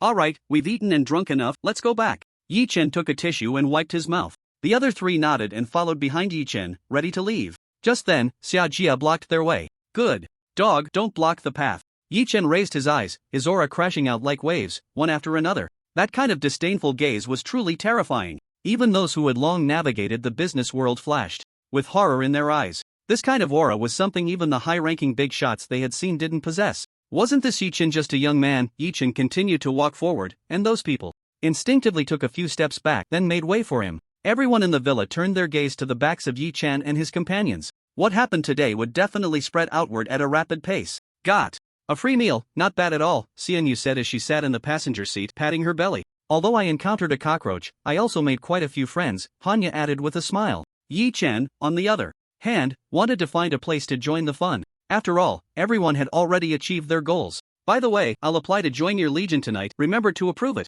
Don't worry, just send me your ID. Xian Yu patted her chest. Back home, Yi Chen didn't log into the game for the next few days. Instead, Xian Yu returned to the legion to hold down the fort for a few days. I'm here. A sudden flash of light made Yi Chen sit up from the sofa. A stream of light suddenly appeared before him. As the light dissipated, a die appeared above Yi Chen's head. The lucky die is finally back. Previously, it had modified the fate anchor. Pointon was chased and beaten by fate, fleeing in embarrassment. Now it seemed that it had finally shaken off fate's pursuit. Looks like I can draw a lottery now. Yi Chen watched as the lucky die merged into his body. He then lay down in the game pod and entered the game. Lucky roulette dot. With a thought, a roulette appeared before Yi Chen. Spin dot. The massive roulette immediately began to spin. After a moment, it came to a stop. The pointer pointed to a special weapon. An image resembling a rocket launcher was placed on a disc. Venomous Meteor, Legendary, Level, LV30 Attributes, Strength plus 2000, Attack Speed plus 1000 Attack Effects. Effect 1, Attack carries a blast spread effect, increasing attack damage by 300%. Effect 2, Attack has a 50% chance to add a critical hit effect. Effect 3, adds 300% damage to technological creations. Baptism of Fire, only justice prevails. This was clearly a missile launch vehicle. Is it really this thing? Yi Chen's face showed a mix of surprise and joy. A rocket launch vehicle was no ordinary weapon. It was a very terrifying heavy firepower weapon. Moreover, it was matched for a gunner, a type of superhuman. Its power would only be more frightening than that of the military. Furthermore, this type of regulated weapon was at least of legendary level. It was different from ordinary firearms, even hand cannons and laser cannons. Due to the issue of sustained ammunition, it would generally be equipped with an extra-dimensional space ammunition chamber. Anything involving spatial rules would definitely not have low attribute levels. Yi Chen's heart filled with anticipation. Would the lucky die trigger something on its first return? And the lucky die did not disappoint him. It transformed into a mass of data, continuously condensing in front of Yi Chen in a special way. Compared to before, the appearance speed was much slower. However, Yi Chen's mind automatically understood the reason behind it. That was because it now needed to complete the integration into the game data through this method, evading Fate's pursuit. However, Fate was still watching closely, so every time it returned, it would be detected. But now, this way, it could rely on Xia civilization to weaken most of Fate's strikes. After all, it was the most powerful civilization in this universe. Although a hit would still hurt, it wouldn't be severely damaging. The die spun, and the last three dots faced up. A burst of light flickered, enveloping the venomous meteor on the roulette. After a moment, a brand new pattern appeared on the roulette. Upon seeing that familiar yet unfamiliar equipment, even Yi Chen was shocked, taking a sharp breath. Could it be this thing? Great! Yi Chen couldn't help but grin. He waved his hand forward, and the piece of equipment appeared before him. It was only the size of a palm, radiating colorful light, resembling a perfectly square Rubik's Cube. Colorful, the highest level attributes, mythic-grade equipment. Throughout the entire universe, even in other multiverses, mythic attributes were already the strongest weapons. Such a thing could truly be called a cosmic wonder. It possessed a unique singularity. XXX's Evolution Barracks. Mythic, level, no level equipment. Attributes, eternal, solid. Equipment effects, Effect 1, limitless space capable of storing weapons infinitely. Effect 2, eternal space, time stagnation, weapons stored within can maintain their best condition. Effect 3, has a repair production line, capable of repairing damaged equipment. Effect 4, has an upgrade production line capable of upgrading equipment. Effect 5, immune to all interference. This is the equipment of the mythic XXX. The attributes did not add any properties to the character but instead described the equipment with two words. Eternal, representing that it would never decay. Solid, meaning that no attack could destroy it. However, the name had 3 X's because only mythic-level existences were qualified to forge and possess mythic equipment. And this piece of equipment was returned through a lucky die, so it still did not have a name. When Yi Chen imprinted his mark on this equipment, it would automatically transform into Knight's Evolution Barracks. Furthermore, this mythic equipment had a total of 5 attributes. Each attribute was incredibly powerful. I had a barracks like this in my past life, but it was only an epic barracks and the attributes were far from this strong. Yi Chen's heart was already racing with excitement. Barracks-type equipment was essential for gunners and mechanics in the later stages, because the game backpack had limited space, but for gunners following the artillery path or mechanics following the explosive path, the equipment in the later stages would definitely increase.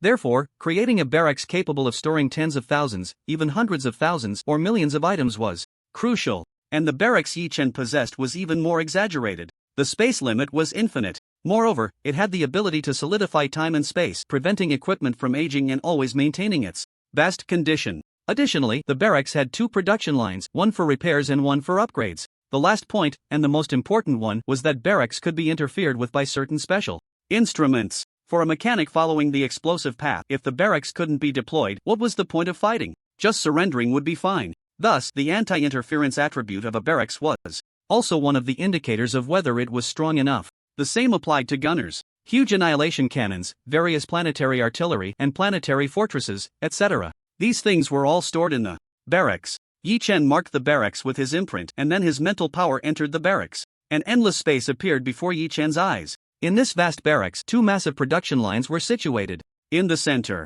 However, the entire barracks seemed very desolate. But those pieces of equipment will have to wait until the next version to be crafted. Yi Chen's consciousness left the barracks. He returned to the game space and contacted Xianyu. Recently, the Steel Brotherhood had been struck down by their Dark Star Legion, leaving only a last breath. They were still holding on to the last 2 remaining bases. It was only a matter of time before they were attacked. Yi Chen then shifted his attention back to another matter. That was the item needed to unlock the next version. In his previous life, this item was fortuitously obtained by the Jiahua Club. Because of this, they gained a head start in the next version. Right after the new version was launched, they received a significant amount of rewards. If I remember correctly, this item should be in Research Institute number 358. But later, Research Institute number 358 was attacked and that item was lost. In the end, it was obtained by players from the Jiahua Club. Yi Chen glanced at the time. There was still about a month until the attack occurred. However, wasting this month was not Yi Chen's style. Xianyu, check the emails. Get ready, we're leaving soon. At that moment, Xianyu was out in the wild with some players from the Legion, hunting monsters. After seeing the email, she was momentarily stunned. Pretend to be members of an overthrowing organization and attack Research Institute number 358? Xianyu's expression turned incredibly strange. Research Institute number 358 was a top research institute within the Hualong Federation, focusing on various unknown superpowered entities. That particular item was placed there precisely because of its mysterious nature. When Xian Yu heard that Yi Chen was going to attack Research Institute number 358, she was a bit bewildered. There, Dark Star Legion had a very good relationship with the Hualong Federation. Who would have thought that this thick-browed, big-eyed Legion leader would actually do something like this? However, Xian Yu didn't ask too many questions. Instead, she began preparing her gear, waiting for Yi Chen's orders. After finishing his preparations, Yi Chen returned to the Legion's base and found Xian Yu. Xian Yu handed him an optical mask. Once he put on the mask, their appearances changed immediately. They changed into new clothes, even swapping out their weapons and equipment entirely. The two of them now looked just like members of an overthrowing organization. They avoided surveillance and got into a car that had long been scrapped and modified. Then, they drove towards Research Institute number 358. All the surveillance along the way had already been hacked by Xian Yu. Therefore, when they arrived at Research Institute number 358, no one had noticed them. The specifications of Research Institute number 358 were still very high. The entire perimeter was designated as a military restricted area. However, this was not a challenge for the two of them. They waited outside, intercepted a small car that was about to enter the institute, knocked out the driver, and tossed him into the trunk. Using the optical mask to simulate the driver's appearance, they drove boldly forward. They were stopped for inspection, but using the driver's ID card, they smoothly entered the institute. The two of them took out 2 briefcases from the back of the car. They changed into maintenance worker uniforms, put on 2 baseball caps, and the optical masks quickly altered their appearances. They pushed open the main door and walked into the institute. Xian Yu activated her skills and hacked into the institute's security center. Then, she locked all the external doors. Yi Chen pulled out a submachine gun from one of the briefcases. Bang bang bang! He sprayed a burst at the ceiling. Steel Brotherhood. If you don't want to die, everyone get down. A furious roar startled everyone. A security guard drew his gun but was immediately hit by a bullet from Yi Chen, collapsing in a pool of blood. Because there was military protection outside, everyone believed that the institute was as secure as a fortress. Therefore, even though there were security personnel, their numbers were few, and most of their weapons were handguns. Facing the two armed with submachine guns, their firepower was simply insufficient. Xian Yu also opened the briefcase, and one round ball after another rolled out. Then, the red lights kept flashing, rolling around. These are all bombs.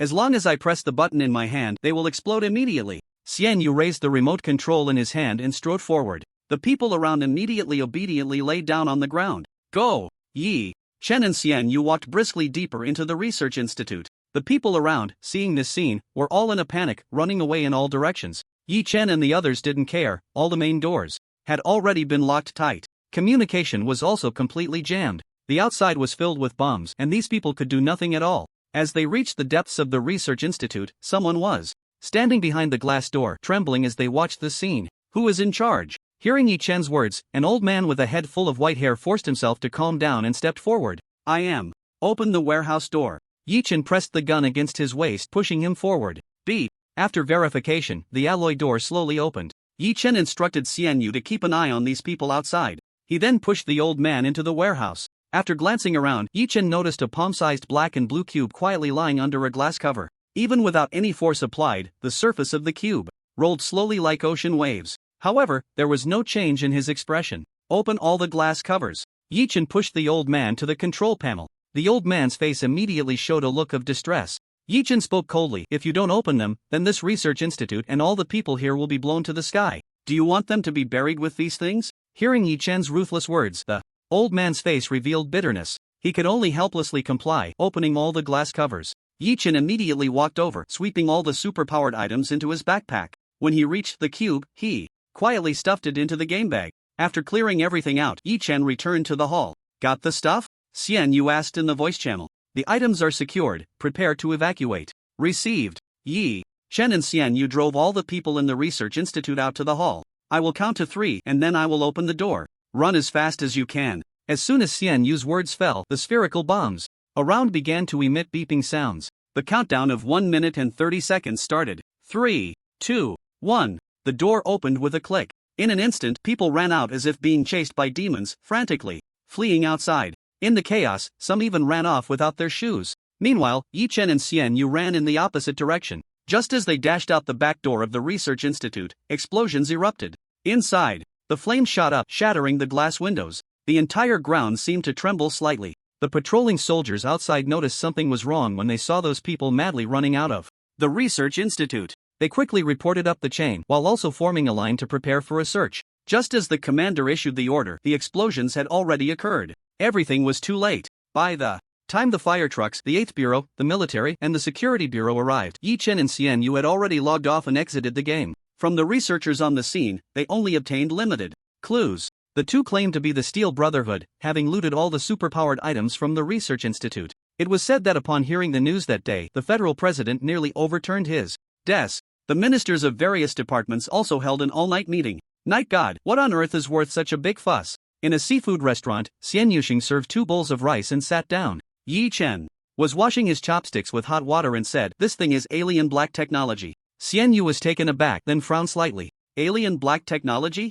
The one in the game?" Yi Chen nodded and said, "Haven't you noticed something strange? The technology in the game is 3 to 4 decades ahead of our real world. But even in our real world, we've already established lunar and Martian bases. We've developed outer space mining and can capture comets. However, in the game, they have a space fleet but no lunar or Martian bases." Hearing Yi Chen's words, Xian Yu was also stunned. Then she slapped her forehead and exclaimed, "It's true. In the game, they haven't even tried to establish lunar and Martian bases?" This was a very contradictory point. They had a space fleet, yet they hadn't thought of developing lunar and Martian bases. A very important reason for this is this thing. Wait. Xian Yu's mind was racing. Alien black technology? A very important reason is this thing? Are you saying that the Hualong Federation in the game is blocked by technology? This made Xian Yu involuntarily think of a very classic and famous science fiction novel. In it, the Earth people were blocked by another civilization using something called Saphan, which sealed off the entire civilization's technology. Close enough, but theirs is much more domineering.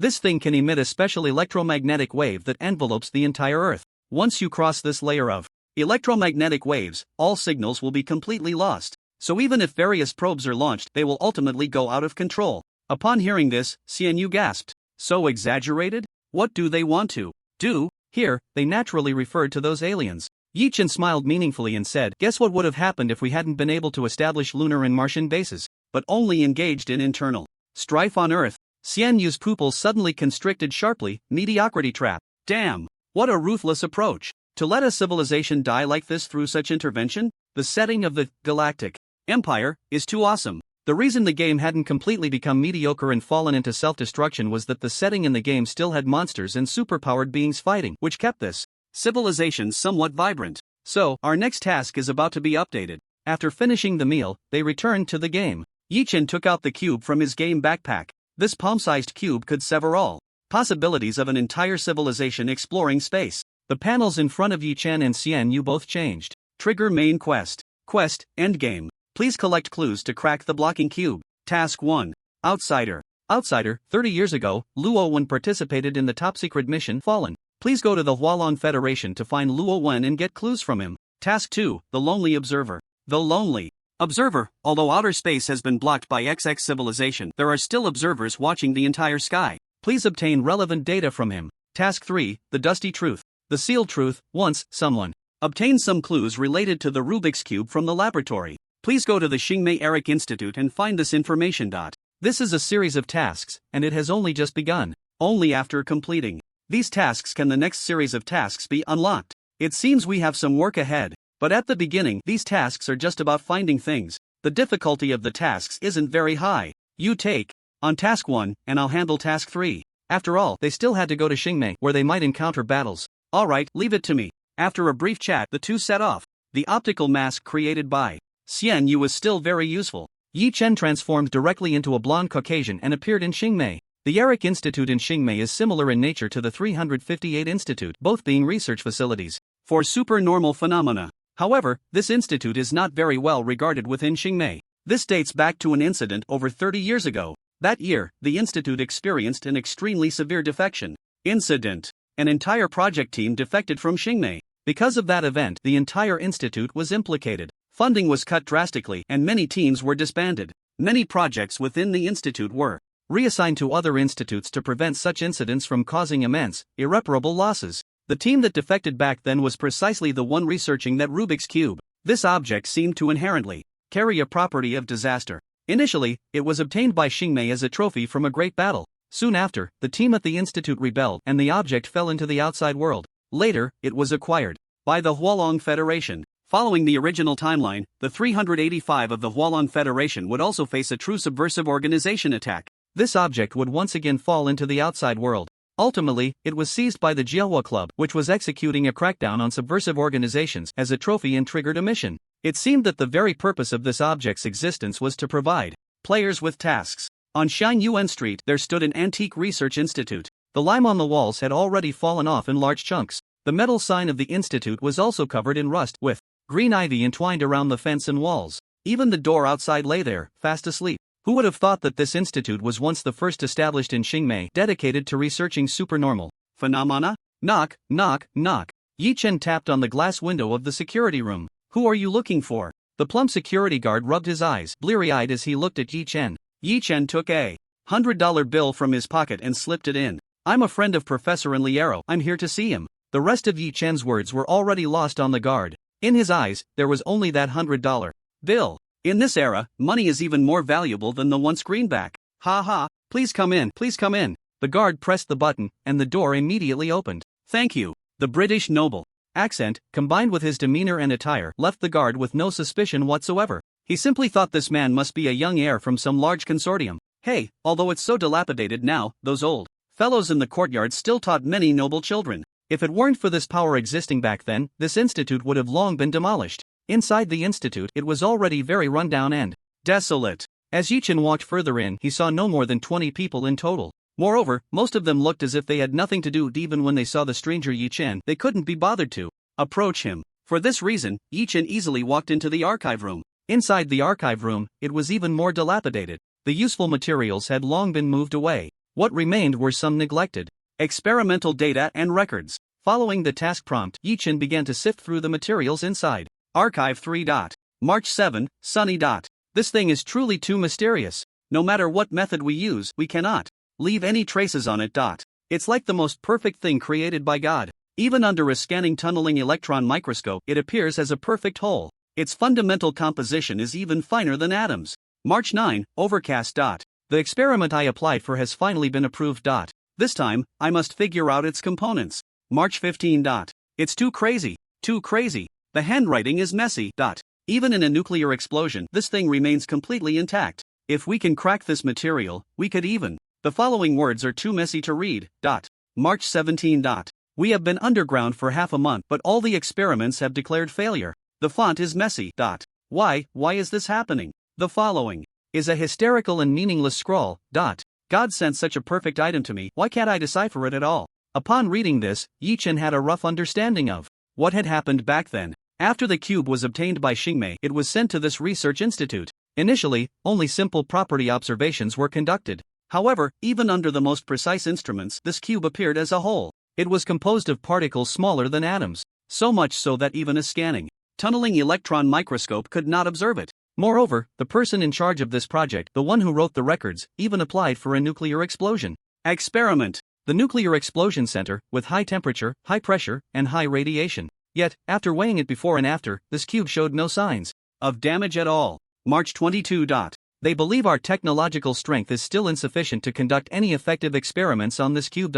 Therefore, they will absolutely seal this cube. These bastards, do they know what they are doing? This is a gift from God to us, and these damned bureaucrats want to seal it? They will be traitors to all humanity. They will be the sinners of civilization. The handwriting became messy again, indicating that the writer was furious to the extreme. Yi Chen continued to flip through, quickly finishing all the records. The person in charge of this project had completely fallen into madness since encountering this cube. When he heard that the higher-ups wanted to terminate the research on the cube, he developed a desire to defect. Subsequently, he packaged and sold some supernormal items and many confidential experimental data from the institute. At the same time, he took the cube and fled with the money. These were the events that had occurred here back then. And in Yi Chen's panel, the progress of Task 3 quickly jumped to 100%. The first ring task was merely the simplest task. However, from these materials, Yi Chen also obtained a lot of information. One particularly strange point was that the person who could lead this project must have been thoroughly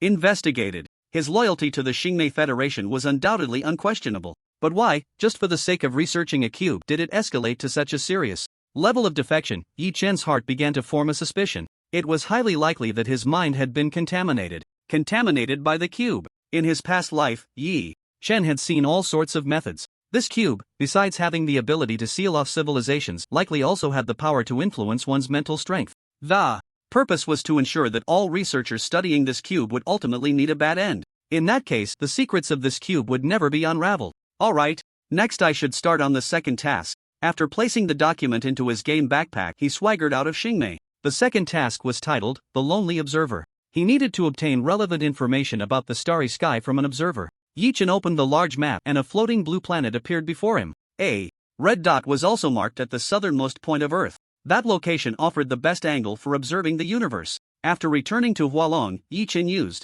his influence to secure a spot on a research vessel heading to Antarctica. The high-ranking officials of the Hualong Federation were busy dealing with the issues at Research Institute number 358, so they didn't ask too many questions, even neglecting to conduct a review. The research vessel set sail the very next day.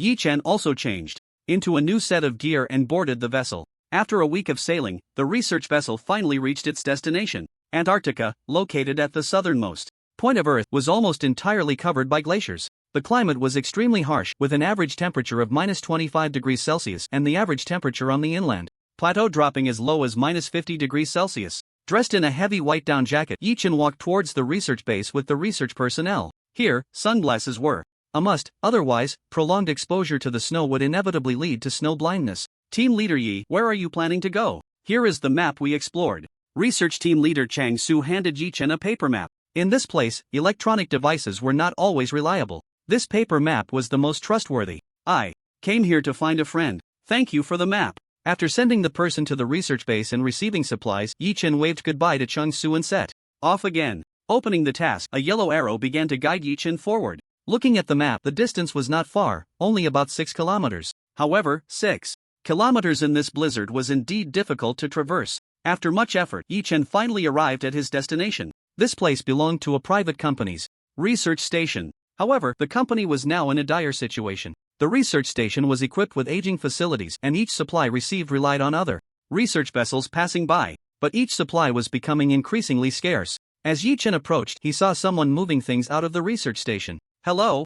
Yichen walked over and greeted loudly. This startled the person coming out. He suddenly looked up at Yichen, appearing very tense. But soon, he calmed down. Hello? May I ask who you are? Oh, I am Bruce Yi, a freelance explorer. Upon hearing Yichen's words, the person's face broke into a brilliant smile. Hello, my name is Andy, and I am one of the heads of this research station. It was no wonder Andy was happy. Ever since the parent company reduced its investment in the research station, the people here had been living in hardship. There was even a rumor within the company that those sent here were the board members who were not favored but could not be dismissed. It was not always like this. As the most technologically advanced research station within the company, it is also regarded as one of the key transformation projects, holding a very high status. The company's investment here is immense. Various new instruments and high-quality benefits are available only to the most outstanding talents who qualify to come here. However, ever since the company began to incur losses, internal power struggles arose, and the Earth Federation announced that it could not cross the center of the Earth-Moon system. This research station instantly transformed from the favored child to the illegitimate one.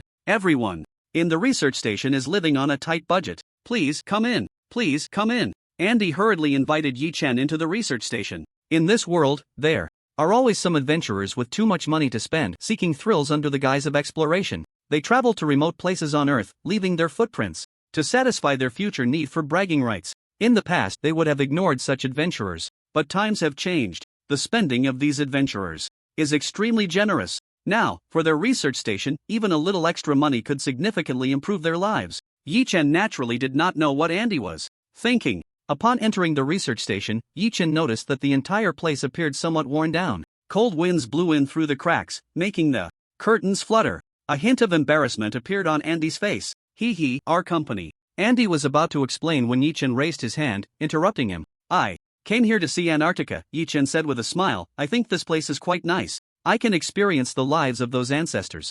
As long as you understand, Bruce. Andy laughed a few times and then led Yichen to a room. This is the best room in our research station. Alright, thank you. Yichen set down his luggage and began to tidy up. It was December, the warm season, and also the time of continuous daylight. Even at night, the sun still slanted down to illuminate the Earth. After tidying up, Yichen found Andy. Mr. Andy, may I take a look at your archives? I was planning to observe the stars, Andy said without suspicion, nodding and leading Yichen to the archive room. This contains all our observational data over the years. At this time, I suggest you observe. Andy enthusiastically recommended the celestial bodies that are easiest to observe during this season. Yi Chen nodded continuously, agreeing wholeheartedly. Alright, I won't disturb you any longer. After Andy finished speaking, he left. Yi Chen was alone, starting to browse through all the materials here. Most of it was very tedious and boring recorded data. Oh, this material is interesting. A look of joy appeared on Yi Chen's face. This was a record related to the star-coded A59.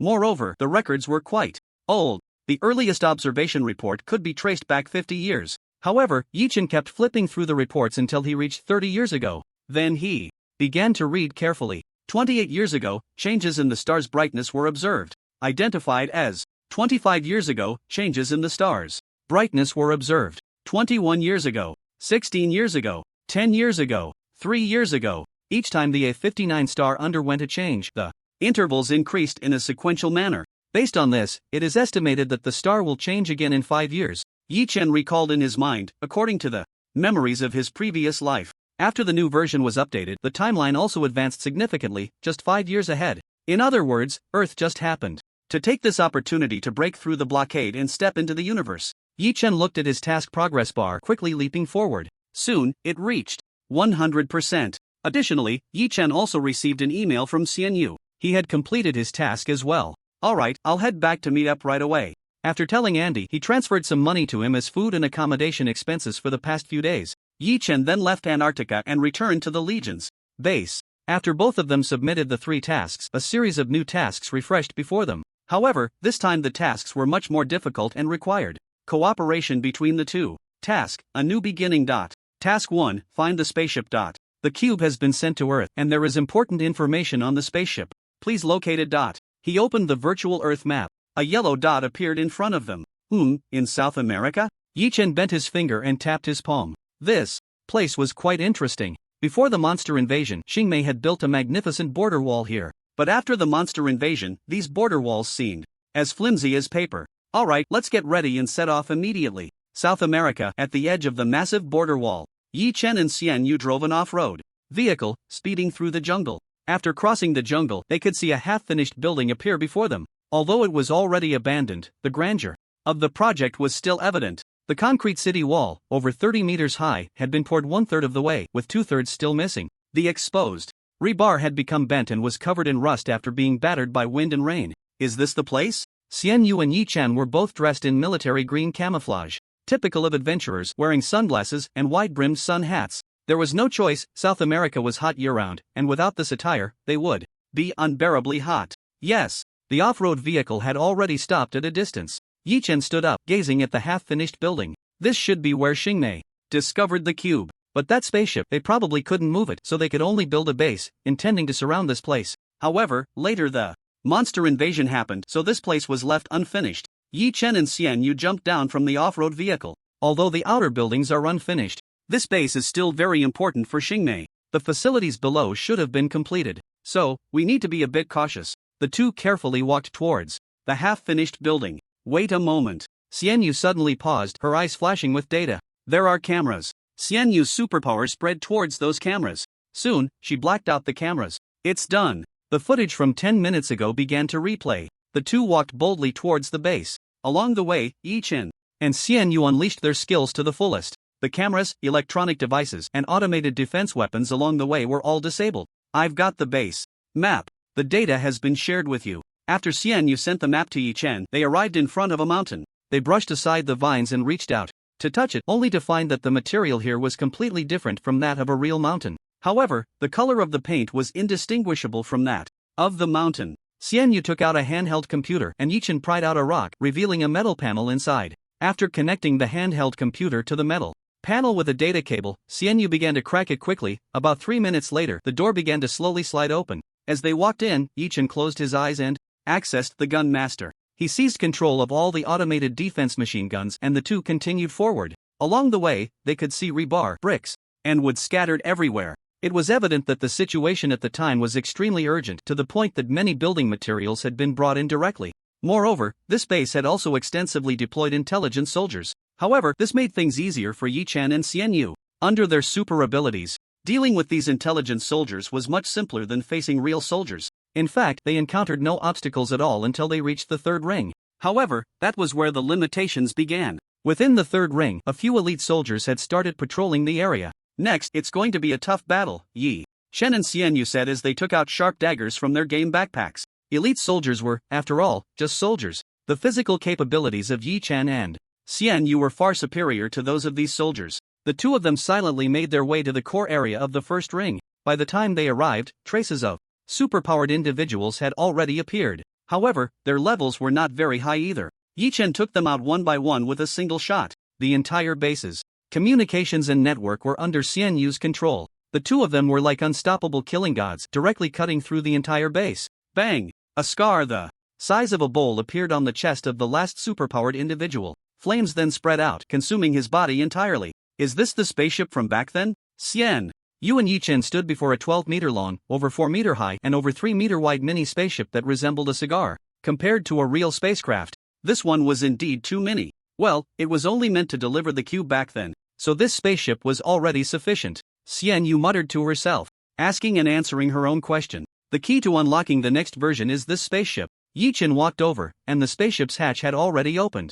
I tried, but I couldn't connect to the spaceship's artificial intelligence. Xian Yu closed her eyes and attempted it. However, a serious expression quickly appeared on her face. There's no way, the technological gap is too great. Let's find an opportunity to make up for the fallen technology. Yi Chen shrugged, he couldn't do anything about the technological disparity. Entering the spaceship, the interior was very simply arranged. Moreover, it looked quite sci-fi. Everything seemed to be part of a whole. Whether it was the table or the chairs, they were all connected to the spaceship itself. Silver white lights flickered occasionally. This thing should be specifically designed for transporting goods. The main unit up there should serve as a relay. It's used to transmit the cube's signal. Yi Chen knocked on the control panel, which was very sturdy. As long as we crack this main unit, we can find a way to tear open that iron curtain outside. Alright, let's store this spaceship. Copy all the data from here. After packing up everything, the two of them left the place directly. Recently, both the high-ranking officials of Hualong and Xingmei were in a state of panic.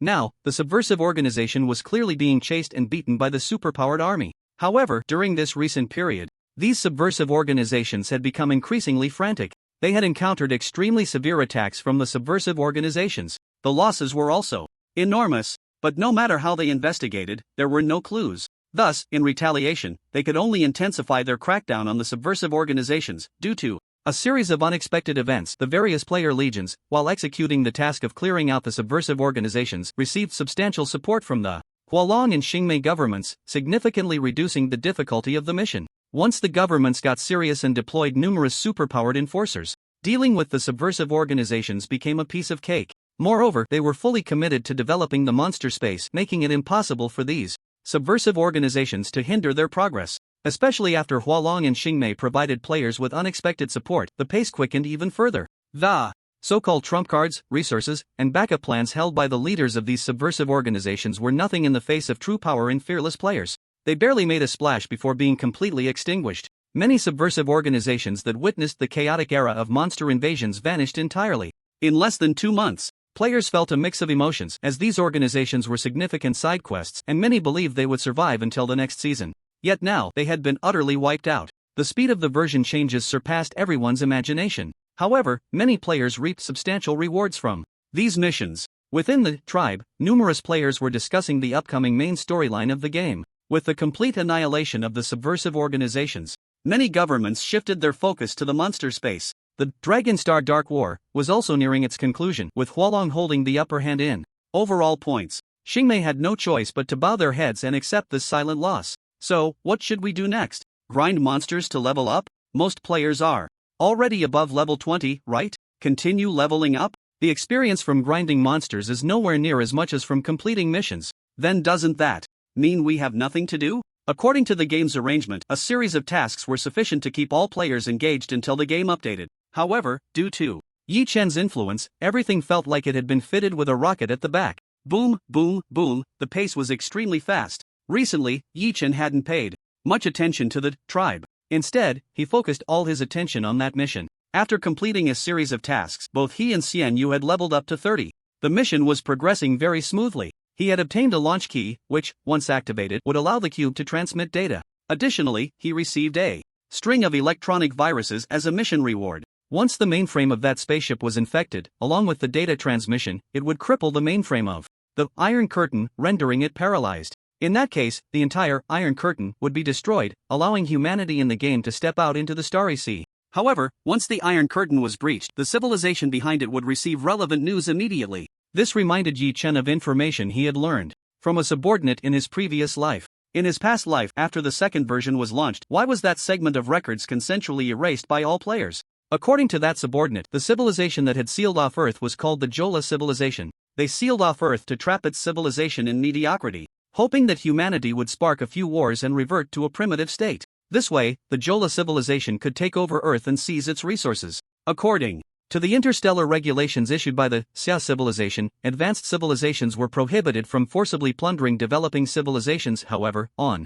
planets that exist in their primitive state, where only low-level life forms are present, the rights to develop are held. The Ruola civilization has exploited this loophole. They do not need to take action personally or use force against the Earthlings, as that would easily leave them vulnerable. All they need to do is quietly seal off that section of the starry sky, allowing the Earthlings to perish in their internal conflicts, and that would be sufficient. The universe is simply too vast. The number of lives born every minute, the new races that emerge, and the new races that perish are beyond calculation. Even the Xia civilization is no exception. However, with the increase in players, the situation has changed. Following the main quest of the Earth players, the next version will be launched with the help of the Ruola civilization. Because when the Iron Curtain was paralyzed and alerted the Ruola civilization, they had to reassess the planet Earth. Strength is the only factor that makes other civilizations take notice. What is justice? It is the side that possesses strength. When the Ruola civilization discovered how powerful the superhumans of Earth had become, they too had to change their approach. They learned that the superhumans on Earth had a strong yearning for the starry sky.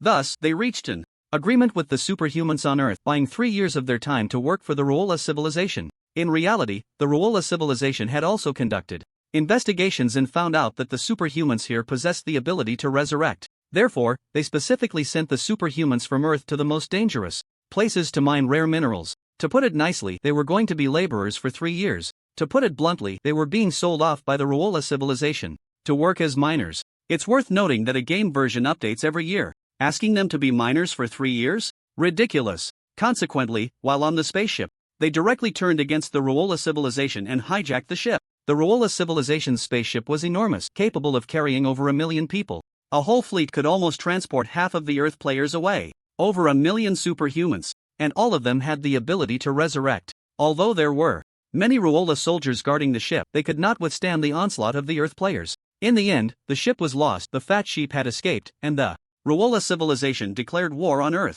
However, with Earth's strength, how could they possibly compete with Ruola? The remaining forces and superhumans on Earth all became prisoners of war. The fate of prisoners of war doesn't need detailed description, it was extremely tragic. Because of this, that part of history was collectively erased by many players. In other words, the main quest of the next version, aside from upgrades and exploring other civilizations, would be the war with the Ruola civilization. In the next version, only by defeating the Ruola civilization and raising Earth's civilization level could the next version be unlocked. This was also the version that Yi Chen first encountered when he started playing the game Galactic Empire. Alright, next, complete the task, connect to the main computer, and send the key. After Yi Chen took out the spaceship from the Legion warehouse and connected it to send the key, he infected the ship's mainframe with the virus obtained from the task and sent it all out. Meanwhile, in front of Yi Chen and Xianyu, the task began to settle. Task settlement in progress. Task progress statistics. Completing. Task, end, completing task, new beginning, completing, task contribution calculation in progress, congratulations, task settlement level, SS. Experience. Reward, 10 million. Gold reward, 5 million. Congratulations, you have triggered the next version task, receiving additional rewards. Congratulations, you have changed the significant course of history, earning the title, Earth Superhuman Leader. Congratulations, you have received the reward, Intermediate Superhuman Potion. Congratulations, you have received a task completion card. Congratulations, you have received a skill immunity card. Congratulations, your legion has been awarded the title of Earth's First Legion, and all members receive the Earth's Protection buff. Congratulations, your legion has the official qualification to walk under the Star River. Looking at this series of mission rewards, both Yi Chen and Xianyu smiled. The title they received this time, Earth's Superpower Leader, is much more useful than Yi Chen's previous title of First Legion Commander. Because, after obtaining this title, when trading with other forces in the Star River, those who represent Earth as superpowered individuals can often get the biggest discounts. Don't underestimate these discounts, as players who have just stepped into the Star River, they can no longer use the money they have. They can only sell some materials and equipment to merchant NPCs in exchange for currency. Even the smallest discount can save them a significant amount of money. Intermediate superpower potions can enhance a player's super abilities, which translates to a substantial increase in skill damage on their stats. This item is extremely precious even throughout the entire Star River. Only the Xia civilization and the 5 major civilizations at a higher level are qualified to manufacture such superpower potions. The mission completion card, as the name suggests, can directly complete a mission once used. The skill immunity card can block one skill, regardless of its level, meaning that even a level 200 entity's attack can be resisted.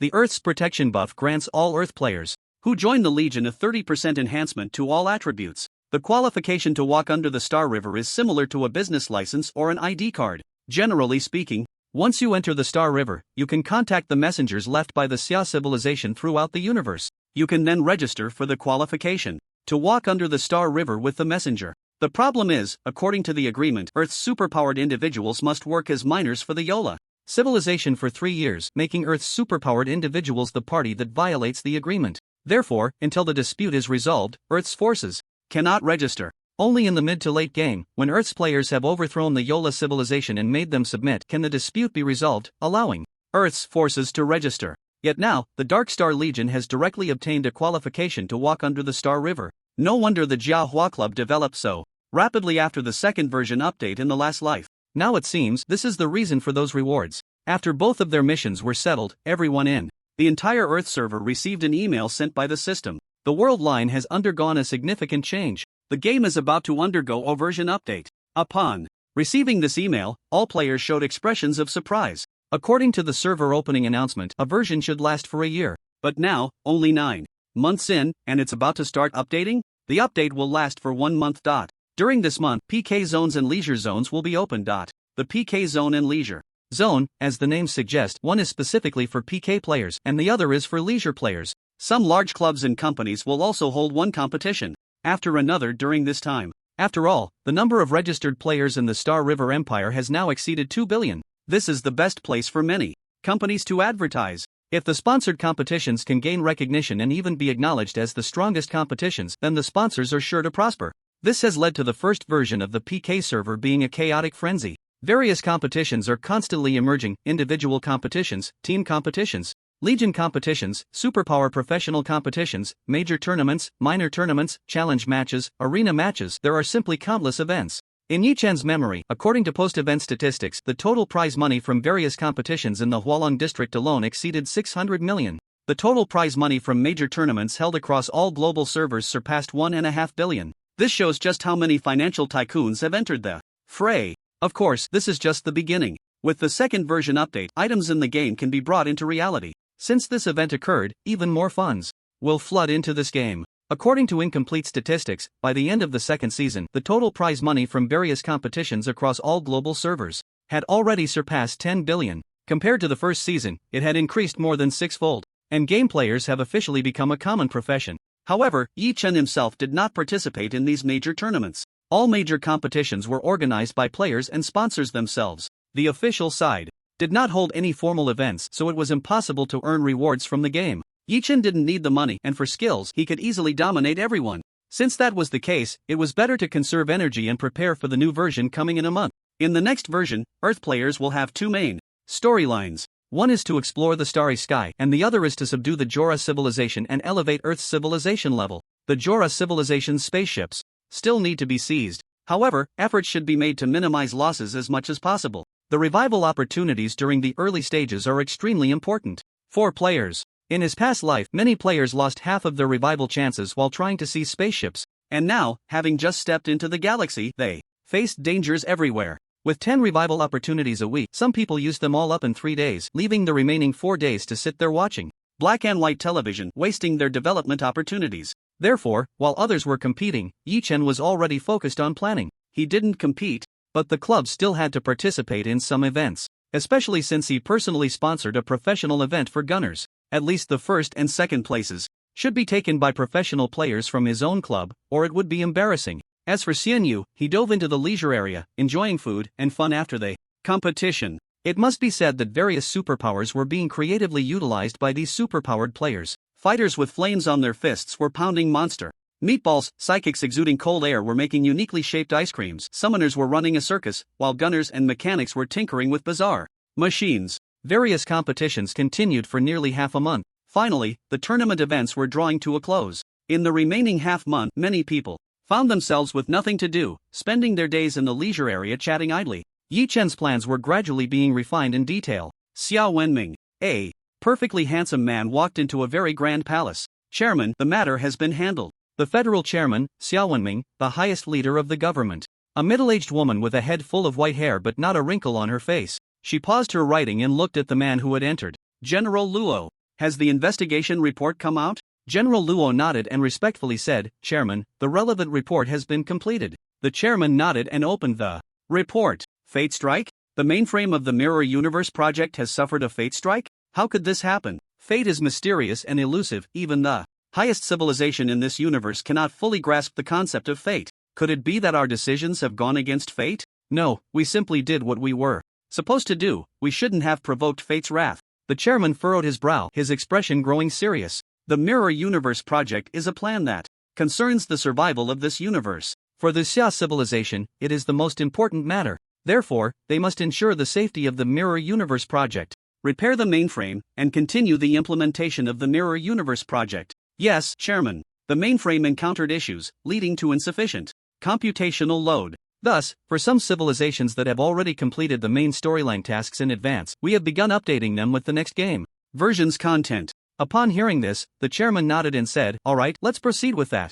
After General Luo nodded, he left the office. The chairman stared at the documents in his hand, lost in thought. Under the operation of the lucky dice, all of this became a series of coincidences, or one could say, the arrangement of fate. Naturally, the game version began to update. In the vast black hole, the enormous mainframe was covered in various scars. Blue and red sparks jumped continuously. Countless automated robots roamed over the mainframe, with tiny welding sparks lighting up in a continuous stream. Mysterious forces spread out, resisting the power of repair. Whether it was robot malfunctions, program bugs, or sudden cosmic rays striking, causing changes in material properties, these errors should not have occurred with the technological means of the Xia civilization. However, under the influence of fate, these unfortunate events happened one after another. The remaining operational units were already running at overload. Even in the vacuum of the black hole, terrifying heat could still be observed from the instruments. Yet, with numerous robots tirelessly repairing, the entire massive mainframe was slowly returning to its normal state. This process would take a month. In the leisure area, Yi Chen and Xian Yu appeared together. At the same time, there was an additional ID beside them called Sister Boss 3000. This ID's profession was one of the commonly played ones by girls, the paladin. Paladins, archers, and mages are the three professions with the most female players. Next are the spellcasters, assassins, and psychics. The chances of encountering female players among gunner and mechanic professions are rare. As for fighters and swordsmen, they are 1 in a million. Wow! Is he the night god? Hanya followed closely behind Xianyu, secretly observing the ID night madness. Initially, she had some doubts about whether this ID was actually Yi Chen playing. However, now she thought otherwise. Because in the game, Night Madness was cold and ruthless with an icy demeanor. But in reality, Yi Chen was somewhat flamboyant in his actions. One was reserved, the other reckless. Two completely different personalities could not possibly belong to the same person. At this moment, Luo Xiaosu also entered the leisure area. Upon seeing the ID Night Madness, she became somewhat timid. How could this big demon king be here? Xiaosu. Hanya waved at Luo Xiaosu. Alright, since it's the end of the version, the server has already shut down. It's too late to grind levels now. Xianyu said to Hanya. So today, just familiarize yourself with your skills first. Night God and I are planning to check out the auction house. In this leisure area, players had also organized an auction house, bringing out some blueprints they had created in some mysterious items obtained from quests for auction. Why each and came to the leisure area. This time to pick up some bargains. Alright, as long as Xiao Su is here to keep me company, that's enough. Hanya waved her hand nonchalantly, then suddenly gasped, releasing skills in excitement. How amazing. It's just like real. If I had known, I would have come to play this game earlier. Hanya and Luo Xiaosu were getting familiar with the skills and controls on the spot. Meanwhile, Yi Chen and Xianyu had also arrived at the auction house. To be honest, some of the design blueprints were quite interesting, especially those that focused on mechanical aspects and had low requirements for superpowers, which were their main focus. These items could actually be manufactured in reality. After all, both of them had already mastered the method of making data interfere with reality. A small amount of superpower could still be brought into the real world. Moreover, with the launch of the second version, once these items could truly be brought into reality, the prices of these blueprints would skyrocket, whether in game currency or real-world money. After circling around, they bought all 20 or so design blueprints. Time passed quickly, and a month soon went by. The second version of Star River Empire was about to go live. A storm was brewing, ready to arrive. This chapter is a major one of 4,200 plus words, aiming to end the first volume at the integer 150. My obsessive-compulsive disorder kicked in. According to the outline, the progress of this novel has already completed a quarter or a third, with the remaining 2 parts being the rest of the versions in the game descending into reality. The dilemma now is whether to write the remaining versions into 2 volumes or to speed up and finish it in 1 volume. The current performance of this novel is quite poor, so I can only decide based on future results whether to write 2 volumes or 1. The author spends 2.5 to 3 hours a day writing, and the calculated manuscript fee is less than half of the hourly wage, meaning that working the same amount of time as overtime would earn double what writing the novel does. After all, one has to make a living. Sigh. Let's all work hard together. After a month of updates, Star River Empire will soon develop a new version. Yes, Guanggu. After a month of updates, I wonder what new and interesting gameplay Star River Empire will bring us. On the television, the 2 hosts were discussing the update of the game Star River Empire. It had been a full month of updates, and no game had ever needed such a long time for updates. However, since its launch, Star River Empire had attracted countless players, with its unique realistic gameplay. Moreover, the level of realism in this game far exceeded that of other games. It was quite similar to a sci-fi movie from long ago, Ready Player One. It was practically the second world in the hearts of many players today. Because of this, the game quickly accumulated a large number of players. After its launch, it became the hottest game currently, without a doubt. The total number of registered players worldwide had exceeded 5 billion. It had become a phenomenon-level game globally. Furthermore, before this update, the PK area and leisure area were introduced. Just in the PK area, the various events held had prizes so enormous that they surpassed all other games. Even in the future, no game could possibly break this record. Because of this, anything related to Star River Empire now garners immense attention. This update was no exception, as many were looking forward to the content that would be updated in the second version. Now, aside from Yi Chen, no one knew how much change the second version would bring to this world. When items from the game can appear in the real world, it is undoubtedly a revolutionary change. The 2 hosts on the show were still discussing the previous PK match, enthusiastically mentioning various skilled players. Among them, there was one person who could not be overlooked, and that was the player known as Night Crazy, hailed as the number 1 player. However, it seems we haven't seen Night God in this PK server. Xiaoyu, you might not know, but there's a saying in the game, if you encounter Night God, you might as well not play. You should know, everyone is still familiar with what happened with the Yi Glory Knights Legion before. With just 1 person's strength, he overturned an entire well-equipped legion. He is simply a god in the game, Brother Guang said excitedly, waving his hands continuously. I just received the latest news. The update for Star River Empire has been completed and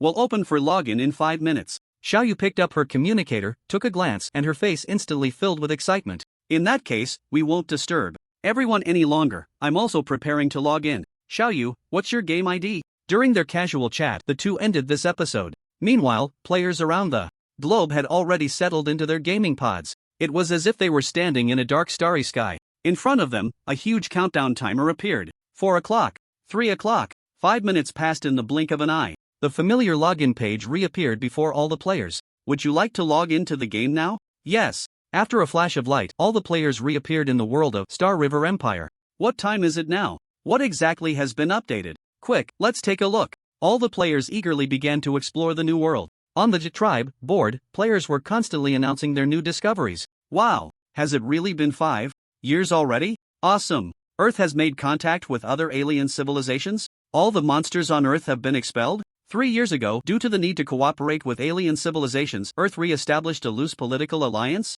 Well, it's not exactly a re-establishment, it should be an innovation of the Earth Federation, granting it more power. In negotiations with other civilizations, the contradictions within Earth civilization had to be temporarily set aside. Only by concentrating all their strength together could they have more say when facing the Jorah civilization. Jorah civilization? Are they planning to send us to other more developed planets? That's amazing. If it were just us on Earth, without star maps or long-distance travel technology, it would be incredibly difficult to reach other planets. The map opened this time is huge. It has opened up 3 entire star systems. This is so shocking. The game world and its background are truly vast. Yi Chen and Xian Yu naturally revived in the Legion's base. I don't feel any changes. You take Hanya and level her up. This was just the first day. On the second day, the national forces where the major players were located would send them invitations to step into the starry sky together. With Xian Yu leading, Hanya's level would quickly rise. Yi Chen then prepared a large amount of supplies and threw them into the G barracks. What this group of players did next was something they had to do. However, it was also a fact that the Earth in the game world was affected. At that time, they would belong to the Wanderers in the starry sky, with no way to obtain even a trace of resources and support from Earth. Even the players landing here in the second version would be listed as wanted by the Jora civilization. The gaming experience in the early stages was incredibly poor. Therefore, taking this opportunity, any equipment or raw materials must be purchased in large quantities and thrown into the barracks. These items would be crucial resources for the future development of their legion. Throughout the day, almost all players were familiarizing themselves with this new version. At the same time, they were looking forward to the upcoming storyline. On the first day, Xian Yu also dragged Hanya to level up to level 20. The job transfer quest was completed quickly as well. Having someone to guide you made a world of difference compared to struggling on your own. Time was flying by. Soon, the first day had passed. The second day arrived as scheduled. Just past midnight, all players received emails from their national factions. Our Earth civilization has received assistance from the Jora civilization. We have the qualification to travel to the starry sky. Superpowered individuals can voluntarily sign contracts with the Jora civilization to obtain this qualification. After seeing this email, all players exploded with excitement. I want to go. I must go. A new map is opening. New superpowered knowledge, new opportunities, a new world. Here I come. But this contract seems a bit strange. Yeah, a 3-year contract? What are they planning to do? Some players noticed this contract. However, overall, everyone's attention was still focused on the new map and the new version. On the second day, almost all players chose to sign the contract. However, this time, the Jora civilization's spaceship could only transport half of the people. Because, in addition to the players, many superpowered NPCs on Earth also chose to leave. After signing the contract, Yi Chen found Xia Ran. This time, Xia Ran chose not to leave Earth but to stay. Moreover, during these 5 years, he had completed the third job transfer quest and became a powerful level 36 NPC. He was the only hidden fourth job transfer NPC in the Hulong Federation. Upon seeing Xia Ran, Yi Chen decisively copied and pasted skills from him. He was quite lucky, successfully drawing the desired skill, Beginner.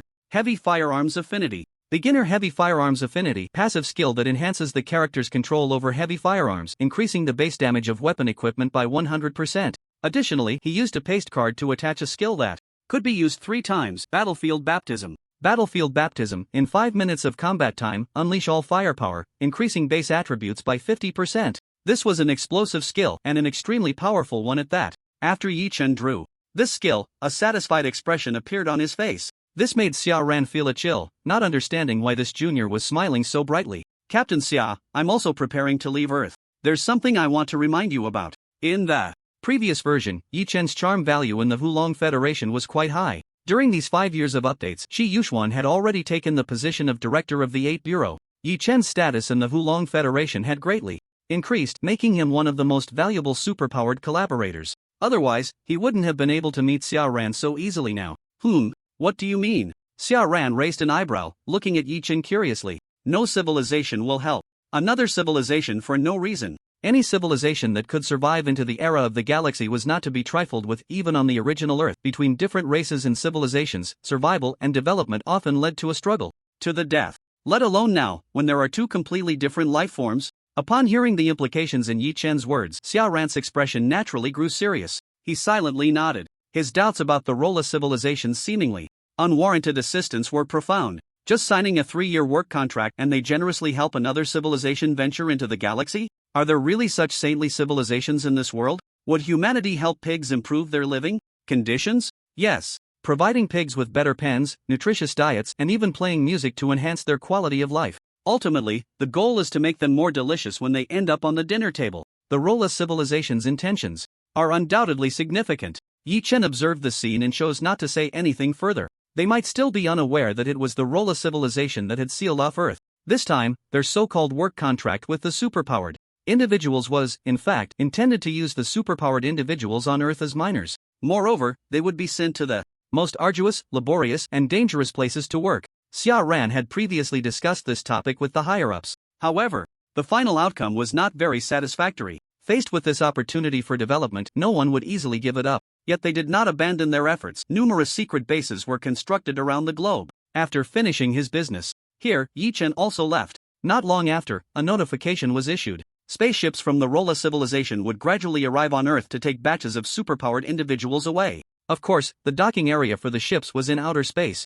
Otherwise, such a massive object would be bound by Earth's gravity, requiring an enormous amount of energy to take off. At the same time, to demonstrate their sincerity, the Rolla civilization also helped build 2 space elevators and a space docking station for Earth. Many players gathered at the space elevator using transportation. The location of the space elevator was at the equator of Earth. The departure point was on an artificial island in the Pacific Ocean. This island was enormous, at least the size of 10 football fields. Moreover, the facilities were very complete, with the entire island covered by a massive dome resembling an eggshell. In the center of the island, 2 black cables hung down from the sky. The space elevator was also moving up and down in an orderly manner. This is the space elevator. All the players gasped in shock upon seeing it. Unlike launching spacecraft with rockets, the space elevator was more efficient and cost-effective. Yet, the technological content was equally high. I can't wait to see how magnificent the space docking station above is. This is truly astonishing. Soon, the cargo elevator was completely shut down, and a passenger elevator was installed.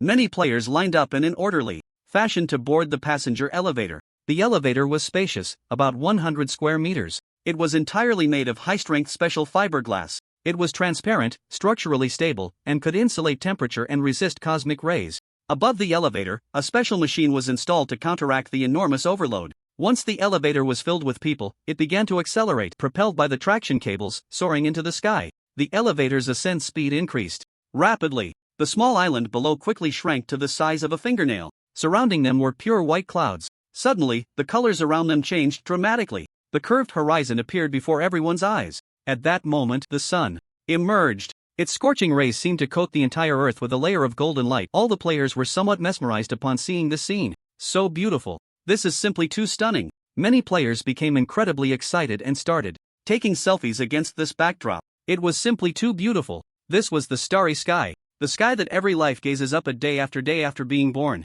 We will conquer the stars and the sea. Step into the starry sky. Charge. All the players became immensely thrilled. But they did not know that what awaited them next was the unexpected slave contract. When the sun illuminated this starry sky, a magnificent building appeared before everyone's eyes. Is this the space docking station? The space docking station loomed above them. It was a technological giant city constructed of steel. Black steel, fierce and cold. Surrounding ships came and went from the docking station. Hovering vehicles sped through the city. The stern steel fortress rotated around the city. Look, aren't those ships from the Jora civilization? Wow, so cool. The technological gap is just too vast. On the side of the docking station closer to the moon, one could see spaceships continuously entering the docking station. Those ships resembled inverted pyramids, entirely bronze in color. The outer walls rotated continuously, providing centripetal force while they drove straight into the docking station. Just the height of the ships was estimated to be no less than a kilometer. The square frame at the very top was also no less than 500 meters long. This was a truly colossal object. After slowing down, the space elevator came to a steady stop. Attention all passengers, the gravity in the docking station is 1/3 that of Earth. Please prepare accordingly. After repeating the announcement in various languages several times, the elevator doors opened. Everyone stepped out of the elevator and arrived at an underground structure,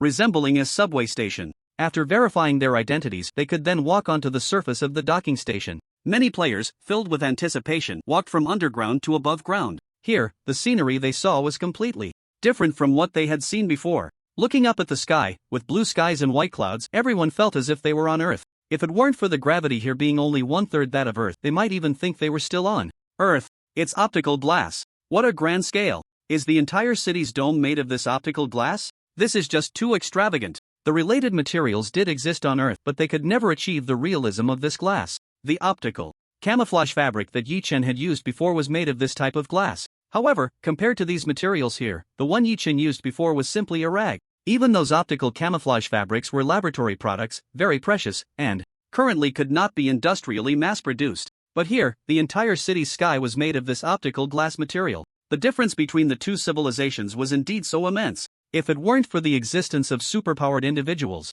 the Jora civilization would not even look at Earthlings. However, unlike others, Yi Chen and Xian Yu focused their attention on the streets of the docking station. The security measures here are a bit exaggerated, aren't they? A guard every 5 steps, a sentry every 10 steps, and most of them are mechanical soldiers from the Jora civilization. Whose jurisdiction is this docking station under, Earth civilization or Jora civilization? Xian Yu communicated with Yi Chen in the voice channel. They call it a docking station, but it feels more like a stronghold. If anything happens on Earth, this place could turn into a military port, supplying the Jora civilization ships. Yi Chen looked around, and the depths of his eyes sparkled. With a keen light. It looks very prosperous here, but beneath the prosperity lies nothing but conspiracies. No one knows that once the Rolla civilization and Earth civilization fall out, this place will become a key stronghold guarding the Earth civilization. In Yi Chen's memory, attacking this place was the first battle where players officially confronted the Rolla civilization. However, now they all need to use this place to leave the planet. Alright, everyone line up to board the spaceship. A group of people in blue military uniforms approached, led by an Earthling, but following behind were some Rolla people. Moreover, it was vaguely apparent that these Rolla people were the decision makers. The Rolla people and Earthlings looked quite similar, both having a head and 2 eyes, but on their foreheads there were 2 small blue antennae growing out. The crowd lined up and followed them forward. They boarded a transportation device similar to a subway cable car, swiftly moving between the cities. They headed towards the direction where they had previously seen the pyramid spaceship. The speed was fast. In less than 5 minutes, they had already crossed over most of the city. They arrived at the terminal on the other side. Here, the security was even tighter. Rolla soldiers were everywhere. In the distance, huge pyramid spaceships hovered there. Countless instruments and pipes surrounded the spaceships, conducting inspections. Upon closer inspection, the bronze-colored outer walls were covered with unique patterns of this alloy. This made the entire spaceship appear very beautiful. The accompanying humans distributed wristwatch-like devices to the many players. This device serves as both a ticket and a translator. It can translate between Earth languages and Rolla languages. Everyone, filled with curiosity, put the wristwatches on their hands. Greetings, esteemed superpowered individuals. Indeed, after putting on the wristwatch, everything spoken by the Rolla person at the front was translated into Earth language. We are the Rolla civilization. We uphold. They first introduced their civilization's history, followed by a long string of polite remarks. Finally, they got to the main point. We hope to cooperate with the superpowered individuals of Earth. After all, we have signed a contract and we hope everyone can abide by it. After finishing, the Rolla leader stepped down from the podium, and the other Rolla people began arranging for everyone to board the ship. Finally, we are about to leave Earth. The technologically advanced gangway was placed on the ground. As everyone walked onto the gangway, a beam of attraction light came forth. The entire gangway began to slowly move upward, ultimately bringing the superpowered individuals of Earth into the interior of the spaceship. All the players received their room numbers from the wristwatches. They entered their rooms in an orderly manner and then stood in front of the holographic projection windows, watching the outer space projected before them. Dear passengers, the Starshine is about to depart. The acceleration phase will generate some thrust, so please remain in your rooms temporarily. The electronic synthesized prompt echoed from the speakers. However, many players did not leave their rooms. Instead, they watched the gradually shrinking planet through the holographic projection. The spaceship's speed increased, and Earth gradually became smaller, until it completely disappeared from view. All that could be seen from afar was the blazing sun radiating dazzling light and terrifying heat. After accelerating, the spaceship had already reached 1/10 the speed of light. Next, the spaceship would cruise at this speed towards the wormhole area, using the wormhole's spatial distortion to allow the jump engine to easily bring the spaceship into the jump channel. Meanwhile, the prompt from the speakers echoed once again. Basically, the guests on the ship can move freely around the spaceship except for some restricted areas. Many players also stepped out of their rooms. At the same time, there were huge changes happening inside the spaceship. The layers that were originally separated had all been retracted. The interior of the entire spaceship now looked like a commercial shopping area. The players' dormitory area was located in the middle lower section. The bottom was the engine area, which was a restricted zone. The topmost living area was for the spaceship captain and some senior Joralin accommodations. As for the middle section, it was filled with various shops. In the open space in the center, there were traction elevators for people to go up and down. You know, if a spaceship like this appeared in the real world, how shocking it would be. Xian Yu said beside Yi Chen in the team voice chat. Before entering the spaceship, Yi Chen had sent an email to all the members of the Legion. Some important matters involving privacy and the Legion had to be discussed in the Legion channel. This was an experience learned from the past by those players. Those wristwatches seemed to have powerful functions. However, there was another, more important function, which was surveillance. In the previous life, players carelessly discussed rebellion matters, which directly prepared the Joralin in advance. If it weren't for the players being able to respawn continuously, this rebellion would have been suppressed long ago. It will definitely happen, Yi Chen said cryptically. Night God, when do we strike? The two maintained their composure as they stepped onto the traction elevator. We'll act when we get near the wormhole. Yi Chen knew there was a coordinate and that place was the most suitable for them to go now. Alright, I got it. Xian Yu nodded, then walked out of the traction elevator with Yi Chen. What appeared before these players was a vast space. It resembled a bar on Earth, but it was much larger and had a very unique style. To accommodate the habits of different races, this bar had been divided into many areas. This time, the Joralan civilization not only came to pick up the superhumans from Earth but also brought along some interstellar merchants on the way. Additionally, this bar adopted a fully self-service dining method.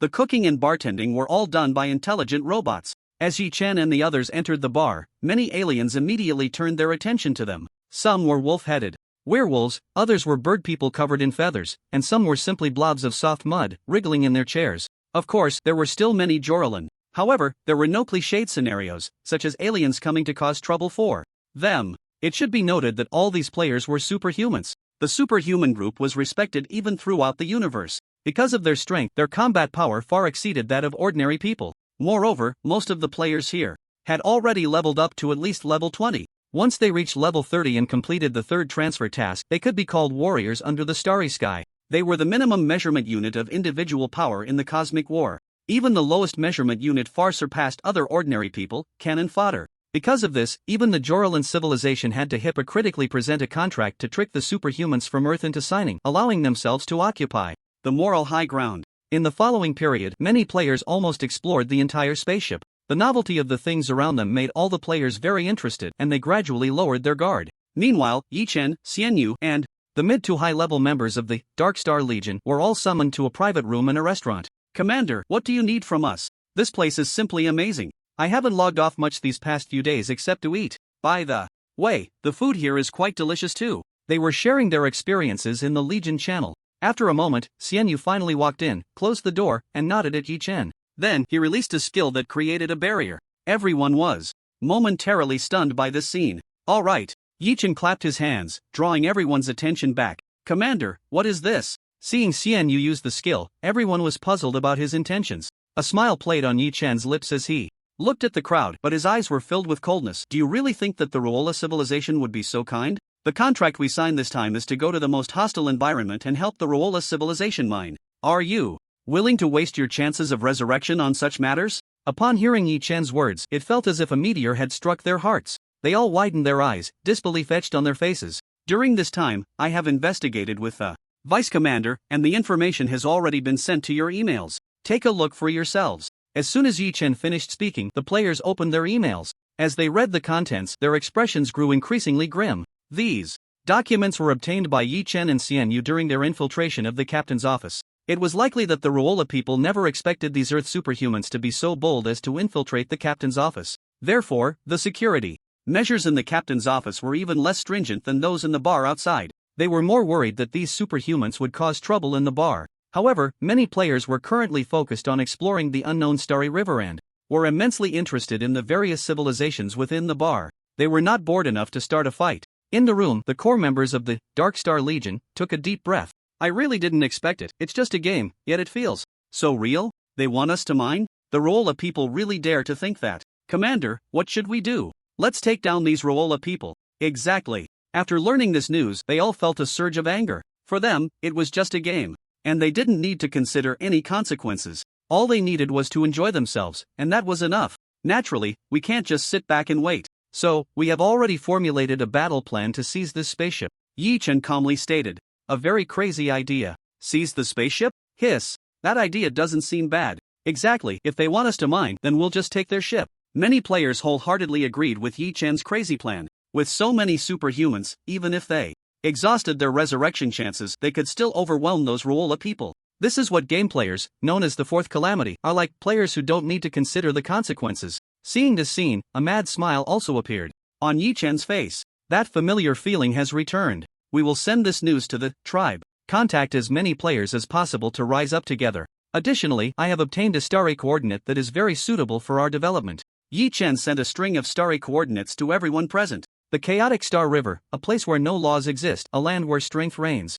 The darkest place under the stars, where the most heinous criminals from nearby star systems come to hide. This place is very subtle, belonging to an open galaxy, and is considered a remote area on the entire map. Moreover, on the outskirts, there is a shattered asteroid belt that surrounds the entire Star River. It is said that this was once a star system shattered by certain superpowered beings, with the remnants of the planets forming debris. There is no way for the regular armies within the cosmic civilizations to pass through. Inside the chaotic star river, there are also twisted wormholes created by massive battles. Without the corresponding star maps, recklessly charging in, even a level 100 superpowered being would be left in a mess by these wormholes. Whether it's the regular army or dispatched superpowered special operations, the success rate is almost zero. With such a cosmic natural barrier, the chaotic star river has become a paradise for cosmic pirates, robbers, subversives, mercenaries, assassins, and so on. Once our legion arrives there, we will become one of the chaotic formations. But many of the bounty rewards inside are very important to us. In that place, as long as one abandons the so-called justice, the speed of making money is very fast.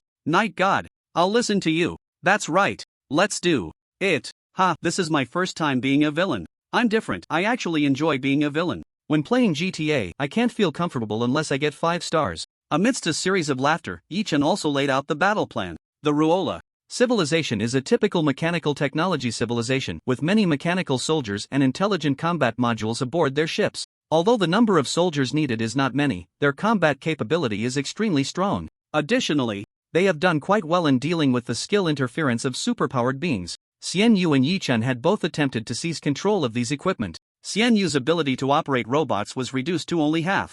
After Yichan activated his personal template, Gunmaster, the coverage area was also reduced by 1/3. The only advantages they had left were their numbers and the ability to conduct organized operations. These Ruola people thought that with a small wristwatch, they could monitor and block them. Little did they know, they could still communicate through game channels and emails, dividing combat areas and coordinating legion members. One battle plan after another was continuously distributed. These battle plans were created by several analytical experts invited by the Dark Star Club. Coupled with the intelligence provided by Yichan, following this battle plan would allow them to seize the Starlight ship beneath their feet with minimal casualties. 3 hours before the fleet of ships reached the wormhole area, suddenly, a post appeared in the tribe. The content was several screenshots of the documents Yichan had obtained. Once published, it instantly attracted the attention of numerous players. What the hell? Is this real? The Ruola people actually want to take us to mine? Are they treating us as slaves? What kind of setting is this? Are we starting off this big? This is too ridiculous. Almost all the players began to complain. At the same time, flames of anger gradually rose within them. I said, these Ruola people definitely aren't so kind as to help us leave the planet. So they were waiting for us here. These contracts look nice, asking us to be miners for 3 years? And in the most dangerous places? Let's take them down. Trash Ruola civilization, let them see what the 4th catastrophe is. Almost in the shortest time, the news that the Star River Empire, Ruola civilization was sending players to mine spread rapidly. This was different from the previous life because in the last life, these players were taken to the mines before realizing they had been tricked into becoming mining slaves. But now, it was directly exposed by Yichan. All the players united in their anger.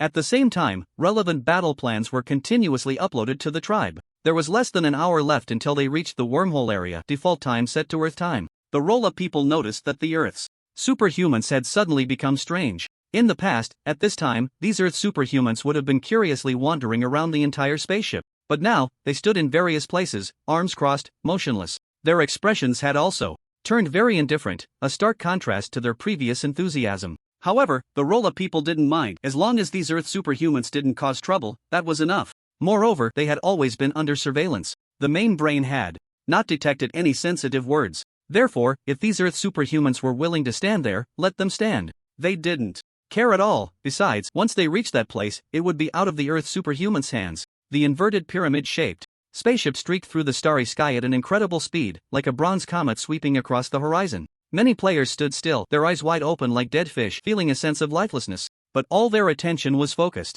on the Legion channel and the tribe. Unlike the Starshine, the Dark Star Legion had thousands of players on this spaceship. Additionally, as the most powerful force here, other players also had the idea of following the throne. However, the other ships were somewhat mixed. Even though Yichan had shared most of the information with them, chaos had already begun to unfold. Yichan was powerless in this regard. Helping them was partly out of consideration for being Earth players, and partly hoping they could help attract some attention. Time's up. Attack. Emails were sent to every player. Just a moment ago, they were standing still with dead fish eyes. But the next moment, they unleashed their strongest attack. Various skills were continuously unleashed. Caught off guard, the Ruola people's faces were filled with disbelief. The entire interior of the spaceship instantly turned into a battlefield. Numerous battle robots were blasted into pieces. various superpowers erupted wildly. However, as a more advanced civilization, the Rolla people quickly reacted after the initial chaos. An endless stream of battle robots was released from the bottom of the spaceship. Floating turrets, battle mechs, and Rolla superhumans all sprang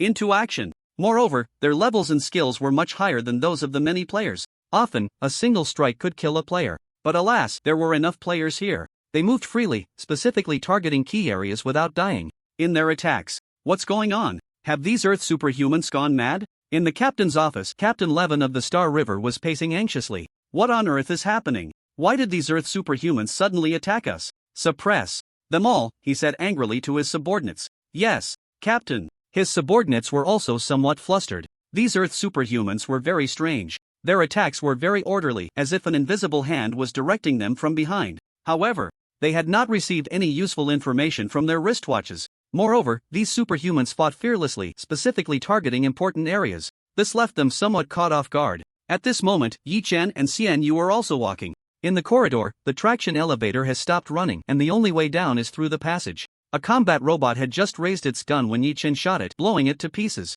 The crimson bullet exploded, turning the entire robot into a heap of scrap metal. Night God, there are too many enemies. Legion Commander, we've already breached their defenses here. This is Zone A2, requesting artillery support. This is Zone B3, clearing out the enemies. Overall, the battle situation was gradually shifting in favor of the players. They had enlisted several strategic masters in advance, devised a long-term battle plan, and with so many fearless players backing them, they still caught the enemy off guard. If they couldn't gain the upper hand even with these advantages, then they didn't deserve to be called the fourth calamity. Meanwhile, on other ships, large-scale battles were also erupting. Although Yi Chen had shared the battle plan with them, indicating where the attacks would be easier, the lack of a leader led to utter chaos on the battlefield. In some areas, forces were overly concentrated, while in others, there was hardly anyone attacking. News of the rebellion was rapidly transmitted to the headquarters of the Jola civilization. Upon receiving this news, the ruling class of the Jola civilization was furious. At the docking station above Earth, all control was instantly seized by the Jola. At the same time, severe inquiries were directed at the rulers on Earth. After receiving the relevant information, they were somewhat bewildered. They had been acting amicably, so how did things suddenly turn hostile? However, the superhumans on Earth had received the news early and were aware of the situation. They had also been alerted by Yi Chen to find Xia Ran. Prepared in advance, Xia Ran quickly made the decision to disperse the superhuman forces on Earth and prepare for guerrilla warfare. In fact, he was not mistaken. One massive ship after another descended upon Earth. The Jola's robotic army quickly began to take control of important areas on the planet. Various chaotic battle reports were sent by the players to the tribe. Upon learning that their stronghold had fallen into the hands of the Jola, the players realized they had no way out. Even if they could resurrect on Earth, they would still have to fight the Jola. The problem was, being trapped on Earth, they couldn't expect any progress. So now we can only listen to Night God and head to the chaotic Star River. That's right. Sooner or later, we will settle this score with the Jola. Charge, brothers, let's smash them. Under this excitement, the players were filled with a sense of desperation, and their attacks became even more frenzied. On the Star River, the Jola shifted from counterattacks to resistance. Except for the bottom area, the rest of the ship had been completely overrun by the players. The core area at the bottom of the ship had been tightly sealed with a special metal. In terms of technology, the Jola civilization could indeed crush Earth civilization. However, in the realm of superhumans, most of those sent by the Jola this time were merely soldiers armed with high-tech weapons. Dealing with superhumans, especially those who could resurrect, was not so simple. Moreover, there were still many cold, mechanical soldiers here, which might work against ordinary people. But without superhumans like mechanics to control them, their combat power was not something superhumans couldn't handle. When individual power became overwhelmingly strong, the technological gap could easily be bridged. In Yi Chen's past life memories, even the three top civilizations in the game, with their countless massive fleets, had to endure significant losses when hunting powerful star beasts. Therefore, only when technology combines with powerful superhumans can the most formidable power be unleashed. Boom, boom, boom. The massive skill attacks crashed onto the enormous deck, causing the special metal to slightly twist and deform. However, unfortunately, this metal has extremely strong defensive capabilities and can self-repair. This metal can be said to be the hardest part of the entire spaceship. It is no different from the material of the escape pod, and even the spaceship's outer shell cannot compare to it. Why is it so hard? I can't open it. This white shield is way too thick. Many players were discussing in the public channel. Let me try. Yi Chen stepped out from the crowd, continuously activating the skills on his body. An increasingly powerful aura surged from Yi Chen like waves, one after another. All skills stacked together, and the sun shell appeared in his hand, gradually radiating a blazing light after being activated. Heavy Weapon Awakening. In battle, equipment can operate beyond its limits, increasing equipment attributes by 100% for 30 seconds. After the battle ends, equipment durability will reset to 0. The entire flamethrower was undergoing tremendous changes with a series of clicks. The heat dissipation fins, resembling shells, continuously expanded, with purple-gold patterns swirling around the frame.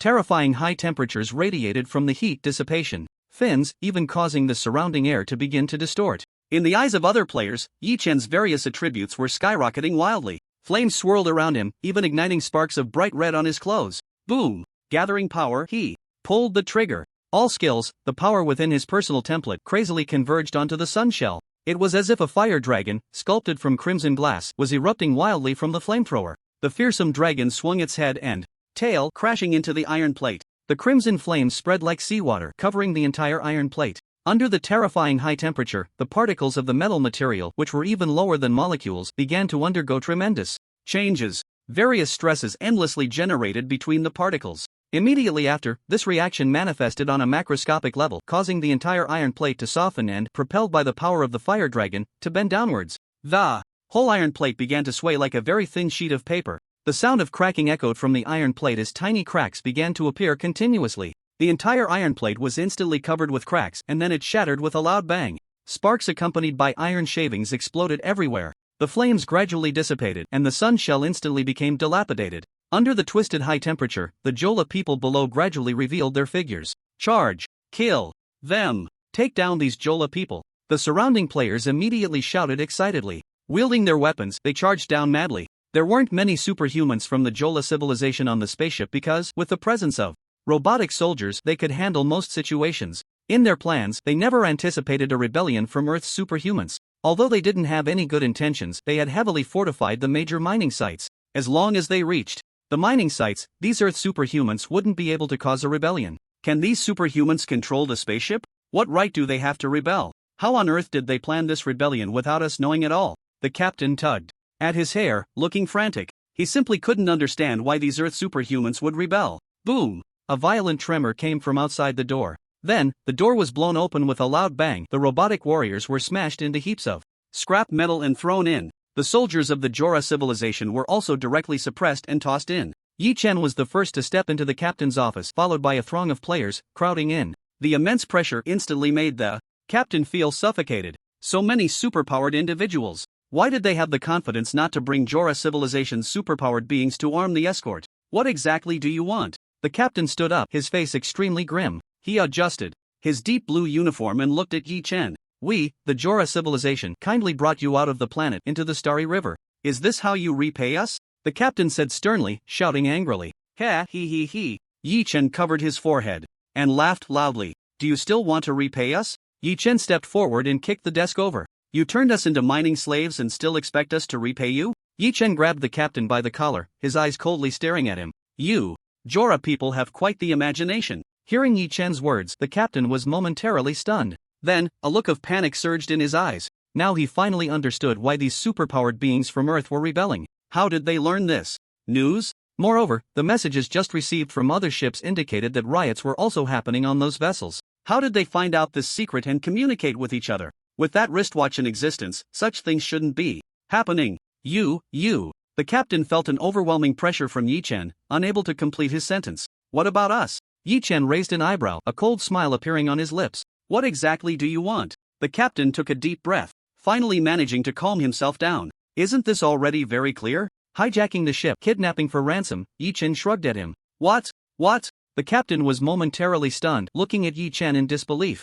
Hijacking a ship? Kidnapping for ransom? Just based on these earthlings who had just stepped into the Starry River? What right did they have? Did they have even the slightest understanding of this Starry River? When the Jora civilization reacted and sent troops to exterminate them, where could they escape to? In the past life, when players rebelled, they did so after reaching the mines. They had also understood the Starry River for a while, knowing where to run after the rebellion. But now, these superpowered beings from Earth had rebelled, and they probably couldn't even pilot a spaceship, right? However, facing the captain's confusion, Yi Chen didn't bother to explain. Instead, he instructed the players to come over and tie up the captain and all the Jora people here for supervision. Then, he sat down in the captain's position. He had already collected the captain's physiological information and taken control of the spaceship. However, controlling such a large spaceship was indeed a very troublesome task. They could only rely on the mechanics among the players to work harder, learn new skills, and activate their abilities to control the ship together. There was no other way, superpowered beings were just that domineering. The spaceship is about to accelerate, activating the jump engine. Please prepare, passengers. Repeat. After the announcement, Yi Chen input a coordinate into the spaceship's main brain. The jump engine started and the entire spaceship trembled slightly. A hemispherical dome appeared over the entire ship. Immediately, a violent thrust pushed everyone firmly against their seats or the walls. From outside the starry sky, the inverted pyramid-shaped spaceship showed many nozzles spewing tail flames, propelling the entire ship to accelerate continuously. Soon after, the entire spaceship entered a passage filled with colorful flowing lights. The entire spaceship radiated a dazzling bronze color, and under special instruments, all external forces within the ship were completely neutralized. The whole ship entered a state of stability. Automatic cruising has been set. The next journey will take about 3 days. During this time, everyone can just log off. Yi Chen also sent an email to everyone. A cheer erupted within the spaceship. Coming from Earth to hijack a spaceship from a more advanced civilization was something they were doing for the first time. This was incredibly thrilling. It felt as if a demon had been unleashed within the players' hearts.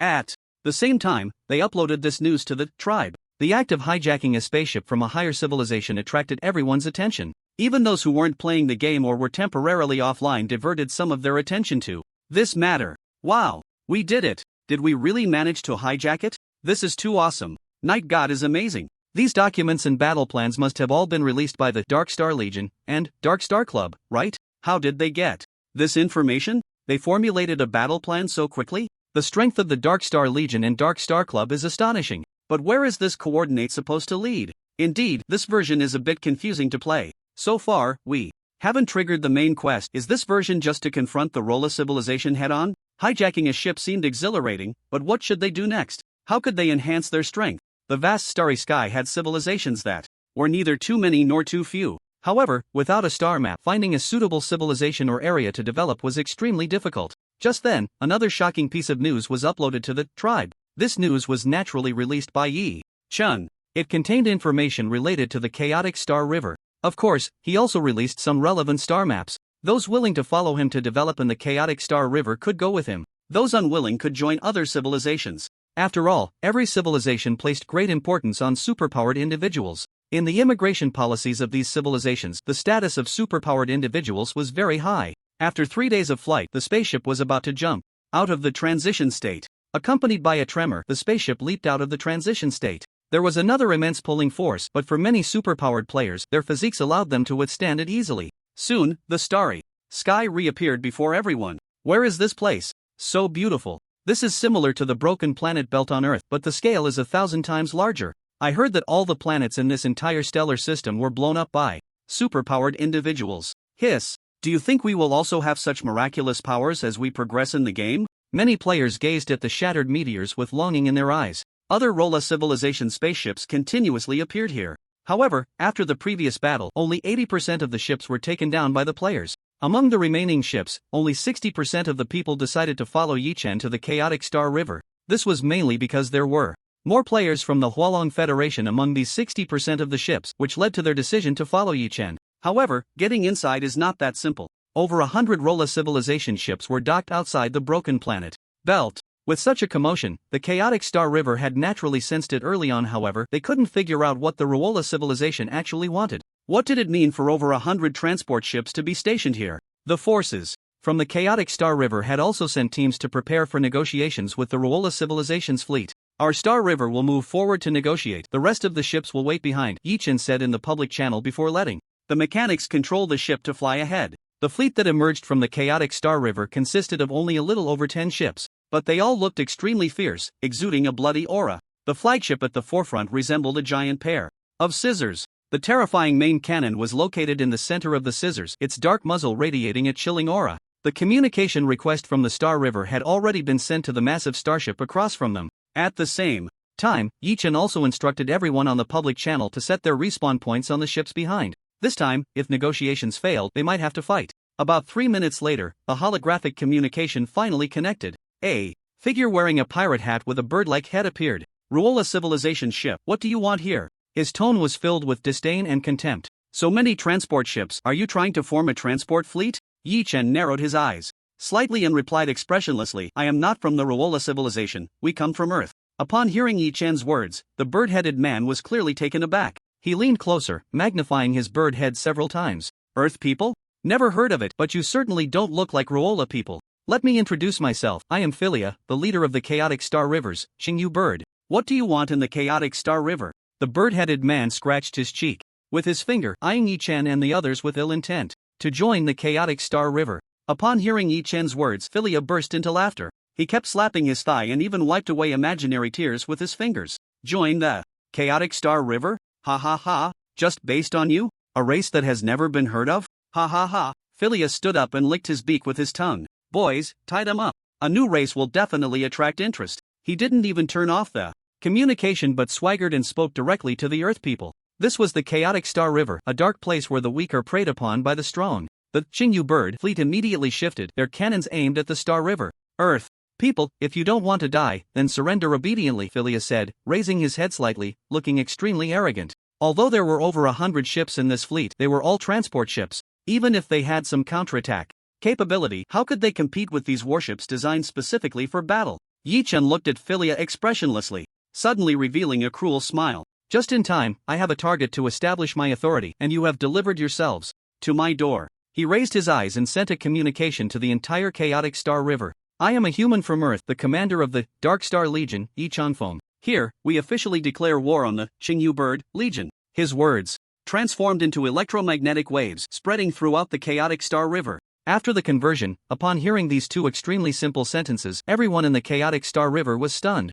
Some burst into laughter, some sneered, but no one took these words seriously. Although the Xingyu Bird could only be considered a third-rate force in the Chaotic Star River, they still possessed over 10 warships. Even if the regular army of the Rowola civilization came, they would dare to fiercely bite back. These Earth people were simply too naive, too ridiculous. Philia naturally heard this statement and he laughed maniacally, unaware of their own mortality. Turn this spaceship into dust. With a single command, the cannons of the dozen warships behind him lit up. Everyone, if we want to thrive in the Chaotic Star River, we need to show our true abilities. Gentlemen, let's take down these birdmen. After the previous ship robbery incident, the player's desire for destruction had already become like a caged beast ready to pounce. Moreover, being tricked into mining as slaves had already enraged them. Now these birdmen dared to treat them as slaves? Life and death were trivial. If you don't agree, then fight. Star River.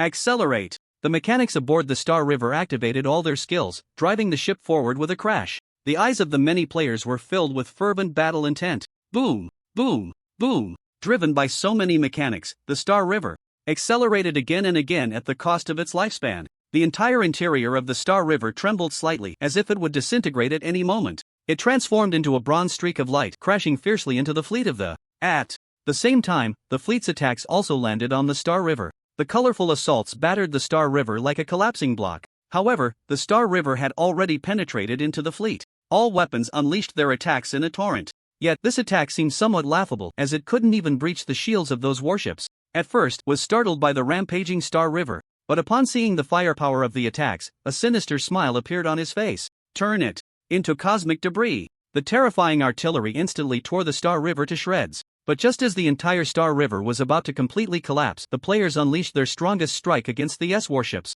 Level 30 superpowered individuals were already qualified to participate as combat units in interstellar warfare. Naturally, this meant that superpowered individuals of this level had the ability to inflict damage on these warships. Upon seeing these skills, was also taken aback. Superpowered individuals? So many superpowered individuals? What the hell is this? Boom! A ship was focused on and instantly split in half, sinking amidst the flames. However, the health of the many players was also dropping rapidly, and soon they could only choose to respawn on the ships behind. Only those level 30 players could stand on the wreckage of the warships, enduring the harsh environment of space. Even so, their health bars were visibly dropping at a slow pace. For the remaining ships, if you trust me, Knight, change your respawn points and sink them, issued a rallying call in the public channel. Charge! Take them down! Kill! Amidst the roars, over 50 ships were accelerated to their limits, crashing into the fleet of the. Even though they were transport ships, using themselves as weapons was enough to give them a run for their money. Madmen! Are these Earthlings all mad? Aren't they afraid of death? Trembled in the giant scissors. Ship. He felt like the first to stand out was being made a scapegoat. Watching his fleet of warships being blown up one after another, his heart bled. For any interstellar power, the most important things were first, superpowered individuals, and second, warships. Although this batch of warships from the were all second-hand or even third-hand, their prices were still exorbitantly high. Moreover, the subsequent modifications, maintenance, and so on were all costly expenses. At least one-third of the money they had earned over the years had been invested in these warships, but now, these warships were being blown up one after another, leaving the Philia people dumbfounded. The bird's tongue was twitching incessantly. What he found most unbelievable was that these superpowered individuals were actually risking their lives to exchange for these warships. Were the brains of these superpowered individuals not functioning properly? In a civilization, superpowered individuals were the most important resource. Enough, enough. His voice was piercing, almost breaking into tears. He watched as Yi Chen and the others stood on the wreckage of the spaceship, sending out the signal for unity through light signals. However, Yi Chen stood there with his arms crossed, motionless alongside the other level 30 players in the Legion. The players were now in a frenzy, even discovering a combined attack skill. Players of the same profession released their skills together, achieving an effect greater than the sum of its parts. Madman, are you all mad? Using a skill and immediately dying, were these superpowered individuals insane? Boom! The main cannon of the massive scissors warship had been overactivated, showing signs of melting on its exterior. Captain, the main cannon can't take it anymore. If we keep firing, it will explode. Captain, what should we do? The other members of the were also in a state of panic. They had thought they could make a fortune, but unexpectedly encountered these madmen. You are superpowered individuals, the kind with an incredibly noble status. At that moment, over 1 million gunners stepped forward. They stood in the universe like a giant net. Even though their health was plummeting, they had already communicated in the public channel and launched an attack together. Terrifying light gathered, and in that instant, it was even more dazzling than a star. A light sphere the size of a satellite appeared before these players.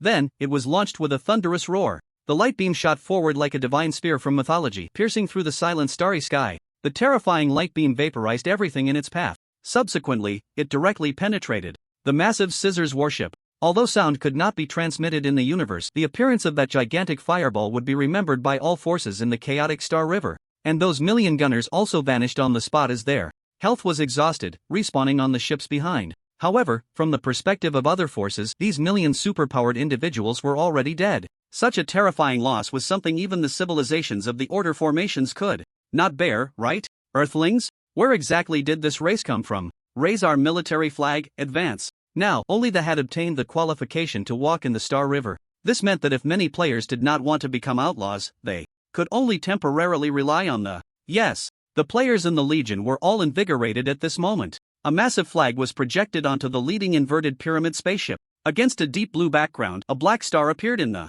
center, surrounded by a dark white corona. As they moved forward, no other forces dared to recklessly step out. Since the had already been destroyed, the would take its place. This was the rule of the chaotic Star River. All the planets within had been completely blown up. Therefore, the bases of all forces here were massive metal cities. In the orbit at the most suitable distance from the star, there was a metal floating island comparable to the size of 5 Earths. Surrounding the small island were various metal cities acting as satellites, constantly orbiting. Further out in the orbit was a gigantic mysterious palace, seemingly made entirely of diamonds. Its scale was only second to the metal floating island, and it was also surrounded by many cities. This was the unique state of this place, where the 5 most powerful forces occupied the most suitable orbit for survival. The other small factions acted as satellites orbiting around. When the fleet, now reduced to half its original size, flew to the last floating island, a creature flew out from that metallic island. It looked like a demon from hell, its entire body covered in deep red skin, with a pair of spiraled horns on its head. Since Yi Chen arrived outside the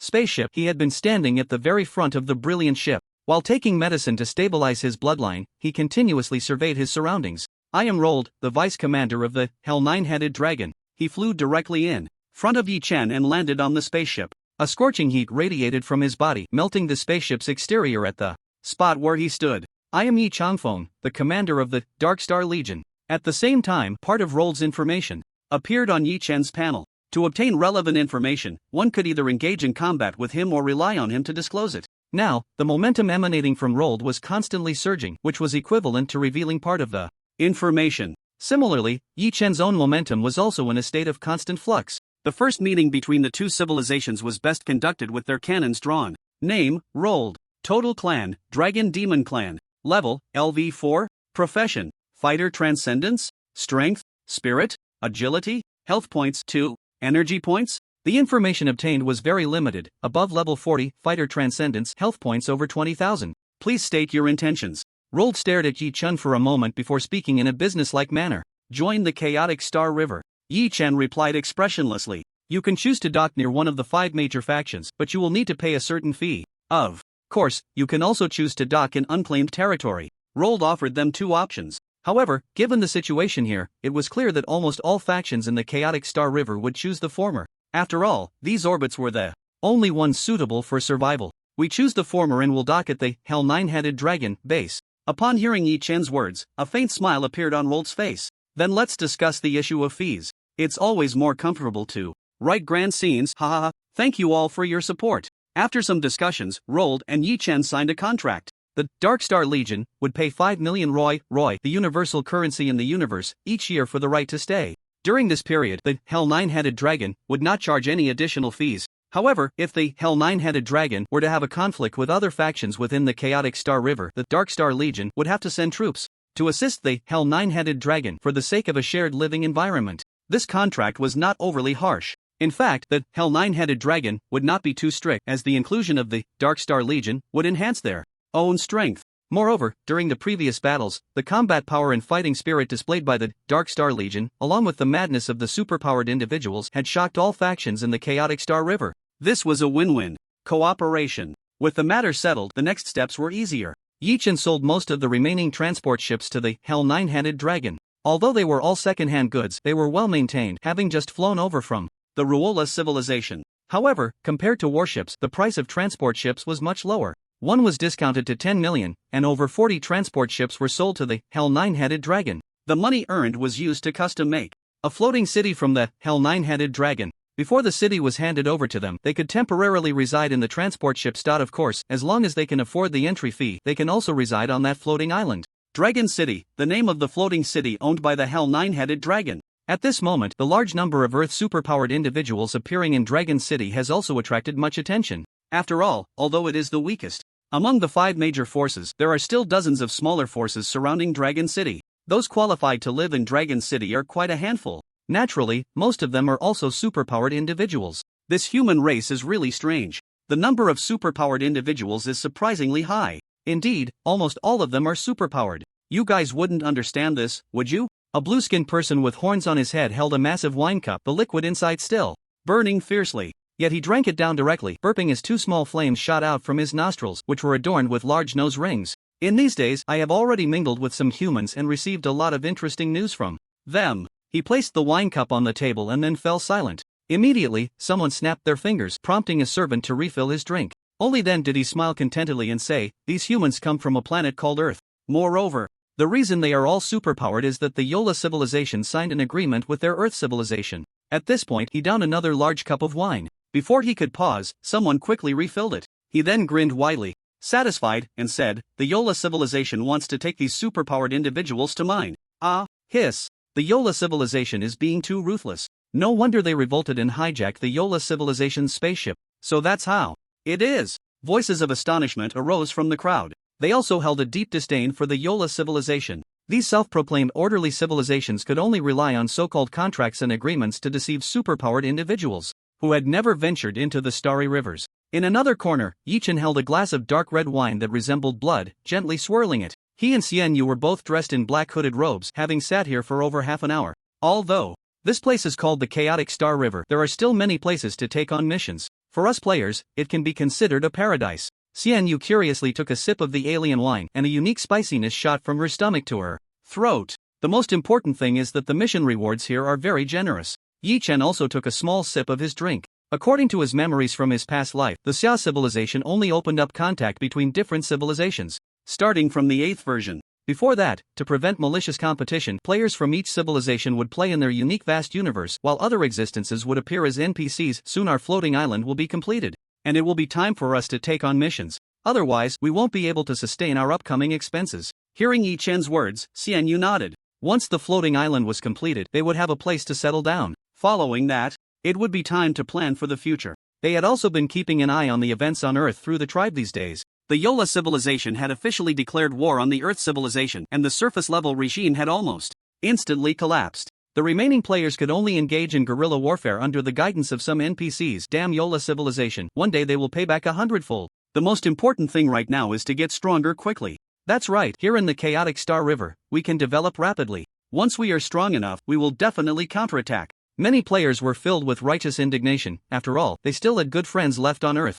The Hell Nine-Headed Dragon built the floating island at an astonishing speed, taking less than a week. A floating island, as large as a province, resembling a small continent, appeared in the starry sky. Quietly, it rotated around Dragon City. Looking up from within the floating island, one could see a blue sky with white clouds, simulated by a screen covering the entire sky, in accordance with human habits. The ground was also paved with bricks, and even the greenery was well taken care of. The entire floating island resembled a scene filled with the sounds of birds and fragrant flowers. The living conditions, such as oxygen, gravity, and temperature, had all been adjusted to the best levels. If one wanted to experience different seasons, they only needed to issue a command to the central host. As many players stepped onto this floating island, they all showed expressions of shock and admiration. It's so beautiful. From now on, this will be our base under the starry sky. Next, we can confidently take on missions, right?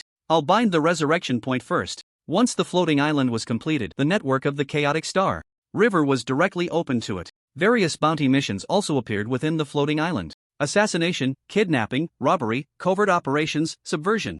All kinds of tasks were posted on the mission board. Many players began to form teams, preparing to take on suitable missions. At this moment, Yi Chen and Xianyu, along with the level 30 professional players from the Dark Star Legion, left the chaotic Star River. They hid in a debris field near a shipping lane, with only a small spaceship the size of an escape pod covered by rubble. Even the most powerful radar could not locate them. This time our mission is to attack a merchant ship of the Yola civilization. This merchant ship is nominally owned by the noble Philly family of the Yola civilization. However, behind the Philly family is the military of the Yola civilization. So this time, we might encounter the forces of the Yola civilization's military. Inside the spaceship, apart from Yi Chen's voice introducing the mission, there was no other sound, just silence. However, we must make this battle beautiful. Let the Yola people know the consequences of offending us Earthlings. Hearing Yi Chen's words, the other players clenched their fists tightly. Today in the real world happened to be the weekend, so they could follow Yi Chen and arrive here early to set up an ambush. This time, the assassins will go first. We will find an opportunity to knock off the spaceship's outer shell. The assassins will create chaos as much as possible. The other guardian ships will be handled by the gunners. The mechanics will provide fire support. If any powerful superhumans appear, the rest will handle them. Yi Chen quickly laid out the mission. Next, they just needed to wait for the fleet to appear. This shipping lane led to a wormhole area. The task they accepted, besides seeking revenge on the Yola civilization, also came with very detailed information provided by the employer. The difficulty of the mission was considered above average. However, in front of their 100 or so level 30 superhumans, it was not an especially tough nut to crack. They're coming. In front of the shipping lane, there were detectors set up by the mechanics disguised as rubble, continuously monitoring that area. The moment the merchant ship fleet appeared, they would immediately receive the news. Everyone, let's go. With a command, they donned their specially made tight combat suits and exited the spaceship. With this outfit, they could move freely in space for an hour without losing health. Many players controlled their rocket backpacks, slowly moving among the debris. In the context of this universe, an individual's size is less than that of a speck of dust. Moreover, without activating their skills, their energy signatures cannot be detected by any radar. This is the strength of the superpowered individuals and the most detested opponents of the fleet. Because once an attack by a superpowered individual is detected, it signifies that they have already incurred losses. Upon reaching the designated coordinates, they could see the massive inverted pyramid-shaped ships racing along the route. However, unlike the bronze-colored ships they had previously boarded, these vessels were slightly smaller and dark yellow in color. Outside, they were adorned with the unique family crest of the nobility. This fleet consisted of a total of 23 ships, 13 of which were merchant vessels, while the remaining 10 were armed escort ships. Once the fleet entered the ambush zone, numerous mechanics immediately activated their skills. The deep space mines disguised as rubble suddenly erupted with a thunderous explosion. During this time, many players had paid a certain price, learning numerous new skills and knowledge about superpowered individuals. Atop Dragon City, the NPCs on Dragon City were all outlaws, and the skills learned from them were immensely powerful. For instance, these deep space mines, if detonated using technological means, would trigger all signals carried by the fleet's jammers. However, after modification, these mines could be utilized by the mechanics and also benefit from the skill enhancements of the superpowered individuals. The crimson explosion lights flashed continuously. From a distance, these explosion lights connected, resembling a string of pearl necklaces. Yet the power contained within directly caused the leading two escort ships to lose propulsion. Enemy attack! Enemy attack! It's the superpowered individuals. We're near the chaotic Star River, it must be those bastards inside. Counterattack! Give me a counterattack! After a brief moment of chaos, the fleet began to organize a counteroffensive. The merchant ships also deployed a pale energy shield. Although these merchant vessels lacked offensive capabilities, their defensive performance was taken to the extreme. But just then, the gunners, led by Yi Chen, sprang into action. Rays of light, like divine arrows shot down from the heavens, struck the energy shields. They created ripples, causing the defensive capacity of the energy shields to plummet rapidly. How can there be so many superpowered individuals? Which faction is this? Damn it, let our superpowered individuals engage. The fleet's commander shouted in exasperation. Yes, his subordinate responded and immediately went to issue orders. One by one, powerful superpowered individuals from the Jora civilization, donned in combat suits, flew out from the ships. Most are around level 32, with the highest being level 35. There aren't many superpowered individuals, only about 10. Brothers, attack! Eliminate them! Instantly, fighters and swordsmen charged out. Meanwhile, the paladins stayed behind, continuously casting buffs. Further back, the mages were conjuring massive magic arrays. The war had officially begun. The players' frenzied tactics quickly rendered the escort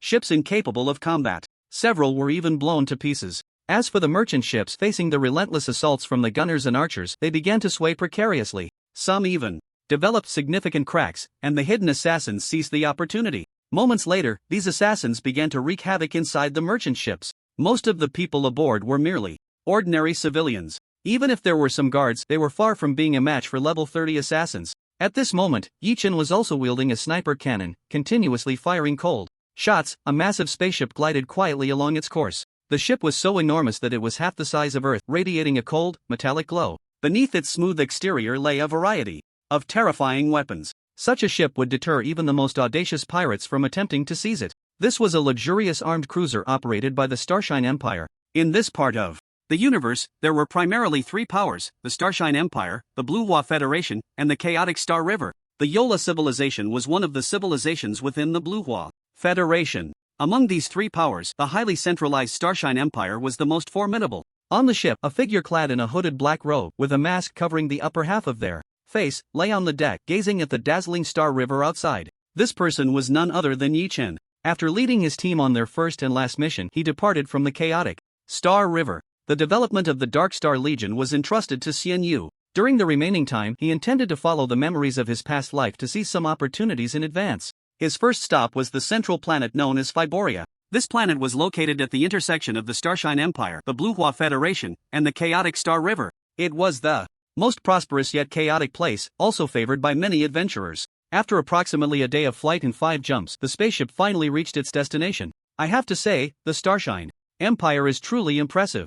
A regular spaceship's jump engine needs a week to cool down after a single jump. This ship must have more than one jump engine, right? Of course. This Dragon class ship has 10 jump engine units, allowing it to make 10 jumps in the shortest time possible. Many people sighed in admiration upon hearing this. Yi Chen blended into the crowd, leaning against the ship's railing. A gigantic planet appeared before everyone's eyes. The entire planet had been transformed into a steel sphere, exuding an atmosphere of technology and even science fiction. Those seeing the planet for the first time were left speechless in shock. Surrounding this planet were hundreds of satellites, many of which had been converted into war fortresses. Even a regular army would find it incredibly challenging to attack here. As the ship approached the planet, its speed gradually decreased. The tail flames began to weaken, and a tugboat appeared in front of the ship, guiding it slowly into the port. Thousands of ships moved in and out of the port, the bustling prosperity leaving everyone in awe. This must be the most prosperous place in this Star River, right? Someone murmured softly. As the ship neared the port, the enormous vessel, half the size of Earth, seemed like a soybean compared to the entire steel planet.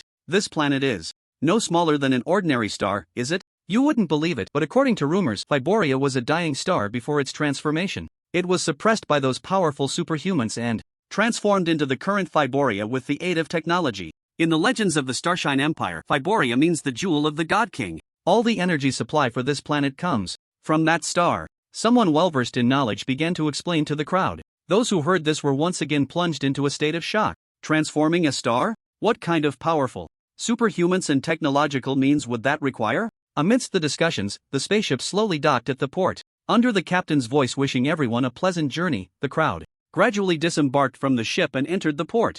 Upon seeing the towering buildings that reached thousands of meters high, everyone felt an overwhelming sense of insignificance. This time, I must open up the family trade route in Fabalia. Here, I should be able to find the potion that can save my father, right?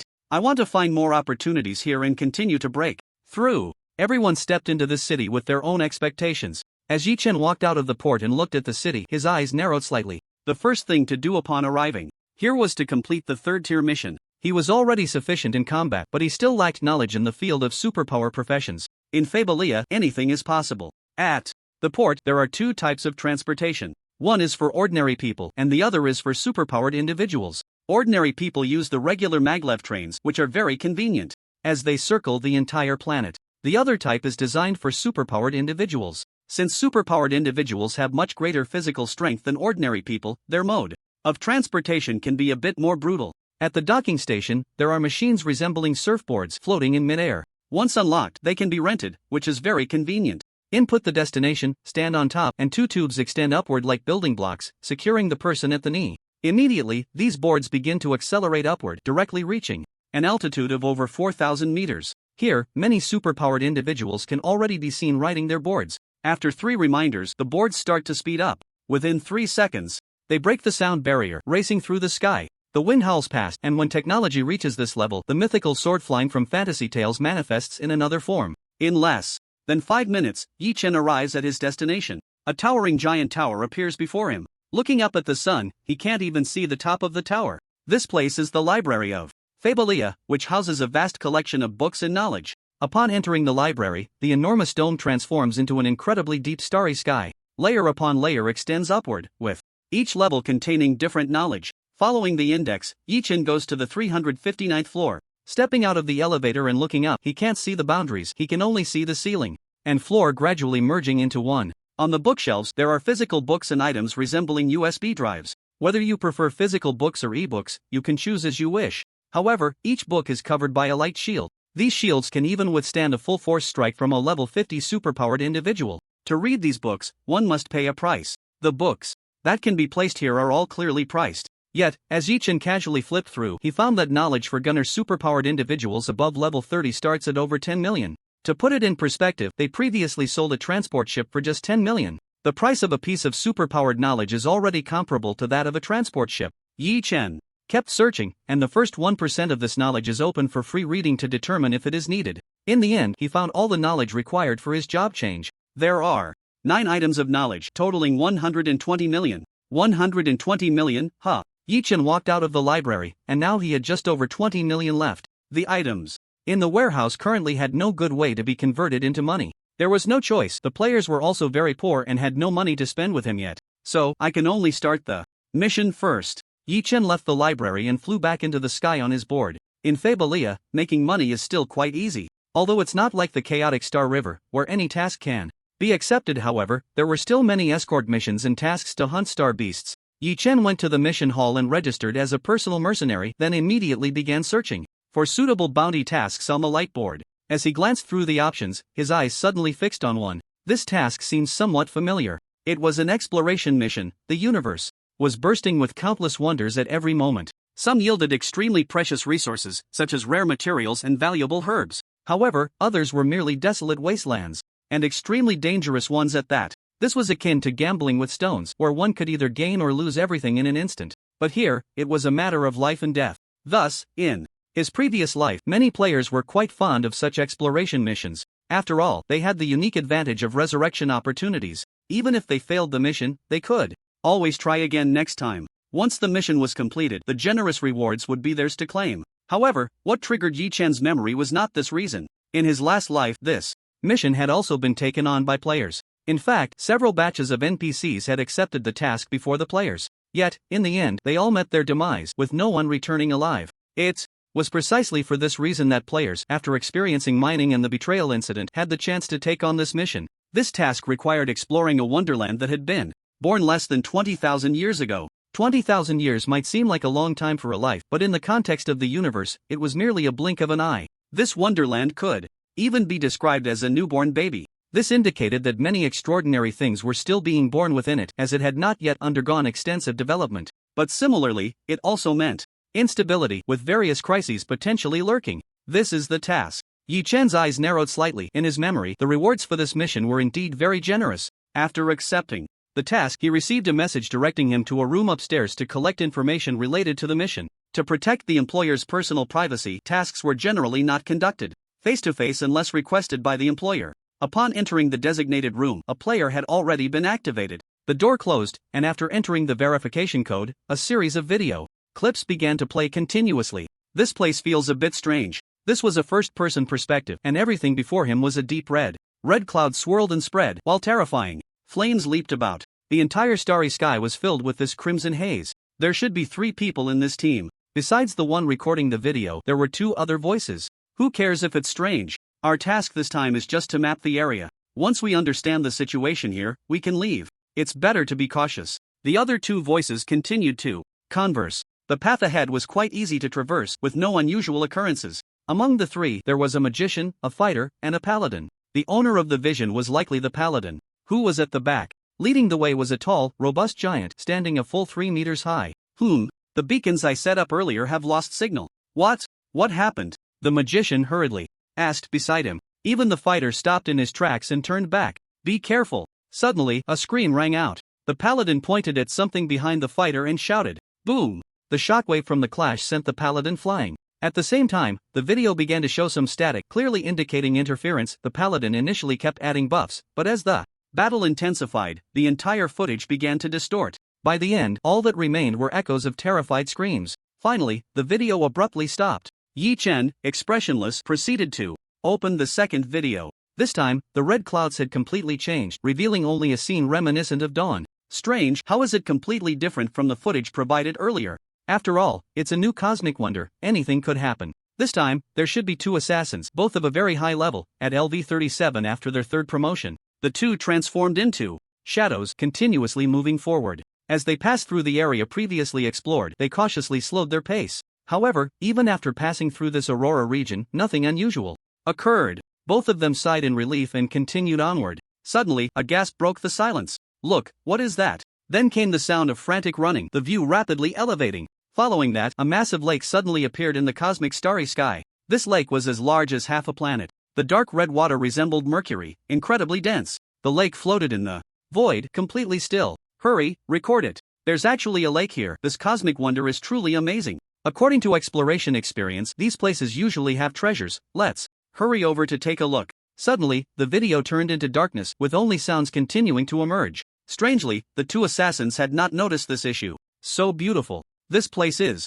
just too stunning. In the video, there were no visuals left, only voices echoing. Yi Chen's gaze deepened. Even without visuals, he could discern from the tone of their voices that the mental state of these 2 was off. They seemed to have fallen into a bizarre situation, as if entranced by some illusion. So beautiful. So beautiful. The voices gradually became hoarse. Moreover, their breathing shifted from slow and orderly to ragged and chaotic, then gradually weakened. In the end, the video displayed neither visuals nor sounds, completely blacking out. Even though the task record indicated that both of them had gone missing, anyone who had seen this video would know that their fate was likely dire.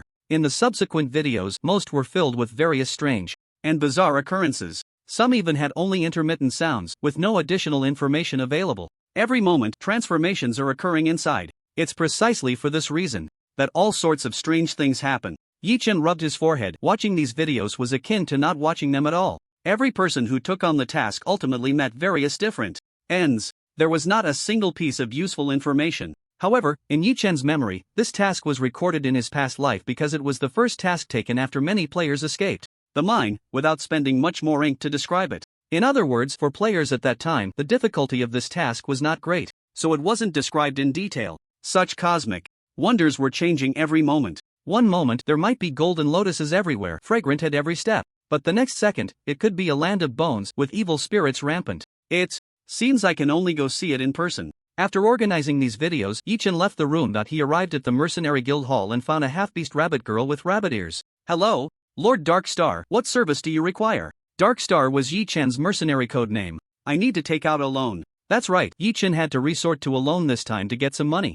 Alright. Upon hearing Yi Chen's words, the rabbit girl's big eyes lit up. She began tapping away, checking Yi Chen's information. You are a 1-star mercenary, and the loan amount you can get is 50 million. Do you need it in installments, or would you like to pay it all at once? Mercenary ranks are increased by completing tasks, starting from 1 star to 9 stars, with 9-star mercenaries generally being the strongest in this starry sky. 50 million is neither too much nor too little, but for Yi Chen at this moment, it was enough. Please loan me the full amount.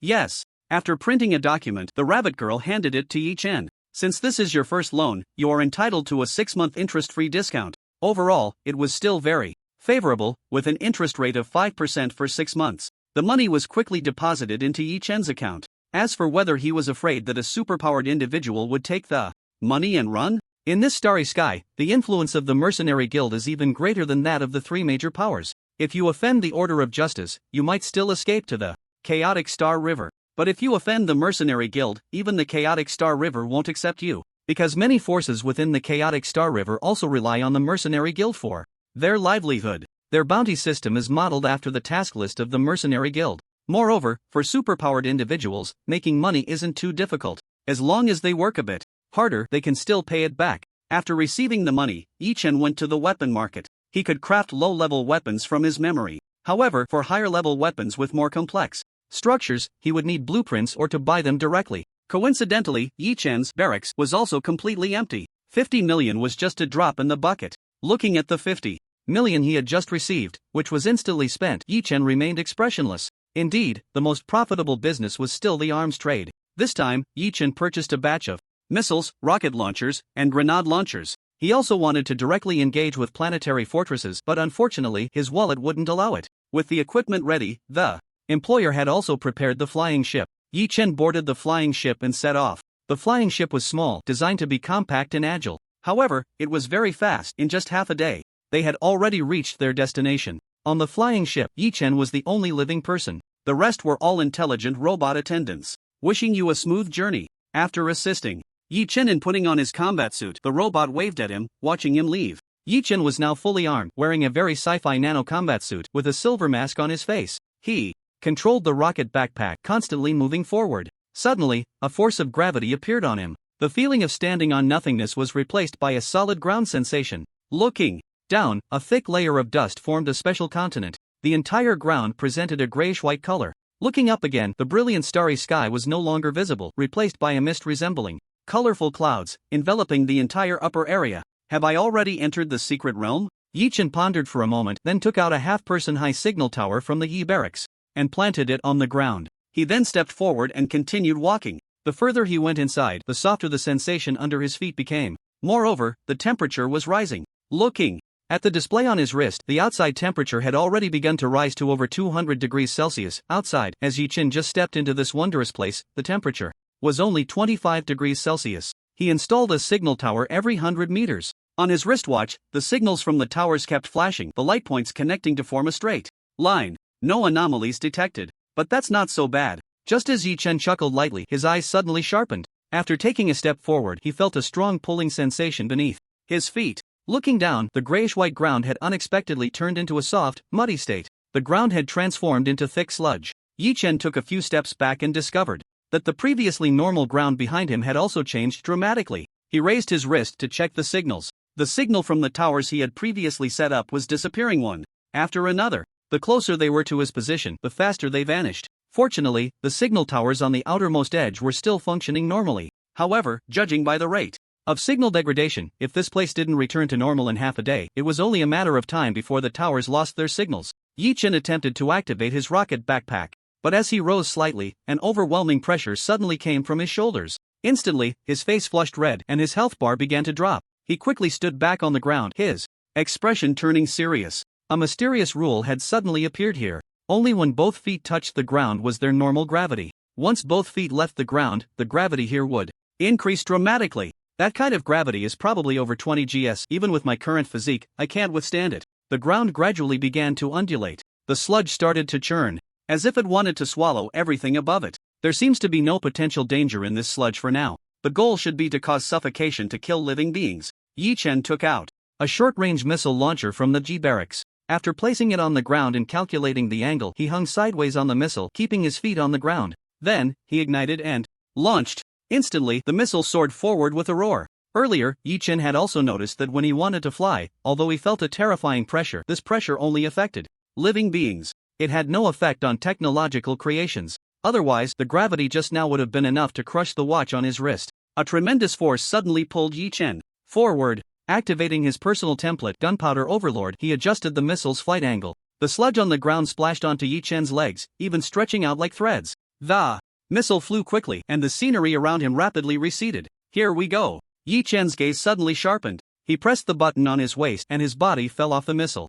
Then he rolled forward to dissipate the force and finally stood up. The missile continued flying into the depths of the red mist, eventually disappearing from sight. Yi Chen cautiously surveyed his surroundings. Behind him, the sludge had begun to churn like ocean waves, as if it had a consciousness, furious at losing its prey. However, no matter how the sludge rolled, it couldn't spread to this area. Even though the two places were adjacent, a mysterious force stood in between. After a while, the sludge calmed down, and a white mist appeared in that area, covering everything completely. At a glance, it had become a hazy blur. Phew, this is truly bizarre. Yi Chen sighed and shook his head. Now, beneath his feet, he was standing on deep yellow sand. It really feels like playing a minigame here. The unknown area is covered in red mist, while the cleared area is shrouded in white mist. I wonder what kind of strange occurrences will appear here. After clearing the level, the trend of the signal tower disappearing came to a halt. The signal was still relatively good, and Yi Chen continued to move forward. Just like before, this entire area was eerily silent. Apart from Yi Chen, no other life forms appeared. Walking through the vast yellow sand, Yi Chen suddenly felt the temperature around him begin to slowly drop. The nano combat suit he was wearing had the function of automatically adjusting temperature. Even in areas of 1000 degrees Celsius or minus 180 degrees Celsius, it could function normally. But now, this temperature seemed to directly affect the human body. Yi Chen could feel his body temperature dropping rapidly. The normal body temperature for an average person on Earth is between 36 degrees Celsius and 37 degrees Celsius. However, superpowered individuals possess even greater abilities and have strong control over their bodies. Even in extremely cold or hot places, they can manage their body temperature. But now, no matter how Yi Chen activated his superpowers, his body temperature continued to steadily decline. 35 degrees Celsius, 34 degrees Celsius. Soon, he entered a state of hypothermia. Looking at the status bar, his health points also began to slowly decrease. Moreover, as his body temperature dropped, the rate of health loss began to accelerate. If this continues, I'm going to freeze to death here. Although his muscles began to tremble, Yi Chen remained very calm. Every game has its rules. As long as I find the rules, I can successfully pass. Yi Chen continued to walk forward, and suddenly the sand in front of him began to coalesce. A sand soldier appeared before him. LV-25. Ordinary sand soldier. He extended his hand, and gun and cannon armament appeared in his grasp. The floating sphere began to rotate, countless fragments assembling into cannon mode. With a single shot, the sand soldier was instantly blasted to smithereens. A faint white stream of light emerged from the sand soldier's remains and then merged into Yi Chen's body. A wave of warmth surged, and the trend of his body temperature finally stopped declining. At the same time, a countdown timer appeared on Yi Chen's panel, 90s. So this state can last for 90 seconds? I see, by hunting sand soldiers, I can prevent my body temperature from dropping? Just as this thought surfaced in his mind, Yi Chen was suddenly stunned by what was happening in front of him. One sand soldier after another kept appearing before him. Looking around, there were countless of them. Am I caught in a war in a vast ocean? Yi Chen felt a pang of regret for his earlier thought of hunting. But is this all there is to it? He suddenly laughed. Barracks unfolded. A rift in the void slowly opened behind Yi Chen. Various missile warheads, resembling heavenly swords, were slowly pushed out by the launching vehicle. Activating skills. Superpowers spread out, even pressing the surrounding sand down a bit. Attack! Missiles ignited, locking onto targets, and began their assault. The roar of numerous engines sounded like a dragon's roar. Countless missiles flew out from the barracks, trailing long tails of fire. The deep, powerful roar of the engines completely drowned this place. The missiles first shot towards the sky, then accelerated by gravity, crashing down into the formation of sand soldiers. Fireballs continuously erupted, and a terrifying tremor came, as if it would overturn the entire desert. The yellow sand surged into the sky, rolling like ocean waves. Those sand soldiers, under such a terrifying assault, all vanished without a trace. Waves of wind and sand blew in, causing Yi Chen's combat suit to rustle. Yi Chen took a step forward and walked ahead. The sand whipped wildly against his clothes, making them rustle. Waves of light continuously emerged into the air. Then all surged into Yi Chen's body. Looking at his panel, the time was steadily increasing, and a smile appeared on Yi Chen's face. Find the rules, crush everything with absolute strength. The sand in the desert had crystallized due to the high temperature and pressure of the explosions. Walking on it felt like stepping on a piece of colorful crystal. Of course, one had to ignore the terrifying heat. Observing the desolate desert, Yi Chen quickened his pace and swiftly crossed the sands. I actually find myself looking forward to what challenges lie ahead, he thought. After quickly traversing the desert, a red mist enveloped the edge of the sands. Yi Chen strode forward and easily passed through the red mist. Behind him, the desert was quickly shrouded again in white mist. This time, the red mist became very thick. After walking about 100 meters, he still had not reached the end. A winding passage suddenly appeared before Yi Chen. As soon as Yi Chen raised his brow, a terrifying suction force suddenly came, pulling him into the passage. The surrounding corridor resembled a teleportation tunnel, with colorful lights swirling continuously. It felt like a long time, yet also just a moment. Yi Chen fell out of the passage. Once he steadied himself, he looked down from a bird's eye view at a continent beneath him. The starry sky was vast, and as far as the eye could see, there were no other stars, planets, or even meteors besides this continent. It was incredibly spacious, so empty it felt lifeless. A continent floating in the void, surrounded by white clouds that continuously wrapped around it. Then, Yi Chen was pushed toward the continent. The white mist obscured his vision. A sudden sense of weightlessness hit him, and Yi Chen felt a force pulling him backward. Suddenly, a green grassland appeared before his eyes. The grassland was boundless, but in the center stood a towering city. However, the style of this city was quite Gothic. It resembled the architectural style of the Western medieval period on Earth. Towering spires, grayish-blue walls, and streets paved with gravel. But through the visual assistance system of his battlesuit, Yi Chen zoomed in and saw that the walls of the streets were covered with bronze pipes. TSK, it has a Cthulhu vibe. Yi Chen adjusted his posture and began to descend steadily onto the grassland. Looking at the instruments, the environmental indices of this place were very suitable for survival. Yi Chen thought for a moment and pressed a button. Instantly, the battlesuit flowed like a pool of silver liquid, beginning to move continuously. Nanoparticles flowed into the core of the battlesuit, forming a ring on his ring finger. First, figure out the game rules here, Yi Chen thought silently, then stepped forward. Towering city walls, soldiers in silver armor holding long spears stood at the city gate. Yi Chen pondered for a moment, then stepped forward. He had been wondering if entering would be troublesome. However, those soldiers seemed indifferent to him. Blending into the crowd, Yi Chen successfully entered the city. Just then, a middle-aged woman in a black robe, almost completely obscured, approached him. I am Unir, here is the task content. She secretly handed Yi Chen a scroll of parchment before disappearing into the streets. Yi Chen raised his brow, tucked the parchment into his game backpack, and found a small one, although he didn't have the currency of this world in his hands. The boss was more than willing to accept some small diamonds in exchange. For a technological civilization, diamonds without special energy are almost like pebbles by the roadside. After all, unlike human civilization, for those who have ventured beyond the stars, capturing a planet made entirely of diamonds is not particularly difficult. However, back here, these diamonds had once again proven their worth. In the room, there was a bed, a small desk, and a small fireplace. Apart from that, there was nothing else. Above the desk, there were several metal handles that could be pushed up and down. Yi Chen examined them and discovered they were for the electric lights and the fireplace's controls. He sat down and took out a scroll of parchment from his game backpack. Unrolling the parchment, although the characters inside were unfamiliar to Yi Chen, they transformed into Chinese characters after being translated by the game's autonomous translation system. At the same time, relevant background information appeared on the panel. The Kelder civilization is a magical civilization. They originally loved learning and revered the pursuit of truth. However, after experiencing the attack of the Black Crow, the Kelder civilization became obsessed with war and combat. They believed the Black Crow was brought by witches. As a result, the female mages in the city were all deemed witches and persecuted. Read the parchment, trigger the quest, save the witches. Please investigate the source of the Black Crow and eliminated.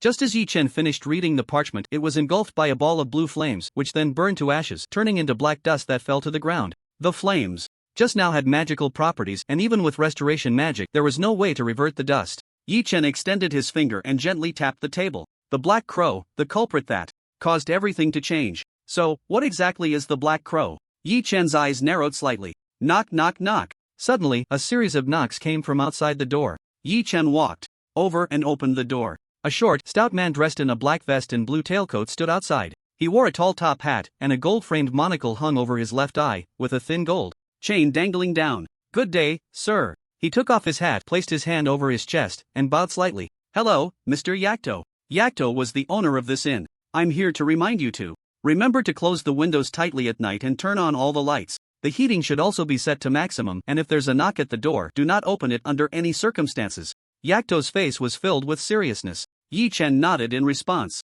Wishing you a pleasant day. Yakto bowed again and then turned to leave. Meanwhile, the sunlight of the setting sun streamed through the window and fell into the room. The dim sunlight seemed to twist, looking as if it were the claws of a demon. For the time that followed, Yi-Chen did not leave the room. On the desk, there were some books. A quick flip through revealed that most were introductions to this city and a brief overview of this continent. It was similar to the task introduction but a bit more detailed. For instance, one of the books described a strange phenomenon. When night falls, the terrifying XX will follow. If you leave the light, you will be devoured by XX. Countless whispers, terrifying fragments of speech, will fill your mind. So, be sure to be careful. The descriptions below were all blacked out with ink. According to Yi-Chen's speculation, what was beneath this scribbling should be the Black Crow. It was just that he didn't know why the people of this world held such great fear and dread towards this Black Crow. The Black Crow has attacked people. Therefore, the people in the city believe that it is the sorceress, the witch, who has brought the Black Crow here. So, the most important thing right now is to deal with the disaster of the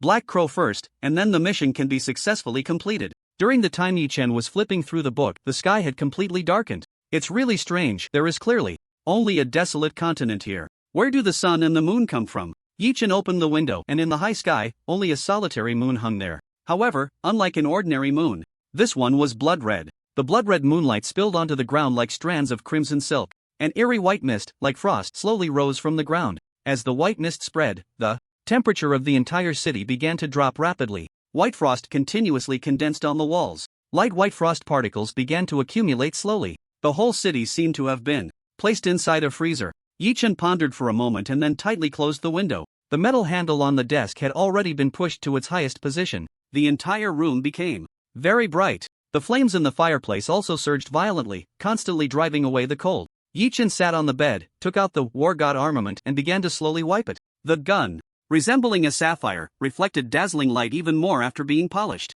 At that moment, in the quiet inn, a very faint sound of footsteps came from outside the room. Soon after, a knocking sound slowly echoed. Knock, knock, knock. The knocking was low and heavy, like a piece of rotting meat striking against the wooden board. Moreover, the sound seemed to carry a special kind of magic, making one involuntarily want to stand up and walk over to open the door. A chill continuously invaded from outside. Just then, the flames in the fireplace suddenly exploded. Sparks flew out from the fireplace. The chill quickly receded. However, the knocking sound continued rhythmically, echoing persistently. The sound never stopped, giving one a tingling sensation on the scalp.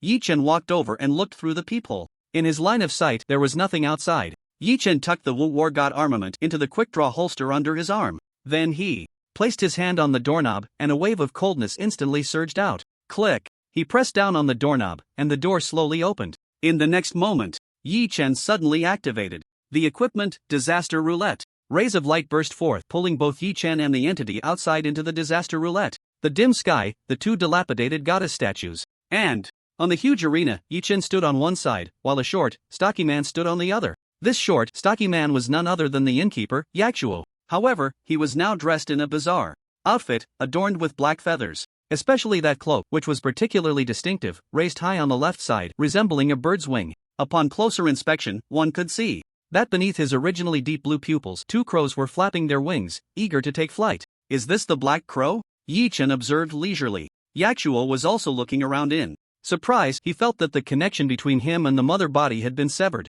This situation left him standing there in a daze, somewhat at a loss. It was like a computer encountering a bug, freezing in place. However, as the two black crows deep in his eyes gradually turned his feathers crimson, the aura around him became bloody and violent. Caw! Like an angry crow, he let out a loud cry. Immediately after, he charged towards Yi-Chen at an extremely fast speed. Seeing this, Yi-Chen drew the war god armament and activated his skills. The deep blue bullets, resembling gemstones, shot out from the gun's muzzle. Seeing this, Yaktor quickly lifted his cloak to shield himself. The bullets collided with the cloak, sparking as they struck. However, the bullets were also deflected by a strange force. Battle information appeared before Yi-Chen. The bullet that had just hit the cloak had only reduced the shield value by 1%. If he wanted to quickly resolve the battle, there was a way. He could bring out the artillery from the Yi barracks and wash the ground with it. But this was Yi-Chen's first encounter with a creature like the Black Crow. He could only gather more information through battle. Come over here. He extended his hand and waved at Yaktor. I feel quite satisfied with this chapter. Moreover, I can't continue to be a slacker. The daily earnings from this book are only around 20 to 30 bucks, which is really pitiful. If the situation hasn't improved by the time I reach 500,000 words, I will have to wrap up the story. Additionally, there are over 700 gifts. I want to push for a wave of 1,000 gifts. Everyone, please click on that free gift. There are 3 chances every day. If a 100 people click. We can reach 1,000 in a day, doghead for safety. If we can reach 1,000, I will work hard to add more tomorrow and see if I can write a 10,000 word piece on the Black Crow. Yaktor remained silent, but deep in his eyes, the two crows were hopping in anger, continuously letting out sharp and piercing screams. The aura around Yaktor was also spreading, and the feathers on his body began to stand on end. In the panel, his level kept rising, finally stopping at level 32. However, strangely, his health bar was rapidly decreasing. More than half of it was gone, turning from red to dark red. Is this parasitism? Yi Chen's pupils constricted. He had encountered this situation many times in his past life. Generally, those who mastered such parasitic skills were mostly mages, with a few being psychics. They could implant a thread of their mental power onto the host. This kind of thing was quite bizarre. Of course, this skill wasn't so terrifying for players. Once an anomaly occurred, the panel would give a prompt. But what was truly frightening was when an NPC you were teamed up with, or even one giving you a quest, suddenly turned traitor and stabbed you in the back. Many players had similar experiences. That layer of dark red health bar was actually the health bar of the parasitic spirit. Quack, quack, quack. He transformed into a shadow, rushing towards Yi Chen. Yi Chen was equally unyielding, his long fingers continuously pulling the trigger. Bullet after bullet spun and accelerated through the rifling of the barrel, shooting out. The air seemed to be pushed forward continuously, forming something like an airbag. The bullets with a knockback effect made Yaktor's forward charge stagger, as if he were a robot. The 20% chance of triggering an explosion buried him in a fireball. Whoosh, whoosh, whoosh. Suddenly, black feathers shot out from the fireball. Yi Chen executed a bridge maneuver, leaning back at a 90-degree angle. The feathers flew over him, as if the air were being torn apart. Both speed and attack power are stronger than before, Yi Chen pondered, inserting the War God armament into the quick-draw holster. The sun shell appeared in his hand, and he pressed the button. Instantly, a high-temperature fire dragon spewed forth. The flames swept through, turning those black feathers to ashes. Is the fire resistance this low? Yi Chen raised an eyebrow. When he saw the sun shell, Yaktor trembled slightly, even retreating a few steps in evident trepidation. Yi Chen moved swiftly, constantly adjusting the gun's aim. The fire dragon relentlessly pursued Yaktor, leaving him with no way to evade. He could only helplessly raise the feather cloak, hoping to block the flames. However, he soon discovered that these flames completely ignored the feather cloak. They stuck directly to his body. In an instant, he was engulfed in a burning state. Quack, he exclaimed in disbelief, throwing himself to the ground and rolling. So that's it, this feather cloak is actually energy-based. The attack effect of the sun shell is that it can ignore energy defenses. Yaktor's health bar began to melt away rapidly, like snow meeting sunlight. Finally, it was completely depleted, leaving only a pile of ashes behind. Black Crow Yaktor killed. He didn't continue to pay attention to what buffs he received. Yi Chen had just left the disaster roulette when he saw a wisp of black smoke following him out. But under the effect of the disaster roulette, it dissipated immediately. Faintly, it seemed he could hear a scream echoing. The sky was still dim and gloomy. The blood-red moonlight floated over the entire continent like a thin veil. After closing the door, Yi Chen went to bed. That night, Yi Chen slept very comfortably. Although it was cold outside, the room was warm as spring. When the sunlight fell back onto the earth, Yi Chen opened his eyes. The fireplace had already been turned off by the main switch at 6 in the morning. Sleeping in the game allowed him to enter a deep sleep directly. After waking up, Yi Chen felt invigorated. He walked to the window and opened the tightly shut window, letting the sunlight sneak into the room. Yi Chen did some chest expansion exercises and took a deep breath. Then he walked out of his room and headed downstairs. Good morning, sir. Did you sleep well last night? Yaktor said with a smile from behind the counter. Manager, I slept very soundly last night. I haven't slept this comfortably in a long time. Upon seeing Yaktor, Yi Chen's pupils suddenly constricted. However, he quickly put on a faint smile and greeted Yaktor. Wishing you a pleasant day. Yaktor took off his hat and bowed to him. Yi Chen smiled in response and then walked out of the inn. As he stepped outside, a serious expression suddenly appeared on his face. Could it be that the one from yesterday wasn't Yaktor? No, the person from yesterday should indeed be Yaktor. The systems panel wouldn't make mistakes, since the ID of that black crow was Yaktor. He must be Yaktor. No. Although it was also Yaktor, there was the black crow prefix in front of him. Yi Chen's eyes narrowed slightly as he walked down the street. The tall spires blocked most of the sunlight. After yesterday's exploration, Yi Chen had a rough understanding of the city's divisions. The city was also divided into civilian areas, noble areas, and areas unique to wizards. The inn where Yi Chen was staying belonged to the civilian area. He walked towards the wizard area, where the buildings became more densely packed. The low houses had also disappeared, replaced by independent small villas. The deeper he went, even the villas began to vanish. Towering magical towers stood in the center of the city. The tips of the magical towers were adorned with various gems, each containing immense power. The wizard area, while the most prestigious place in the city, was also the most enlightened. Even ordinary civilians, as long as they were dressed neatly and not causing trouble, would not be driven away. Moreover, all the pedestrians here were male. Currently, women were not allowed to learn magic. Otherwise, they would be branded as witches and burned. Black Crow, what exactly are you? I hope to find more clues here. Yi-chun found a magical tower resembling a library and stepped inside. At the entrance, there was a layer of light blue membrane. Crossing the membrane led to the library. Entering the library, it was incredibly quiet here. Only the sound of footsteps, deliberately softened, echoed gently. Numerous wizards dressed in magical robes were flipping through books, engrossed in their reading. Even when Yi-chen passed by them, they merely lifted their heads slightly before returning to their texts. Yi-chen looked at the labels on the shelves and continued walking forward. Finally, he stopped in front of the shelf categorized as summoning. Previously, he had encountered the Black Crow Acto, and during the later stages of the battle, the health bar had changed. It was a form of parasitism, and such parasites typically appeared among wizards, especially among the branches of wizards, the summoners, specifically the dark magic summoners. For instance, the high-end combat force of the Steel Brotherhood that Yi-chen had previously gone to assassinate was like this. Due to long-term contact with monsters from other dimensions, they were extremely susceptible to contamination. But why are the books here so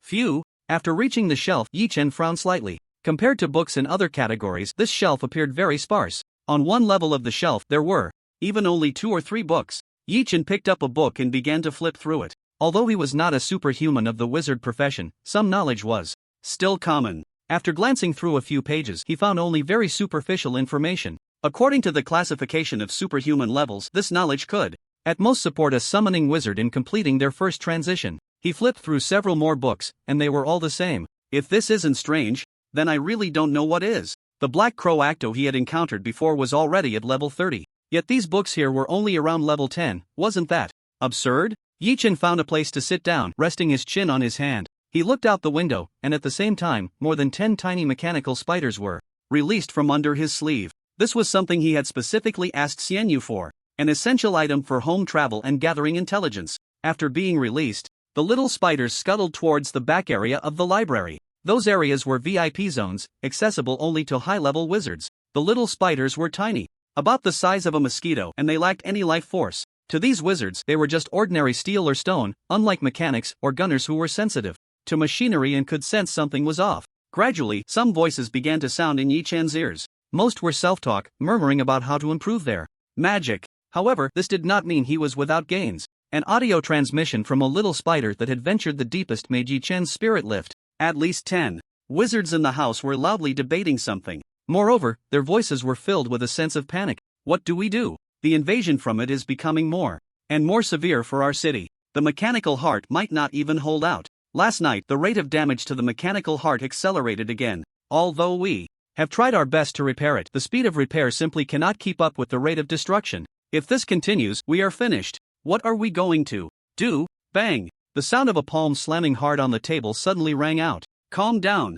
With your current state, what qualifications do you have to serve as elders of this city? The Elder Council, the supreme authority in the city. At the same time, it was the highest combat force organization. It had always been the guardian of this city. But, Great Elder, if the mechanical heart is destroyed, then our city cannot possibly be defended. The members of the guard team who died protecting the mechanical heart yesterday were already the elite among our city's elite. After the loss, there's simply no way to quickly replenish. The meeting room fell into a dead silence. Everyone was quiet. Expand the scope, recruit guards throughout the entire city. As long as the strength is sufficient, if necessary, we can even take some measures. Hearing the elder's words, everyone felt a sense of relief. It can only be this way. This is the only way we can manage. As long as we lay down special spells, we need not worry about their betrayal. After that, there was some unproductive chatter. Soon, the meeting dispersed. Yi-chen quickly controlled the spider robots, sending them into the gaps below, then put them into silent mode. Once the crowd had completely dispersed, Yi-chen retrieved all the spider robots. He propped his chin up and began to think silently. In their conversation, they mentioned something called the mechanical heart. It is precisely the existence of this thing that has resisted the invasion of the Black Crow. So, if I want to have a deeper contact with the Black Crow, finding this mechanical heart is essential. Just in time, these people were also recruiting members for the guard team. This was perfect. Yi-chen stood up and left the library. Just as he returned to the inn, he heard the sound of hooves approaching. A group of knights appeared from afar and then stopped in front of a notice board. After dismounting, they took out a scroll of parchment from their waists and nailed it to the board. What happened? Let's go take a look. People immediately gathered around. Recruiting members for the guard team? What guard team? The elite guard team of the Elder Council? They're actually open to the entire city? Let's see what the benefits are. Wow, this treatment is too good, right? The crowd erupted in excitement. There were also some powerful individuals who walked towards the recruitment location. Yi Chen squeezed into the crowd and followed along. There were quite a few people in line, and the entire square was filled with them. Although in this city, mages were considered superior beings, it didn't mean that there were no other superpowered systems. Swordsmen, fighters, and assassins still existed. However, compared to mages, both in strength and numbers, they were far inferior. In the center of the square stood a pure white crystal over 2 meters tall. People in line took turns pressing their hands against the pure white crystal. Instantly, different colors of light would burst forth from the crystal. Yi Chen studied it for a while, and by comparing it with the content on the panel, he roughly understood what was going on. The 7 colors red, orange, yellow, green, cyan, blue, and purple each represented 5 levels. Purple was the highest, representing levels 31 to 35. Most people, however, were only around level 20. Soon, it was Yi Chen's turn. He pressed his hand against the crystal, and in an instant, the richest blue light illuminated the entire square. Level 30. Just a little short of 800 gifts. Once I reach 800, I'll add another chapter. For every 100, I'll add another chapter. The square erupted in astonishment, and everyone looked at Yi Chen in surprise. Here, there wasn't much talk of levels. Instead, there were terms like Magic Apprentice, Magic Scholar, Magic Grandmaster, and Magic Venerable. For levels corresponded to levels 1 to 40. This meant that Yi Chen's current level in this world corresponded to that of a Magic Grandmaster. The blue and purple lights both indicated the level of a Magic Grandmaster, but purple was stronger. As for the next level, the Magic Venerable, it couldn't be identified through the crystal. Generally speaking, top-tier powerhouses like this should have joined the Elder Council long ago. How could there still be such lone individuals now? Even the knights responsible for the assessment had their expressions change rapidly upon seeing the dazzling blue light. From the initial expressionless demeanor, it transformed into profound respect. My lord, what is your name? Anxing. Lord Anxing, please follow me. Yi Chen nodded and followed the knight towards the back of the manor. Inside the manor, there were many wizards dressed in mage robes. Third Elder. The leading knight guided Yi Chen into a large conference room. At the main seat, there was an elderly man with white hair who was writing something with his head down. Upon hearing the knight's words, he raised his head and revealed a smile. Knight Angtun. Who is this? Angtun clasped his fists and said, Third Elder. This lord is named Anxing. He just tested at the magic crystal and his level is that of a grand mage. Upon hearing this, the third elder suddenly stood up, his face breaking into a brilliant smile. It is known that the existence at the level of grand mage is already top-tier combat power. If it were a purple-level grand mage, he could directly join the Elder Council. Anxing, hello, my name is Bartonxi Anrolet. You can just call me Bartonxi. One cannot blame the third elder for being overjoyed upon seeing Yi Chen. The truth is, there is a severe shortage of high-end combat power right now. With your current strength, it would be no problem for you to serve as an executive officer. The executive officer is one of the heads of the guard team. Yi Chen shook his head and said, Third Elder, I won't take the position of executive officer. I will help block the attacks from the Black Crow, and I will investigate the mystery of the Black Crow. Upon hearing Yi Chen's words, the third elder tapped the table. That is also acceptable. We have hired many detectives, but they have not uncovered anything. This profession is quite dangerous. Yi Chen smiled and said, With danger comes challenge. This kind of work is my favorite. All right. The third elder nodded and then instructed Knight Angtun to take Yi Chen away. The two of them passed through a secret passage at the back of the manor and arrived at the underground area in the city center. In this place, there was a lamp. Every 2 steps, the yellow light illuminated the entire tunnel brightly. Similarly, the walls of the tunnel were lined with dense pipes. At the same time, white steam was released through the exhaust vents of the pipes. In the entire tunnel, besides Yi Chen and Angtun, there were also many knights and wizards coming and going.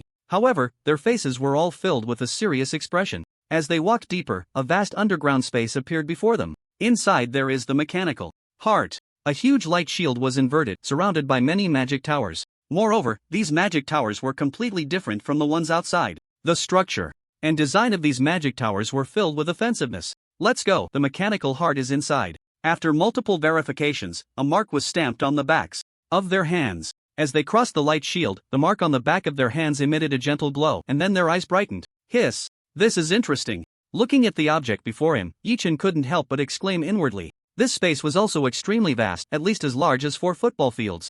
The central area had been hollowed out. Moreover, one could see that the temperature below was extremely high, causing the air above to become distorted. Above it was a massive component. This thing indeed resembled a gigantic mechanical heart. Countless pipes, numerous metal parts, and high-temperature steam drove the entire machine into motion. Streams of mysterious power, accompanied by heat, were continuously transmitted through the pipes of the mechanical heart to the entire city. It was precisely because of the existence of this power that the entire city was protected and would not be eroded by the forces of the Black Crow. However, after circling to the other side on this enormous mechanical heart, various grotesque wounds appeared. Broken metal was scattered all over the ground, and some exposed pipes and machinery had become twisted. Around it, people were constantly using repair tools to fix this mechanical heart.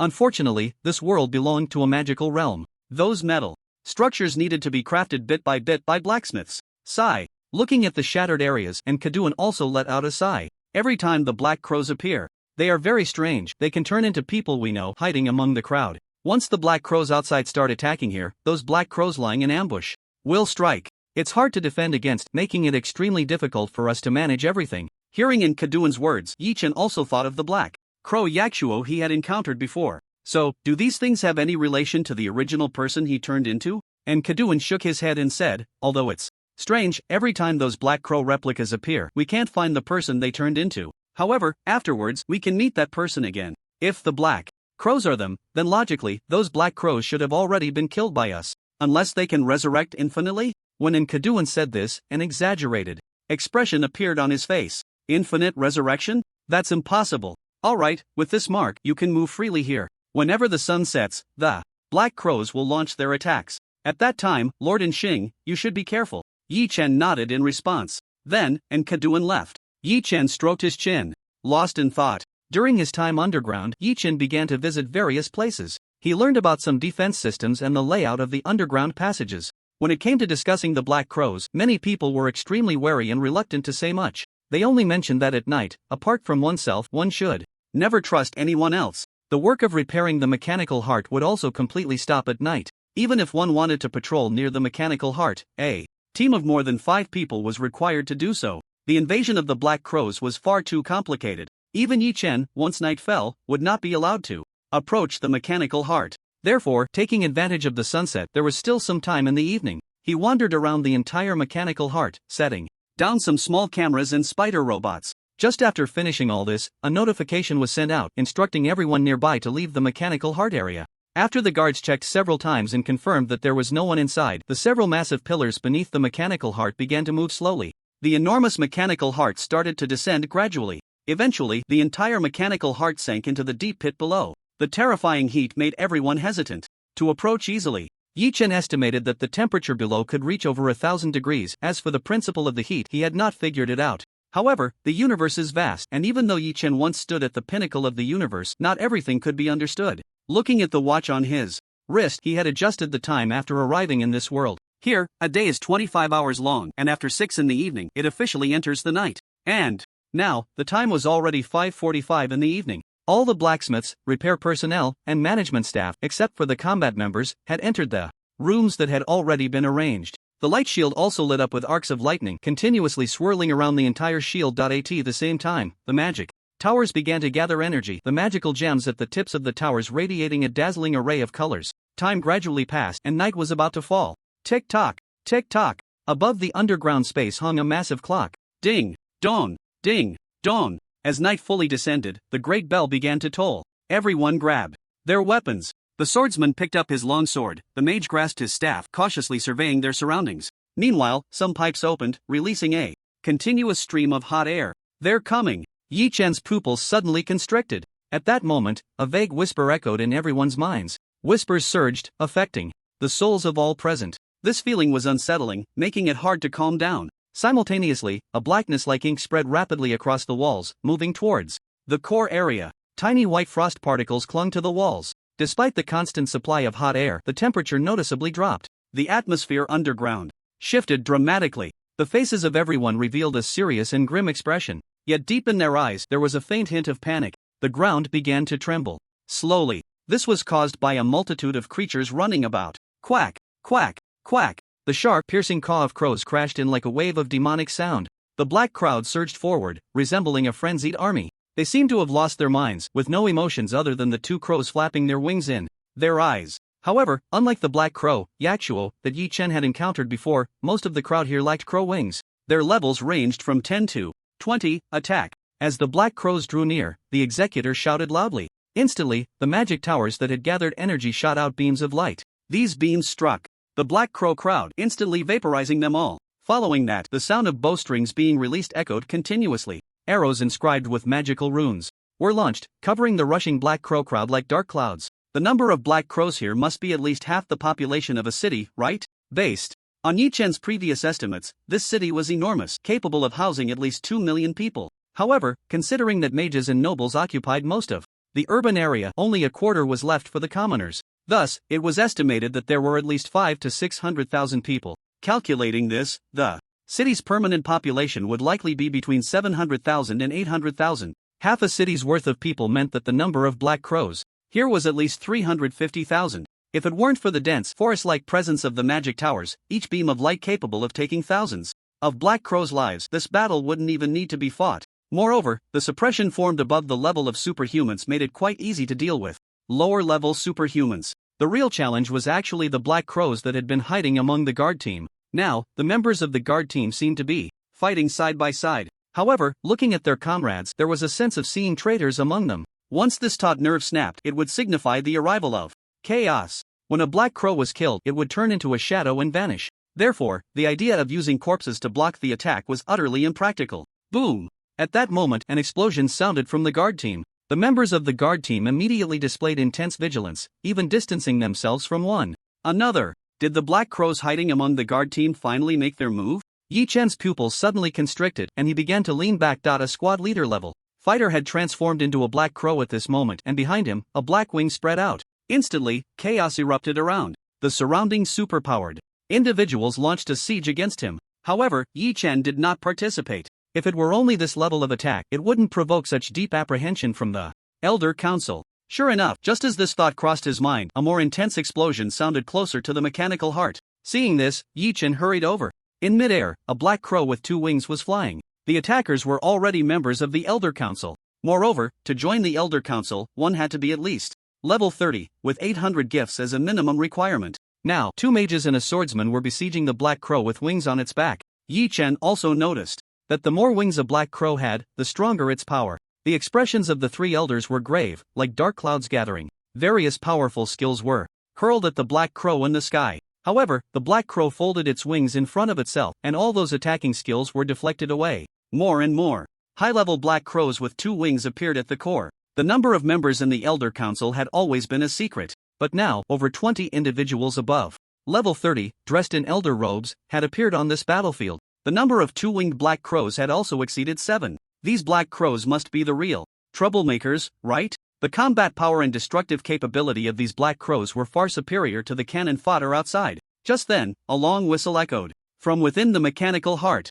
After this whistle sounded, all the black crows displayed expressions of immense pain. Some of the feathers on their bodies began to fall. And on Yi Chen's panel, after the suppression of this whistle, the health bars of those black crows also changed. Most of the health bars began to drop, replaced by a dark red health bar. It was the health bar of the parasites. Once this situation occurred, it meant that these black crows were about to enter a berserk state. Similarly, the guards and elders also looked extremely grave. Although they were unclear about what a berserk state was, after so many battles, they understood that while these black crows would become more vulnerable in this state, their combat power would become even stronger. But just then, a sharper cry came from the depths of darkness. The next moment, a person wrapped entirely in shadows, wearing a crow mask, burst out. The mask had a long nose, and beneath it were crimson pupils. It's the Black Crow leader. Let the Grand Elder take action. The elders were shocked upon seeing this person. This black crow had become much more normal, with no wings behind it. However, its power was even more terrifying. Through the panel, it could be seen that he was actually a level 38 character, the highest combat power within. The Elder Council also emerged from the magic tower. They held staves in their hands, dressed in mage robes. As their magic surged, their mage robes rustled. The Grand Elder extended his staff forward, and circles of light began to appear from the gem at the tip of the staff. Then, one ring after another was placed upon himself. Various powerful buffs continuously stacked up. Following that, he wielded his staff and charged forward. Damn, a battle mage? Yi Chen raised an eyebrow. Never expecting that this seemingly amiable old man was actually a battle mage. Boom! The Grand Elder raised his staff and brought it down fiercely onto the head of the crow. Man! The air emitted a dull, oppressive sound. The crow man wrapped his cloak around himself, blocking the blow. Sparks erupted from the point where the staff collided with the cloak. At the same time, the elder mages below also raised their staffs. Streams of light appeared, crashing down onto the crowman. The battle grew increasingly intense. Yi Chen took out the lava destroyer, standing behind a large rock, adjusting his breathing. He activated his skills, channeling power into the lava destroyer. Just as the Grand Elder and the crowman continued their fierce exchanges, Yi Chen found his opportunity to attack. A crimson bullet suddenly shot out from the chamber. The spiraling bullet heated the air behind it to a distortion. Like a streak of red light, it shot fiercely towards the crowman, triggering attack effect. 2. Attack adds a melting effect, causing percentage durability damage to defensive equipment. The cloak on the crowman instantly turned to a gooey substance, beginning to dissolve. The Grand Elder smiled at this scene. He looked at Yi Chen and gave him a thumbs up. During the battle between the crowman and the Grand Elder, Yi Chen continued to fire cold shots. Soon, the cloak on the crowman was ignited with a loud bang. It then turned to ashes, scattering to the ground. The dual eyes behind the crowman's mask revealed a look of anger. However, under the Grand Elder's relentless assault, the staff first broke his arm, then shattered his ribs. In defiance, he was ultimately struck in the head by the staff, exploding it. Yi Chen's eyes narrowed slightly. He could see a black mist quickly disappearing into the shadows. Seeing this, Yi Chen hurriedly gave chase. Once outside, he could see that the battlefield had become even more intense. The black crows seemed to be attacking recklessly, as if they had no regard for their lives. However, Yi Chen paid them no mind and quickly followed. He swiftly left the underground and emerged above the city. A cold mist spread throughout the city. The chill made Yi Chen shiver. The thick darkness spread through the city like mercury. Yi Chen stirred the power within him, blocking out the cold. The shadow quickly left the city, entering the vast grassland. As Yi Chen followed out of the city, he felt an even colder chill continuously assaulting him. Pressing a button on his ring, the nano-combat suit instantly flowed out from the ring, enveloping Yi Chen. His body temperature began to rise immediately. Driving away the cold, Yi Chen also began to accelerate, using the tracking system of the combat suit to keep a distance on that black mist. Although the black mist had no heat and no specific shape, its high-energy reaction appeared like a small light bulb in the tracking system of the combat suit. Soon, the outline of a dilapidated ancient city appeared on the horizon. The shadow quickly disappeared into the ancient city. Seeing this, Yi Chen did not act rashly. Instead, he activated his flying backpack, appearing in mid-air, overlooking the ground. He could see countless black mists converging from the direction of the city. Are these black mists parasites? Yi Chen's eyes narrowed slightly. It was 2:30 in the morning, and the additional update for 800 gifts was complete. Looking forward to 900 gifts, whispering, it's 618, hoping the manuscript fee can support the little author in buying things. These suspected parasitic black mists continued to gather into the abandoned ancient city. This process continued until dawn. When the sun appeared on the horizon, everything returned to calm. Gazing at the golden sun, Yi Chen stroked his chin. He had come from outside the continent and knew very well, above this continent there is no sun or moon or any celestial bodies. When the moon appears, the black crows appear. When the sun appears, the black crows disappear. Interesting. After waiting for a moment, Yi Chen descended onto the vast grassland and walked towards an ancient city. The historical traces of the ancient city are profound. The bricks of the city wall are not the palm-sized blue stone blocks. Instead, they are huge mud bricks, each one nearly large enough for a person to embrace. The ancient city has long been uninhabited, with a thick layer of dust covering the ground. If it weren't for the grassland outside, the dust here would be even thicker. Inside the ancient city, the wind howls through the streets as if a voice is continuously sobbing here. The deeper he walked, the dimmer the surroundings became. Yi Chen instinctively looked up and was shocked to find that the sky here seemed to have been torn open, creating a massive hole. It felt as if a scroll had been ripped apart. Looking out from here, he was met with an incredibly dark universe. Just as Yi Chen looked up, black mist began to coalesce from the ground. Then, a creature resembling a wild bull charged towards him with a thunderous roar. A flash of light appeared in his hand, and the sun shell emerged. He pressed the button, directly stacking skills. A solid fire dragon instantly erupted forth, crashing into the shadowy wild bull and obliterating it. However, the wild bull disintegrated, transforming into strands of black mist that retreated to the ground. Those black mists resembled a child's haphazard doodles, filled with chaos and randomness. If an ordinary person stared at them for too long, they might even enter a state of confusion. But Yi Chen looked around, and the thick black mist had surrounded him, making the path he came from completely disappear. Is it because there is no sunlight that these black crows appear here? At that moment, a light emerged from the darkness. A crimson moon slowly hung high in the sky. Before the red moon, a figure sat with her legs crossed on a throne. behind her. 3 pairs of 6 enormous black wings had grown. Compared to ordinary black crow wings, the feathers on these wings were more magnificent and softer. They looked as if they belonged to a fallen angel from Western mythology. With a seductive figure, crimson eyes, and lips glowing with a purple hue, she seemed to look down upon Yi-chan like a goddess of black crow calamity. I can hardly remember how long it has been since anyone came here. She propped her chin on one hand, leaning slightly forward. Her long dress was woven from light silk and feathers, with feather-like decorations crossing over her chest. You must be the mastermind behind the black crows, right? Yi-chan activated his nano-combat suit, and the nanoparticles flowed over him like water. A strange chill, accompanied by the black mist, continuously ebbed and flowed here. Various twisted creatures began to appear. These must be the things that, through a special parasitic method, have been parasitizing those humanoid black crows, Yi-chan thought to himself, while his superpowers began to resonate within him. Waves of invisible momentum started to expand outward from him. Looking up at the panel, he saw LV.45 Black Crow Goddess, 4th Transition Mage Profession. A 4th transition profession? Yi-chan's expression became extremely serious. It should be noted that Yi-chan himself was only undergoing a 3rd transition profession. The Black Crow Goddess suddenly raised an eyebrow. She straightened her posture, and her dark pupils began to change gradually. A hint of crimson began to seep into her eyes. Strange? She tilted her head slightly, looking at Yi-chan with some confusion. Why can't I see your soul? Yi-chan chuckled lightly at her words. And you? What are you doing all this for? The Black Crow Goddess noticed that Yi-chan showed no fear of her, and a look of keen interest appeared on her face. It was like a cat spotting a peculiar prey. I just want everything to return to the right track, the Black Crow Goddess said slowly, gazing at the universe. None of this should continue. What should end, let it end.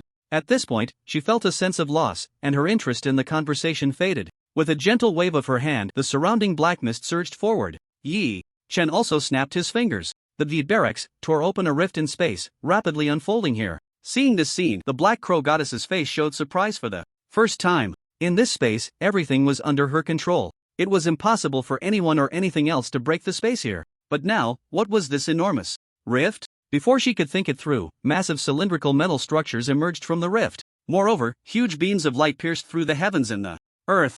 They were flares shooting skyward. Powerful engines roared to life, producing sounds like dragon roars. Missiles with trailing flames launched, bombarding the black mist. Flames shot up into the sky, completely driving away the darkness. The immense power stirred up gusts of wind. Many of the black mist were directly blown to smithereens. What are these things? The Black Crow Goddess stood up from her throne, her face showing a serious expression. The gunner profession was incredibly unfamiliar to her. Moreover, such a large-scale attack was even more powerful than some forbidden magic spells. The attack power was also significantly stronger. She extended her hand, and endless black crows surged forth, trying to intercept those missiles. However, each missile was like a spear thrown down by a deity, carrying immense kinetic energy. They pierced through the black crows and crashed to the ground. Meanwhile, within the Yi barracks, the production line began to operate at full capacity. The raw materials Yi-chan had prepared were being consumed at an astonishing speed. There was no other way, as the saying goes, when the cannon fires, gold is worth a fortune. Not to mention the superpower profession. Charge, charge, charge. Firelight, rumbling, explosions, black mist, hurricanes, smoke, and dust. In an instant, this place transformed into the most terrifying battlefield. A very strange ability. However, the Black Crow Goddess was not at all flustered, because from Yi-chan's attacks, she still saw no threat to herself. It was just that this large-scale assault was absolutely novel and interesting to her. Her slender fingers began to flick lightly. Streams of black mist began to rise from the ground, like sharp spikes, shooting upward. Seeing this, Yi-chan quickly retreated. Swoosh! Suddenly, a black spike appeared at an odd angle, piercing through Yi-chan's arm. Blood immediately spilled out, and his health bar dropped a notch. The level gap is indeed too great. Once the level gap between superpowers widened, it easily formed a crushing momentum. And this Black Crow Goddess was a level 45 being, a full 15 levels higher than him, and she was a 4th-tier profession. The only reason Yi-chan could still launch attacks was that his various foundations were deep enough. His past battle experience and awareness, the existence of the Yi barracks, and the powerful attributes left from his previous job change. But resources would eventually run out, so he had to find a way to break the deadlock. A row of rocket launchers was pulled out from the barracks. Then, they launched a saturated attack with artillery fire, continuously spreading toward the direction of the Black Crow Goddess. However, endless black crows emerged from that crimson moon. The shells were detonated in advance, making that direction seem quite lively. However, in reality, the health bar of the Black Crow Goddess hadn't budged at all. Instead, various twisted creatures around began to close in continuously. Yi-Chen frowned slightly. It seemed there was no other choice but to bleed out in one go. Hopefully, he could get compensated during the final task settlement. With that thought, a golden light gradually appeared in Yi-Chen's eyes. Skill activated. Heavy weapon awakening. In battle, equipment can operate beyond its limits, increasing equipment attributes by 100% for 30 seconds. After the battle ends, equipment durability will be reset to 0. Instantly, the durability of all equipment in the barracks dropped to 0, but correspondingly, the attack doubled. The entire land trembled slightly under the more intense bombardment. The approaching twisted creatures were instantly blown away. Even the Black Crow Goddess was caught off guard. The Black Crows were directly scattered by the artillery fire. Hundreds of bombs exploded around her. The health bar finally began to change. After all, she was just a fragile mage. Previously, she had relied on the Black Crows to block skills, not taking it seriously. Now, she had suffered a considerable loss. This showed that the Black Crow Goddess actually had little experience in combat. However, being injured by someone far beneath her level made her fury erupt like a volcano. The 6 wings behind her suddenly spread open, like dark clouds, blocking out the sun. Feathers shot out like black flying knives, raining down like raindrops. The area where Yi-Chen was located was bombarded crazily.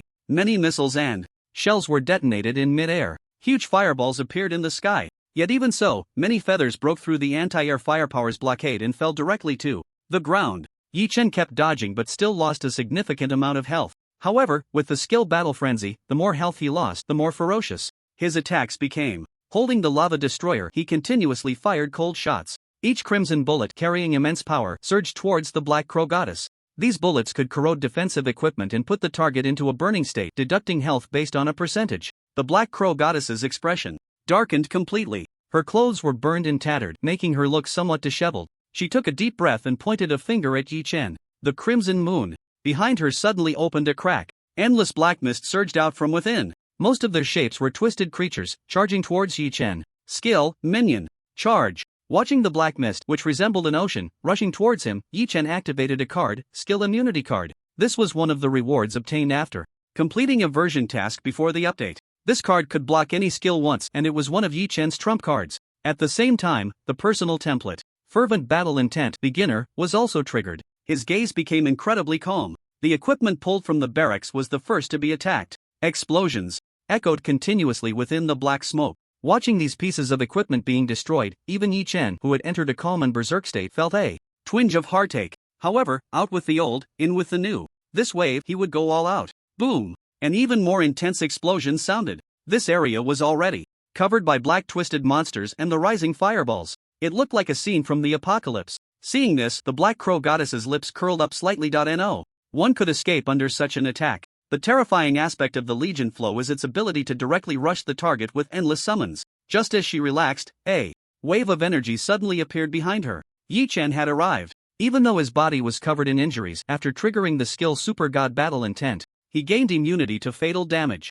Yi-Chen charged forward, locking onto the Black Crow Goddess from behind before she could react. He activated the skill card, Battlefield Baptism. For 5 minutes of combat time, unleash all firepower, increasing basic attributes by 50%. This was a skill he had copied from Xiaoran earlier. With various attack bonuses stacking up, Yi-Chen's attack power had become terrifyingly high. The barracks were fully deployed. Various weapons inside were firing at Yi-Chen with all their might. Even though he was immune to fatal damage, watching one massive fireball after another engulf him was still exhilarating. Meanwhile, the Black Crow Goddess's health bar was rapidly decreasing. As a mage, she was a class that combined explosive damage with sustained output, but her weakness was her fragility.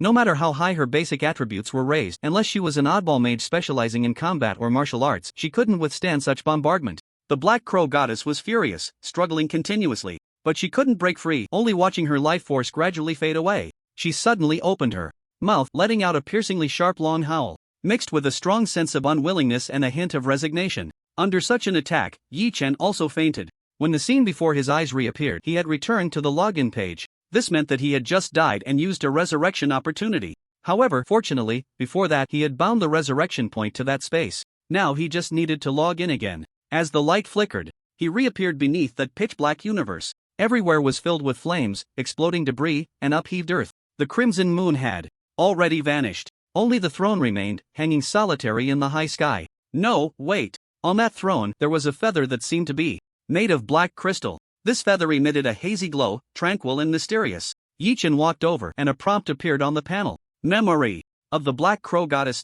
Triggering task exploring memories. Do you accept? Yi-Chen naturally accepted. A burst of light radiated from the black feather, enveloping him entirely. Then he was pulled into a mysterious space. At that moment he felt as if he was outside the three realms. He could only observe the events unfolding from a spectator's perspective. Unlike the lonely continent he had seen before, he now looked down upon a galaxy from a god's perspective. The view quickly zoomed in, focusing on a beautiful planet. White clouds, blue oceans, green grasslands, and on the planet, magnificent cities. The cities here were different from the narrow, oppressive, and gloomy ones Yi-Chen had seen before. They were vibrant. On the streets, there were wizards in magical robes, smiling as they exchanged insights. There were men and women, old and young, all engaging in conversation. The atmosphere was so harmonious. Yi-Chen had his suspicions. Is this what the continent was like before? Just now, Yi-Chen had seen this starry sky, which was still very brilliant. It was completely different from the dead silence of the universe he had encountered upon arriving here. So, what had happened to cause such a terrifying situation? Where did all those celestial bodies go? As Yi-Chen was pondering this, his vision shifted once again. The entire scene flowed like a curtain of water. His sight landed on a magnificent stargazing tower. The tower soared high, as if one could reach out and touch the heavens. Surrounding the stargazing platform were elderly men dressed in mage robes, standing there. They seemed to be communicating about something, their aura fluctuating continuously. After witnessing this scene, Yi-Chen's pupils slightly constricted. Based on his past life experience, the mages standing here were at least around level 100. 100 levels? No wonder. Yi-Chen continued to observe as the elders appeared to be debating something. The fluctuations of their aura even affected the celestial bodies in the sky. Eventually, it seemed they reached a collective decision. The scene suddenly began to change again. This time, the water curtain that constructed the image took longer to transform. Soon, a brand new scene appeared before Yi-Chen. It was a massive magic array, covering an area as large as an entire city. Mysterious light radiated, with faintly glowing lines continuously guiding the flow of energy. At the critical points of the array stood one powerful mage after another. Their magical power was continuously transmitted into the grand array. Yi-Chen hovered high above, looking down at this grand array. In the center of the array was something resembling a cocoon of light, suspended above. The energy within the array was constantly being drawn into the light cocoon. The entire cocoon flickered intermittently, its brightness fluctuating. Are these people trying to? Yi-Chen's eyes narrowed slightly. Create a god? Once a superhuman reaches level 100, they enter a watershed moment. The difficulty of breaking through level 100 is immense. Moreover, once they step into level 100, they truly possess various powers akin to deities in mythological tales. However, attempting to break through solely by their own abilities is extremely challenging. After all, they cannot simply accumulate experience like players, stacking up their experience bar. Thus, some crazed superhumans, especially those like mages and mechanics who excel in research, develop a peculiar idea. That is, if I cannot become a god myself, then I will create a god first. Then, I can learn the method of becoming a god from this created deity. Yi-Chen had heard of such things more than once. In his past life, one of the missions he undertook was to investigate the demise of a mechanical civilization. That civilization specialized in virtual networks and intelligent life. They created an intelligent god, pooling the entire civilization's strength to nurture it. However, in the end, that intelligent god fell into a logical bug, ultimately backfiring on the mechanical civilization, leading to its complete disappearance. And now it seemed these mages wanted to do the same thing. Moreover, what happened next confirmed Yi-Chen's suspicions. Amidst the terrifying fluctuations of power, waves of energy continuously emanated from that light cocoon. The overwhelming might even caused the entire massive magic array to exhibit slight stagnation. However, the eyes of those mages were filled with fervent gazes. They looked at the enormous light cocoon as if they were gazing upon a god. Time passed for a long while. Finally, one day, the light cocoon began to change. Lines of increasingly profound inscriptions, as if narrating the principles of heaven and earth, continuously coalesced upon the light cocoon. Cracks gradually appeared on the cocoon. Bright rays of light emerged from the light cocoon. The clouds in the sky began to gather towards this direction. The colorful glow of the sunset also descended upon this place. Small spirits formed from condensed energy began to appear. They danced joyfully around the light cocoon, their faces radiating happiness and delight. Looking at the light cocoon, their eyes were filled with reverence. A shower of light rained down from the spirits, various blessings from heaven and earth continuously falling into the light cocoon. The already somewhat exhausted wizards, witnessing this scene, became incredibly excited. They gazed at the cracks forming on the light cocoon, their eyes shining with brilliance.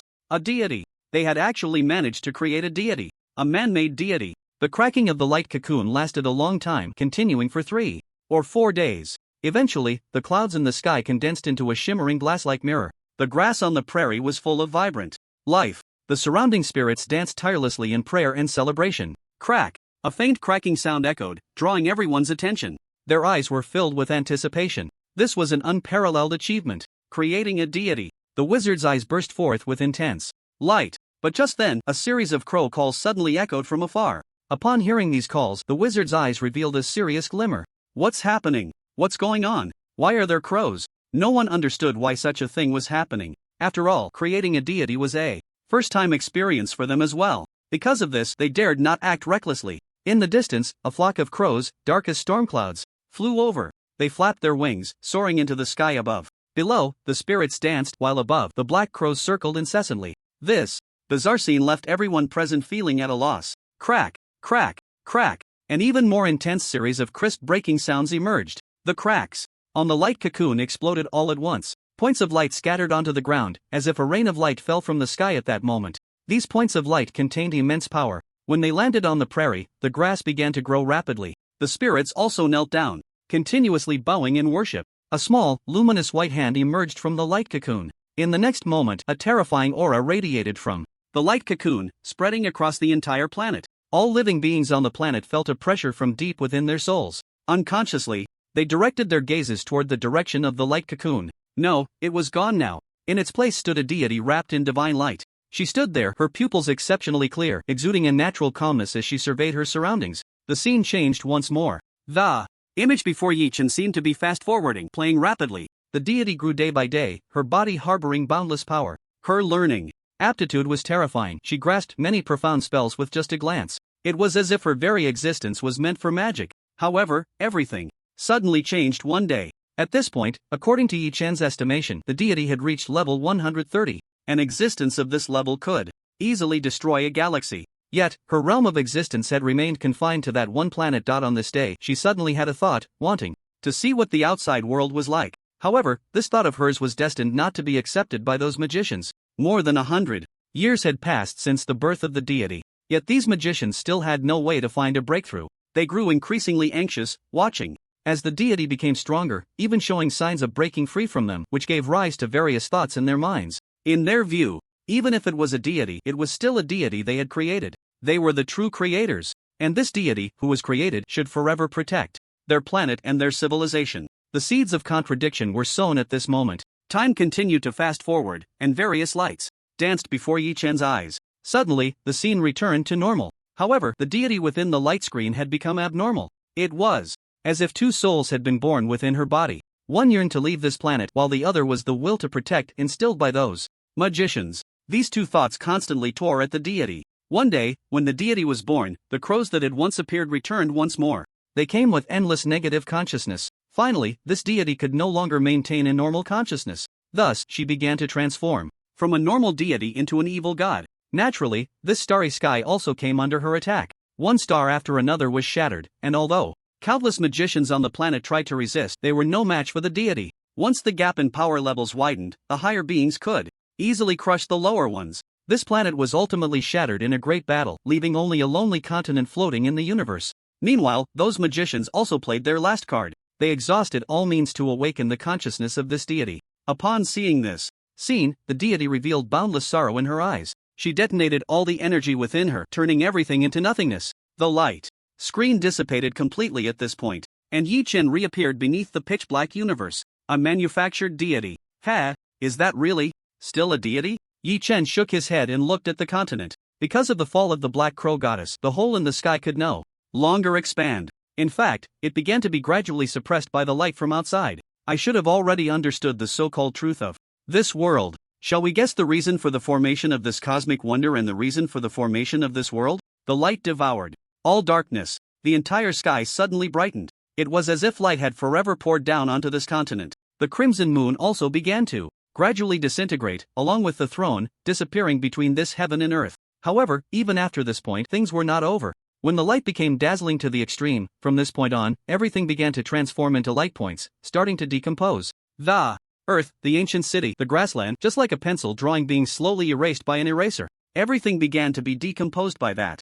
Light completely disappearing without a trace. The speed of the collapse grew faster and soon spread to the city. The travelers, merchants, commoners, nobles, and magicians inside did not notice anything amiss. They went about their usual activities, either packing their bags to embark on another journey or cleaning their shops in preparation for new customers. But everything was changing. They all disappeared. Disappeared in the rain of light. When everything had completely vanished, the mechanical heart that Yi Chen had seen before was quietly floating in the desolate universe. The sound of a whistle echoed again, but compared to the usual dullness, it had become much clearer. Light slowly gathered above the mechanical heart. Immediately after, a figure of light condensed out from within. The appearance of this person was unmistakably the Black Crow goddess that Yi Chen had seen before in the light screen. However, now she wore an expression full of divinity and holiness. A faint smile appeared at the corners of her mouth. Just as she was about to say something, the mechanical heart began to collapse, transforming into light points that gradually faded away. Only on her face was there a radiant smile that seemed to express relief.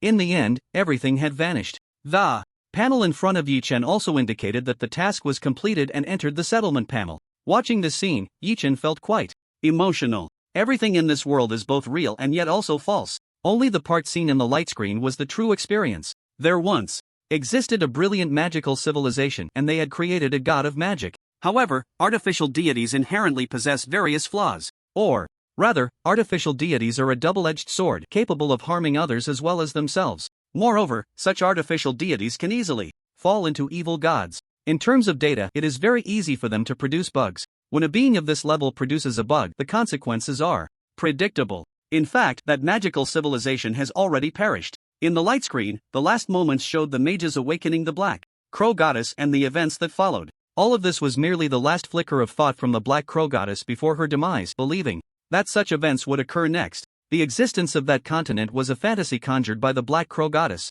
However, even in fantasy, such a being possessed the ability to alter the information of the real world. The world conjured from her imagination also contained the Black Crow Goddess's benevolence and malevolence. Benevolence, of course, was represented by the mechanical heart, while malevolence was embodied by the Black Crow Goddess. But with Yi Chen's appearance, the malevolence was destroyed. The information of this fantasy world was affected and could no longer operate normally. Thus, it began to collapse. The entire starry sky fell silent once more. This was the same Black Crow Goddess who had obliterated the matter here during the Great Battle. But after destruction comes rebirth. Against the backdrop of an entire universe, more possibilities began to unfold here. Thus, a cosmic wonder was formed. However, all of this was no longer related to Yi Chen. He had already obtained the most precious information. For example, the reason behind the formation of this cosmic wonder. Often, the opportunities birthed within cosmic wonders are somewhat connected to their origin. In other words, the opportunities arising from this cosmic wonder would be highly suitable for the mage profession, especially for summoners. Just this information alone was the greatest gain of this trip. After Yi Chen walked out, the previously disconnected communication re-established itself. When entering that final continent, all previous communication signals had been cut off. After all, the reason for that place's formation was related to a superpower of at least level 130. That place was entirely left behind by this superpower capable of interfering with the real world through fantasy. This was already the largest signal, sufficient to disrupt most other signals. Yi Chen also submitted the mercenary task. Based on the information from the Cosmic Wonder, the reward for the mercenary task was ultimately raised to 1 billion in prize money. This was simply a blood profit. No wonder those players in the previous life said that the rewards for this task were incredibly generous. They even took out a loan of 50 million, then rushed to the library, spending 120 million to buy all the knowledge of superpowers needed for class change. Reading the knowledge of those superpowered beings, Yi Chen could see a progress bar on his panel. Once the progress bar was full, a prompt appeared on the panel. Congratulations, you have completed the transfer task 3 times. Generating transfer profession. An emblem resembling a star emerged. But just then, a streak of light appeared before Yi Chen. Lucky dice. A look of surprise appeared on Yi Chen's face. The first time he completed the transfer task, he received a 600 times return and transferred to the Master of Warfire. This laid the foundation for his later high attributes. Unfortunately, during the second transfer task, he did not trigger the lucky dice. But now, the lucky dice had finally been activated again. Moments later, there were 3 small dots above the dice. Congratulations, you triggered a 300 times return dot. The emblem that had just emerged was devoured by the lucky dice. Soon, The newly generated profession information appeared on the panel. The starry fortress will become his most loyal servants. He will ascend to the highest amidst the stars. Congratulations, you have created a new profession, Star Ruler. Ding! Congratulations, you have created a new profession not recorded in the game. Relevant information will be pinned at the top for all players. A series of messages kept flashing. At the same time, players across the entire Earth server could see the pinned message appearing at the top of their view. Holy crap! This is. Night God silently pulled off a big move again. My god, another self-created profession? This is too awesome. It's simply invincible. At that moment, all the players shared the same feeling, awesome. Since the game entered a new version, the cosmic background had expanded many times. Some players had already ventured into the starry sky, wandering through the galaxy, or aligning with certain civilizations of the Blue Hua Federation. Others were still on Earth, engaging in guerrilla warfare against the Yola civilization. Since the last time Yi-Chun uncovered the conspiracy of the Yola civilization and organized the ship seizure incident, obtaining a floating island in the chaotic star river, he had entered a state of invisibility. Although the Dark Star Legion was developing vigorously in the chaotic star river, it had been almost a week, in real-world time, since anyone had seen the ID Yi-Chun phone. Even the members of the Dark Star Legion had not encountered their own Legion leader. The information received from Xian Yu was merely that the Legion leader had gone out to complete a task alone, with no further details.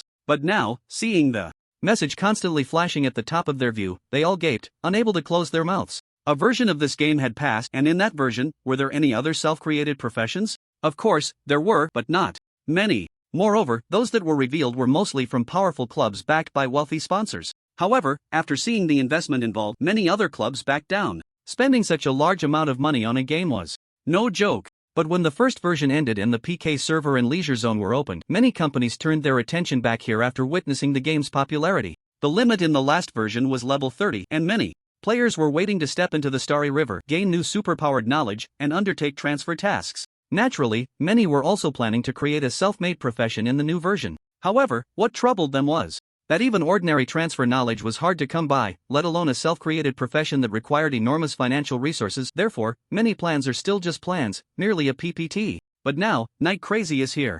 This ID has come in with a bang. Another self-created profession. Another self-created profession.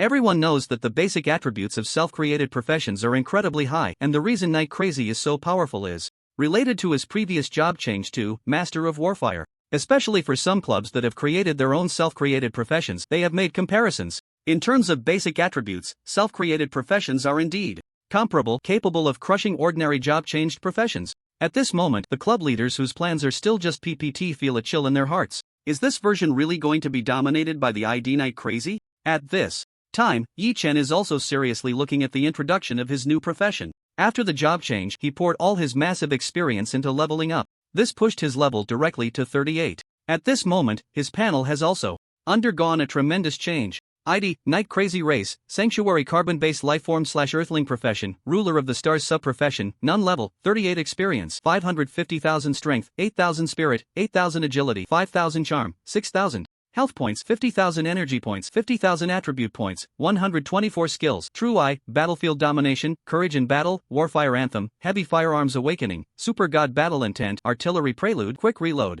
Skill Points, 83 Equipment, Sun Chaser Handheld Laser Cannon, 0 Durability, Desert Eagle War God Armament, Gunfire Exclusive Gunfire Armament, Badge Eagle Eye, Solar Shell Flamethrower, Lava Destroyer, Rare. Organization, Dark Star Legion, Earth, Chaotic Star River, Mercenary Guild. Both Strength and Spirit have reached a staggering 8,000, and as the most intuitive representation of combat power, health points and energy points have both reached 50,000. This data is something that normal profession job changers can only achieve after completing 4 job change tasks, which is to say, after reaching level 40. But now, Yi-Chen is only level 38 and already possesses such a thick red and blue bar. Of course, it also depends on the new skills brought by this job change. Basic Creation Professional skill possesses the ability to forge star fortresses. This skill is the core skill of the Ruler of the Stars profession. The stars here do not refer to celestial bodies but to war fortresses. For example, one of the true faces of the massive planet Phiboria is its war fortresses. Don't be fooled by its current status as a prosperous central planet. As soon as war breaks out, it can reveal its most ferocious side. Of course, with Yi-Chen's current level and financial resources, it is temporarily impossible to create such a terrifying war fortress.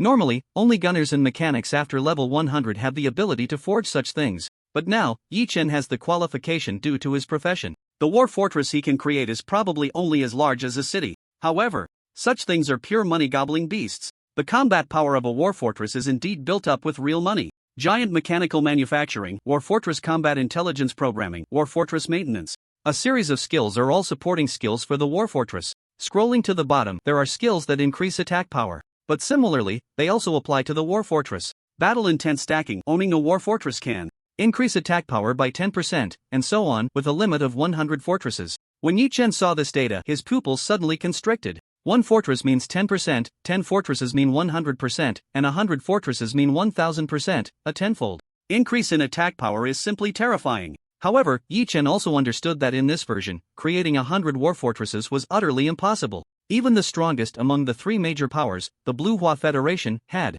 only a little over 200 planetary fortresses combined. Although Yi Chen's requirement was lower, with only half that number, it was still an astronomical figure for a player. Ha! Nevertheless, Yi Chen yawned, glanced at the time, and then logged off to sleep. He had been grinding for a week, it was time to take a break. Moreover, he remembered a significant event that was about to happen. Good luck to the brothers taking the college entrance exams and the high school entrance exams. After the night when the college entrance exams end, the lucky dice will appear in the upcoming chapters. Hopefully, the lucky dice will bring good fortune to the brothers. Everything they study will be on the test, and all their guesses will be correct. The new version had been out for almost 2 months now. The weather had already turned cold, and it was now mid-December. Even in the southern part of the Hualong Federation, the continuous rain and biting cold wind made one just want to curl up at home, lying in the gaming pod, happily playing games. Yi Chen walked to the window and yawned. Outside, a light drizzle fell, and a gentle breeze brought a chill with it. In this situation, there was no way to go out for a morning run.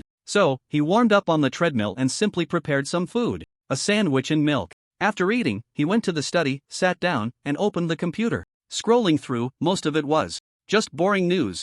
In this society, development had once again stagnated. The lunar and Martian bases had been successfully built and were in use. But those places were ultimately not suitable for human survival. One could only stay in the artificial bases. Business was quite developed, with interplanetary transport and mining of celestial bodies thriving. But the problem was, no organization was willing to invest in the search for new habitable planets or research on interstellar migration. After all, this endeavor required investment, and the difficulty of finding returns was extremely high. Even the fleets in the sky were mostly military ships and interplanetary transport vessels. There wasn't a single ship capable of crossing a star system. Moreover, it had been so long since that golden age. To recreate the former glory, to set aside the conflicts between nations and unite the power of a planet for development, was already impossible. After decades of rapid development, the entire Earth inevitably returned to an era devoid of ambition. Additionally, resources in this era were actually in surplus. Labor was obtained by exploiting robots, and resources were sought from the cosmos to subsidize Earth. Most countries had already established relatively comprehensive welfare systems. As long as one could find a job, survival issues could be completely resolved. However, achieving financial freedom remained very difficult. In this complex era, some massive conglomerates had monopolized many industries. Yi Chen himself was one of the beneficiaries. The sky industry had already monopolized the spaceship engine sector. It wasn't that no one had thought about addressing these issues. However, bolstered by those golden decades, these companies had become too large. Their influence extended beyond just one country. Humans really are quite lucky. Yi Chen leaned back in his chair, the soft backrest almost engulfing him. At that moment, he encountered the Xia civilization. However, this was both a stroke of luck and a misfortune. Because if the Xia civilization lost in the war, then the entire universe would be GG. Yi Chen's gaze was deep, fixated on the computer. Time passed slowly, bit by bit. When the clock struck 10 in the morning, he straightened up and opened Tribe. At first, Tribe was filled with ordinary game posts. But after refreshing, a post appeared. What the hell? What is this thing? Clicking on the post revealed several images. A young man was holding a shiny silver giant sword. Of course, someone quickly recognized it. Isn't this the knight's sword from Galactic Empire? Yeah, that level 20 thing. You can buy it from the official websites of various factions in the game. I remember this game has been out for so long and has never released any pay-to-win items, nor has it made any money. Indeed, otherwise, with this kind of popularity, just selling offline merchandise would have made a fortune. Many players began discussing the post. So the model the poster has is a fake? Definitely a fake. I've never heard of any related merchandise for Galactic Empire. TSK, the poster really needs to support the original. Many people started chatting in the comments. But about 15 minutes later, a new link was posted above. You guys check it out. I can guarantee that what's in the video is 100% real. If it's fake, I'll perform a live demonstration with a 5-speed electric fan. After seeing this line, everyone's interest was piqued. The atmosphere in the post instantly became lively. Is it a live stream? Do we need to buy insurance first? I remember, there doesn't seem to be this kind of insurance. The poster is a real man, remember to live stream. In this cheerful atmosphere, many players clicked on the video to watch. It was still the same young man from the previous video, still holding the knight's sword. However, this was a video. The protagonist in the video raised the knight's sword and struck down on a piece of blue brick in front of him. With a crack, the blue brick was instantly split in two. What the hell, is it sharpened? Poster, sharpened ones are controlled knives. Aren't you afraid of getting checked? Yeah, and what's so interesting about this? The players watching the video showed confusion in their eyes. So, someone started dragging the progress bar. Next, this is the key point. The young man in the video took a deep breath. He picked up the blue brick, revealing the broken edge.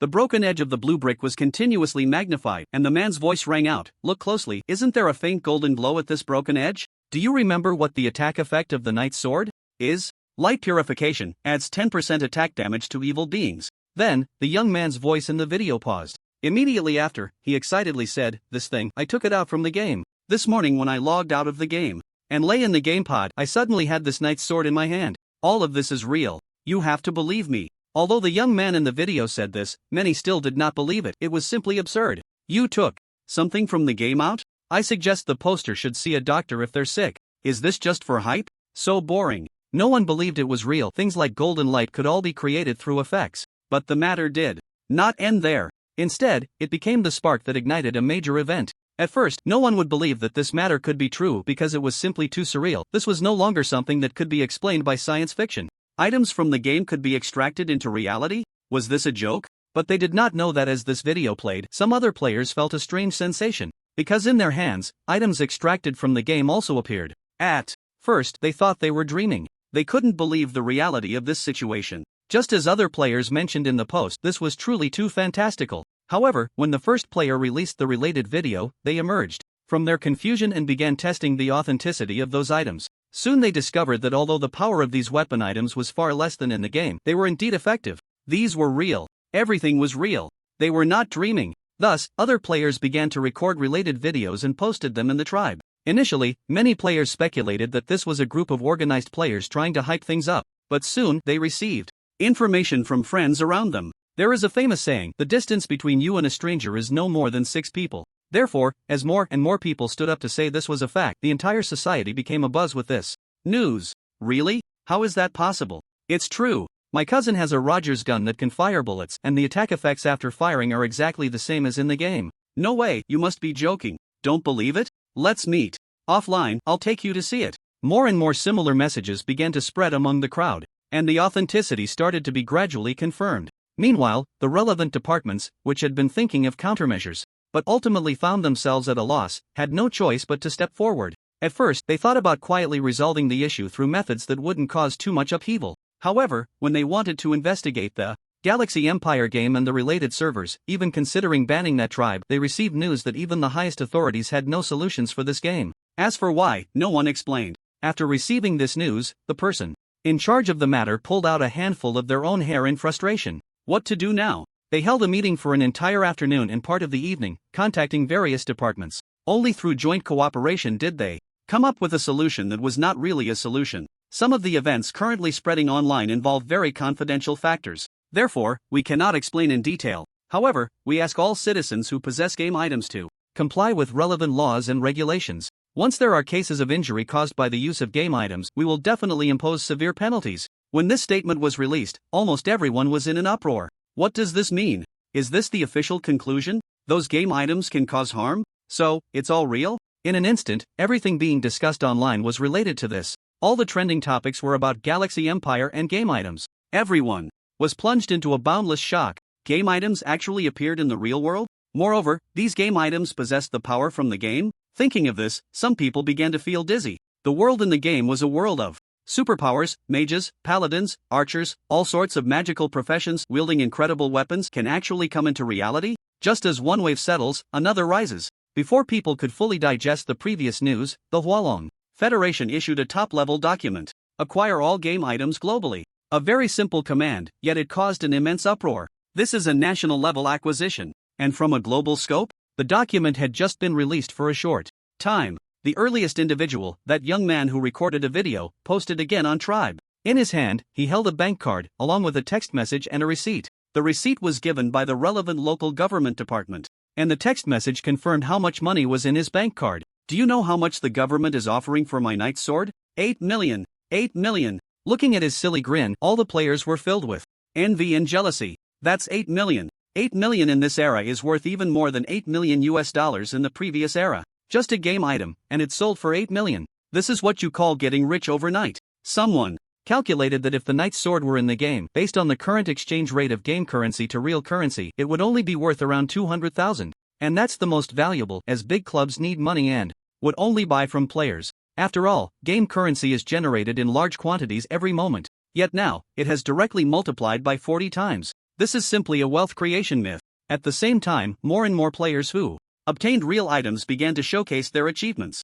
In an instant, countless eyes turned red. Just having one game item means instant wealth. Yi Chen sat in front of the computer, closely following this matter. He leaned back, resting his hands behind his head. The day has finally come when game items descend into reality. With this thought, he stood up. He found the modified phone from before and strapped it to his wrist. Activate, log in. A massive data stream surged out instantly. Yi Chen wanted to try if he could also extract items from the game. Just then, a streak of light suddenly appeared. It was the lucky dice. At the same time, in Yi Chen's hand, in a higher dimensional space, a vast stream of information appeared instantly. The lucky dice began to spin, and it devoured all the information flowed here. 600 times return. Good luck to the students taking the college entrance exam tomorrow. May you know everything and guess correctly. May the lucky dice bless you. The game Galactic Empire is a game that the Xia civilization has poured all its efforts into creating. The purpose is for war. The technology used is top-notch and constantly being updated.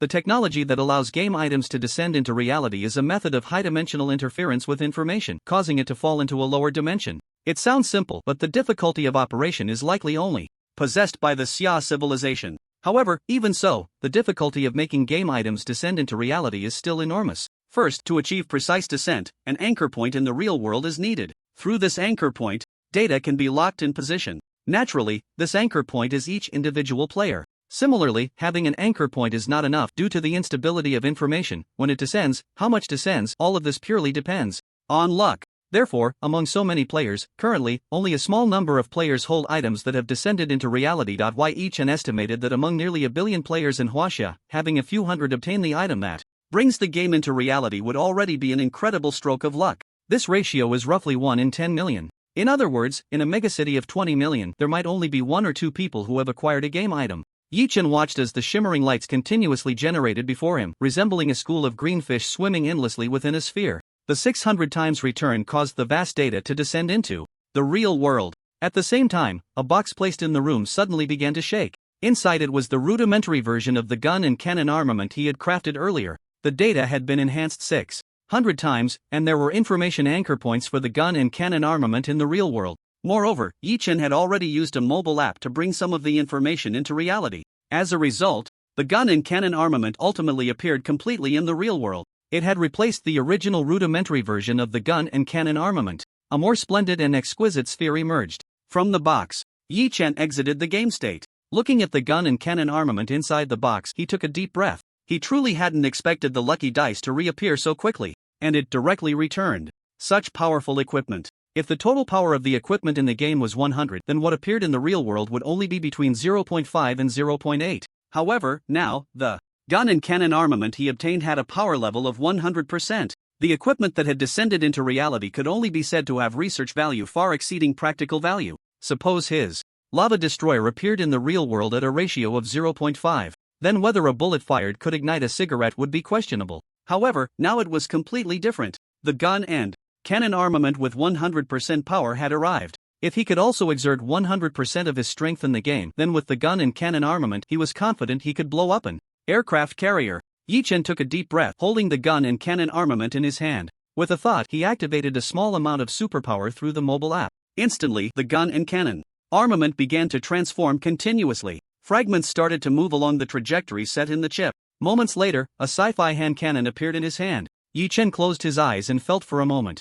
With the gun and cannon armament activated by his current superpower, its power was roughly equivalent to that of a level 20 character in the game. A level 20 superhuman was already strong enough in the real world. Although he hadn't reached level 30 yet, capable of taking on a legion, as the most powerful individual combat force, it was already sufficient. To put it bluntly, he could now be called a Superman.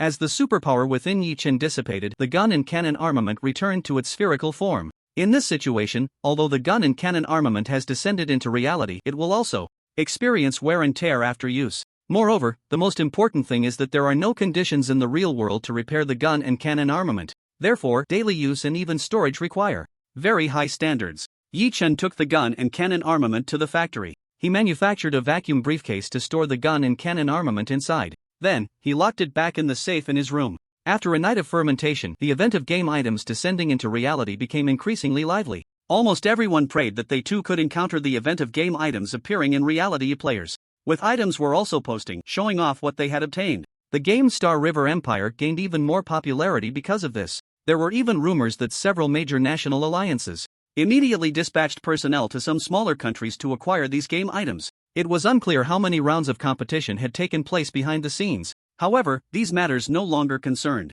Yi Chen. After resting for 2 or 3 days, he returned to the game once again. He had only one goal upon returning to this life: to become stronger, to continuously grow stronger, strong enough to survive in war. No one knew that, as game time was altered by the lucky dice, another version was shortened from a year to 9 months. Would this affect reality? What if the duration of the war was also shortened? Upon returning to Fabalia, Yi Chen headed straight for the mercenary guild. Looking at the task board, he stroked his chin.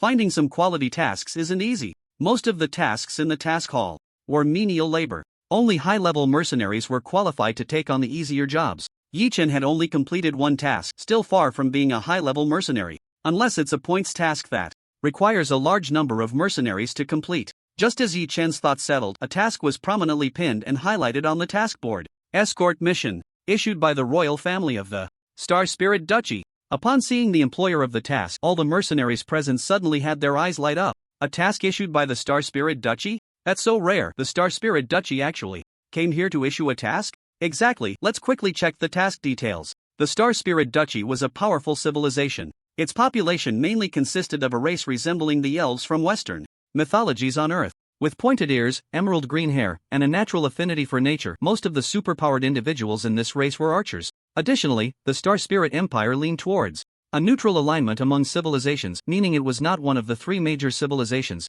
However, one of their racial talents was the cultivation of a special plant that could extract substances extremely effective for all superpowered individuals. Because of this ability, the 3 major forces generally would not antagonize them, as every superpowered individual hoped to obtain such substances from the Star Spirit Empire. Logically speaking, the Star Spirit Duchy itself is very powerful, and their connections are also terrifying. What kind of matters could they not handle? Who knows? As everyone discussed, they opened the watches on their wrists. This watch had a function synchronized with the task board, allowing them to view the task's detailed content. Ah, I see. No wonder. No wonder. Actually, this is just to recruit more cannon fodder. TCH, fortune favors the bold. Besides, they aren't forcing you to go. Exactly, since you've come to be a mercenary, it's natural to make money on the edge of a knife. Yi Chen looked at the task details, deep in thought. In his previous life, the Star Spirit Empire was also a very popular force. Many LSPs chose to join the Star Spirit Empire just for those elven girls. In fact, by the time they developed into this civilization, they had made significant advancements in genetic technology.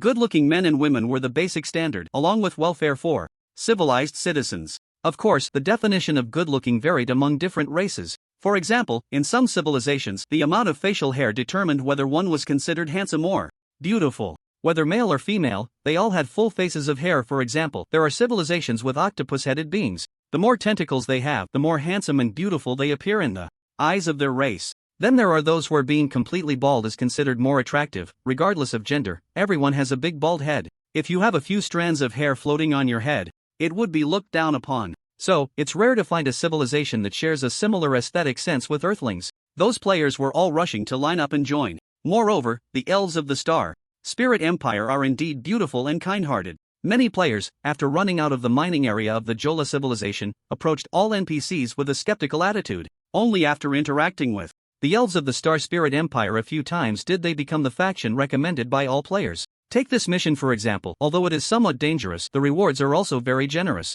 Escort members of the Star Spirit Empire to the edge of the Ketan Star Cluster. The Ketan Star Cluster is located in the newly opened map near the chaotic Star River on the outskirts. Beyond that cosmic expanse lies uncharted territory. It's unclear what the members of the Star Spirit Empire intend to do in the Ketan star cluster. However, looking at the rewards listed, Yichen still chose to accept. Such a generous reward should not be passed up. After accepting the mission, Yichen quietly waited. The members of the Star Spirit Empire would arrive in Phiboria in 3 days. At that time, the fleet would set off, passing through the Chaotic Star River to the Ketan star cluster. Since they would be passing through the Chaotic Star River, Yichen naturally wanted his Dark Star Legion to get a piece of the action as well. After taking the mission, Yichen logged off. As long as I complete this mission, I should conservatively estimate that I can level up to 40. I can't do the job change mission, so I can only find other ways to improve my combat power. It's been a while since I updated my weapons. This is a perfect opportunity to upgrade my equipment as well. Yichen logged off this time because Xian Yu had already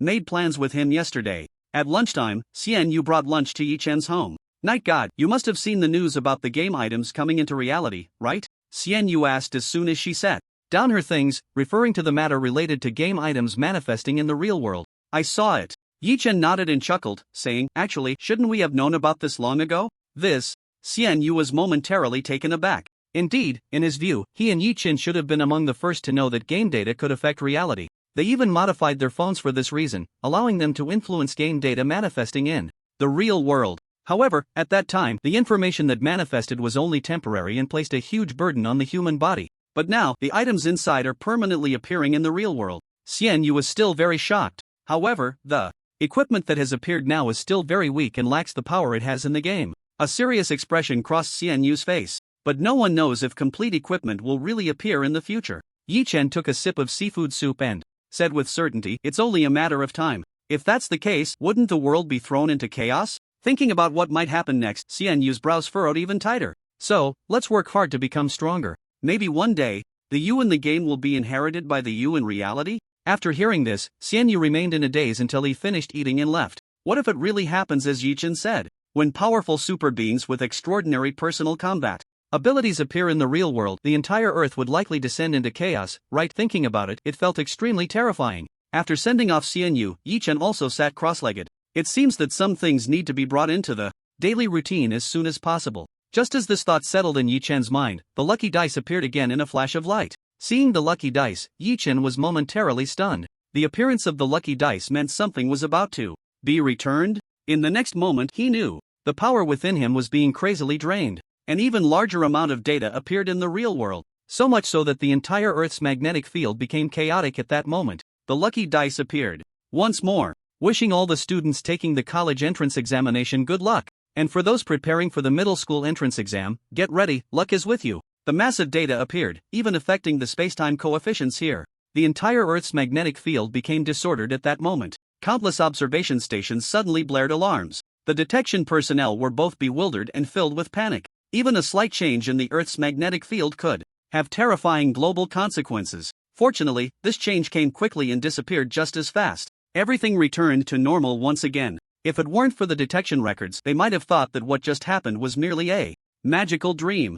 Yichen's eyes narrowed slightly. His fist clenched tightly. In an instant, the air there made a tearing sound. Just now, what the lucky dice returned to him was the impact of game character data on human physiology. Feeling the power within him, his eyes sparkled with brilliance. According to the data in the game, he was already at LV30, right? Thinking of this, his smile became hard to contain. LV30, and he also had the complete gun and cannon armament. Right now, he was the strongest existence on Earth. Aside from being unable to withstand nuclear bombs, he wasn't afraid of any other attacks. Even if he faced an entire legion head-on, he was confident he could break through them. I didn't expect that what was returned this time would be this power. This was exactly what Yichen desperately needed. Under normal circumstances, only after the 10th version update would all the data be completely inherited. Before that, only a portion of the data would descend. Yichen fully activated his superpower. Instantly, electric sparks flickered throughout the room. Ha! Not bad. A satisfied smile appeared at the corner of his mouth. However, why did the lucky dice suddenly become so urgent? It should be noted that before this, every return was like a game of chance. But now, it had appeared consecutively. I hope it's not something terrible. Yichen, at this moment, had no ability to change anything. Therefore, he could only return to the gamepod. The only truth was to continue growing stronger. The vast universe, deep and boundless. Countless civilizations, like the sands of the Ganges, are innumerable. But within this universe, the Xia civilization is the supreme overlord. However, this overlord is currently facing a headache. They are now at war with another civilization from a different universe. Moreover, they are at a disadvantage. In desperation, they can only exert all their strength to fight for survival. They gathered the power of the entire universe to create a game, deploying it to all civilizations that had entered the network era in this universe. They hoped to select suitable soldiers through this method. Thus, the massive mainframe placed in the black hole became a top priority. However, not long ago, it suffered an inexplicable blow from fate. This forced them to extract vast human and material resources to repair the mainframe. Inside the quietly rotating black hole, that mainframe has been successfully repaired. As the pinnacle of technological creations in this universe, even a single glance at it can leave one feeling entranced. Countless resources have been invested by them, the Xia civilization, into this mainframe. They have employed the most advanced technology. At the same time, it is also one of their last resorts prepared for war. However, perhaps due to some ill fate, to protect this mainframe, they even diverted a fleet from guarding the capital area to safeguard it here. A massive fleet patrolled around the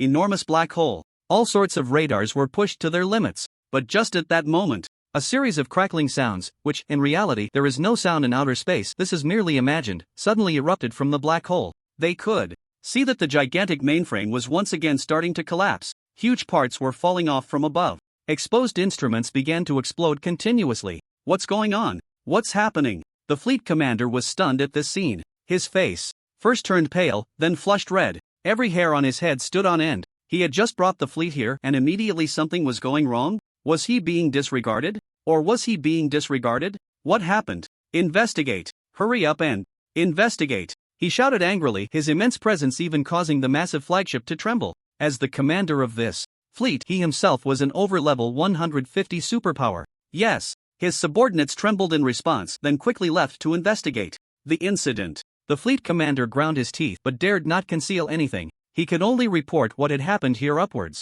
The higher-ups who received this news felt a wave of dizziness. The mainframe that had just been repaired exploded immediately? Who the hell could tolerate this? Was this a deliberate act against them, the Xia civilization? Administrative orders were issued to thoroughly investigate the matter. The entire machinery of the Xia civilization was set into motion. However, after a detailed investigation, they all stared blankly at the results. Fate strike? How could it be fate strike again? What on earth had they done to incur such wrath and change their fate? Was this never ending? This was too much. But what could they do? Faced with an even more elusive and ungraspable fate, they had no way to respond. They couldn't even grasp the essence of fate. Even superpowers, wizards, or psychics could handle curses. But this fate strike left them utterly helpless. They didn't even know how to investigate. It was completely without clues. Aside from continuing to send people to repair amidst a chorus of curses, they had no other way to handle it. Thinking of this, many big shots of the Xia civilization felt their foreheads going bald. However, since the mainframe needed repairs and maintenance, they had no choice but to activate the relay computers at various nodes to run the game. The computing power of these relay computers could only support the operation of the Galactic Empire in one area for a month. This meant that if repairs were not completed within a month, the game would be over. Yi Chen was unaware that his hundredfold return had caused such a huge incident. He had already logged into the game. The employer of the Star Spirit Duchy had also arrived in Fabolia. Under the protection of a group of knights, a green-dressed elven girl stood in the center. She wore no excessive decorations. Her hair was simply tied up with a wooden hairpin. Yet her delicate and exquisite features were enough to make the player's eyes shine. Oh, it's actually her? When Yi Chen saw her, his eyebrows immediately raised. This girl, named Alice, was the eldest princess of the Star Spirit Duchy and the first in line for succession. In the records of his previous life, there were players who joined the Star Spirit Duchy. Later, there was a mission to assist this eldest princess in ascending to power. In front of those players, this eldest princess's competitors had no chance of resistance and were directly crushed to dust. Yi Chen did not expect that the employer assigning the task this time would be such a big shot. He was not very clear about Alice's current strength. However, in his last life, Alice had displayed a power level of LV80. Even in the fourth version, she was undoubtedly a big shot. Meanwhile, all the mercenaries who accepted the mission received a notification on their wristwatches instructing them to gather in the hall of the Mercenary Guild. Yi Chen's eyes flickered as he stepped forward. Just as he approached, the knights blocked his way. "Mercenary, what do you want?" Yi Chen said. "I have some matters to discuss with the employer." The knight frowned and coldly replied, "Mercenary, please recognize your own identity. You only need to execute the task well." Alice also turned her gaze in this direction. "What happened?" Her voice was as clear as flowing water. "Your Highness Alice," the knight turned and respectfully said, "It's nothing. Your Highness Alice, I am the Earth Mercenary Dark Star. I have some matters I want to discuss with you. Yi Chen seized the opportunity to speak loudly. The other mercenaries, seeing his rudeness, stepped forward to block him. However, when Alice heard the words Earth, her eyes immediately flickered. Although their Star Spirit Duchy was not one of the top 3 major forces, it was still a solid second-tier power. Moreover, the business of the Star Spirit Duchy was spread throughout this part of the universe, so they were very well informed. Recently, they were also very clear about the events that occurred in the Jorah civilization. First, the chaotic Star River and the other 2 righteous factions were at odds, so they were eager to spread news of the Jorah civilization's misfortunes. Second, this matter was simply impossible to suppress. The Jorah civilization, a member of the Blue Hua Federation, had actually lost a fleet of hundreds of transport ships. This was enough to cause a stir even among the 3 major forces. The Earth civilization, with its large number of superpowered individuals, was fearless. As people learned more about this, and with the reputation that human superpowered individuals had built in the chaotic Star River during this time, the group of Earth superpowered individuals also gained fame. After all, their success rate in completing missions was terrifying. Their determination to complete tasks even at the cost of their lives had won the approval of many. Therefore, when Alice heard Earth, her eyes lit up. Let him in. Yes, Your Highness Alice. The knights parted to create a path for Yi Chen to walk through. However, he was stopped again when he was still 2 meters away. A superpowered individual from Earth? Alice revealed an elegant smile and nodded at Yi Chen. Mr. Dark Star, what do you wish to discuss with me? Yi Chen said, to reach the Crouton Star Cluster, we need to pass through the chaotic Star River. My compatriots also hope to join this mission.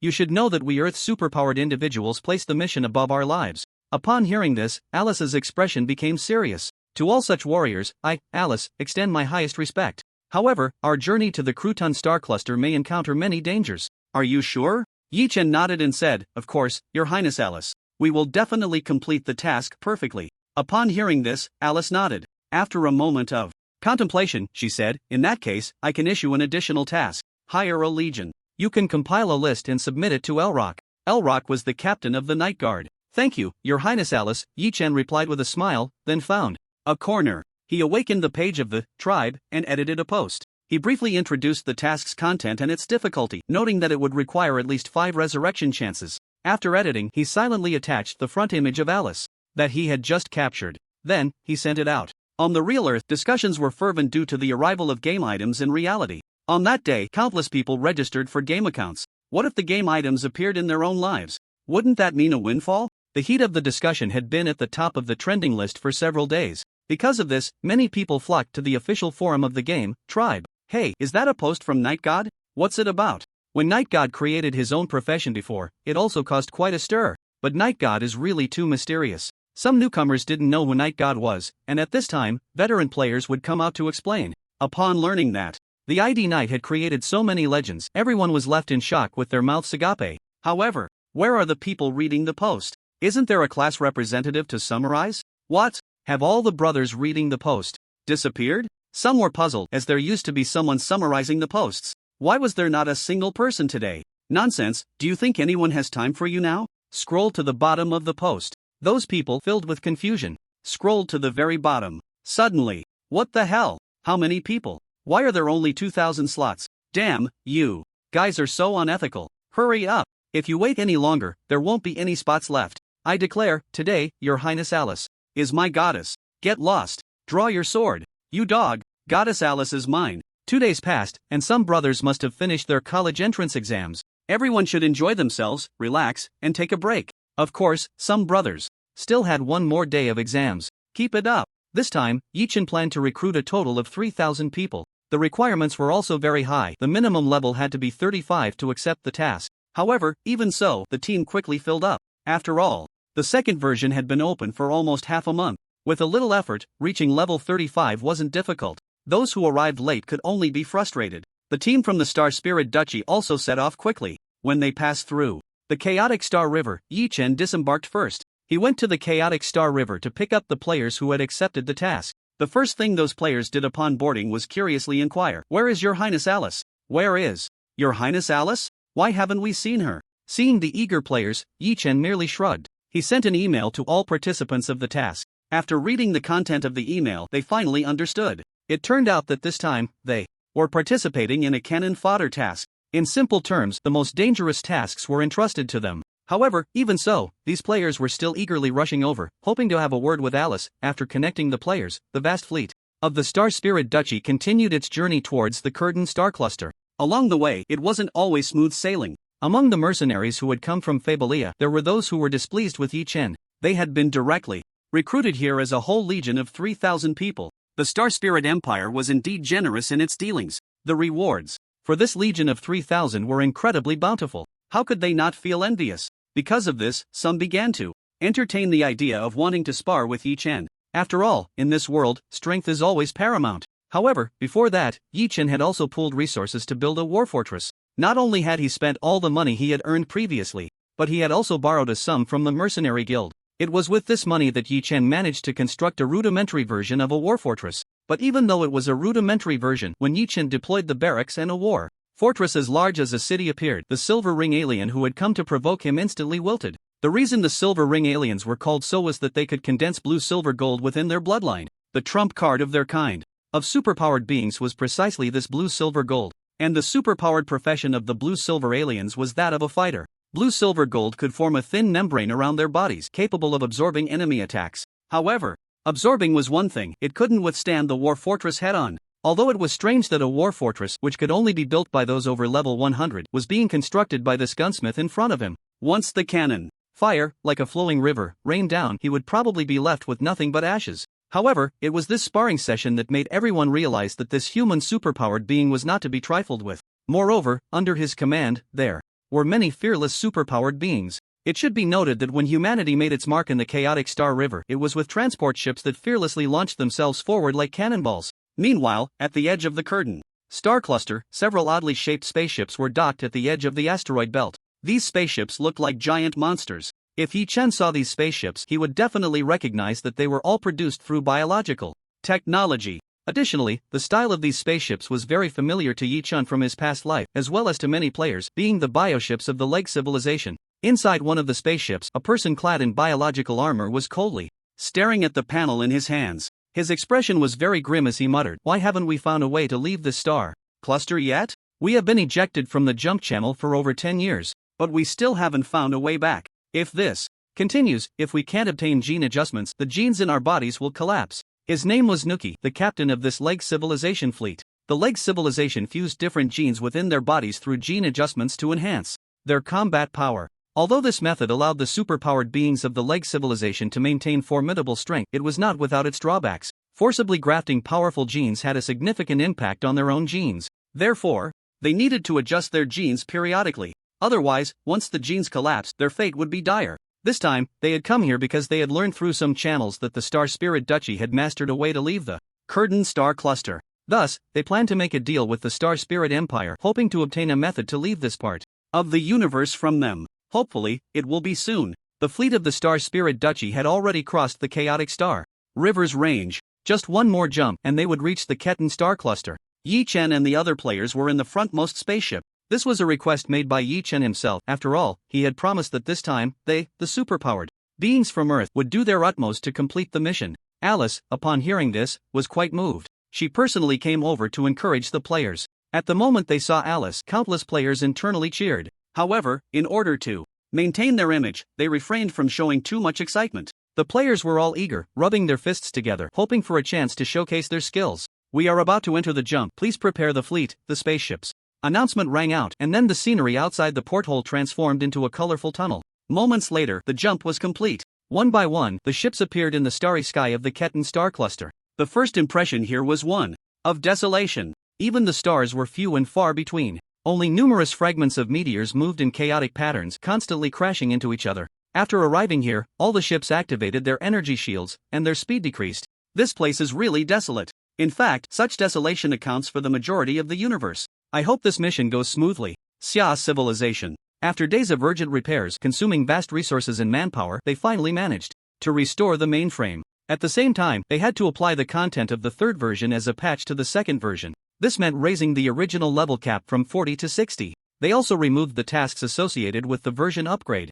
As compensation, they increased the experience and gold earned by all players and lowered the difficulty of the job change tasks. The fleet commander looked at the massive mainframe and could only silently pray in his heart. He hoped that during his duty, such unreasonable blows of fate would not continue to occur. Additionally, according to the reports from the battlefield, the situation at the front line did not seem very good either. The enemy seemed to have discovered something and began to compress the battlefield across the board. The intensity of the war was many times stronger than before. Even the number of superpowered beings above level 100 who had perished on the battlefield had exceeded double digits. It should be noted that these were beings above level 100 capable of being called divine. Just a single battle had already claimed more than 10 lives. If they did not receive reinforcements, their defeat was already a foregone conclusion. Therefore, the safety of the mainframe was crucial to their survival. Sigh, why haven't we arrived yet? At this slow pace, how long will it take? There's no way around it. Unless you want to die, you should speed up here. Once you accelerate, the terrifying kinetic energy from the relative speed might not even be stopped by the shield. The mercenaries in the fleet were constantly complaining. However, this was just the situation in the Ketan star cluster. They could only grumble a bit. On the contrary, the players were curiously observing their surroundings. The game Star River Empire is known for its realism. Do you think there really is such a place in the real universe? Who knows? Now game items have already appeared in reality. Who knows what the world will be like in the future? After crossing a meteor belt, the view ahead finally opened up a bit. Naturally, through the porthole, they could see the distant fleet. Its menacing shape sent chills down their spines. What the hell is that? A mutated giant scorpion? A snake-shaped spaceship? The Sneak? How come I've never seen a spaceship with this kind of design before? Players began to discuss among themselves upon seeing those spaceships. Only Yi Chen, upon seeing the ships, felt his pupils constrict sharply. The Leg Civilization? How could they be here? So, this time the trade with the Star Spirit Duchy is with the Leg Civilization? Yi Chen looked at the ships, a multitude of thoughts surging in his mind.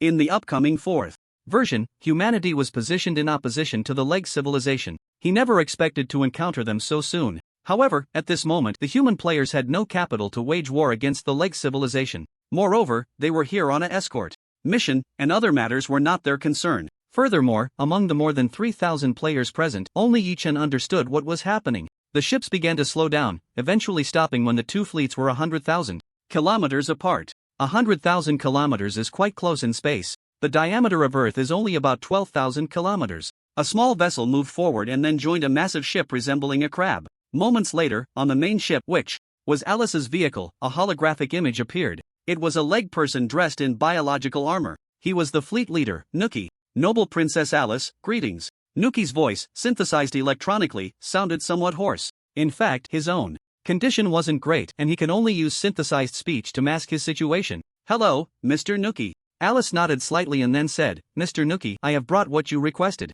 May I ask where the items I requested are? On that small vessel was the Knight Commander, holding half of the map. Nuki had already reviewed its contents beforehand. Having been trapped in the Ketan star cluster for so long, they had mostly figured out the routes here. The moment he saw the map, he began to simulate it in his mind. The route is passable, but the latter part is the most critical. Nuki just wanted to leave this damned place and return to his homeland as soon as possible. Therefore, he didn't engage in any other small tricks. He handed over something resembling a USB drive to the Knight Commander. Moments later, the Knight Commander communicated with Alice, confirming that the items were fine. The transaction was then completed. After the trade was finalized, the Leg Civilization's fleet immediately set off, departing along the route indicated on the map. Staying here for even a second longer was just wasting their time. After obtaining the relevant information, they quickly left. The many players were still in a fog. Was that it? Was it that simple? Was it completed just like that? Not a single cosmic beast had jumped out to cause trouble along the way, and it was done?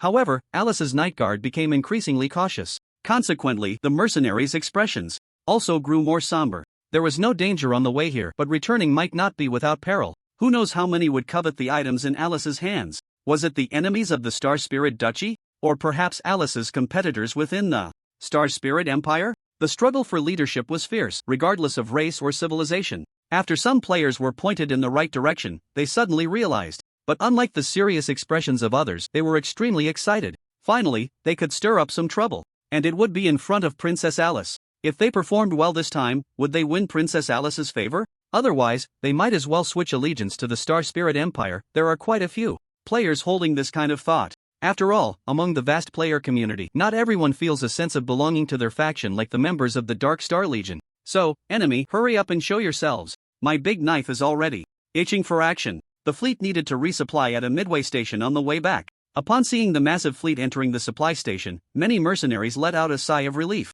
These supply stations are not just for one faction but cater to all ships passing through the trade routes. Therefore, all factions have an unwritten rule here: protect the supply station, do not fight within the station, and do not cause any damage to it. In other words, as long as you enter the supply station, the safety factor is absolutely the highest. The scale of this supply station is far smaller than that of Fiboria. At most, it is about the size of a small moon. Moreover, this supply station is located between the Keton cluster and the chaotic galaxy. The number of fleets passing through is actually not that many. They line up in an orderly fashion to enter the supply station, and the resupply process takes about 2 hours. During this time, players can also disembark and stretch their legs. If they can trigger some minor quests, that would be an unexpected gain. Just then, a group of Lonians with crocodile heads and long tails suddenly emerged from inside the supply station. They were generally over 3 meters tall, clad in green armor, and their thick tails swished back and forth, thumping against the ground with a series of loud bangs. As they walked over and spotted the players, they suddenly broke into mocking laughter, shouting loudly, "Oh,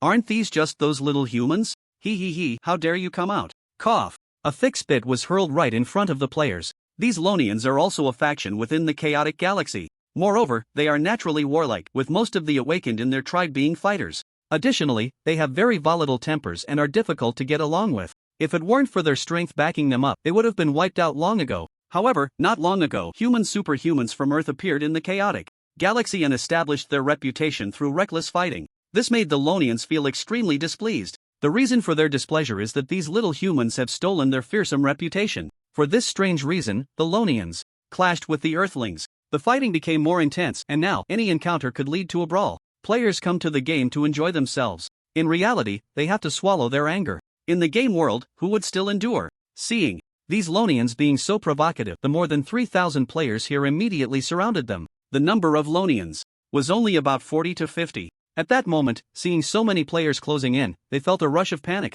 They are warlike, but not eager to be beaten. So, they began to retreat while hastily calling for reinforcements. However, the Lonians here on a mission only numbered a little over 300. Even if their average strength is slightly stronger than that of humans, they cannot withstand the sheer numbers on the human side. Moreover, these human superhumans fight with a reckless style. They just wanted to taunt for a while, but just then, a surge of rage and bloodlust suddenly flooded the minds of the Lonians. At the same time, a series of low murmurs appeared in their ears, as if urging them to charge into battle. On the player's side, a status of chaos suddenly appeared on their panels. Some players with lower resistance had already lost control of their bodies. Boom! It was unclear who started it first, but both sides suddenly clashed. Especially the martial artists with lower mental resistance, the aura of martial arts surged, fists collided with fists. The tiles of the transit station were directly smashed into pieces. Meanwhile, the unaffected players also saw a new quest pop up on their panels. Defeat the frenzied Lani people. This time, the Lani are not as simple as they appear. Please uncover the mastermind behind this quest reward. Many players, upon seeing this prompt, understood that the chaos status that had just appeared on their panels was due to a third party causing trouble here. One of the quest objectives is to defeat these frenzied Lani. Brothers, charge, someone shouted, angrily, leading the charge forward.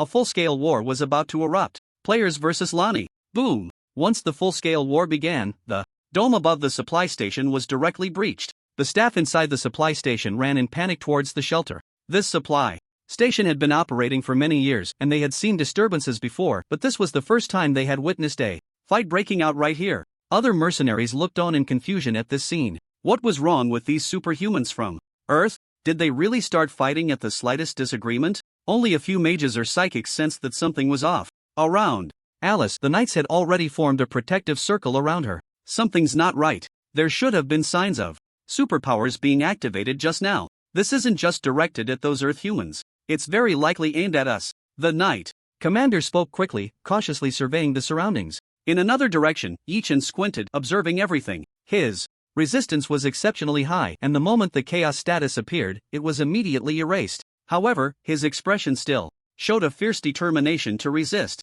The true mastermind behind this would definitely not make their move so easily. Just as this thought crossed his mind, a series of explosions suddenly erupted. The entire supply station slightly deviated from its course due to the blasts. Everyone in the supply station felt a jolt. Amidst the smoke, a dark arrow shot out suddenly. It flew straight towards Alice. The knight commander stepped forward steadily. The mechanical shield in his hand quickly expanded. As soon as the dark arrow touched the shield, it exploded with a loud bang. The arrowhead was clearly a demolition tip. Your Highness, let's return to the ship. Yes, this must be the commotion caused by the rebels. The Star Spirit Duchy was a monarchy where royal power was supreme, and The throne had always been passed down through bloodlines. In such a regime, when the royal power changes hands, rebellion is bound to occur. Originally, with the strength of the Star Spirit Duchy, it would be easy to eliminate those rebels. However, some internal forces wanted to nurture the bandits to keep them in check, hoping to control this power for themselves. Thus, these rebels were essentially a knife in the hands of certain individuals. Alice stood proudly, shook her head, and said calmly, "I'm just here to see who is pulling the strings behind the scenes. Protect the princess." The knight commander had no choice but to order the surrounding knights to close in, trying to keep Alice safe within their ranks. Yi Chen trembled, taking shaky steps forward. No one found it strange, as most players were in a similar state, resisting the psychic's attacks. It was now clear that only the psychic class could possess such abilities, influencing others' minds to impose the chaos status. If it were a mage class, they would generally need external objects to apply such a debuff, but the psychic class could do it without any external aid. The psychic class was specifically designed to target the brains of other superhumans. Additionally, the superpower professions that the psychics can switch to are mostly hypnotists and illusionists. They can cast their skills from a distance. Found you. Yi Chen leaned against the wall and saw someone behind the Lani, about 500 meters away. There, a person dressed in a white hood was sitting on a chair, with their head lowered. Now, this place had turned into a battlefield. Even the staff had gone to the shelter for refuge. How could anyone still be sitting here? The lava destroyer appeared in his hand. Leaning against the wall, he began to activate all his skills continuously. With the stacking of various skills, Yi Chen's attack power was also skyrocketing. The terrifying energy reaction startled the psychic sitting in the chair. A crimson bullet, resembling a small sun, shot out from the muzzle. The high temperature instantly raised the temperature here by more than 10 degrees, and the temperature also rose in the areas the bullet passed. The surrounding air became distorted due to the high temperature. The gunner had identified the target and was prepared. Moreover, it was a psychic with little defensive capability. The outcome was already predetermined. The psychic stood up in horror. The bullet pierced through his chest. In an instant, it tore a basketball-sized hole in his chest, and due to the high temperature, the edges of the wound were instantly charred. Blood, tissue, and everything else were all carbonized. The health bar was directly emptied in that moment. After the psychic was killed, the chaos buff began to dissipate. However, the enmity between humans and Lani had already escalated significantly. Moreover, both sides were now bloodthirsty. Even without the enhancement of the chaos buff, they were still fighting fiercely, limbs and corpses flying everywhere. The dead bodies were also sucked out of the supply station by a powerful force. Then, they quickly became covered in frost and floated away into the distance. Hundreds of Lani were completely wiped out under the sea of attacks from the players. Roar! Take down these stinky fish. Ugly freaks, dare to show off in front of us? Take them down. The players cheered loudly. Originally, killing a few hundred Lani wasn't a remarkable achievement for them. But now, with Alice around. However, Yi Chen's expression still did not relax. The knights were the same. It was clear that there were rebels causing trouble behind during the previous attack. But now, those rebels had yet to show themselves. In the earlier battle, it had always been the Lani who were provoked. Be careful. Watch your surroundings. Search for enemies and find those rebels. Orders were issued, and the mercenaries present were dispersed. The players were also placed on the outermost perimeter. The news of the supply station being attacked quickly spread from the person in charge of the supply station. However, he did not know that the information he thought had been transmitted was already intercepted outside. Outside this supply station, 7 or 8 menacing giant ships were docked in the small asteroid belt. These giant ships had also deployed powerful interceptors. The signals coming from the supply station were all intercepted by these interceptors. Among the giant ships, most of the crew members were handsome star spirits with pointed ears. The one in charge wore a dark green military uniform. His gaze was distant as he looked at the supply station in the distance. Commander Melos, when do we attack? Melos looked at the supply station, a faint smile appearing on his lips. Do you know why we have always been able to exist? His subordinate shook his head. It's because we are still useful to those big shots. If we ever lose our usefulness, even if they become the knives of others, do you think those big shots who once supported us and have now seized power will keep us around? The subordinate nodded thoughtfully at these words. As a saying from the Earth's Hualong Federation goes, when the birds are gone, the good bows are hidden. When the cunning rabbit dies, the hunting dog is cooked. So, we must always be useful. Otherwise, how could those fleets and big shots be willing to spend money to reimburse us? Melos chuckled softly.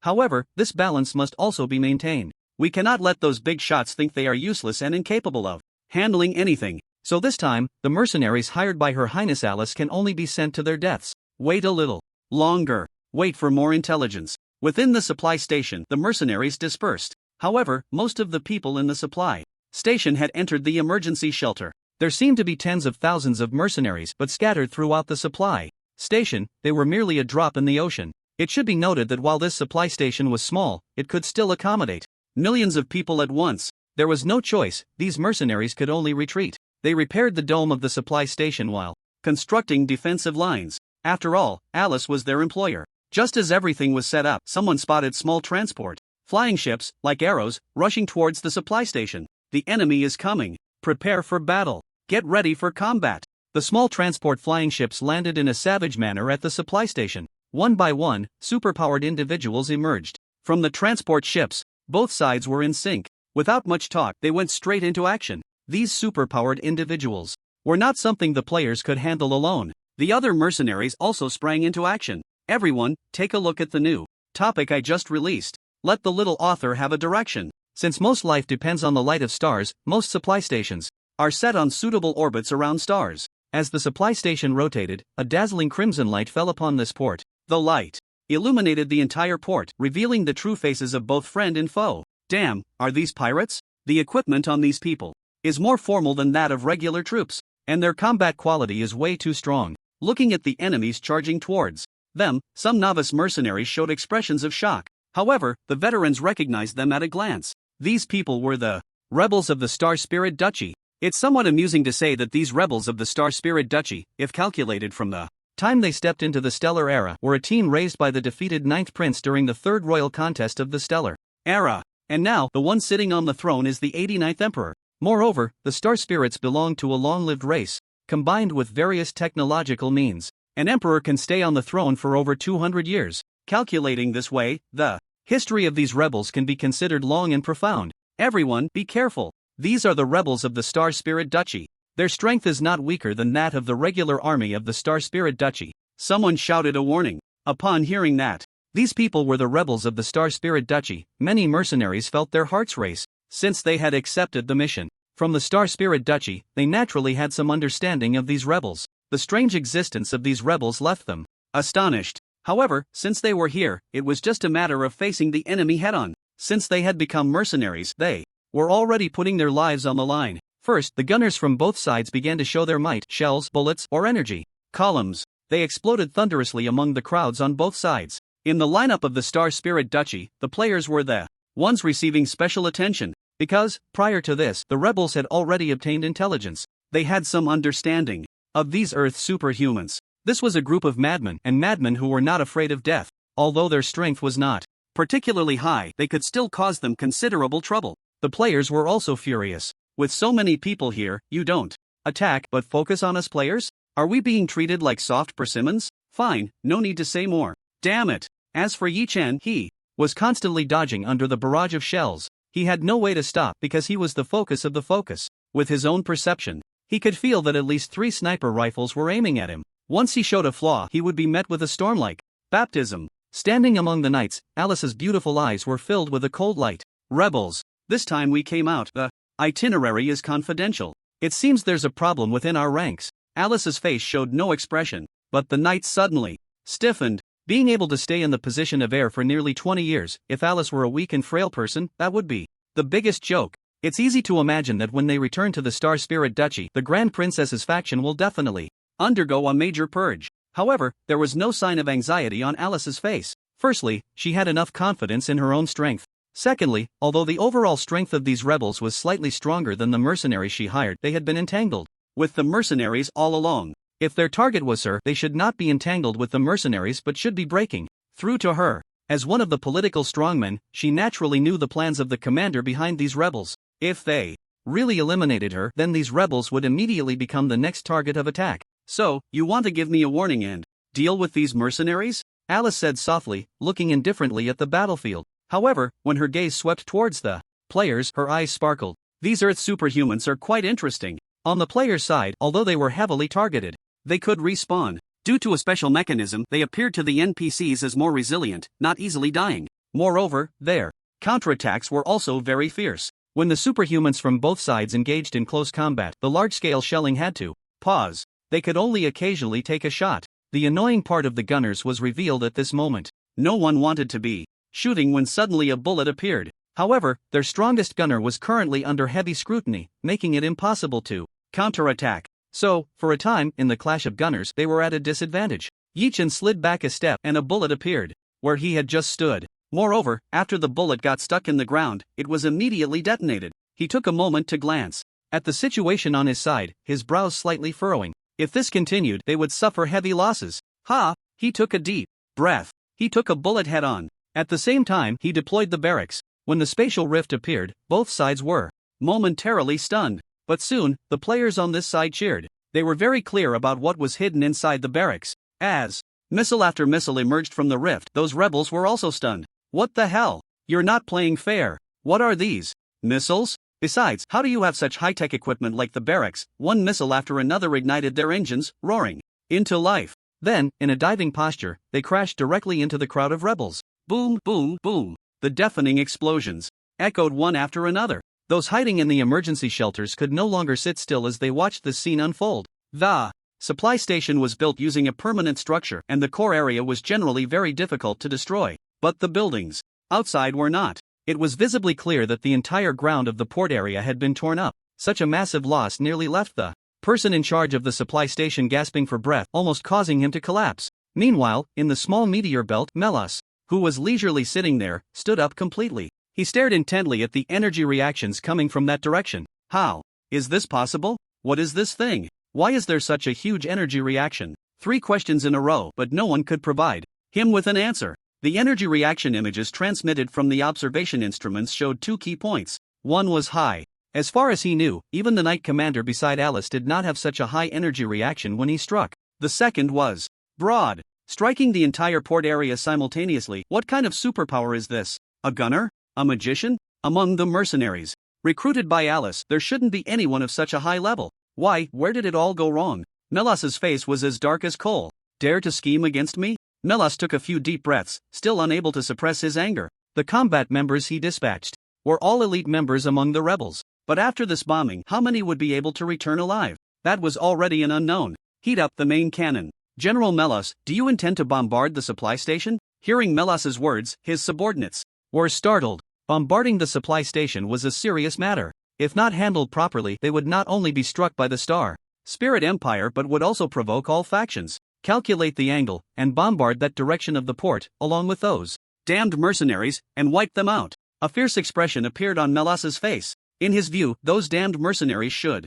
obediently die instead of causing him such heavy casualties. As for escalating the situation, he neither directly destroyed the supply station nor was he afraid he was a rebel. What was there to fear? With this level of damage, they wouldn't go to great lengths to settle accounts with him. Yes, his subordinates responded loudly to Melas's command. At the supply station, when the missiles behind Yi-chan rained down like a storm, the faces of the rebels showed extremely ugly expressions. If it were just 1 or 2 missiles, they could still endure it. Even if they couldn't withstand it, they could at least dodge. But now, the port area was only so big. These missiles fell like rain. Just by visual estimation, the number was no less than 1,000. If this were on planets that had not yet entered the Star River forces, it would be enough to wage a major national war. The entire ground was constantly wailing. Even the mercenaries here silently pulled back a distance. Hiss. This is terrifying. What kind of equipment does he have? How can there be so many missiles? This must be the barracks. Someone said with a complex expression. This person was the one who had previously wanted to spar with Yi-chen but was scared off by the war fortress. Before that, he had only thought that Yi-chen possessed a small space device that just happened to fit a war fortress. But now, seeing so many missiles being pulled out, he immediately thought of the barracks equipment. Moreover, what level of equipment must the Yi barracks be to store so much ammunition? Could it be epic? Inside his heart, there was an even more exaggerated guess, that is, a myth. But mythic equipment can only appear in the hands of mythic figures. And the reason why myths are myths is that they are characters standing at the pinnacle of the universe. Under the starry sky, there are only stories of myths, and there has never been any mention of mythic figures. Those rebels, under the bombardment of artillery fire, were running around with their heads in their hands, requesting support. Requesting support. Quickly intercept those missiles. Where are our ships? Unfortunately, the ships nearby were merely small transport vessels. They had no capability to intercept missiles at all. But, at that moment, everyone on the battlefield felt a chill run down their spines. It was as if someone was holding a deadly weapon against their hearts. The Knight Commander glanced at his watch and shouted in Disbelief. Have the rebels gone mad? Using the main ship's cannon to target the supply station? Your Highness, let's get on the ship quickly. The Knight Commander's face showed a look of urgency. The mercenaries who heard this also displayed expressions of disbelief. Then, they panically ran towards their ships. That was the main ship's cannon. Even level 70 or 80 superpowered individuals couldn't withstand it. Although one shot might not necessarily penetrate the supply station, evaporating the port area would be enough. The players also looked up at the sky helplessly. However, there was not much panic on their faces. It was just a failed mission, using up one resurrection opportunity. In the chaotic port area, ships were constantly taking off and leaving. Meanwhile, the energy response of the main ship's cannon was rising higher and higher to the point where a small sun's brilliance could be seen. Suddenly, a vast aura appeared within the supply station. Little girl, you dare to scheme against me? A long voice echoed from deep within the supply station. Upon hearing this voice, Alice's expression changed slightly. She respectfully bowed and said, Lord Mokali, how could I dare to scheme against you? It better be that way. Then, everyone saw a figure appear in the sky, above the port. She wore a black magic robe, her figure resembling a ripe peach. But at this moment, whether it was the unruly rebels or the mercenaries who acted without much caution, they all bowed their heads respectfully. Mokali, a figure above level 100, known as the Thunder Grand Mage, the Thunder Master, a 10-turn class holder. And above level 100 there is another title, that is deity. This is a deity who masters thunder magic. Beneath her feet, a sea of thunder rippled. Then, under the blinding light, the sea of thunder transformed into waves, crashing towards the distance. Forbidden spell, Annihilation Thunder Sea. When Mokali appeared, the energy response of the observation instruments on the main ship exploded, and Melos was completely stunned. This reaction? A deity? How could there be a deity in this remote supply station? I was schemed against? His face quickly turned pale. Quick, activate the jump engine. Hurry and escape. The rebels were in a state of panic. They never expected that.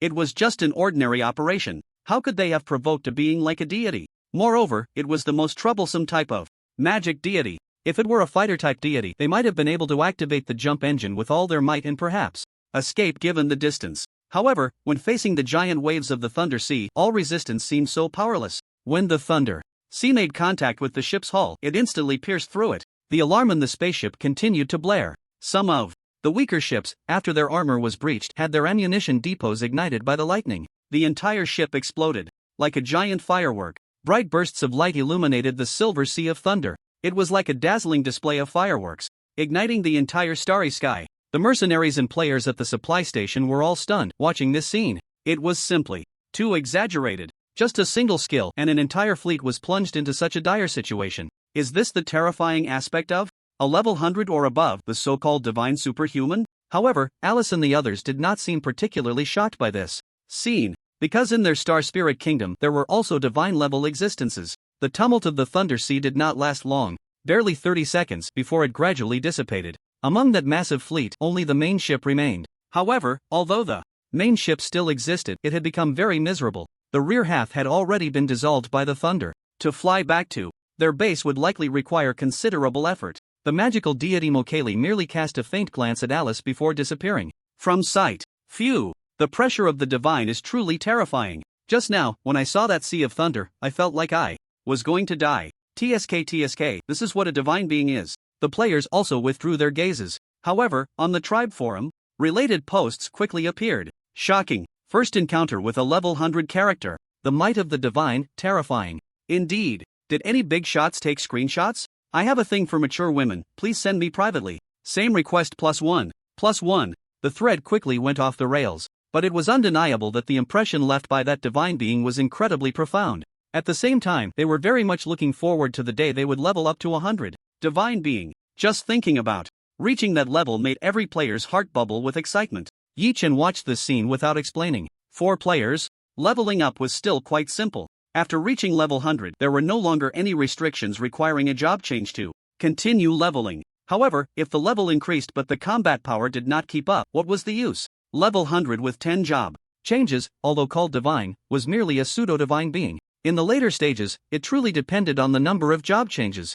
Otherwise, even if you leveled up to 190 but still had only 10 job changes, you would merely be able to suppress a level 100 existence in basic attributes. But if you encountered a player who was 120 but had completed 11 job changes, you would still be at a disadvantage. The skill gap and the difference in class talents could not simply be bridged by basic attributes alone. But we can consider this mission completed, right? What else could it be? This is quite an unexpected joy. Meanwhile, Alice approached Yi Chen. Dark Star, we will cover the costs for the supply station repairs. Additionally, I formally invite you to join the Star Spirit Kingdom. Alice extended her hand, smiling as she spoke. Her smile was beautiful, and those LSP players had already secretly taken screenshots from afar, preparing to use them as phone backgrounds. However, Yi Chen shook his head and said, I have my own plans, so I won't be joining the Star Spirit Kingdom. Upon hearing Yi Chen's words, Alice's smile slowly faded. However, I will inform my compatriots about the existence of the Star Spirit Kingdom. Alice nodded at this, shook hands with Yi Chen, and said, pleasure working together. Previously, she had noticed Yi Chen's talent. After all, she had been somewhat shocked when the war fortress appeared. However, this was not unacceptable. As long as there was enough money, building a war fortress was not too difficult. But when that barracks appeared, she would have to reassess Yi Chen's potential. Moreover, the space of the barracks that Yi Chen possessed was astonishingly large. The size of the V barracks space was closely related to the strength of its owner. Now, with Alice, Yi Chen's potential had already been raised to the level of having the qualifications to become a DOT. Unfortunately, she had not successfully recruited such a promising individual. However, if she could recruit a group of human superpowers, that would also be a good choice. During this mission, she had also seen the potential of these Earth superpowers. These people were simply the most suitable warriors. On the way back, as they passed through the chaotic Star River, the fleet began to split up. Some players, upon learning that they could join the Star Spirit Duchy, chose to part ways with the Dark Star Legion. And the number was not small. Yi Chen also returned to the floating island. After this period of construction, the facilities on the floating island had become increasingly complete. When Xian Yu saw Yi Chen return, he began to vent his frustrations. Originally, he just wanted to be a lazy fish. However, ever since he was pulled into the Dark Star Legion by Yi Chen, he had been serving as the deputy commander, doing the work of the commander. Alright. Yi Chen couldn't stand Xian Yu's nagging anymore, so he took out a storage device and handed it to Xian Yu. Inside here is the knowledge for the mechanic's job change. Find a time to complete the job change task. In the next period, I will also be stationed at the base for a while. Upon hearing this, Xian Yu felt a bit moved. The preciousness of this job change knowledge had already been disclosed in posts on the tribe. To complete the third job change, the gold coins needed to purchase the professional knowledge would not be less than 100 million. However, Xian Yu did not say any more nonsense but took the professional knowledge and prepared to go out for a journey to complete his job change task. As for Yi Chen, he also had his own plans. The first thing was to upgrade his equipment. Now, after completing the previous task, Yi Chen's level had already risen to level 40. He originally thought he would have to wait for the next version to complete the job change task, but strangely, the job change task popped up, prompting him to accept and complete it. This made him feel a bit puzzled. What's going on? Is the third version released early? Or is there some kind of accident? Compared to the timeline of his previous life, this event had already diverged significantly. Now, he could only be proactive about some major matters.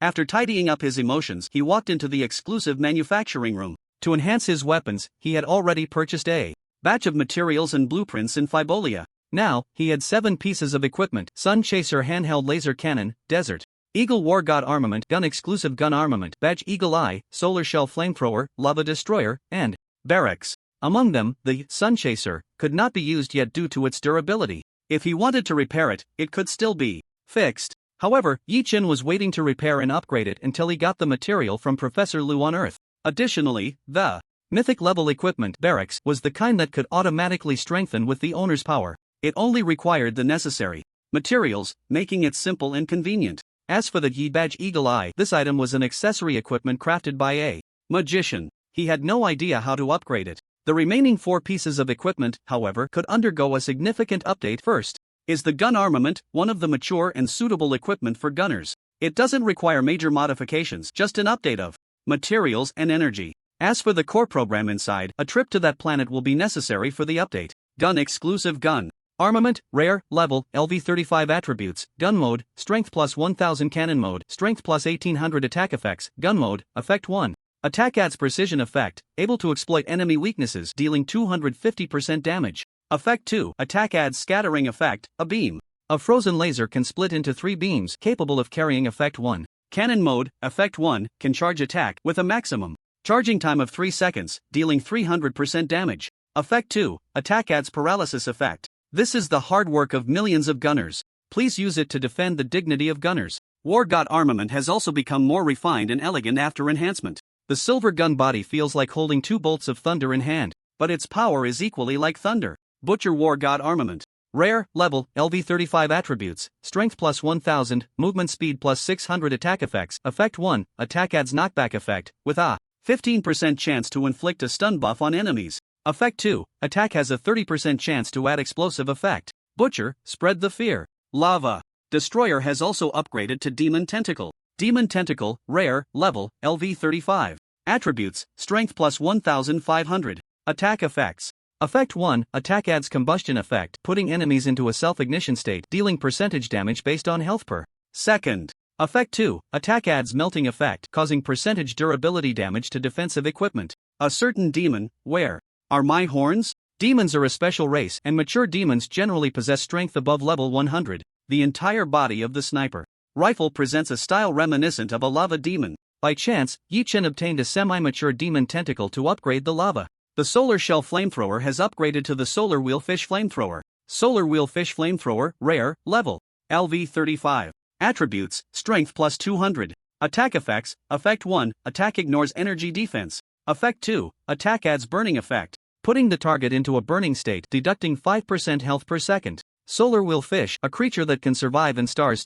The fuel loading position of the flamethrower resembles a wheel, capable of rotating. The heat dissipation part has also been modified into a wheel shape, allowing for rapid rotation to dissipate heat. After this batch of equipment updates, Yi Chen's strength has seen a leap in improvement. After upgrading the equipment, it was natural to find an opponent to test his strength. Therefore, he found Hanya, letting her, the nominal vice captain, manage for a few days while he slipped out. He took on an assassination-type mission in the chaotic Star River. The target was the head of a third-rate power. The employer who posted the task was unknown. However, they managed to obtain information about the color of the underwear the head of the family wore every day. It seems to be someone very close to this head of the family. As for whether it was for wealth or to seize power, that was none of Yi Chen's concern. At a docking station above a certain planet, Yi Chen at this moment looked like a tourist visiting the place, carrying a backpack and dressed in casual attire. In his hand, he held a map. Some self-service machines at the docking station were continuously playing holographic images.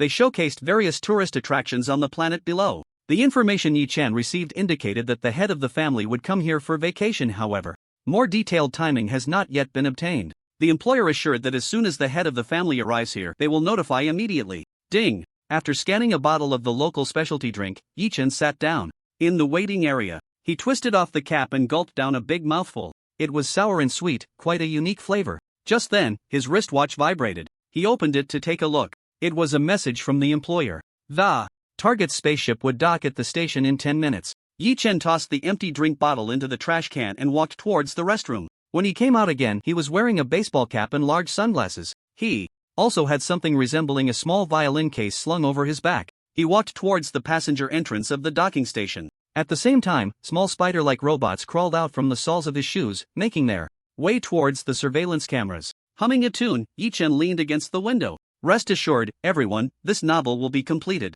According to the outline, the novel will be between 900,000 to 1 million words. As mentioned before, there will be 3 parts in total, and what is being written now is the second part. However, the new book also needs to consider themes, settings, and the collection of materials, so it needs to be finalized 1 or 2 months in advance. You can check the topic area for the direction of the next new book. I hide in the crowd, then lose the clear sky. Like my name, erased from your memory. I finally become mediocre. Humming softly, Yi Chen picked up the violin case. He glanced at the countdown on his wrist, 0:50. Meanwhile, at the exit, a group of tall superpowered bodyguards first came out to clear the area. Then, amidst a large crowd, a person about 1.2 meters tall, thin and small, with a pair of rabbit ears and dressed in luxurious clothing, walked out. Beside him was a woman with rabbit ears but with female features, about 1.5 meters tall, who was holding onto his arm. This race was the Robi people, born with a talent for business, and they had a large enterprise. Under the protection of those tall bodyguards, it felt quite impenetrable. Yi Chen's eyes narrowed slightly.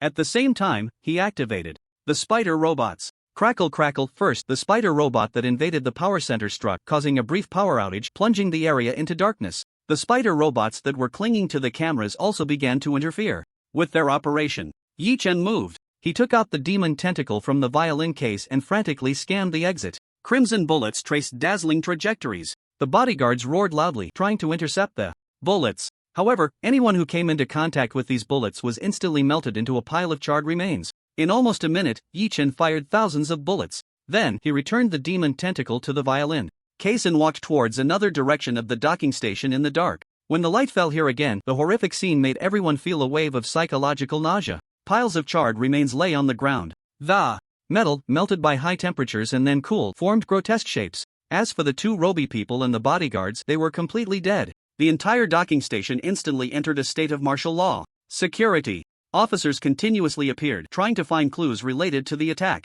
But unfortunately, all the cameras here had been destroyed. Moreover, to cause such terrifying lethality in such a short time, it is estimated that a high-level gunsmith is involved. If his identity cannot be determined and he can move stealthily in the dark, it would be truly terrifying. Additionally, there are quite a few important figures here for tourism. With such an attack occurring, they are eager to leave immediately. Under immense pressure, the state of alert had to be lifted. One spaceship after another departed from the docking station. At this moment, Yi Chen also boarded a cruise ship, leaving the docking station. Yi Chen now had the air of a wandering poet. Holding a wineglass, he leaned against the porthole, watching the docking station gradually shrink in size. The extent of his recent improvement indeed exceeded his expectations. He initially thought that relying solely on the demon's tentacle for a barrage might not complete the task. But in fact, he had underestimated the combination of demon's tentacle and himself. He had thought that if one bullet couldn't kill, then two would do. His finger had not left the trigger, firing thousands of bullets, enough to ensure that dozens of people could die 10 times over.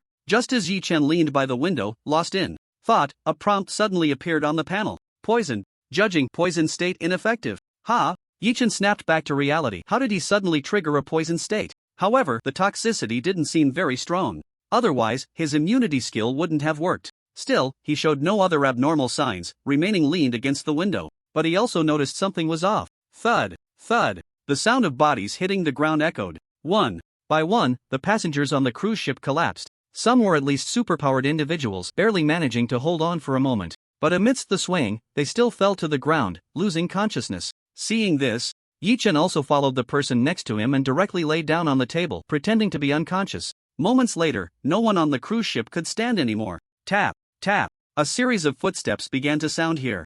Ha ha ha, boss. We hit the jackpot this time. I didn't expect we'd stumble upon such a great opportunity to infiltrate the Flying Star. We have to thank that person at the docking station. Otherwise, how could we have so easily snuck onto the ship? Hurry, tie them all up. Those who can buy tickets for the Flying Star are all big fat sheep. Yi Chen quietly opened his eyes. At this moment, a group of pirates from various races, dressed in black and silver combat suits, appeared. They held circular rings in their hands. Once activated, the rings could restrain the target. The unconscious individuals were each fitted with rings, lined up like cattle. Yi Chen hadn't expected to encounter such an interesting event. Just as one of them approached Yi Chen, preparing to pull out a ring to restrain him, Yi Chen suddenly reached out a hand and grabbed his throat. Seeing this scene, the pirates were momentarily stunned. Then, they all raised their guns. Let him go. Do you want to die? Who are you? A cacophony of chaotic voices erupted. Yi Chen smiled and said, Didn't you just say you wanted to thank me? Thank you for what?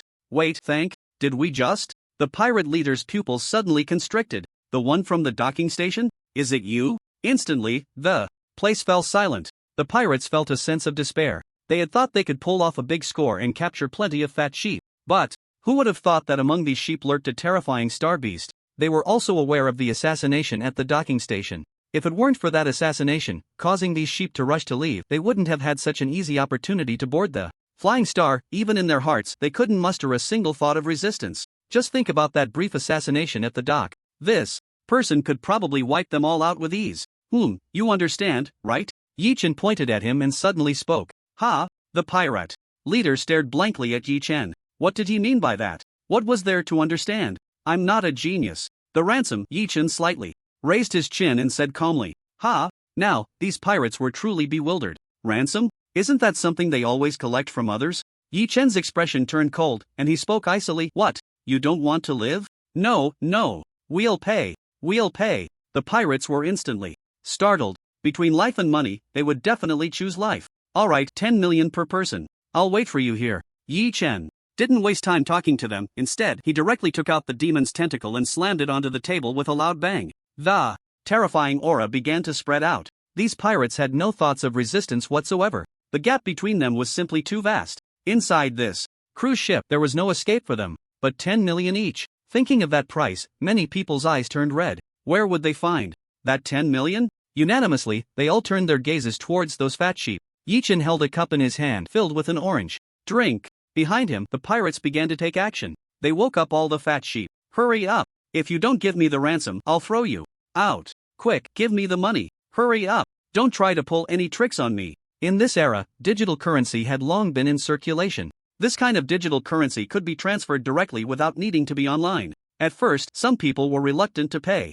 but after a flurry of punches and kicks, they quickly became obedient. However, even so, most people only had a few million in digital currency. The shortfall would have to be made up by the pirates themselves. When the pirate leader stood in front of Yi-Chen, his heart felt as if it had turned into bitter gall. With this deal, he not only earned not a single cent but also lost a significant amount of money. Damn! Yet, standing in front of this terrifying man, he didn't dare show a hint of dissatisfaction. Sir, the money is all here. As for the remaining part, can we use this to make up for it? The pirate leader held up a cube-like object. I stumbled upon this piece of equipment. Although I don't know what it's for, I tested it and its hardness is such that even fighters above level 80 can't break it. Yi-Chen set down his cup and first transferred the digital currency to his account. There were over 100 pirates here, 10 million each, while the amount was insufficient. Still totaled 950 million. As for the cube, Yi-Chen's gaze was deep and he remained silent, seemingly assessing the value of the cube.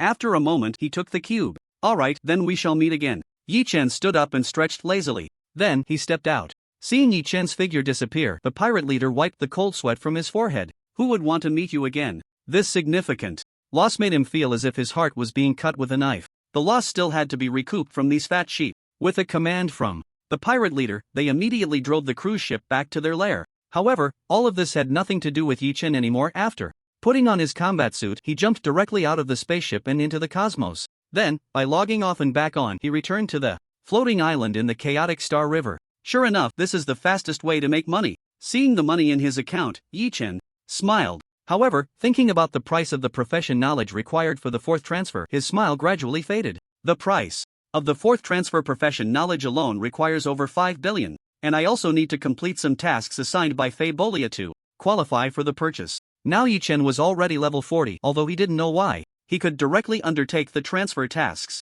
without needing a version update. But this was also an opportunity. According to his memories from his past life, most players, after reaching level 40, had no transfer tasks to do. They focused their energy on fighting against the Ruola civilization. Although level 40 was not low, the Ruola civilization was still a member of the Blue Hua Federation. While they didn't have god-level beings, meaning those above level 100, there were still many superhumans at levels 70 to 80. However, in their assessment, it wasn't worth deploying superhumans at levels 70 to 80 to deal with Earth.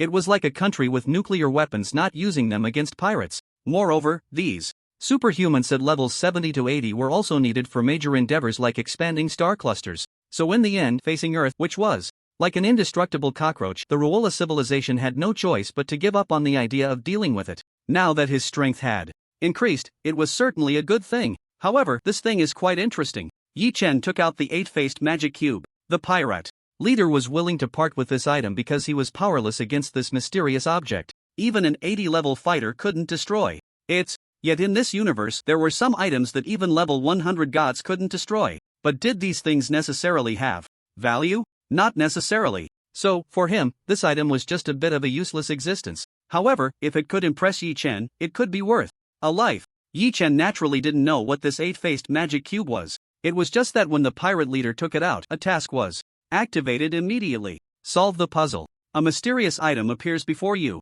Within it lies a special opportunity. Crack the 8-faced magic cube to obtain the opportunity within. It was precisely for this reason that Yi-Chen accepted the 8-faced magic cube. However, the task prompt was quite sparse. It only instructed him to crack the 8-faced magic cube, but it didn't mention how to crack it or what method to use. I guess it also depends on luck. Yi-Chen shook his head with a bit of helplessness. Some things really are like coincidences, to the extreme. Yi-Chen had originally thought he would have to wait for an opportunity in the future to trigger this task. He didn't expect that the opportunity would come so quickly. Almost on the third day in the game, this opportunity appeared. Yi-Chen had planned to go out and do a few more tasks. However, a client came directly to him. Moreover, this client requested to see the commander of the Dark Star Legion, namely In Xing. At that time, Yi-Chen was also bored, so he met with this client. However, just after meeting this client, the task related to the 8-faced magic cube was triggered immediately. The person before you will have a great bond with the 8-faced magic cube. Please solve the mystery to obtain the item within the 8-faced magic cube. Yi-Chen's eyes suddenly sparkled with excitement. In Yi-Chen's office, there was a young woman in front of him. She had short hair, and her whole demeanor was very refreshing. Her appearance was also quite exquisite, but there was one flaw: she could level the world. Hello. After a simple greeting, Yi-Chen went straight to the point. You came to find me for a task? Yi-Chen asked him. My name is Harlan, and I don't know why I came to find you. Yi-Chen was instantly confused. What the heck? Aren't you here to assign me a task? Harlan shook his head and said, It's me. So, what task do you want to assign me? I don't know. Yi-Chen's face immediately showed an expression of, Are you kidding me? Are the NPCs assigning tasks this wild now? Then what do you want to do? Yi Changfeng asked helplessly. I don't know either. I just know I need to come here to assign a task. Alright, why? Don't you stay on our floating island for a while? Harlan nodded silently at this. After Harlan left, Yi-Chen quietly extended his finger and gently tapped on the table. From the current situation, it was clear that Harlan was definitely related to the 8-sided cube. The matter of the 8-sided cube had to be set aside for now. He still needed to go out and complete tasks to earn money to buy the professional knowledge required for the 4th transfer task. Yi-Chen went directly to Fiboria. He was now quite famous. This was all thanks to the previous tasks. During the mission in the Star Spirit Duchy, confronting the Star Spirit rebels and showcasing the terror of the Yi barracks left everyone in awe. He had indeed made a name for himself. Although his level was only 40 now, his combat power was such that even 50 or 60 level superhumans would not dare to underestimate him. Some employers in the task hall looking for mercenaries also came up to talk to Yi-Chen. The commission from Fiboria was still very high. Therefore, some mercenaries or employers who didn't want to pay high commissions would look for targets in the hall. However, tasks assigned by those who didn't even want to pay a commission wouldn't have high rewards either.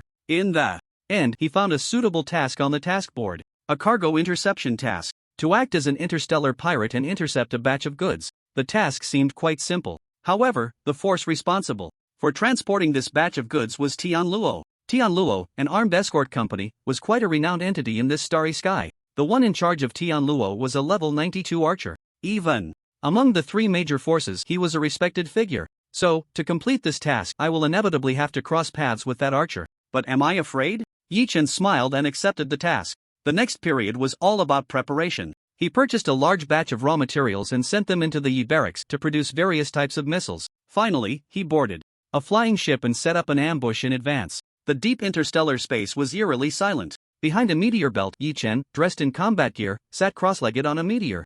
Beside him, the barracks was already in activation mode. From the massive spatial rift, missile warheads protruded, resembling unsheathed swords. The engines had also begun to warm up, releasing waves of terrifying heat. Suddenly, the space along the distant route twisted. A massive starship emerged from the distorted space. And on the hull, there was a huge graffiti. The graffiti depicted a giant bow, and the name of this bow was Tianluo. This was also the name of the armed escort group. Similarly, this bow was the weapon of that level 92 archer. Upon seeing the giant ship appear, Yi-Chen opened his eyes. He stood up and stretched his body. Then, all the missiles were activated immediately.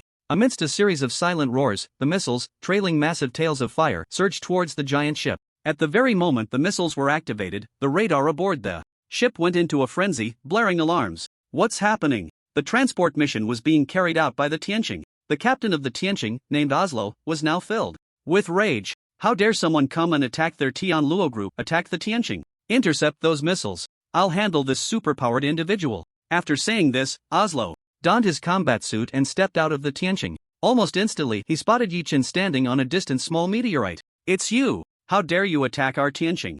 Oslo's eyes were filled with the spirit of battle. He was a fighter superpowered individual with an insatiable thirst for combat. Yi-Chen remained expressionless, watching Oslo charge towards him. The demon's tentacle appeared in his hand. Skills activated. Firepower unleashed. The missiles from the barracks were currently engaged in a fierce battle with the Tianqing. Therefore, this Oslo had no choice but to deal with it himself. Crimson bullets rained down wildly. A layer of bright yellow martial aura enveloped Oslo. The bullets fired from the demon's tentacle were originally a type of molten substance. After being blocked by the martial aura, they splattered like rotten tomatoes, covering the entire layer of martial aura. However, the terrifying heat contained within made Oslo's expression extremely grave. He himself was a level 43 fighter. Fighters are renowned for close combat, excelling in physical attributes compared to most superpowered individuals of the same level. Yet even so, this terrifying temperature still put him in a state of burn. But he clenched his fist tightly. The momentum within his body became even more fearsome. He swung forward fiercely. The martial aura, wrapped around that layer of magma, slammed towards Yi Chen. Seeing this scene, Yi Chen quickly retreated. This move of using force against force was indeed well executed. No wonder he was a master of close combat. He retracted the demon's tentacle and instead drew out 2 slaughterers. The speed boost from the slaughterer made Yi Chen's movement even faster. Moreover, the attack effects of the slaughterer included a knockback effect, applying a stun buff and additional explosive effects, perfect for dealing with a brute like a fighter. Oslo's forward charge was predictably blocked by the bullets from the slaughterer. Just as he was about to take another step forward, a bullet shot towards him, and the accompanying knockback effect forced him to halt. Although he had skills to immunize against debuffs, it only prevented him from being knocked back, resulting in a mere slowdown. This led to the current battle scene resembling a lagging video game. Oslo stood there, step by step, like the march of a demon, trying to push forward. Oslo felt as if he was being toyed with. His inner fury surged wildly. At the same time, his personal template was activated. Personal template, Berserker. Exchanging his rationality for combat power. His eyes gradually turned crimson. The martial aura around him expanded from 3 inches to 9 inches. This made Yi Chen feel the pressure. After all, Oslo was a level above him in profession. As Oslo was about to close in on him, Yi Chen retreated while switching his equipment to the solar wheel fish. "It's so cold, let me warm you up." He pressed the launch button. Instantly, flames, as solid as substance, roared towards Oslo. Feeling the temperature of these flames, Oslo's expression changed drastically. This temperature vaguely made him feel a sense of life-threatening danger. He quickly dodged to the side, but even so, there were still fiery sparks that directly burned through his martial aura, igniting his combat suit. Hiss! Ignoring energy defenses? Oslo's expression darkened instantly. This mysterious attacker's equipment was too good. Indeed, dealing with a gunner was a real hassle. If you have the guts, face him head-on. Yi Chen rotated the gun barrel, and the flames followed suit. This scene was as if he were a deity of fire, wielding a long flame whip. Oslo could only awkwardly dodge under the fiery whip. Meanwhile, the battle between the Tianqing and the Yi barracks was gradually coming to an end. Although the Tianqing was an armed escort ship, it had limited firepower because Oslo, a martial artist, was stationed there. Firstly, it was due to the reputation of the Tian Luo group in this area. Ordinary small pirates wouldn't dare to provoke them. Secondly, even if there were powerful superhumans among the pirates, Oslo had the ability to deal with them. However, they were currently suffering such losses. A gunner had managed to hold Oslo back. The weapons and ammunition on the Tianqing were nearly depleted. If Oslo couldn't quickly resolve the enemy, they would become live targets. Yi Chen naturally noticed the situation over there. Seeing Oslo dodging frantically, it looked like a bear dancing. With a thought, he dragged the war fortress out from the barracks. At the same time, he shouted loudly, "There's no air in space to carry sound, but superhumans can communicate through mental power. If you don't stop, I'll blow your ship to pieces." Hearing this, Oslo was furious. "Am I the one attacking? Clearly, you are the one attacking, and I'm just dodging." But after hearing Yi Chen's words, he had no choice but to turn his head and take a look. After that glance, he felt a sudden tightening sensation. Don Lin, he even dragged out the war fortress? Could it be that this gunner in front of him wasn't the real master? What kind of behind-the-scenes mastermind was behind him? If he could even bring out something like a war fortress, what level of existence could that be? What would such a big shot want with small fries like them? "Stop!" Oslo shouted loudly. Yi Chen released his finger, shaking it in the air as if he had been pressing it for a long time and was tired. Seeing this scene, Oslo's face was as dark as the starry sky. "I'm just after money, not lives. You can take the escape pod and leave. All the remaining cargo stays." Upon hearing Yi Chen's words, Oslo's face looked as if he had opened a soy sauce shop. But in the end, he seemed to deflate completely. "Fine, I agree." If he didn't agree, even if he could escape in this battle, the Tianqing would still be breached by this person in front of him. At that time, all the crew inside would not survive. Even if he could return to the Tian Luo company alive, he would be marginalized, because no one would continue to follow him. Even if he lost this cargo, the insurance company would compensate him. Moreover, the attacker was a big shot capable of bringing out a war fortress. The gunner in front of him was merely a pawn pushed out. So even if he gave up, it wouldn't damage their company's reputation. After all, facing such a big shot, if you're capable, you go ahead. Yi Chen would never have thought that pulling out his war fortress would lead the simple-minded Oslo to concoct so many ideas. However, even if he knew, he would only secretly laugh. Because if he could hide his identity, it would be a good thing for him. Then let's hurry up. The fire control radar on the war fortress has been locked onto that ship. Got it, Oslo replied. Sullenly. He then turned around and returned to the spaceship. Upon learning that Oslo had come back to let them take the escape pods, all the crew members immediately breathed a sigh of relief. Who wants to die when they can live? However, Oslo kept complaining that behind this matter there was a terrifying big shot pulling the strings. So, even if he didn't give up on this deal, once that big shot made a move, everyone here would be doomed. After hearing Oslo's speculation, a series of gasps echoed throughout the spaceship. Watching the escape pods leave the starship Tianqing one by one, Yichen also withdrew his gaze. He looked at the starship Tianqing and let out a soft whistle. After taking control of the ship's artificial intelligence, he maneuvered the spaceship towards the coordinates given by the employer. He then turned and walked towards the warehouse. Just some minerals? Inside the warehouse of the starship Tianqing, there were all refined minerals. Cubic metal blocks, each 2 meters long, 2 meters wide, and 2 meters high, were stacked throughout the entire warehouse. Just as he was about to leave out of boredom, a prompt suddenly appeared on the panel in front of him. The secret of the magic cube. Please search the warehouse for clues. Yi Chen's face revealed a strange expression upon seeing this task prompt. What a coincidence. Just doing a mercenary task could trigger the magic cube's mission? Yi Chen raised an eyebrow and walked deeper into the warehouse. However, all he found were these metal bricks. Where are the clues? After thinking for a moment, Yi Chen released the spider robots to start their investigation. Soon, the entire warehouse was inspected by the spider robots. The final summary showed no abnormalities. How strange. Yi Chen frowned. Now, he truly felt at a loss. Just then, a special wave suddenly came through. Feeling this wave, Yi Chen walked over and stopped in front of a pile of mineral bricks. The wave was emanating from these bricks. To be precise, it was coming from one of them. Yi Chen reached out and began to sift through the metal bricks. His gaze fixed on one particular metal block. The wave that was attracting him was coming from this block. In his hand, the demon's tentacle appeared. He adjusted the firepower, and flames erupted, licking at the metal block. Soon, the block began to soften and eventually melted away. As the metal turned into liquid, it dripped down to the ground. Inside the metal block, there was actually a glowing sphere emitting blue light. The sphere floated in mid-air, radiating a terrifying power. This thing was actually an energy core.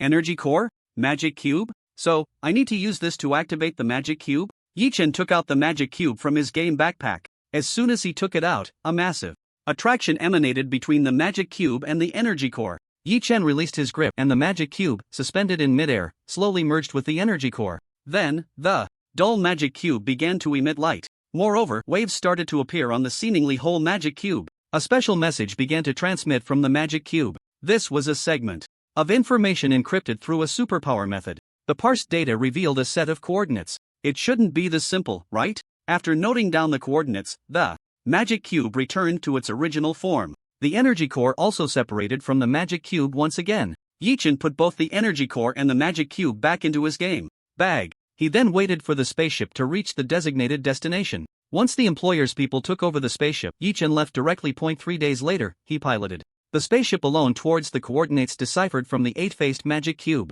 The location of the coordinates was a remote area situated on the edge of the Blue Hua Federation, known as the Falling Star Cluster. This place was somewhat similar to the Crouton Cluster, but compared to Crouton, it lacked many of the enchanting passages. In other words, this was a star cluster that had never been developed. Such star clusters were extremely valuable strategic locations for the three major powers. Of course, for the Blue Hua Federation, it was like a backyard, and they naturally did not want to share it with other forces. However, the Blue Hua Federation ultimately did not dare to turn against the other two major powers, so they divided 1/3 of the area for the two major forces to share. The high-level superpowers of the three major forces, even those gods above level 100, were also developing the Falling Star Cluster. Therefore, when the Star Spirit rebels saw that god, they were so shocked. Because, according to common sense, that magical deity, Kelly, should also be in the Falling Star Cluster. There were two ways to get to the Falling Star Cluster. One was to sneak across, as all the routes leading to the Falling Star Cluster were guarded by the Blue Hua Federation's fleet.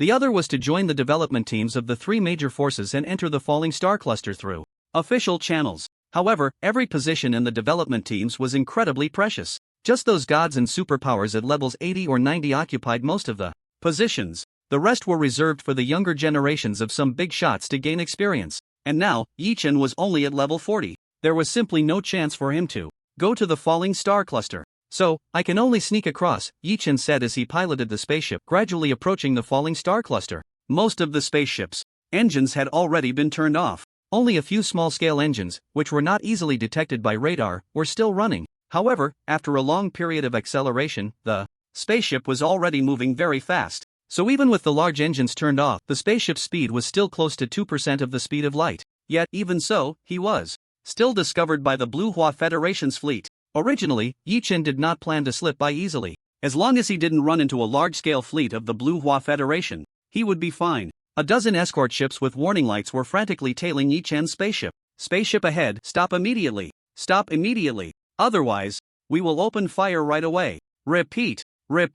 If you don't stop, we will open fire immediately. The warnings were transmitted to Yi Chen's spaceship via radio. Without saying a word, Yi Chen put on his combat suit and stepped out of the spaceship. The big gun and cannon armament appeared in cannon mode and fired a shot at the escort ships behind him. The blue freezing laser shot forth like an arrow fired by a deity, heading straight for the escort ships. However, when the freezing laser hit the shield, it immediately spread out, forming a thin layer of frost. The damage was not great, but the insult was extremely strong. Seeing that Yi Chen dared to fire at them, the soldiers of the Blue Hua Federation were instantly furious. Continuous streams of powerful cannon fire erupted from the escort ships. The power of these cannons was immense, easily capable of tearing apart the shields of small vessels. Seeing this, Yi Chen simply activated his energy shield. He began to exchange fire with the escort ships. At the same time, he ordered an acceleration. The tail flames of the engine surged, leaving a long trail of light. Boom! Boom! The spaceship was also torn apart, creating huge wounds. Witnessing this scene, the soldiers revealed cold smiles. The spaceship quickly lost power and began to fall towards a desolate star. Humph! Seeing this, the squad leader snorted coldly and then led the team to retreat. As for whether the superpower user inside is dead or alive, it is none of their concern. Every day, countless people sneak into the falling star group from various directions. They cannot possibly stop all the smugglers. Moreover, those superpower users who dare to smuggle are not simple characters themselves. Their responsibility is merely to shoot down those smuggling spaceships. After all, while the smugglers may be powerful, allowing a spaceship to fly in would be a slap in the face for their Blue Hua Federation military. Thus, an odd tacit understanding has formed: shoot down the spaceship, regardless of the fate of the superpower users inside. However, if the superpower users inside harm these soldiers, they will face endless pursuit from the Blue Hua Federation. For this reason, when Yi Chen fired earlier, he only froze the energy shield of the spaceship. The spaceship fell, and Yi Chen, dressed in combat gear, jumped out of the ship. Flying in midair, he looked down at the damaged spaceship crashing to the ground, exploding into a massive fireball. Yi Chen spread his arms and legs, his wingsuit unfurling. In the end, he successfully landed on the ground. The terrain of this planet is mostly icy plains. Moreover, the atmosphere across the entire planet is very thin. However, the gravity is terrifying. Even with Yi Chen's current level 40 physical condition, the strength he can exert here is only about 70 to 80%. Since Yi Chen chose to fall in this place, he naturally had his plans, because that coordinate is located within this stellar system. However, the planet Yi Chen chose to land on is the 8th planet in the stellar system. The coordinates are situated between the 3rd and 4th planets. However, the orbits of the 3rd and 4th planets intersect in an X shape. Additionally, there is a massive debris belt between the 6th and 7th planets. This planet, due to its distance from the star, has a very faint heat transfer. Carefully walking on the icy plains, Yi Chen needed to find a place to launch the spaceship. As a player, his greatest advantage is the existence of the game bag. For this reason, he had long placed a spaceship into the game bag. Previously, the spaceship shot down by the guard ship was used to distract others.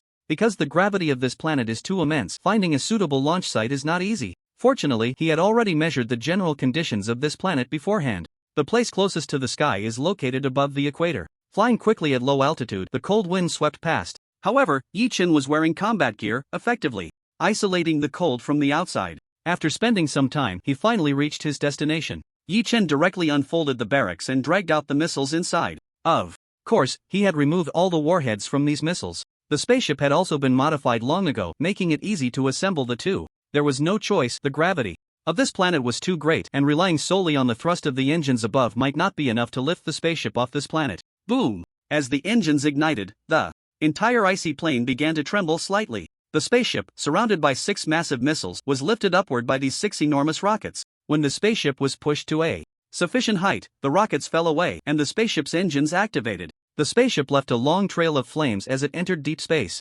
Then, it continued to ascend. Adjusting its course, it navigated around the small debris belt, moving towards the destination. After a period of flight, the spaceship successfully arrived at its destination. Yi Chen stood outside the spaceship, and in his line of sight, the distant star released immense, unmatched power. In front of him was a planet shrouded in white mist. Behind him was a deep blue planet. At this moment, the two planets happened to converge at the intersection of X. This scene appeared to be extraordinarily beautiful. However, Yi Chen took out the 8-sided magic cube from his game bag along with the energy core. Here, when the two items fused together, a massive surge of energy suddenly emanated from the 8-sided magic cube. A gigantic beam of light appeared out of nowhere. Moreover, the light beam began to sketch out the starry sky like a paintbrush. These flowing lights formed a colossal portal. The portal was so immense that it seemed capable of containing a star. The 8-sided magic cube in Yi Chen's hand automatically floated forward. Furthermore, it continued to grow larger during its flight. What was originally the size of a palm had now become as large as a planet. The magic cube lodged itself against the enormous light gate. The massive light gate immediately began to slide open from the center towards both sides. Such a significant commotion had long since attracted the attention of countless people. After all, within this falling star cluster, there were already numerous high-level superpowered individuals and elite forces from various factions present. With their radar capabilities, they sensed the anomaly the moment the portal appeared. In an instant, the winds of change swept through. Nearby high-level superpowered individuals and fleets from various factions rushed towards this location. When Yi Chen saw the portal open, he pondered for a moment and stepped inside. As he entered the portal, countless streams of light surged towards his arm. When the light dissipated, a piece of arm armor appeared on his hand. The arm armor had 10 small pits. Almost the instant he stepped in, a thought emerged in his mind: collect Lota to receive rewards. Lota was a special type of gem. As long as one collected Lota, they could receive corresponding rewards. Of course, from the consciousness that was transmitted, Yi Chen also received some introductions related to this secret realm. In this secret realm, there would be no threat to human life. Of course, this excluded threats from others. This was a purely rewarding secret realm. Such realms were the most popular among adventurers.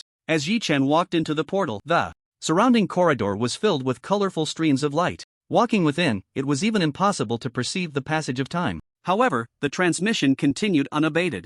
The enormous light gate towered in the starry sky. The two planets, operating in an X-shaped intersection, seemed to be decorations for the light gate. Outside this star system, many factions' fleets had already gathered. Various warships hovered near the massive light gate. Their cannons were pointed at each other, and one could see dim light gathering near the cannon mouths. This indicated that these warships could enter combat mode at a moment's notice and activate their main cannons to fire. Just as these fleets faced off against each other, suddenly, their radars blared with intense alarm signals. The overwhelming energy response nearly caused every ship's captain and every fleet commander to jump in fright. Gods! They've come! Although only high-level superpowered individuals could enter the falling star cluster, once they crossed the 100-level threshold, their life forms underwent a tremendous transformation. Even if they were nominally considered the same race, upon closer examination, they were no longer the same. Even among the three major factions, those divine beings beyond the 100 level were entities that listened to their own commands rather than declarations, possessing immense autonomy. Vast energies surged from outside the star system.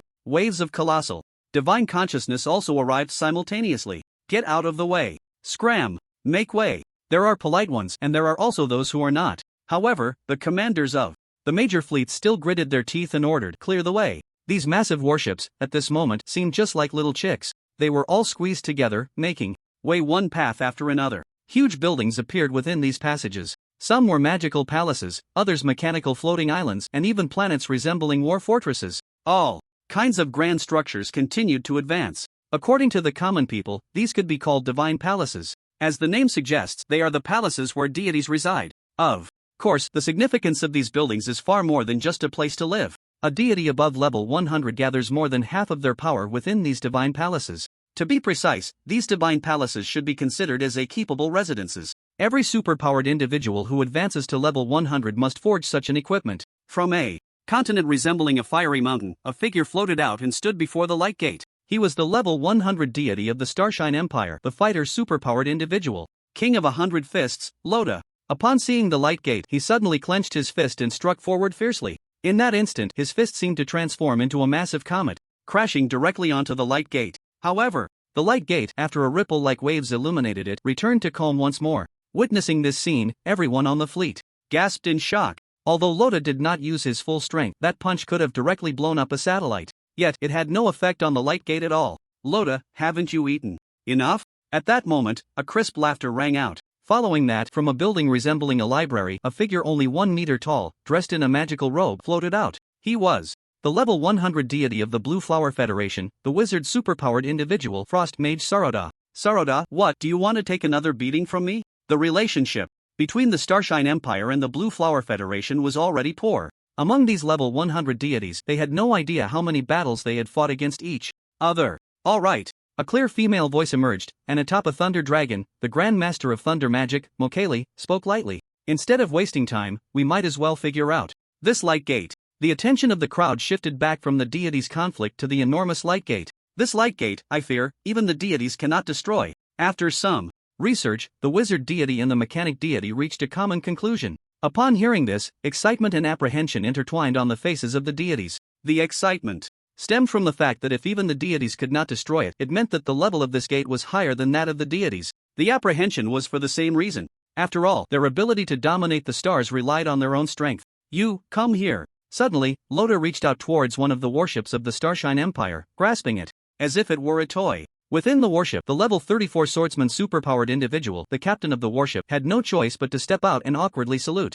Brel greets His Highness, King of 100 Fists. You, go inside and see what the situation is. Upon hearing this, Brel's face immediately showed a look of embarrassment. What? Do you want to disobey orders? Loda's eyes narrowed slightly, a terrifying aura pressing down on Brel, making him feel as if he couldn't breathe. And no, I dare not. Brel knelt on one knee, lowering his head and saying without showing any expression, I will obey the royal command. However, I have some matters to discuss with my subordinates.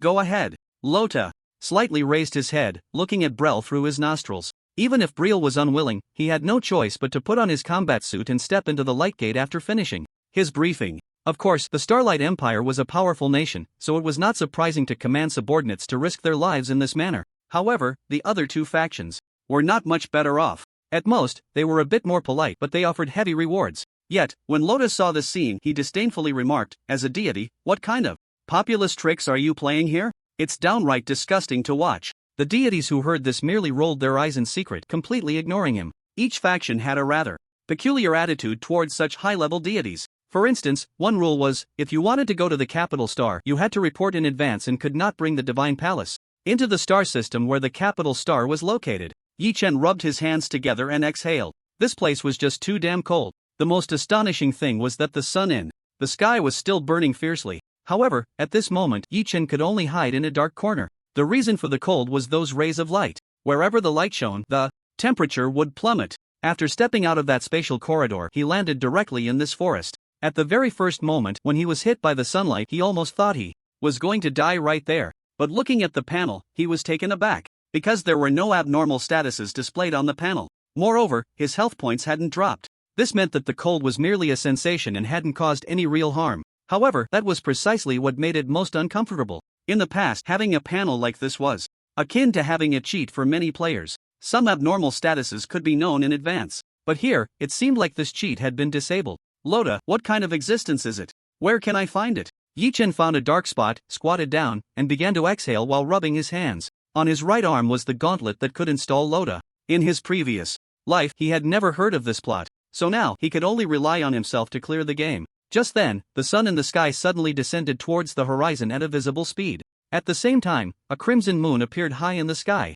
Yi Chen jumped forward, frantically patting his backside. It was too damn hot. His butt was really on fire. Only upon entering the light did the temperature return to normal. Looking out, he saw the darkness, or rather the moonlight, moving and contracting. The current situation was the complete opposite of daytime. Where there was light, the temperature was just right. In the dark places, it felt like being burned by fire. This can't be a survival game, right? Watching the moonlight contract reminded him of a once popular escape game with a shrinking circle. I roughly understand. In this game, only those who survive until the end can receive the reward of Loda? This scene wouldn't take lives. It would only make you wish you were dead. Yi Chen silently complained. Watching the moonlight shrink, he could only step forward towards the center of the contraction. Meanwhile, on this game map, people began to appear one after another. These guys were all unfortunate souls thrown in by those deities. They might not fully understand the game rules at the moment. However, it was clear that the darkness would be unbearable, and following the moonlight was straightforward. When daytime came, Yi Chen found a shadowy spot to sleep. It wasn't until night that he set off again. This game map wasn't very large, it was just that there were too few people participating in the game. Including those unfortunate souls, counting Yi Chen, there were barely 30 people in total. After 3 days of shrinking circles, people finally started to encounter each other. Moreover, at the very moment of the encounter, they knew they had to kill each other. The battle began in that instant. Yi Chen also met his opponent. However, it was he who discovered the bewildered person. With the demon's tentacle in hand, he swept the gun and shot, taking him out instantly. Although he killed that unfortunate soul, there was no corpse left behind. Instead, it transformed into a shower of light and dissipated. So, the rule that doesn't bring life-threatening danger means this. That's really quite interesting. With this kind of gameplay, doesn't that mean the player's chances of resurrection here are useless? Although he was unclear about where he would be sent after being killed, Yi-Chen speculated that there was a high possibility he would be sent back outside. His guess was not wrong. When that person was bewildered, the scene before him blurred and he reappeared outside the light gate. Moreover, the armor on his hand had already petrified. This meant he could no longer enter the light gate. What happened inside? A deity spoke, interrupting his dazed state. The man thought for a moment and began to speak. A game world? Collecting Loda to exchange for items? And not dying? Everyone's eyes brightened slightly at that moment. Then I'll go in first. Loda laughed heartily and stepped inside. The divine palace behind him wanted to follow, but it crashed directly into the light gate and was stopped. The other deities behind saw this and immediately realized that their divine palaces probably couldn't be brought in. Thinking of this, many mechanics, gunners, and other types of superpowered deities breathed a sigh of relief. Unlike Loda, that muscle-bound guy, the proportion of their divine palaces in their combat power was much larger. Fortunately, Loda went in to scout. These deities could only select suitable weapons from their divine palaces and put them into equipment similar to a barracks to take inside. Once all the deities entered the light gate, the high-level superpowered beings could no longer hold back and rushed into the light gate. At the same time, this news was transmitted to the headquarters of various major forces. After Yi-Chen took down the last opponent with a burst of fire, he was the only one left on the entire game map. At the same time, the sun and moon appeared together in the sky and fused into one. Then, it fell from the horizon. When it landed in front of Yi-Chen, it was only the size of a thumbnail. Is this Loda? Looking at the sparkling gem before him, Yi-Chen picked it up and attached it to his armor. Instantly, a holographic image appeared from the armor. A person dressed in an exaggerated and bizarre manner, somewhat resembling a clown from Earth, appeared in the image. He cackled with a strange laugh, and his facial expressions and body movements were extremely exaggerated. After translation, the voice said, "Little player, congratulations on passing Lord Amos's first-level game. Now you can choose to exchange items and leave this world. Or you can choose to continue participating in the next game. As long as you clear Lord Amos's game, then owning the entire universe is possible." Hearing the name Amos, Yi-Chen's pupils suddenly constricted. I didn't expect it to be him. Amos, a presence that all players both loved and hated. A level 200 full-level telekinetic superpowered being, extremely skilled at manipulating human nature. Moreover, his appearance was indeed quite similar to that clown in the holographic image. Some said he was a genius, while others called him a madman. Players love him because he created many mini-game-like secret realms. Players can obtain abundant rewards from them. What they hate, however, is the extreme difficulty of these games. Originally, players had agreed to wait until they reached level 200 to team up and challenge the boss in IMOs. But in the end, the game descended into reality, and players inherited everything they had in the game. Only the NPCs inside had all reverted to mere data. Your choice is to continue to the next level or exchange items and leave? The clown in the holographic image grinned oddly as he looked at him. Continue, Yi-Chen answered without a second thought. Although the game created by IMOs was extremely difficult, the rewards inside were also incredibly rich. After all, as a max-level practitioner, even a little something slipping through his fingers would be enough to make an ordinary level 100 deity drool. Ha ha ha. No wonder you are the first player to obtain a Loda. Please wait patiently here. The clown vanished, and the surroundings turned pure white. Yi-Chen looked at the armor in his hand, which could open the exchange shop. A Loda could be exchanged for rare items, roughly between level 40 and level 60. Rare items were already considered quite good. Even Yi-Chen, with memories from his past life and knowledge of how to craft some equipment, could only create rare level gear. Other players would have to complete quests, and if they were lucky, they might manage to get 1 or 2 rare items. As for the legendary, epic, and mythical equipment, that came later. Only those above level 100, that is, deities, would be qualified to compete for or craft such gear. After waiting for a moment, Yi-Chen could see others appearing in this pure white space. The clown's phantom mechanically repeated the previous events on their armor. Until 18 people gathered here, the clown's phantom appeared simultaneously on everyone's armor. Welcome to the game world of Lord Imos. You now have one last chance to choose whether to continue participating in the game or to leave. In fact, more than 20 people had entered here. However, the other players chose to exchange items and leave. Seeing that no one left, the clown's phantom began to laugh maniacally. Very good. What Lord Imos loves most is the brave. Next, players, please enter the next game. As soon as the clown's phantom finished speaking, a light circle appeared beneath everyone's feet. Everyone suddenly fell freely directly into the light circle. At the same time, the clown's voice echoed from all directions. You are about to head to Tabula Village. This is a new village, built by survivors from the disaster. However, the identities of the villagers are not simple. 18 players will play different roles. Divided into 2 teams, the victors will receive a lota. The losers will lose a lota and be sent away. So, the game begins. As soon as the words fell, the flowing light in front of everyone vanished. Many people frowned upon hearing this news. Unlike the previous game, this round would allow more people to obtain a lota. Is this what it means to favor the brave? But if they fail, they will lose a lota and be sent away from this world?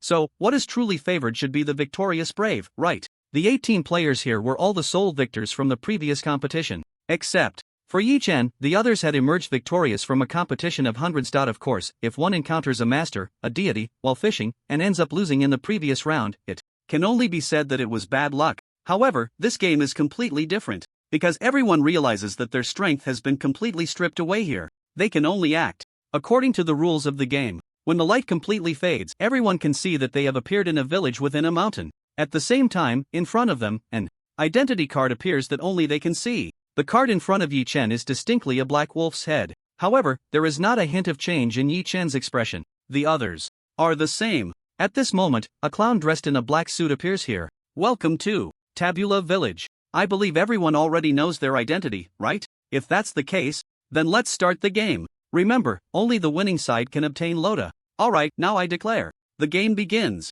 I will serve as the judge and god of this game. First, please, speak up and nominate a sheriff. Seeing this scene, Yi Chen roughly understands what type of game this is. It's somewhat similar to the game of werewolf in the real world. If this reasoning holds, there are 18 people. 3 identities: werewolves, civilians, and clergy. The werewolves are the bad side, while the civilians and clergy are the good side. Among the 18, there will likely be 4 to 5 werewolves, which will be known by nightfall. Among the clergy, there should be a seer, a witch, a hunter, cupid, and a guard. After a period of silence, people begin to speak up one after another to nominate a sheriff. The candidates for sheriff are number 6, number 8, number 12, and number 16. After voting, number 8 ultimately receives the badge. When voting for the sheriff, 1 vote counts as 1.5 votes. Sometimes, this can play a decisive role. Therefore, whether the sheriff is a good person or a bad person greatly influences the direction of the game. Once the sheriff is elected, the plot officially unfolds. The village, which was already in the evening, quickly transitions into night.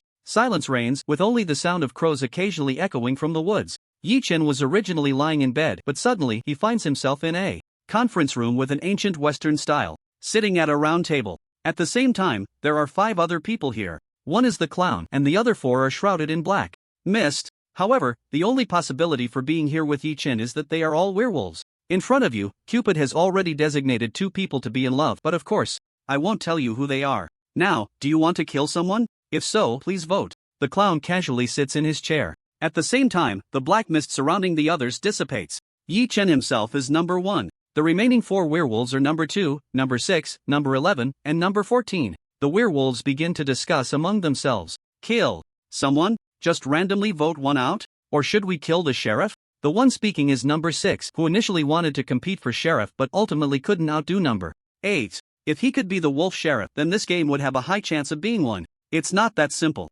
There's also the guard. Will the guard protect the sheriff? And even if we kill the sheriff, there's still the witch's potion. So what should we do? We can't just waste an opportunity and randomly vote to kill someone, right? On the round table, there is an hourglass counting down. The werewolves must make a decision within the time limit. At this moment, Yi Chen slowly speaks up. Who do you think is the seer? Our main goal should be to kill the seer first, right? Upon hearing Yi Chen's words, the others fell silent. Indeed, the seer posed the greatest threat to them, because as time passed, the seer would eventually uncover the identities of all the werewolves among them. Therefore, accurately locating the seer and eliminating him was of utmost importance. Now, I have 2 hypotheses. The first is that the sheriff is the seer, and the second is that the seer is still hiding his identity. Assuming the sheriff is the seer, what would be the first thing the seer would do? The pace of the game was gradually being controlled by Yi Chen. He would definitely investigate the identities of those competing for the sheriff position, number 6, number 8, number 12, and number 16. At this point, number 6's expression suddenly changed. Yi Chen's hypothesis had a high probability. What if the sheriff really was the seer? Then he would certainly investigate the identities of those competing for the sheriff position first. Moreover, by inertia, he would start with the smallest number, which is number 6. So, if this hypothesis holds, then number 6, you have already been exposed. Numbers 2, 11, and 14, the other werewolves, also lowered their heads and began to think. So, what I want to do tonight is to vote to kill number 6. Upon hearing Yi Chen's words, the pupils of the remaining 3 narrowed sharply. Number 6 stood up in anger, pointing at Yi Chen and said, "What do you mean by that?" Yi Chen crossed his fingers under his chin and said, "If the sheriff is indeed the seer, under his leadership the first round of voting is very likely to be a process of elimination to get rid of you. This way he can still hide his identity. Your death would be meaningless. So, it would be better to use your death to frame the sheriff, or rather, the seer." Upon hearing Yi Chen's words, the other 3 werewolves also showed thoughtful expressions. Think about it, you are one of the competitors for the sheriff position. But on the first night, you were killed by the werewolves. Then your identity could be cleared. This way, everyone would wonder why someone would target the competitors for the sheriff position. What if the competitor for the sheriff is a cleric trying to take the sheriff position to achieve victory? Then, could that sheriff be a wolf sheriff? So on the first night he eliminated the cleric? Number 6, upon hearing this, also sat down in silence. This was a gamble. A gamble on whether that sheriff was indeed the seer. So, everyone, make your decision. Those in favor of voting to kill number 6, please raise your hands. After Yi Chen finished speaking, he raised his own hand. The other 3 werewolves hesitated for a moment before raising their hands as well. Seeing this, number 6 knew that no matter what he said now, it was useless. Have you all made your decision? The hourglass's countdown ended. The Joker also stood up, leaning on the table, and asked, "The decision has been made. Tonight, we kill number 6. Alright." The Joker snapped his fingers. Then, a scene began to appear at the round table in front of them. The 4 werewolves each walked out of their rooms. Then, they entered number 6's room and killed him. Next, the other clerics appeared one by one. First was the witch, deciding whether to save someone or poison someone. Next was the guardian, deciding whether to protect someone on the second night. Finally, it was the seer, checking one person's identity. The sky brightened again. The Joker reappeared in the center of the square. The game players also gathered back in the square. After looking around, they quickly noticed someone was missing. Their expressions changed abruptly. That's right, you have also noticed that number 6 was killed last night. Next, please let the sheriff decide the order of speaking. Everyone turned their heads, focusing their gaze on number 8. When number 8 heard that number 6 had died, his pupils also shrank sharply. However, there was not much change in his expression. Instead, he said, "Let's start speaking from my right side." After everyone had finished speaking, the sheriff would make the final statement. The sheriff was number 8, and to his right was number 9. Number 9 cleared his throat twice and then shook his head, saying, "I'm just a civilian. But last night, I heard the sound of a door opening and closing in my area. As for which household it was, I'm not sure." Upon hearing this, everyone's gaze quickly shifted to numbers 7, 8, 10, and 11. Near number 9 were these 4 people. Next was number 10, "I'm also a civilian, and of course, I heard the commotion last night as well." Number 11 echoed the same sentiment. In an instant, everyone's brows were tightly furrowed. When it was number 12's turn, he directly said, "I'll reveal my identity, alright? I'm the priest Cupid, and I've already bound 2 people to become a couple. I won't say much more." This was the first self-reveal of a priest. Of course, whether it was true or false, no one knew. Following that, everyone took turns speaking, and soon it was Yi Chen's turn. He was number 1, but in this round he also planned to blend in, so he said, "I'm also a civilian. But I heard the commotion last night too." The speaking quickly completed a round. The speaking rights returned to number 8, the sheriff. Number 8 stroked his chin, looked around, and then suddenly smiled, saying, "The first night has passed. This round of speeches is quite interesting." Only one person revealed their identity, claiming to be the priest Cupid. But number 8 raised a finger and said, "Near number 7, there were sounds." This also aligns with the signs of number 6 being killed by a werewolf. At this point, number 8's gaze became profound. And then, there were also sounds from number 1's side. So, I still hope that a priest will appear soon to help me win this game. As for the final vote, there was no effective information in the first round, so I will abstain from voting this round. Upon hearing the sheriff's words, there was no look of surprise on anyone's face. Because in the first round, everyone played too cautiously. The sheriff also had no way to gather any intelligence to make a judgment. The Joker appeared again, smiling at everyone and saying, "The first round is over. Next, let's start the second round." Night falls. As soon as the words fell, the sky turned pitch black again. Only a faint red moon hung high in the sky. The werewolves gathered once more in the round table conference hall. Here, number 6 still sat. Before a winner was determined, all the dead people would come to this place to watch the next game. Number 6's face showed some anger. But no matter how much he opened his mouth, he could not make any sound. Because the dead could no longer speak. The remaining 4 werewolves directly ignored him. "Number 1, what do you think we should do next? Now, the rhythm of the game on the werewolf side had been grasped by Yi-Chen, so numbers 2, 11, and 14 all turned their gaze to Yi-Chen. Next, let's kill number 12, Yi-Chen said with a smile. The other three showed thoughtful expressions. That's a ruthless move. Number 14 suddenly laughed. By doing this, to prove his identity, Sheriff number 8 will have to jump out to prove himself. Okay, I agree. Number 14 raised his hand. Numbers 2 and 11 followed suit. Having played to this point, they had no choice but to follow Yi-Chen's lead.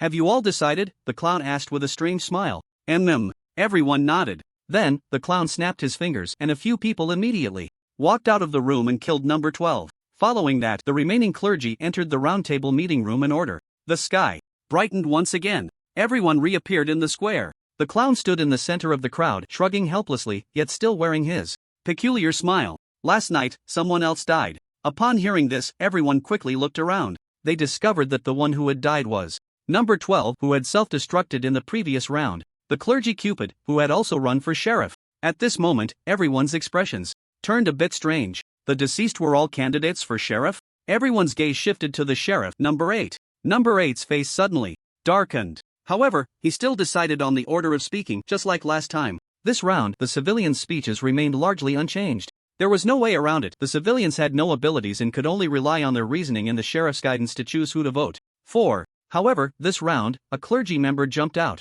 Number 4 looked around at everyone and then said, I am the guard. I hope the seer can jump out quickly. Together with the witch, we can protect you 3 times. Also, hunters, witches, and clergy should jump out quickly, otherwise, we won't be able to identify who the real wolves are. The guard cannot protect the same person for 2 consecutive nights, but the witch has a potion that can serve as a transition. Hence, the claim of protecting 3 times. Number 8 spoke last. He took a deep breath, stood up, and said, I am the seer. I self-destructed. In the first 2 rounds, I checked the identities of number 6 and number 12. One is a werewolf, and the other is clergy. Upon hearing number 8's words, everyone's brows furrowed slightly. Number 6 is a werewolf? But number 6 was the one who got killed on the first night. Next, I will start checking from the beginning. Tonight, I will check number 1's identity first. Additionally, this round can only use the process of elimination. In the first round, there were movements in the area of number 1 and number 7. So, I will start eliminating from here. This round, I will vote for number 9. Number 9 immediately received 1.5 votes. The others also began to vote. Some chose to follow the sheriff's vote. In the end, number 9 was voted out. Before dying, the person who voted had a chance to speak. Moreover, number 9 also cast his vote for number 8. I really am just a civilian. Number 9's emotions became a bit agitated. I actually think number 8 is the biggest problem. I think he is the wolf sheriff. Anyway, number 6 is already dead. If he says he is the seer, then he is the seer, right? This is a case of no witnesses. Also, number 12, who also self-destructed as clergy, doesn't need you to check his identity. What if number 6 is actually a good person? The werewolves might have killed number 6 to secure number 8's position as sheriff. Number 9's words, though somewhat extreme, were not without reason. But since the werewolves had already secured the sheriff's position, why would they need to kill number 6 immediately? Wouldn't that put themselves in danger? This time, everyone was filled with concerns. At the same time, with the clown's voice saying, it's dark now, they entered the next round of the game once again. At this moment, the werewolves sat in the conference room, their faces showing a hint of excitement. Do you think number 8 is really the seer? There's a high possibility. But right now, not many people dare to believe him.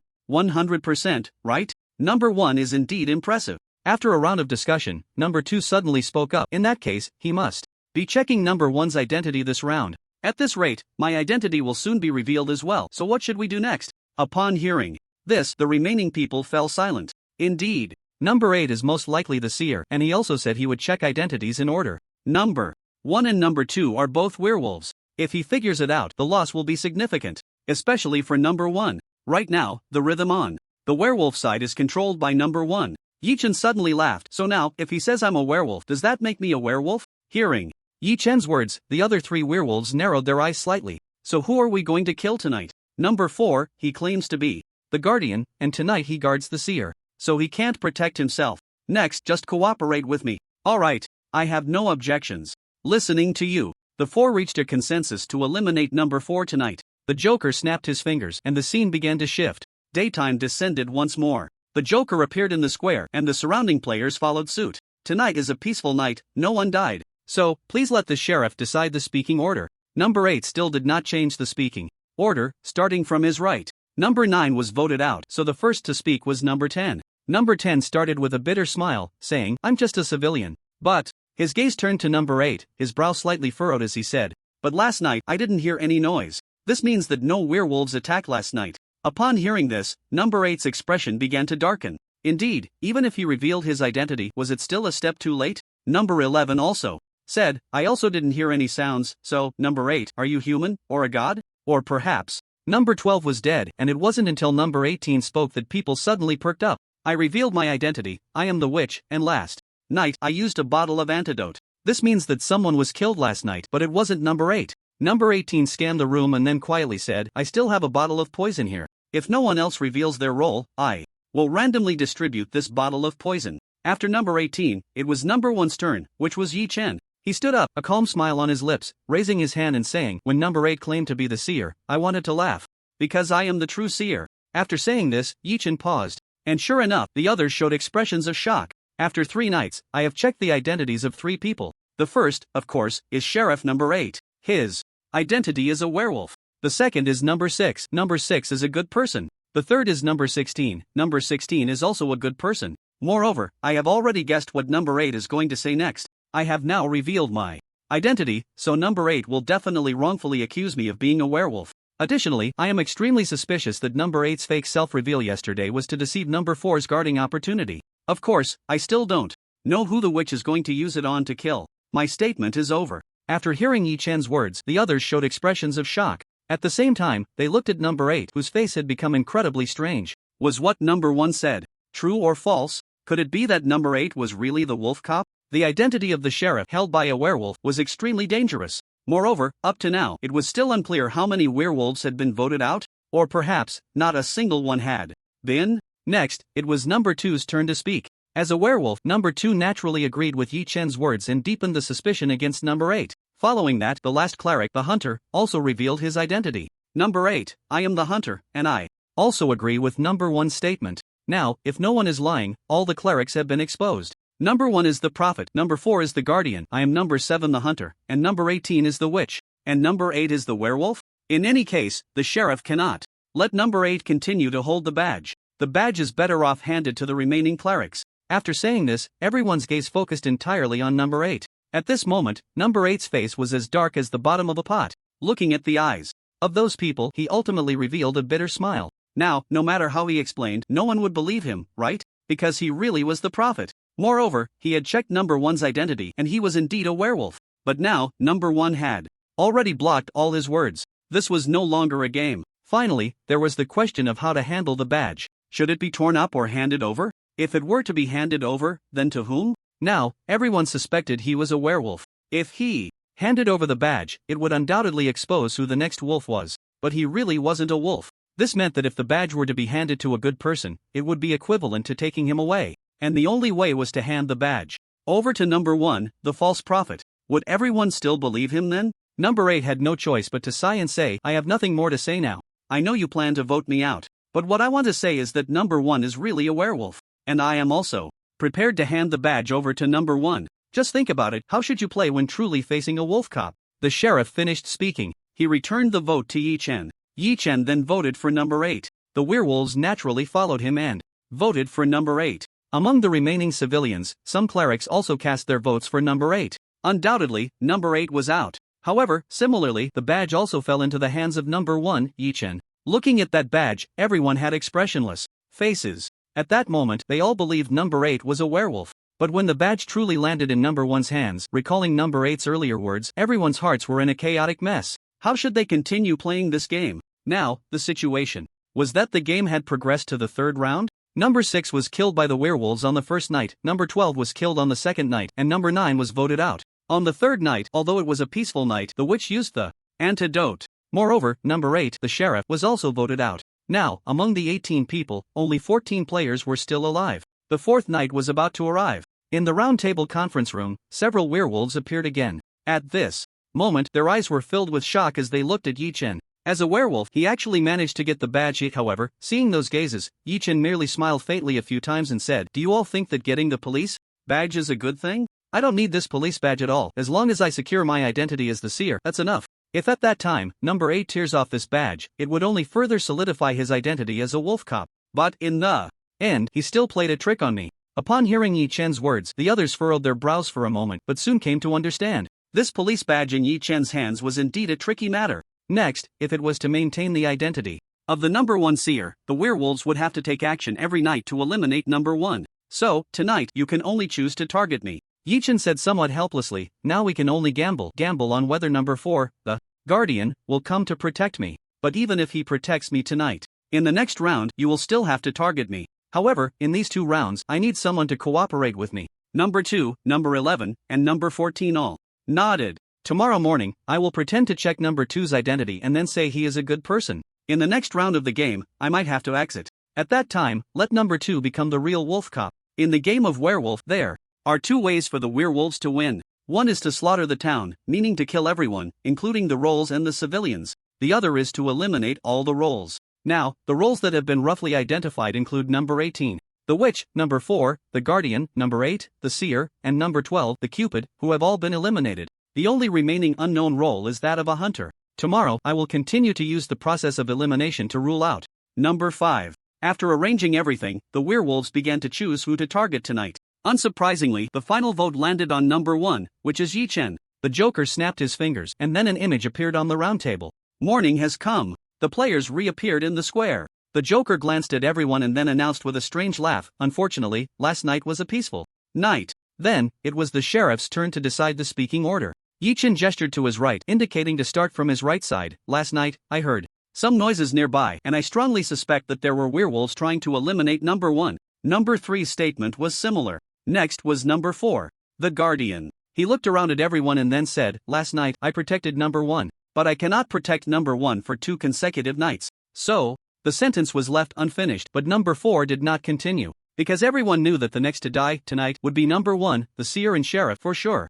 After another round of statements, the speaking rights returned to Yi Chen. I won't say much more, let's verify identities in order. Today marks the 4th night. I have checked the identities of number 6, number 8, and number 16, 3 people. And all 3 of them have competed for the position of sheriff. Among them, number 8 is a wolf. So, assuming this game has 18 people, that means there will be at least 4 wolves, or even 5. 1 has been voted out, which means there are still 3 to 4 wolves remaining. I checked number 2 in order, and number 2 is a good person. So next, I will vote to eliminate number 3 while checking number 5's identity tonight. If number 5 is a wolf, I will transfer the badge to number 2. If number 5 is a good person, then I will transfer the badge to number 4. I will definitely die tonight, and the next game can only be left to the remaining good people. The speech ended, and everyone appeared somewhat troubled. Number 3, also voted out, was gone. There were only 13 players left alive. In the roundtable meeting room, the werewolves looked at Yi Chen, their expressions serious. Right now, we have 4.5 votes, which is still quite a difference compared to the total of 13.5, number 2 said. Yi Chen slowly replied, don't worry, tomorrow, I will hand the badge to number 2. I've already sent you the gold and water, you need to make good use of it. Handing the badge to number 2 means that number 5 is a werewolf. What a clever move. Number 11 and number 14 nodded in agreement. Throughout this game, they had acted like voting robots following Yi Chen's lead. So, after tomorrow's daytime ends, the 13 will dwindle down to 11. On our werewolf side, we will have 3.5 votes. That's almost a third. As long as we kill a few more people, victory will be within our grasp. After the voting ended, the werewolves ultimately cast their votes for Yi Chen. When the clown confirmed their choice, dawn broke. In the square, the clown appeared, shrugging and saying, unfortunately, 2 people died last night. Additionally, the badge will be inherited by number 2. Upon hearing this, everyone turned their gaze to number 5. At the same time, they scanned their surroundings and noticed that number 1 and number 18 had both vanished. Hiss. So, 2 people died in one night? What happened? It was understandable that the werewolves killed number 1, but how did the witch die? No, that's not right. Cupid bound number 1 and number 18 together. On the other side, number 5 was utterly shocked. Moreover, he seemed to have discovered something. However, it wasn't his turn to speak yet, so he could only fidget anxiously, wide-eyed. The sheriff was number 2 who decided the speaking order. At this point, number 2 played a little trick. This time, he decided to start speaking from his left side. That meant number 17 would start counting down, and number 5's speaking order was pushed almost to the end. In the roundtable meeting room, Yi Chen rested his chin on his hand, and every person who had died was now present in this meeting room. However, they could only watch and sit in their places, unable to communicate with each other. In the town square, it was finally number 5's turn to speak. Number 5's emotions had become somewhat agitated. I am not a werewolf. I am really just a civilian. Number 1 is framing me. Number 1 is the wolf. And this number 2 is definitely a werewolf too. You all have to believe me. However, his performance appeared to everyone as that of a werewolf whose identity had been exposed, panicking, and starting to bite back. So, no matter what he said, almost no one believed him. Naturally, number 5 was voted out. Everything was proceeding according to Yi Chen's plan. Now, the remaining roles on the scene were just one guard and one hidden hunter. However, the hunter could only use their ability after being killed by the werewolves to choose someone to shoot. Of course, those who were voted out had no chance to shoot. Finally, it was number 2's turn as sheriff to summarize and cast votes. Everyone should be quite clear about how I got this badge. It was left to me by the previous sheriff, the seer. What he left behind was that number 5 is a wolf. So this round, I plan to cast my vote for number 5. Additionally, I hope the guard can protect me tonight. The werewolves are likely to target me. After the speech ended, the voting began. Almost unanimously, number 5 was voted out. The last words after death were hardly heard by anyone. As night fell, the werewolves appeared in the roundtable meeting room. This round, their decision was to eliminate the guard. It was simple. Next, they just needed to quickly take out the remaining divine roles. As for why the werewolves didn't eliminate the second one, the second had his own explanation. Dawn. Many players gathered around the clown. Last night, another person died, the clown said with a strange laugh, shrugging his shoulders. Upon hearing this, everyone quickly looked around. They soon discovered that it was the fourth guard who had been eliminated. The second's face immediately showed a look of frantic despair. However, he still decided to follow the speaking order, starting from the left to avoid raising suspicion. I'm just a civilian. Up until now, I have no other way but to follow the sheriff. As a civilian, I have no other skills. You ask me to reason, but I can't deduce anything, so I can only follow the sheriff. After all, the sheriff is the one chosen by the seer. These words were spoken by the 11th and 14th players. The purpose was to deepen the impression that the sheriff was a good person. Of course, other civilians shared the same thought. Based on the first being the seer, they continued the game. Soon, after everyone had spoken, it was again the sheriff's turn to talk. The second player smiled wryly and said, "It seems that my previous mistake was mine. I originally thought the werewolves' next target was me, the sheriff. But now it seems the werewolves want to eliminate the edges." But why do the werewolves want to eliminate the edges? They can win this game by killing everyone. In other words, the number of werewolves isn't that many anymore. That's why they are so eager to eliminate the divine roles. Based on my guess, there are likely only 2 werewolves left. And there are still 8 of us here. 2 against 6. Our chances of winning are still very high. Additionally, if we use the process of elimination, the chances of excluding the good people are extremely high, so this round, I choose to abstain from voting. Next, you can vote for whoever you want, I won't interfere. Upon hearing the second sheriff's words, the expressions of the other players varied. They looked at the people nearby, feeling that everyone looked like a werewolf. However, in this situation, no matter who stepped up to vote, they would be highly suspicious. Because there are still 2 wolves, they want to win by eliminating more people.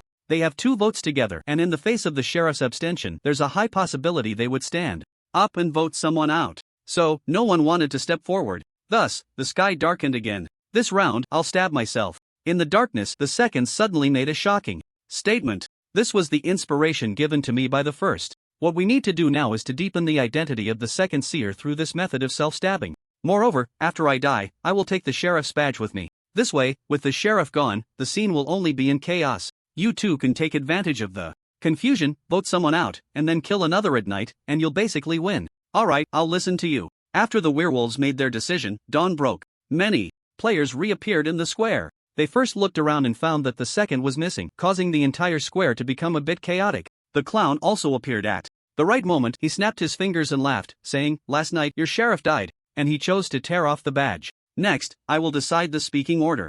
Starting from the smallest number, let's begin. Now, the smallest number was 7. Last night, the sheriff died. We now have 7 people left. Among them, there are 2 wolves, 1 god, and 4 civilians. At this point, we have no other choice but to use the process of elimination, so I will vote based on the upcoming speeches. Next, it was the wolf number 11's turn to speak. Last night, there was movement on my side, so I suspect there is another wolf with me. Therefore, I will vote for someone nearby. Upon hearing this, number 13 quickly stood up to clarify that he was just a civilian. The speeches concluded. Time for voting. Under the rhythm set by number 11, numbers 7, 11, 14, and 15 all cast their votes for number 13. Number 13 is out. In the end, only numbers 7, 11, 14, 15, 16, and 17 remained, 6 people in total. Once again, it was dark. The remaining 2 wolves decided to take number 7 away. Number 7 was the hunter, and after being attacked by the wolf, he shot number 17. Because previously, only numbers 16 and 17 had not voted with him. Finally, the game ended.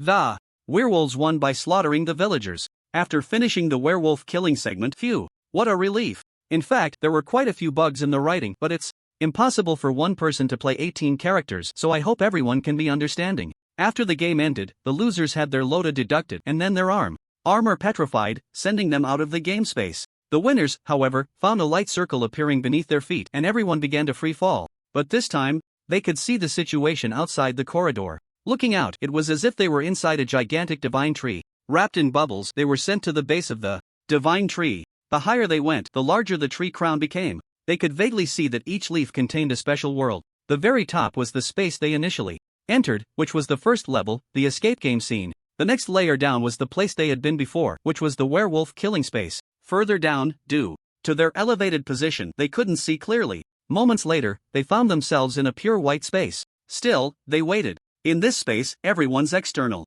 appearance was identical. This was also one of the reasons for concealing identities. More and more people gathered here. Sometimes, 3 or 4 people appeared together, and other times, a large group of over 10 people showed up. Based on the previous game's content, the 3 or 4 people should be the werewolves' victory, while the group of over 10 naturally belonged to the good side. Once this space was filled with 100 people, the clown finally appeared. "Hello, dear players. Do you miss me?" The clown grinned, raising both hands. As usual, who wants to exchange something to leave? Who wants to continue participating in the game? Winners accumulate LOTA, losers lose 1 LOTA. Those who reached this level all had 2 LOTA. With confidence in their hearts, naturally, no one chose to withdraw. Very good. Lord Amos loves brave adventurers. Upon hearing this, the others couldn't be bothered to retort. What Amos truly liked were the brave adventurers who won. As for the losers, when it came to deducting LOTA, there was not a shred of mercy. Since that's the case, let's welcome the next celebration. As soon as the words fell, the pure white space seemed to be erased like chalk.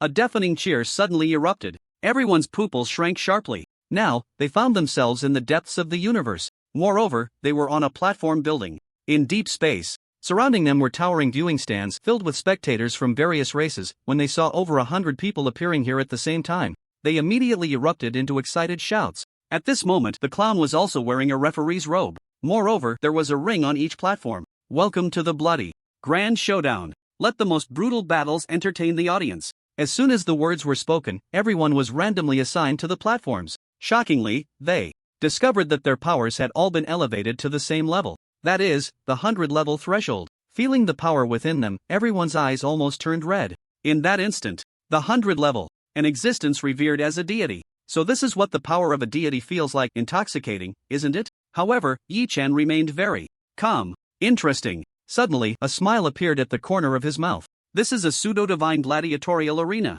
The high and mighty 100-level deities outside are merely reduced to gladiators here. Fight. Begin. The 100 people were divided into 50 platforms. At the same time, 50 clowns raised their hands high. Pulling the trigger, bullets shot out simultaneously. And the direction was towards the distant massive star. Almost in a single breath, that gigantic star erupted with an incredibly brilliant light. It was directly blown apart. At the same time, everyone on the platforms almost simultaneously took action. Here, everyone could only use the standard weapons provided by the clowns. Although they were standard, the weapons available for the 100-level deities were anything but ordinary. They were all pink legendary grade equipment. Yi Chen's opponent was a 100-level mechanic. The moment the battle began, he continuously released mechanical warriors. In just a brief moment, thousands of mechanical warriors appeared on the platform like a swarm of ants. In Yi Chen's hand was a massive weapon, resembling a Qinglong Yenyu knife. Nari War Cannon, legendary. Level, LV 100 attributes, strength plus 50,000, health plus 6 million attack effects. Effect 1, attack adds a burning effect, with a 30% chance to apply a self-ignition buff to the enemy,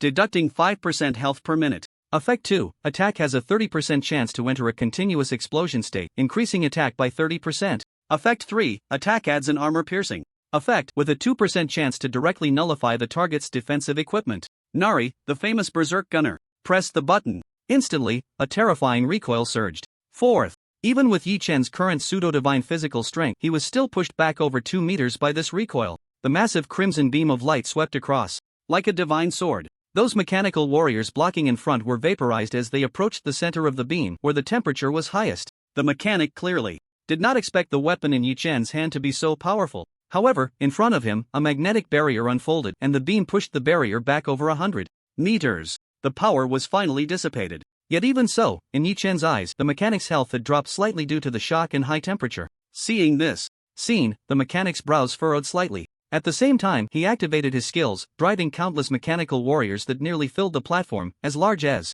planets, to surge towards Yi Chen. Although the giant cannon in Yi Chen's hand was immensely powerful, it could only fire in one direction. How many of these endless mechanical warriors could he handle? And as long as these mechanical warriors got close, wouldn't a gunner be at his mercy? The idea of this mechanical deity is quite good. However, he did not expect that Yi Chen had two skills, battle strengthening and super god battle intent. Crack! The longsword pierced through Yi Chen's body but was directly broken by him. The mechanical deity standing in the distance, upon seeing this scene, had his pupils suddenly constrict. This person is truly ruthless. Boom! The giant cannon roared. The mechanical warrior in front of him was directly swept away, clearing a path to the heavens. But soon, the mechanical warriors on both sides filled the empty path.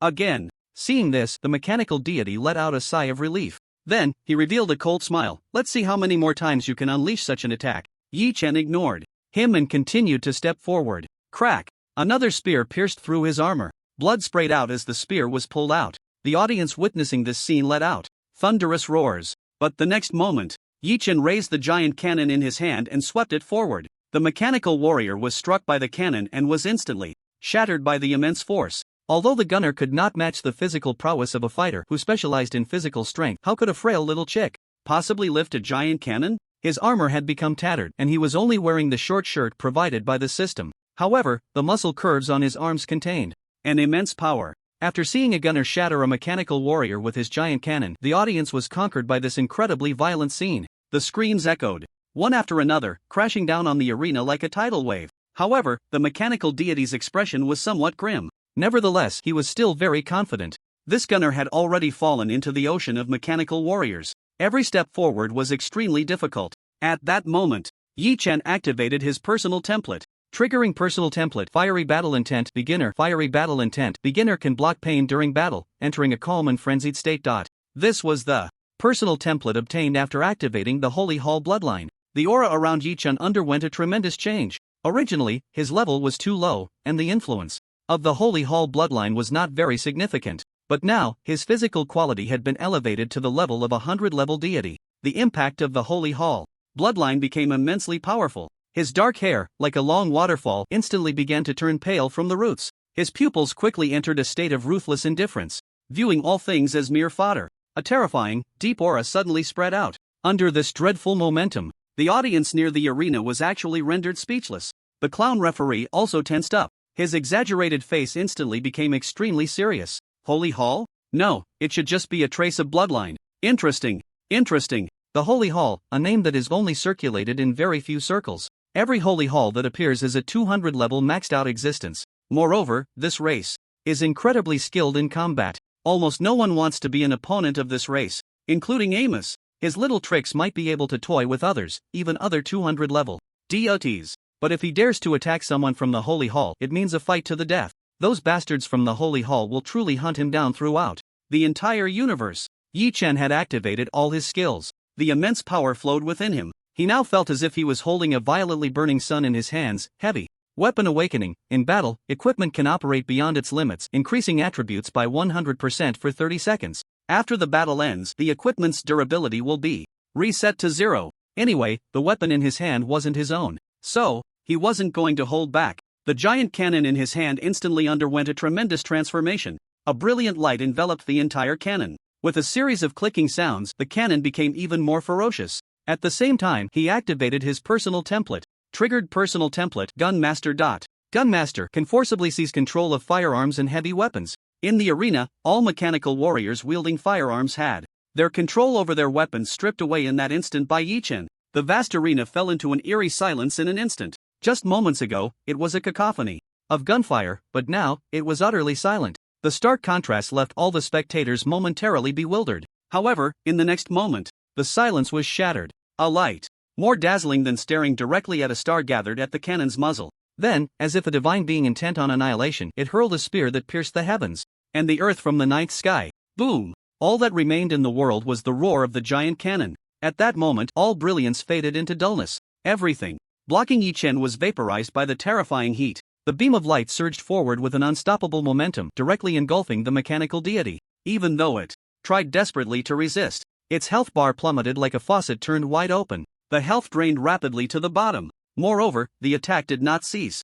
Instead, it shot straight towards the audience stands. The spectators gasped in shock at this scene. They stood up in a panic. Just then, a transparent shield appeared, intercepting the attack. But even so, seeing the shield ripple with waves, the audience still dared not breathe deeply, fearing that in the next moment the shield would shatter. Until the power of the beam was completely dissipated, everything slowly returned to its original state. The audience around the arena snapped out of their daze. Next, a tremendous cheer erupted as if it would overturn the entire arena. The clown also stepped to the center of the stage and announced the identity of the victor. Congratulations to our number 106. Victory achieved. Roar, roar, roar. 106, 106. The sickly cheers came in waves. But at this moment, Yichen focused his attention on the virtual panel in front of him. On the panel, 7 options appeared. As the victor, you can choose 2 status rewards from these. The clown's voice echoed in his ears.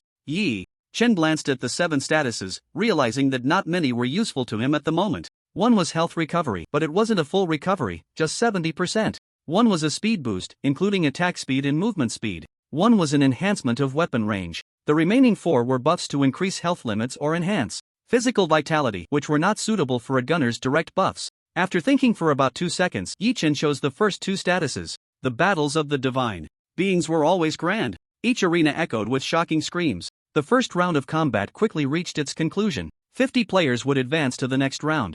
Those who failed would lose a lota and had 2 choices. One was to exchange items and leave, while the other was to stay and continue participating in this round of the game. However, if they failed again, their last lota would also be deducted. Therefore, faced with this choice, many opted to exchange items and leave immediately. This way, at least there's a safety net. The second round of battles is going to be much more intense. Those suspended arenas are quickly merging together. In the end, they combine into 10 even larger arenas. And on each arena, there stand 5 people. This means that in this round, it's a 5-person free-for-all. Standing on the arena, everyone is sizing up their opponents. At the same time, the clown has also instructed them to choose their suitable weapons. For this round, Yichen chose a relatively delicate firearm. Although described as delicate, it is actually small compared to the previous cannon. The gun is entirely jet black, adorned with intricate hollow patterns. It measures 2 meters in length and is a sniper rifle. Additionally, Yichen selected a handgun for close combat. Both weapons are pink legendary weapons of level 100.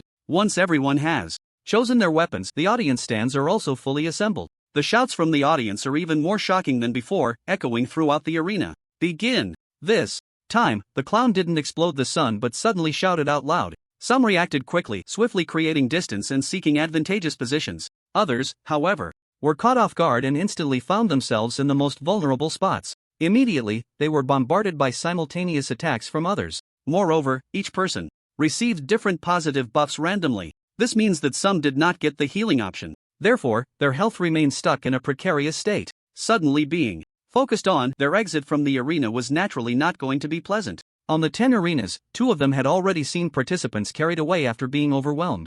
In the first round, such a fast-paced competition undoubtedly struck a chord with the audience. The cheers resonated, even affecting the mindset of many. Yichen was naturally the first to enter combat mode. With the long gun on his back, he dashed towards the corner of the arena. In this arena match, the other 4 participants had superpowered professions: fighter, magician, archer, and swordsman. Finally, there was Yichen, the gunner. Among them, there were 3 ranged professions and 2 melee professions. The magician was an earth-type magician, and every time he cast a spell, it felt as if he could overturn the entire arena. Thus, at the moment the battle began, the participants basically split into 2 factions. The 3 ranged fighters coordinated to fire at the 2 melee professions. Of course, they would occasionally take potshots at their temporary allies. The 2 melee professions were not the type to sit idly by. The fighter charged forward with his head down, clad in bronze armor, his muscles seemingly forged from a special metal. The archer's arrows struck the ground with a clanging sound, like iron being hammered. Even the high-energy laser shot from Yichen's sniper rifle merely scraped off a thin layer of skin. The only one who could restrain him was that earth-type magician. Under his control, the ground of the entire arena swayed like the surface of the sea, causing the fighter to stumble forward repeatedly. Yi Chen observed the battle situation, his long gun firing intermittently. As for the swordsman, he charged towards the archer. There was no choice, Yi Chen had run too far away. Weighing the pros and cons, taking out the archer first to lighten the burden was the optimal choice. Thus, the fighter faced off against the magician while the swordsman targeted the archer. Yi Chen, on the other hand, was caught in a crossfire from both the archer and the magician while trying to take potshots from the side. For a moment, this chaotic battle was indeed vibrant and lively. Arrows flew like a colorful rainbow, constantly slicing through the sky. However, they were continuously swatted down by the swordsman wielding a massive sword from a distance. It looked as if a colorful galaxy was continuously falling from the sky, only to be swept away again and again. On the other side, that brutish fighter was constantly rising and falling, like a salted fish tossed in a frying pan. Boom! Yi Chen jumped back, dodging the spikes that shot up from the ground, while simultaneously shooting down the arrow radiating a scorching light. Inside, he was quickly calculating. For him, the greatest threat was still those ranged classes. So, if given the chance, taking out the archers and mages, who were also ranged classes, was the priority. Inhale. Exhale. Yi Chen took a few deep breaths and activated his skills. A massive power began to circulate within him. The sniper rifle in his hands also emitted a faint glow. Terrifying power was brewing within. Sensing the immense power fluctuations, the remaining four turned their gazes toward him. However, they had no extra energy to deal with it. They could only remain vigilant against Yi Chen's gun. Whoever Yi Chen aimed at, they nervously dodged. Yi Chen's muscles tensed suddenly. It seemed that in the next moment, the sniper rifle would be activated. The four were startled by the scene, causing them to momentarily halt their actions. But after seeing Yi Chen standing there yawning, they were left speechless and resumed their struggle. Indeed, gunners were the most annoying. Yi Chen couldn't help but chuckle at their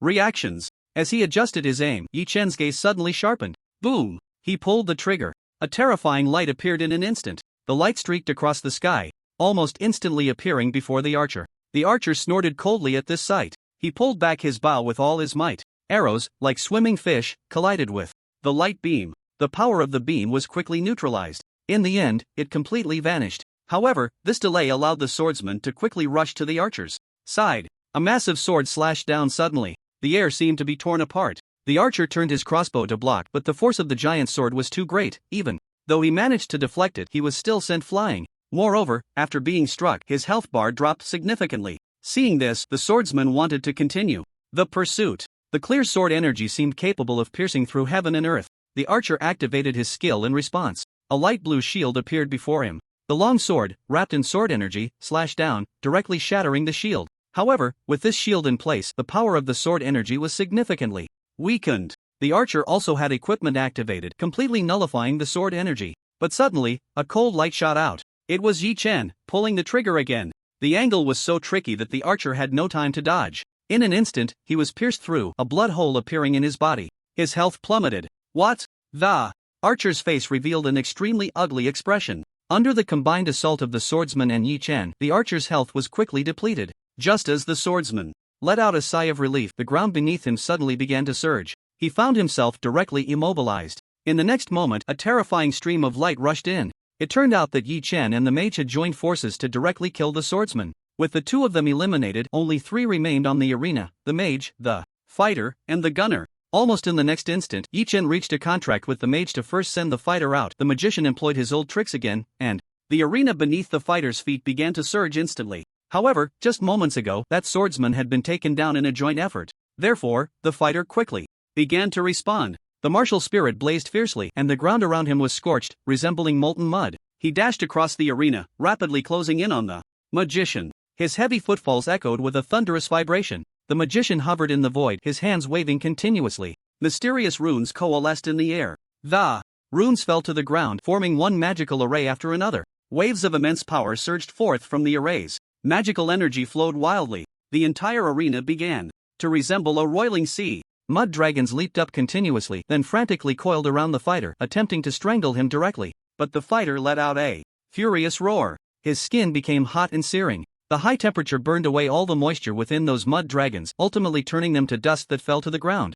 At the same time, he thrust his fist forward. He shattered all of Yi Chen's attacks. At that moment, a glint of brilliance flickered in Yi Chen's eyes. The muzzle of his gun suddenly shifted. He pulled the trigger. The power within him surged madly into the sniper rifle in his hands. A streak of light cut across the sky. the entire starry expanse was illuminated by this cold light. The streak pierced through the magician's body, instantly penetrating him. The magician stared blankly at Yi Chen, unable to believe that Yi Chen would strike at this moment. However, Yi Chen did not remain idle. Aiming the gun at the magician, the power within him surged wildly. Streaks of light shot out, resembling clouds of light racing through the sky. They completely enveloped the magician. The streaks, carrying terrifying piercing power, tore through the protective shield in front of the magician. His health rapidly plummeted. Finally, under Yi Chen's relentless assault, the magician was cleared from the arena. Only Yi Chen and the fighter remained. The fighter, witnessing this scene, relaxed his neck and then looked at Yi Chen with a somewhat sinister smile. Next, it's one-on-one. How do you plan to fight me? However, Yi Chen remained silent. His movements never ceased. The fighter's skin was as hard as steel. Boom! The fighter lunged forward, his massive fist crashing down. Yi Chen raised his spear to block, but the tremendous force knocked him back. His health began to drop. Drawing his handgun, Yi Chen reached out, but the fighter delivered a side kick. Yi Chen swung the spear on his back to block the kick. At the same time, he pulled the trigger of his handgun. The bullet shot out, striking the fighter. Crafted with special techniques, the bullet could penetrate most divine bodies, but it only left white marks on him, and the bullet was crushed to the thickness of paper. The fighter's fist came crashing toward Yi Chen's abdomen. Hiss! Yi Chen, who took the punch head-on, gasped in cold air. His health dropped by a quarter. Yet, Yi Chen seized the opportunity. He slid forward sharply, pressing the spear against the fighter's forehead. Duong! Duong! Duong! Bullets struck the fighter's forehead, producing a series of muffled sounds. However, Yi Chen also took a few punches. His health had dropped to less than a third. A fierce light flashed in Yi Chen's eyes. The power within him was unleashed. Wildly, all his skills were activated. Then, he poured all that power into the handgun and his handy bullets roared madly, striking the same spot repeatedly. Even though the fighter's skin was tough, he was still left dizzy and disoriented. Finally, the bullets tore through his skin, roaring as they pierced through his forehead. In the end, they churned his brain into a mess. The fighter's health was directly reduced to zero. Yi Chen staggered to his feet, resembling a demon king from the depths of hell. The next book had already begun to be typed out, but for now, I won't reveal the theme. After the battle, as a reward, there were positive buffs to choose from. Unlike the first time, this time there were only 5 positive buffs available for selection. However, the effects of these 5 buffs were incredibly powerful. The first one was health recovery, restoring a full 100% of health. The second one was fortification, increasing his defense by 60%. The third one was damage increase, which added real damage that ignored 50% of defense. The fourth one was spirit solidification, raising skill damage by 40%. The fifth one was divine evasion, increasing evasion by 60%. Looking at these 5 positive buffs, Yi Chen felt a bit envious, wishing he could take them all. However, he could only choose 2 out of the 5 buffs. Currently, his health was at 1/3, which was low, but just enough to maximize the activation of the skill battle hardened. Additionally, he still had the godly will skill that guaranteed survival. With only one last round of combat remaining, the health recovery buff wasn't very useful for him. Similarly, the fortification buff didn't hold much significance for him as a ranged class. As for the remaining 3, he already had plenty of skills that increased his damage. Therefore, Yi Chen ultimately chose the damage increase buff that could ignore defense and the divine evasion buff that increased evasion. The other 4 also finished selecting their statuses. The arena merged once more. This time, 50 arenas were stitched together. The size was nearly that of a star. However, this distance was nothing much for these level 100 deities.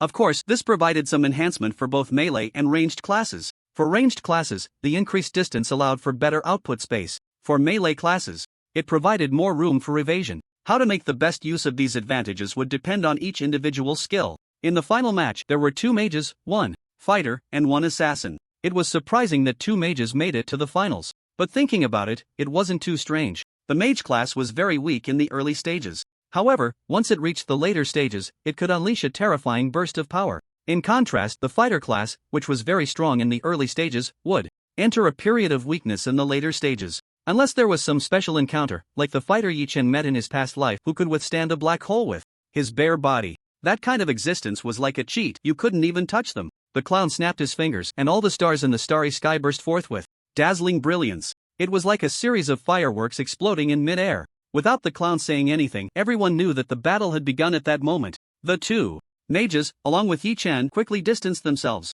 As for the assassin, he blended into the void, completely disappearing from everyone's sight. The fighter quickly activated his skills. His entire body shone brightly, like dark bronze stars. This time, Yi Chen chose a giant cannon as his weapon, along with a melee handgun. At the same time, he focused on observing the two mages, these two magicians. One was an ice mage who with a wave of his hand, laid down a vast expanse of frost beneath his feet. The other magician, however, walked a rather extraordinary path. He practiced light magic. Light mages were considered a rare profession. Utilizing the refraction of light, he waved his hand, causing the surrounding light to refract, while he himself completely vanished from sight. The first to strike was the assassin. Yi Chen was still observing when suddenly he saw a flash of cold light appear right in front of him. A menacing dagger suddenly emerged, stabbing fiercely towards his eyes. Yi Chen remained incredibly calm, sliding back a step while swinging the massive cannon in his hand, smashing it towards the assassin. In front of him, a ripple like water appeared, causing the dagger to slide off to the side. This was the effect of the evasion buff being activated.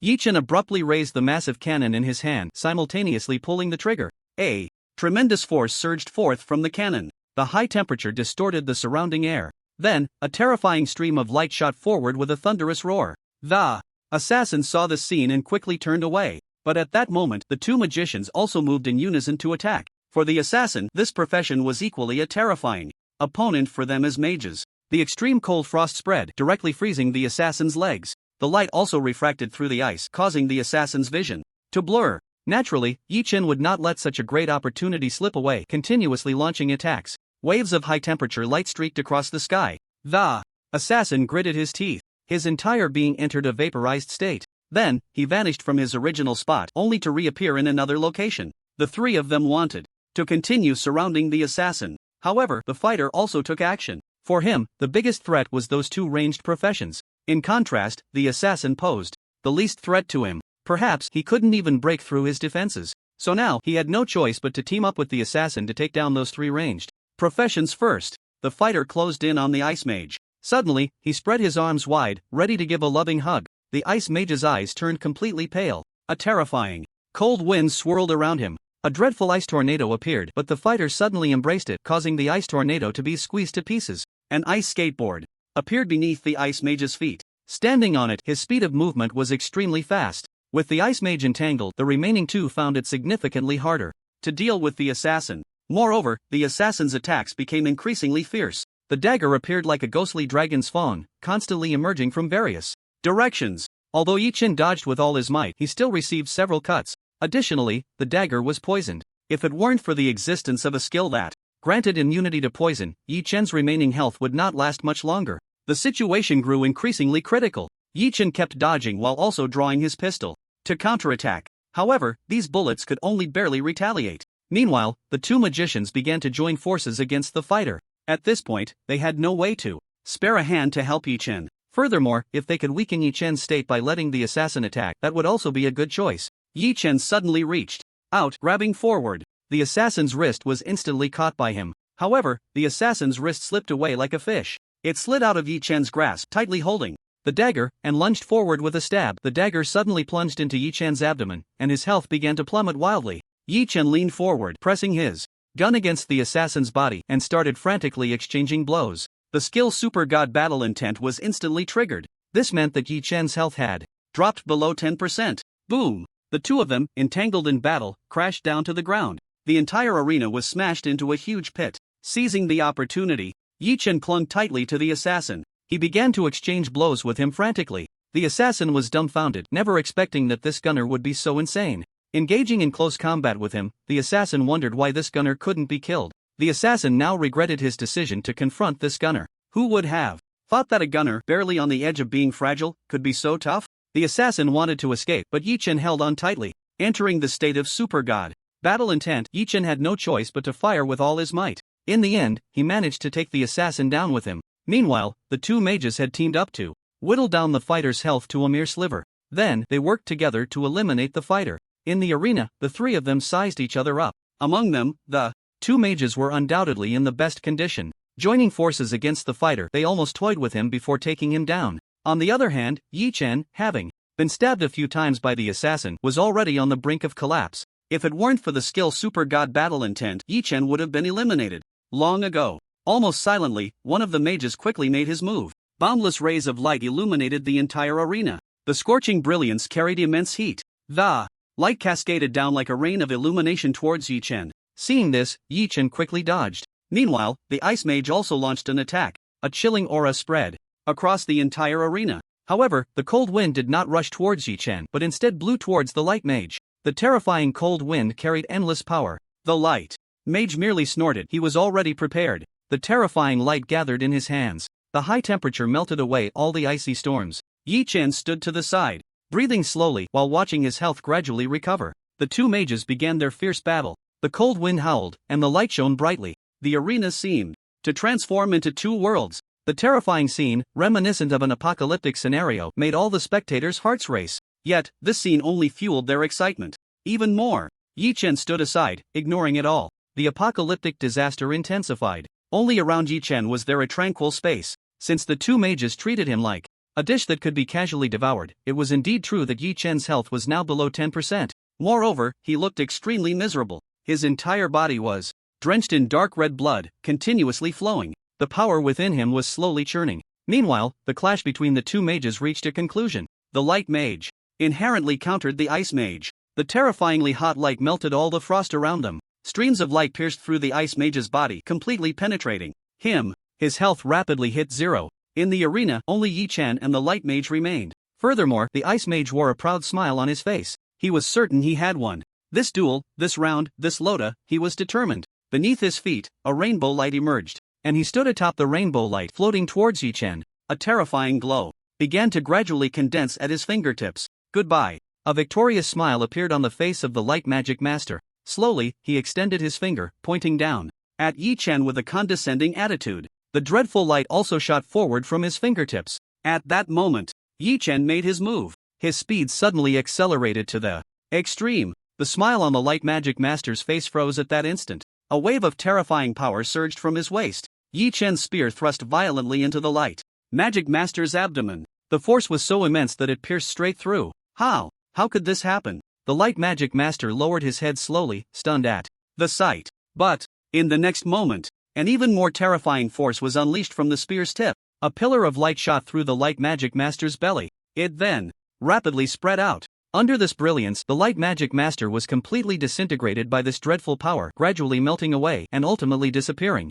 Without a trace, a victor had emerged. The deafening cheers nearly overturned the entire arena. Yi Chen stood there, breathing heavily, raising his spear high with his right hand. Snap, snap. The clown reappeared, lightly snapping his fingers twice. Meanwhile, the signs around began to gradually fade. Yi Chen found himself once again in a pure white space. Congratulations, person of the Holy Hall, you have achieved victory. This time, the clown did not make any particularly exaggerated gestures. Instead, he looked at Yi Chen with a beaming smile. Hearing this, Yi Chen's pupils slightly constricted. Then, a smile appeared at the corner of his mouth. Imos, your true form should be in the Pear Garden Star Arm, right? Upon hearing this, Imos's pupils also suddenly constricted. How did he know?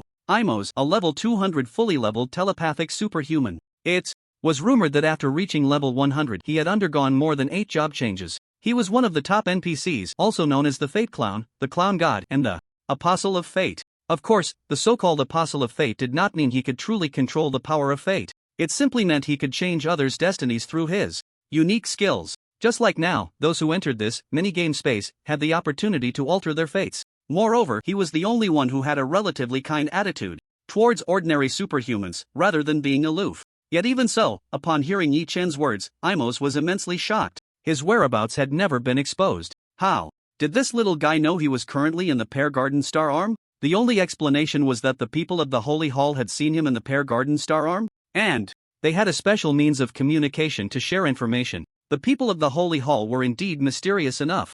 Imos couldn't help but sigh inwardly, but soon he smiled and said, "Person of the Holy Hall, have you decided to exit the game? Or continue playing? I can offer you an exceptional treatment, allowing you to re-enter this space." In the upcoming mini-games, it was foreseeable that the chances of encountering those level 100 deities would increase significantly. The true level 100 deities were entirely different from those he had encountered on the arena. On the arena, everyone's powers had merely been elevated to that level. Except for Yi Chen, no one possessed deity-level combat experience. Furthermore, the gaps in skills and personal templates would become exceedingly vast. Deities were not so easy to break through, but once broken through, the skills and personal templates mastered would be beyond imagination. Here, even if the power can be leveled out, the skills and effects possessed can also be equalized. But can the gap in skills be bridged? After all, how could the hard-earned accumulation of others over hundreds of years suddenly be erased here? Even if I lose, I can still come back here? Yi-chan raised an eyebrow slightly. Amos shrugged and smiled, saying, after deducting 1 lota, of course, you can come back next time.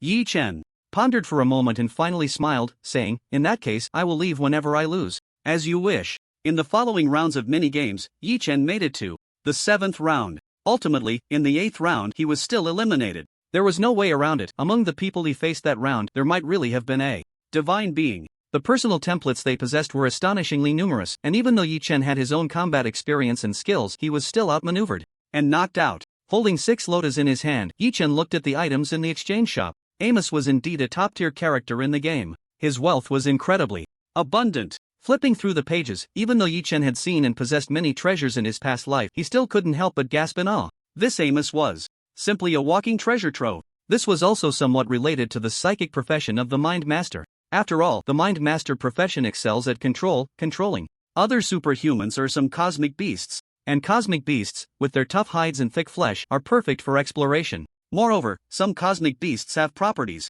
similar to treasure-hunting mice in certain fantasy novels, possessing very special abilities. For example, the Source Star beast that Yi-chan encountered before was one of them. His holy bloodline actually came from that Source Star beast, which was doubled in return through a lucky die, turning into a complete form. With 6 lotas, he could already exchange for legendary items among the 100-level items. He was also clear about the epic items below level 100. He didn't need equipment above level 100 for now. Furthermore, categorizing again, he didn't need equipment type items either. So, the final choice fell on some material type items. For instance, 1.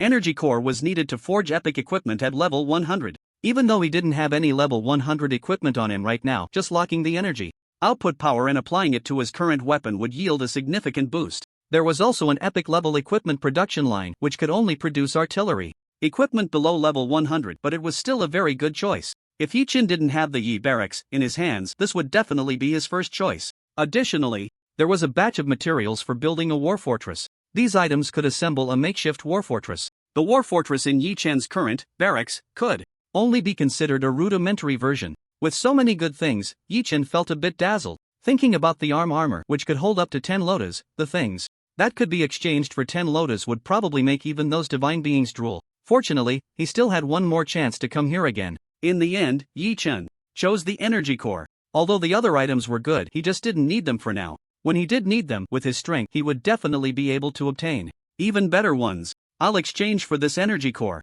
Okay. The clown snapped his fingers, and an energy core, compressed to the size of a fist but containing the power of dozens of stars, appeared before Yi-chan.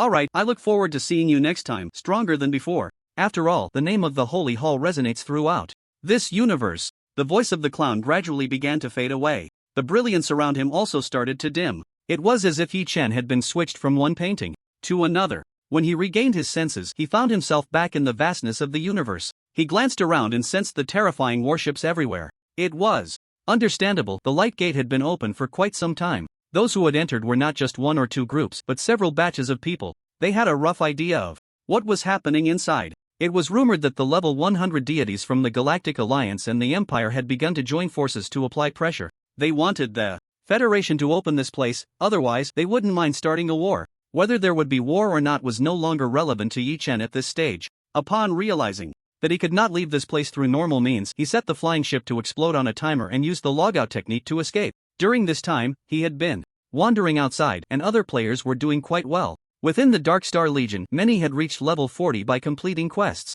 To their surprise, they discovered that they could undertake the job change quest without waiting for the version update. In terms of a game's normal lifespan, leveling up to the max level actually took less than a quarter of the time, or even less. Most of the game time was spent on acquiring equipment, completing quests, and grinding for rewards. They were unaware that the Xia civilization had actually merged the 3rd version into the 2nd version ahead of schedule. The speed of version updates had been accelerated countless times due to the existence of lucky dice. Additionally, there were issues in the real world. When game items began to appear in reality, some people made a fortune by selling these items to relevant departments, and now almost everyone was playing this game. Of course, although this game was developed by Xia civilization, it had adapted to local customs, and a minor protection system for underage players had also been implemented. The maximum game time was set at 4 hours a day. However, as time passed and the data integration speed brought about by the 3rd version update increased, the frequency of game items appearing also accelerated. Some private companies had obtained the qualification to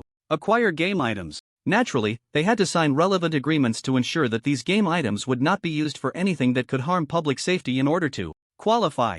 In fact, these private companies had been able to endure for so long partly because the aftereffects of the era of change still lingered, making them hesitant to act recklessly. Additionally, they had already reached cooperation agreements with their respective governments beforehand. At the beginning, they did not cause any disturbances, allowing the government to smoothly take possession of these items defined as strategic materials. Of course, most of these situations occurred in developed countries or those with strong government control. In some third world countries, things were a bit chaotic. Even during the previous global reforms, those powerful figures had attempted to bring those countries along for the ride. However, the strong inertia was not so easily corrected. After all, in the history of human development, the primitive people with a spirit of adventure and exploration had long since migrated out of the third world. The remaining primitive people occupied fertile lands, picking abundant wild fruits to eat when hungry, lying in the sun when full, and had grown accustomed to laziness. Coupled with various reasons later on, they adopted a just getting by attitude, living with the mindset that they wouldn't starve to death. A historical example of this is South Africa, a once developed country that, after successfully seizing power, was forcibly turned into a developing country. In the end, those few heavenly strongmen had no choice but to accept the situation as it was. At most, they would spend a bit more money when purchasing natural resources and send in more technological items. It was precisely against this backdrop that, after those heavenly strongmen stepped down, the situation over there became worse by the day. This also gave rise to a new industry, where most citizens, regardless of whether they liked games or not, from 6 years old to 90, would enter the game as long as they could move. If they could obtain items that could descend into reality, they would be taken away and sold at high prices to private companies abroad. It was cruel, yet very real. Among this group, the few who truly hoped to live a good life through their own efforts had already left these places. During the tenure of those heavenly strongmen, the immigration review for elite talents was incredibly strict. Because that era coincided with a strong push to develop and venture into the stars. Speaking of Yi Chen, his family's Sky Industries was also one of the companies qualified to acquire game items. Of course, each company had its own focus in terms of acquisition. Sky Industries leaned more towards collecting engine-type game items. Those who possessed such game items in the game were all mechanics. During this time, Yi Chen had been cooped up at home for quite a while. He directly went to Xian Yu's restaurant and ordered a seafood feast. I must say, the seafood feast was truly delicious. Whoever likes to eat vegetables or artificial meat can go ahead and eat it. Our gluttonous empire's ancestors left us so many dishes and a stomach capable of digesting them, so we naturally have to treat it well. However, upon arriving at the restaurant, he couldn't escape Xian Yu's incessant nagging. "Night God, we agreed that I would be out for a while, and you would keep an eye on the Legion. But you ended up throwing the responsibilities to Hanya and went off to be a hands-off manager." Yi Chen could only pretend he didn't hear, finishing the giant lobster in his hand before recounting his recent experiences. What the heck? So exciting? And there are such great places? After hearing Yi Chen's words, Xian Yu's eyes lit up. Big escape, werewolf kill, arena battles, escape rooms. So many fun mini-games?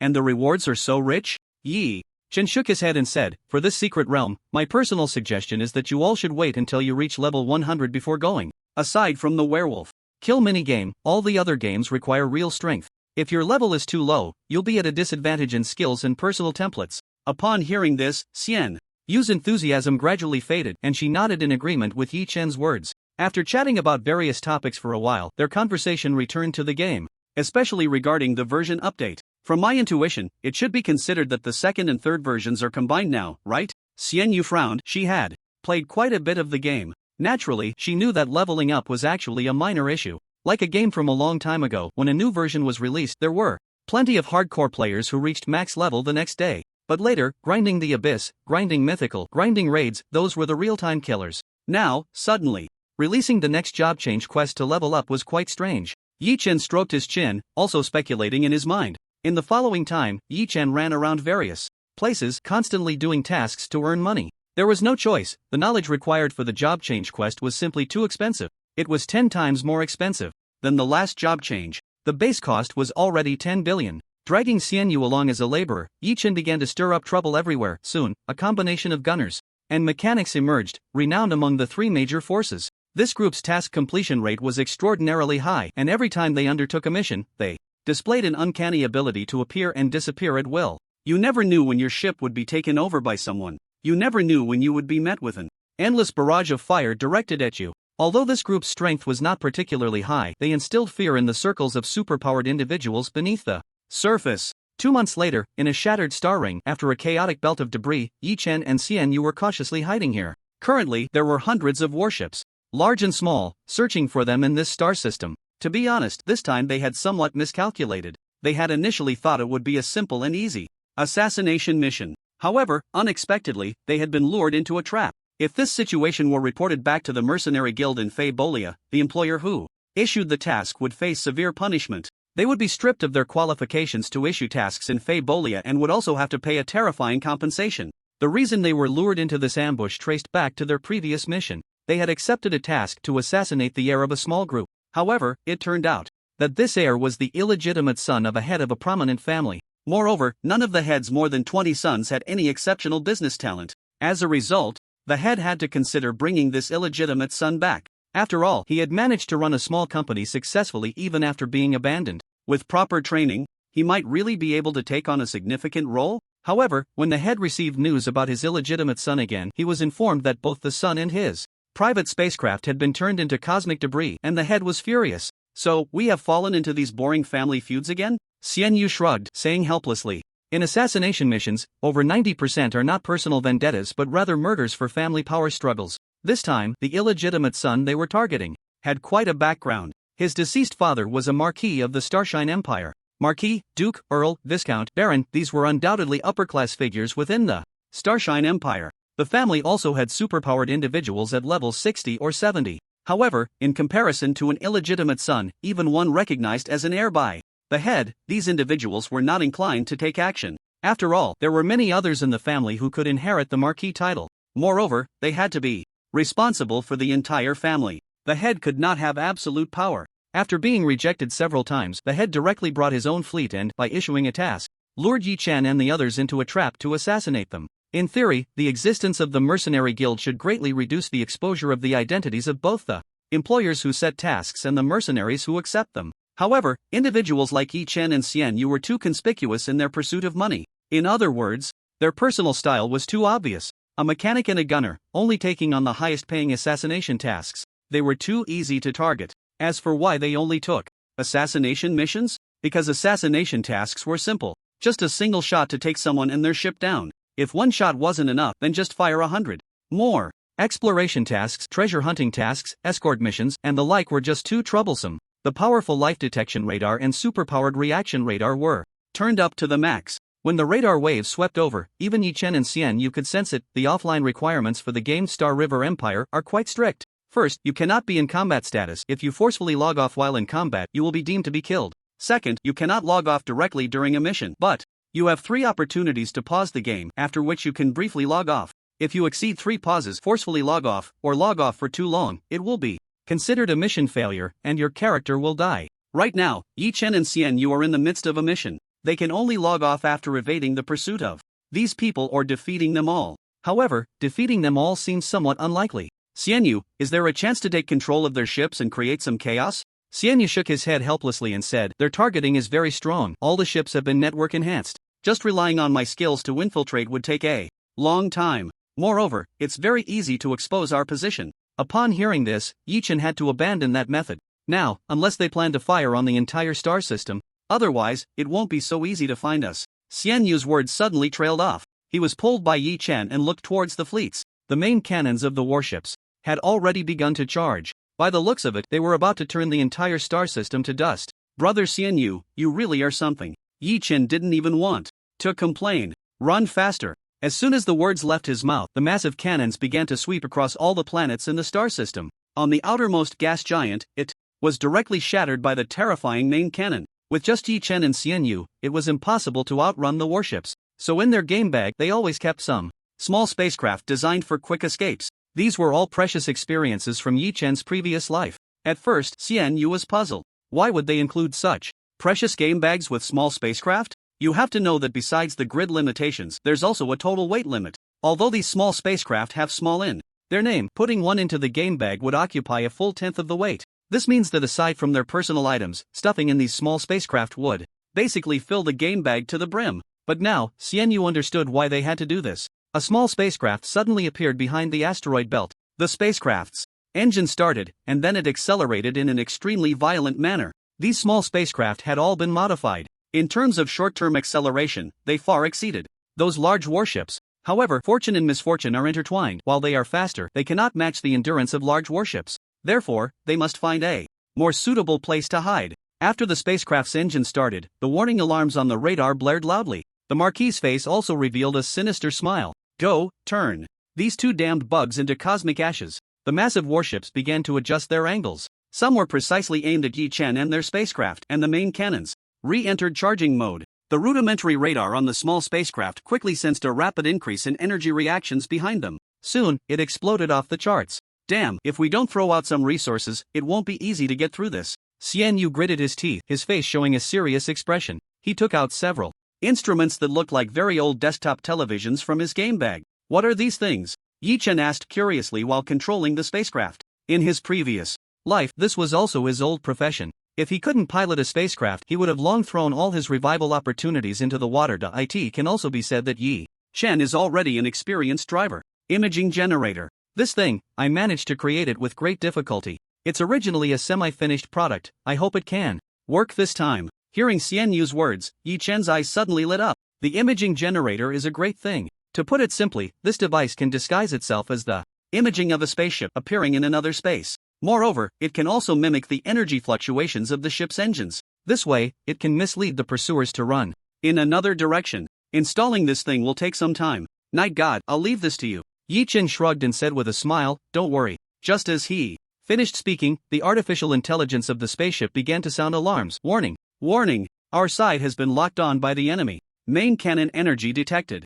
At critical levels, please prepare to evade. Almost at the moment the voice sounded, Yi Chen controlled the spaceship to pull up sharply. The massive maneuver caused the small spaceship's interior to creak with the sound of steel being compressed. Xian Yu was caught off guard and fell rapidly. He could only use his superpower to fix the imaging generators suspended in midair. With a loud bang, he crashed solidly against the steel door. Night God, be careful! Xian Yu couldn't help but shout. At this moment, Yi Chen had already lit a cigarette. Hearing Xian Yu's words, he merely responded with a faint hum. Then he executed another sharp maneuver to the left. This time, Xian Yu learned his lesson and used a magnetic safety belt to secure himself to the wall. His hands quickly flew up and down as he began to modify the two imaging generators. Warning! Warning! Hull damage at 20%.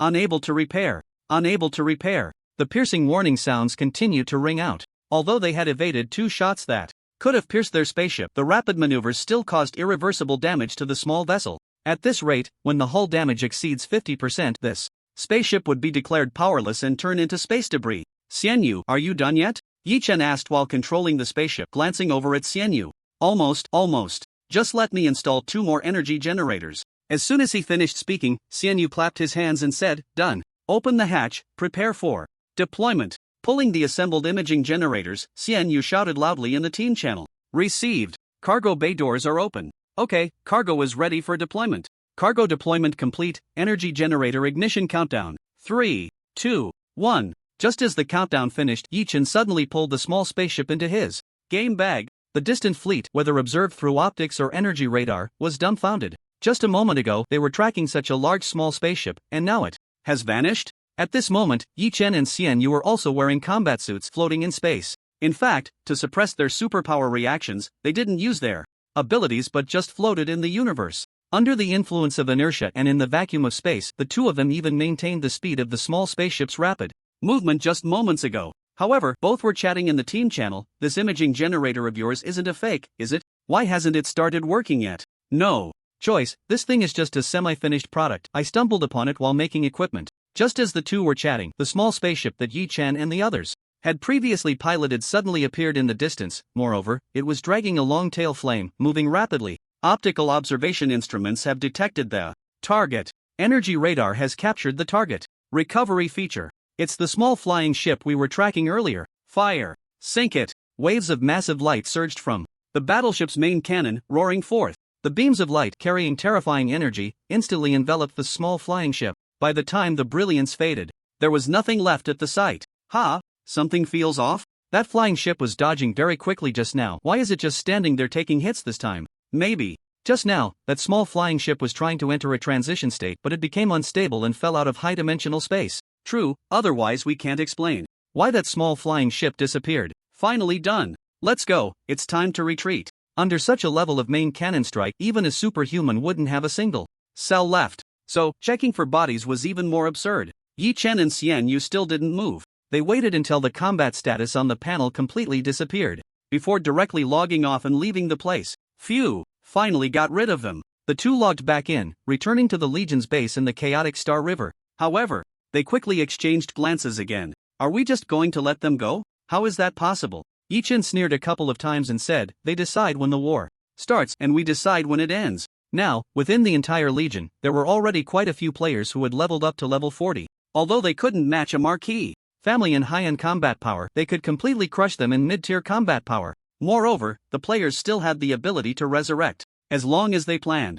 Well, even a marquee family could be defeated. Additionally, this matter could be manipulated to turn it into a trial for counterattacking the Ruola civilization. As for that rewards, that was easy to handle. Through the mercenary guild, they could obtain a substantial compensation. Just as Yi Chen's thought settled, the panel popped up. Task triggered. Prelude to counterattack. Countering the Ruola civilization is not a simple matter. Please organize players for training. Rewards will be distributed based on task completion status. Upon seeing this task, Yi Chen couldn't help but smile. It was truly a case of finding a pillow when one was sleepy. He didn't expect that this idea would trigger such a task. I plan to. Yi Chen shared his plans with Xian Yu. After hearing this decision, Xian Yu looked at Yi Chen with a genius gaze. Having you as our talented Legion leader is truly a stroke of luck. Unable to help but exclaim, he was kicked out by Yi Chen. Write an email to notify everyone and recruit personnel.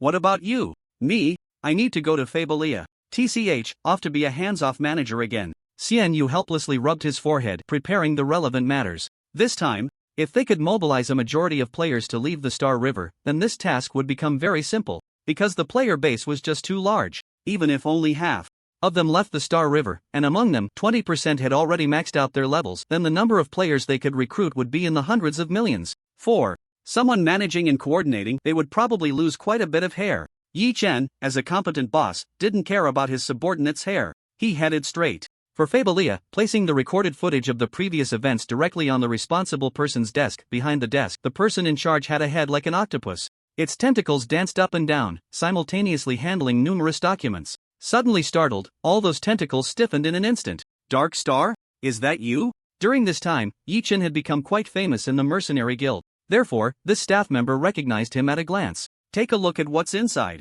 The octopus man's tentacles all curled into a shape. However, he still opened the video. Watching the content inside, the nervous twitches caused by emotional fluctuations quickly became apparent. The nerves beneath those tentacles twitched rhythmically. From a distance, it looked as if many little people were dancing, daring to provoke our mercenary guild? What about the Marquis family? The octopus man's face, filled with anger, gradually changed from blue to red. He contacted his superior and reported the matter. Soon, a staff member came out and led Yi Chen upstairs. In a rather large studio, 8 people were already seated inside. Yi Chen squinted and surveyed the room. Slightly. The people here were almost all above level 70 superpowered individuals. Dark Star, can you guarantee that what you said and the video are all true? A person who looked somewhat like Thanos but with a green sweet potato head instead of a purple one, biting into a cigar made from unknown tobacco, was the first to speak. Yi Chen shrugged and spread his hands, saying, of course, after all, I'm known for my integrity in the mercenary guild. Dark Star's integrity meant that if a task was promised, it would be completed. If someone was to be killed, they would be killed. The green sweet potato head exhaled a puff of smoke and then laughed loudly. Very good. Very good. It's been a long time since anyone dared to provoke our mercenary guild like this. The Tanlia Marquis family? A wave of terrifying killing intent echoed in the office. So, Dark Star, what do you plan to do? A smile appeared at the corner of Yi Chen's mouth as he cruelly said, we superpowered individuals of Earth will launch a bloody revenge against the Tanlia Marquis family. Upon hearing Yi Chen's words, the superpowered individuals in the conference room looked at him in surprise. Bloody revenge is a very special method of retaliation.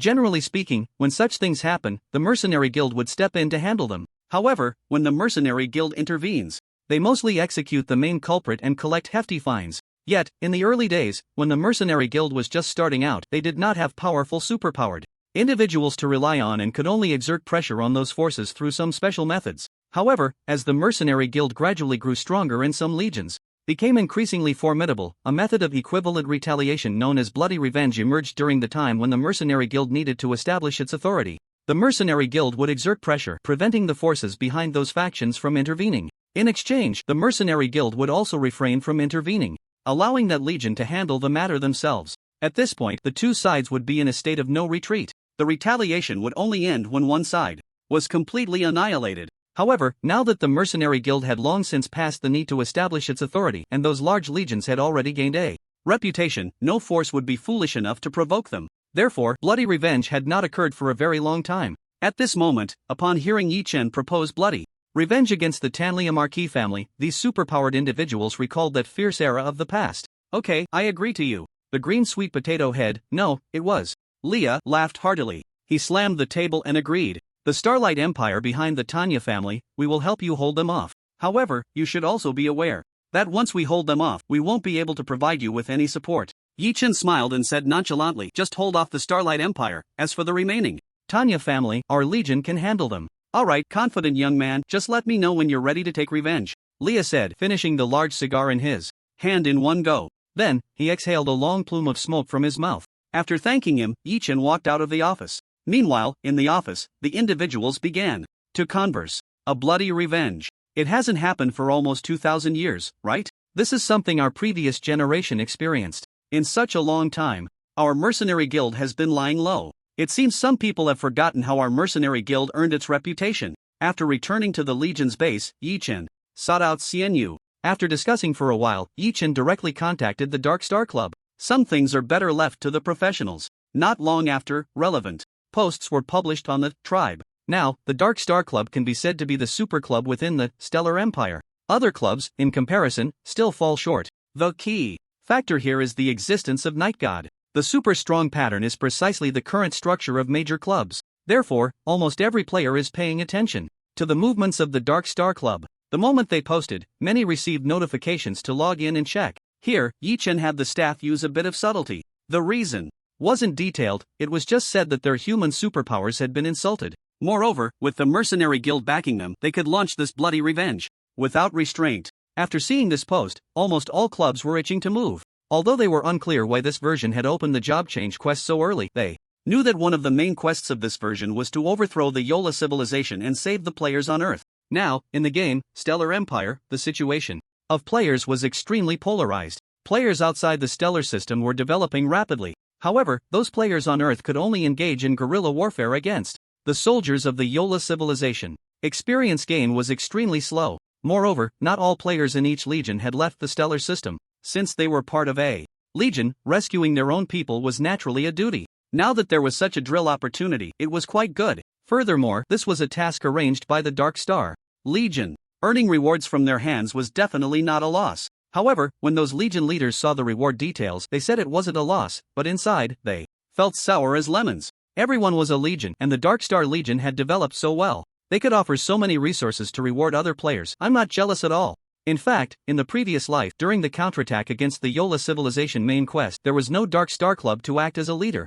Therefore, before undertaking this main quest, many club heads had gathered together for numerous simulations. But when it came time to execute the task, it still ended up in chaos. After all, there was no brain to coordinate all the legions. Many legions initially rigidly followed the established plans. However, on the battlefield, plans could never keep up with changes anyway. As the battle progressed, it turned into a chaotic free-for-all. The only way to finish this dungeon was to rely on the chances of resurrection. But now it was different. With the Dark Star Legion, which had vaguely become the brain of the Legion, everyone could identify many issues through this drill. When the time came to counterattack the Rala civilization, it would be much easier. Yi Chen handed over the task of contacting other clubs and formulating plans to the club. Meanwhile, he was in Thibolia purchasing knowledge for his job change. After that intense period of executing tasks, he finally had enough money to buy the knowledge for the fourth job change. One by one, the pieces of knowledge were continuously purchased. The balance in his account was rapidly depleting. Once all the knowledge was bought, a prompt appeared for Yi Chen's job change task, indicating it could be completed. Submit job change task. A loading bar appeared on the panel. The knowledge of the superpowered beings quickly fused together. Finally, a soft ding sound echoed. At the same time, new content appeared on the panel. Job change task completed. Generating job class. A massive symbol resembling a main cannon slowly emerged. But just then, the surrounding environment began to change rapidly. The light gradually faded, and the data represented by zeros and ones continuously appeared. The lucky dice. It appeared again. In front of Yi Chen, the lucky dice began to spin wildly. Ultimately, 4 dots faced up. Congratulations! You have triggered a 400 times return. The newly generated job mark was instantly devoured by the lucky dice. Simultaneously, a new mark began to emerge. It was a fierce symbol, resembling a sniper rifle, but beneath the sniper rifle were 7 small stars lifting it up. Begin hunting in the void. Done hunter, explode the sun and stars. Congratulations, you have created a new job, Star Hunter. Ding. Congratulations, you have created a new job not recorded in the game. Relevant information will be pinned and broadcasted across the entire server. A series of messages were continuously displayed. Players in the entire Earth server saw the pinned message appear at the top of their view. At this critical moment, Yi Chen's self-created job undoubtedly added fuel and confidence to the post previously released by the Dark Star Club. The Legion, which had been wavering, also made up their minds to join this mission after seeing this news. Preparing for a large-scale war was not easy. When the Dark Star Club posted about preparing for war and recruiting players, it not only caused a huge stir among the player community but also caught the attention of some businesses looking for opportunities. The first to contact the Dark Star Club were major streaming companies, wanting to obtain the rights to broadcast the war live. If it were like the previous small skirmishes, the Dark Star Club might not have cared, but this time was completely different. According to the information disclosed by the Dark Star Club, a total of 326 clubs worldwide had joined this drill. The number of players registered to participate in the battle had already exceeded 60 million. It's worth noting that the post had only been published for a day and a night. Therefore, obtaining the rights to broadcast this live event was crucial for these streaming companies.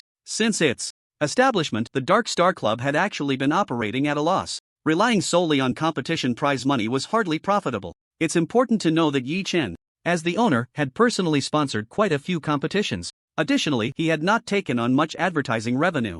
After all, he didn't care too much about that income. However, this time, the rights to rebroadcast the livestream could be sold for quite a bit of money and it wouldn't require much cost. Therefore, Yi Chen allowed the club manager to handle it. After all, the upcoming expenses for advertising and recruiting would need substantial financial support. This preparation took over a month.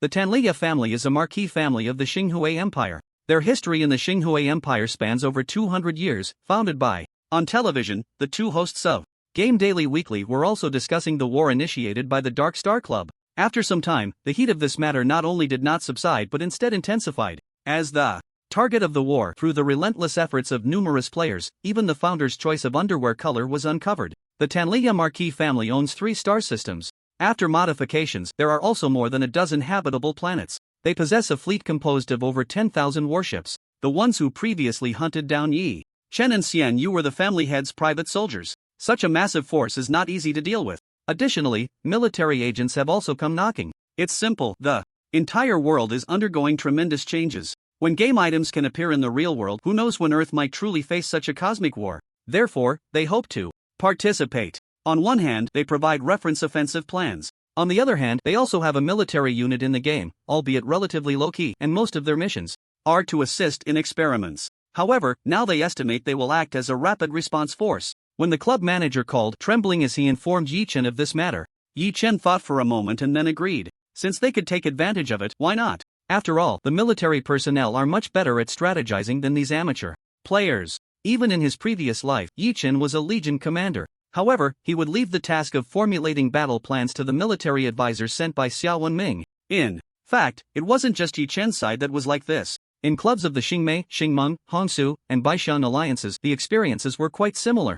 Through disputes and cooperation, a draft of the offensive plan gradually took shape. Before long, another month passed. After a full 2 months of preparation, everything was barely set up. The final battle plan was also quite wild. At the same time, an attack was launched on the 3 major star systems owned by the Tanlia Marquis family. The strongest Huolong Club, led by Dark Star, launched a strong assault on the star cluster marked as Alpha. The Alpha star cluster is the ancestral land of the Tanlia Marquis family. Naturally, it is also the star cluster with the strongest military power. The remaining Beta and Gamma star clusters were entrusted to the Xingmei Xingmeng Coalition and the Hongsu Baishan Coalition. 2. Coordinate the timing and allow as many players as possible to participate in this war. Governments around the world even arranged a day off. The clouds of war began to loom. The outermost planet of the Alpha Legion has already been transformed by the Tanlia Marquis family into a massive planetary fortress. This is the first obstacle in the way of everyone's attack. Of course, this thing is not a war fortress controlled by level 100 deities but is operated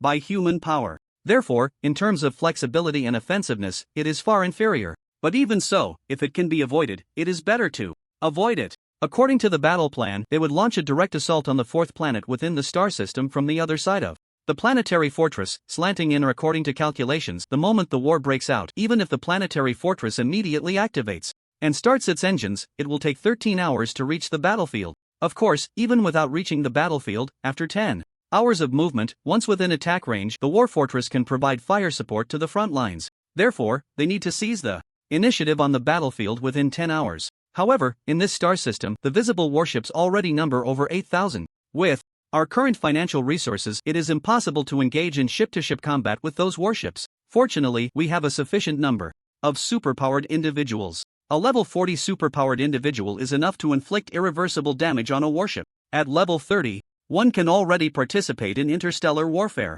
At level 40, one has the capability to threaten the existence of warships. Of course, the technology side isn't that bad either. Higher-level star-class warships, galaxy-class warships, and even civilization-class warships that can contend with deities, these technological creations are the nemesis of superpowered warriors. However, the Marquis Tanlia family has not yet qualified to possess these warships. Yi Chen and the other Legion commanders went to the designated location to set up the resurrection points. The arrangement of resurrection points is also quite meticulous. First, there must be multiple hideouts, and they must be mutually supportive. Otherwise, if they are targeted and directly besieged, it would be game over. Additionally, the selection of these resurrection points is done by the staff from the command center. There shouldn't be too many issues. The Silent Star River, the brilliant fireworks, continuously lighting up. In the depths of space, due to the lack of air, sound cannot propagate at all. Yet, even so, the brilliance of the entire Star River becomes even more dazzling because of this. A massive warship flew out, but the next moment, a cold beam of light shot out.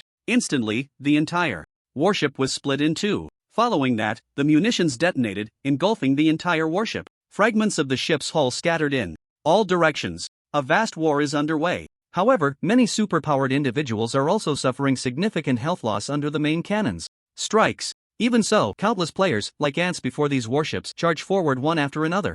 In this battle against warships, the greatest threats come from gunners, mechanics, and archers. Countless mechanical warriors continuously emerge, surging towards those warships like waves. Specially crafted arrows are also shot out, and after hitting those warships, immense power radiates from the arrows, enveloping the warships. The gunners are even more direct, unleashing powerful artillery fire like a torrential downpour. At least at this stage, the battle arrangement is still orderly. However, as the war continues, the battlefield gradually becomes chaotic. At this moment, whether in the game or outside of it, many people are watching this battle. The Great War of 3 star systems almost ignited simultaneously. The brutality of the battle exceeds everyone's imagination. Indeed, a Marquis family is not so easy to deal with. It was only because the Mercenary Guild intervened to block the support for the Tanlia Marquis family that everyone was able to fight so easily. Under normal circumstances, with the war reaching this point, the fleets of the Starshine Empire station nearby would have already mobilized. It would only take an hour to arrive.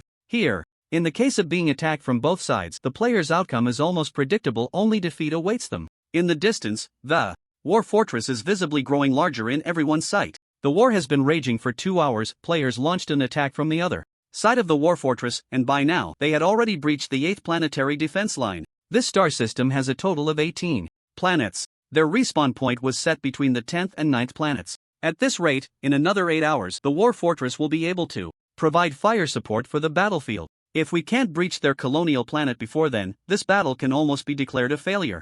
In a military operations room, soldiers in combat uniforms were also watching this war. There's no way around it, they are ultimately not soldiers trained by the system. With the powerful combat abilities of their game characters and their individual skills, it's already impressive that they have achieved this much. The middle-aged soldier, clearly a big shot, rubbed his temples. What about our special forces team? Staying put, it's not time to act yet. On the battlefield, the torrent of steel clashed with the torrent of superhumans. Every moment, warships were being blown up. However, there were also some unfortunate players who had completely exhausted their respawn opportunities. In this situation, some players even began to hesitate. Using up all their respawn chances like this was quite a loss. The war had progressed to 2 hours and 30 minutes. The pace of the attack and the speed of the defense line's advance had begun to slow down. Just then, the firepower suddenly increased by more than one level. The massive firepower instantly breached the defense line in front. Those elite players, especially the professional players from various clubs, struck simultaneously.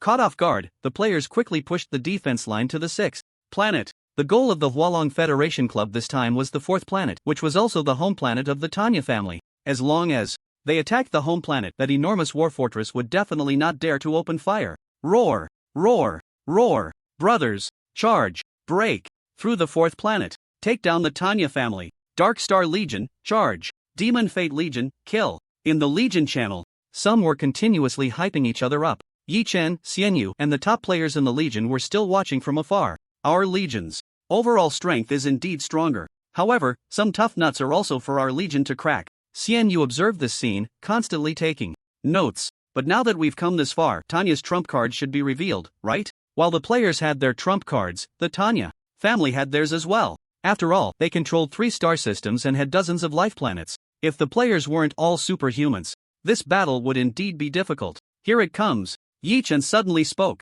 Then everyone saw a terrifying stream of light erupting from the 6th planet. The terrifying energy reaction could even instantly eliminate level 40 superhumans along the way. Railgun. Watch out. A railgun shot out, leaving a completely empty trace like an old cow plowing a field. The railgun was indeed one of the tougher weapons to deal with. Xianyu, lead the team to attack. Seeing this scene, Yi Chen also spoke. Okay. After Xianyu nodded, he led the remaining elite members of the Legion into battle. The strategy remained a surprise attack. Over the past 2 months, Xianyu had also completed the 4th transfer mission. Now, he could command a small, fully automated combat fleet. Moreover, for this battle, he had directly modified all the warships he could control into terrifying weapons. The focus was not on size but on speed and penetration capability. Even at critical moments, these warships themselves can be used as missiles. After being intercepted by the air defense firepower of the 6th planet, hundreds of warships still charged straight towards the planet's surface. The strike range included important locations such as rocket launch sites, missile launch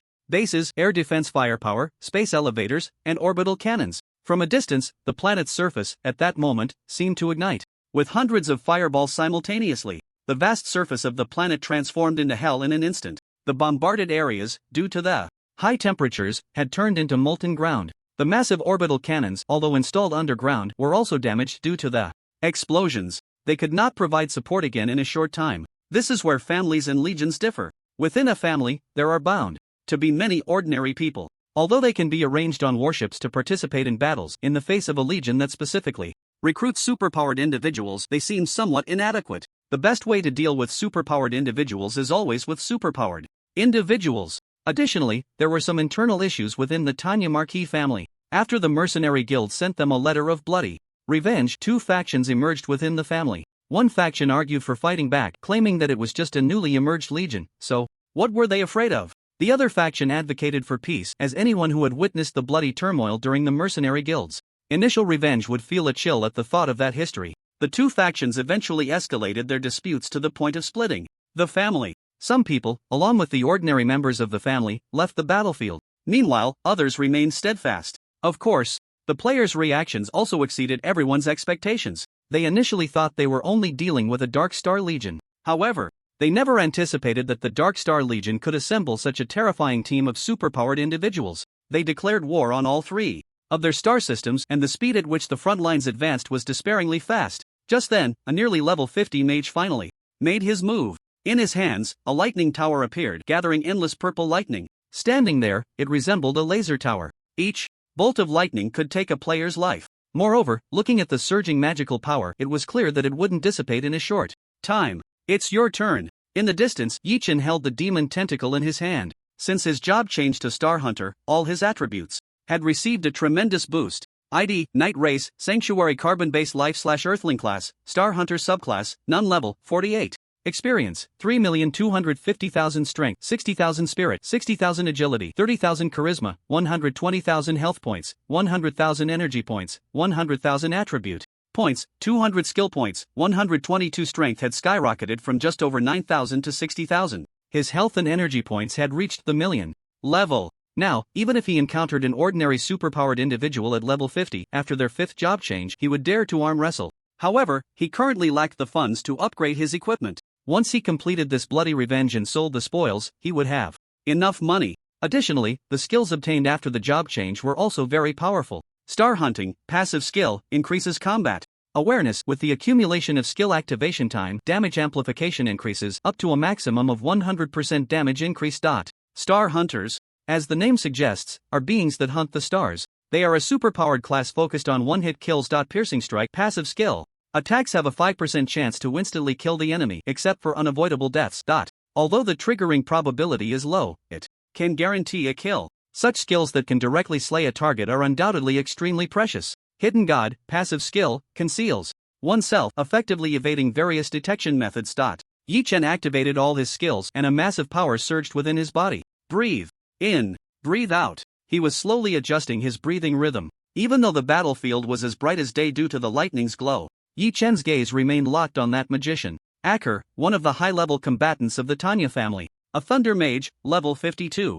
5th transition class Thunder Summoner. He was one of the staunch proponents of war, believing that these despicable outsiders dared to provoke their marquee family, which was simply seeking death. If it weren't for the existence of the mercenary guild, these damned superpowered beings from Earth would have turned to ashes long ago. Aker transformed the anger in his heart into the lightning in his hands. Watching the bolts of lightning sweep out, taking the lives of players one by one, a satisfied smile appeared on his face. But just then, a crimson streak of light seemed to slice through the depths of the universe. From an unknown source, it rushed in at the speed of light in the briefest moment. The magical defenses set up by Aker were as fragile as paper before this beam of light. Aker barely managed to dive to the side. The lightning tower remained in place. In the next moment, the streak of light effortlessly tore the lightning tower apart.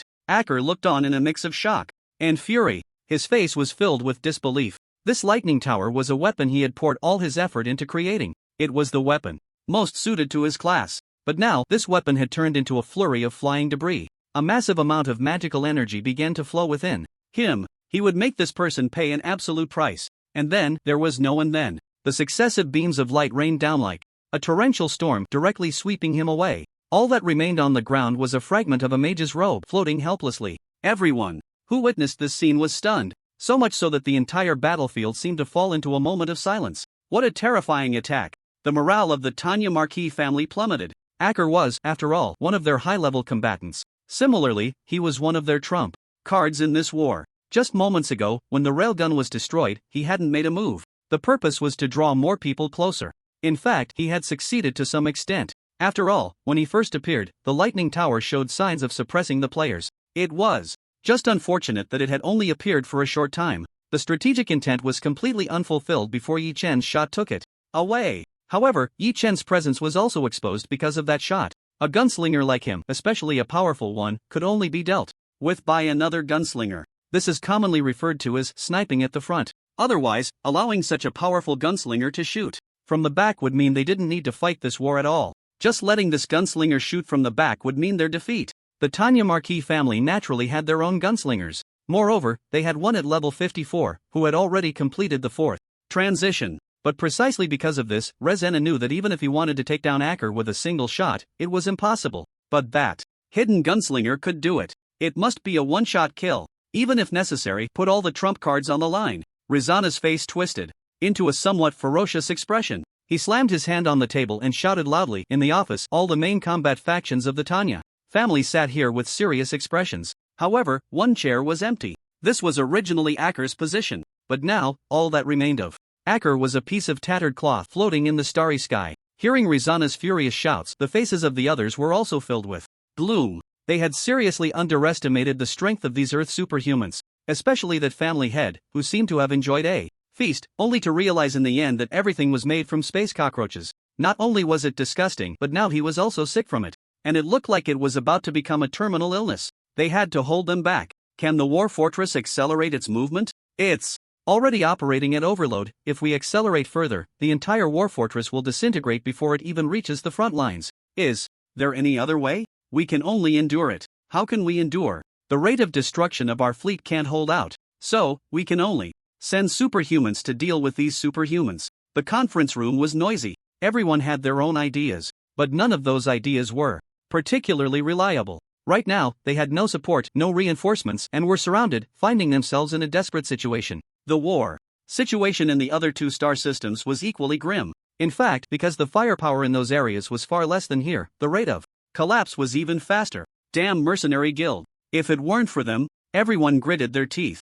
In short, this war had to continue. As long as they could hold on until the support from the war fortress arrived, a turning point would also come. Rezena, that gunner is your responsibility. Even if you can't kill him, you need to slow down his attack frequency. All other high-level superhumans join in to delay their attack speed. Going around in circles, they ultimately return to the starting point. They could only use lives to buy time. Thinking of this, these people felt a wave of frustration. When did the noble Marquis family of the Starlight Empire have to fight in such a way? In the game channel, a wave of cheers erupted. Although Acker's appearance was brief, it caused terrifying destruction. This directly reflected that, after level suppression, high-level superhumans almost crushed low-level superhumans. However, when that terrifying crimson beam swept across the starry sky, it shattered the Thunder Tower, and then the torrential rain fell, instantly eliminating Acker. The players were incredibly excited, because they saw their own future in Yi Chen. For them, as long as they worked hard, they could easily level up. At the very least, they didn't have to worry too much before reaching level 100.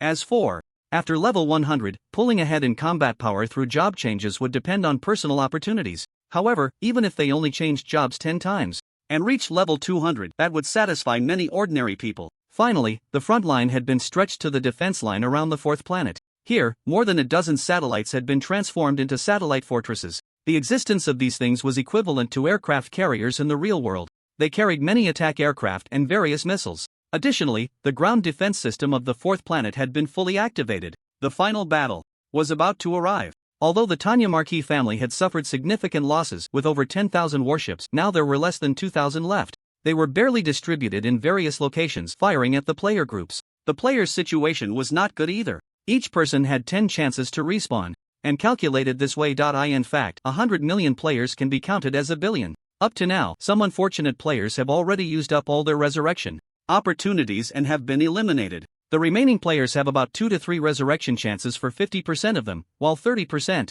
have around 5 chances. As for those with more than 5, only 20% remain. The melee classes have suffered the most losses, while the ranged classes have experienced the least. In the early stages of the game, melee classes held a significant advantage. However, once they stepped out into the starry sky, their disadvantages began to show. They can only rely on their physical strength to charge through and fight their way into the interiors of the warships, unless they belong to one of the 3 major factions which possess transport ships or custom-made combat armor that allows for quick breakthroughs. For the ranged classes, having survived the difficult early moments, it is finally their time to shine. With melee players acting as tanks and drawing aggro, they only need to stand back and unleash their skills like human turrets. Unless they are unfortunately targeted and eliminated by the main cannons of 2 or more warships, otherwise, their output while standing and shooting is quite exaggerated. The gap between the two will gradually narrow in the later stages of the game. As the horn of the general assault sounds, the war enters a heated phase. Those satellite fortresses, having just fired a couple of shots, suddenly fell silent.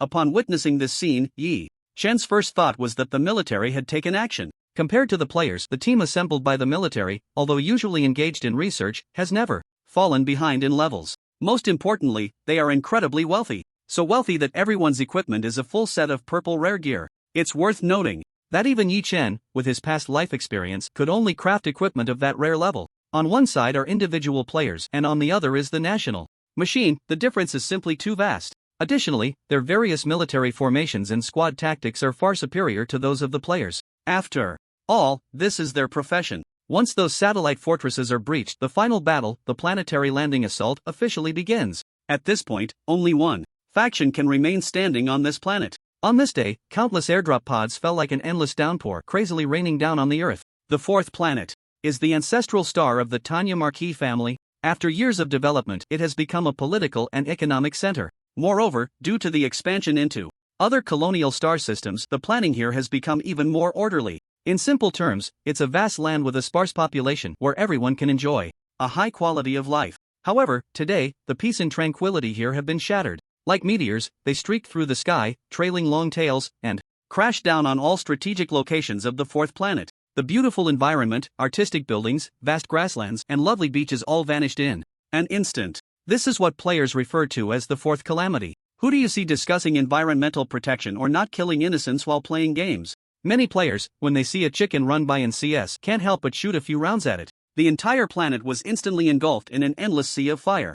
Amidst the turbulence, an airdrop pod crashed straight through a building. It even penetrated the floor, with some small parts embedding into the basement. As the hatch opened with a clatter, a batch of spider robots emerged, and after detecting that there were no enemies nearby, Yi Chen finally stepped out. This place is the administrative core area of the fourth planet. It is also where the high-ranking members of the Tanya Marquis family reside. Although the ground's anti-air firepower has suffered many rounds of attacks, there are still quite a few hidden defenses remaining. When they landed, it brought a bit of trouble. After all, once they entered the landing pod, they had no room to maneuver. In Yi Chen's hands, the gun and cannon armament transformed into a gun shape cradled in his arms. At the same time, he stepped outside with a standard offensive stride. As soon as he stepped out, combat robots opened fire on him. The sound of gunfire echoed continuously, bullets trailing a moving line of fire behind Yi Chen. But in the next moment, they all fell silent. Yi Chen raised his hand and shot, blowing up that robot. At the same time, he activated his personal template gun and cannon overlord. In an instant, he sensed all units around him that were armed with guns, cannons, or other heavy firepower. In his mind, a firepower control map was quickly sketched out. Within it, one area had the most concentrated firepower. That place became Yi Chen's primary target. After calculating the most convenient path, Yi Chen moved like a ghost towards that location. He also began to contact Xian Yu and others in the Legion. Soon, everyone nearby had gathered. Night God, what are you planning to do? Xian Yu was among the first to arrive, as his landing spot was the same as Yi Chen's. However, he was a bit unlucky. A missile had directly tossed his landing pod. After respawning, he began to descend again. Now the entire planet has fallen into our vast ocean. Their defeat is just a matter of time. Yi Chen had triggered a revenge mission. One way to increase the completion rate was to kill as many high-ranking members of the Tanya Marquis family as possible.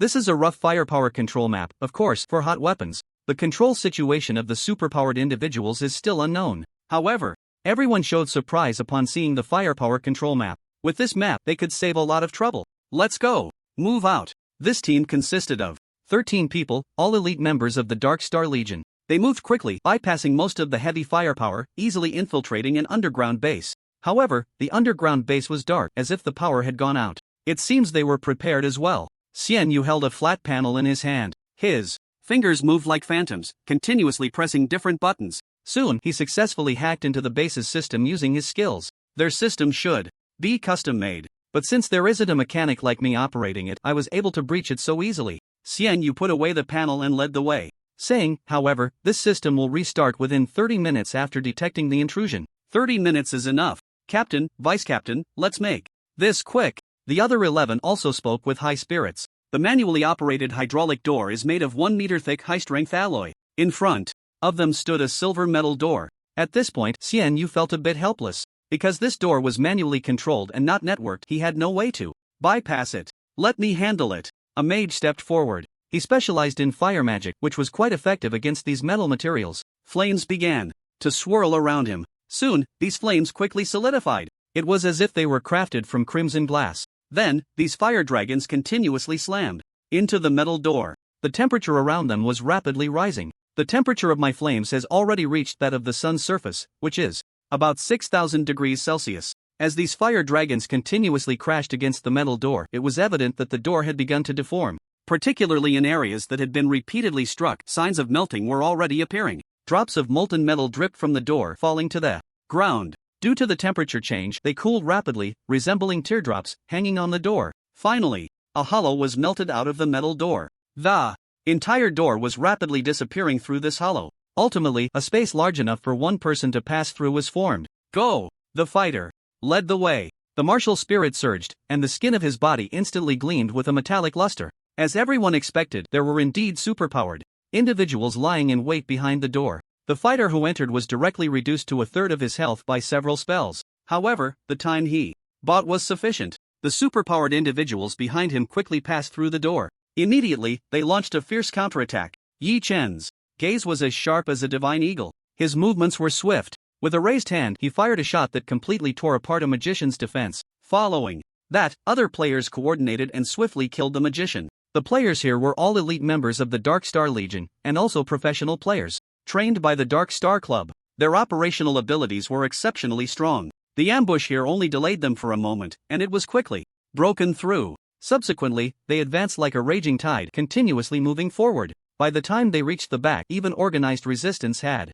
ceased to appear. However, everyone did not relax because of this. It was clear that the opponents had changed their strategy, planning to concentrate their superior forces to engage Yi Chen and the others in a team battle. 15 minutes left. Xian Yu glanced at the time and reminded in the voice channel, in 15 minutes, the system here will restart. At that time, some defensive measures in the base will also reactivate. If you want to avoid too much trouble, it's best to resolve this within 15 minutes. A slight seriousness appeared on everyone's faces. Continue onward. During the next leg of the journey, no one continued to communicate. Instead, they focused on the countdown set by Xianyu. As time dwindled, they advanced rapidly. Soon, they reached the core area of the underground base. Blocking their way was a small fortress resembling a turtle shell. The exterior of this thing was entirely made from the metal of the door they had encountered earlier. Upon seeing this small fortress, nearly everyone's gaze suddenly sharpened. If they were to melt the metal here using the previous method, it would take far too much time. Let me handle this. Yi Chen stepped forward, holding the already deformed demon tentacle. From the moment he descended, he had triggered the passive skill Hunting Star. As the skill activated, the damage increase continued to stack. By now, this skill had been stacked to increase damage by 62%. At the same time, the skill Heavy Weapon Mastery was also activated. Since the existence of the barracks, maintenance could be handed over to the barracks. Activating Heavy Weapon Mastery posed no burden for Yi Chen. Of course, this referred to equipment below the rare level, because maintenance also consumed materials. For instance, the Daybreaker in Yi Chen's hand still had not received materials for repair. However, Yi Chen's next task was to find the materials that Lu Su needed in exchange for the items in Lu Su's possession. A massive power flowed continuously within Yi Chen. The demon's tentacles seemed to truly become the most ferocious appendages of the demon race at this moment. Black and red flowing lines continuously appeared on the gun's body. Then, he pulled the trigger. Boom! The massive recoil caused Yi Chen to slightly stagger backward, while the gun's muzzle also tilted upward. A crimson bullet spun out. The high temperature even distorted the surrounding air. In an instant, the bullet crashed into the metal shell. A dazzling light suddenly erupted. It was as if a sun was rising here. The explosion followed closely. The entire underground base seemed to shake from the force of the blast. When the light faded, a huge cavity appeared on the turtle shell. Behind the turtle shell, someone stared in shock at this scene. Just a minute ago, Marquis Tanya had sworn that this place was built by his ancestors. It was an unbreakable fortress with no possibility of being breached. But a minute later, there was such a large hole here. A small flying ship flew in effortlessly. It really is you. Marquis Tanya's expression darkened rapidly upon seeing Yi Chen and Xianyu. It was them. They had previously eliminated the illegitimate son he considered his successor and were the instigators of this war. Dark Star, Black Shark. These two codenames were chosen by Yi Chen and Xianyu when they registered at the Mercenary Guild. As the saying goes, being handsome is a lifelong affair. Since Xianyu emerged from her previous state of despair, she even considered changing her ID from Salty Fish King. Moreover, under the pressure of Yi Chen, the capitalist, she couldn't even be a salty fish anymore. Unfortunately, in the game Star River Empire, ID registration is for life. It's simple. The Xia civilization didn't want to record any unnecessary data. Thus, when registering at the Mercenary Guild, Xianyu chose the codename Black Shark. I should have sent that star system to accompany you in death. Marquis Tanya was filled with regret. He had originally thought that Yi Chen and Xianyu had been completely crushed, not even leaving a trace behind. Who would have thought that these two were so cunning? They actually managed to escape. At first, when he received the bloody retaliation letter from the Mercenary Guild, he was still in a daze. However, when he learned that this bloody revenge was initiated by Yi Chen and Xianyu, his heart was filled with anger and disdain. The disdain came from the fact that he had already learned about the Dark Star Legion before dealing with Yi Chen, a newly emerging legion. Moreover, it was in existence that the Jola civilization had beaten to the point where they didn't even dare to return to their home planet, Earth.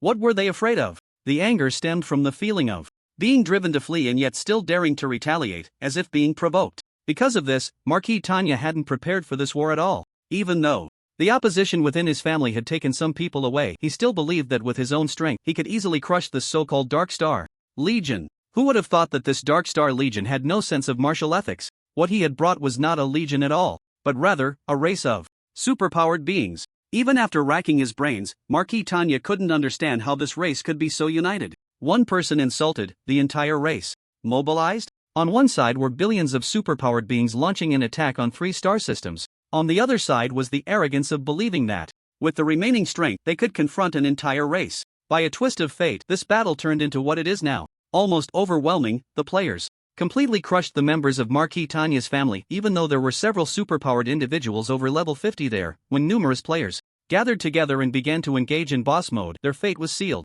When the news of the war's conclusion spread, countless hearts surged with overwhelming waves. This was the first time that human superpowered individuals truly made a name for themselves in this vast and boundless sea of stars. Even Without support from other factions, the Marquis Tanya family was still a Marquis family. Yet, it ended in such a manner, leaving one feeling a deep sense of regret. After this grand battle concluded, the aftershocks lingered for a long time. 100 million people participated in the same task, breaking all historical records in the game. The most participants, the most spectators, the most factions collaborating. Many records were created as well. Additionally, there were the rewards from this mission. Theoretically, all assets of the Marquis Tanya family should have been handled by the Dark Star Legion. However, the Starlight Empire somehow managed to buy back those 3 star systems in the end. Most of the funds obtained were used for rewards. Of course, the remaining amount was still a significant sum. After receiving the money, Yi Chen returned directly to Fabelia, first procuring a batch of materials. Then, he immersed himself in upgrading his equipment. With the experience gained from completing that task, Yi Chen's level had now risen to 50. ID, Night Race. Sanctuary Carbon-Based Lifeform/Earthling Profession, Star Hunter Sub-Profession, None Level, 50 Experience, 200,000 Strength, 68,000 Spirit, 68,000. Agility, 32,000 Charisma, 160,000 Health Points, 110,000 Energy Points, 110,000 Attribute Points, 216 Skill Points, 130 Organization, Dark Star Legion, Earth, Chaotic Star River, Mercenary Guild. Strength and Spirit were nearing the 70,000 mark. Health Points and Energy Points had also seen considerable improvement. The various heavy firepower in the barracks had a simple upgrade method. Just by the manufacturing blueprint, input the corresponding data, and the barracks would automatically create it.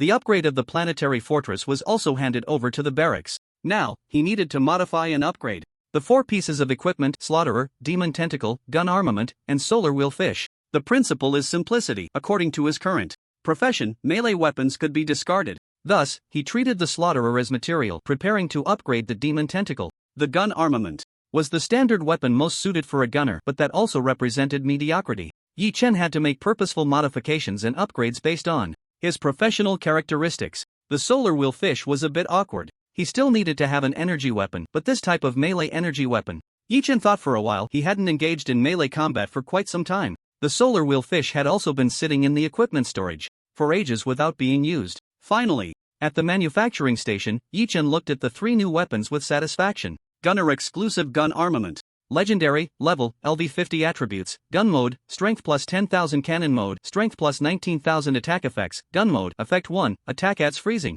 Effect, with a 50% chance to put the enemy in a rigid state, unable to attack. Effect 2, Attack has a 30% chance to stun the enemy. Effect 3, Attack includes Armor Piercing Effect, ignoring 30% of the enemy's defense. Cannon Mode, Effect 1, Attack includes Explosive Effect with a burning effect. Effect 2, Attack. Ignores energy defense, eroding 2% of defense equipment's defense value every minute. Effect 3, Attack includes Paralysis Effect, slowing down the enemies. Actions. Great Gunsmith, carve your own path. The reason he was able to upgrade to legendary level equipment was that he utilized the energy core he had previously exchanged at Amos. Most of the energy core's capabilities were locked away, otherwise, a single shot would likely cause this weapon to be shattered by the immense energy. Additionally, he had dismantled the Butcher and the Solar Wheel Fish, transferring the useful components onto this weapon. Thus, in terms of attack effects, it inherited some of the attack effects from both the Butcher and the Solar Wheel Fish. Demon Lord's Automatic Long Gun.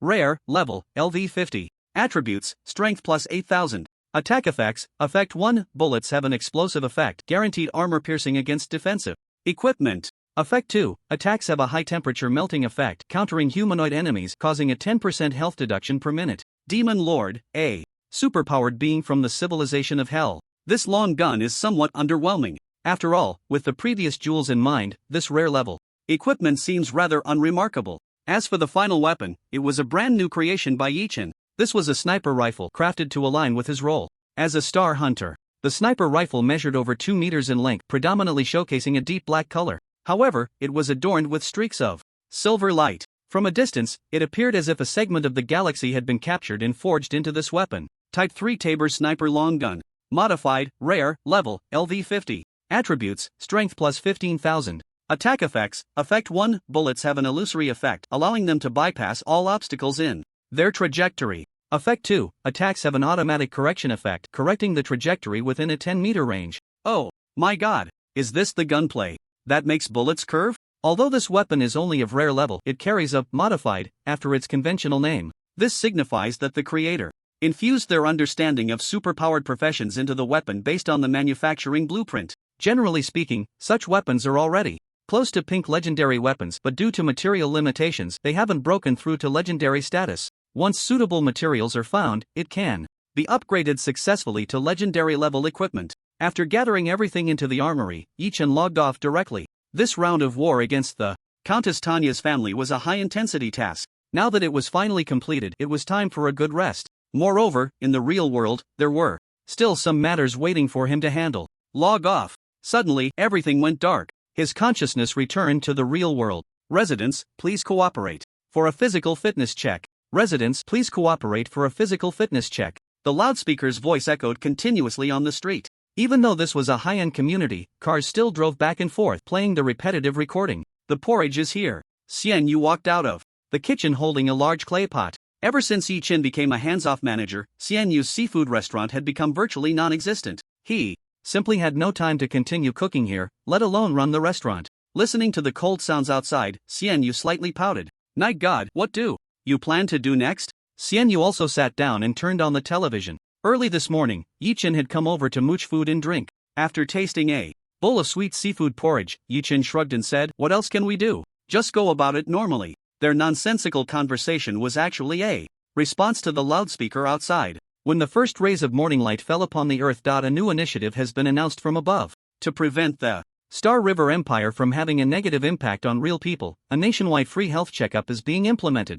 In fact, this nationwide free health checkup has long been a social welfare benefit for the citizens of the Hualong Federation. Generally speaking, people tend to get this checkup done at the beginning of the year. Now, as autumn is approaching, suddenly a nationwide physical fitness check has emerged, leading everyone to think about the arrival of game items in reality. This has sparked the imagination of many. Among them, Yi Chen and Xian Yu were the first to know that game items could alter human physiology. The ability to bring game data into reality, even if only temporarily, has already been achieved by Xian Yu. Therefore, they are particularly attentive to their own physical condition. Yi Chen doesn't need to be mentioned. After the doubling effect of the lucky dice, his physical fitness is now identical to that of his game character when he was at level 30. Such a thing is best kept hidden if possible. Although with his current strength, self-preservation isn't a significant issue, he doesn't want to become a treasure in the eyes of all organizations worldwide. Of course, a treasure that would be taken to a laboratory for dissection. A refreshing cool breeze swept by, making one feel completely at ease.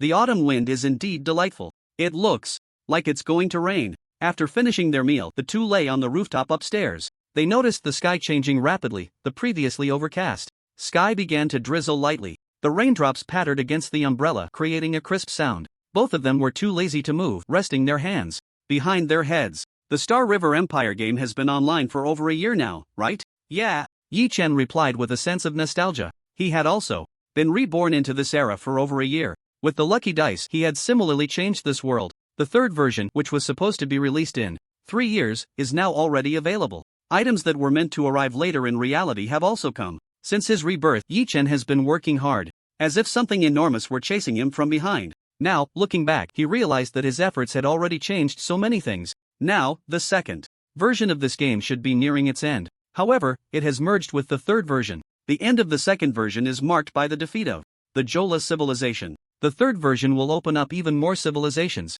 From the third version to the fifth version, more and more cosmic backgrounds will be introduced. However, the mysterious realm of superpowered individuals, those above level 100, will only be open to players after the sixth version. At that time, players from other civilizations will also be merged into the same server. When that happens, the upheaval and waves brought about will not be any less than the arrival of game items in reality. Because, after all, they are alien civilizations. Since long ago, when humanity began to observe the starry sky, there have been thoughts about whether we humans are the unique lifeforms in this universe. They have been searching for other civilizations. Unfortunately, there have been no discoveries. Even now, while Earth civilization has managed to build a Mars base and can transport within the solar system, the exploration beyond the solar system has never ceased. The Xia civilization is truly a great civilization, Yi Chen exclaimed, taking a big gulp of his drink. However, although the Star River Empire game can pull players from other civilizations into the same server, each race has its own unique language. In the game, their communication is also transformed by the system, turning into a form that both sides can understand.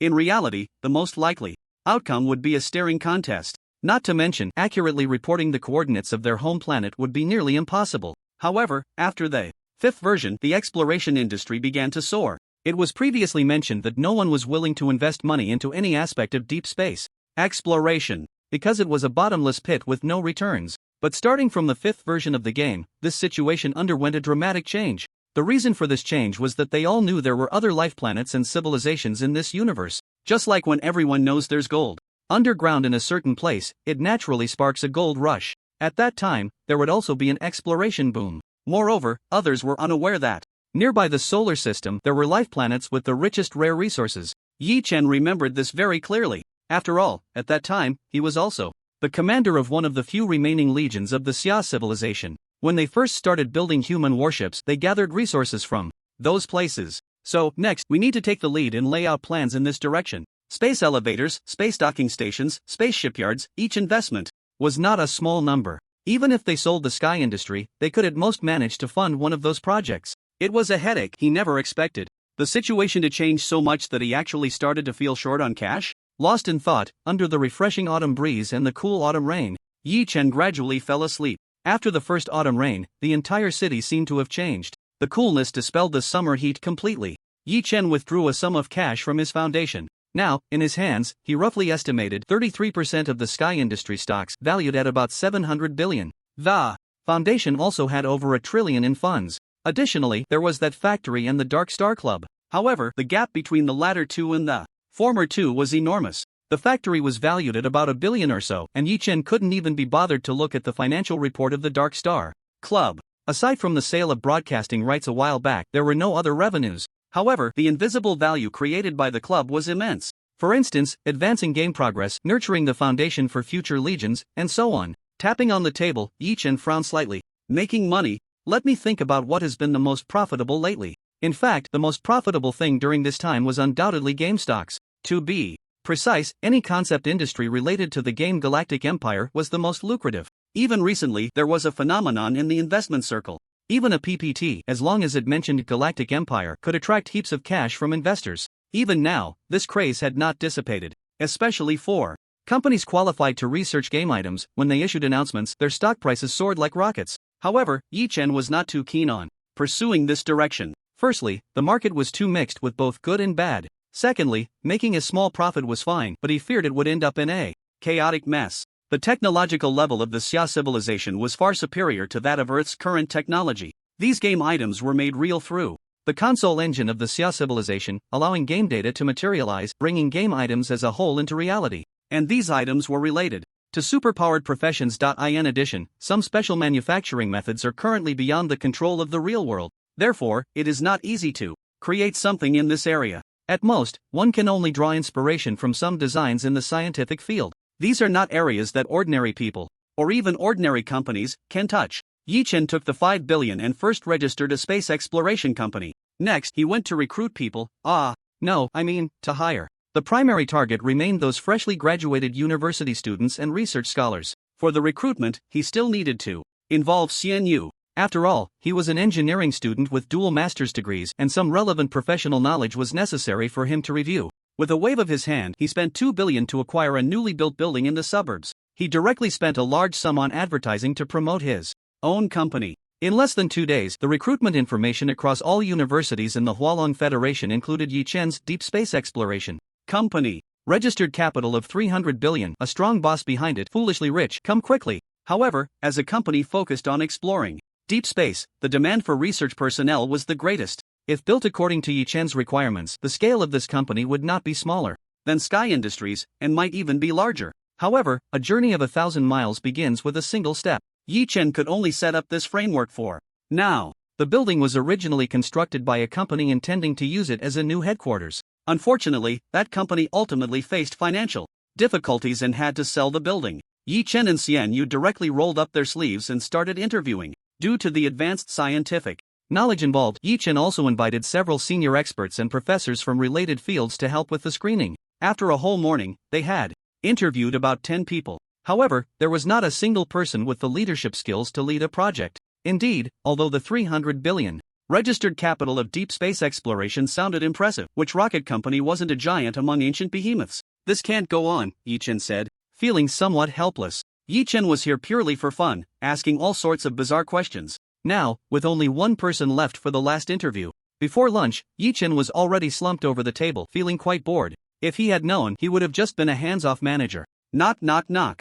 Come in. The door opened to reveal a man in a white checkered shirt, wearing glasses, refined in demeanor, and in his 30s. However, his hairline appeared somewhat precarious. Please introduce yourself. Hello, my name is Zhang Feng, and I am a doctoral student at Hualong University of Technology. Yi-Chen flipped through Zhang Feng's resume, which was quite concise. However, the self-introduction on it was impressive. He graduated first in his major and participated in several key projects. So, why did you come to our company? Zhang Feng said somewhat shyly. Deep space exploration offers a high salary. This was indeed true. To attract more talent, Yi-Chen offered quite an enticing salary for those with work experience. Not bad. The professors nodded, summarizing their opinions for Yi-Chen and Xianyu. Although Zhang Feng was not among the top-tier tech personnel, he had potential for development and was worth nurturing. Not bad, not bad. It seems your academic career hasn't been wasted. Yi-Chen nodded but suddenly asked, by the way, did you have a girlfriend while you were in school? Zhang Feng looked somewhat dumbfounded at his future boss. However, after regaining his composure, he answered honestly, I was too busy in school. So, no. Yi-Chen sighed a bit regretfully and said, it seems your school life has been wasted. I was telling you. Before Yi-Chen could finish his sentence, Xianyu pulled him out.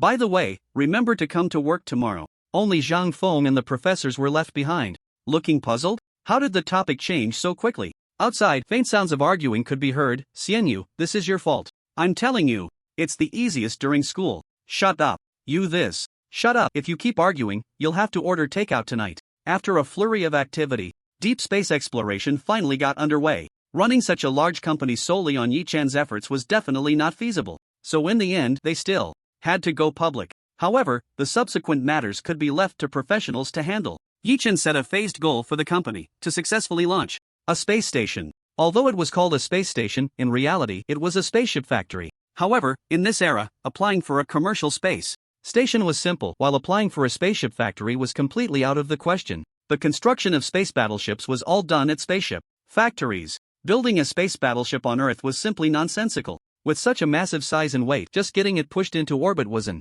impossible task, unless it involved some black technology like anti-gravity engines. For now, deep space exploration could only temporarily engage in a facade of legitimacy. When the time came, once the rice was cooked, leveraging Yi-Chan's current influence to smooth over the difficulties of the situation wouldn't be too hard. Moreover, once the first deep space battleship belonging to deep space exploration was completed and resources from those resource planets were explored, the future of deep space exploration would be unimaginable. However, just the design and transportation of the spaceship factory would likely take nearly a year. Thus, Yi-Chen once again became a carefree manager. Hiring 2 professional managers to keep an eye on the project progress was enough. Of course, the establishment of deep space exploration also attracted a lot of attention. Since Yi-Chen last invested in minerals, he hadn't made any moves. Excluding the factory, many people had already tacitly accepted that the factory was built in collaboration with a certain big shot.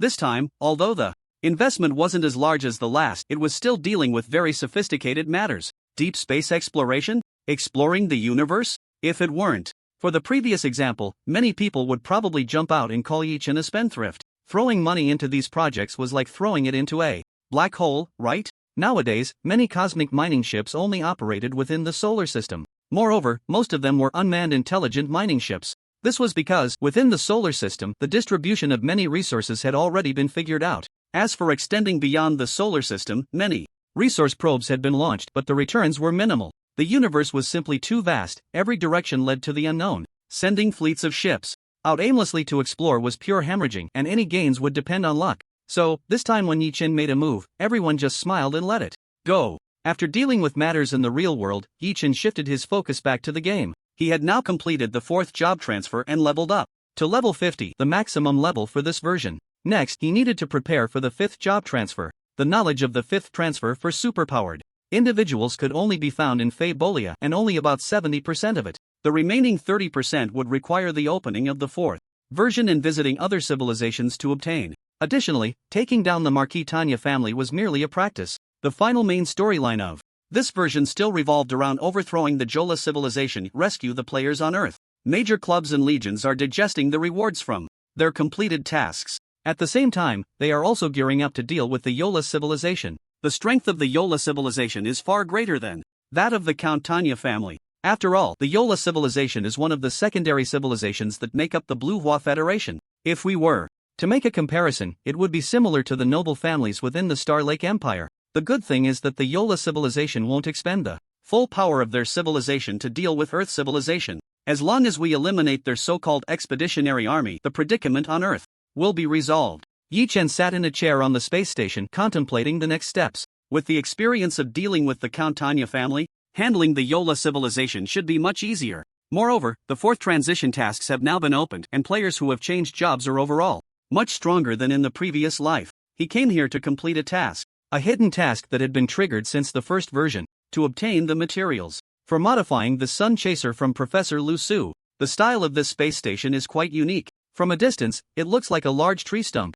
In fact, the materials of this space station are indeed wood. This type of wood is a specialty of a civilization called Green Tree Civilization. The Green Tree Civilization is a tertiary civilization under the Blue Hua Federation. Their characteristic lies in various plant technologies. Besides this space station being constructed from large tree stumps, most of their spaceships are also made from plant materials. The modified plant materials are not inferior to other materials at all. In fact, in some attributes, they are even stronger than other materials. For example, other space stations need to install life support systems to provide the air needed for breathing. However, this large tree stump has the ability to convert air on its own. Therefore, the air here is particularly fresh. After sitting here for a while, Yi Chen spotted his target. This time, he needed to obtain a special seed from the Green Tree Civilization. This seed is a very precious existence, even within the Green Tree Civilization. However, every so often, the Green Tree Civilization would put it out as a bounty, hiring people to complete tasks. Some players from the previous life would come here to take on bounty tasks to obtain this seed. A green tree person, dressed in a silver robe with 2 short horns spiraling upwards on his head, appeared here. Upon seeing this green tree person, many people on the space station gathered around. The bounty tasks from the Green Tree Civilization are about to start. Hurry over to see if there are any tasks suitable for us. Besides that seed, many plants and fruits provided by the Green Tree Civilization are also very beneficial for superpowered individuals. Explore the Colin Star System and collect plant samples from there. A red dragon fruit as a reward? I'll take this task, said a 3-meter-tall man with red skin. One after another, adventurers took on tasks that suited them. Yi Chen also walked over. This is the task. Hello, I would like to take this task. Yi Chen held a light panel in his hand, pointing at one of the bounty tasks as he spoke to the green tree person. Please wait a moment. The green tree person, named Ida, glanced at the light panel and then contacted someone. Soon, another green tree person with female characteristics approached, smiling as she said, "Sir, please follow me." Yi Chen silently followed her. After winding through several turns, they arrived at the door of a reception room where the green tree person knocked. Soon, a series of coughs could be heard from inside. Then, an elderly voice called out, "Please come in." The green tree person opened the door and, after inviting Yi Chen in, left. As Yi Chen stepped inside, he noted that, from the perspective of the Green Tree Civilization, this reception room was quite high-end. Various plants adorned the entire space. "Please wait a moment," a voice came from behind the vines. A hanging chair woven from vines slowly turned around, revealing an elderly green tree person in front of Yi Chen. "Hello, I am Avank. Dark Star," Yi Chen replied. "I'm here to accept a bounty task." "Don't rush, young man." Avank gently snapped his fingers. The plant seemed to respond, and a flower bud dropped from the ceiling, appearing before Yi Chen. The bud slowly opened, revealing a cup of clear water inside. "Please." Yi Chen silently picked up the wooden cup and took a sip. The water was sweet and carried a faint power that began to flow through his body after he drank it. Avank also picked up a wooden cup, cradling it in both hands, and then said, "I hope you can help me find something. When I was young, I once explored a planet and encountered a very special plant."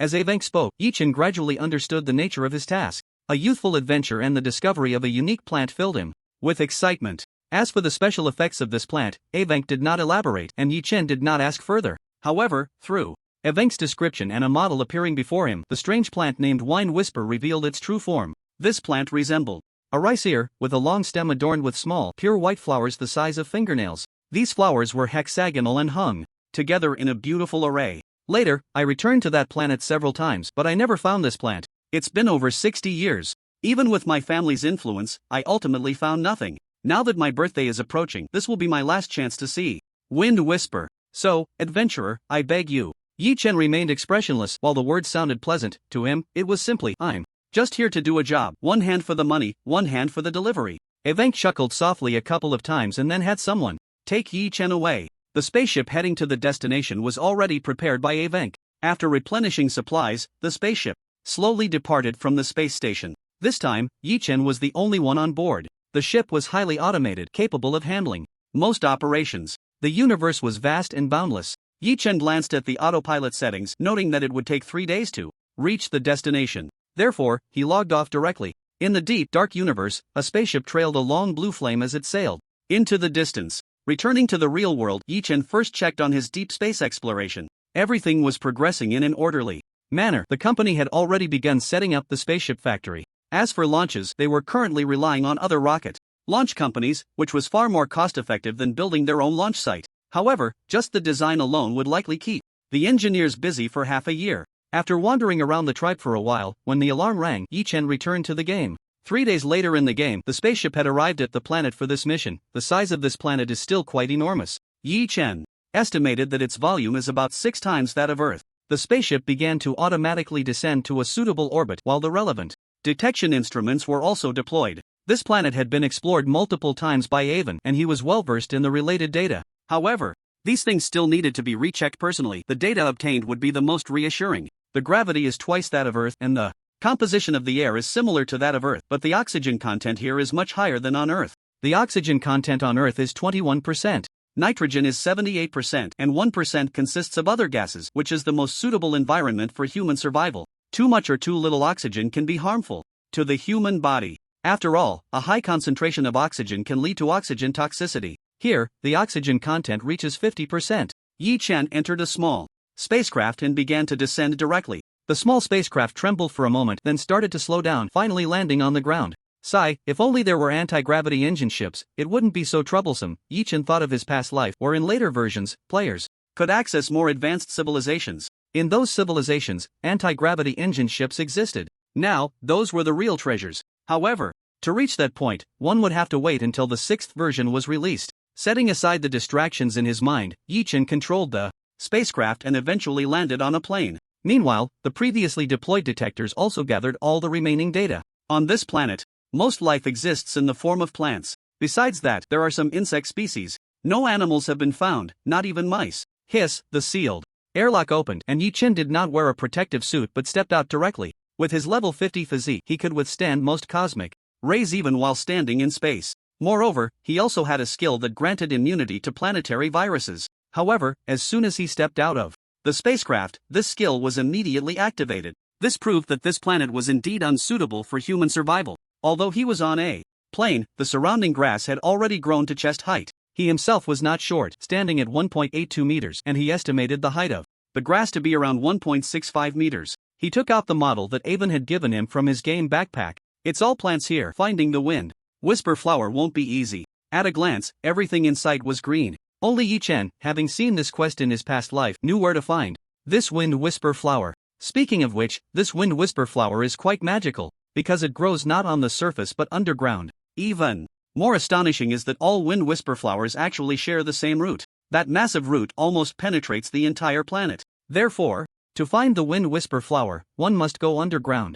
Avon and the others had actually gone in the wrong direction from the start. The only possibility for him to see the wind whisper flower on the surface before was that there had just been an earthquake or some natural disaster like a sinkhole, causing the wind whisper flower to appear above ground. Yi Chen stepped through the thick grass and moved forward. The sun was very bright, but the perceived temperature was only around 26 to 27 degrees Celsius, which was quite pleasant. Yi Chen looked at the light panel in his hand, which displayed the topographic map of this planet. If I remember correctly, it should be easiest to enter underground from here. Even though Avon hadn't told Yi Chen what the wind whisper flower was used for, in his past life, this quest had almost become one that many players would grind whenever they had the chance. That is because, among these wind language flowers, there exists a special element that can significantly increase the chances of the green tree people awakening their superpowers. It is precisely for this reason that the green tree civilization is willing to pay a high price to hire mercenaries and adventurers to search for these wind language flowers. However, later on, after players created strategies for it, the green tree civilization became the one being taken advantage of. While reminiscing, Yi Chen continued to walk forward. In the vast plains, a massive rift that seemed to have been cleaved by a deity suddenly appeared before Yi Chen. The rift stretched for thousands of meters. There was no beginning in sight, nor an end. Below the rift, it was unfathomably deep. After detection, the depth here was over 6,000 meters. The grandeur was magnificent and spectacular. It is worth noting that the deepest part of the East African rift on Earth is only about 2,000 meters deep.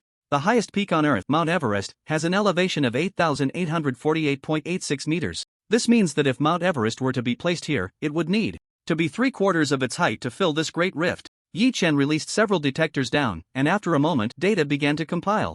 It was very dark below, with high humidity, but the temperature was quite low. The lowest temperature detected was even around 0 degrees. Additionally, the oxygen down there was very rich, with an oxygen content as high as 61%. However, this rift extended downwards and was very wide. The average distance between the cliffs on both sides was over 20 meters. This meant that Yi Chen could conveniently reach the bottom of the valley. He checked his equipment, then took a deep breath and leaped forward. Spreading his arms, he fell rapidly in a freefall manner. The sound of the wind howled madly in his ears. The cold wind continuously blew against his face. The superpower within him vibrated, driving away the chill. Soon, the surroundings became darker and darker. Yi Chen pressed a button, and a series of flares were launched downwards, illuminating the path ahead. Adjusting his direction, when he was still 1,000 meters from the ground, he took out a rocket backpack from his game bag. The tail flame erupted, adjusting the angle, and began to descend. When the height dropped to 500 meters, the scenery around him suddenly changed. The previous darkness had vanished, and a faint light, like starlight, appeared on the cliff walls.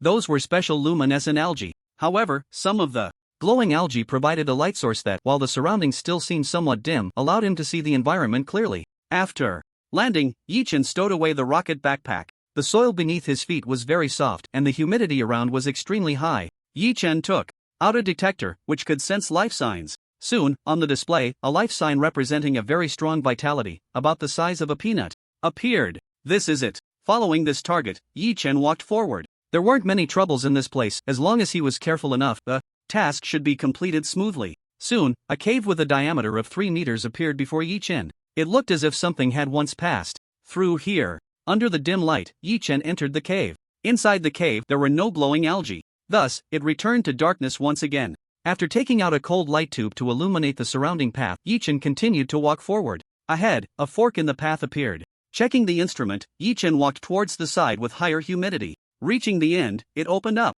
A massive underground lake appeared before Yi Chen. Of course, the underground lake was not the main focus. The key point was the plant rooted in the underground lake. The massive body resembled a giant dragon from myth and legend. At a glance, it seemed boundless. Vines extended from various underground passages, reaching out to every corner of the entire planet. On the vines, there were structures resembling dragon scales. At the tips of some of these extensions were Yi Chen's targets for this journey, the wind whisper flowers. These wind whisper flowers, perched atop the vines, looked as insignificant as body hair on a human. Yi Chen tiptoed forward. Compared to those vines, his figure was like the difference between a soybean and a watermelon. One vine equaled one watermelon. And here, there were countless vines. As he approached the vines, Yi Chen took out a sickle, grasped the wind whisper flowers, and began to harvest. He resembled a diligent farmer, gathering handfuls and tossing them into his game bag. Before long, the number of harvested wind whisper flowers was about to exceed 100. Suddenly, a commotion arose not far away. He had attempted to write an introduction for a sci-fi story, but upon starting, he realized his foundation was too weak, his skills too shallow. He couldn't write well or for long, so he reluctantly abandoned the sci-fi intro. Now, he was rethinking the beginning, hoping to write a book that could earn a little money, which was no easy task. He actually wanted to write a fantasy novel, but feared it would flop even worse than this one, which was truly a headache. The rustling noise came from not far away. Yi Chen's pupils slightly constricted as he donned tactical goggles and activated the night vision function. He cautiously stepped back, peering in the direction of the sound. First, 2 antennae appeared, followed by a fierce head and massive jaws. They were creatures similar to ants. However, compared to the ants on Earth, the ants here were exaggeratedly larger. They crawled endlessly on the vines, each one the size of a human. Lordo Army ants. Upon seeing these ants, a few words flashed in Yi Chen's mind. In the records of related tasks from his previous life, there were also a few entries concerning Lordo Army ants. These ants, along with the enormous vines, shared a symbiotic relationship. It was impossible to speculate how long the vines had existed. However, during their long growth, a phenomenon of molting would occur. The vines lacked the ability to shed their old skin, otherwise, they would have to wait a long time for the old skin to decay. Yet, this old skin clinging to the vines would rob them of nutrients, affecting their development. Therefore, after a long period of evolution, the vines would secrete a special substance that attracted Lordo Army ants, prompting them to tear away and remove the old skin. A single Lordo Army ant was only around level 20, but their numbers were simply overwhelming. At a glance, there were at least 100 or 200 Lordo army ants on this vine. Fortunately, these ants had lived underground for a long time, causing their vision to nearly degenerate. They relied on the antennae on their heads to sense the surrounding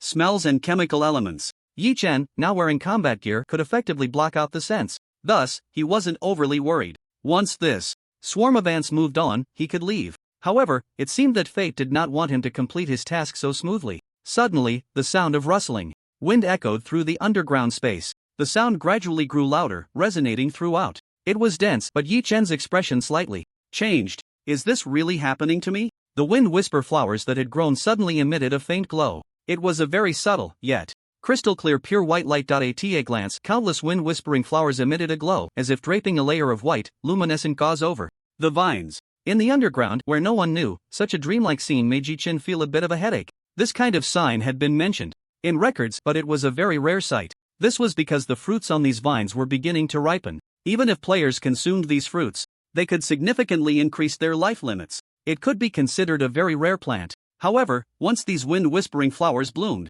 they would release a very special scent. This scent could ignore all means of concealment and directly mark living beings. In other words, Yi Chen was now exposed. Boom! Yi Chen took the initiative. A flashbang fell from his hand, instantly forming a small sun. The eyes of the Lordo marching ants had degenerated to the extreme, suddenly being flashed by the flashbang. This unfamiliar sensation even caused chaos among the ant swarm. However, once these marching ants adapted, they became even angrier and more irritable. The rustling sound was dense, like raindrops falling. Yi Chen could even smell the foul odor rapidly approaching him. The light flickered in his hand, and the Demon Lord was gripped tightly. Adjusting his flying posture in the air, he pulled the trigger. Bullets whistled out, piercing through the black exoskeletons of the marching ants. Moreover, the explosive effect attached to the bullets caused the black marching ants to explode, somewhat hindering the advance of the ants behind them. But just then, a buzzing sound suddenly came, and Yi Chen instinctively dodged to the side. Behind him, a huge shadow suddenly passed by.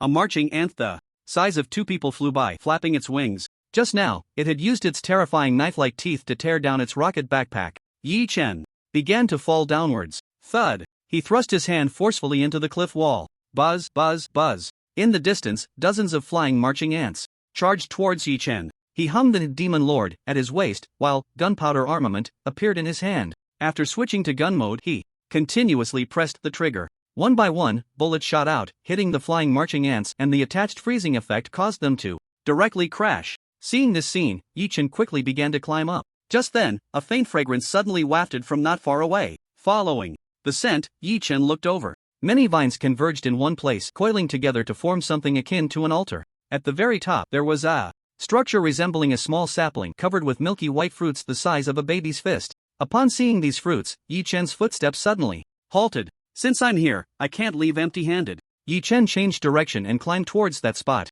The marching ants behind him quickly followed in his direction. Yi Chen leaped onto the altar, and the surrounding marching ants stopped in their tracks. They anxiously paced back and forth beneath the altar. However, they dared not continue climbing onto the altar. Seeing the scene, Yi Chen quickly understood. This place was where the vines bore fruit and scattered seeds, naturally the most important location. The aura permeating the surroundings could affect the nerves of these marching ants. The reproductive method of these vines was also very magical. Once these fruits ripened, they would fall onto the altar. Then, the vines forming the altar would extend out in all directions, planting these seeds. Once these seeds grow, the main vine will find these offspring and devour them. The fragrance emitted by these fruits has become increasingly intense. This signifies that they are about to ripen. Once these fruits mature, trouble will follow closely behind. Because when the fruits fall, the vines will disperse, and that scent will dissipate. The army ants will then be able to continue their pursuit of Yi Chen. After the fruits ripen, the light begins to converge, and then they drop from the branches. Yi Chen, quick as lightning, gathered all these fruits into his game bag. At the same time, he leaped upward. His whole body climbed up like a gecko. The army ants, sensing the terrifying scent around them vanish, instantly chased after him. A tactical belt hung at Yi Chen's waist, with flashbangs and fragmentation grenades continuously falling down. Explosions and shockwaves kept crashing in. In the sky, a faint light had already appeared. He was nearing the cliff's summit. Yi Chen was about to accelerate his climb, but at that moment, a tremendous force suddenly struck. His entire body was slammed hard into the wall. Yi Chen felt the whole world shaking, and rocks were tumbling down around him. A gust of wind also rushed from above. Yi Chen calmly shrank down, and then saw two insect legs, over 2 meters long and as sharp as long knives, chopping down. onto the cliff face as if cutting tofu. A nearly 4-meter-long Ant King pressed Yi-Chen firmly against the cliff wall. He pressed the Demon Lord against the Ant King's abdomen, and a series of bullets began to fire continuously. Rat-a-tat-tat. The bullets formed a metallic chain, tearing open the Ant King's abdomen. Scorching breath and green blood sprayed out continuously. The blood splattered onto Yi-Chen's combat suit, instantly producing a hissing sound. Holes began to appear in the combat suit. Bang! The Ant King's long legs, like long knives, chopped down again. Yi-Chen tilted his head, and fragments of rock flew past him. Looking at the long knives so close, Yi-Chen took a deep breath. The superpower within him erupted. Suddenly, skill activated. Heavy weapon awakening. The Demon Lord in his hand began to change in an instant. Fierce flames started to appear on the gun's body. The weapon's stats skyrocketed in that moment. Yi-Chen pulled the trigger again, and bullets wrapped in black-red flames spiraled into the Ant King's body. Each bullet spun rapidly, tearing apart its internal organs. The Ant King's health rapidly plummeted. Its massive body shook violently. Boom! The Ant King was covered in foul-smelling blood. Then, it crashed down into the bottomless abyss. Yi-Chen exhaled, feeling a wave of soreness throughout his body. Looking at the faint light in the sky, Yi-Chen continued to climb. Soon, he emerged from the top of the cliff. Lying at the edge of the cliff, Yi-Chen stowed away his combat suit. Breathing in the surrounding air, he took deep breaths. Now, not only had he obtained the Wind Whisper flower, but those fruits were also an unexpected delight. After returning to the docking area of the spaceship and setting the coordinates, the small spacecraft began to ascend. Moments later, he was back on the large spaceship flying in synchronous orbit. Stepping off the small spacecraft and returning to the cockpit, he set the autopilot for return and then yawned, logging off directly. This time, he not only acquired a large number of Wind Whisper flowers but also obtained those special fruits. These items could be placed in the Legion shop as rewards. Back in the space station of the Green Tree Civilization, someone from Ivank immediately found him. Mr. Dark Star, Mr. Ivanko has been waiting for you. Yi-Chen simply responded lightly before following him into the previous reception room. Once again, it was Yi-Chen alone who entered the reception room. It was still that very vibrant and floral room. This time, as soon as the door to the reception room closed, the vine-covered bench turned around. Ivanko appeared somewhat anxious as he stepped down from the bench. He walked over quickly with his cane and hurriedly asked, Mr. Darkstar, did you find the Wind Whisper flower? Yi-Chen silently took a Wind Whisper flower out of his game bag. Upon seeing the Wind Whisper flower in Yi-Chen's hand, Ivanko's breathing became rapid. He hurried over, wanting to reach out for the flower. However, Yi-Chen took a step back and said calmly, as I mentioned before, payment upon delivery. Ivanko's face immediately showed a hint of embarrassment. I'm just so excited. The Wind Whisper flower, the Wind Whisper flower, I have searched for it my entire life. Now, I finally see the Wind Whisper flower again. Ivanko walked back to his vine chair and snapped his fingers lightly. Then, a dense mass of vines began to loosen. A flower appeared before him. The flower slowly opened, revealing a small box lying quietly inside. Ivanko opened the box and then pushed it toward Yi-Chen. Inside was a seed emitting a faint golden light. The seed also radiated a special charm. From the panel, Yi-Chen identified the attributes of this seed. Yi-Chen placed the Wind Whisper flower on the table. Pleasure doing business. Pleasure doing business. Ivanko excitedly picked up the Wind Whisper flower, examining it closely from all angles. Then he pinched off a small piece of the flower and placed it in his mouth. A mysterious power began to circulate within him. Yes, this is the feeling. Exactly. This is the plant. Ivanko trembled with excitement all over. However, after taking a few deep breaths to calm down, he smiled at Yi-Chen and said, Mr. Dark Star, you must have found more than just one Wind Whisper flower, right? Yi-Chen also smiled lightly and replied, Mr. Ivanko, the task I accepted was to find just one Wind Whisper flower. Now my task is complete. Ivanko took out a light panel from his pocket and handed it to Yi-Chen, saying, I want all the Wind Whisper flowers you have. I can trade everything on this panel. Looking at the items on the light panel, Yi-Chen's face remained expressionless, but deep down, waves of emotion stirred. The plants on the panel were all very precious items. Some of them were things that the Green Tree Civilization would never part with. Yi-Chen glanced a few times and took out all the remaining Wind Whisper flowers from his game bag, placing them on the table. Upon seeing these Wind Whisper flowers, Ivanko's breathing became rapid once more. In the end, Yi-Chen walked out of the reception room with a satisfied expression. All those Wind Whisper flowers had been exchanged for useful plants, and then he went online, returning to the floating city of the Chaotic Star River. Just as he returned, Xianyu had already come looking for him. Night God, I've been waiting for you. Is there something that can't be said in an email? Yi-Chen tossed a fruit to Xianyu, asking in confusion. At the same time, he took a bite, and the tender, juicy flesh seemed to explode in his mouth. A very pure sweetness quickly slid down his throat. A warm power began to flow within him. Meanwhile, he could also see from the panel that his health was steadily rising, from 110,000 to 150,000. This increase can be described as enormous, with the growth surpassing half. I'm telling you, so sweet. Xianyu exclaimed in shock as he looked at the fruit in his hand, quickly devouring the remaining flesh. Hiss. At that moment, he glanced at his personal attribute panel. Seeing the skyrocketing health points, he gasped and said, "This thing is amazing." Yichen then said, "By chance, I got someone planned to throw it into the Legion shop. By the way, what did you want to talk to me about earlier?" Xianyu sat down, his expression turning serious as he said, "Not long ago, someone contacted me." Xianyu pointed upwards. Yichen's friend request was closed, and only he could add others as friends. Therefore, to reach Yichen, they could only go through Xianyu. Additionally, Yichen had been out on a mission, making it impossible for them to find him. They could only locate Xianyu and ask him to help relay the message. Yichen gestured for Xianyu to continue. They gave us a report and also contacted others. They reached an agreement and want to pursue the remnants of the enemy. Yichen rocked his chair, stroking his chin as he said, "So, they want us to take the lead and advance the counterattack against the Rolla civilization ahead of schedule?"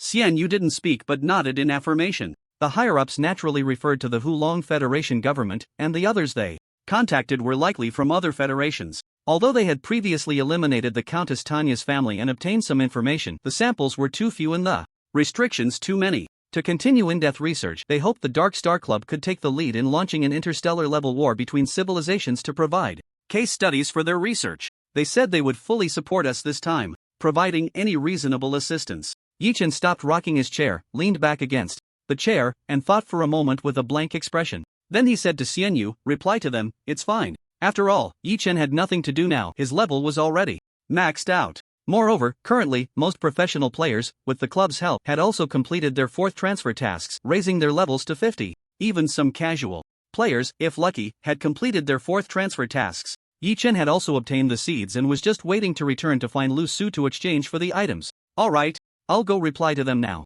Watching Xianyu leave, Yichen walked to the window of the office, gazing at the brilliant starry sky outside. The reason those people were so anxious was certainly not just what Xianyu had mentioned earlier. It was because this war involved a strategic simulation combining ground counterattacks with external reinforcements.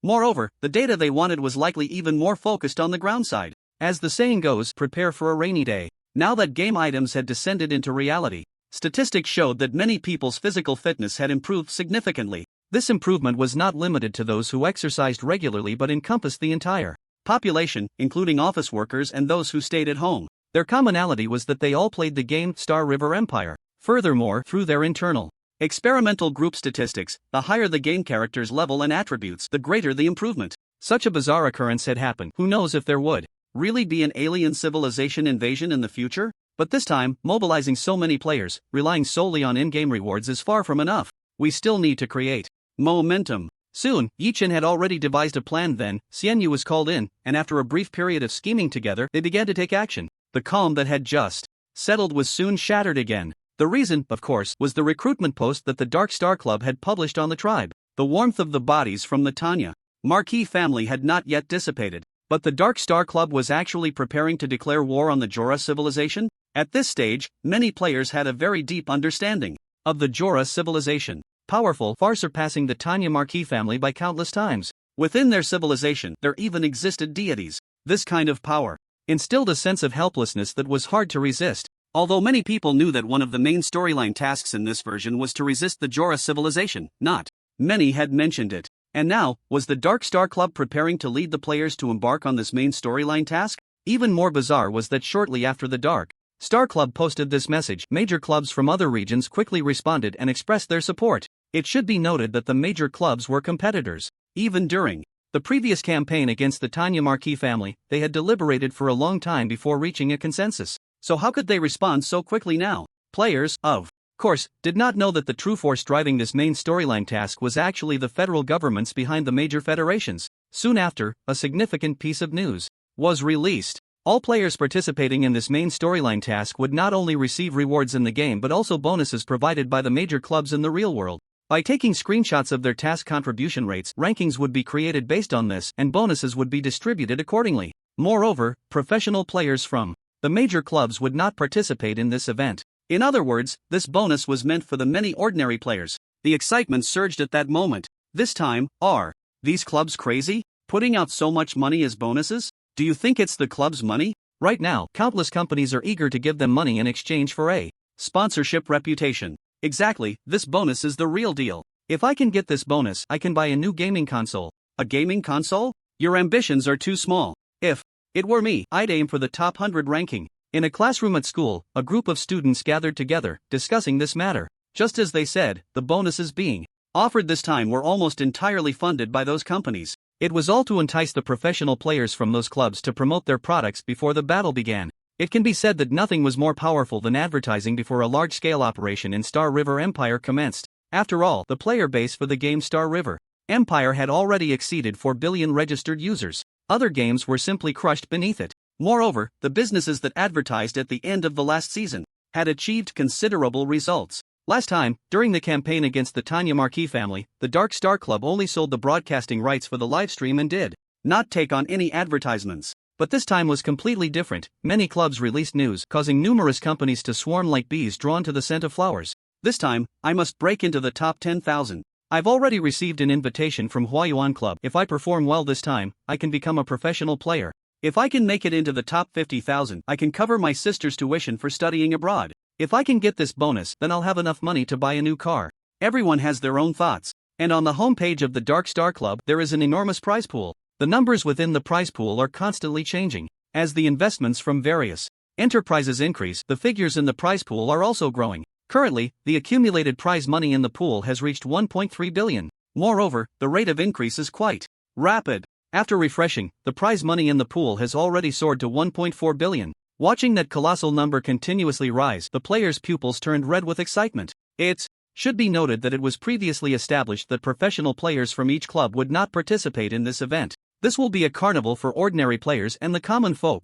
Inside the Dark Star Legion, there is also a wave of excitement. Because just not long ago, a new batch of exchange items was listed in the Legion shop, and they are all fruits, leaves, flowers, and other plants. The quantity of these plants is actually not large, but the effects described are incredibly powerful. They increase health limits, enhance movement speed, and boost skill attack power. However, rarity means high cost. To exchange for these plants, the required contribution points are no small number. But this also encourages more players to go out and complete tasks to earn contribution points for the Legion. In the past couple of days, Yi Chen has indeed found some free time. He has already bought all the superpower knowledge required for the 5th transfer task. The equipment has also been fully upgraded, and now he is just waiting to counterattack Earth and find Lu Su to exchange for that material from him. So, during this period of downtime, Yi Chen decided to take a break. Since his rebirth, he is not a professional player, yet he plays like one. He has been working in the game every day. Now, he will treat it as a vacation and rest for a few days. When the time comes to counterattack the Yola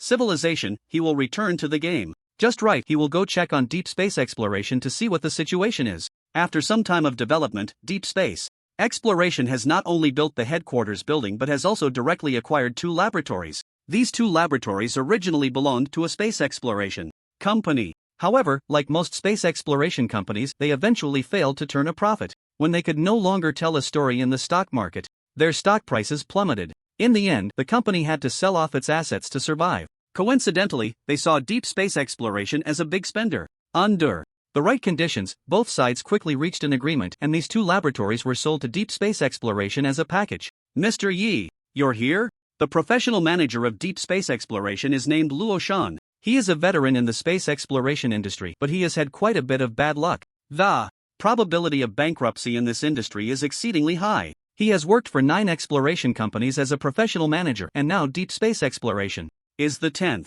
However, Luo Shan still has some strength. After years of struggling in this field, he has managed to keep several companies that should have gone bankrupt alive for many more years. I came to see how the space station project is progressing, Luo Shan said with a smile. We also bought some of the research results and patents from the laboratories, and some of them are just what we need. Our progress is very fast. The first draft of the preliminary design has already been completed. In this era, although exploration outside the solar system is a loss, there are still many commercial activities within the solar system, especially in resource exploration and space tourism. The lunar base and Mars base can generate considerable income each year just from tourism. Therefore, the relevant technologies are now very mature. The first draft of the space station design was completed quickly based on this. Alright, just do it as soon as possible. However, we must ensure the quality. This thing is very important for the company's future development. Luo Shan nodded and said, yes, General Yi. After wandering around for a couple More laps, Yi Chen headed to the factory. Besides the automated production line outside, there was also a laboratory at the back. It was the same laboratory that had previously manufactured firearms and weaponry. If we can create game items in the real world, even if it's just a rudimentary version, but it can serve as an anchor point, increasing the chances of game items manifesting in reality. Yi Chen's purpose for this visit was to craft some additional weapons. When the next game items descended into reality, he aimed to have the items from the game fully appear in the real world. The clear sky was occasionally interrupted by the sound of waves crashing. The warm sunlight poured down, enveloping Yi Chen in a cozy warmth. Dressed in beach shorts and wearing sunglasses, Yi Chen lay on the beach, lazily yawning. His muscular upper body attracted quite a few glances. "Hey, handsome, would you like a drink?" A curvaceous bikini-clad beauty swayed her hips as she approached. "Ha!" Yi Chen yawned again and chuckled, "No, thanks." The beauty stared at Yi Chen in disbelief, then huffed and turned to leave. After sunbathing for a while, Yi Chen's phone, which he had set aside, suddenly rang. "Night God, what's up?" Yi Chen sipped his orange juice through a straw and casually asked. "We're ready on our end. Do you want to set a time to start the counterattack?" 2 months had passed, and the Hualong Federation had now entered early winter. Yi Chen was vacationing in the Southern Hemisphere. After creating the game items, he had flown directly to the Southern Hemisphere. After playing here for over a month, just as Yi Chen was getting bored and preparing to return, Xian Yu's call came through. "How about New Year's Day? There's less than half a month left until then." "That day works perfectly, since everyone will be on holiday." Xian Yu agreed and then said, "I'll wait for you to come back." "Alright, wait for me." After Yi Chen finished speaking, he stood up. He returned to the hotel, packed his luggage, and boarded a private jet. The plane glided, ascending to high altitudes, eventually disappearing into the clouds. Stepping off the plane, Yi Chen wore a black trench coat. The icy cold wind whipped through, making the edges of the coat flap loudly. He donned white gloves and held an umbrella in one hand. The winter in the south was rainy and damp. The chilly wind, laden with coldness, seemed to penetrate straight to the bone. The Dasha Longke arrived in the rain, stopping in front of Yi Chen. Using autopilot, it first made a stop at Xian Yu's small shop. After having a meal, the two began discussing the counterattack against the Rolla civilization. With only half a month left for preparations, if this counterattack failed, after the explosion, it would be much harder to gather so many players again to team up for this task. In the previous life, many players managed to complete this main quest partly due to luck. By that time, it was already the end of the version and players had no choice but to undertake this task. With shared interests, players charged forward with all their might. Ultimately, on the edge of failure and success, they stepped into success. This time, they were starting this main quest early, with mixed results. In the previous life, it was a do-or-die situation. In this life, they could only be driven by benefits. However, the advantage was that the second and third versions were merged together in this life. Players' strengths had also improved, with the level cap raised to 50, and they had completed the fourth transfer task. Their hard power could be said to completely crush the previous life. Yet, a Xiaomi with a rifle could take down planes and artillery. The steel torrent and elite equipment would also be deeply mired in the Imperial Graveyard. Sometimes, the outcome of a war is not solely determined by the quality of equipment. Moreover, the Rolla civilization is no weakling, it's a Tyrannosaurus Rex.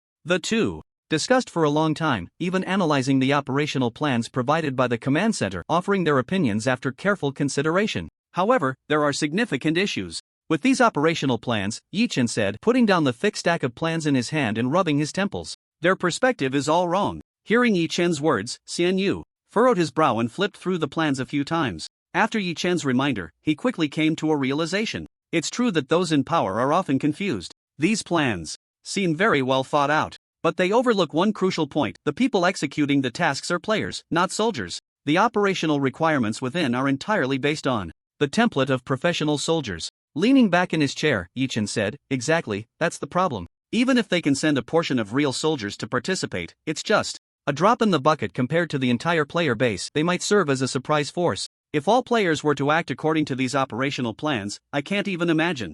There was no choice, these operational plans had to be sent back. The command center, upon receiving the news, was momentarily stunned. They really had to bear this burden. Players in the game were undoubtedly much stronger than soldiers in the real world. However, in terms of combat awareness, coordination, and many other professional aspects, the two were worlds apart. Modifying the operational plans was also a challenge for them. Combat awareness couldn't be cultivated overnight. Commanding a group of ordinary people with extraordinary powers but with combat awareness almost at zero was no easy task. They had no experience. With only 15 days left, they would likely have to stay up late to revise them. Meanwhile, within the Dark Star Club, discussions about this mission were underway. Although Professional players could not participate in the prize pool. The bonuses offered by various clubs were still substantial. The Dark Star Club put forward 30 million as the prize for this mission, which would also be distributed based on contribution. With 10 days remaining, the operational plans were finally perfected and distributed to various clubs and legions. After all, almost all players had joined legions by now. There were also experts among the civilians, and after seeing this operational plan, many top players began to speculate. A plan of this caliber couldn't possibly be created solely by the clubs, right? If it wasn't them, then who else could it be? Who do you think it is? The completeness and professionalism of this operational plan are extraordinarily high, off the charts. Could it be? Cannot say. I thought so. No wonder the clubs reached a consensus so quickly this time. It turns out someone was facilitating it from behind. That's a bit exaggerated. It's just an operational plan, no need to overthink it. So, it's all just speculation, believe it or not.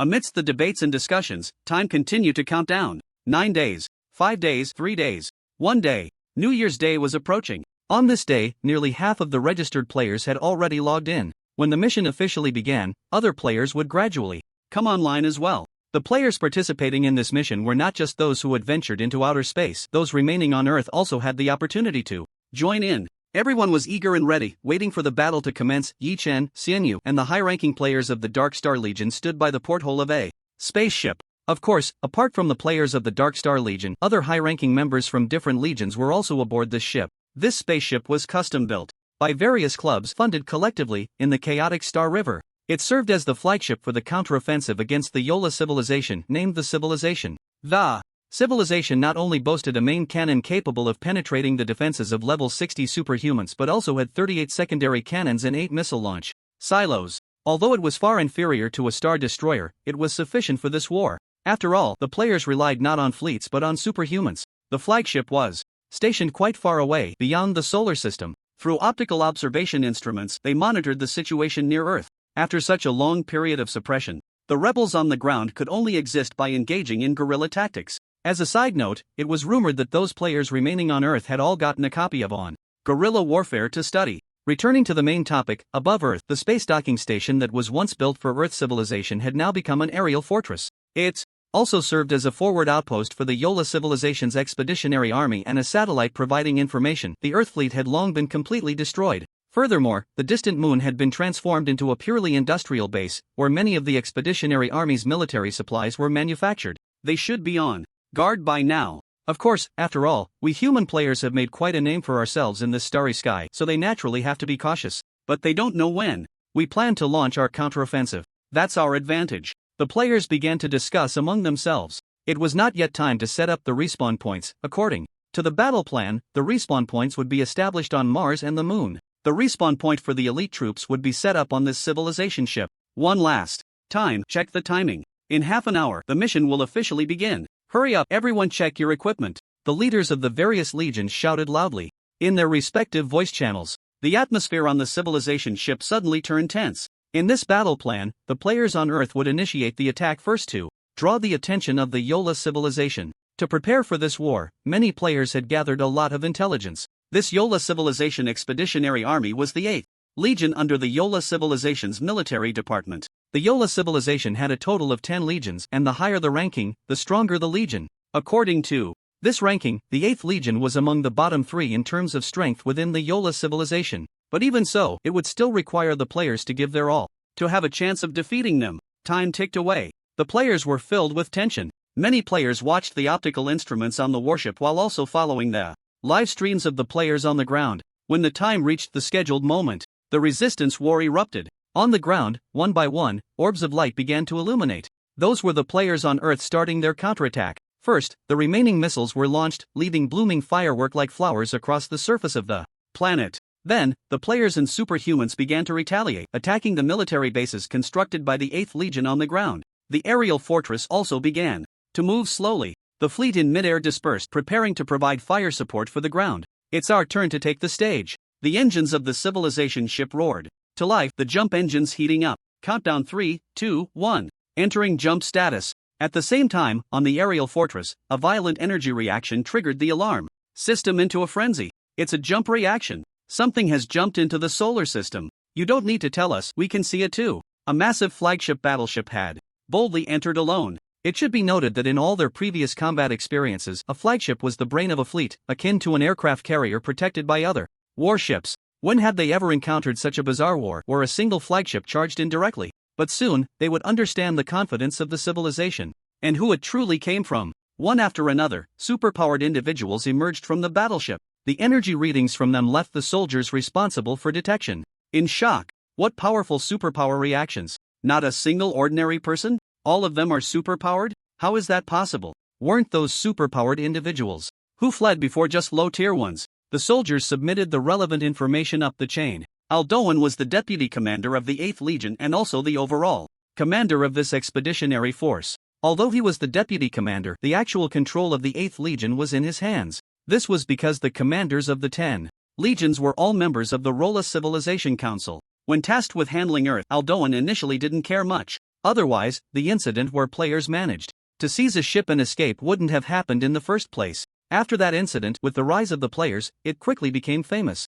However, it was the name of the Earth's superpowered individuals that gained notoriety, while the Rolla civilization became the laughingstock. Because of this, Aldoan was directly sent by the furious council to this backward place where not even a bird would defecate to suppress the superpowered individuals on Earth and capture them for mining. Upon arriving, Aldoan immediately began the war, employing the most terrifying suppression tactics against the players here. However, the players were not easily intimidated, relying on their ability to respawn. They engaged in guerrilla warfare against the 8th Legion. They dragged the situation into a state of decay. Earth was mockingly referred to as the 8th Legion's quagmire by the Rolla civilization's internal factions. This led to Aldoan's temper worsening day by day. And today, the superpowered individuals on Earth suddenly launched an unprecedented attack targeting their major military bases on the planet. Just after issuing the orders, he heard the latest news from the soldiers below. A flagship, carrying countless human superpowered individuals, had appeared. Counterattack. Give me a counterattack. Sink their flagship immediately.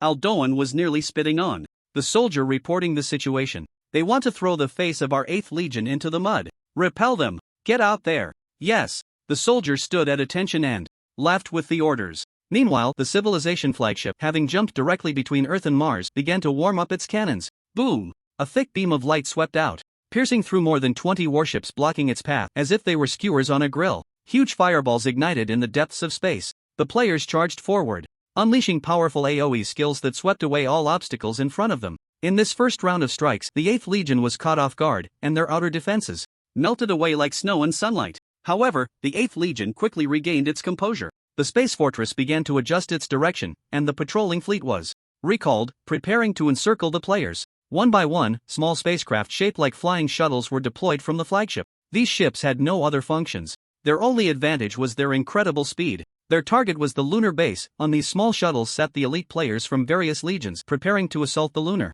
base and establish a resurrection point there, allowing large numbers of players to respawn and strike from both sides. However, just as these shuttles were about to approach the moon, the lunar defense system detected their presence. Missiles, trailing fiery tails, were launched to intercept the shuttles. At that moment, Yichin made his move. His superpowers surged within him, connecting with the barracks. A massive spatial rift appeared in front of the shuttle. A circular war fortress emerged from it. Although it was only half the size of the moon, even in the starry sky, the war fortress, gleaming with metallic light, quickly revealed its menacing side. After Yichen's modifications, the firepower of this war fortress was significantly stronger than before. The various weapons installed on it were also more advanced. All the launched missiles were quickly intercepted. Moreover, with the massive firepower of the war fortress providing cover, the shuttles swiftly reached the moon. Hurry! Bind the resurrection point. The superpowered troops of the 8th Legion will arrive soon. As the 8th Legion of the Jora civilization, they naturally had their own superpowered troops. Moreover, their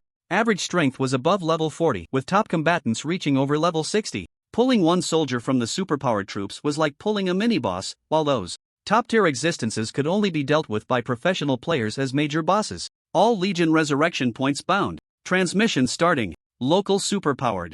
Response detected. Their superpowered troops are coming. Raising the view upwards, one could see explosions lighting up continuously in the area between Mars and Earth. The legions formed by players surrounded the civilization, like invincible heavy cavalry, piercing through the enemy's defenses. Meanwhile, on the moon behind them, players had also opened a third battlefield, with players continuously emerging from the resurrection points to rush to the front lines. As long as they could eliminate the resistance forces at the lunar base, they could launch a pincer attack against the 8th Legion's warships. However, just as the players charged towards the lunar base, the superpowered troops of the Jora civilization also appeared. In terms of numbers, they certainly couldn't match the countless players, but in terms of average strength, they far surpassed the players. Especially those powerful superpowered individuals who could take down ordinary players with a single punch, as if crushing ants. Only professional players could step up to challenge them. The top-tier powerhouses among the superpowered troops could only be dealt with by the leaders of the various legions. Boom! Suddenly, a remarkably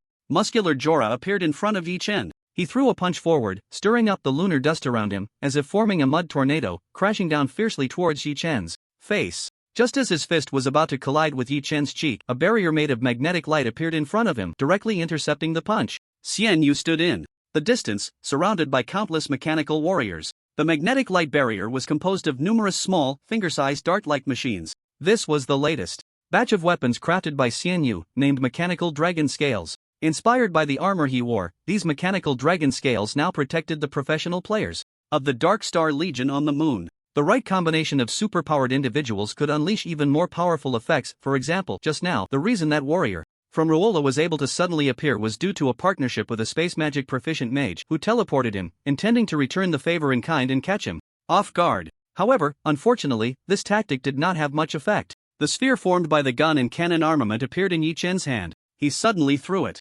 forward. The sphere smashed forward like a meteor hammer. The material used to create the gun and cannon armament was something Yi Chen specifically sought out, an extremely sturdy material. Even for crafting a rare level 50 level swordsman's great sword, this material's strength was sufficient. At first, the warrior looked down on the large sphere, casually kicking it forward. But the next moment, his expression changed drastically. The pain from his foot made him realize he had underestimated it. However, as the sphere flew back to Yi Chen, it began to change with a series of cracking sounds. Finally, it transformed into a gun mode gripped in Yi Chen's hand. He activated the skill, aimed, and pulled the trigger.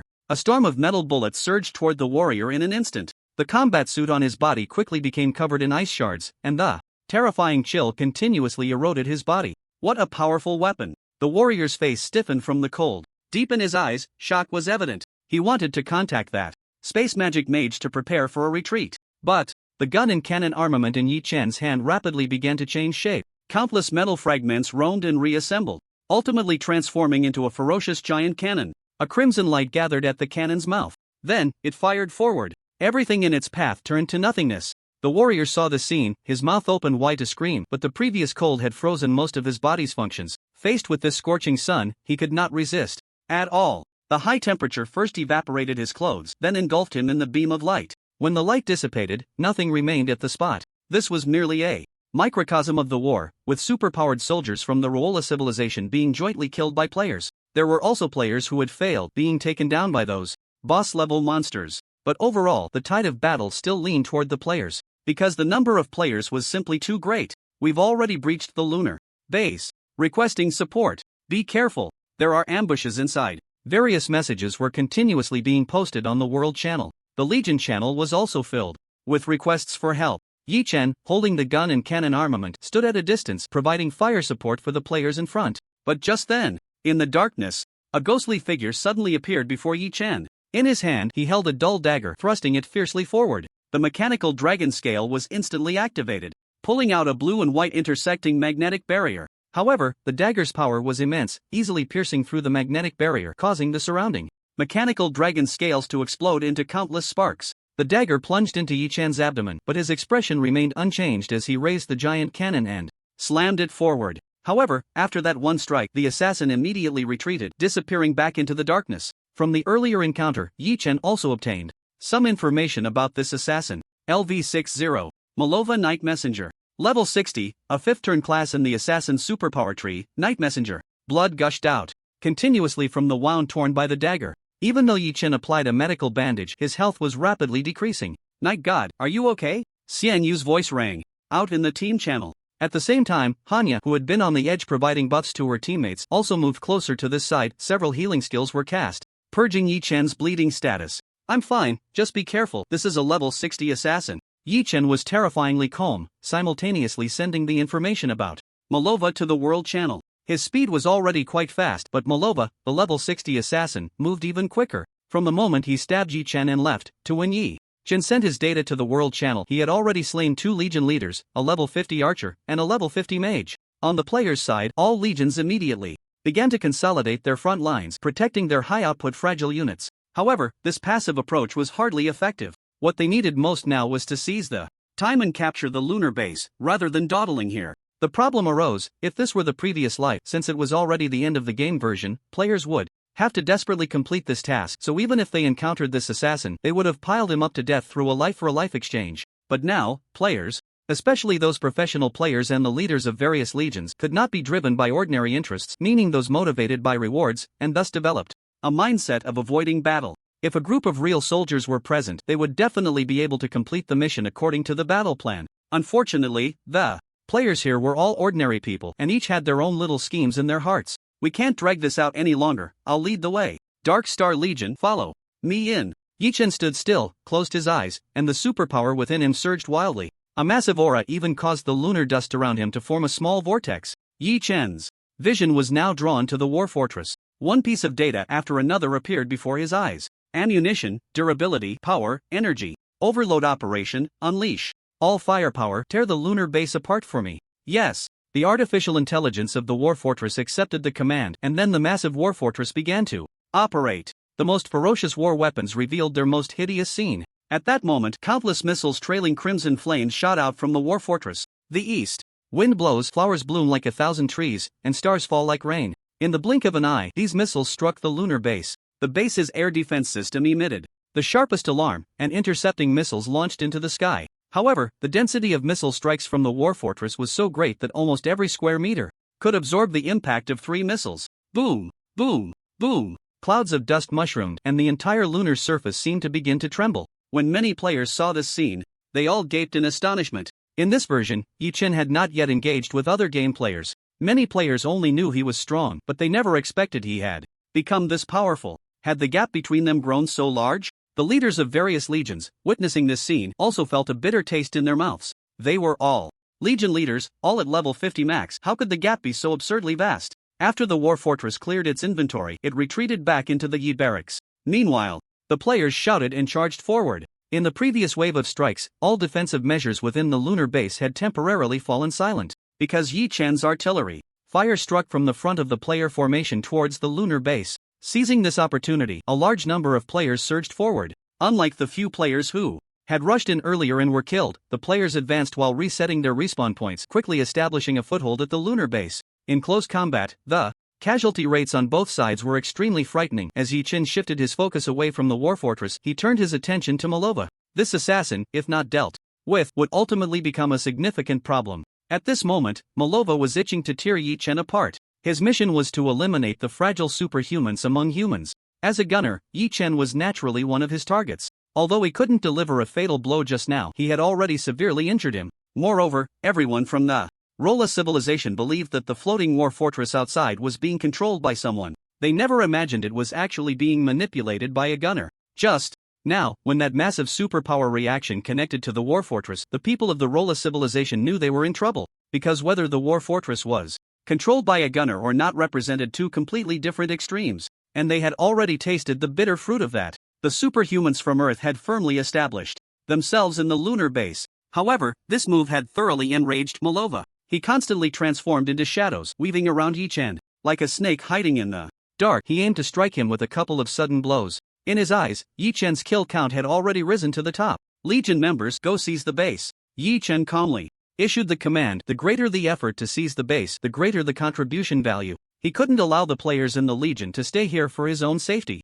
Yes. The others did not hesitate but executed Yi Chen's orders, storming into the lunar base. In the sight of all players, there was also a massive health bar on the enormous lunar base. And now, this health bar was slowly decreasing. Seeing that those players had already entered the lunar base, Yi Chen also shifted his focus to dealing with Malova. Malova, being a level 60 maxed out assassin, easily pierced through the mechanical dragon scales set up by Xianyu. However, Xianyu had also gathered the remaining mechanical dragon scales, swirling around Yi Chen. One could only see the iron curtain made of mechanical dragon scales occasionally erupting with huge sparks. Then, many mechanical dragon scales fell to the ground. Xianyu, I will drag Malova along, I will attract his hatred and you focus on dealing damage. After a moment, Xianyu's calm voice came through the voice channel, received. Just as the words fell, a shadow suddenly appeared in front of Yi Chen. Malova's face was terrifyingly dark and the dagger in His hand lunged forward as usual. However, the next moment he realized that the density of the mechanical dragon scales here seemed to be much lower. The opportunity was fleeting. He squeezed in, intending to launch a fatal strike against Yi Chen. "I've been waiting for you for a long time." What awaited him was Yi Chen's radiant smile. Yi Chen suddenly lunged forward, directly entangling himself with Malova. Fire! At the same time, a loud shout rang out. The mechanical warriors controlled by Xian Yu began to unleash terrifying firepower here. The scorching bullet chains swept through like the scythe of death. Even though Xian Yu had devoted all his computing power to this side, bullets still pierced through Yi Chen's body. However, as the target of the attack, Malova was in an even worse situation. This move was called Extreme 1-for-1. Assassins were troublesome, appearing and disappearing without a trace, with strong attack power. But similarly, their defense was low, and their health bar was also low. Trapped by Yi Chen and Xian Yu's shameless tactics, Malova unexpectedly found himself in deep trouble. He wanted to turn intangible and escape the attack. However, Xian Yu had already set up corresponding devices around to counter his skills. Crimson Flame, 3000 Worlds, Night God. I amplified it. Upon hearing this, Yi Chen's pupils slightly constricted, and the hand that had firmly held Malova suddenly loosened. With a sudden push against Malova, he quickly leveraged the force to retreat. Malova felt a lightness in his body, and just as he breathed a sigh of relief, preparing to escape, the next moment, his pupils shrank to the size of pinpoints. Dozens of projectiles, each the size of a mortar shell, landed around him. They seemed to lack power, but the terrifying aura that made his heart race was growing increasingly horrifying. In an instant, these small shells erupted with the most intense brilliance. Dozens of mushroom clouds soared into the sky. The warheads of these projectiles were all small hydrogen bombs. The high temperature crystallized the surrounding soil. A terrifying hurricane swept out, forcing everyone nearby to activate their superpowers to stabilize themselves. This was Xian Yu's ultimate move, a skill of immense power. However, triggering this skill required a very strict prerequisite to achieve 250 consecutive hits. For a mechanic, achieving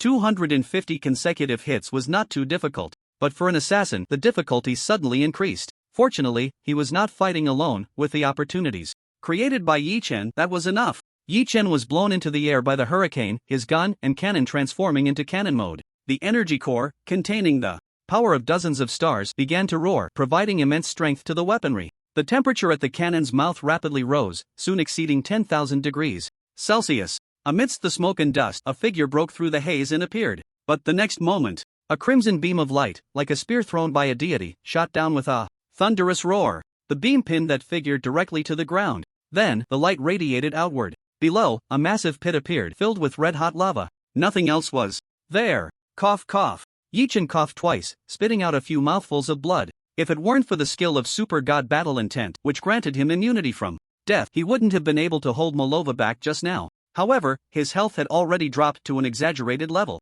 Relying solely on medicine, he could no longer recover his health. "You all go help attack the lunar base, I'll be back soon." After saying that, Yi Chen directly logged off. The system immediately determined that he had just died in battle. As the light flickered before him, Yi Chen appeared at the resurrection point inside the lunar base. His speed was so fast that he even entered the lunar base before Xian Yu and the others. The subsequent battle was devastating. The health of the lunar base quickly dropped to zero, and the base fell under the control of the players. Although their speed was already extremely fast, according to the operational plan, they were still a quarter of an hour late, 15 minutes per quarter. The military had urged several times, and upon seeing the players occupy the lunar base, orders were continuously passed down. It was time for their elite forces to mobilize, to open the fourth battlefield beyond the Earth-Fire Orbital Battlefield, the Earth Battlefield, and the Lunar Battlefield, to capture the Sky Fortress, rapidly modify the lunar base to serve as a launch pad, with warships continuously appearing here. Subsequently, this fleet of only 30 warships began their assault on the Sky Fortress. This time, the four battlefields opened were assigned as follows. The Earth Battlefield was given to players on Earth. The Earth-Fire Orbital Battlefield was the largest, responsible for restraining the fleet of the 8th Legion, and was the most intense battlefield. The Lunar Battlefield was managed by professional players from various legions, needing to resolve matters quickly and establish a camp for the fleet to depart. Now, their task was complete. They only needed to leave a portion of people to garrison here, while the remaining players could act freely. The military needed to verify some tactics, so they set the Sky Fortress as their target. The players on the lunar battlefield could move freely, returning to Earth to assist the players there in attacking the military bases constructed by the 8th Legion, or heading back to the battlefield in the fiery orbit to clash with warships. The shimmering light before them signaled that Yi Chen and Xian Yu had returned to the long-lost Earth. "It's been over half of the second version, we finally made It back here, Xianyu remarked, gazing at the land that felt both familiar and strange, filled with nostalgia. Since the second version began, they had left Earth and ventured into the starry sky. Meanwhile, this area had been sealed off by the Jola civilization, making it impossible for them to return. Alright, let's save the reminiscing for after the mission, Yichen said, glancing at the light panel in his hand, which displayed an electronic map. The red dots on it indicated the military bases constructed by the Jola civilization. To suppress the human regime on Earth and the numerous superpowered individuals, the Jola civilization spared no effort in building military bases. After all, for them, constructing a military base was not particularly challenging, and the maintenance costs were also low. The only significant expense might be the soldiers.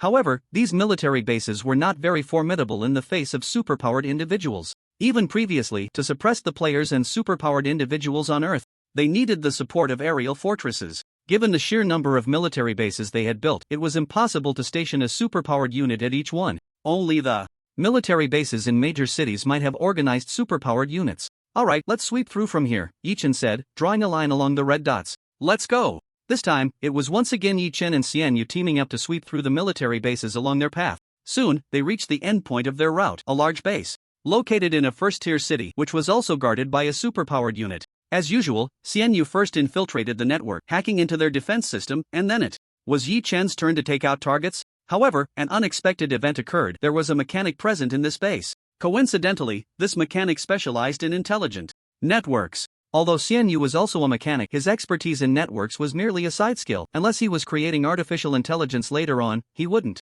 have the opportunity to learn a vast amount of related knowledge. Otherwise, he couldn't compete with a dedicated network mechanic. Therefore, as soon as Xianyu initiated the invasion, the other side had already detected their arrival. The entire city was enveloped in a piercing alarm sound. There's a master, we've been discovered, Xianyu frowned. Yichen shrugged nonchalantly and smiled. Since we've been found out, let's just go for it. After all, this is the last one. With that, Yichen hefted the massive cannon, transformed from his firearm and moved forward, delighted to oblige. Countless mechanical warriors appeared beneath Xianyu, lifting him up. Amid the blaring alarms, the two headed straight for the giant city. Missiles were launched from within the city, trailing white smoke as they surged toward the two. Yichen didn't even need to lift a finger. The floating cannons controlled by Xianyu had already opened fire. Missiles were shot down mid-air, exploding in a flurry of smoke and fire. From the chaos emerged two figures clad in deep blue battlesuits. On the city walls, automated cannons began to pivot. But in the next moment, Yichen raised the massive cannon and swept it forward. A blazing beam of light shot forth like a divine sword wielded by a god. The massive cannons on the city walls erupted with thunderous blasts, all of them obliterated in a single shot.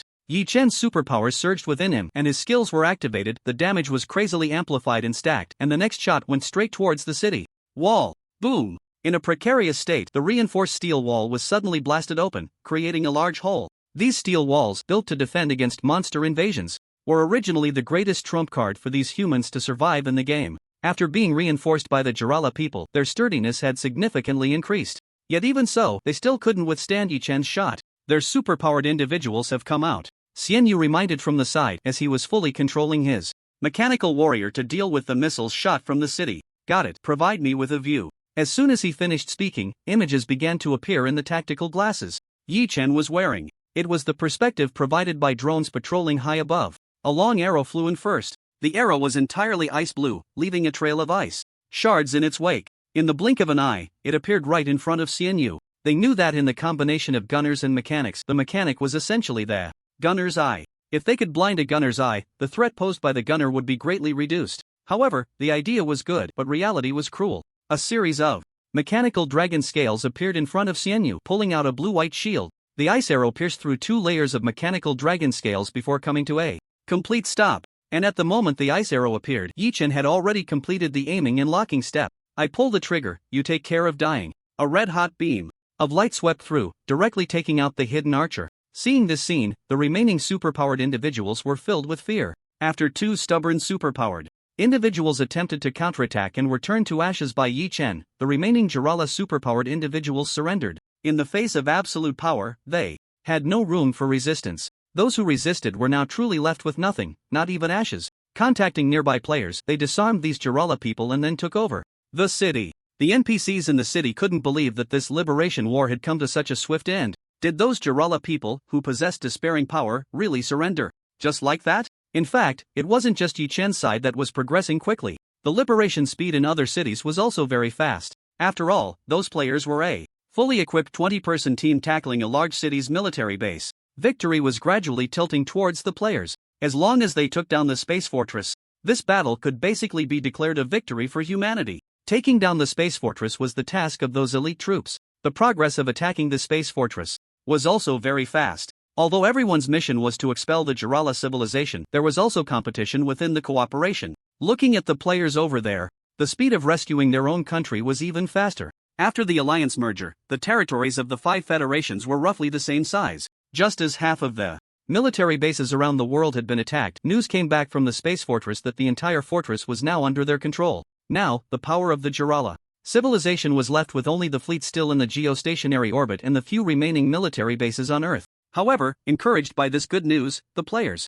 naturally became even more diligent. Moreover, the battle situation had already begun to tilt overwhelmingly in favor of humanity. After about half an hour, all the bases on Earth were cleared out. The fastest, without a doubt, were the players from the Huolong Federation. After all, they had a night god with them, and those most difficult large military bases were directly pushed through by him and Xian Yu teaming up. Finally, all the players gathered on the battlefield between the geothermal orbits. The last remnants of the Rolla civilization's power were concentrated here. Fleet Commander Aldoan's face had turned as pale as paper. He had originally thought that conquering Earth would be an easy task. Who would have guessed that at the very beginning they let that group of superpowered individuals escape? Following that, the superpowered beings on Earth were constantly engaging in guerrilla tactics, making it impossible to eliminate them completely. The most terrifying aspect was the absurd speed at which these superpowered individuals were growing. How long had it been? Those who had escaped already possessed such terrifying strength? They could stand toe-to-toe with the entire 8th Legion. No, it seemed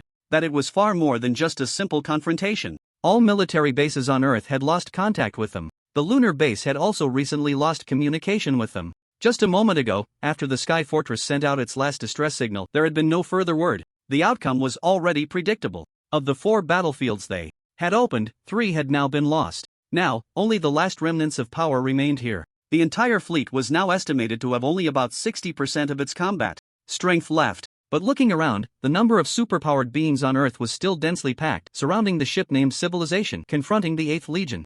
Aldoan now faced a choice, to retreat or to fight to the death. Retreating would undoubtedly be a disgraceful act, but in the face of such a vast power disparity, unless he could summon one of the top 5 legions of the Rolla civilization, Aldoan did not believe that his 8th Legion could defeat all these superpowered beings from Earth. Damn those Earth superpowered beings, no matter how hard they fought, they couldn't seem to kill enough of them. What could they do? Moreover, there was a custom in the universe: if a planet's superpowered beings had the strength to save their planet, then if they could defeat the guarding army, the civilization responsible for the defense would generally not continue to resist. Between civilizations, only eternal interests existed. The chaotic Star River and the Federation and Empire were publicly seen as mortal enemies, one representing order and the other chaos. Yet even so, many high-ranking officials from the Federation and Empire would go to the chaotic Star River to issue missions. Thus, at this moment, even if Aldoan and the players fought to the death, the next moment, the high-ranking officials of the Rolla civilization might ally with the Earth civilization. Therefore, for the sake of his own life, Aldoan chose to send a harsh message to the Earth civilization in plain text. Then, he left with his fleet in disgrace. As long as he had troops, even if he was ousted this time, with some effort, he still had a chance to return to this position. If he died, he would have nothing left. Once all the warships of the 8th Legion left the solar system, everyone's panels displayed a notification that this main quest had been completed. And soon, they entered the settlement page. Instantly, the game's world channel was filled with cheers. They won. They won again. Some had even started checking the D tribe to see if the contribution leaderboard was out yet. As long as they took a screenshot of their contribution value from the settlement page and uploaded it to the tribe, their ranking would automatically display. The time from settlement to checking the tribe was less than 10 seconds. But the players' IDs had already started showing up. And as time passed, more players uploaded their screenshots. And the number of participants in the ranking grew. The last place had already reached over 20,000. Just then, a voice suddenly drew everyone's attention back to the game. Due to unforeseen circumstances, the original 3rd version has merged with the 2nd version. Therefore, after completing the main storyline task of the 2nd version, the 3rd version is immediately triggered. To compensate the players, a gift package will be given. After opening the gift package, players can randomly obtain knowledge for the 4th transfer. Wishing all players a pleasant gaming experience. After the mechanical game notification sound disappeared, everyone found a new gift package email in their inbox. Yi-Chen opened the email and a gift package popped up. Upon opening the package, 10 books of the 4th transfer knowledge for the gunsmith class appeared before him. Not bad. This was quite a pleasant surprise. Among these 10 books of 4th transfer knowledge, 2 happened to be the ones he needed. Now, if he could find 2 more pieces of transfer knowledge, he would be able to complete this 4th transfer task. Additionally, this super knowledge could also be traded. This meant that, from now on, he could rely solely on cash to get what he needed. Thinking of this, Yi-Chen immediately posted on the tribe offering to buy or exchange transfer knowledge at a high price. Such trading posts are generally anonymous, and the tribe also acts as an intermediary guarantor. The success rate of scams here is basically 0, unless one chooses to trade offline, in which case, if scammed, one must take responsibility. Moreover, as soon as Yi-Chen posted, he quickly caught the attention of others. Suddenly, the tribe became very lively. Even some rare super knowledge was put up for auction, allowing players to bid on it. By the way, if I remember correctly, the 3rd version seems to have also opened a lottery system. Yi-Chen quickly looked at the game panel, and sure enough, among the game function buttons, there was an additional lottery button. Clicking on it revealed a very glamorous interface. Would you like to enter the lottery? Yes.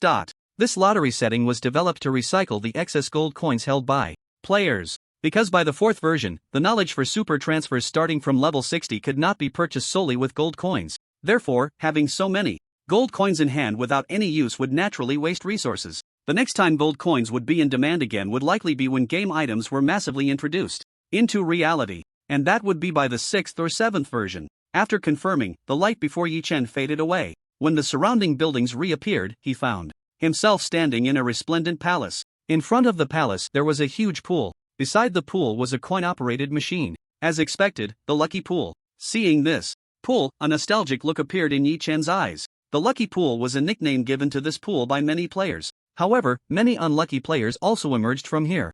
Everything here depended on luck, and what Yi-Chen had the most of was luck. Here, a single draw costs 1.98 million gold coins. A 10 consecutive draw only costs 18 million gold coins. After calculating the gold coins saved from previous tasks, the gold coins earned from this task settlement, and the spoils left by the Yola civilization, Yi-Chen currently had around 2 billion gold coins. He could afford to draw 100 times in 10 consecutive draws. There weren't many places left where he needed to use gold coins, so Yi-Chen decided to go all in. Rubbing his hands together, he eagerly walked up to the coin-operated machine. There were 2 options, a single draw or a 10 consecutive draw.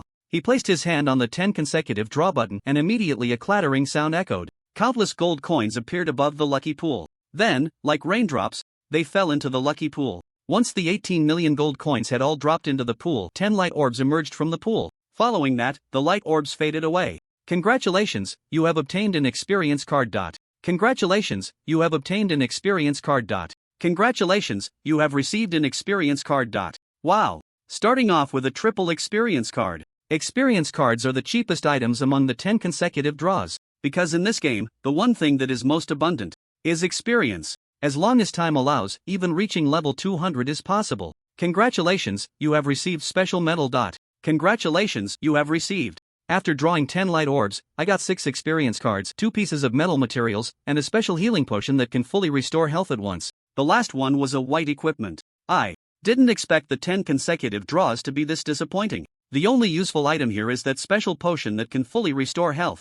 Moreover, experience cards cannot be traded, and no one wants white equipment, but those 2 pieces of metal materials can be thrown into the Legion's shop. Having done a 10 consecutive draw, the next one should yield something good, right? Yi-Chen pressed the button for another 10 consecutive draws, and once again, a shower of gold coins fell into the lucky pool. This scene looked quite spectacular, like a golden waterfall. 10 light orbs appeared again. Once the light orbs faded, there were 2 experience cards, 5 materials, including metal and inorganic non-metal materials, 1 piece of white equipment and 1 piece of blue equipment.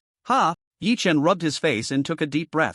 Not bad, not bad. Let's keep going. He drew 3 more times in 10 consecutive draws, getting materials, experience cards, equipment, and some items. Among them, there was only 1 material named Duna alloy, a high-temperature resistant alloy that can withstand temperatures up to 20,000 degrees Celsius. There was also a skill card that could randomly copy a skill, but it had a usage limit of only 2 times, and the skill level could not exceed 60. After these rounds of 10 consecutive draws, it can only be said that he reached an average level. It wasn't too bad. He got a material for crafting legendary equipment and a skill copying card. Continue. Although Yi-Chen felt a bit suffocated in his chest, he had already come this far. Maybe after spending so much, the next draw would yield something good? 5th, 6th, 7th times. until the 10th 10 consecutive draw. After spending 1.8 billion gold coins, he finally got something Yi-Chen wanted: a skill enhancement card. Skill enhancement card: choose one skill to increase all its attributes by 30%. This enhancement card is quite useful. After looking at his skills, Yi-Chen directly enhanced the skill Braver with every battle. Braver with every battle. In battle, when health drops by 10%, damage increases by 30%. The enhancement rate increased from 10% to 30%. This is definitely a tremendous boost. Strike while the iron is hot. Keep going. 10 consecutive draws. 10 consecutive draws. Continue with the 10 consecutive draws. The waterfall of gold coins never stopped. One light orb after another kept appearing in the lucky pool. However, most of them were useless items. The gold coin expenditure had already reached a staggering 1.8 billion. Almost 40% were experience cards and the remaining 20% were equipment. Among the remaining 40%, 20% were materials and 20% were various item cards. Not much gold left, only 200 million remaining. Enough for 10 more 10 consecutive draws. 9 times, 8 times, 3 times, 2 times. The useless materials were thrown onto the auction house, which could recover 10 or 8 billion. The skill card obtained was also very useful. If calculated, this round of draws wasn't a loss, it might even be a profit. But these ordinary items were not what Yi-Chen wanted. Last 10 consecutive draw. If I can draw the dream crystal, then it's a win. The chance of drawing the dream crystal is 1 in 10 million. The obtained dream crystal can be exchanged for extremely important items in the exchange shop. In the exchange shop, there is a potion called Deep Blue. After taking it, players can enhance their chances of receiving a special opportunity when advancing to a new class. With this opportunity, players can obtain a precious limited class. The limited class is designed based on the database of the Xia civilization, featuring only 9 fully leveled superhumans in the real world, each at level 200. There is still a gap between the real world and the game world. Moreover, those superhumans at level 200 have undergone more than 5 class advancements after reaching level 100. Therefore, using their classes as templates is a very meaningful endeavor. However, the difficulty is incredibly high, with a 1 in 10 million chance, and each draw has an independent 1 in 10 million probability. There's no cumulative system here. If luck is on your side, you might hit the jackpot in a single 10 draw. If luck is not on your side, you might never draw it in your lifetime. Ha! Yi-Chen took a deep breath. Not believing in metaphysics, he now wanted to go out, burn incense, and take a bath before trying to draw again. This is the last time. He pressed the 10 draw button, accompanied by the sound of coins cascading down. 10 orbs of light slowly floated up from the lucky pool. The glow of the orbs gradually faded. Experience card. Alpha Alloy. Blue weapon. Experience card. As he continued to watch, Yi-Chen's expression gradually stiffened. However, slowly, when he saw the second-to-last orb, a brilliant smile suddenly appeared on his face. Dream crystal. Finally, he had drawn the dream crystal. Grabbing the dream crystal, Yi-Chen quickly exited the draw page. It was just too thrilling. He probably wouldn't come back to this draw for a while. Holding the dream crystal, he entered the exchange market. A figure, dressed in a black shirt, seemingly composed entirely of mist, stood behind the counter. Upon seeing Yi-Chen, the mist around him stirred slightly, as if in surprise. But soon, it calmed down again. He didn't speak, merely opened the cabinet in front of him. Instantly, dozens of treasures with a subdued brilliance appeared in the cabinet. However, no matter how subdued they were, in the eyes of players like Yi-Chen, the names shimmering with colorful light proved that these items were all of mythic level. Dozens of mythic level equipment, materials, or items. After searching for a while, Yi-Chen finally found his target. Knowledge of the Fury Star Superhuman Class.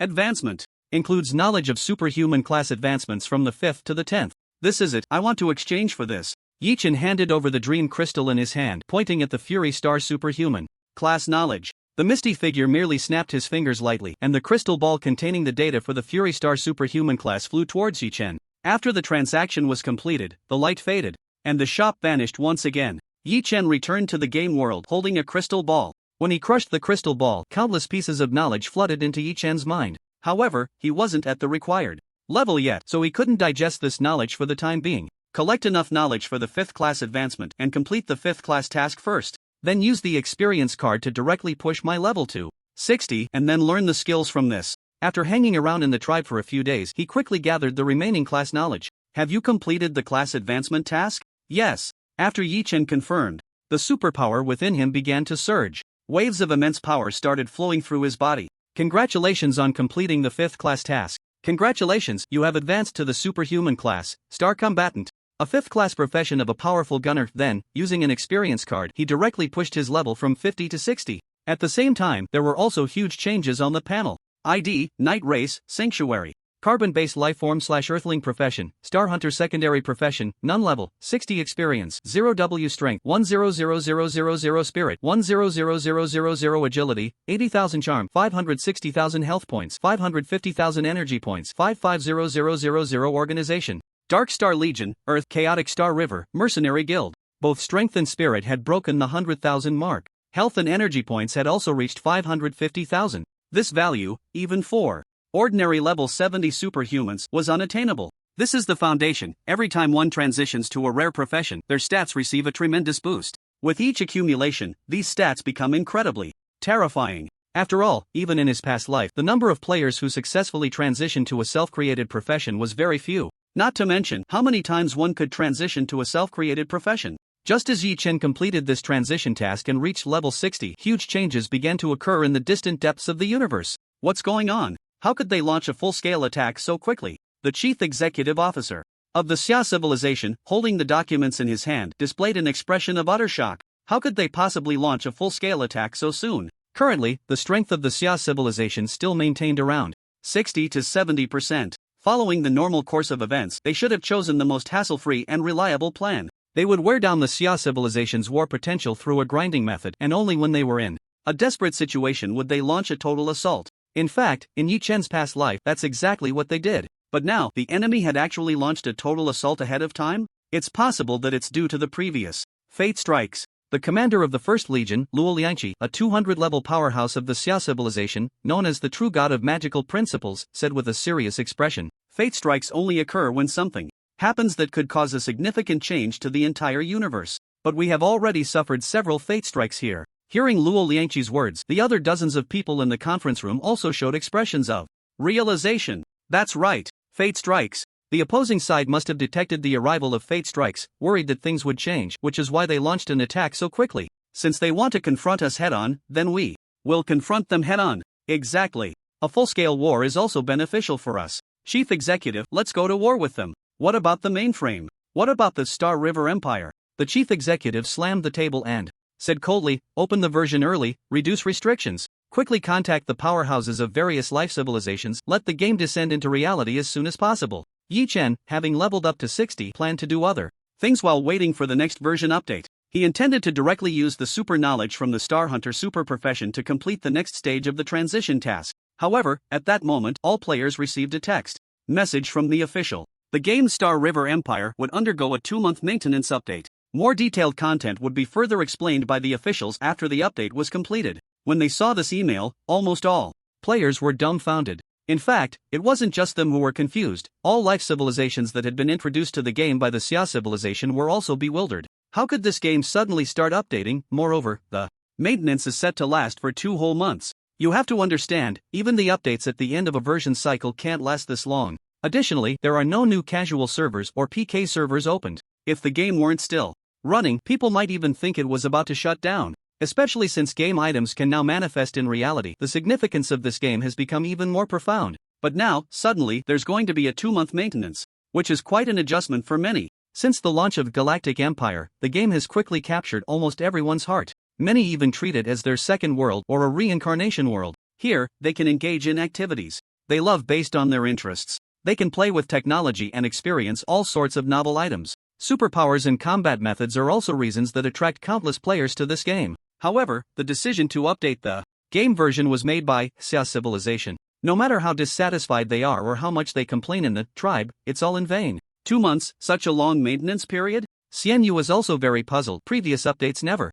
took this long. Who knows? This was indeed unexpected for Yi Chen. Even in his past life, he had never experienced such a lengthy maintenance. He vaguely felt that something significant might be happening. However, whatever it is, it's just a matter of facing it head-on, like a soldier meeting an enemy or water covering the earth. Since his rebirth, he had spent almost 2 years in the game every day. Now, suddenly having to stop for 2 months for maintenance felt quite unusual. But thinking back to his past life, in the following years, when the game truly merged with the entire universe, that period was the real cruelty. Because when the game dies, you can start over. But when reality dies, that's it. Reality doesn't offer a chance for resurrection. So when players first truly stepped onto that brutal battlefield, even with extraordinary powers, watching familiar faces fall one by one was the true despair. Now that he had some free time, Yi Chen began to manage his own enterprises. With the help of other rocket launch companies, he planned to launch a space station into orbit. The automated production factory expanded its production line, utilizing all relevant technologies obtained from various channels, including from Shaosu.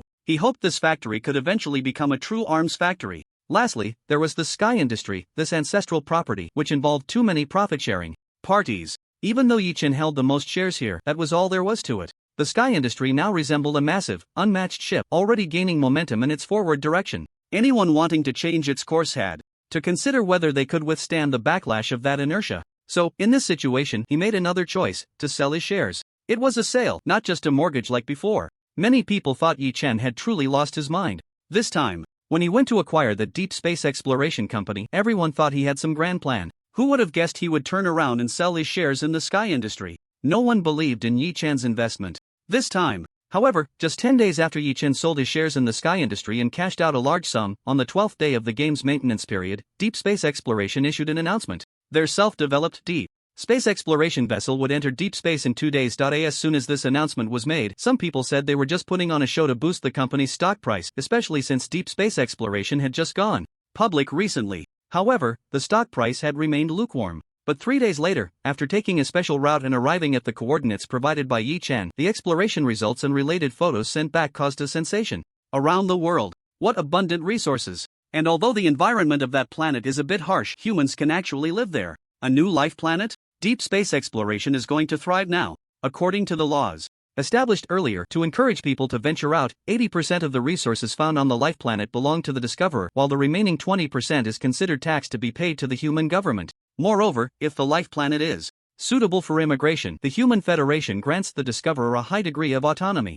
In other words, you could become the leader of that planet. Such a life planet is an invaluable treasure. Almost the moment the announcement was made, countless people reached out to Yichen. Some wanted to purchase the development rights to the resources, while others sought to secure construction projects on that life planet. The stock price of deep space exploration skyrocketed, multiplying beyond measure. Just the development of this new life planet could allow Yichen to earn 7 or even 8 sky industries. No one knew why Yichen's luck was so extraordinary. To others, every exploration was basically a losing venture. Yet, Yichen's deep space exploration, on its first voyage, had discovered such a life planet. Envy and jealousy filled the eyes of countless people. As a result, a flood of hot money poured into the deep space exploration industry. However, this was just the beginning. The information Yichen had grasped was precious, acquired over a decade later when he served as the commander of one of the last 8 legions of the Xia civilization. On the 20th day of game maintenance, the Deep Space Exploration Fleet conducted its second exploration. A month later, the information sent back from the fleet revealed that they had found another planet rich in rare metals.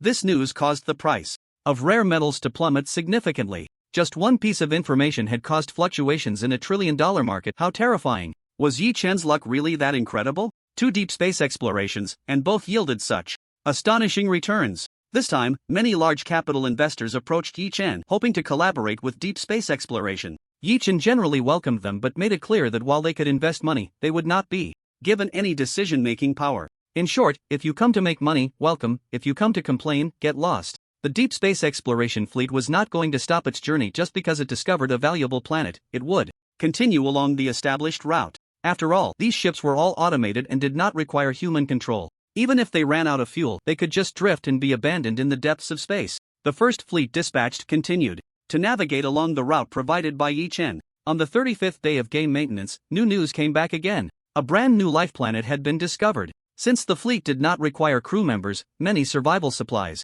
and even life support systems did not need to be installed. They maximized fuel capacity and could run the engines at full throttle without hesitation, achieving incredible speed. But still, discovering another life planet at such a rapid pace was absurd. With this investment, Yichen must have hit the jackpot. Those who had mocked Yichen for selling Sky Industries stock were now completely silent. Even several directors from Sky Industries personally came to find Yichen, appeal to emotions and reason. They hoped for a deep cooperation between the two companies and invited Yichen to serve as an honorary director of Sky Industries. No one expected that this company, established for less than half a year, would surpass Sky Industries in market value in such a short time. Although some doubted that Yichen was faking it, once the first news came back, many forces had already begun to observe the planets discovered by the fleet through various means. All the data obtained proved that the detection results of deep space exploration had over 60% credibility. The rest would have to wait until their detectors could personally visit to confirm. However, having that 60% was already enough. By the 55th day of the game's maintenance period, deep space exploration had identified 3 life planets and 6 resource-rich planets. The stock price of deep space exploration had skyrocketed to unprecedented heights. Some even worried that the current scale of deep space exploration was too large and hoped to split it up. Ideally, they wanted to split the discovered life planets and various resource planets as well. However, in the face of such voices, Yi-Chen paid no attention at all. On the last day of the game update, many people were waiting, eagerly anticipating the game's launch. As the game was about to go live, everyone was filled with excitement. In fact, in recent days, the hot topic of deep space exploration had been overshadowed by the news of the Star River Empire game going live. When the minute and hour hands passed the number 12, the Star River Empire game officially launched. Finally, it's live. Let's go. Into the game. Let's go. Set off.